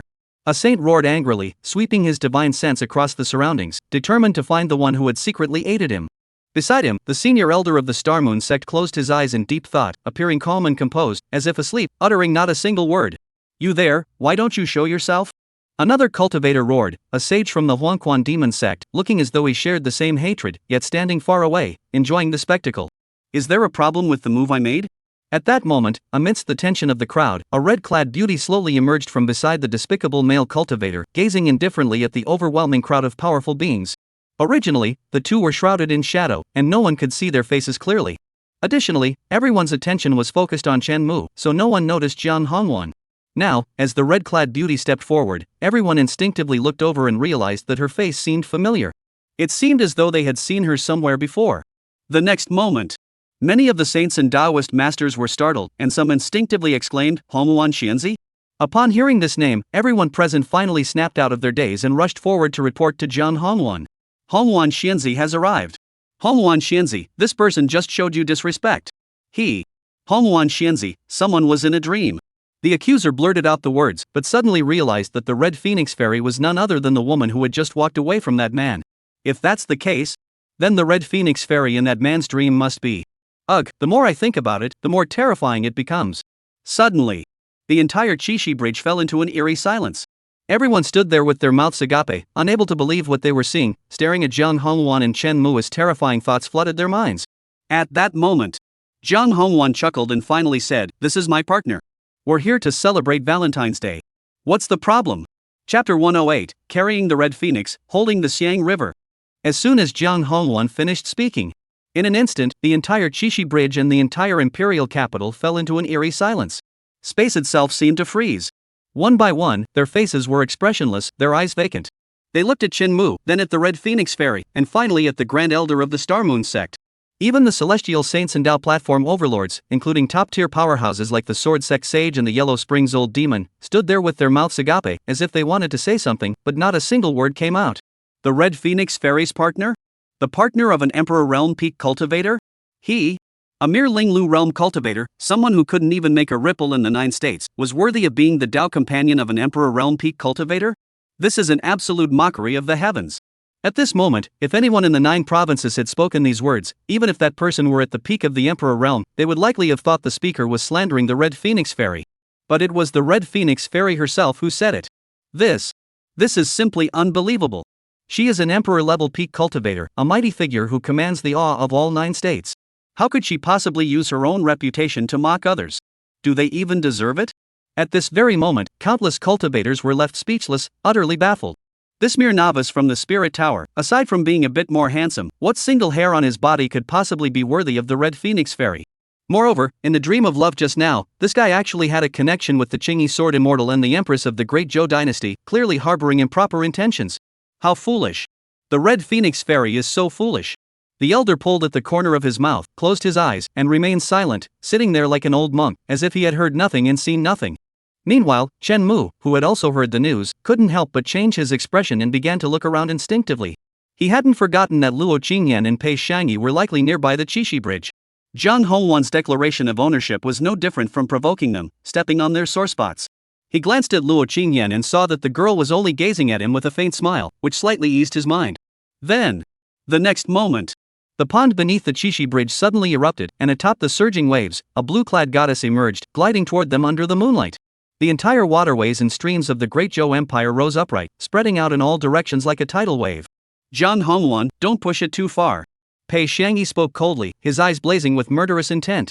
Due to the matter of the resurrection grass, Luo Qingyan might feel guilty and didn't want to humiliate Zhang Hongwan in front of everyone. But she didn't care. To Pei Shangyi, these were all later arriving fox spirits, wicked women who had seduced her husband. The water god has arrived as well? Sai, is she here to participate in the imperial calamity as well? Upon seeing Pei Shangyi's figure, countless cultivators froze in shock, staring disbelievingly at the blue-clad divine maiden. Hongwan Xianzi, the goddess of the Xiang River. The imperial calamity hasn't even begun, and 2 peak-level emperors have already arrived. This is way too terrifying. As for why they say the Red Phoenix Fairy is being too much, could it be that the two of them had a grudge against each other before? Everyone speculated endlessly in their hearts. Vaguely, they sensed that this imperial calamity might not be as simple as it seemed. Excessive? What did I do that was excessive? Zhang Hongwan rolled her eyes, grabbed Chen Mu, and said arrogantly, if you also have your sights set on my partner, just say so. I might even let you be a concubine. Her attitude was extremely domineering, showing no regard for Pei Shangyi, the water god of the endless waters. However, the content of her words caused many present to furrow their brows, and the elites of the endless water realm grew furious, their gazes toward the disciples of the Star Moon sect now brimming with violence. Make the water god a concubine? Even the Red Phoenix Fairy wouldn't dare to say such a thing. And especially not to that man. Does he even deserve it? You, the Red Phoenix Fairy, might think that way, but the water god of the endless waters is different. How could he possibly choose such a weak companion? Do you think the water god is like some of those Emperor Realm Peak cultivators, obsessed with love? And a concubine, no less. You're insulting the water god. All the cultivators of the endless water realm, including most of the others, glared coldly, thinking the same thing. They dared not look directly at Zhang Hongwan, so they vented their anger on the disciples of the Xingyue sect. The disciples of the Star Moon sect understood their intentions and immediately grew angry as well. Regardless of why Hongwan Xianzi allowed that man to be her Dao companion, Zhang Hongwan was the very faith of the Xingyue sect. No matter who it was. No one dared to show disrespect to Hongwan Xianzi. In an instant, the numerous cultivators who had previously been united in their hatred and determined to eliminate that audacious man suddenly split into 2 factions. And they were filled with murderous intent, refusing to yield to one another. However, at that very moment, Pei Shangyi's icy voice rang out once more in the air. You dare to think you can turn the tables and become the master just because I showed you a little mercy? As long as I live, you will all remain nothing but wild foxes. She glared at Zhang Hongwan with murderous intent, her terrifying aura building up. In the sky, endless dark clouds gathered in an instant. Zhang Hongwan remained unfazed, acting like a female bandit, and with a smack, she kissed Chen Mu on the lips, laughing, what did you say? I didn't hear you clearly. Zhang Hongwan. At this sight, Pei Shangyi could no longer bear it. She clenched her teeth and said, that's my husband. In an instant, as Pei Shangyi's voice fell, everyone present once again fell into an eerie silence. One by one, the cultivators, like mechanical beings, stiffly turned their heads, glancing at the 2 women in the sky vying for attention, then at the enemies who had just glared at each other. They exchanged glances and fell into a prolonged silence. Is that my lord? Recalling Pei Shangyi's words, these people looked as though they had seen a ghost, feeling their worldview shatter in an instant. Their minds had completely shut down. They looked around in confusion, their tiny minds filled with immense doubt. That lowly Linglu realm cultivator isn't just the consort of the Red Phoenix Fairy, he's also the husband of the god of the Xiang River? What kind of outrageous joke is this? What kind of bizarre plot twist is this? This isn't the Qixi Bridge. This is clearly an illusion, a mind-altering spell, a confusion of the mind, a chaotic maze. That's right. They've all been enchanted by an illusion. Otherwise, how could the goddess of the Xiang River be competing with the Red Phoenix Fairy for a man? And he's just a rookie from the Spirit Pavilion. This doesn't make sense. This defies common sense and the laws of the Tao. If this scene hadn't unfolded before their very eyes, even if their heads were crushed and their divine consciousness ground into dust, they wouldn't believe such a bizarre illusion array exists in this world. That's right. This must be an illusion array. They stared blankly at the sky, praying for the illusion array to end quickly. In the void, A certain white-clad beauty was so enraged that she clenched her teeth, her breath irregular, nearly unable to resist breaking through the void to attack those few seductive harlots. Fox spirit? Why are you dragging everything back to her Fox clan? What did the Jiuzhou Fox clan ever do to deserve this? You were deceived by a scoundrel and lost your senses, yet you dare to blame the Fox clan for everything? Do you have any shame left? Zhang Ruoxue silently swore that anyone who dared to call such a creature a fox spirit would be killed on the spot. I remember that it was you who snatched him away from the god of the Xiang River, didn't you? At that moment, the woman in the imperial robe turned her head and asked Zhang Ruoxue. Zhang Ruoxue. She's a genuine fox spirit. It was because I was young and ignorant, so I was deceived by a scoundrel, leading to Zhang Ruoxue glaring coldly at the figure, her eyes filled with anger and hatred. The woman in the imperial robe smiled lightly and said, speaking of which, I am quite curious. How did you first meet my master? How did you take him from the hands of the god of the Xiang River, and how did you end up turning against him? Before she could finish, the white-clad beauty coldly interrupted, I'm also curious, how did you and your beloved master sever your ties, leading you to bear the shame and erase every trace of his existence? Ji Qingqiu. The woman in the imperial robe froze, her eyes seeming to recall the loving figure of that man and her own mother. Her gaze suddenly erupted with endless killing intent. The void trembled, even catching the attention of the two on the Qixi bridge. After a long while, she finally smiled faintly, brushing aside the topic. Let's go. The show is over. There's no point in staying any longer. Ji Qingqiu spoke softly, then turned and vanished into the void. Just let him go like that? The white-clad beauty furrowed her brows in displeasure. Originally, they had planned to wait for Zhang Hongwan's obsession to dissipate and for her to fall, then take advantage of the chaos to attack the man. But unexpectedly, Zhang Hongwan's obsession hadn't dissipated. Instead, it had grown stronger due to the misunderstanding being resolved. Now, with the hidden Luo Qingyan lurking in the shadows, they might not be able to kill that man. The time isn't right yet. Let's wait 2 more days. The voice of the woman in the imperial robe echoed from the void. In a few days, the ruler of the Star Palace will descend upon the imperial capital. At that time, I will open the imperial dynasty's secret realm to assist you. The master of the Wuji Star Palace?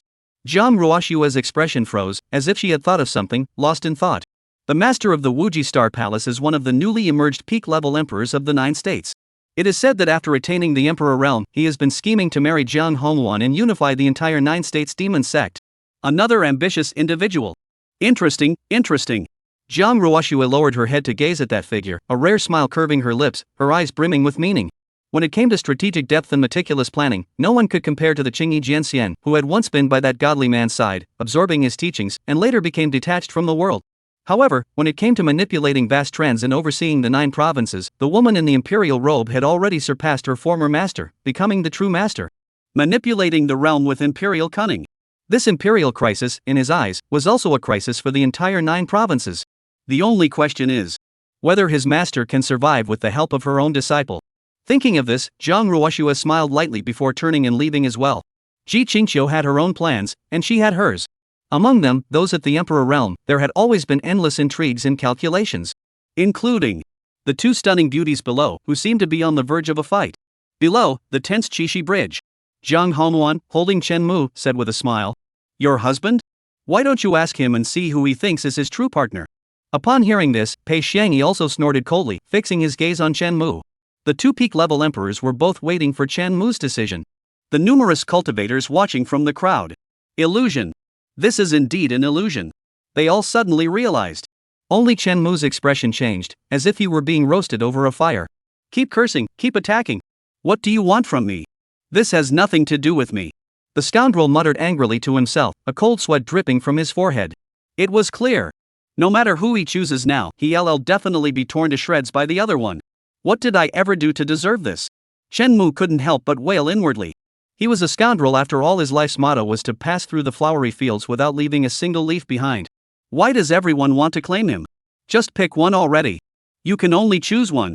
Don't give me that nonsense about they're all the same or you can't decide. Zhang Hongwan impatiently urged. My lord. Pei Xiangyi said mournfully, her voice cold and sorrowful, piercing straight into Chen Mu's heart. Chen Mu. You've left me with no words. What else can I say? He glanced at the jerk template where Zhang Hongwan's icon was already lit up, sighed, and said, only children make choices. Can't I have it all? It's only 2, do you look down on me? He glanced at Zhang Hongwan, as if the figure fleeing in panic this morning wasn't him at all.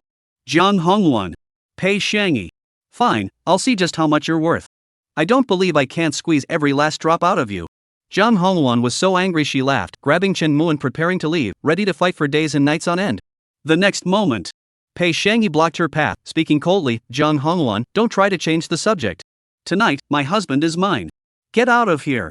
Chan Mu. These three really think they've got it all figured out? One day and one night? Thinking of this, the scoundrel couldn't help but sneer coldly, saying, even if I bear the burden of Hongwan and have to support the ancient Xiang River with one hand, I, Chen Mu, will still be invincible in this world. Even if you bring that one back, what have I to fear? He looked down at Luo Qingyan and emphasized softly. Chapter 109, Sharing One Husband? A son comes to seek. Swish. As Chen Mu's indifferent words fell, Luo Qingyan's body trembled in the distance. She turned her head, and the terrifying sword intent instantly descended upon the scoundrel. Though no words were spoken, her attitude made her intentions crystal clear. Pei Shangyi narrowed her eyes, scrutinizing the prominent features of her own husband, contemplating whether to cut them off and seal them in the depths of the Dragon Palace forever. 3 more? You actually dared to say that? Jiang Hongwan was so angry she laughed, grabbing Chen Mu by the neck and coldly suggesting, should I bring my disciple along? She knew that Mu Wanqing, that little vixen, still wanted to use this worthless man to help her overcome her emotional ordeal. Use him to cross the emotional ordeal? How filial of her. Chen Mu froze, glanced at Mu Wanqing, who was frozen in place, then spread his hands and said, why not? Jiang Hongwan. Get the hell away from me. From now on, every time I see you, I'll cut you to pieces. She roughly pushed Chen Mu aside, grabbed her true disciple, and stormed off, cursing all the way. After Chen Mu interrupted, she and Pei Shangyi naturally lost interest in continuing the argument. If they continued, who knew what shocking words he might blurt out next? Anyway, it wouldn't come to a fight. Who knows who would end up getting cut? Chen Mu wiped the droplets of water from his face. After being slowly helped ashore by Pei Shangyi, he finally breathed a sigh of relief. Judging by Jiang Hongwan's condition, he must have handled it. He turned and left, muttering under his breath, likely to go calm his nerves or punish Mu Wanqing, that disobedient disciple. As for the harsh words she left behind, that woman was always all bark and no bite. The more she cursed, the better her state of mind was. Chen Mu shook his head helplessly, then turned to the sorrowful blue-clad goddess and said with a hint of guilt, you go back and wait for me. I'll be there shortly. It was clear he had other matters to attend to. My lord, please do not keep me waiting. Pei Shangyi spoke with sorrow and longing, transforming into droplets of water that gradually dissipated into the air. Jiang Hongwan left, so she naturally didn't need to declare her claim here. As long as those fox spirits didn't take her master away, she was confident she could bring him back to the endless waters after the imperial calamity. Having dealt with these two troublesome individuals, Chen Mu crossed his arms and sighed deeply in his heart, I'm really amazing. Then, the scoundrel turned to the remaining spectators, waved his hand impatiently, and said, what are you looking at? What are you looking at? Never seen a couple arguing before? Disperse. The numerous cultivators. Among them, a powerful cultivator from the Star Moon sect furrowed his brows and asked with some confusion, why hasn't this illusory realm ended yet? Hearing this, the other cultivators echoed his words. Right, what kind of illusion is this? It's been going on for so long. It's unprecedented.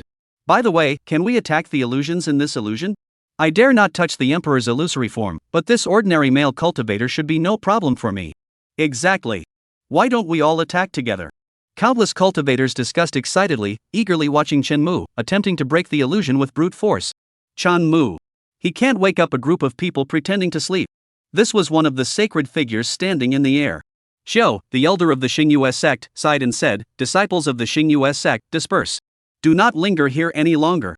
His voice was deep and thunderous, like a bolt of lightning, echoing in everyone's ears. In an instant, everyone felt their souls tremble and finally broke free from the illusion. The elder Qiu turned to Chen Mu and smiled, friend, come visit the Xingyue sect sometime. This old man really knows how to handle things. Chen Mu praised him silently, then nodded and replied, next time, definitely. Next time.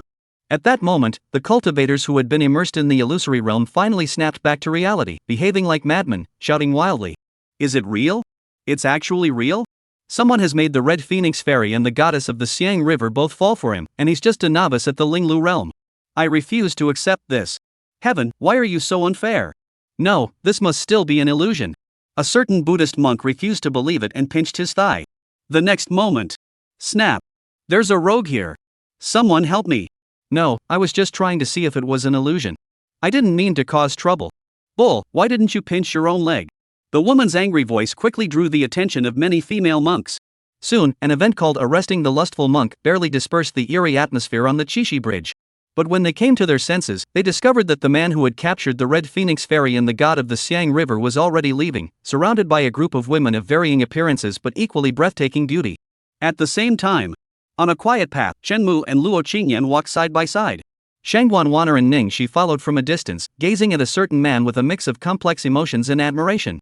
Wow, I never expected that the sect leader isn't just connected to the Red Phoenix Ferry and the green-robed sword immortal, he also had a romantic connection with the god of the Siang River?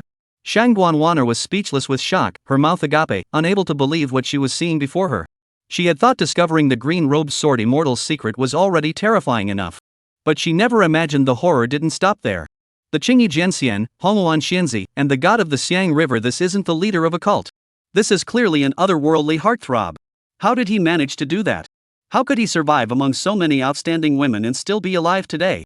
This is utterly absurd. Ning Xianzi, didn't you notice even the slightest hint of this before? About the cult leader and those, goddesses? After a long pause, Shangguan Wanner finally exhaled deeply and asked Ning Shi beside her. Ning Shi's expression was complex. This female warrior was currently in a state of turmoil, her heart unable to calm down for a long time. I've only known him for half a month, and I wouldn't dare to think in that direction. The young girl gazed ahead with a melancholy expression, momentarily unsure whether to address him as disciple or grandmaster. Up ahead, Shenmue glanced at the crowd behind him, who were buzzing with speculation, and adopted a weathered expression as he sighed. As you can see, this is what happened after you went into seclusion. Fate is cruel, and the world is unpredictable. I never imagined that Han Luan and I would go through such a twisted and extraordinary ordeal. No wonder I have always felt a sense of guilt deep in my soul toward her. Now I can somewhat understand why, in my previous life, I gradually grew apart from you. After going through all this, I think he has no face to show himself to you. We can only forget each other and drift apart in the vast world. The scoundrel gazed at the starry sky, struggling to moisten the corners of his eyes. He held Luo Qingyan's delicate hand and spoke with deep emotion and pain. Earlier, you told me to follow you and leave this world behind. How could I possibly face Han Luan with such words? But if I were to leave with them, I would be even more reluctant to leave you. At that moment, he seemed like a repentant lover, perfectly portraying the inner turmoil and struggle within him. There was deep affection and pain for Luo Qingyan, as well as guilt and confusion toward Jiang Hongluan. His eyes betrayed the same intense love for both women, yet he was unable to make a choice, filled with remorse. Even the most discerning observer couldn't find a single flaw, let alone Luo Qingyan at this moment. Because of the resurrection grass incident, she already felt guilty, and witnessing Jiang Hongluan's self-sacrifice with her own eyes, gazing at that resolute yet tragic red robe, how could she remain unmoved? This was a woman of unyielding passion and purity of heart, someone anyone could admire. Not even a rival in love is an exception. After a long pause, Luo Qingyan spoke softly, hesitating. If you come with me, I will definitely find a way to compensate her. She still didn't budge. Shenmue furrowed his brows, realizing he needed to add fuel to the fire. He gave a bitter smile and shook his head, saying, you can compensate her, and you have the means to do so. But what can I offer in return? What do you think I should give to make up for her self-sacrificing love? Luo Qingyan fell silent. This time, the silence lasted for a very long time. Shenmue's words had indeed struck a chord deep within her heart. The devotion of sacrificing one's life for a sword, a 3,000-year-old obsession, such a debt of gratitude and such a refusal. What could Shenmue possibly offer in return? Moreover, she had also saved his life with the resurrection herb. After all, Shenmue had initially approached her solely for the resurrection grass, for his own sake. She and Shenmue had started from nothing, endured the trials of the world, and only after much hardship had they reached a point where they respected each other deeply. And she? From the very beginning, it was all a deception. Because of this lie, she betrayed her master and defied her superiors, falling from a prodigy of the demon sect to a homeless outcast, and ultimately sacrificing her life for her sword. Such karma, how could she ignore it? Moreover, her previous obsession may have been in search of an answer, but now her obsession is undoubtedly Shenmue. But she couldn't bring herself to let go of Shenmue. After a long silence, Luo Qingyan spoke softly, her voice calm. Jiang Hongluan is someone I owe. I won't interfere in her affairs. As her voice faded, a notification sound rang out on the game interface. Ding! Life Experience Template, CAD Point 100. Shenmue was slightly startled, thinking to himself that this was the most beautiful sound in the world. Though it merely meant she wouldn't interfere, it didn't imply willingness to share a husband. At least it signaled that Luo Qingyan was beginning to accept Jiang Hongluan. This was a small step in Nia's life.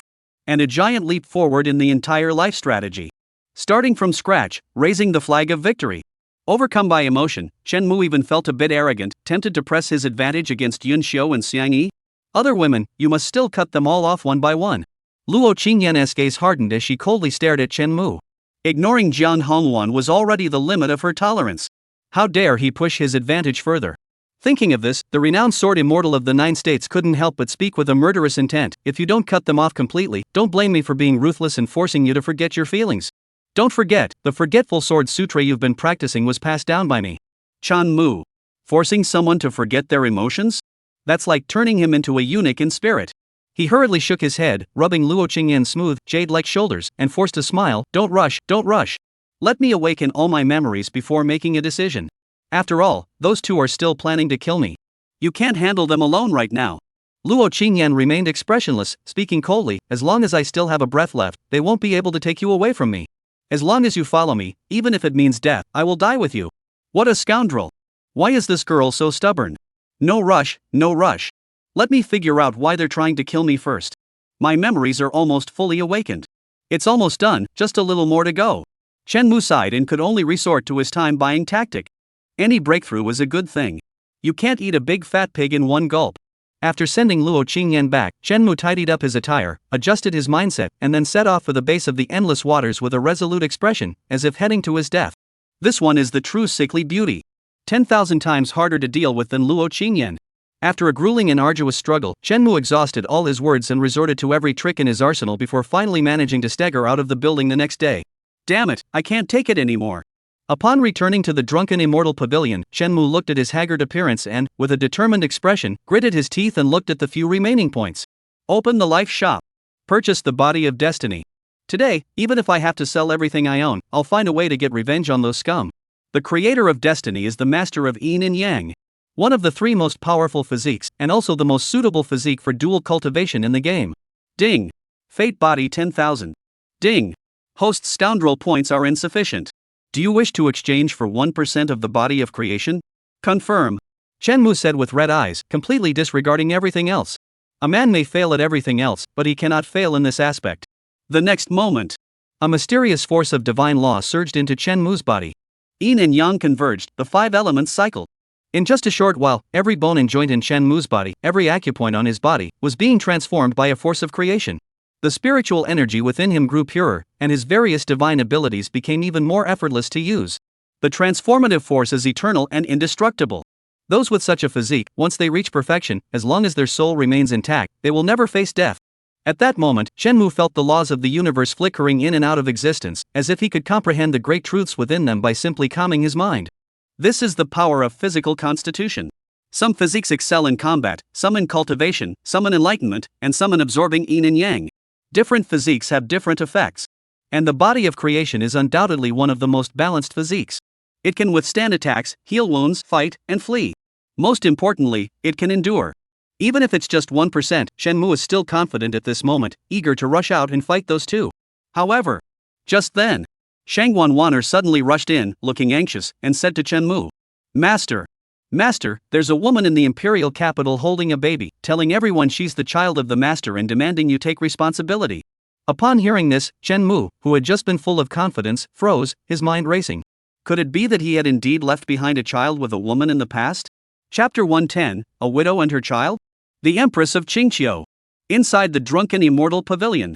Disciple? You actually have an heir? The sudden news sent shockwaves through the entire drunken immortal pavilion. Ningxi, holding a long sword, approached Chen Mu with a murderous aura, speaking angrily, You were with the master, yet you have offspring. How can you face the master like this? Ningxi drew her sword, pointing it directly at Chen Mu's throat, the icy glint sending a chill down everyone's spine. Calm down. Calm down. Chen Mu forced a smile, pushed the sword down with his hand, and explained helplessly, This matter is a bit complicated. I suspect there must be another reason. Let me go and investigate first, then we'll draw conclusions. Chen Mu rubbed his temples and said seriously. Almost. It was truly just a hair's breadth away from him believing it was an unknown debt from his past. Fortunately, he reconsidered.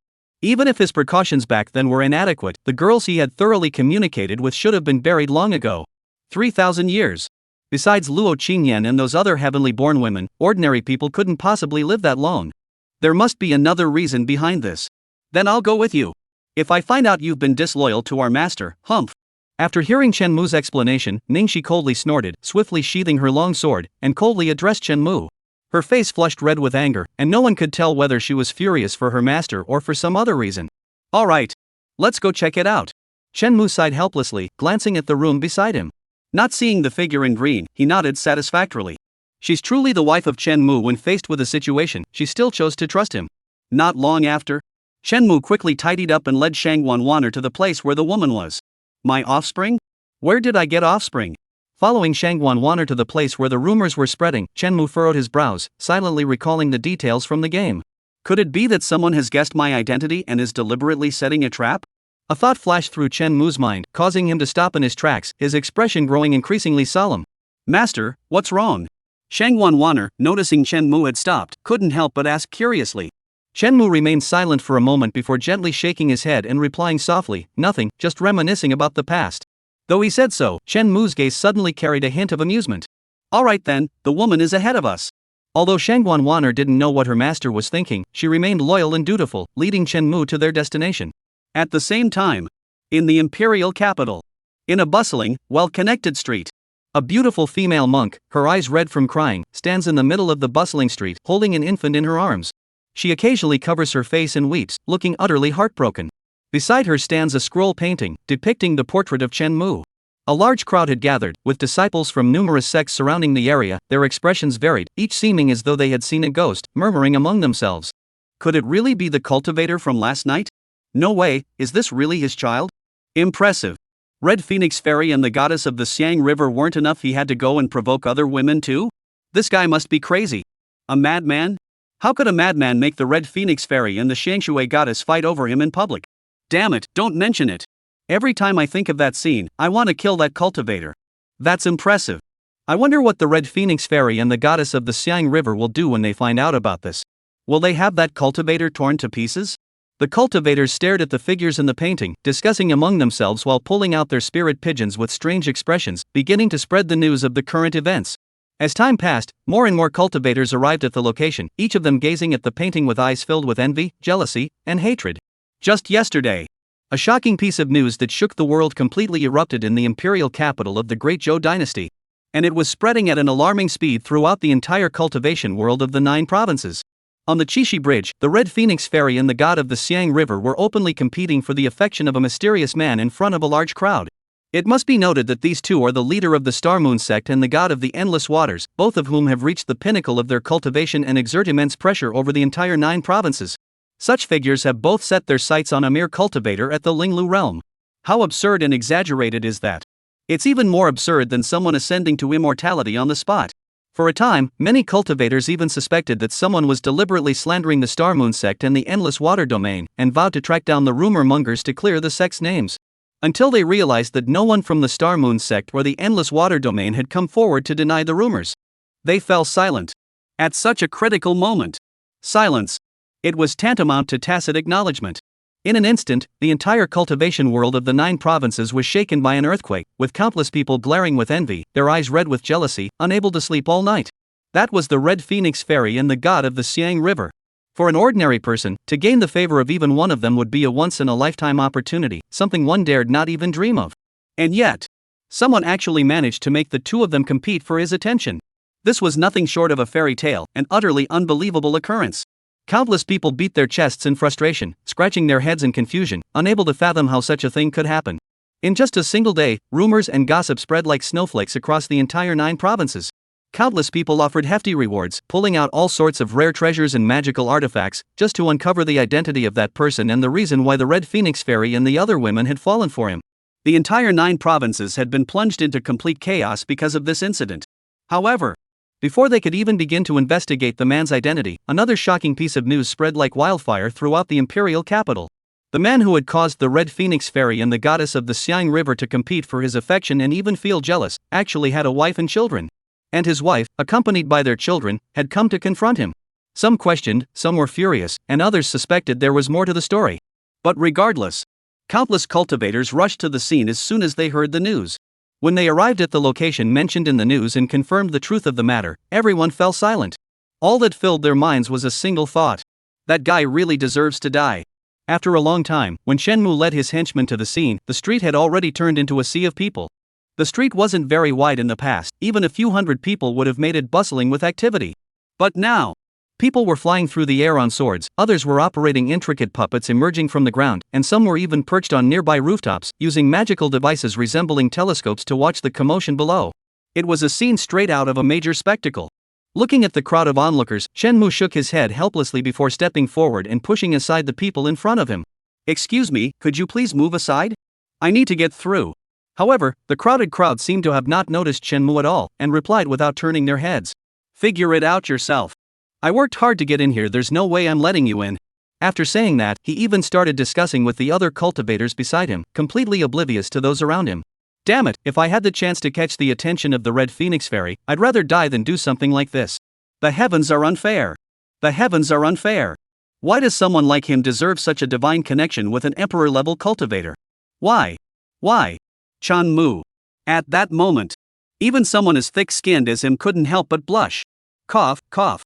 These cultivators nowadays don't even think about seeking immortality or pursuing the Tao, they just want to gossip and watch others suffer. How pitiful and tragic. He pointed at the crowd in front of him, expressing his feelings to Ningxi and the others while trying to ease his own awkwardness. Then he stepped forward, gave the person a firm pat on the shoulder, and said, "Friend, why not turn around and take another look at me?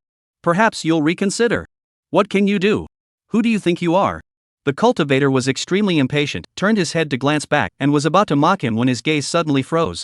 The next moment, he couldn't help but exclaim, "Aren't you the fair-faced young man from last night on the Chishi Bridge?" Shenmue. The term fair-faced young man is unnecessary, he muttered to himself. However, as the man's voice fell, countless people turned their heads and looked toward Shenmue's direction. The next moment, the street fell into an eerie silence. A man with an awkward expression, as if he had done something wrong and been caught red-handed. That Taoist friend. "Good morning, fellow cultivator." The cultivators tugged at the corners of their mouths, wanting to say something, but nothing came out. They could only awkwardly greet him. Don't let their earlier loud outbursts fool you. Shenmue is, after all, the partner of an Emperor Realm cultivator at the peak of his cultivation. If they were to face him directly, even if you gave them 10 times the courage, they wouldn't dare utter a single disrespectful word. "Can you move out of the way now?" Shenmue said coldly, his face dark. "These guys aren't here to claim kinship with us. Why are they blocking the path so tightly?" "Of course we can. Of course we can." The group of cultivators hurriedly nodded and finally dispersed, clearing a path for Shenmue. However, they didn't go far, all staying nearby to watch how things would unfold. Shenmue ignored the onlookers, sighed helplessly, and pushed through the crowd to take a closer look at the woman. The woman was beautiful and seemed quite alluring, but there was something about her that sent a chill down his spine. Because. At that moment, Shenmue heard the notification sound of a temporary task. Ding! Resolve the hatred of the Fox Clan maiden. Please confide your feelings to the Qingqiu Empress before you and establish a close relationship. Reward, the divine ability of transforming heaven and earth. Chapter 111, Abandoning Wife and Daughter? Winning the Beauty. Husband. On the street, the woman saw Shenmue and immediately burst into tears, clutching the infant and throwing herself into Shenmue's arms. In an instant, countless eyes turned to the man and woman. Ningxi glared at the two with a cold, piercing gaze, her sword sheath trembling slightly. It seemed as though she was about to take action to eliminate this worthless man on behalf of her master. What does this woman want to do? With the soft, fragrant body in his arms, Shenmue felt no pleasure at all. Instead, cold sweat poured down his back. Before meeting this wife, he had imagined countless possibilities, including old friends setting a trap, or certain people intentionally framing him, and so on. But he never imagined this possibility. At this moment, even though the woman before him was as beautiful as a flower, with tear-filled eyes that were heartbreakingly pitiful, Shenmue had not a single thought in his mind. This was the Empress of Qingqiu, the foolish younger sister whose entire clan he had slaughtered and whose parents he had killed. Something was wrong. She was right in front of him. Had Qin Yan and the others not noticed her identity? In an instant, Shenmue's mind raced, speculating on Jiang Ruoshue's various motives. Out of caution, Shenmue cautiously asked the woman, "Friend, we have no grudge against each other. Why are you slandering my good name?" The woman wiped away her tears, her pitiful appearance breaking the hearts of everyone present. "Husband, have you forgotten Xia Yuqing by the West Lake?" She clutched the infant, tears streaming down her face, her voice hoarse from crying. Shenmue. The crowd gathered around. Live stream viewers. At this very moment, the live stream, which had been silenced by Chen for days, was once again flooded with a dense stream of comments. Over the past few days, they watched Shenmue navigate the battlefield with ease, making waves and embarking on a thrilling high-wire act. They had thought that this scoundrel could keep living off others, constantly improving his skills and boosting the nation's fortune. But to their surprise, he actually had a child. And a daughter named Xia Yuqing by the West Lake. Impressive. You scoundrel, how can you face the Qingyi Sword Immortal and the Hongwan Fairy who died for you? You're just too despicable. I can't stand it anymore. To be honest, looking at the scoundrel's confused expression, he's definitely forgotten about this person altogether. Mugo truly lives up to his reputation as the master of scummy men. Back when he was showing off his power with the 9 mackerel, I thought 9 was his limit. But it turns out 9 was just the limit for the mackerel. No, I suspect that Scum only remembered 9 from his previous life. Don't use your limited understanding to challenge my limits. 666. He has an ex-girlfriend, a female disciple, and now even offspring. I suggest the National Fortune Survival Livestream should change its name to Family Reunion Livestream. The Family Reunion Livestream is so creative. No, it shouldn't be called the Family Reunion Livestream. It should be called the Scummy Guys Playboy Chronicles.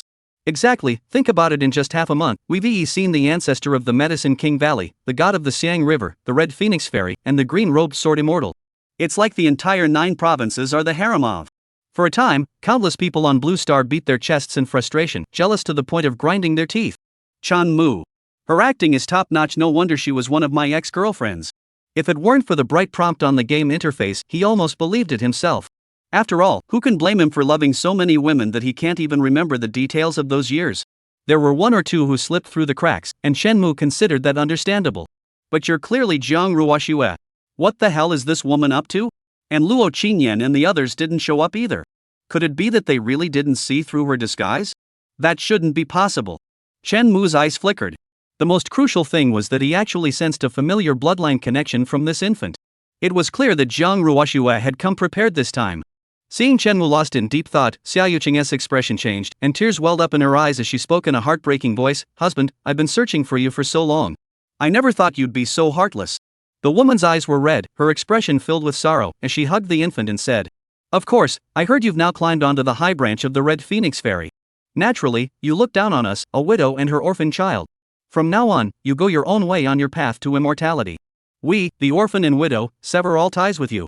She stumbled backward, her heartbroken appearance causing those who heard her to shed tears and those who saw her to feel their hearts break. And her words were like a thunderclap, striking countless onlookers. These 2 short sentences contained such complex information that they left one deeply troubled and fearful. The next moment, whispers began to spread throughout the street. I thought it was already absurd enough that the Red Phoenix Fairy and the goddess of the Siang River were fighting over a man.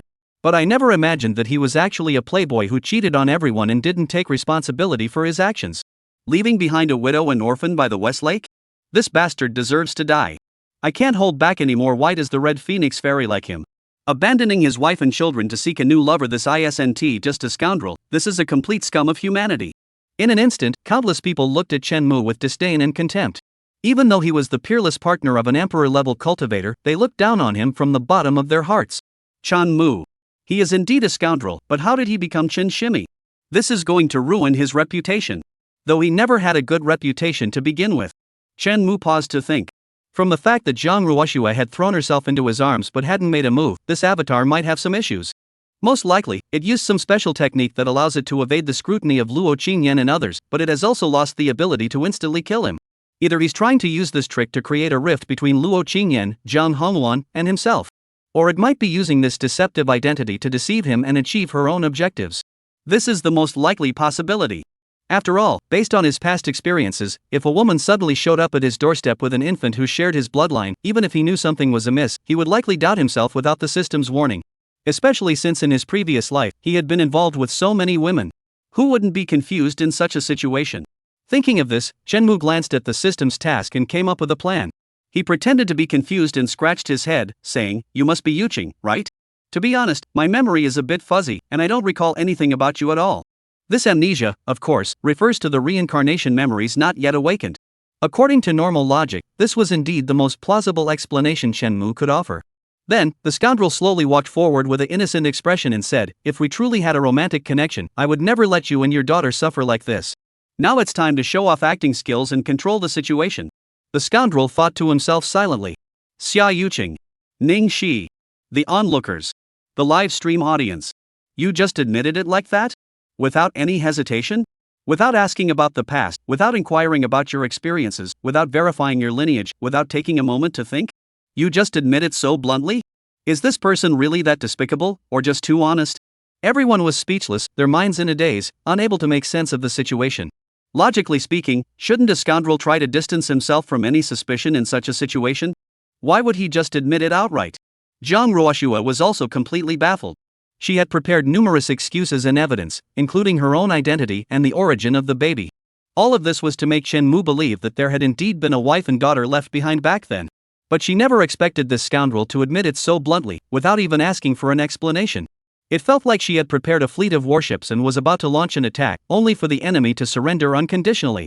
The goal was achieved, but she felt even more frustrated. If you have lost your memory, why don't you ask us how we met or why we fell in love? Jiang Ruoxue furrowed her brows, looking hesitant, trying to regain her composure. Chen Mu shook his head, stepped forward, and embraced her tightly, speaking with determination. That doesn't matter. My mother once told me that a true man, born into this world, must take on the responsibilities he is meant to bear. Now that this has happened, regardless of the reasons behind it, I must take responsibility for both of you, mother and daughter. Jiang Ruoxue. The onlookers. This script is all wrong. What happened to the heartless man who abandoned his wife and child? How did it turn into a man saying he was born to take on his responsibilities? Could there really be a misunderstanding here? Is this man really suffering from amnesia and has no memory of this mother and daughter? For a moment, all the onlookers were left confused. Especially when they saw Chen Mu's righteous and honest demeanor, they unconsciously believed his words. Responsibility? What do you have to offer to take responsibility? Jiang Ruoxue furrowed her brows slightly, feeling she couldn't follow his line of thinking. She put on a heartbroken expression and said, after all these years of waiting, what can you offer to compensate me? Never mind. Since the Red Phoenix Fairy has taken a liking to you, we won't stand in the way of your future. From now on, let us each live our own lives. Do not come to disturb us again. The woman gave a sorrowful smile, then turned to leave with the infant. Her resolute demeanor caused the crowd to instinctively make way for her, unable to help but feel sympathy for the woman. With her back to Chen Mu, Jiang Ruoxue's face was filled with sorrow, but deep down, she couldn't help but sneer. Though she didn't know the reason, since Chen Mu had already believed her identity, whether out of pressure from the current public opinion or his own character, he certainly couldn't remain indifferent. He certainly wouldn't let her leave with the child. Even if he suspected the baby's origins, he would certainly go to great lengths, using every sweet word at his disposal, to try to keep her by his side. She was confident of that. She was also confident in her ability to regain control of the situation. Sure enough, when she was halfway there, Chen Mu suddenly called out to her. What else do you have to say? Since you've already abandoned us, a widow and her orphan, why bother putting on a show? Jiang Ruoxue turned her back to Chen Mu and said coldly. However, Chen Mu paused for a moment, pointing at the scroll, reminding her, you left your things behind. Jiang Ruoxue. The onlookers. Aren't you going to try to keep her? After all, she's your ex-wife and your child. I can't hold back anymore. Jiang Ruoxue almost couldn't hold back. At this moment, she truly embodied the saying between a rock and a hard place. Even though Chen Mu had already agreed to take responsibility and let her stay, she insisted on playing a dramatic, heartbreaking scene of resisting yet yielding. Now she is in a bind, leaving ISNT an option, and staying ISNT either. The awkwardness was at its peak. Fortunately, at that moment, some bystanders couldn't stand it anymore and spoke up angrily. Friend, she's an orphan with a mother to support. How can you be so heartless and let them leave? Chen Mu looked at him in confusion and said, but she clearly said she didn't want me to take responsibility. Since I've wronged her, how can I refuse her choice? Not interfering is the only thing I can do. He berated himself, speaking in a tone that seemed entirely considerate of Jiang Ruoxue. Sincerity. That's the ultimate trump card. The onlookers. Jiang Ruoxue. Looking at Chen Mu's innocent and honest expression, they couldn't find a single flaw. After all, Jiang Ruoxue had indeed told him not to disturb her anymore. But, isn't that just a backhanded compliment? Is this person really not getting it, or is he just emotionally unintelligent? Someone couldn't help but remind him, friend, what she meant was for you to take responsibility. We should always interpret a woman's words the opposite way. Looking at Chen Mu's guiltless expression, everyone present was furious. Damn it, with his emotional intelligence, how does he manage to win the hearts of so many women? Could it be that women nowadays all fall for honest men? After being enlightened by the onlookers, Chen Mu finally snapped out of it. He walked up to Jiang Ruoxue with a look of deep emotion and said, if you don't mind, I'm willing to spend the rest of my life making it up to you. As long as you're willing, I'll draw your eyebrows, apply your makeup, and for the rest of our lives, you'll be the wind and snow, the spring blossoms, the ordinary days, and the great path. His words were heartfelt, and his honest, down-to-earth demeanor made it seem like every word came straight from the bottom of his heart. Those watching couldn't help but nod in approval, thinking to themselves, this man may lack emotional intelligence, but at least he's bold and willing to take responsibility. Moreover, his words of love were flawless. This young man is worth teaching. Jiang Ruoxue. This series of twists left her feeling a bit confused.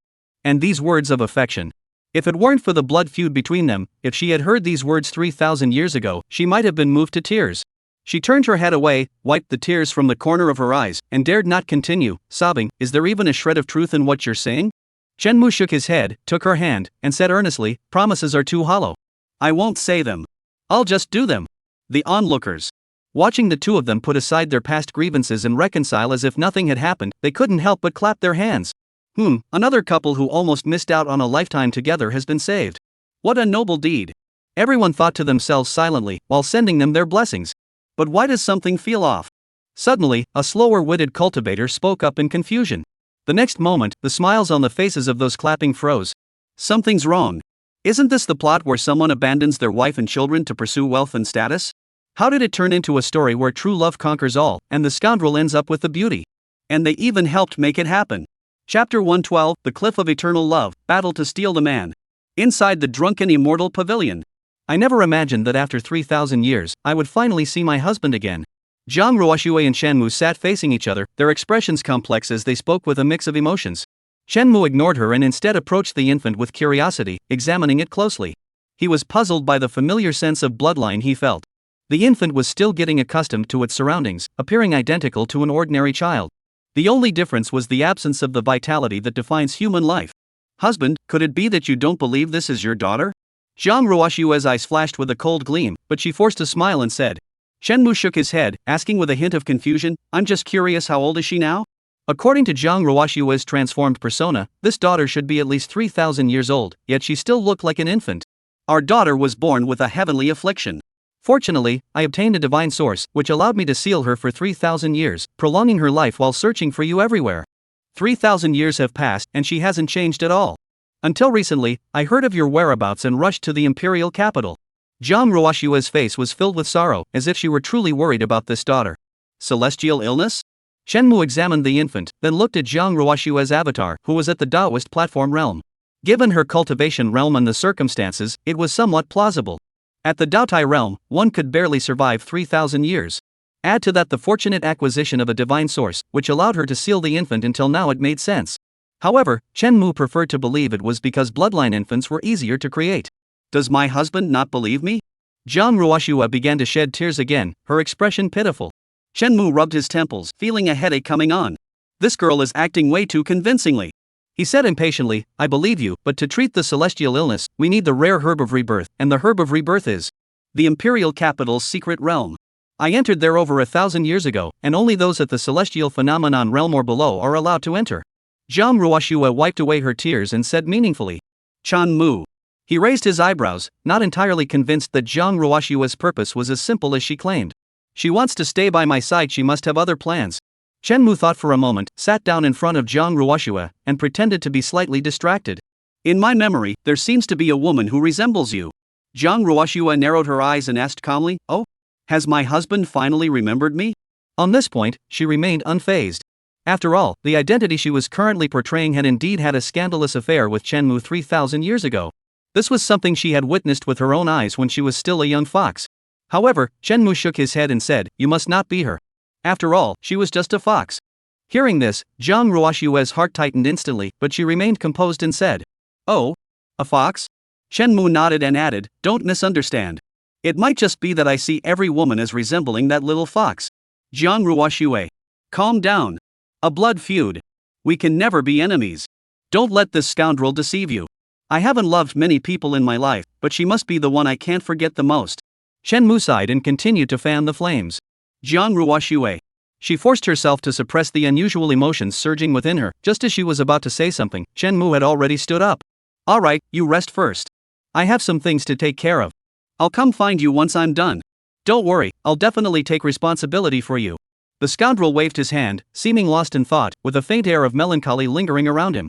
Before him, a system notification sounded. "Ding! Congratulations, player, on completing the temporary task. Reward, the divine ability of transforming heaven and earth. Confess your feelings to the Empress of Qingqiu, complete. Establishing a close relationship, complete. Who says temporary tasks can't involve wordplay? Since this girl wants to play alone, he'll let her go all the way. Nothing special." Shenmue curled the corner of his mouth, his heart filled with the loneliness of a lone warrior seeking defeat. However, As soon as Chen Mu stepped out of the room, he saw Ning Shi with her eyebrows furrowed, pulling him away with a cold expression. Disciple, I never expected you to be this kind of person. How can you treat me like this? How can you face our master? Upon reaching the backyard, Ning Shi suddenly stopped in her tracks, turned around, and glared at Chen Mu with a murderous expression, coldly saying, she never could have imagined. Chen Mu not only admitted the identity of that wild woman but also dared to bring her to the drunken immortal pavilion, right in front of our master. What was this? This was clearly a provocation toward our master. Thinking of this, Ning Shi felt both furious and disappointed. Senior sister, please calm down first. Chen Mu casually poured himself a cup of tea, sipping the special spiritual tea provided by Luo Qingyan while raising an eyebrow and saying, you wouldn't just believe that woman's words, would you? What do you mean? Ning Shi furrowed his brows, looking at Chen Mu's calm demeanor, and couldn't help but re-examine everything that had happened earlier. Including her junior brother pretending to be clueless and bringing that woman back. He didn't even bother to ask about her background or identity. Simply because of an infant, he acknowledged that woman's identity? Now that she thought about it carefully, there was indeed something odd about it, not in line with her junior disciple's usual cautious nature. Though her doubts grew deeper, Ning Shi maintained her cold expression, waiting for Chen Mu to explain. Chen Mu savored a sip of the spiritual tea, feeling the spiritual energy within him grow even more concentrated. He couldn't help but chuckle.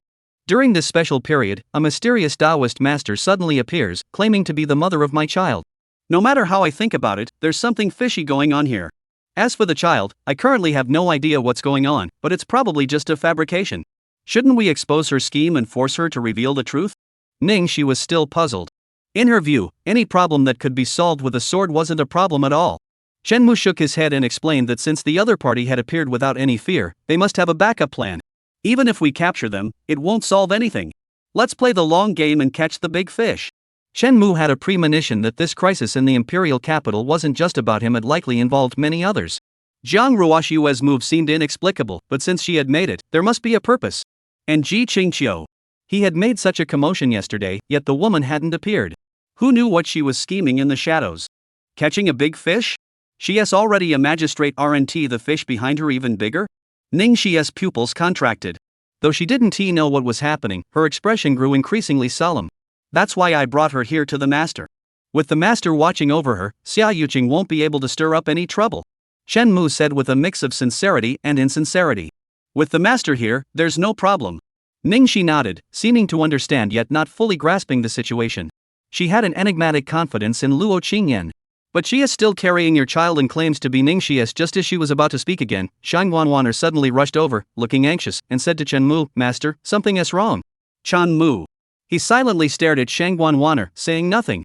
Shang Wanwaner felt uneasy under his gaze and asked, Master? Chen Mu shook his head and said, next time you appear, could you please use a different line? What's the matter? Just say it. These past few days, every time he saw this girl, nothing good ever happened. Shang Wanwaner gave a sheepish smile and said, Xia girl just barged into the Qingyi Jianxian's room and was beaten out. Chen Mu. Ning Shi. Kicked out? That's impressive. The scoundrel couldn't help but clap his hands in admiration. No wonder she's that foolish fox. She just arrived and already tried to test Luo Qingyan. If it were anyone else, they probably wouldn't have the guts to do that. She must have angered her master. Ning Shi furrowed her brows, grabbed her long sword, and rushed toward the. Behind her, Chen Mu carried a spiritual tea, following calmly behind. At the same time, inside the attic, two figures, one in green and one in white, stood facing each other across the room, separated by the door. Xia Yuqing's lips were stained with blood, and her breath was weak, as if she had suffered a severe blow. Luo Qingyan stood across from her, her expression calm, her gaze as still as a lake. It wasn't until Chen Mu and Ning Shi arrived that she finally turned her gaze slightly and glanced at Chen Mu. What happened? Chen Mu, holding a cup of spiritual tea, raised an eyebrow curiously. Before Luo Qingyan could speak, Jiang Ruoxue, her eyes brimming with tears, said softly, It's nothing. I accidentally entered the room of the Qingyi sword immortal. I'm fine. With some rest, I should be back to normal soon. My husband need not worry for me. The tea was rich and familiar. Chen Mu raised his eyebrows. The little fox was still the same little fox, mastering the essence of green tea. He put away the spiritual tea and then wore a worried expression, rushing toward the two of them. Jiang Ruoxue's lips curled into a faint smile. When it came to competing for a man, no one could match the jealousy of the Fox clan. Ning Shi frowned. At that moment, Luo Qingyan was unharmed, but Xia Yuqing seemed to be severely injured. As a woman, she instinctively assumed that Chen Mu would immediately check on Xia Yuqing. Master, are you okay? It was my fault for not thinking things through, causing her to disturb your cultivation.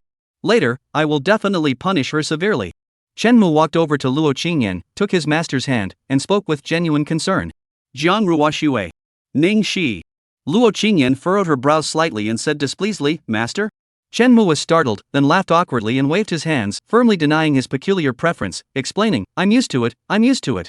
Then he turned to Jiang Ruoxue and asked, Are you okay? If you're not, why aren't you apologizing to your master? Jiang Ruoxue. Is this favoritism so blatant? She clenched her fists tightly and gritted her teeth. I'm hurt. I need to go rest. Chen Mu raised an eyebrow and continued, Alright, then go back and reflect on your actions. The master must have had a reason for hitting you. I always trust the master. Jiang Ruoxue. Facing such blatant discrimination, the little fox added another page to the ledger of hatred in her heart and turned away angrily. Watching her departing figure, Chen Mu shook his head and asked Luo Qingyan with concern, Master, are you hurt? Come inside so your disciple can take a look. Ding. Scum value, 10. Chen Mu's eyes lit up, as if he had found another use for this avatar. Luo Qingyan gave Chen Mu a deep look, defeated by the scoundrel's shamelessness. Though this blatant favoritism was indeed quite nice, she felt a bit off. And that baby didn't seem like a normal person. After entering the house, Luo Qingyan refused Chen Mu's offer of a full-body massage and reminded him. A woman claiming to be carrying the child of a scoundrel, she had been observing him secretly all along. However, there had been no progress so far. As for her words, Luo Qingyan neither confirmed nor denied them, not believing a single word. Chen Mu nodded.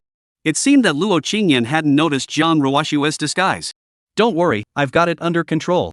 This woman is clearly here to sabotage our relationship. At some point, Chen Mu had already lain down on Luo Qingyan's bed, inhaling the faint fragrance, and said leisurely, According to your logic, I should be spending the night here today, right? The scoundrel who had just obtained the body of transformation was eager to find a partner to test it out on. Luo Qingyan glanced at him and said indifferently, You're always thinking about such things. Your cultivation progress is so slow. You should practice abstinence. Otherwise, you'll probably only be able to experience it in your dreams for the rest of your life. Chen Mu's smile froze.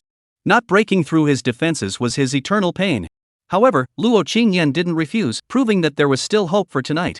Just as he was thinking about this, Luo Qingyan suddenly said in a soft voice, Tomorrow, accompany me to a place. No problem, where to? Chen Mu didn't even bother to lift his eyelids, busy adjusting his state of mind.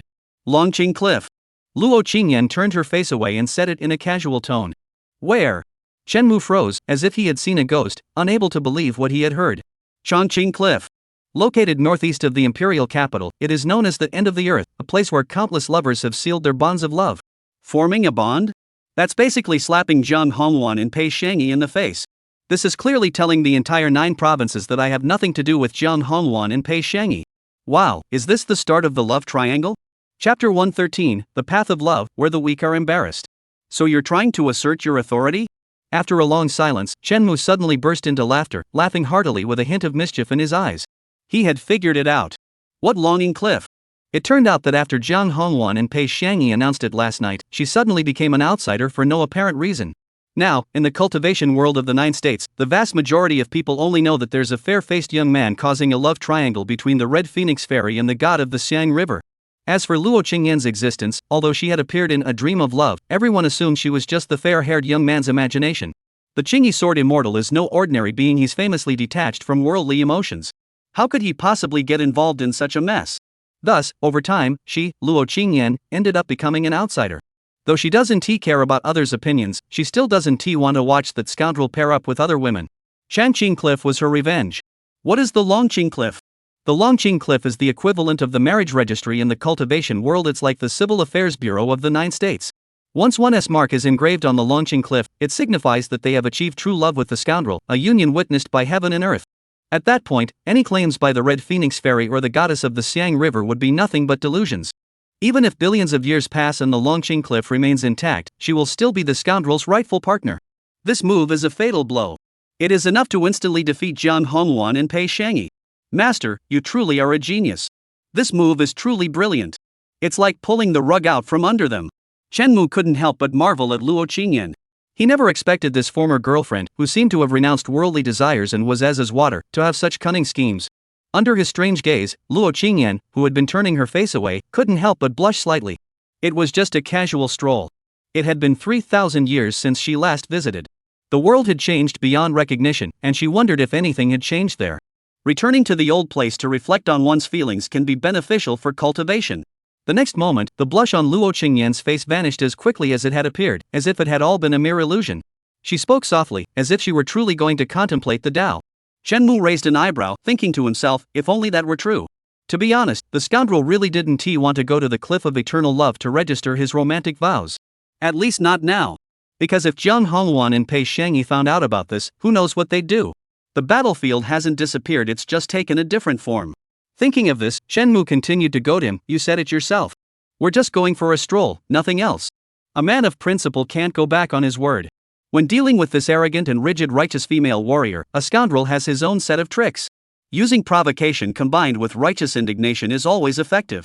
Upon hearing this, Luo Qingyan's gaze grew icy as she turned to look at Shenmu and said, tonight, we practice swordplay. Each word was spoken as if it had been forced out between clenched teeth. Shenmu was taken aback, thinking this was Luo Qingyan's new trick. He patted the jade pillow and laughed, perfect. I haven't tried a new sword technique in ages. Luo Qingyan's expression grew even colder. She held her pale green sword and walked toward him slowly, saying in a low voice, I meant literal sword practice. What do you mean? Is it different from how I understand it? Shenmu furrowed his brows, sensing that something was amiss. The next moment, the scoundrel was thrown out, startling the birds in the forest. Sword light flickered, and a chill filled the air. Ding! Sword technique proficiency +1. Ding! Sword technique proficiency +1. Ding! Sword technique proficiency +1. One after another, the windows of the mansions were opened, and curious onlookers peered out at the tragic scene. The next day, Shenmu, weak and trembling, left the drunken immortal pavilion with Luo Qingyan. Just as he had barely left, within the imperial capital, several women suddenly opened their eyes, furrowed their brows, and gazed into the distance. Your avatar was able to block our senses, that's quite interesting. Unfortunately, it was still uncovered. Within the Wutong garden, the woman in imperial robes and the white-clad beauty sat facing each other, speaking leisurely. Zhang Ruoxue remained unfazed, even after her plan was exposed by the woman before her. She spoke calmly, in the demon clan's sacred land, my nine-tailed fox lineage is an ancient royal clan. The profound mysteries of our lineage are beyond your comprehension. Her words were laced with sarcasm, clearly mocking the other women, who were nothing but country bumpkins. Among all the women present, none could match Qingqiu in terms of depth of heritage. Even the Endless Water Realm had once severed its lineage and failed to achieve the same timeless continuity as the demon clan's sacred land. Ji Qingqiu shook her head indifferently and said softly, 9 Dao fruits are indeed a rare blessing, but alas. She said no more, only gazing into the boundless void and murmuring, they've gone to the cliff of eternal love. Are you just going to take a look? Zhang Ruoxue's eyes flickered, but she quickly calmed down. There's no need. They're just a bunch of ignorant women with simple minds. The Longqing cliff, huh? Once I kill him, what meaning will any of this have? Ji Qingqiu smiled lightly and said meaningfully, perhaps that is the case. But those people might not be able to sit idly by. Just as her words fell, within the headquarters of the Endless Waters, a blue-clad goddess flickered her eyes, transforming into a stream of clear water that rose into the air and vanished without a trace. Inside the star-picking tower, the red-clad woman sitting with her legs crossed changed her expression, her eyes flickering with a hint of murderous intent. She then turned her gaze toward the young girl on the starry stone steps, who was struggling to walk under immense pressure, and said, Don't lose focus. I'm leaving for a moment. If I return and find you've run off, humph. As her words fell, the red-clad woman's form grew dim and slowly dissipated into thin air. Only the despairing young girl remained, collapsing to the ground in tears. Seen your brother gone, save me. Mu Wanqing lay on the ground, tears streaming down her face, murmuring to herself. The Longqing Cliff is located northwest of the imperial capital, on the edge of a dead sea. The cliffs are steep and sheer, with sheer walls rising from the ground. Among the rugged rocks, there are hidden caves, and the sky and sea meet in a straight line. Mandarin ducks circle above, earning it the reputation of the end of the world. Lovers who come here to seal their fate and receive the blessings of heaven and earth have the opportunity to awaken a couple's divine power, which they use to commemorate their unwavering love for one another. The deeper the love between two people, the greater the power of the couple's divine ability.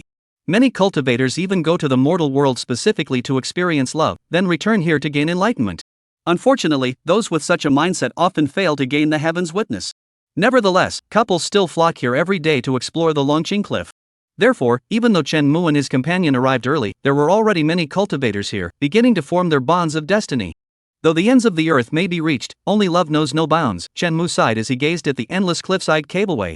The love-forging rope bridge has nothing to do with cultivation level, it is solely about the love between partners. The deeper the love, the farther one can go. Have you been here before? Luo Qingyan looked at Chen Mu's familiar demeanor and couldn't help but furrow her brows. 3,000 years ago, after they had confirmed their relationship, they had gone to live in seclusion at the foot of the Green Mountains. This was her first time coming here with Chen Mu to seal their love. Chen Mu paused, sensing the jealousy in Luo Qingyan's tone, and smiled reassuringly. Don't worry, this is my first time here to form a love bond. Yes, it truly is my first time forming a love bond. When he came here with the woman in the hairpin skirt, she only said one sentence, which immediately dispelled his thoughts of being a scoundrel. The cliff of eternal love cannot bear the karmic debt she owes. Faced with such a reason, Chen Mu could only silently give her a thumbs up. Upon hearing Chen Mu's explanation, Luo Qingyan finally smiled contentedly. Then, she seemed to sense something and urged, since that's the case, let's go up and take a look. Didn't you say yesterday that you were just here to take a look around? Chen Mu felt helpless, but he can only take Luo Qingyan's delicate hand and walk slowly toward the cliff. 3,000 years have passed, and this proud and stubborn female warrior, who once spoke her mind but acted differently, has now learned to use force to overpower others and speak with a straight face. Hello there. Upon reaching the entrance of the love-forging ropeway, Chen Mu was about to speak when he suddenly noticed that the female official before him seemed familiar. Wasn't this the same female official who had greeted him in Jiuzhou just 2 days ago? Had she been transferred so quickly? It's you? The female official also froze, tugging at the corner of her mouth, her expression as if she had seen a ghost. If she remembered correctly, the man before her had been walking across the Qixi Bridge with Hongwon the ferry just 2 days ago. Already replaced today?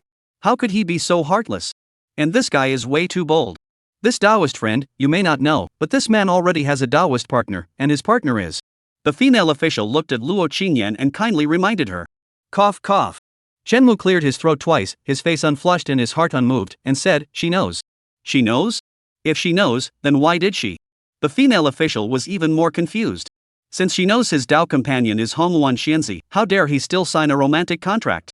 Are cultivators these days so bold? Is there a problem? At that moment, Luo Qingyan furrowed her brows and urged. As her voice fell, a terrifying aura enveloped the female official. The female official. This must be another powerful figure, we can't afford to provoke them. The next moment, the female official's expression changed, and she forced a sincere smile, addressing the two, you two are as close as gold and jade. Having made it to this love trial rope bridge, you must surely break the record. I won't delay you two fellow cultivators any further. She stepped aside, clearing the path for Luo Qingyan and the others. Chan Mu. Where did this female official learn to be so opportunistic? This little.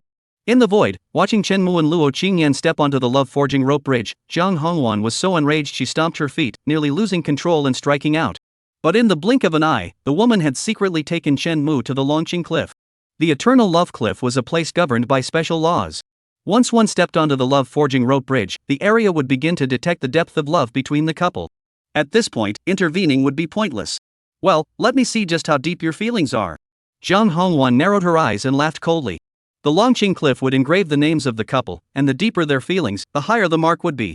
On the contrary, if the two aren't as in love as they think, even if their names are engraved, they'll end up at the bottom. If Luo Qingyan and that scoundrel end up at the bottom, that would be amusing. Then she'll step on other women's heads and see if they have the nerve to compete with her for a man. Anyway, there's never been a rule that says someone can only climb the Longqing Cliff once. After going through the Yin-Yang Jade Pendant, Zhang Hongwan believes that no one knows how much Chen Mu loves her more than she does. And as for herself, there's no need to say more. Sacrificing her life for him has already made her feelings crystal clear. Zhang Hongwan believed that she and Chen Mu were the most loving couple, while the other women were merely the karma of that scoundrel. All she needed to do was cut them off one by one, and they would pose no threat. This Longqing Cliff was the perfect place for those seductive harlots to face reality. The Longqing Cliff isn't scary, it's the one behind who feels embarrassed. On the love-forging cableway, as soon as Chen Mu stepped onto it, he felt an invisible red thread connecting him to Luo Qingyan. However, the two ends of this red thread were clearly unequal.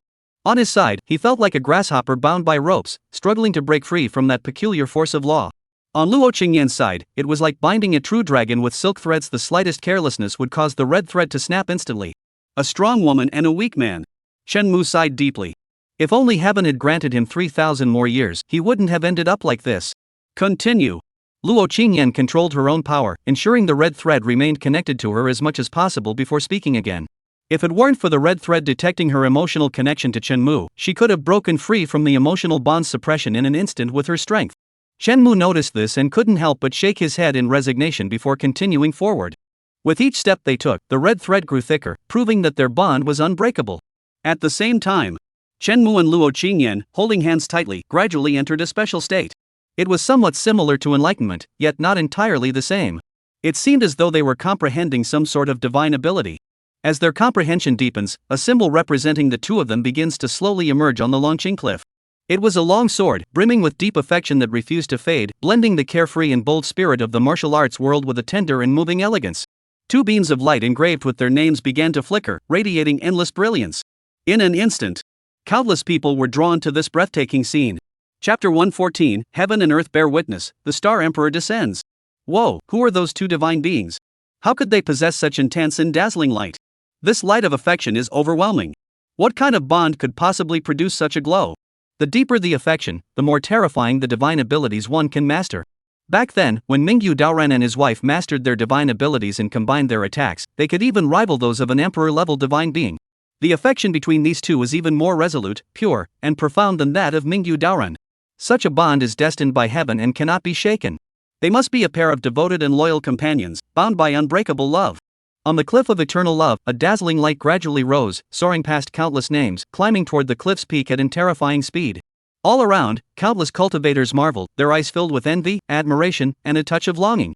Over the years, countless cultivators and companions have journeyed to the Longqing cliff, but only a handful have dared to traverse the Lianqing rope path. The love trial rope bridge is where the heavens test the depth of one's feelings, piercing straight to the heart. Any insincerity or falsehood will be rejected. In this world, there are many who crave beauty and seek temporary pleasure, but how many truly devote their hearts and souls to love, without doubt or reservation? Such unwavering and pure affection represents a couple who are deeply in love. They are even willing to follow each other through life and death, for a lifetime. Such a bond is rare throughout history.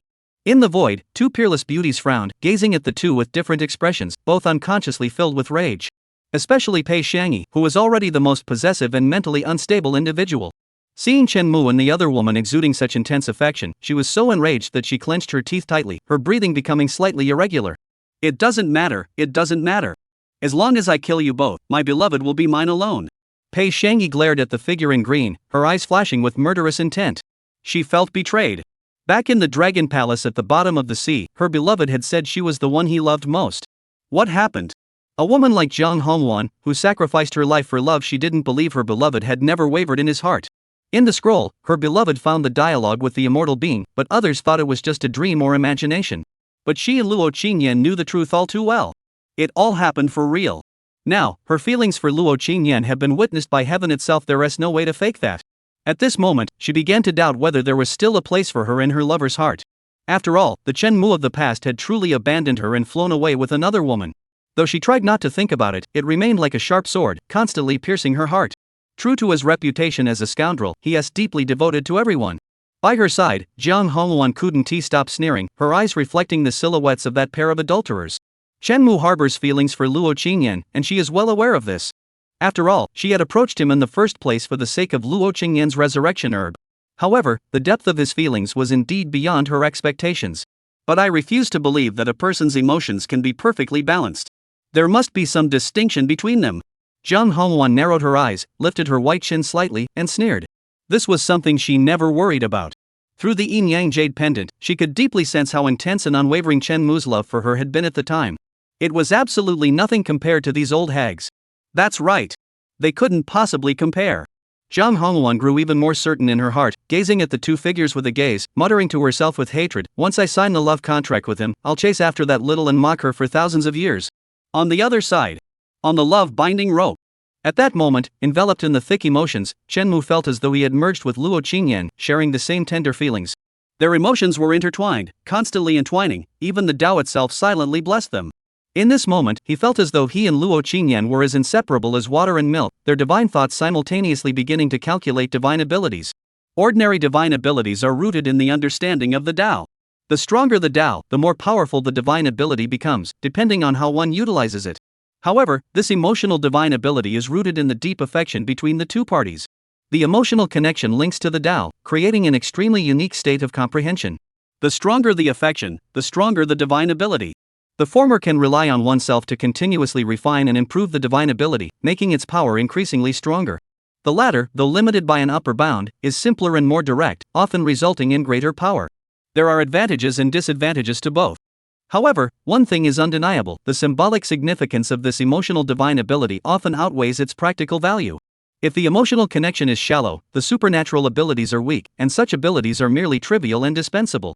If the emotional bond is profound, like that of Mingyu Daorun, whose divine abilities rival those of an emperor-level deity, isn't that emotional bond more precious than the divine abilities themselves? Emperor-level divine abilities are common, but such emotional bonds are a once-in-a-billion-years occurrence. And at this moment, Shenmue and Luo Qingyan are no exception. Luo Qingyan herself is already at the peak of the emperor realm. Why would she care about the power of a single divine ability? The two of them had completely immersed themselves in that emotion, savoring the tender affection between them. Holding hands, they felt the deep love in each other's hearts, and their minds couldn't help but calm down. Divine abilities? They are merely following the natural flow, acting in accordance with the flow. And precisely because of this, they aligned even more perfectly with the laws of the cliff of eternal love and the truth of the technique of affection. Therefore, in their state of complete indifference, the pattern symbolizing the emotional divine ability grew increasingly brilliant and dazzling, eventually surpassing the record left by Mingyu Daorun over the past 10,000 years. All around, countless cultivators were left speechless, rushing to call their friends and gather the crowd to witness this moment. The record of the Longqing Cliff. This has been the record maintained for 10,000 years. Anyone who breaks such a record will undoubtedly be immortalized in history, and in some ways, even more terrifying than the peak of the Emperor Realm. In the current 9 states, there are still over a dozen Emperor Realm cultivators, yet this record remains unbroken. In an instant, the Longqing Cliff was swarming with cultivators who had rushed here from all corners of the imperial capital. The sky was densely packed, resembling a swarm of locusts, an awe-inspiring sight. Countless people whispered among themselves, discussing this moment that would be etched into the annals of history. At the same time, inside the livestream, the place was bustling with activity as a deluge of comments flooded the screen, discussing the situation at the Longqing Cliff. It's surpassed it. It's surpassed it. It's really surpassed it. A scoundrel? With such deep feelings, you call him a scoundrel? He just loves a few more people. Exactly, just a little more. Shenmue remembered, I'm just romantic, not a scoundrel. Impressive. I learned about the legend of Changqing Cliff from other live streams. Doesn't this mean that the current Luo Zongju loves to the core? Not just that, I feel like the god of the Xiang River and the Red Phoenix Ferry are no different. Their daily pampering could overflow the screen. Impressive. When others descend to the 9 provinces, they struggle as outer disciples. But when Mugu descends, the top emperors compete to feed him. Divine abilities, magical treasures, elixirs, whatever you ask for, it's unlimited supply. The Qingyi Sword Immortal, the Hongwan Fairy, and the Xiangshui God, is that enough? Is that enough? I'm asking you, is that enough? Cough, cough. If there weren't other emperor-level experts chasing after him, this would be the script for a life winner. Above, I advise you to be kind and not mention those two. We're all friends. Cough, cough. Just arrived in the 9 provinces, though being fed by an emperor-level peak cultivator is absurd, being chased is equally absurd. In the livestream, countless people were envying and jealous, yet also couldn't help but feel a hint of schadenfreude. Watching the scoundrel rise to this point, they were both envious to the point of grinding their teeth and sympathetic to the point of helplessness. The only silver lining is, there aren't as many women chasing him anymore. As time slowly passes, the pattern representing Shenmue and Luo Qingyan finally rose to the very top. It symbolized the witness of heaven and earth, a symbol of unwavering loyalty. Even if it couldn't break through further, the pattern would likely continue to rise. In an instant, the great path trembled, and colorful flowers drifted down from the sky, radiating brilliant spiritual light. Hundreds of birds sang in harmony, and a faint silhouette of a phoenix appeared, circling in the sky for a long time, its cries echoing endlessly, celebrating the union of the two lovers. Above the sea, countless mullet fish shadows emerged, riding the waves, showering their blessings. Numerous auspicious beasts sang in harmony, like a beautiful melody that lingered in the world for ages. On the love-forging rope bridge, Shenmue and Luo Qingyan also opened their eyes, and the description of that divine technique appeared in their minds. A love that captivates the city, rivaling an imperial-level divine technique. When the two combine their powers, they can even surpass the might of an imperial-level divine technique. Who would have thought that this journey would yield such a reward? Shenmue couldn't help but marvel. This divine technique was worth more than all the points he had earned as a playboy. It's time to engrave the name. Luo Qingyan shrugged indifferently. She didn't care about the power of this divine technique at all. To her, this divine technique held only symbolic meaning, no practical value. Emperor-level divine technique? Her domain was already at the emperor level. As for the combined power after the joint attack, with Shenmue's current strength, it's laughable. Carving one's name? Shenmue's expression changed. He thought to himself, has it finally come to this? Carving one's name on the Longqing Cliff was akin to announcing their relationship to the entire 9 states. This is a union witnessed by heaven and earth, even more significant than Jiang Houwan's. Once the names are engraved, he couldn't guarantee that life would remain as easy as it was before. No nicknames allowed. At that moment, Luo Qingyan spoke softly, her voice filled with warning. From what she knew, this scoundrel was highly likely to use different aliases to form romantic bonds with different women. Cough, cough, how could I possibly be that kind of person? Master, you don't trust me. With his true intentions exposed, Shenmue's face flushed red, and he angrily retorted. Luo Qingyan ignored him, casually waving her hand, and left her name on the Longqing cliff. The three characters Luo Qingyan shone like golden rules, with an imperial aura slowly flowing around them. A disciple of the Taishian sword sect froze, pulling at his hair in disbelief. Isn't that our sect master's name? The countless cultivators around them. What did you say? You mean that woman is the Qingyi sword immortal? Impossible. This is absolutely impossible. The Qingyi sword immortal is such a legendary figure, having cultivated to the realm of transcending emotions. How could she possibly have a romantic connection with another man? That's right, the Qingyi sword immortal is my idol. She has no men in her heart, and when she draws her sword, it's naturally divine. How could my idol have a romantic connection? Who dares to slander my idol? I'll confront them. In an instant, countless cultivators were filled with passion, even more so than during Jiang Hongwan's incident. This is the Qingyi sword immortal who has attained the supreme forgetfulness of emotions. Such a figure could never have romantic ties. Has she abandoned her path to enlightenment? Has she forsaken her immortality? Her thousands of years of cultivation, has it all been reduced to ashes? This is impossible. The next moment, on the cliff of eternal love, another name slowly appeared. Shanmu. In an instant, the crowd fell into an even deeper silence. After a long while, one person finally spoke up, asking in disbelief, Shenmu? Isn't he the man who caused the Red Phoenix Fairy and the god of the Xiang River to compete for his affection? As the words fell, the crowd erupted like a bomb had been set off, chattering non-stop. Impossible. It must be a coincidence. Same name, same surname, it must be a coincidence. If he's the same person as that scoundrel, I'd rather swallow this sword that's my life force, chew it to pieces, and swallow it whole. I'd rather die than believe it.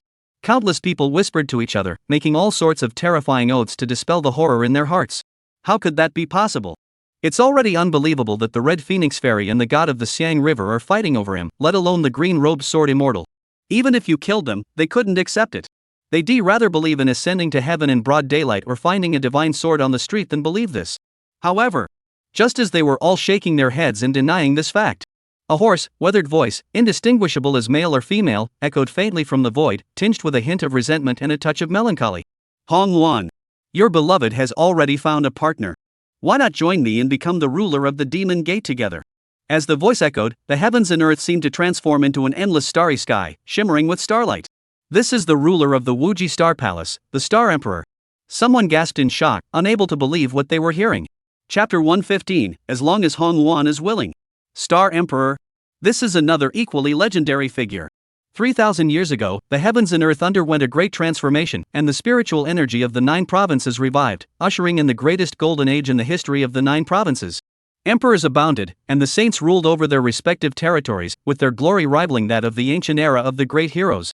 Among the peak-tier powerhouses, aside from those who had already achieved fame before the revival and remained at the pinnacle, there were many others who had caught up later. These prodigies, born in response to the calamity and the great era, with terrifying innate talent and overwhelming fortune, completely ushered in a new era. Among them, a few stand out, breaking away from the crowd, attaining enlightenment one after another, and ranking among the pinnacle of the 9 provinces. The Star Emperor is one of them. This prodigy of the demon sect possesses unparalleled innate talent, the Zhou Tian Xing Guan Zhou Ti physique, one of the top divine physiques from ancient times. If he develops smoothly, he is destined to ascend to the heavens in the future. True to his terrifying physique, he was unmatched among his peers in his youth, with cultivation progressing at an astonishing rate. In just 1,000 years, he successfully attained enlightenment and ascended to become the ruler of the limitless Star Palace. He then reorganized the northern original demon sect, showing signs of conquering the 9 provinces and sweeping across the 8 desolations. This drew the attention of the entire world. However, what truly sets it apart is its unwavering devotion to the Red Phoenix Fairy. Some suspected it was seeking a strategic alliance, others suspected it had ulterior motives, and still others suspected it was coveting something. However, it cannot be denied that since attaining enlightenment, it has repeatedly declared its love for the Red Phoenix Fairy and granted the Starmoon sect unrestricted access to explore the Northern Plains' secret realms. This sincerity is evident to all across the 9 provinces. Therefore, after its arrival, almost everyone guessed its intentions and why it had come. The only one who didn't guess was Hongwan. Your beloved already has a Dao companion. A Dao companion. A Dao companion. These words echoed in the ears of countless cultivators around them, as if imbued with a special magic that left them spellbound for a long time. Hongwan, of course, refers to the Hongwan Fairy. The beloved of the Red Phoenix Fairy? That could only be the fair-faced young man who had caused such a stir just 2 days ago. That fair-faced young man is named Chen Mu. Everyone instinctively looked up at the launching cliff, their eyes completely frozen in shock. Luo Qingyan, Chen Mu. These two names struck like two heavy hammers, deeply embedding themselves into everyone's hearts. They were completely frozen in place. A long time passed. A breeze blew past, and they finally snapped back to reality. Oh my god, I can't believe it. Some people were so shocked they couldn't speak, repeatedly banging their heads against the nearby rocks. They had thought that the Red Phoenix Fairy and the god of the Xiang River fighting over a man was already absurd enough.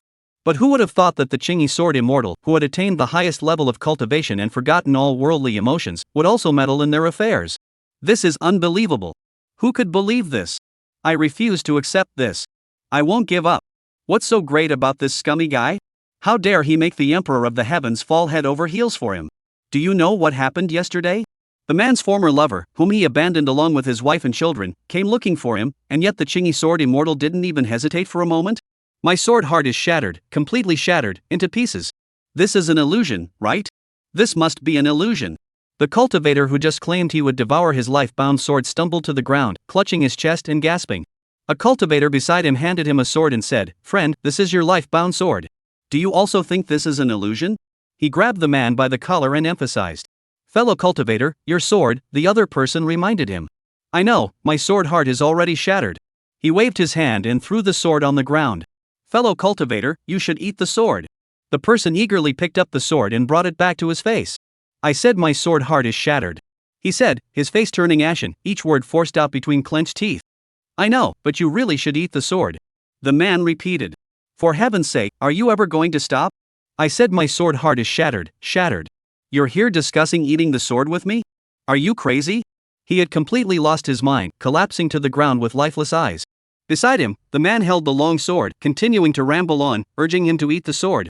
On the other side, as everyone was arguing, in the void, Jiang Hongwan's expression changed, and her gaze instantly turned cold. She stepped out of the void and impatiently said to the black-clad figure, "You're so annoying. Can't you just stay away from me? Do you think I'll kill you today?" Jiang Hongwan appeared extremely furious, clearly affected by the previous scene. With a flick of her wrist, a terrifying peach blossom swallowed the man whole. The black-clad figure did not grow angry, merely gazing at Jiang Hongwan with a faint smile. His face was hidden beneath his wide black robe. "Hongwan, since this faithless man has no place for you in his heart, why cling to him so stubbornly?"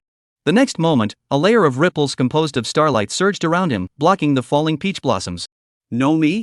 Does he dare not have me in his heart?" Unexpectedly, these words completely enraged Jiang Hongwan, causing the red-clothed woman to explode in anger. She stepped forward, grabbed Chen Mu by the collar, and asked with narrowed eyes, "You say, do you love me more, or do you love this yellow-faced woman more?" Luo Qingyan frowned, deeply offended by Jiang Hongwan's use of the term yellow-faced woman, and coldly replied, "Hongwan, I gave you some face a few days ago, but that doesn't mean you can keep acting so brazenly." "Arrogant?" Jiang Hongwan sneered. "If it weren't for that dog of a man, with your current state of mind, I'd have you killed in an instant." Hearing this, Luo Qingyan's eyes narrowed instantly, and an endless sword intent gathered in the air, pointing remotely at Jiang Hongwan. It seemed as though the two were about to engage in a fierce battle at any moment. Cough, cough. "Calm down first." Seeing this scene, Chen Mu's cold sweat poured down, but he could only force himself to step forward and stand between the two. "Quick, choose one. Tell them, do you love me or this yellow-faced woman?" The next moment, Jiang Hongwan and Luo Qingyan's gazes both landed on him, waiting for this scoundrel to make a decision. Chen Mu. In an instant, before the Star Emperor could speak, the two women were already engulfed in a torrent of hidden emotions. His left hand held Jiang Hongwan, his right hand held Luo Qingyan, and not far away stood Pei Xiangyi, who had just emerged from the void. The scoundrel stood awkwardly in the middle, wishing he could cast an invisibility spell on himself. If it weren't for the fear that these two women would fight to the death, he wouldn't have dared to step forward and draw their attention. Choose one. No matter which one he chose, the other would explode on the spot. But since things had come to this, he could only sigh helplessly and say, "Family matters should not be aired in public, especially since you two are emperors. You should at least maintain your image." Chen Mu pointed at the crowd below watching the spectacle, trying to brush it off. The crowd below. At that moment, they couldn't help but curse under their breath. "You're shifting the blame, but you can't shift it onto us. Hongwan Xianzi might not kill you, but she might just kill us. This is the emperor of the demon sect. He doesn't even blink an eye at killing tens of thousands of people. Stop trying to change the subject. Choose one. Who do you care about most?"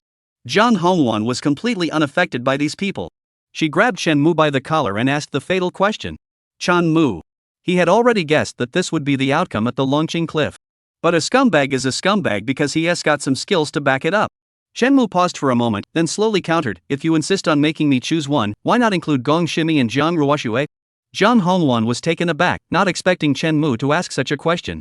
Then, she impatiently continued, then add them too. Shenmue nodded and said, then I'll choose Gong Shimi. Before the two could react, he continued, in my heart, one is the moonlight of my life, and the other is the scarlet mark on my heart. It's a love that runs deep in my bones, a love that couldn't be erased even if we were reincarnated 10,000 times. Rather than have you two turn against each other and get hurt because of my choice, I would rather be the one to suffer. He spread his hands, feeling a sense of relief, and said, alright, you can start now. Oh, and remember to leave a whole body, don't hit the face. Jiang Hongwan. Luo Qingyan. Shenmue's meaning was clear to them. Rather than choosing one and having them fight each other and get hurt, it was better to direct their anger toward him and unite against this fickle scoundrel. A scarlet mark was a fitting description. Jiang Hongwan raised an eyebrow. The scarlet mark imprinted on her heart represented a love that ran deep in her bones. Didn't that prove that she was the most important person in his heart? Luo Qingyan's brows slowly relaxed. The term the moonlight of one's life was the perfect description for the passionate and unforgettable years they had shared. Through thick and thin, sharing joys and sorrows. Even if they were reincarnated 10,000 times, they would never forget this alone proved Shenmue's feelings for her. Then why add Jiang Ruoxue? Jiang Hongwan was still puzzled and asked. Shenmue shrugged indifferently, because, no matter what, I don't want you two to be left behind. Luo Qingyan. Jiang Hongwan. Pei Xiangyi. Ji Qingqiu and Jiang Ruoxue, observing from the shadows. Xing Di. I'm so angry, so angry. That sneering fox has added another entry to the ledger of hatred. Alright, I'll let you off this time. Jiang Hongwan waved her hand. Though she didn't get the answer she wanted, it wasn't too bad. At least that fox has been eliminated. Luo Qingyan nodded in agreement, acknowledging Shenmue's response. After all, they knew that under these circumstances, Shenmue couldn't possibly make a choice. Being able to eliminate one was already a perfect outcome. Ding. Scummy guy points 50. Ding. Scummy guy points 50. As the system's notification sound rang out, Shenmue paused for a moment, feeling even more lonely and defeated. Little fox, thank you. Just then, the Star Emperor, who had been watching from the side, could no longer bear it and spoke softly, Hongwan, such a fickle and heartless man, is he really worth all your sacrifices? Jiang Hongwan raised an eyebrow, displeased. I'm happy to do it. What's it to you? Besides, at least when I'm with him, I can at least feel heartbroken. What can I do with you? Fight crickets? Just seeing you makes me sick.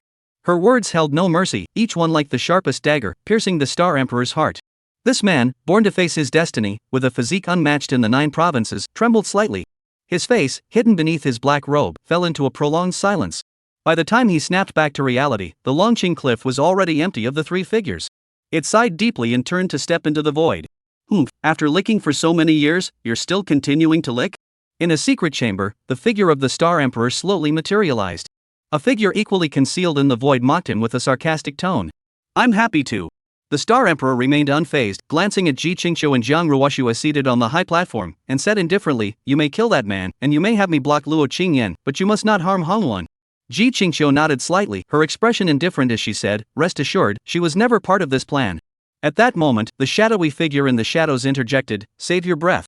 Hongwan the fairy clearly looks down on you. Even if that man dies, she wouldn't notice you. Hearing this, the figure in black robes paused for a moment before slowly saying, he only desires her for momentary pleasure. Only I truly love her. Even if I die and lose my immortal life, I will never regret it. Its expression remained calm, as if it didn't care about the meaning behind the words. The fact that he could mock an emperor clearly indicated that he was also an emperor at the peak of his power. At that moment, the man mocked again, but that man is spending the night with Hongwan tonight. What can you do? Just watch? This time. The Star Emperor remained silent for a very long time. Until the moon rose above the willow branches, until everyone else had left, it remained standing in the same spot, finally murmuring barely audibly, if the Red Phoenix is willing, I can help push. Chapter 116, The Strongest Pretty Boy. I never expected that guy to show up. This matter is going to be tricky. Inside the star-picking tower, Jiang Hongwan and Shenmue, who had just survived a fierce battle, sat side by side amidst the endless starry sky, speaking slowly. There was no doubt that since the Star Emperor had arrived here, he would likely be collaborating with Jiang Ruoxue and her group. With Gong Yunxiu in seclusion, Shenmue's side only has her, Luo Qingyan, and Pei Xiangyi, 3 Emperor Realm cultivators. On the surface, their strength is already on par with ours.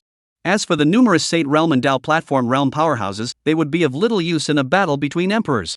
Perhaps Chen Mu's 3 female disciples at the peak of the Saint Realm, if they join forces, might barely be able to hold their own against an Emperor Realm cultivator who has just entered the realm. However, regardless of the circumstances, their current situation is far from as optimistic as previously anticipated. Staying here any longer is not a good idea. Jiang Hongwan lay sideways on Chen Mu's lap, gazing up at his handsome face, momentarily lost in thought. Luo Qingyan had already fallen into the state of forgetting emotion, severely weakening her power. The Star Emperor, relying on the Zhou Tian Xing Guanzhou Ti, was sufficient to block her. Pei Shangyi had left the Xiang River, and Zhang Ruoxua had departed from the Dongji Sacred Realm. Their strengths were now roughly equal. Ji Qingqiu bears the weight of the imperial dynasty. Once the mandate of heaven is bestowed upon him, he may not be weaker than me. If other powerful beings intervene, you can only hope that your palace sister hasn't sealed herself away in seclusion. Perhaps after the tenderness faded, Jiang Hongwan entered sage mode, rarely uttering a single curse, instead discussing the current situation with Chen Mu. Although I am not very familiar with the current state of the 9 provinces, since this is an imperial crisis, there are probably quite a few people keeping an eye on Qingqiu. Chen Mu gently stroked the long hair of the red-clothed woman and asked. Of course, otherwise she would have already clashed with Zhang Ruoxua. Jiang Hongwan leaned lazily against Chen Mu's chest and explained. Though those individuals are well hidden, they still left some clues in my presence. The Peacock Demon Emperor of the Southern Mountains, the Martial King who recently entered the Emperor Realm on the floating island, the Buddha Master of the Western Desert, the ancient ancestor of the barbarian tribe of the Northern Plains, and a few scattered, surviving old fools have all arrived. This imperial crisis is far from the calm surface it appears to be. Chen Mu nodded slightly, playing with Jiang Hongwan's flowing hair, lost in thought. Within the 9 states, Jiang Hongwan and Luo Qingyan are renowned as the peerless twin beauties. One is the supreme being who has forsaken all emotions, the other is the strongest warrior. Without considering any enhancements, the 2 of them are in a league of their own in the 9 states. Now, although Luo Qingyan has fallen from the supreme realm, dropping from an ultra-elite emperor-level powerhouse to a first-tier emperor-level expert. However, Jiang Hongwan has not been affected in the slightest. She has attained enlightenment through spatial manipulation, combined with her twisted obsession, making her strength unmatched across the entire 9 provinces, reaching the pinnacle of the emperor realm. The information she has obtained is highly reliable. A large-scale plot task capable of shaking the entire 9 provinces, with such undercurrents, is not entirely unexpected. Given that, should we temporarily leave? Chen Mu raised an eyebrow. He wasn't the type to be stubborn and self-righteous, thinking he was blessed by fate. On the contrary, he was famously cowardly and afraid of death. In the previous 2 plot quests, aside from the fact that they were merely games and he didn't worry about his own life, his equipment was already more than sufficient. The first time, Chen Mu had spent decades laying the groundwork, with interests intertwined across the entire 9 provinces. The second time, he was armed with a divine sword, possessing combat power rivaling the peak of the Emperor Realm. Yet even with all that, facing a major plot mission, he still narrowly escaped death multiple times, nearly having to restart the game entirely. Leave? You might be able to escape this imperial crisis, but we can't avoid it. Jiang Hongwan shook her head and refused Chen Mu's request without hesitation. This imperial crisis is Ji Qingqiu laying the groundwork for unifying the 9 provinces. If she succeeds, we will eventually have to submit to her rule, and even you will become her plaything. Jiang Hongwan's eyes flickered. Even though she was now at the peak of the Emperor Realm, if Ji Qingqiu unified the 9 provinces, bearing the mandate of heaven and wielding that overwhelming divine blessing, she could even face immortals. Unifying the 9 provinces means severing the livelihood of others. With an imperial physique and having studied imperial arts with Chen Mu, she is far more domineering than anyone could imagine. Those hidden powerhouses in the shadows, while seemingly bringing misfortune upon Ji Qingqiu, are also seeking a path to survival for themselves. I will have my own way of dealing with her in due time. Chen Mu thought for a moment before speaking again. However, this time, Jiang Hongwan responded with a light laugh. I know you had a romantic connection with her, but so what? Once she becomes the Empress of the Ages, will you become her concubine? Hearing this, Chen Mu's face flushed red, and just as he was about to explain, Jiang Hongwan stood up from his lap. Moreover, the path of the Emperor is one of unwavering determination. She has her path, and I have mine. Whether she will take you as her concubine, I have no idea. But if I ever get the chance, I'll lock you up in the Star Moon sect for thousands of years and squeeze every last drop out of you. Jiang Hongwan stood with her hands behind her back. If it weren't for the ruthless words coming out of her mouth, she might have had a hint of the majestic aura of an emperor at the peak of her power. Chen Mu shook his head, abandoning any thoughts of trying to persuade these former girlfriends. It was clear they were heading to the imperial capital, each with their own schemes in mind. Before the issue of sharing a bed had been fully resolved, these wealthy women all wanted to keep him for themselves, locking him away to enjoy him slowly. Similarly, if others tried to monopolize them, they would band together to attack, refusing to let anyone succeed. Luo Qingyan, Jiang Hongwan, and Pei Shangyi against Zhang Ruoxua and Ji Qingqiu. For a moment, the situation had reached such an eerie equilibrium. Speaking of which, why are you here? Are you really worried about your female disciple? At this moment, Jiang Hongwan furrowed her brows and asked suspiciously. At first, they had indeed thought that way. But once they arrived in the imperial capital, they discovered that the relationship between the scoundrel and the female emperor was rather peculiar. This one didn't seem concerned about her imperial crisis failing, and the other never hurried to deal with him, as if he didn't even know he was her master. It was as if both were waiting for an opportunity to resolve their long-standing grudges and entanglements. Why am I here? Upon hearing Jiang Hongwan's question, Shenmu also paused for a moment, stroking his chin in thought. He seemed to be here for a major plot-driven quest. Major plot quests and countless temporary tasks had allowed his strength to rise from the 7th layer of the Yuan Palace to the 3rd layer of the Ling Tower in an extremely short time. Though that was still quite generous. But it seemed inadequate for the caliber of a major plot-driven quest. Plus, he seemed to have forgotten something. Oh, and reputation points. Suddenly, Shenmu remembered something and shifted his gaze to the game interface. Player Shenmu. Realm, Spirit Tower, 3rd floor. Physical constitution, body of creation 1%. Bone structure 73 enhanced after fusing with the body of transformation. Fortune 60. Wisdom 73 enhanced after fusing with the body of creation.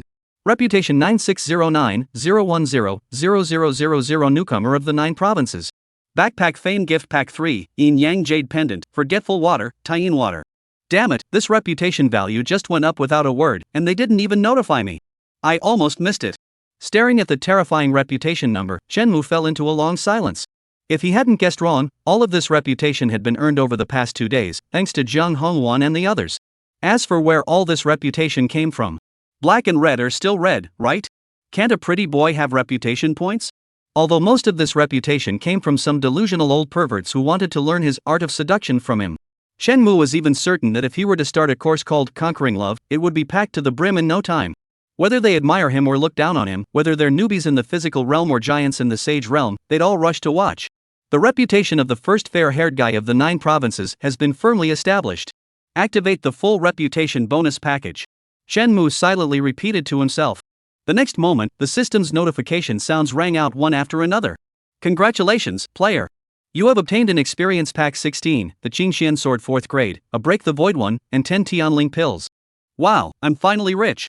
A string of rewards left Shenmu speechless, but aside from the Experience Pack, the scoundrel didn't care much about the rest. There was nothing he could do. Bound to a wealthy woman, he looked down on these worthless trinkets. A 4th grade spiritual treasure weapon? He could just turn to Luo Qingyan and ask for an 8th grade divine artifact. Breaking the void symbol? He had a few in his backpack, all given to him by Jiang Hongwan. Various spiritual pills and elixirs? Do you look down on the Medicine King Valley, or on him as a cultivation expert? The only thing he needed, and desperately needed, was those dozen or so experience packs. No, he needs to find an opportunity to show off his abilities in public and earn more reputation points. Shenmu's eyes flickered, and he promptly placed all the rewards into his backpack. Currently, all his reputation comes from the fair-faced one. Once he shows off his abilities in public and changes everyone's perception, he can maximize the use of the experience packs. What are you thinking about? At that moment, Jiang Hongwan noticed Shenmu staring off into space for a long time and couldn't help but ask curiously. Hearing the voice, Shenmu snapped back to reality, raised an eyebrow, and casually changed the subject. I was thinking about that Star Emperor who suddenly appeared today. It seems like... Are you jealous? Before Shenmu could finish, Jiang Hongwan interrupted him with a mocking smile. Then, she turned around, wrapped her arms around Shenmu from behind, and let her long hair fall loosely over his shoulders. Over the past 3,000 years, I've had countless suitors. Jiang Hongwan said with a meaningful glance. That was indeed true. Especially before she attained enlightenment, there were no shortage of celestial geniuses who sought her hand. Though she crushed them all one by one. As for the Star Emperor, that was purely an accident. That guy hid himself too well. He didn't reveal a single trace before attaining enlightenment. Jiang Hongwan never imagined that such an eccentric person could exist in this world. This is completely off the charts. Hey! Are you showing off now? Shenmu raised an eyebrow, turned around, and pulled Jiang Hongwan into his arms, giving her a hard slap on the butt. Enough, I know you're just being a macho man. Jiang Hongwan rolled her eyes, then her gaze shifted, and she whispered into Shenmu's ear. But I'm a proper woman. Those Thai hags might not be so virtuous. Chan Mu. These women never stop scheming and plotting, always trying to undermine each other. He sneered repeatedly, determined to use action to put an end to Jiang Hongwan's slanderous accusations. Chapter 117, The Immortal Female Corpse, The Battle for Fame. The next day. After a ridiculous dream, Shenmue returned to the drunken immortal pavilion with his experience points, feeling relaxed and carefree. Ding! Cultivation task activated. The sadness of the little fox. Please comfort a fox tribe maiden. Reward 10,000 spiritual energy. Comfort? How exactly does one comfort someone? Out of habit, Shenmue opened the cultivation task and his eyes lit up. He hurried towards Xia Yuqing's room. Xiaoqing, I'm here to take care of you and your mother again. Shenmue smiled broadly as he pushed open the door, looking like a model husband. How was your rest yesterday? Do you want me to accompany you for a nap? Xia Yuqing. This little fox was almost defeated by this shameless man. Who was it who watched her get bullied by Luo Qingyan yesterday, not only refusing to help but even taking her side so brazenly? Your good days are numbered. Just wait until that day comes, then you'll see how I'll torment you. The little fox sneered inwardly, but forced a weak, helpless expression on her face as she spoke. Husband, please take care of our daughter. My injuries from yesterday haven't healed yet. At that moment, Jiang Ruoxue was actually relieved that Luo Qingyan had injured her yesterday, otherwise, she wouldn't have been able to refuse this man's unreasonable request. Having to smile at her clan's sworn enemy, Jiang Ruoxue's heart was already bleeding. Shenmue glanced at the infant in her heart but did not reach out, continuing to speak softly and deeply. It's okay. She's just a child. How could she be as important as you? Jiang Ruoxue. She could barely contain herself anymore. At that moment, Shenmue had walked over to her side, gently massaging her fragrant shoulders while comforting her. These past 3,000 years have truly been tough on you. Forcing back the nausea in her heart, the little fox managed to smile. Seeing my husband, my heart no longer feels bitter. For 3,000 years, I thought I'd never see my husband again. If that had been the case, neither of us mother and daughter would have known how to go on. She looked wronged, her words carrying hidden meaning. Shenmue tugged at the corner of his mouth, thinking to himself, this performance is quite convincing. He glanced at the unfinished cultivation task and said, it is I who have failed you. Speaking of which, I feel ashamed. The number of women I've wronged in this lifetime is truly too many. You know that yourself. Jiang Ruoxue sneered inwardly, her lowered gaze growing colder, yet her expression remained pitiful, with a hint of sorrow between her brows. Shenmue smiled slightly and continued, among them, there was a little fox that left the deepest impression on me. Jiang Ruoxue. The little fox clenched her fists tightly before slowly releasing them, forcing a smile and asking, is there a reason for that? Shenmue nodded, speaking without hesitation, if the fragments of my soul are correct, I should have killed her entire clan. Jiang Ruoxue. Even in her transformed state, the little fox's eyes turned blood red in an instant, her delicate body trembling slightly, as if she couldn't hold back any longer and was about to lash out. Sigh. At that moment, Shenmue sighed repeatedly, gazing out the window, and said softly, by all logic, after killing her entire family, I should feel nothing but hatred and coldness. But here I am, sighing. At this moment, the scoundrel's expression was utterly bewildered, his face both sorrowful and melancholy, as if he had been plunged into a complex emotional turmoil. Seeing Shenmue in this state, Jiang Ruoxue furrowed her brows, her eyes flickering, a hint of confusion rising in her heart. In her memory, even during the subsequent encounters when she sought revenge, this scoundrel had always treated her with contempt, trampling her underfoot with a cold and disdainful expression. Such an expression had never appeared on his face before. Could he have figured out who I am? Is he putting on this act here? Jiang Ruoxue thought instinctively, then shook her head quickly. This avatar of hers was formed from the essence of a Dao fruit, a completely new life form. Even Jiang Hongwan couldn't possibly see through her disguise. This worthless man, who had only recently been reincarnated and was now only at the 3rd level of the Linglu, how could he possibly see through her? But if he wasn't just putting on an act, then what did that expression mean? Jiang Ruoxue grew increasingly puzzled, suppressing the raging anger within her, and asked in a cold voice, then why did you kill her entire clan? Shenmue adopted a dejected expression and sighed, this is a complicated matter. It's hard to explain in a few words. Anyway, it's a long-forgotten incident from the past. Jiang Ruoxue's pupils contracted, and just as she was about to ask again, Shang Wanwaner suddenly rushed over, saying hurriedly, Master, something has happened again. Jiang Ruoxue. Chan Mu. Ding. Cultivation task completed. Reward, 10,000 spiritual energy. Forced to abandon his attempt to redeem himself, Shenmue rolled his eyes and scolded Shang Wanwaner with a sour expression, you little brat, can't you ever bring any good news when you show up? Shang Wanwaner, with her delicate features, gave a sheepish smile. From the previous atmosphere, she knew she had come at the wrong time. Master, this isn't something I can control. Alright, just get to the point. Shenmue rolled his eyes and urged her. Anyway, the Yin Yang Jade pendant hadn't cooled down yet. No matter how he tried to justify himself, Jiang Ruoxue wouldn't believe him. At most, she might harbor some doubts about events from the past. When the time comes to act, she'll probably ask a few more questions, but it won't be like in the Eastern Sacred Realm, where she rushed to seek revenge without a word. Master, someone is challenging you outside. Shang Wanwaner said obediently. This daughter of the Chancellor was becoming increasingly comfortable with her role as a maid. And she even seemed to enjoy it. After all, as a star-struck teenager, being able to constantly hear gossip about various imperial-level powerhouses was a privilege she wouldn't give up, even if she was told to leave. Challenge me? Who's so bold? Shenmue raised an eyebrow. It wasn't out of arrogance with his semi-public status, who in the 9 provinces wouldn't treat him with respect? Just his 3 identities: the consort of the Red Phoenix Fairy, the lover of the green-robed sword immortal, and the husband of the god of the Siang River were enough to let him walk all over the 9 states.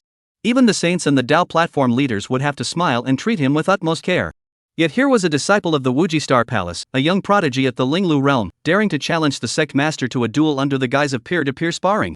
Shang Wanwaner answered honestly. Wuji Star Palace? They're here to cause trouble. Shenmue was taken aback, feeling a hint of excitement in his heart. Throughout history, rivalry over love has always been a standard plot device for protagonists, and he had thought he was too unworthy to experience such drama. After all, his few girlfriends were all at the peak of the Emperor realm. Ordinary people dared not even harbor the slightest impure thought, let alone openly pursue them. At most, they would envy him and despise his fair-faced behavior. The sect leader? How should we respond to him? Shang Wanwaner saw Shenmue's expression, which was not anger but joy, and her little head was momentarily confused. Respond to him? Does he even deserve it? Shenmue shook his head. Given his status, going out of his way to deal with a lowly cultivator would be a blow to his dignity. Spread the word: if anyone dares to challenge me, I will await their arrival at tomorrow's Imperial Palace Genius Banquet. Shenmue glanced at his experience points, his expression amused, and gave a casual order. He hadn't forgotten that the greatest value of this trip to the Imperial capital was to collect reputation and make a name for himself. Dealing with a rival wasn't worth it, but if he could show off his prowess at the Imperial Palace Genius Banquet, the reputation points would be substantial. The Celestial Genius Banquet? Is the master planning to enter the Imperial capital's secret realm? Shang Wanwaner blinked. The Celestial Genius Banquet was the grand gathering before the secret realm opened, wasn't it? At that time, the winds of change would gather, and all the prodigies from the 9 provinces who had reached the heavenly phenomenon realm would gather there. Plus the hidden powerhouses lurking in the shadows. It's basically a news conference on a 9 provinces scale. I'm definitely going to the Imperial capital's secret realm. Upon hearing the name, Shenmue narrowed his eyes. From the moment news of this secret realm emerged, he knew there was something fishy going on. It was probably his good disciple who orchestrated it. Jiang Ruoshua's words hinted that she wanted him to go in, but that's because this little fox had no idea about the intricate details. Ji Qingqiu had never worried about this issue. Because she knew that once her master heard about the opening of the Imperial Capital secret realm, he would definitely go in. It had nothing to do with the reincarnation grass. It was simply because the woman with the hairpin and skirt was there. To be precise, her corpse was there. That immortal being, after being rejected by her, had his body preserved there, sustained by the Imperial dynasty's divine fortune. As for whether he is dead or not, the game does not provide a clear conclusion. But if he still harbors even a shred of affection or guilt toward Ji Qingqiu's mother, Shenmue will definitely go there. This is Ji Qingqiu's test, and also her open plot. Regarding her man and her mother being involved with each other, she feels anger, complexity, but more so a sense of sorrow and silence. She might be able to ruthlessly erase all traces of her master's existence, but she could never forget the mother who raised her from childhood. Especially since her mother lost her ability to live forever because of him. Qingqiu, be it what it may, must be seen at last. Shenmue cast a lingering glance at the jade pendant. In 2 days, the yin-yang jade pendant would be fully cooled. By then, he should be able to deal with one woman. Ji Qingqiu, Jiang Ruoshua, Pei Xiangyi, and the young disciple haven't been completely dealt with either. What a headache! The scoundrel rubbed his temples, instructing the young maid to respond to the numerous cultivators while heading toward Luo Qingyan's room, intending to have his ex-girlfriend comfort him. Watching the sect leader head toward his idol's room, Shang Wanwaner's eyelids twitched, filled with admiration. In recent days, she had witnessed Shenmue roaming freely between Luo Qingyan, Jiang Hongwan, and Pei Xiangyi's rooms. Cultivation? What cultivation? She had never seen this man busy with anything important. He was nothing but a scoundrel. But such matters were beyond the scope of a lowly maid like her to comment on. She could only shake her head and reluctantly set off to carry out Shenmue's orders. As time passed. Soon, as Shang Wanwaner relayed Shenmue's response. In an instant, the crowd erupted into chaos. For this fair-faced youth who had caused the Red Phoenix Fairy and the goddess of the Siang River to vie for his affection and had even entered into a romantic pact with the Qingyi sword immortal, everyone felt both envy and resentment. They envied his fortune and resented that he wasn't them. What qualifications does this Linglu realm novice have to deserve the favor of so many Emperor realm peak cultivators? With average talent and ordinary physical constitution, does he even deserve it? Can he compare to me? However, aside from a few, most dare only mutter curses under their breath, then drown their sorrows in alcohol. They dare not comment on the affairs of the emperors. However, when Chen Mu's declaration spread throughout the imperial capital, everyone's thoughts began to change. We can't take on an emperor at the peak of his power, but we can't even beat you, a pretty boy? Moreover, we're not criticizing the emperor, it was you who said you'd accept the challenge. We're just fellow peers exchanging skills. If we happen to defeat you by accident, it would just be an unintended mistake. Defeating an emperor-level peak cultivator would be a glorious achievement that would bring fame across the entire 9 provinces. The world is bustling with people seeking fame, and the world is chaotic with people pursuing profit. Even cultivators of the 9 provinces cannot escape the allure of fame and fortune. Suddenly, within a single day, the entire 9 provinces and the imperial capital erupted into chaos. One after another, self-proclaimed prodigies with formidable strength began to sharpen their skills, eagerly awaiting tomorrow's imperial palace gathering to make a name for themselves and defeat the fair-faced upstart. Especially the disciples of the Wuji Star Palace, who had long harbored resentment toward Chen Mu, the fair-faced upstart, and were eager to challenge him in combat. A novice from the Linglu sect dared to steal the object of affection of their own star emperor? Does he even deserve it? He doesn't deserve it. The master of the Wuji Star Palace, a peak-level emperor-tier cultivator, couldn't even match a fair-faced upstart? This is a disgrace. This is the disgrace of the entire Wuji Star Palace. Within just a few hours, disciples from the Wuji Star Palace rushed to the scene from all directions via teleportation arrays, determined to restore their star emperor's honor. At the same time, they wanted to show the Red Phoenix Fairy who was truly worthy of her as her ideal husband. In such an atmosphere, the hidden undercurrents within the imperial capital began to swell slowly. Especially as the time for the opening of the Imperial Secret Realm draws near. One after another, prodigies from all 9 provinces teleported in. These individuals had diverse motives, but all were exceptionally powerful. Upon entering the Imperial capital, they immediately sparked several intense battles. Clashes between divine bodies and battles between heirs to imperial lineages drew the attention of countless onlookers. In the shadow of these prodigies, that fair-faced youth renowned throughout the 9 provinces seemed to have become the stepping stone for others to gain fame. Chapter 118, The Battle of the Geniuses, the Empress eavesdrops. Outside the endless water domain. Another night of absurd dreams had passed, and Chen Mu had used every trick in his arsenal to barely escape from Pei Shangyi's clutches. Ugh, even a 1% divine body is useless.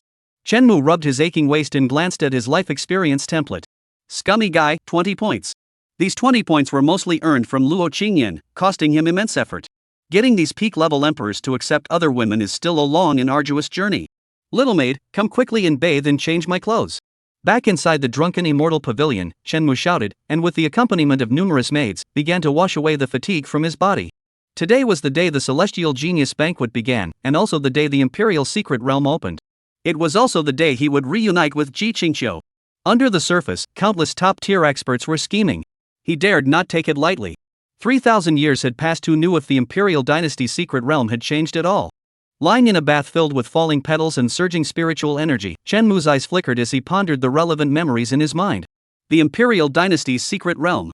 To be precise, this was once the secret hideout where Chen Mu and that immortal had shared a moment of passion. He had spent a long and unforgettable period there. Later, the woman in the hairpin and skirt, feeling her life force fading, grew disheartened and left Chen Mu, returning alone to this place. Now, 3,000 years have passed, and their former residence has evolved into what is now known as the Imperial Dynasty's secret realm. Did you really die back then? Chen Mu lowered his brows, lying alone in the vast bathtub, his thoughts drifting away. To have an immortal being die for him, it's no wonder he ended up with that so-called cat ending. At the same time, outside the palace, one after another, the chosen ones of heaven rushed to the scene. Numerous young prodigies gathered, all hailing from major factions. Each of them was accompanied by followers, striding forward with the grace of dragons and tigers, full of vigor and confidence, their bodies shrouded in divine light. Some had prominent features, defiant expressions, and boiling battle intent, their blood surging. Others have indifferent expressions, having seen through the world, resembling young masters, transcending the mundane. These all are young prodigies from the 9 provinces, all below the divine transformation realm. Though they couldn't compare to the young supreme beings like Ningxi, any one of them, if placed in the outside world, would be a rising star with a growing reputation. There were foreign creatures, renowned sects, ancient divine bodies, and descendants of ancient lineages. They entered the imperial palace one after another, then arrived at a vast and magnificent square, their eyes brimming with divine light. The imperial capital's secret realm is said to have once been the residence of an ancient figure, containing both great terrors and great opportunities, a rare chance indeed. The empress has channeled the nation's fortune to nurture this secret realm. After so many years, there must be treasures and wonders worthy of driving all beings mad. Indeed, the empress, who devours the 8 desolate realms and overlooks the 9 provinces, would never be stingy with such an opportunity, allowing the young prodigies of the 9 provinces to compete for it together. These young prodigies were buzzing with excitement, their words brimming with endless admiration and reverence for the empress of the great Zhou dynasty. In just 3,000 years, she unified the eastern wastes, gazed upon the 9 provinces with a tiger's gaze, and even the ancient sacred lands dare not face her sharp edge. Now, she seeks to unify the 9 provinces, reorganize the 8 desolations, and restore the glory of the ancient imperial court. Such a glorious achievement is something every ambitious individual aspires to achieve. Yet, throughout the ages, only a handful of emperors have ever reached this level of greatness. It is said that Chen Mu, the consort of the Red Phoenix Fairy, will also arrive here today to face us in battle. I wonder if it is true or not. At that moment, a newly arrived prodigy asked with a smile, his words filled with contempt and mockery. Upon hearing his words, everyone present fell into a brief silence. Chen Mu. This is a name that has been widely circulated throughout the 9 provinces recently. There are many rumors about him, and without exception, they all involve several emperors. The companion of the Red Phoenix Immortal, the lover of the green-robed sword Immortal, and the husband of the god of the Xiang River. His reputation has always been associated with the phrase fair-faced young man. Some are curious about his background, others mock his abilities, while some admire his tactics in seeking a partner. This is a name that inspires envy and admiration in countless people, yet also draws endless mockery and scorn. But no matter what, the name Chen Mu is now associated with several emperors, and it's not something they can discuss freely. Until a disciple from the Wuji Star Palace sneered, mocking him as nothing more than a mere Linglu realm cultivator, relying on the cultivation of an emperor to boast about his own abilities. His voice was like a falling stone, instantly stirring up 1,000 ripples. Another man with blue hair shook his head lightly, his scales shimmering and divine light flickering on his face. He was the newly risen prodigy of the endless water realm. While being trained by an emperor indeed grants extraordinary foundations and mystical abilities, we have all fought our way here. A mere bird raised in a greenhouse may be fit for admiration, but to rely on strength to make a name for oneself under heaven is nothing but a fool's fantasy. At that moment, a man shrouded in demonic energy and radiating a murderous aura spoke with a faint smile. Imo Yuan, I hear your elder brother once served as that man's bodyguard. Speaking so boldly, aren't you afraid the water god will hold you accountable? This man is a prodigy from the southern mountains, having awakened the bloodline of his ancestors. Though still young, he will undoubtedly one day rival the sages. Hearing this, Mo Yuan remained expressionless, gave him a cold glance, and replied, in the endless water realm, we only revere the water god and worship him alone. That man is merely the water god's favorite. We protect him solely out of respect for the water god. To earn the recognition of the endless water realm, one must rely on strength alone. Will you challenge him later? Someone teased from the side, his gaze mocking, his voice filled with amusement. The water god once had a love triangle with Chen Mu and the Red Phoenix Fairy. If someone from the endless water realm intervenes, that fair-faced youth might lose face, but they could end up being targeted instead. Mo Yuan's expression darkened, his gaze growing colder. He snorted coldly, the water god's choice, we naturally won't question. But if it's a duel between equals, no one can find a single flaw. But you and he aren't even of the same rank. Even if you seal your own cultivation realm, can you really seal the insights of the heavenly phenomenon realm as well? A voice laughed, clearly another spectator eager for a spectacle. Relying on cultivation realm suppression is nothing but bullying the weak, no different from that fair-faced youth. Just then, a purple-clad young woman emerged from outside the palace, her divine aura enveloping her. Her cold and elegant face was adorned with eyes as brilliant as gems, her beauty beyond compare. In an instant, she caused a huge commotion, and many young prodigies all turned their gaze toward the young woman. She swept her gaze across the crowd and sneered, if you have the ability, prove yourself and make a name for yourself. Relying on stepping on a fair-faced young man to gain fame, don't you feel ashamed? The crowd's expressions changed, glaring at the purple-clad maiden with anger, yet dared not act rashly. Princess Feng Wushang of the Great Li Dynasty. Someone murmured softly, their gaze filled with recognition. Clearly, they had identified her identity. As one of the 9 states, the Great Li Dynasty may not be as powerful as the Great Zhou Dynasty, but it still ranks among the top powers of the 9 states. Such a figure dared to openly call Chen Mu a fair-faced youth in broad daylight. The atmosphere fell silent for a moment. In my opinion, you and that fair-faced one are all cut from the same cloth. He rose to power through women, and you rose to power through him. Ha, there's no difference between you. However, at that moment, someone sneered mockingly. It is said that the Great Li Dynasty is planning an alliance marriage, marrying Princess Feng Wushang to the Crown Prince of the Great Xia Dynasty to form an alliance and jointly oppose the Empress of the Great Zhou Dynasty? It was a man dressed in fine robes, exuding an air of nobility. He had once studied at the Jiuzhou Academy founded by the Empress and had broken numerous records. Facing this person's cold mockery, Feng Wuchang's expression grew even colder, as if she had been struck at her core. She said indifferently, even if I were to marry, it would be to the peerless emperor who has ascended to the pinnacle of power and commands the 9 provinces. He is Xia Ao. However, before Feng Wuchang could finish her sentence, another light, casual voice drifted over from the distance. Marry an emperor? How convenient. Aren't you one of us? Which fellow cultivator said that? Come and exchange some experiences with me. As the words fell, Chen Mu, accompanied by Shangguan Wanner and the henchmen arranged by his many wives, walked slowly into the square. My master, have some dignity. Shangguan Wanner covered her cheeks and quietly stepped back 2 paces, leaving a clear distance between herself and Chen Mu. Only she, the shameless, deceitful cult leader, could speak so casually about marrying an emperor and living off him. Many young prodigies turned to look, their expressions growing strange, clearly recognizing the man's identity. Chen Mu, the first-rate pretty boy of the 9 provinces. Then, they recalled what Chen Mu had just said, and the atmosphere on the square grew even more silent. Feng Wushang, even if she were to marry, she would marry the emperor who oppressed the 9 provinces. At first hearing, they didn't feel anything was wrong, and even thought the woman had lofty ambitions. But after Chen Mu's reminder, they thought about it carefully and realized that this was no different from the fair-faced young man's logic. Chen Mu is aligned with the Red Phoenix Fairy and others. Even if you want to marry, you must marry an emperor. What's the difference? Instantly, everyone turned their gaze toward Feng Wuchang, their expressions filled with suspicion, and they struggled to suppress their smiles. Feng Wuchang realized what was happening, furrowed her brows, and coldly looked at Chen Mu. I'm different from you. What's the difference? You marry the emperor, and I marry the emperor. What's the difference? Chen Mu spread his hands and asked the men on either side. It must be said that the scale of his entourage was immense.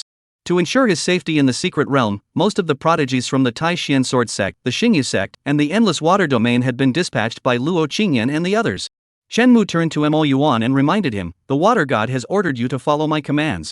If I tell you to die, you must die. Do you understand? Mo Yuan, who had been so confident moments ago, turned pale, clenched his teeth, and balled his fists tightly, with veins bulging on his forehead. Finally, he could only helplessly release his hands, moving like a lifeless shell, and followed Chen Mu to his side. This fair-faced upstart is showing off too much. I really want to hit him. The onlookers watched the scene unfold, their anger boiling over. They couldn't stand Chen Mu's arrogant behavior. It's different. What I mean is, only an emperor is worthy of me, Feng Wuchang. Because Feng Wuchang is destined to attain enlightenment and become an emperor.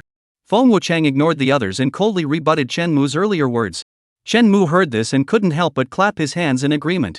Isn't that convenient? I also believe that only an emperor is worthy of me. Indeed, among all the heroes under heaven, only you and I are worthy of each other. Feng Wuchang. This princess, who had just been so arrogant and noble, was instantly so angry that her face turned red. She had always looked down on these power-hungry, wealthy upstarts, yet now she had been manipulated into appearing like a vain woman. That mouth of his was enough to make her boil with anger. Silence. The Empress has arrived. Just as Feng Wuchang was about to lose control of her anger, a female official stepped into the air and announced loudly. The next moment, all the young prodigies in the square fell silent instantly, closing their mouths and lifting their heads to gaze at the golden and splendid platform surrounded by 9 dragons. Then, a figure dressed in imperial robes, exuding an aura that dominated the 9 provinces, slowly materialized on the platform. Boom! Celestial music filled the air, and countless supernatural phenomena rose into the sky. Civil and military officials rode on auspicious beasts and clouds, slowly coming to a halt in the heavens. One terrifying figure after another appeared, sitting around the platform, gazing down at the young prodigies below. Among them, an elderly man at the front of the left row, upon seeing the delicate young woman beside Chen Mu, couldn't help but twitch his lips, nearly dropping the jade scepter in his hand. Shangguan Wanner stood beside Chen Mu, shrinking her head, dared not meet the old man's gaze. Begin! At that moment, the woman in imperial robes on the high platform spoke softly, her gaze gently resting on one of the handsome young men. The next moment, a female official stepped forward and announced the Empress's decree. The imperial secret realm is now open. As per tradition, the rankings of this year's prodigies must be determined first, which will dictate the order in which you may enter. Everyone, please ascend the genius platform. As her voice faded, jade platforms rose from the distance, shimmering with layers of spiritual light, forming a vast array that separated each battlefield. Below the platform, Chen Mu's gaze flickered, shifting to the virtual game interface. Ding! Temporary plot quest activated. Celestial Genius Battle. Please secure a ranking in the Celestial Genius Battle. Rewards will be distributed based on your ranking. Ranking? Chen Mu furrowed his brows and asked the young maid beside him what the rankings were for. Shangguan Wanner was taken aback, not expecting Chen Mu to know nothing about it, and rushed straight into the Tenjiao War. Master, we have a time limit to enter the Imperial Capital Secret Realm. The higher your ranking, the longer you can stay inside. Chan Mu. So the imperial capital secret realm has a time limit? That's my home, you know. While I was enjoying myself inside, you, Ji Qingqiu, were still busy studying. That's treason. That's treason. If I have to pay an entrance fee to go back to my own home, that's one thing, but there's a time limit too? This rebellious disciple, I'll teach her a lesson with a cane someday. Chen Mu's face turned red with anger as he glared at the empress above, muttering angrily under his breath. Humph. Just then, a loud and authoritative cold snort echoed in Chen Mu's ears, carrying a faint hint of murderous intent. Chen Mu. You're such a grown woman, and you're the empress. Are you really spying on people like this? Chapter 119, Temporary Breakthrough, The Truth About the Nation's Fate. Rebels. Rebels. Every single one of them is a rebel. On the square, Chen Mu sighed deeply, then fixed his gaze on the white jade platform in the distance. The white jade platform consisted of 108 pillars, each of varying sizes, arranged in descending order according to their distance from the center. The strongest would ascend step by step to the highest platform, securing the top position in this genius war. The weaker ones could only remain on the first pillar, earning the shortest possible time to explore the secret realm. It is worth noting that there is only one champion, while the second pillar has 5 people, and the third pillar has 10 people, each representing different tiers of prodigies and their respective rankings. To stand out on a particular jade platform, one might even face attacks from other geniuses. There are nearly 1,000 people in the arena who have secured spots in the secret realm, yet they must determine their rankings within just a few hours. Such rules can hardly be called merciful. Within 3 hours, the jade platform you remain on determines your tier as a celestial prodigy. Shang Wanwaner gazed at the towering jade pillar and couldn't help but whistle in awe. It was clearly a chaotic battle of epic proportions. Even though the sect master had many followers by his side, it was still difficult to guarantee that Chen Mu could be sent to the top within 3 hours. After all, the sect leader was only at the Linglu realm. Among these prodigies, who were all at the Tianxiang realm, he stood out as both an eyesore and a fragile figure. It began. As a melodious bell tolled, everyone present paled, their expressions shifting as they glanced warily at those around them. For a moment, they all hesitated, unsure of what to do. In such a large-scale chaotic battle, those who advance first are often subjected to the most intense attacks. Unless one is a young prodigy with unwavering confidence, no one can guarantee survival in such a brutal assault. Everyone, let's move out first. If we don't move, they might not dare to act first. At that moment, Yun Wangji, one of the 12 supreme leaders of the Right Path and a member of the Heavenly Mechanism Pavilion, stepped forward, surveyed the crowd of prodigies, and spoke aloud. I have no objections, but I wonder if Chen Daoyu will agree. Among the crowd from the Wuji Star Palace, Ding Fudao sneered and turned his gaze toward Chen Mu. They were all leaders of major factions, each with numerous followers and strong contenders in the Genius War. If they were to unite, few prodigies would dare to act. Add to that their followers, and they would be enough to make others hesitate. Moreover, they were already strong contenders for the title of top prodigy. Except for Chen Mu. However, although Chen Mu's strength had only just begun to form a spiritual tower, he was surrounded by disciples from the Tai Xian Sword Sect, the Star Moon Sect, and the Endless Water Realm, making his overall strength the strongest among them all. With their unwavering support, Chen Mu, this fair-faced young man, might just rise to the highest ranks of the Jade Terrace. Though this method is somewhat embarrassing, it only solidifies his reputation as a freeloader. I have no objections. Under everyone's gaze, Chen Mu smiled faintly, withdrawing his admiring gaze from a seductive woman, which only served to enrage Feng Wushang further. Chen Daoist is merely at the Linglu realm. Be sure to be cautious of danger when the time comes. If you were to meet an unfortunate end in the crowd, we wouldn't know how to explain it to Hong Wanxianzi and the others. Ding Fudao sneered. As the youngest true disciple of the Star Emperor, he held a high status and didn't fear Chen Mu's fair-faced identity. Chen Mu laughed even morely. Always skilled at bullying others, he couldn't help but say, "Don't worry, if anything happens to me, Hong Wuan and the others will make you pay with your lives." I believe that under the threat of the Red Phoenix Fairy, the Green-Robed Sword Immortal, and the god of the Xiang River, the Star Emperor knows who to prioritize. Ding Fudao. Everyone. Live stream. At that moment, countless people were left speechless, deeply impressed by Chen Mu's shamelessness. Impressive. I'm just a scoundrel, but I'm being honest about it. Why not use your power? Pretending to be weak to take advantage of others? Never heard of that. They don't know anything. Cultivating immortality? Even that requires power. Ha, the disciples of the Wuji Star Palace must be red-faced. I bet none of them will dare to kill him. Not just them, no celestial prodigy would dare to kill him. Even if it's that imperial princess, once she kills the scumbag. Do you think Luo Zhongju and the others won't kill her? Arrogant, too arrogant. But I like it. On the comments section, countless people had grown accustomed to Chen Mu's bullying. On the contrary, they even found it entertaining, enjoying the stiff expressions on those people's faces. In the square, Feng Wushang could no longer bear it and coldly said, "As cultivators, you don't even think about attaining enlightenment and ruling the world.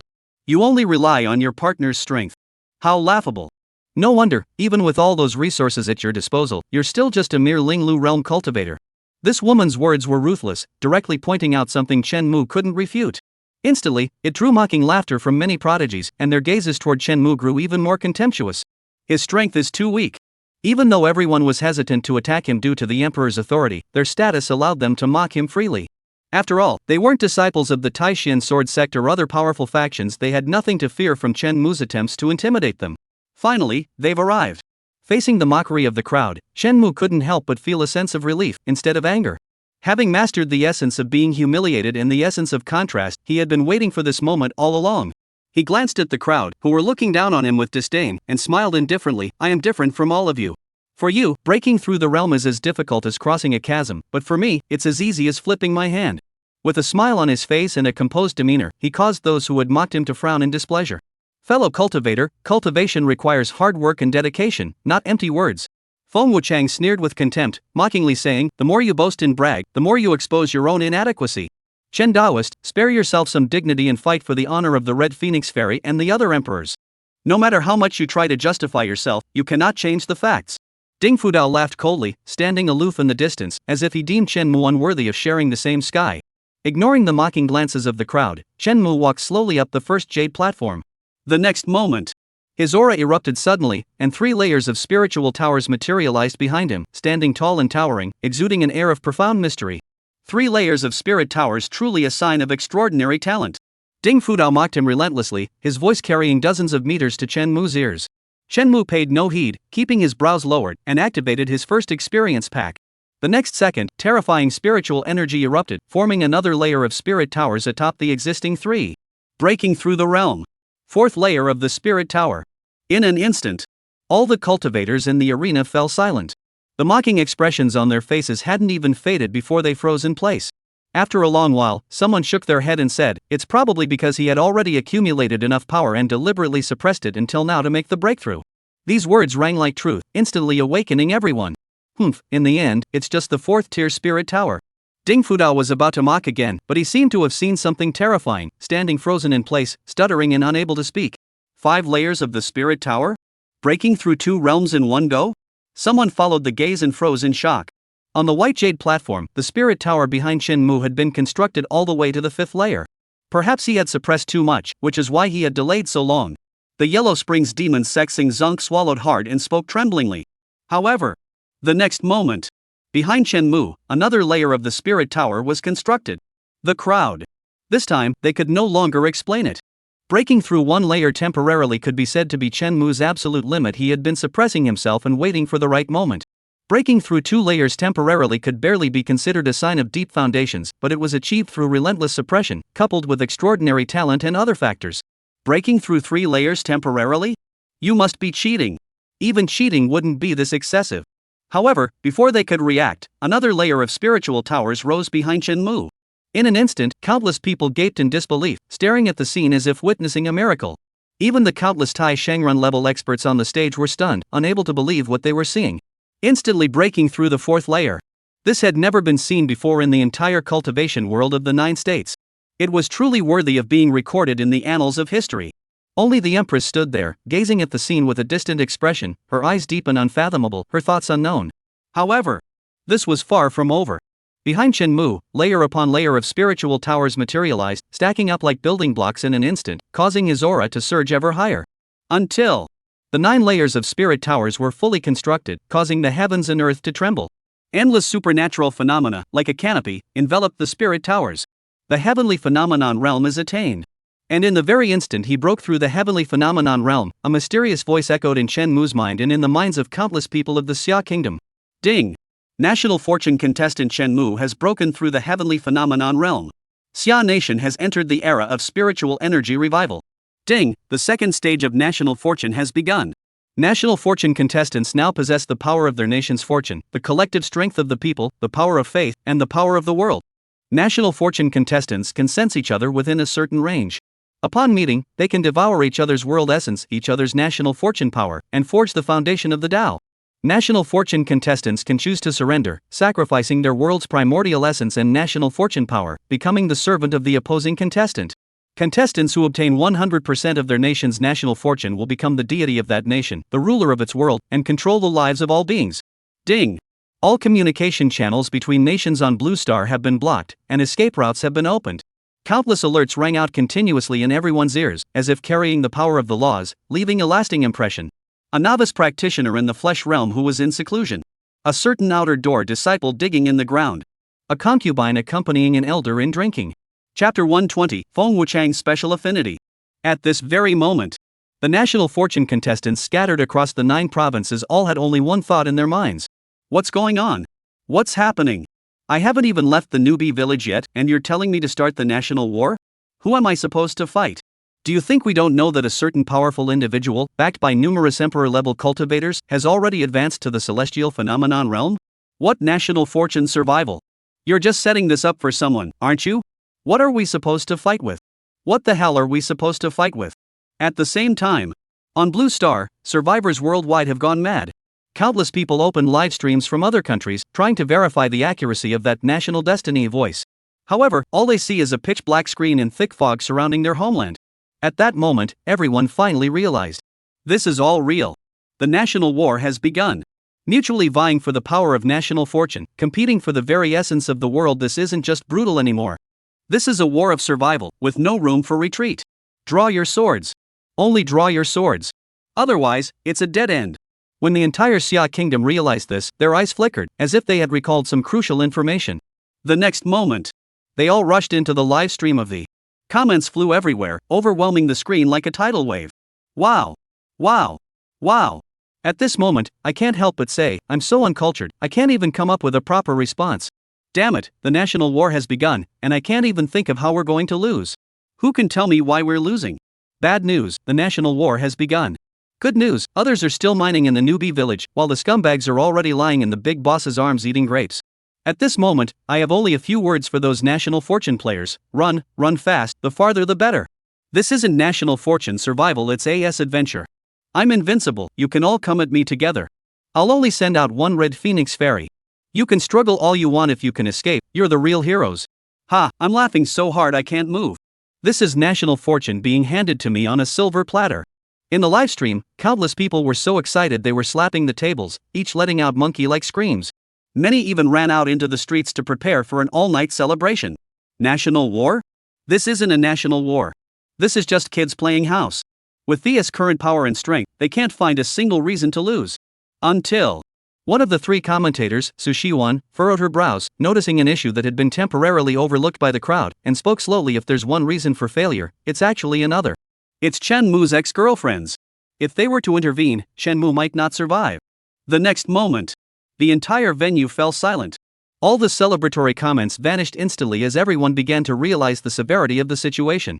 Even the commentators Yang Dianfeng and Li De couldn't help but fall silent. After a long while, Yang Dianfeng finally spoke tremblingly. So this isn't a national war? This is the ex-girlfriend survival plan, right? At the same time, on the White Jade platform, in an instant, Shenmu felt a vast and chaotic worldly aura descend upon him. In a daze, the chaos parted, clear chi rose upward, and turbid chi sank downward. A vast starry sky unfolded, dotted with barren stars, forming a vast and cyclical world. The sun, moon, and stars revolved, while earth, water, wind, and fire alternated, forming a self-sustaining cycle. It was a vast and boundless world. Though Shenmu could only control a tiny fraction of its essence, it brought him immense growth. It was an enhancement of his foundational strength, an increase in combat power, and an expansion of the vastness of the Tao. Throughout the entire Xia kingdom, I roughly control 2/3 of it. Is it because the national fortune that has been enhanced within it all comes from me? Shenmu fell into deep thought. Currently, there are 8 remaining Xia kingdom fortune contestants, and he alone holds 2/3 of the fortune, while the rest combined only account for 1/3. In other words, he currently absorbs the vast majority of the clan bonuses and national fortune enhancements. Moreover, after the revival of spiritual energy, everyone in the Xia kingdom is cultivating, so the improvements I can obtain will be even greater. By devouring all the primordial essence, I would become the sole god of the Xia kingdom, capable of divining the universe and reshaping the primordial chaos. In that case, this national fortune isn't entirely useless after all. Shenmu nodded satisfactorily. He had been puzzled by this for a long time. When a contestant's strength increases, the national fortune boosts. But when national fortune improves, it doesn't benefit the contestants in the slightest. This is simply too unfair. It turns out that the timing wasn't right, so they hadn't received the blessings of Blue Star.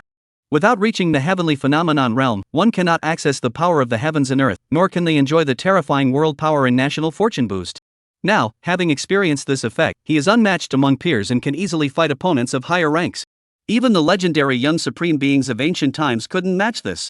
After a moment of daze, Shenmue glanced at the remaining 11 experience packs and, without hesitation, chose to use them all. The next moment, behind him, the illusory spirit tower shimmered as earth, water, wind, and fire surged forth. Endless supernatural phenomena descended. Golden lotuses emerged from the earth, the sun and moon began to rise, and the four seasons rotated in harmony. In an instant, Shenmue's aura surged, like a rainbow piercing the heavens, reaching the pinnacle of celestial phenomena.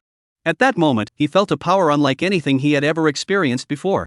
Those watching from the sidelines had long since grown numb from the spectacle. One by one, they stood there speechless, as if they had lost all their senses, staring blankly at the scene. A single breath breaks through a realm. In just a short while, he had ascended from the third floor of the spirit tower to the pinnacle of the celestial phenomenon realm. This wasn't just some ordinary guy. This is clearly a demon, a freak, a cheat. Such a sight has never been witnessed across the entire 9 provinces. Not even the ancient supreme beings, the divine kings of the primordial era, or the current emperors at the pinnacle of their power could create such a miracle. Beneath the sky, the great masters of the Tao platforms trembled in fear, and countless saints stood with their hair standing on end. In their youth, they too were once prodigies, but none had ever encountered such bizarre and surreal events. In the shadows, the mightiest beings who once dominated the 9 provinces changed their expressions in shock, and the imperial aura they had been suppressing began to leak out. They watched the young man, their thoughts racing, their expressions varied, and threads of killing intent unconsciously leaked out. Such talent, if allowed to grow, could very well threaten the mightiest beings of the entire 9 provinces. He was too terrifying. Even now, at merely the heavenly phenomenon realm, one could already glimpse the dazzling future that lay ahead. However, before they could act, strands of sword intent swirled through the void, traversing endless space and connecting the entire sky. Upon the sword intent, a peach blossom flickered into view. As its petals bloomed, countless laws spread out, triggering a series of small-scale spatial storms. All around, countless water elements condensed, causing the entire world to grow dark and stagnant. Even the mightiest among them felt a chill that penetrated their souls. Countless supreme beings felt their hearts tremble, suppressing the killing intent within them, their eyes growing increasingly complex. The imperial calamity is approaching, and no one dares to become an enemy of those 3. Once they angered those 3, even if they were fellow supreme beings of the 9 states, there would still be a risk of falling. Moreover, that young man was still young, and no one knew what the future held for him. He might even perish prematurely. Even a prodigy who rises to greatness is but a fleeting flower. In an instant, one terrifying existence after another lurked in the shadows, like hunters in the darkness, silently watching the young man in the center of the arena. Under their gaze, the young man retracted his aura, turned around with a smile, and said leisurely, "I feel like beating all of you to death, or being beaten by all of you. It seems like you can't beat me." Countless supreme beings. Young prodigies. The civil and military officials in the sky. He hasn't even attained the rank of emperor yet. What gives him the right to be so arrogant? After all, there were over 1,000 young prodigies in the arena. Even if your recent performance was unparalleled throughout the ages, you shouldn't be making such bold claims. Even the young supreme beings wouldn't dare to make such a bold claim. Suddenly, one after another, the young prodigies who had been dazed snapped back to their senses, glaring angrily at Shenmue as countless supernatural phenomena appeared behind them. "Friend, your words are a bit too much, aren't they?" Ing Zonk of the Huangquan demon sect's face turned red with anger as he expressed his dissatisfaction. "Is that too much?" Shenmue shrugged, glancing at his rapidly rising reputation points, and couldn't help but smile again. "Perhaps it is a bit much. After all, you don't seem worthy of being killed by me." These words immediately silenced the entire square once more. Not a pin could be heard. The next moment, one after another, the young prodigies exploded with anger, their faces turning bright red, as if they had suffered the greatest humiliation. Shenmue's words were easy to understand. "Even if I were to kill you, it would only dirty my hands. You've gone too far, you've gone too far. Today, I must teach this entire group of pretty boys a lesson." Ding Fudao roared angrily, a dazzling divine halo manifesting behind him. Stars gathered around him, making him resemble the Lord of the Stars, as he charged toward Shenmue with overwhelming force. Shenmue remained unfazed, standing with his hands behind his back, calmly watching the scene unfold. The next moment, in the void, a sword intent flickered in and out of sight, like a fiery phoenix, piercing through Ding Fudao's body. Boom! Ding Fudao's body plummeted straight down from the sky, his fate unknown. He hadn't even come within 10 zhang of Shenmue before being effortlessly defeated. Shenmue smiled, with countless firebirds flickering in the void around him, emanating overwhelming sword intent, like a grim reaper harvesting all life. This was the sword technique he had mastered from Jiang Hongwan. May there be a land free from calamity, where his soul may rest with the Red Phoenix. How is that possible? Such an eerie technique. And the ease with which he performed it, without the slightest hint of hesitation. Everyone present froze in place, plunging the area into complete silence. From that supernatural ability, they not only sensed an utterly terrifying sword intent, but also an indescribable sense of strangeness and taboo. That was definitely not an ordinary emperor-level supernatural ability. Most importantly, Shenmue wielded this divine ability with the ease of moving his own limbs, as if he had completely grasped the profound truths behind it. It is important to note that most divine techniques cultivated by others are creations of previous generations. Though powerful, they always felt somewhat clumsy when used, and could never compare to the original creator. However, the divine technique Shenmue used seemed as though he had created it himself, with not a trace of obscurity, as natural as if it had always existed. However, to create a top-tier divine ability, both a solid foundation and exceptional talent are indispensable. The more profound the supernatural ability, the greater the difficulty in creating it. It's impossible. He's only at the heavenly phenomenon realm. Even with terrifying talent, he couldn't possibly achieve this level. Countless hidden powerhouses were shaken to the core, staring at the firebirds in the void with disbelief. Only a certain red-clad beauty curled her lips into a smile, her eyes brimming with self-satisfaction. On the white jade platform, Shenmue didn't even glance at Ding Fudo as he continued to speak to the crowd in a leisurely tone. Those who wish to compete with me for the title of Heavenly Genius should give up. Come at me all together. Don't waste my time. Shenmue casually glanced at the crowd before turning and walking away at a leisurely pace. The affectionate sword intent had once again reached a new level, combined with the power of the world he possessed, the creation body, and other foundational abilities. His spiritual energy flowed endlessly, and his divine abilities were bizarre and complex. At this moment, Shenmue was even on par with the ancient supreme beings of the same realm. His sword techniques were extremely complex, containing not only sword intent and emotions but also numerous terrifying powers. These things could only be understood by Shenmue himself. The numerous prodigies behind him, each arrogant and full of youthful vigor, could never endure such a humiliation. In the next moment, the vast majority of them attacked, unleashing their powerful divine abilities and surrounding him. Various divine techniques and treasures manifested, runes intertwined, and brilliant light filled the air, transforming into a myriad of powerful techniques. There were divine techniques of the Emperor realm, trembling divine bodies, surging essence blood, and dazzling sword lights. Numerous extraordinary phenomena emerged, dazzlingly brilliant, crashing down upon Shenmue. Such a terrifying display would even cause powerful beings at the divine transformation realm to pale with fear.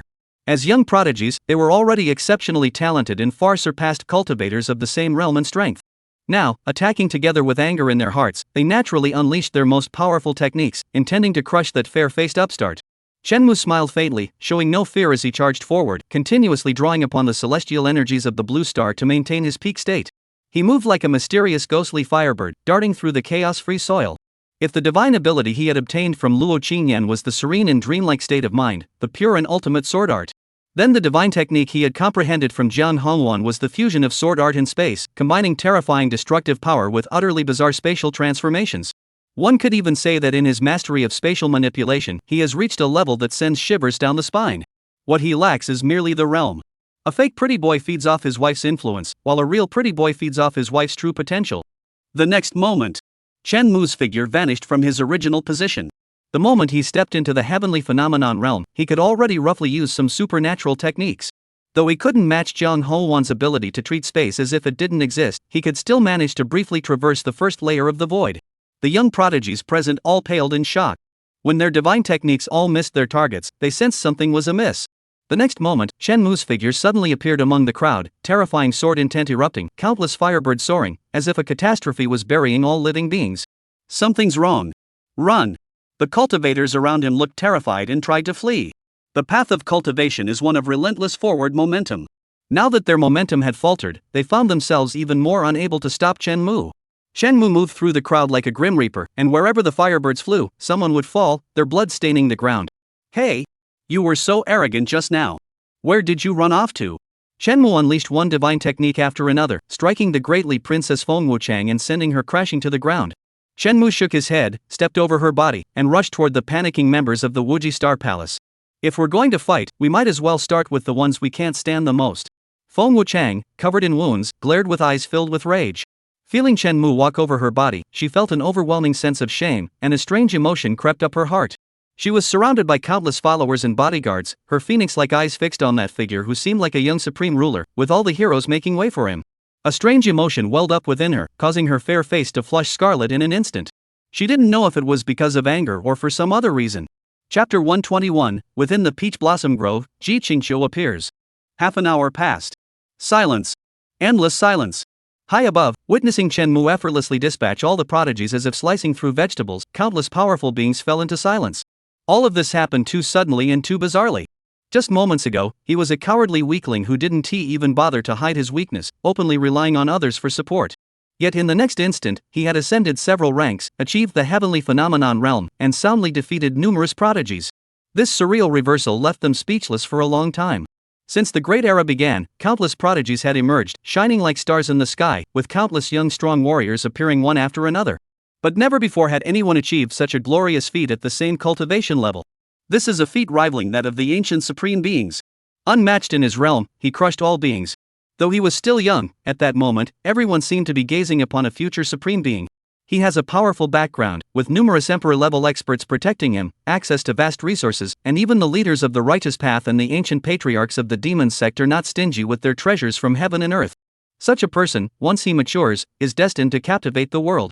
They watched the young man in silence, watching the young supreme being ascend step by step to the highest white jade platform.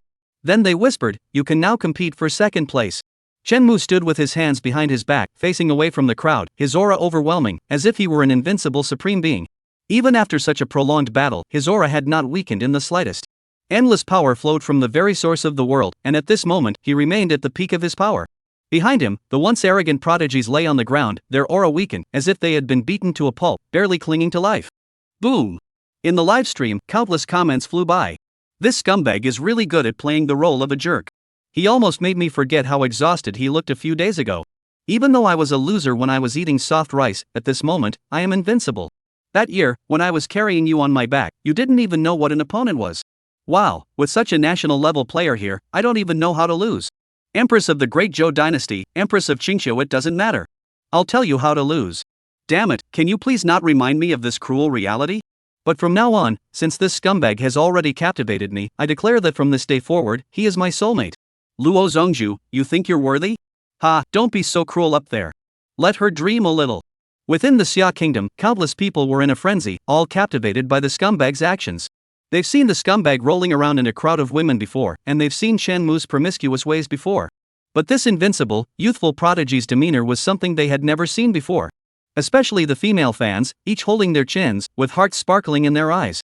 If Shenmue were to wave at them now, perhaps they could fulfill their wildest fantasies. At the same time, within the square, countless young prodigies wore bitter smiles, their faces pale as they exchanged glances. The battle that had just taken place had shattered their self-respect and their pride. They had never imagined that someone could possess such terrifying combat power at the same cultivation level. This was akin to the terrifying youth of the ancient supreme beings, utterly despairing. What were the ancient supreme beings? They were the first beings to emerge at the dawn of creation, each endowed with extraordinary gifts and born with mastery over numerous cosmic principles. They were the most ancient pioneers. Even the so-called immortal path was merely a path they had carved out for future generations to cultivate. Such ancient supreme beings are neither immortals, nor humans, nor demons. They established the cycle of reincarnation, established the laws of the universe, built the barriers of the immortals, and perfected the great Tao. To commemorate the immense merits of these ancient supreme beings, the most outstanding among the celestial prodigies would often be granted the title of youthful supreme being. However, even the young supreme cannot match the ancient supreme beings of the same realm by even a fraction. At this moment, Shenmue caused them to recall the terror of the ancient supreme beings as recorded in the historical texts. They were both terrified and powerless. Since they couldn't claim first place, second place wasn't out of the question. At that moment, Ing Zunk of the Huangquan demon sect spoke softly, reigniting the spirits of the crowd. They had almost forgotten that the most important goal of this journey was the imperial capital's secret realm. While it would be great to gain fame and fortune by defeating the young upstart, those opportunities were their true objective. In the next moment, countless prodigies regained their resolve, unleashing various divine abilities and charging forward toward the higher reaches of the white jade platform. Divine light shone brilliantly, and the roar of vital energy filled the air. Without Shenmue's presence, these young prodigies finally revealed their terrifying power, unleashing a barrage of killing techniques with a single flick of their fingers, easily shattering mountains and boulders. Ing Zong, bearing a river of the underworld, weaved through the crowd, with countless vengeful spirits emerging from behind him, showcasing the heritage of an imperial lineage heir. Suddenly, a fiery phoenix silhouette soared past the yellow springs, and blazing flames descended, instantly obliterating the souls. Not far away, Ding Fudao, who had narrowly escaped death by relying on his protective treasure, regained consciousness with great difficulty. The stars around him swirled, and his overwhelming divine power was enough to strike fear into anyone who dared to look. In that instant, these prodigies scattered in all directions, engaging in fierce battles that unleashed terrifying power. Much time passed. Feng Wuchang, Ding Fudao, and others, covered in wounds, arrived at the second layer of the jade platform, silently gazing at the slender figure ahead. Shenmu turned his head, raised an eyebrow, and asked in surprise, "You're still alive?" Everyone could not refute his words, nor dare they.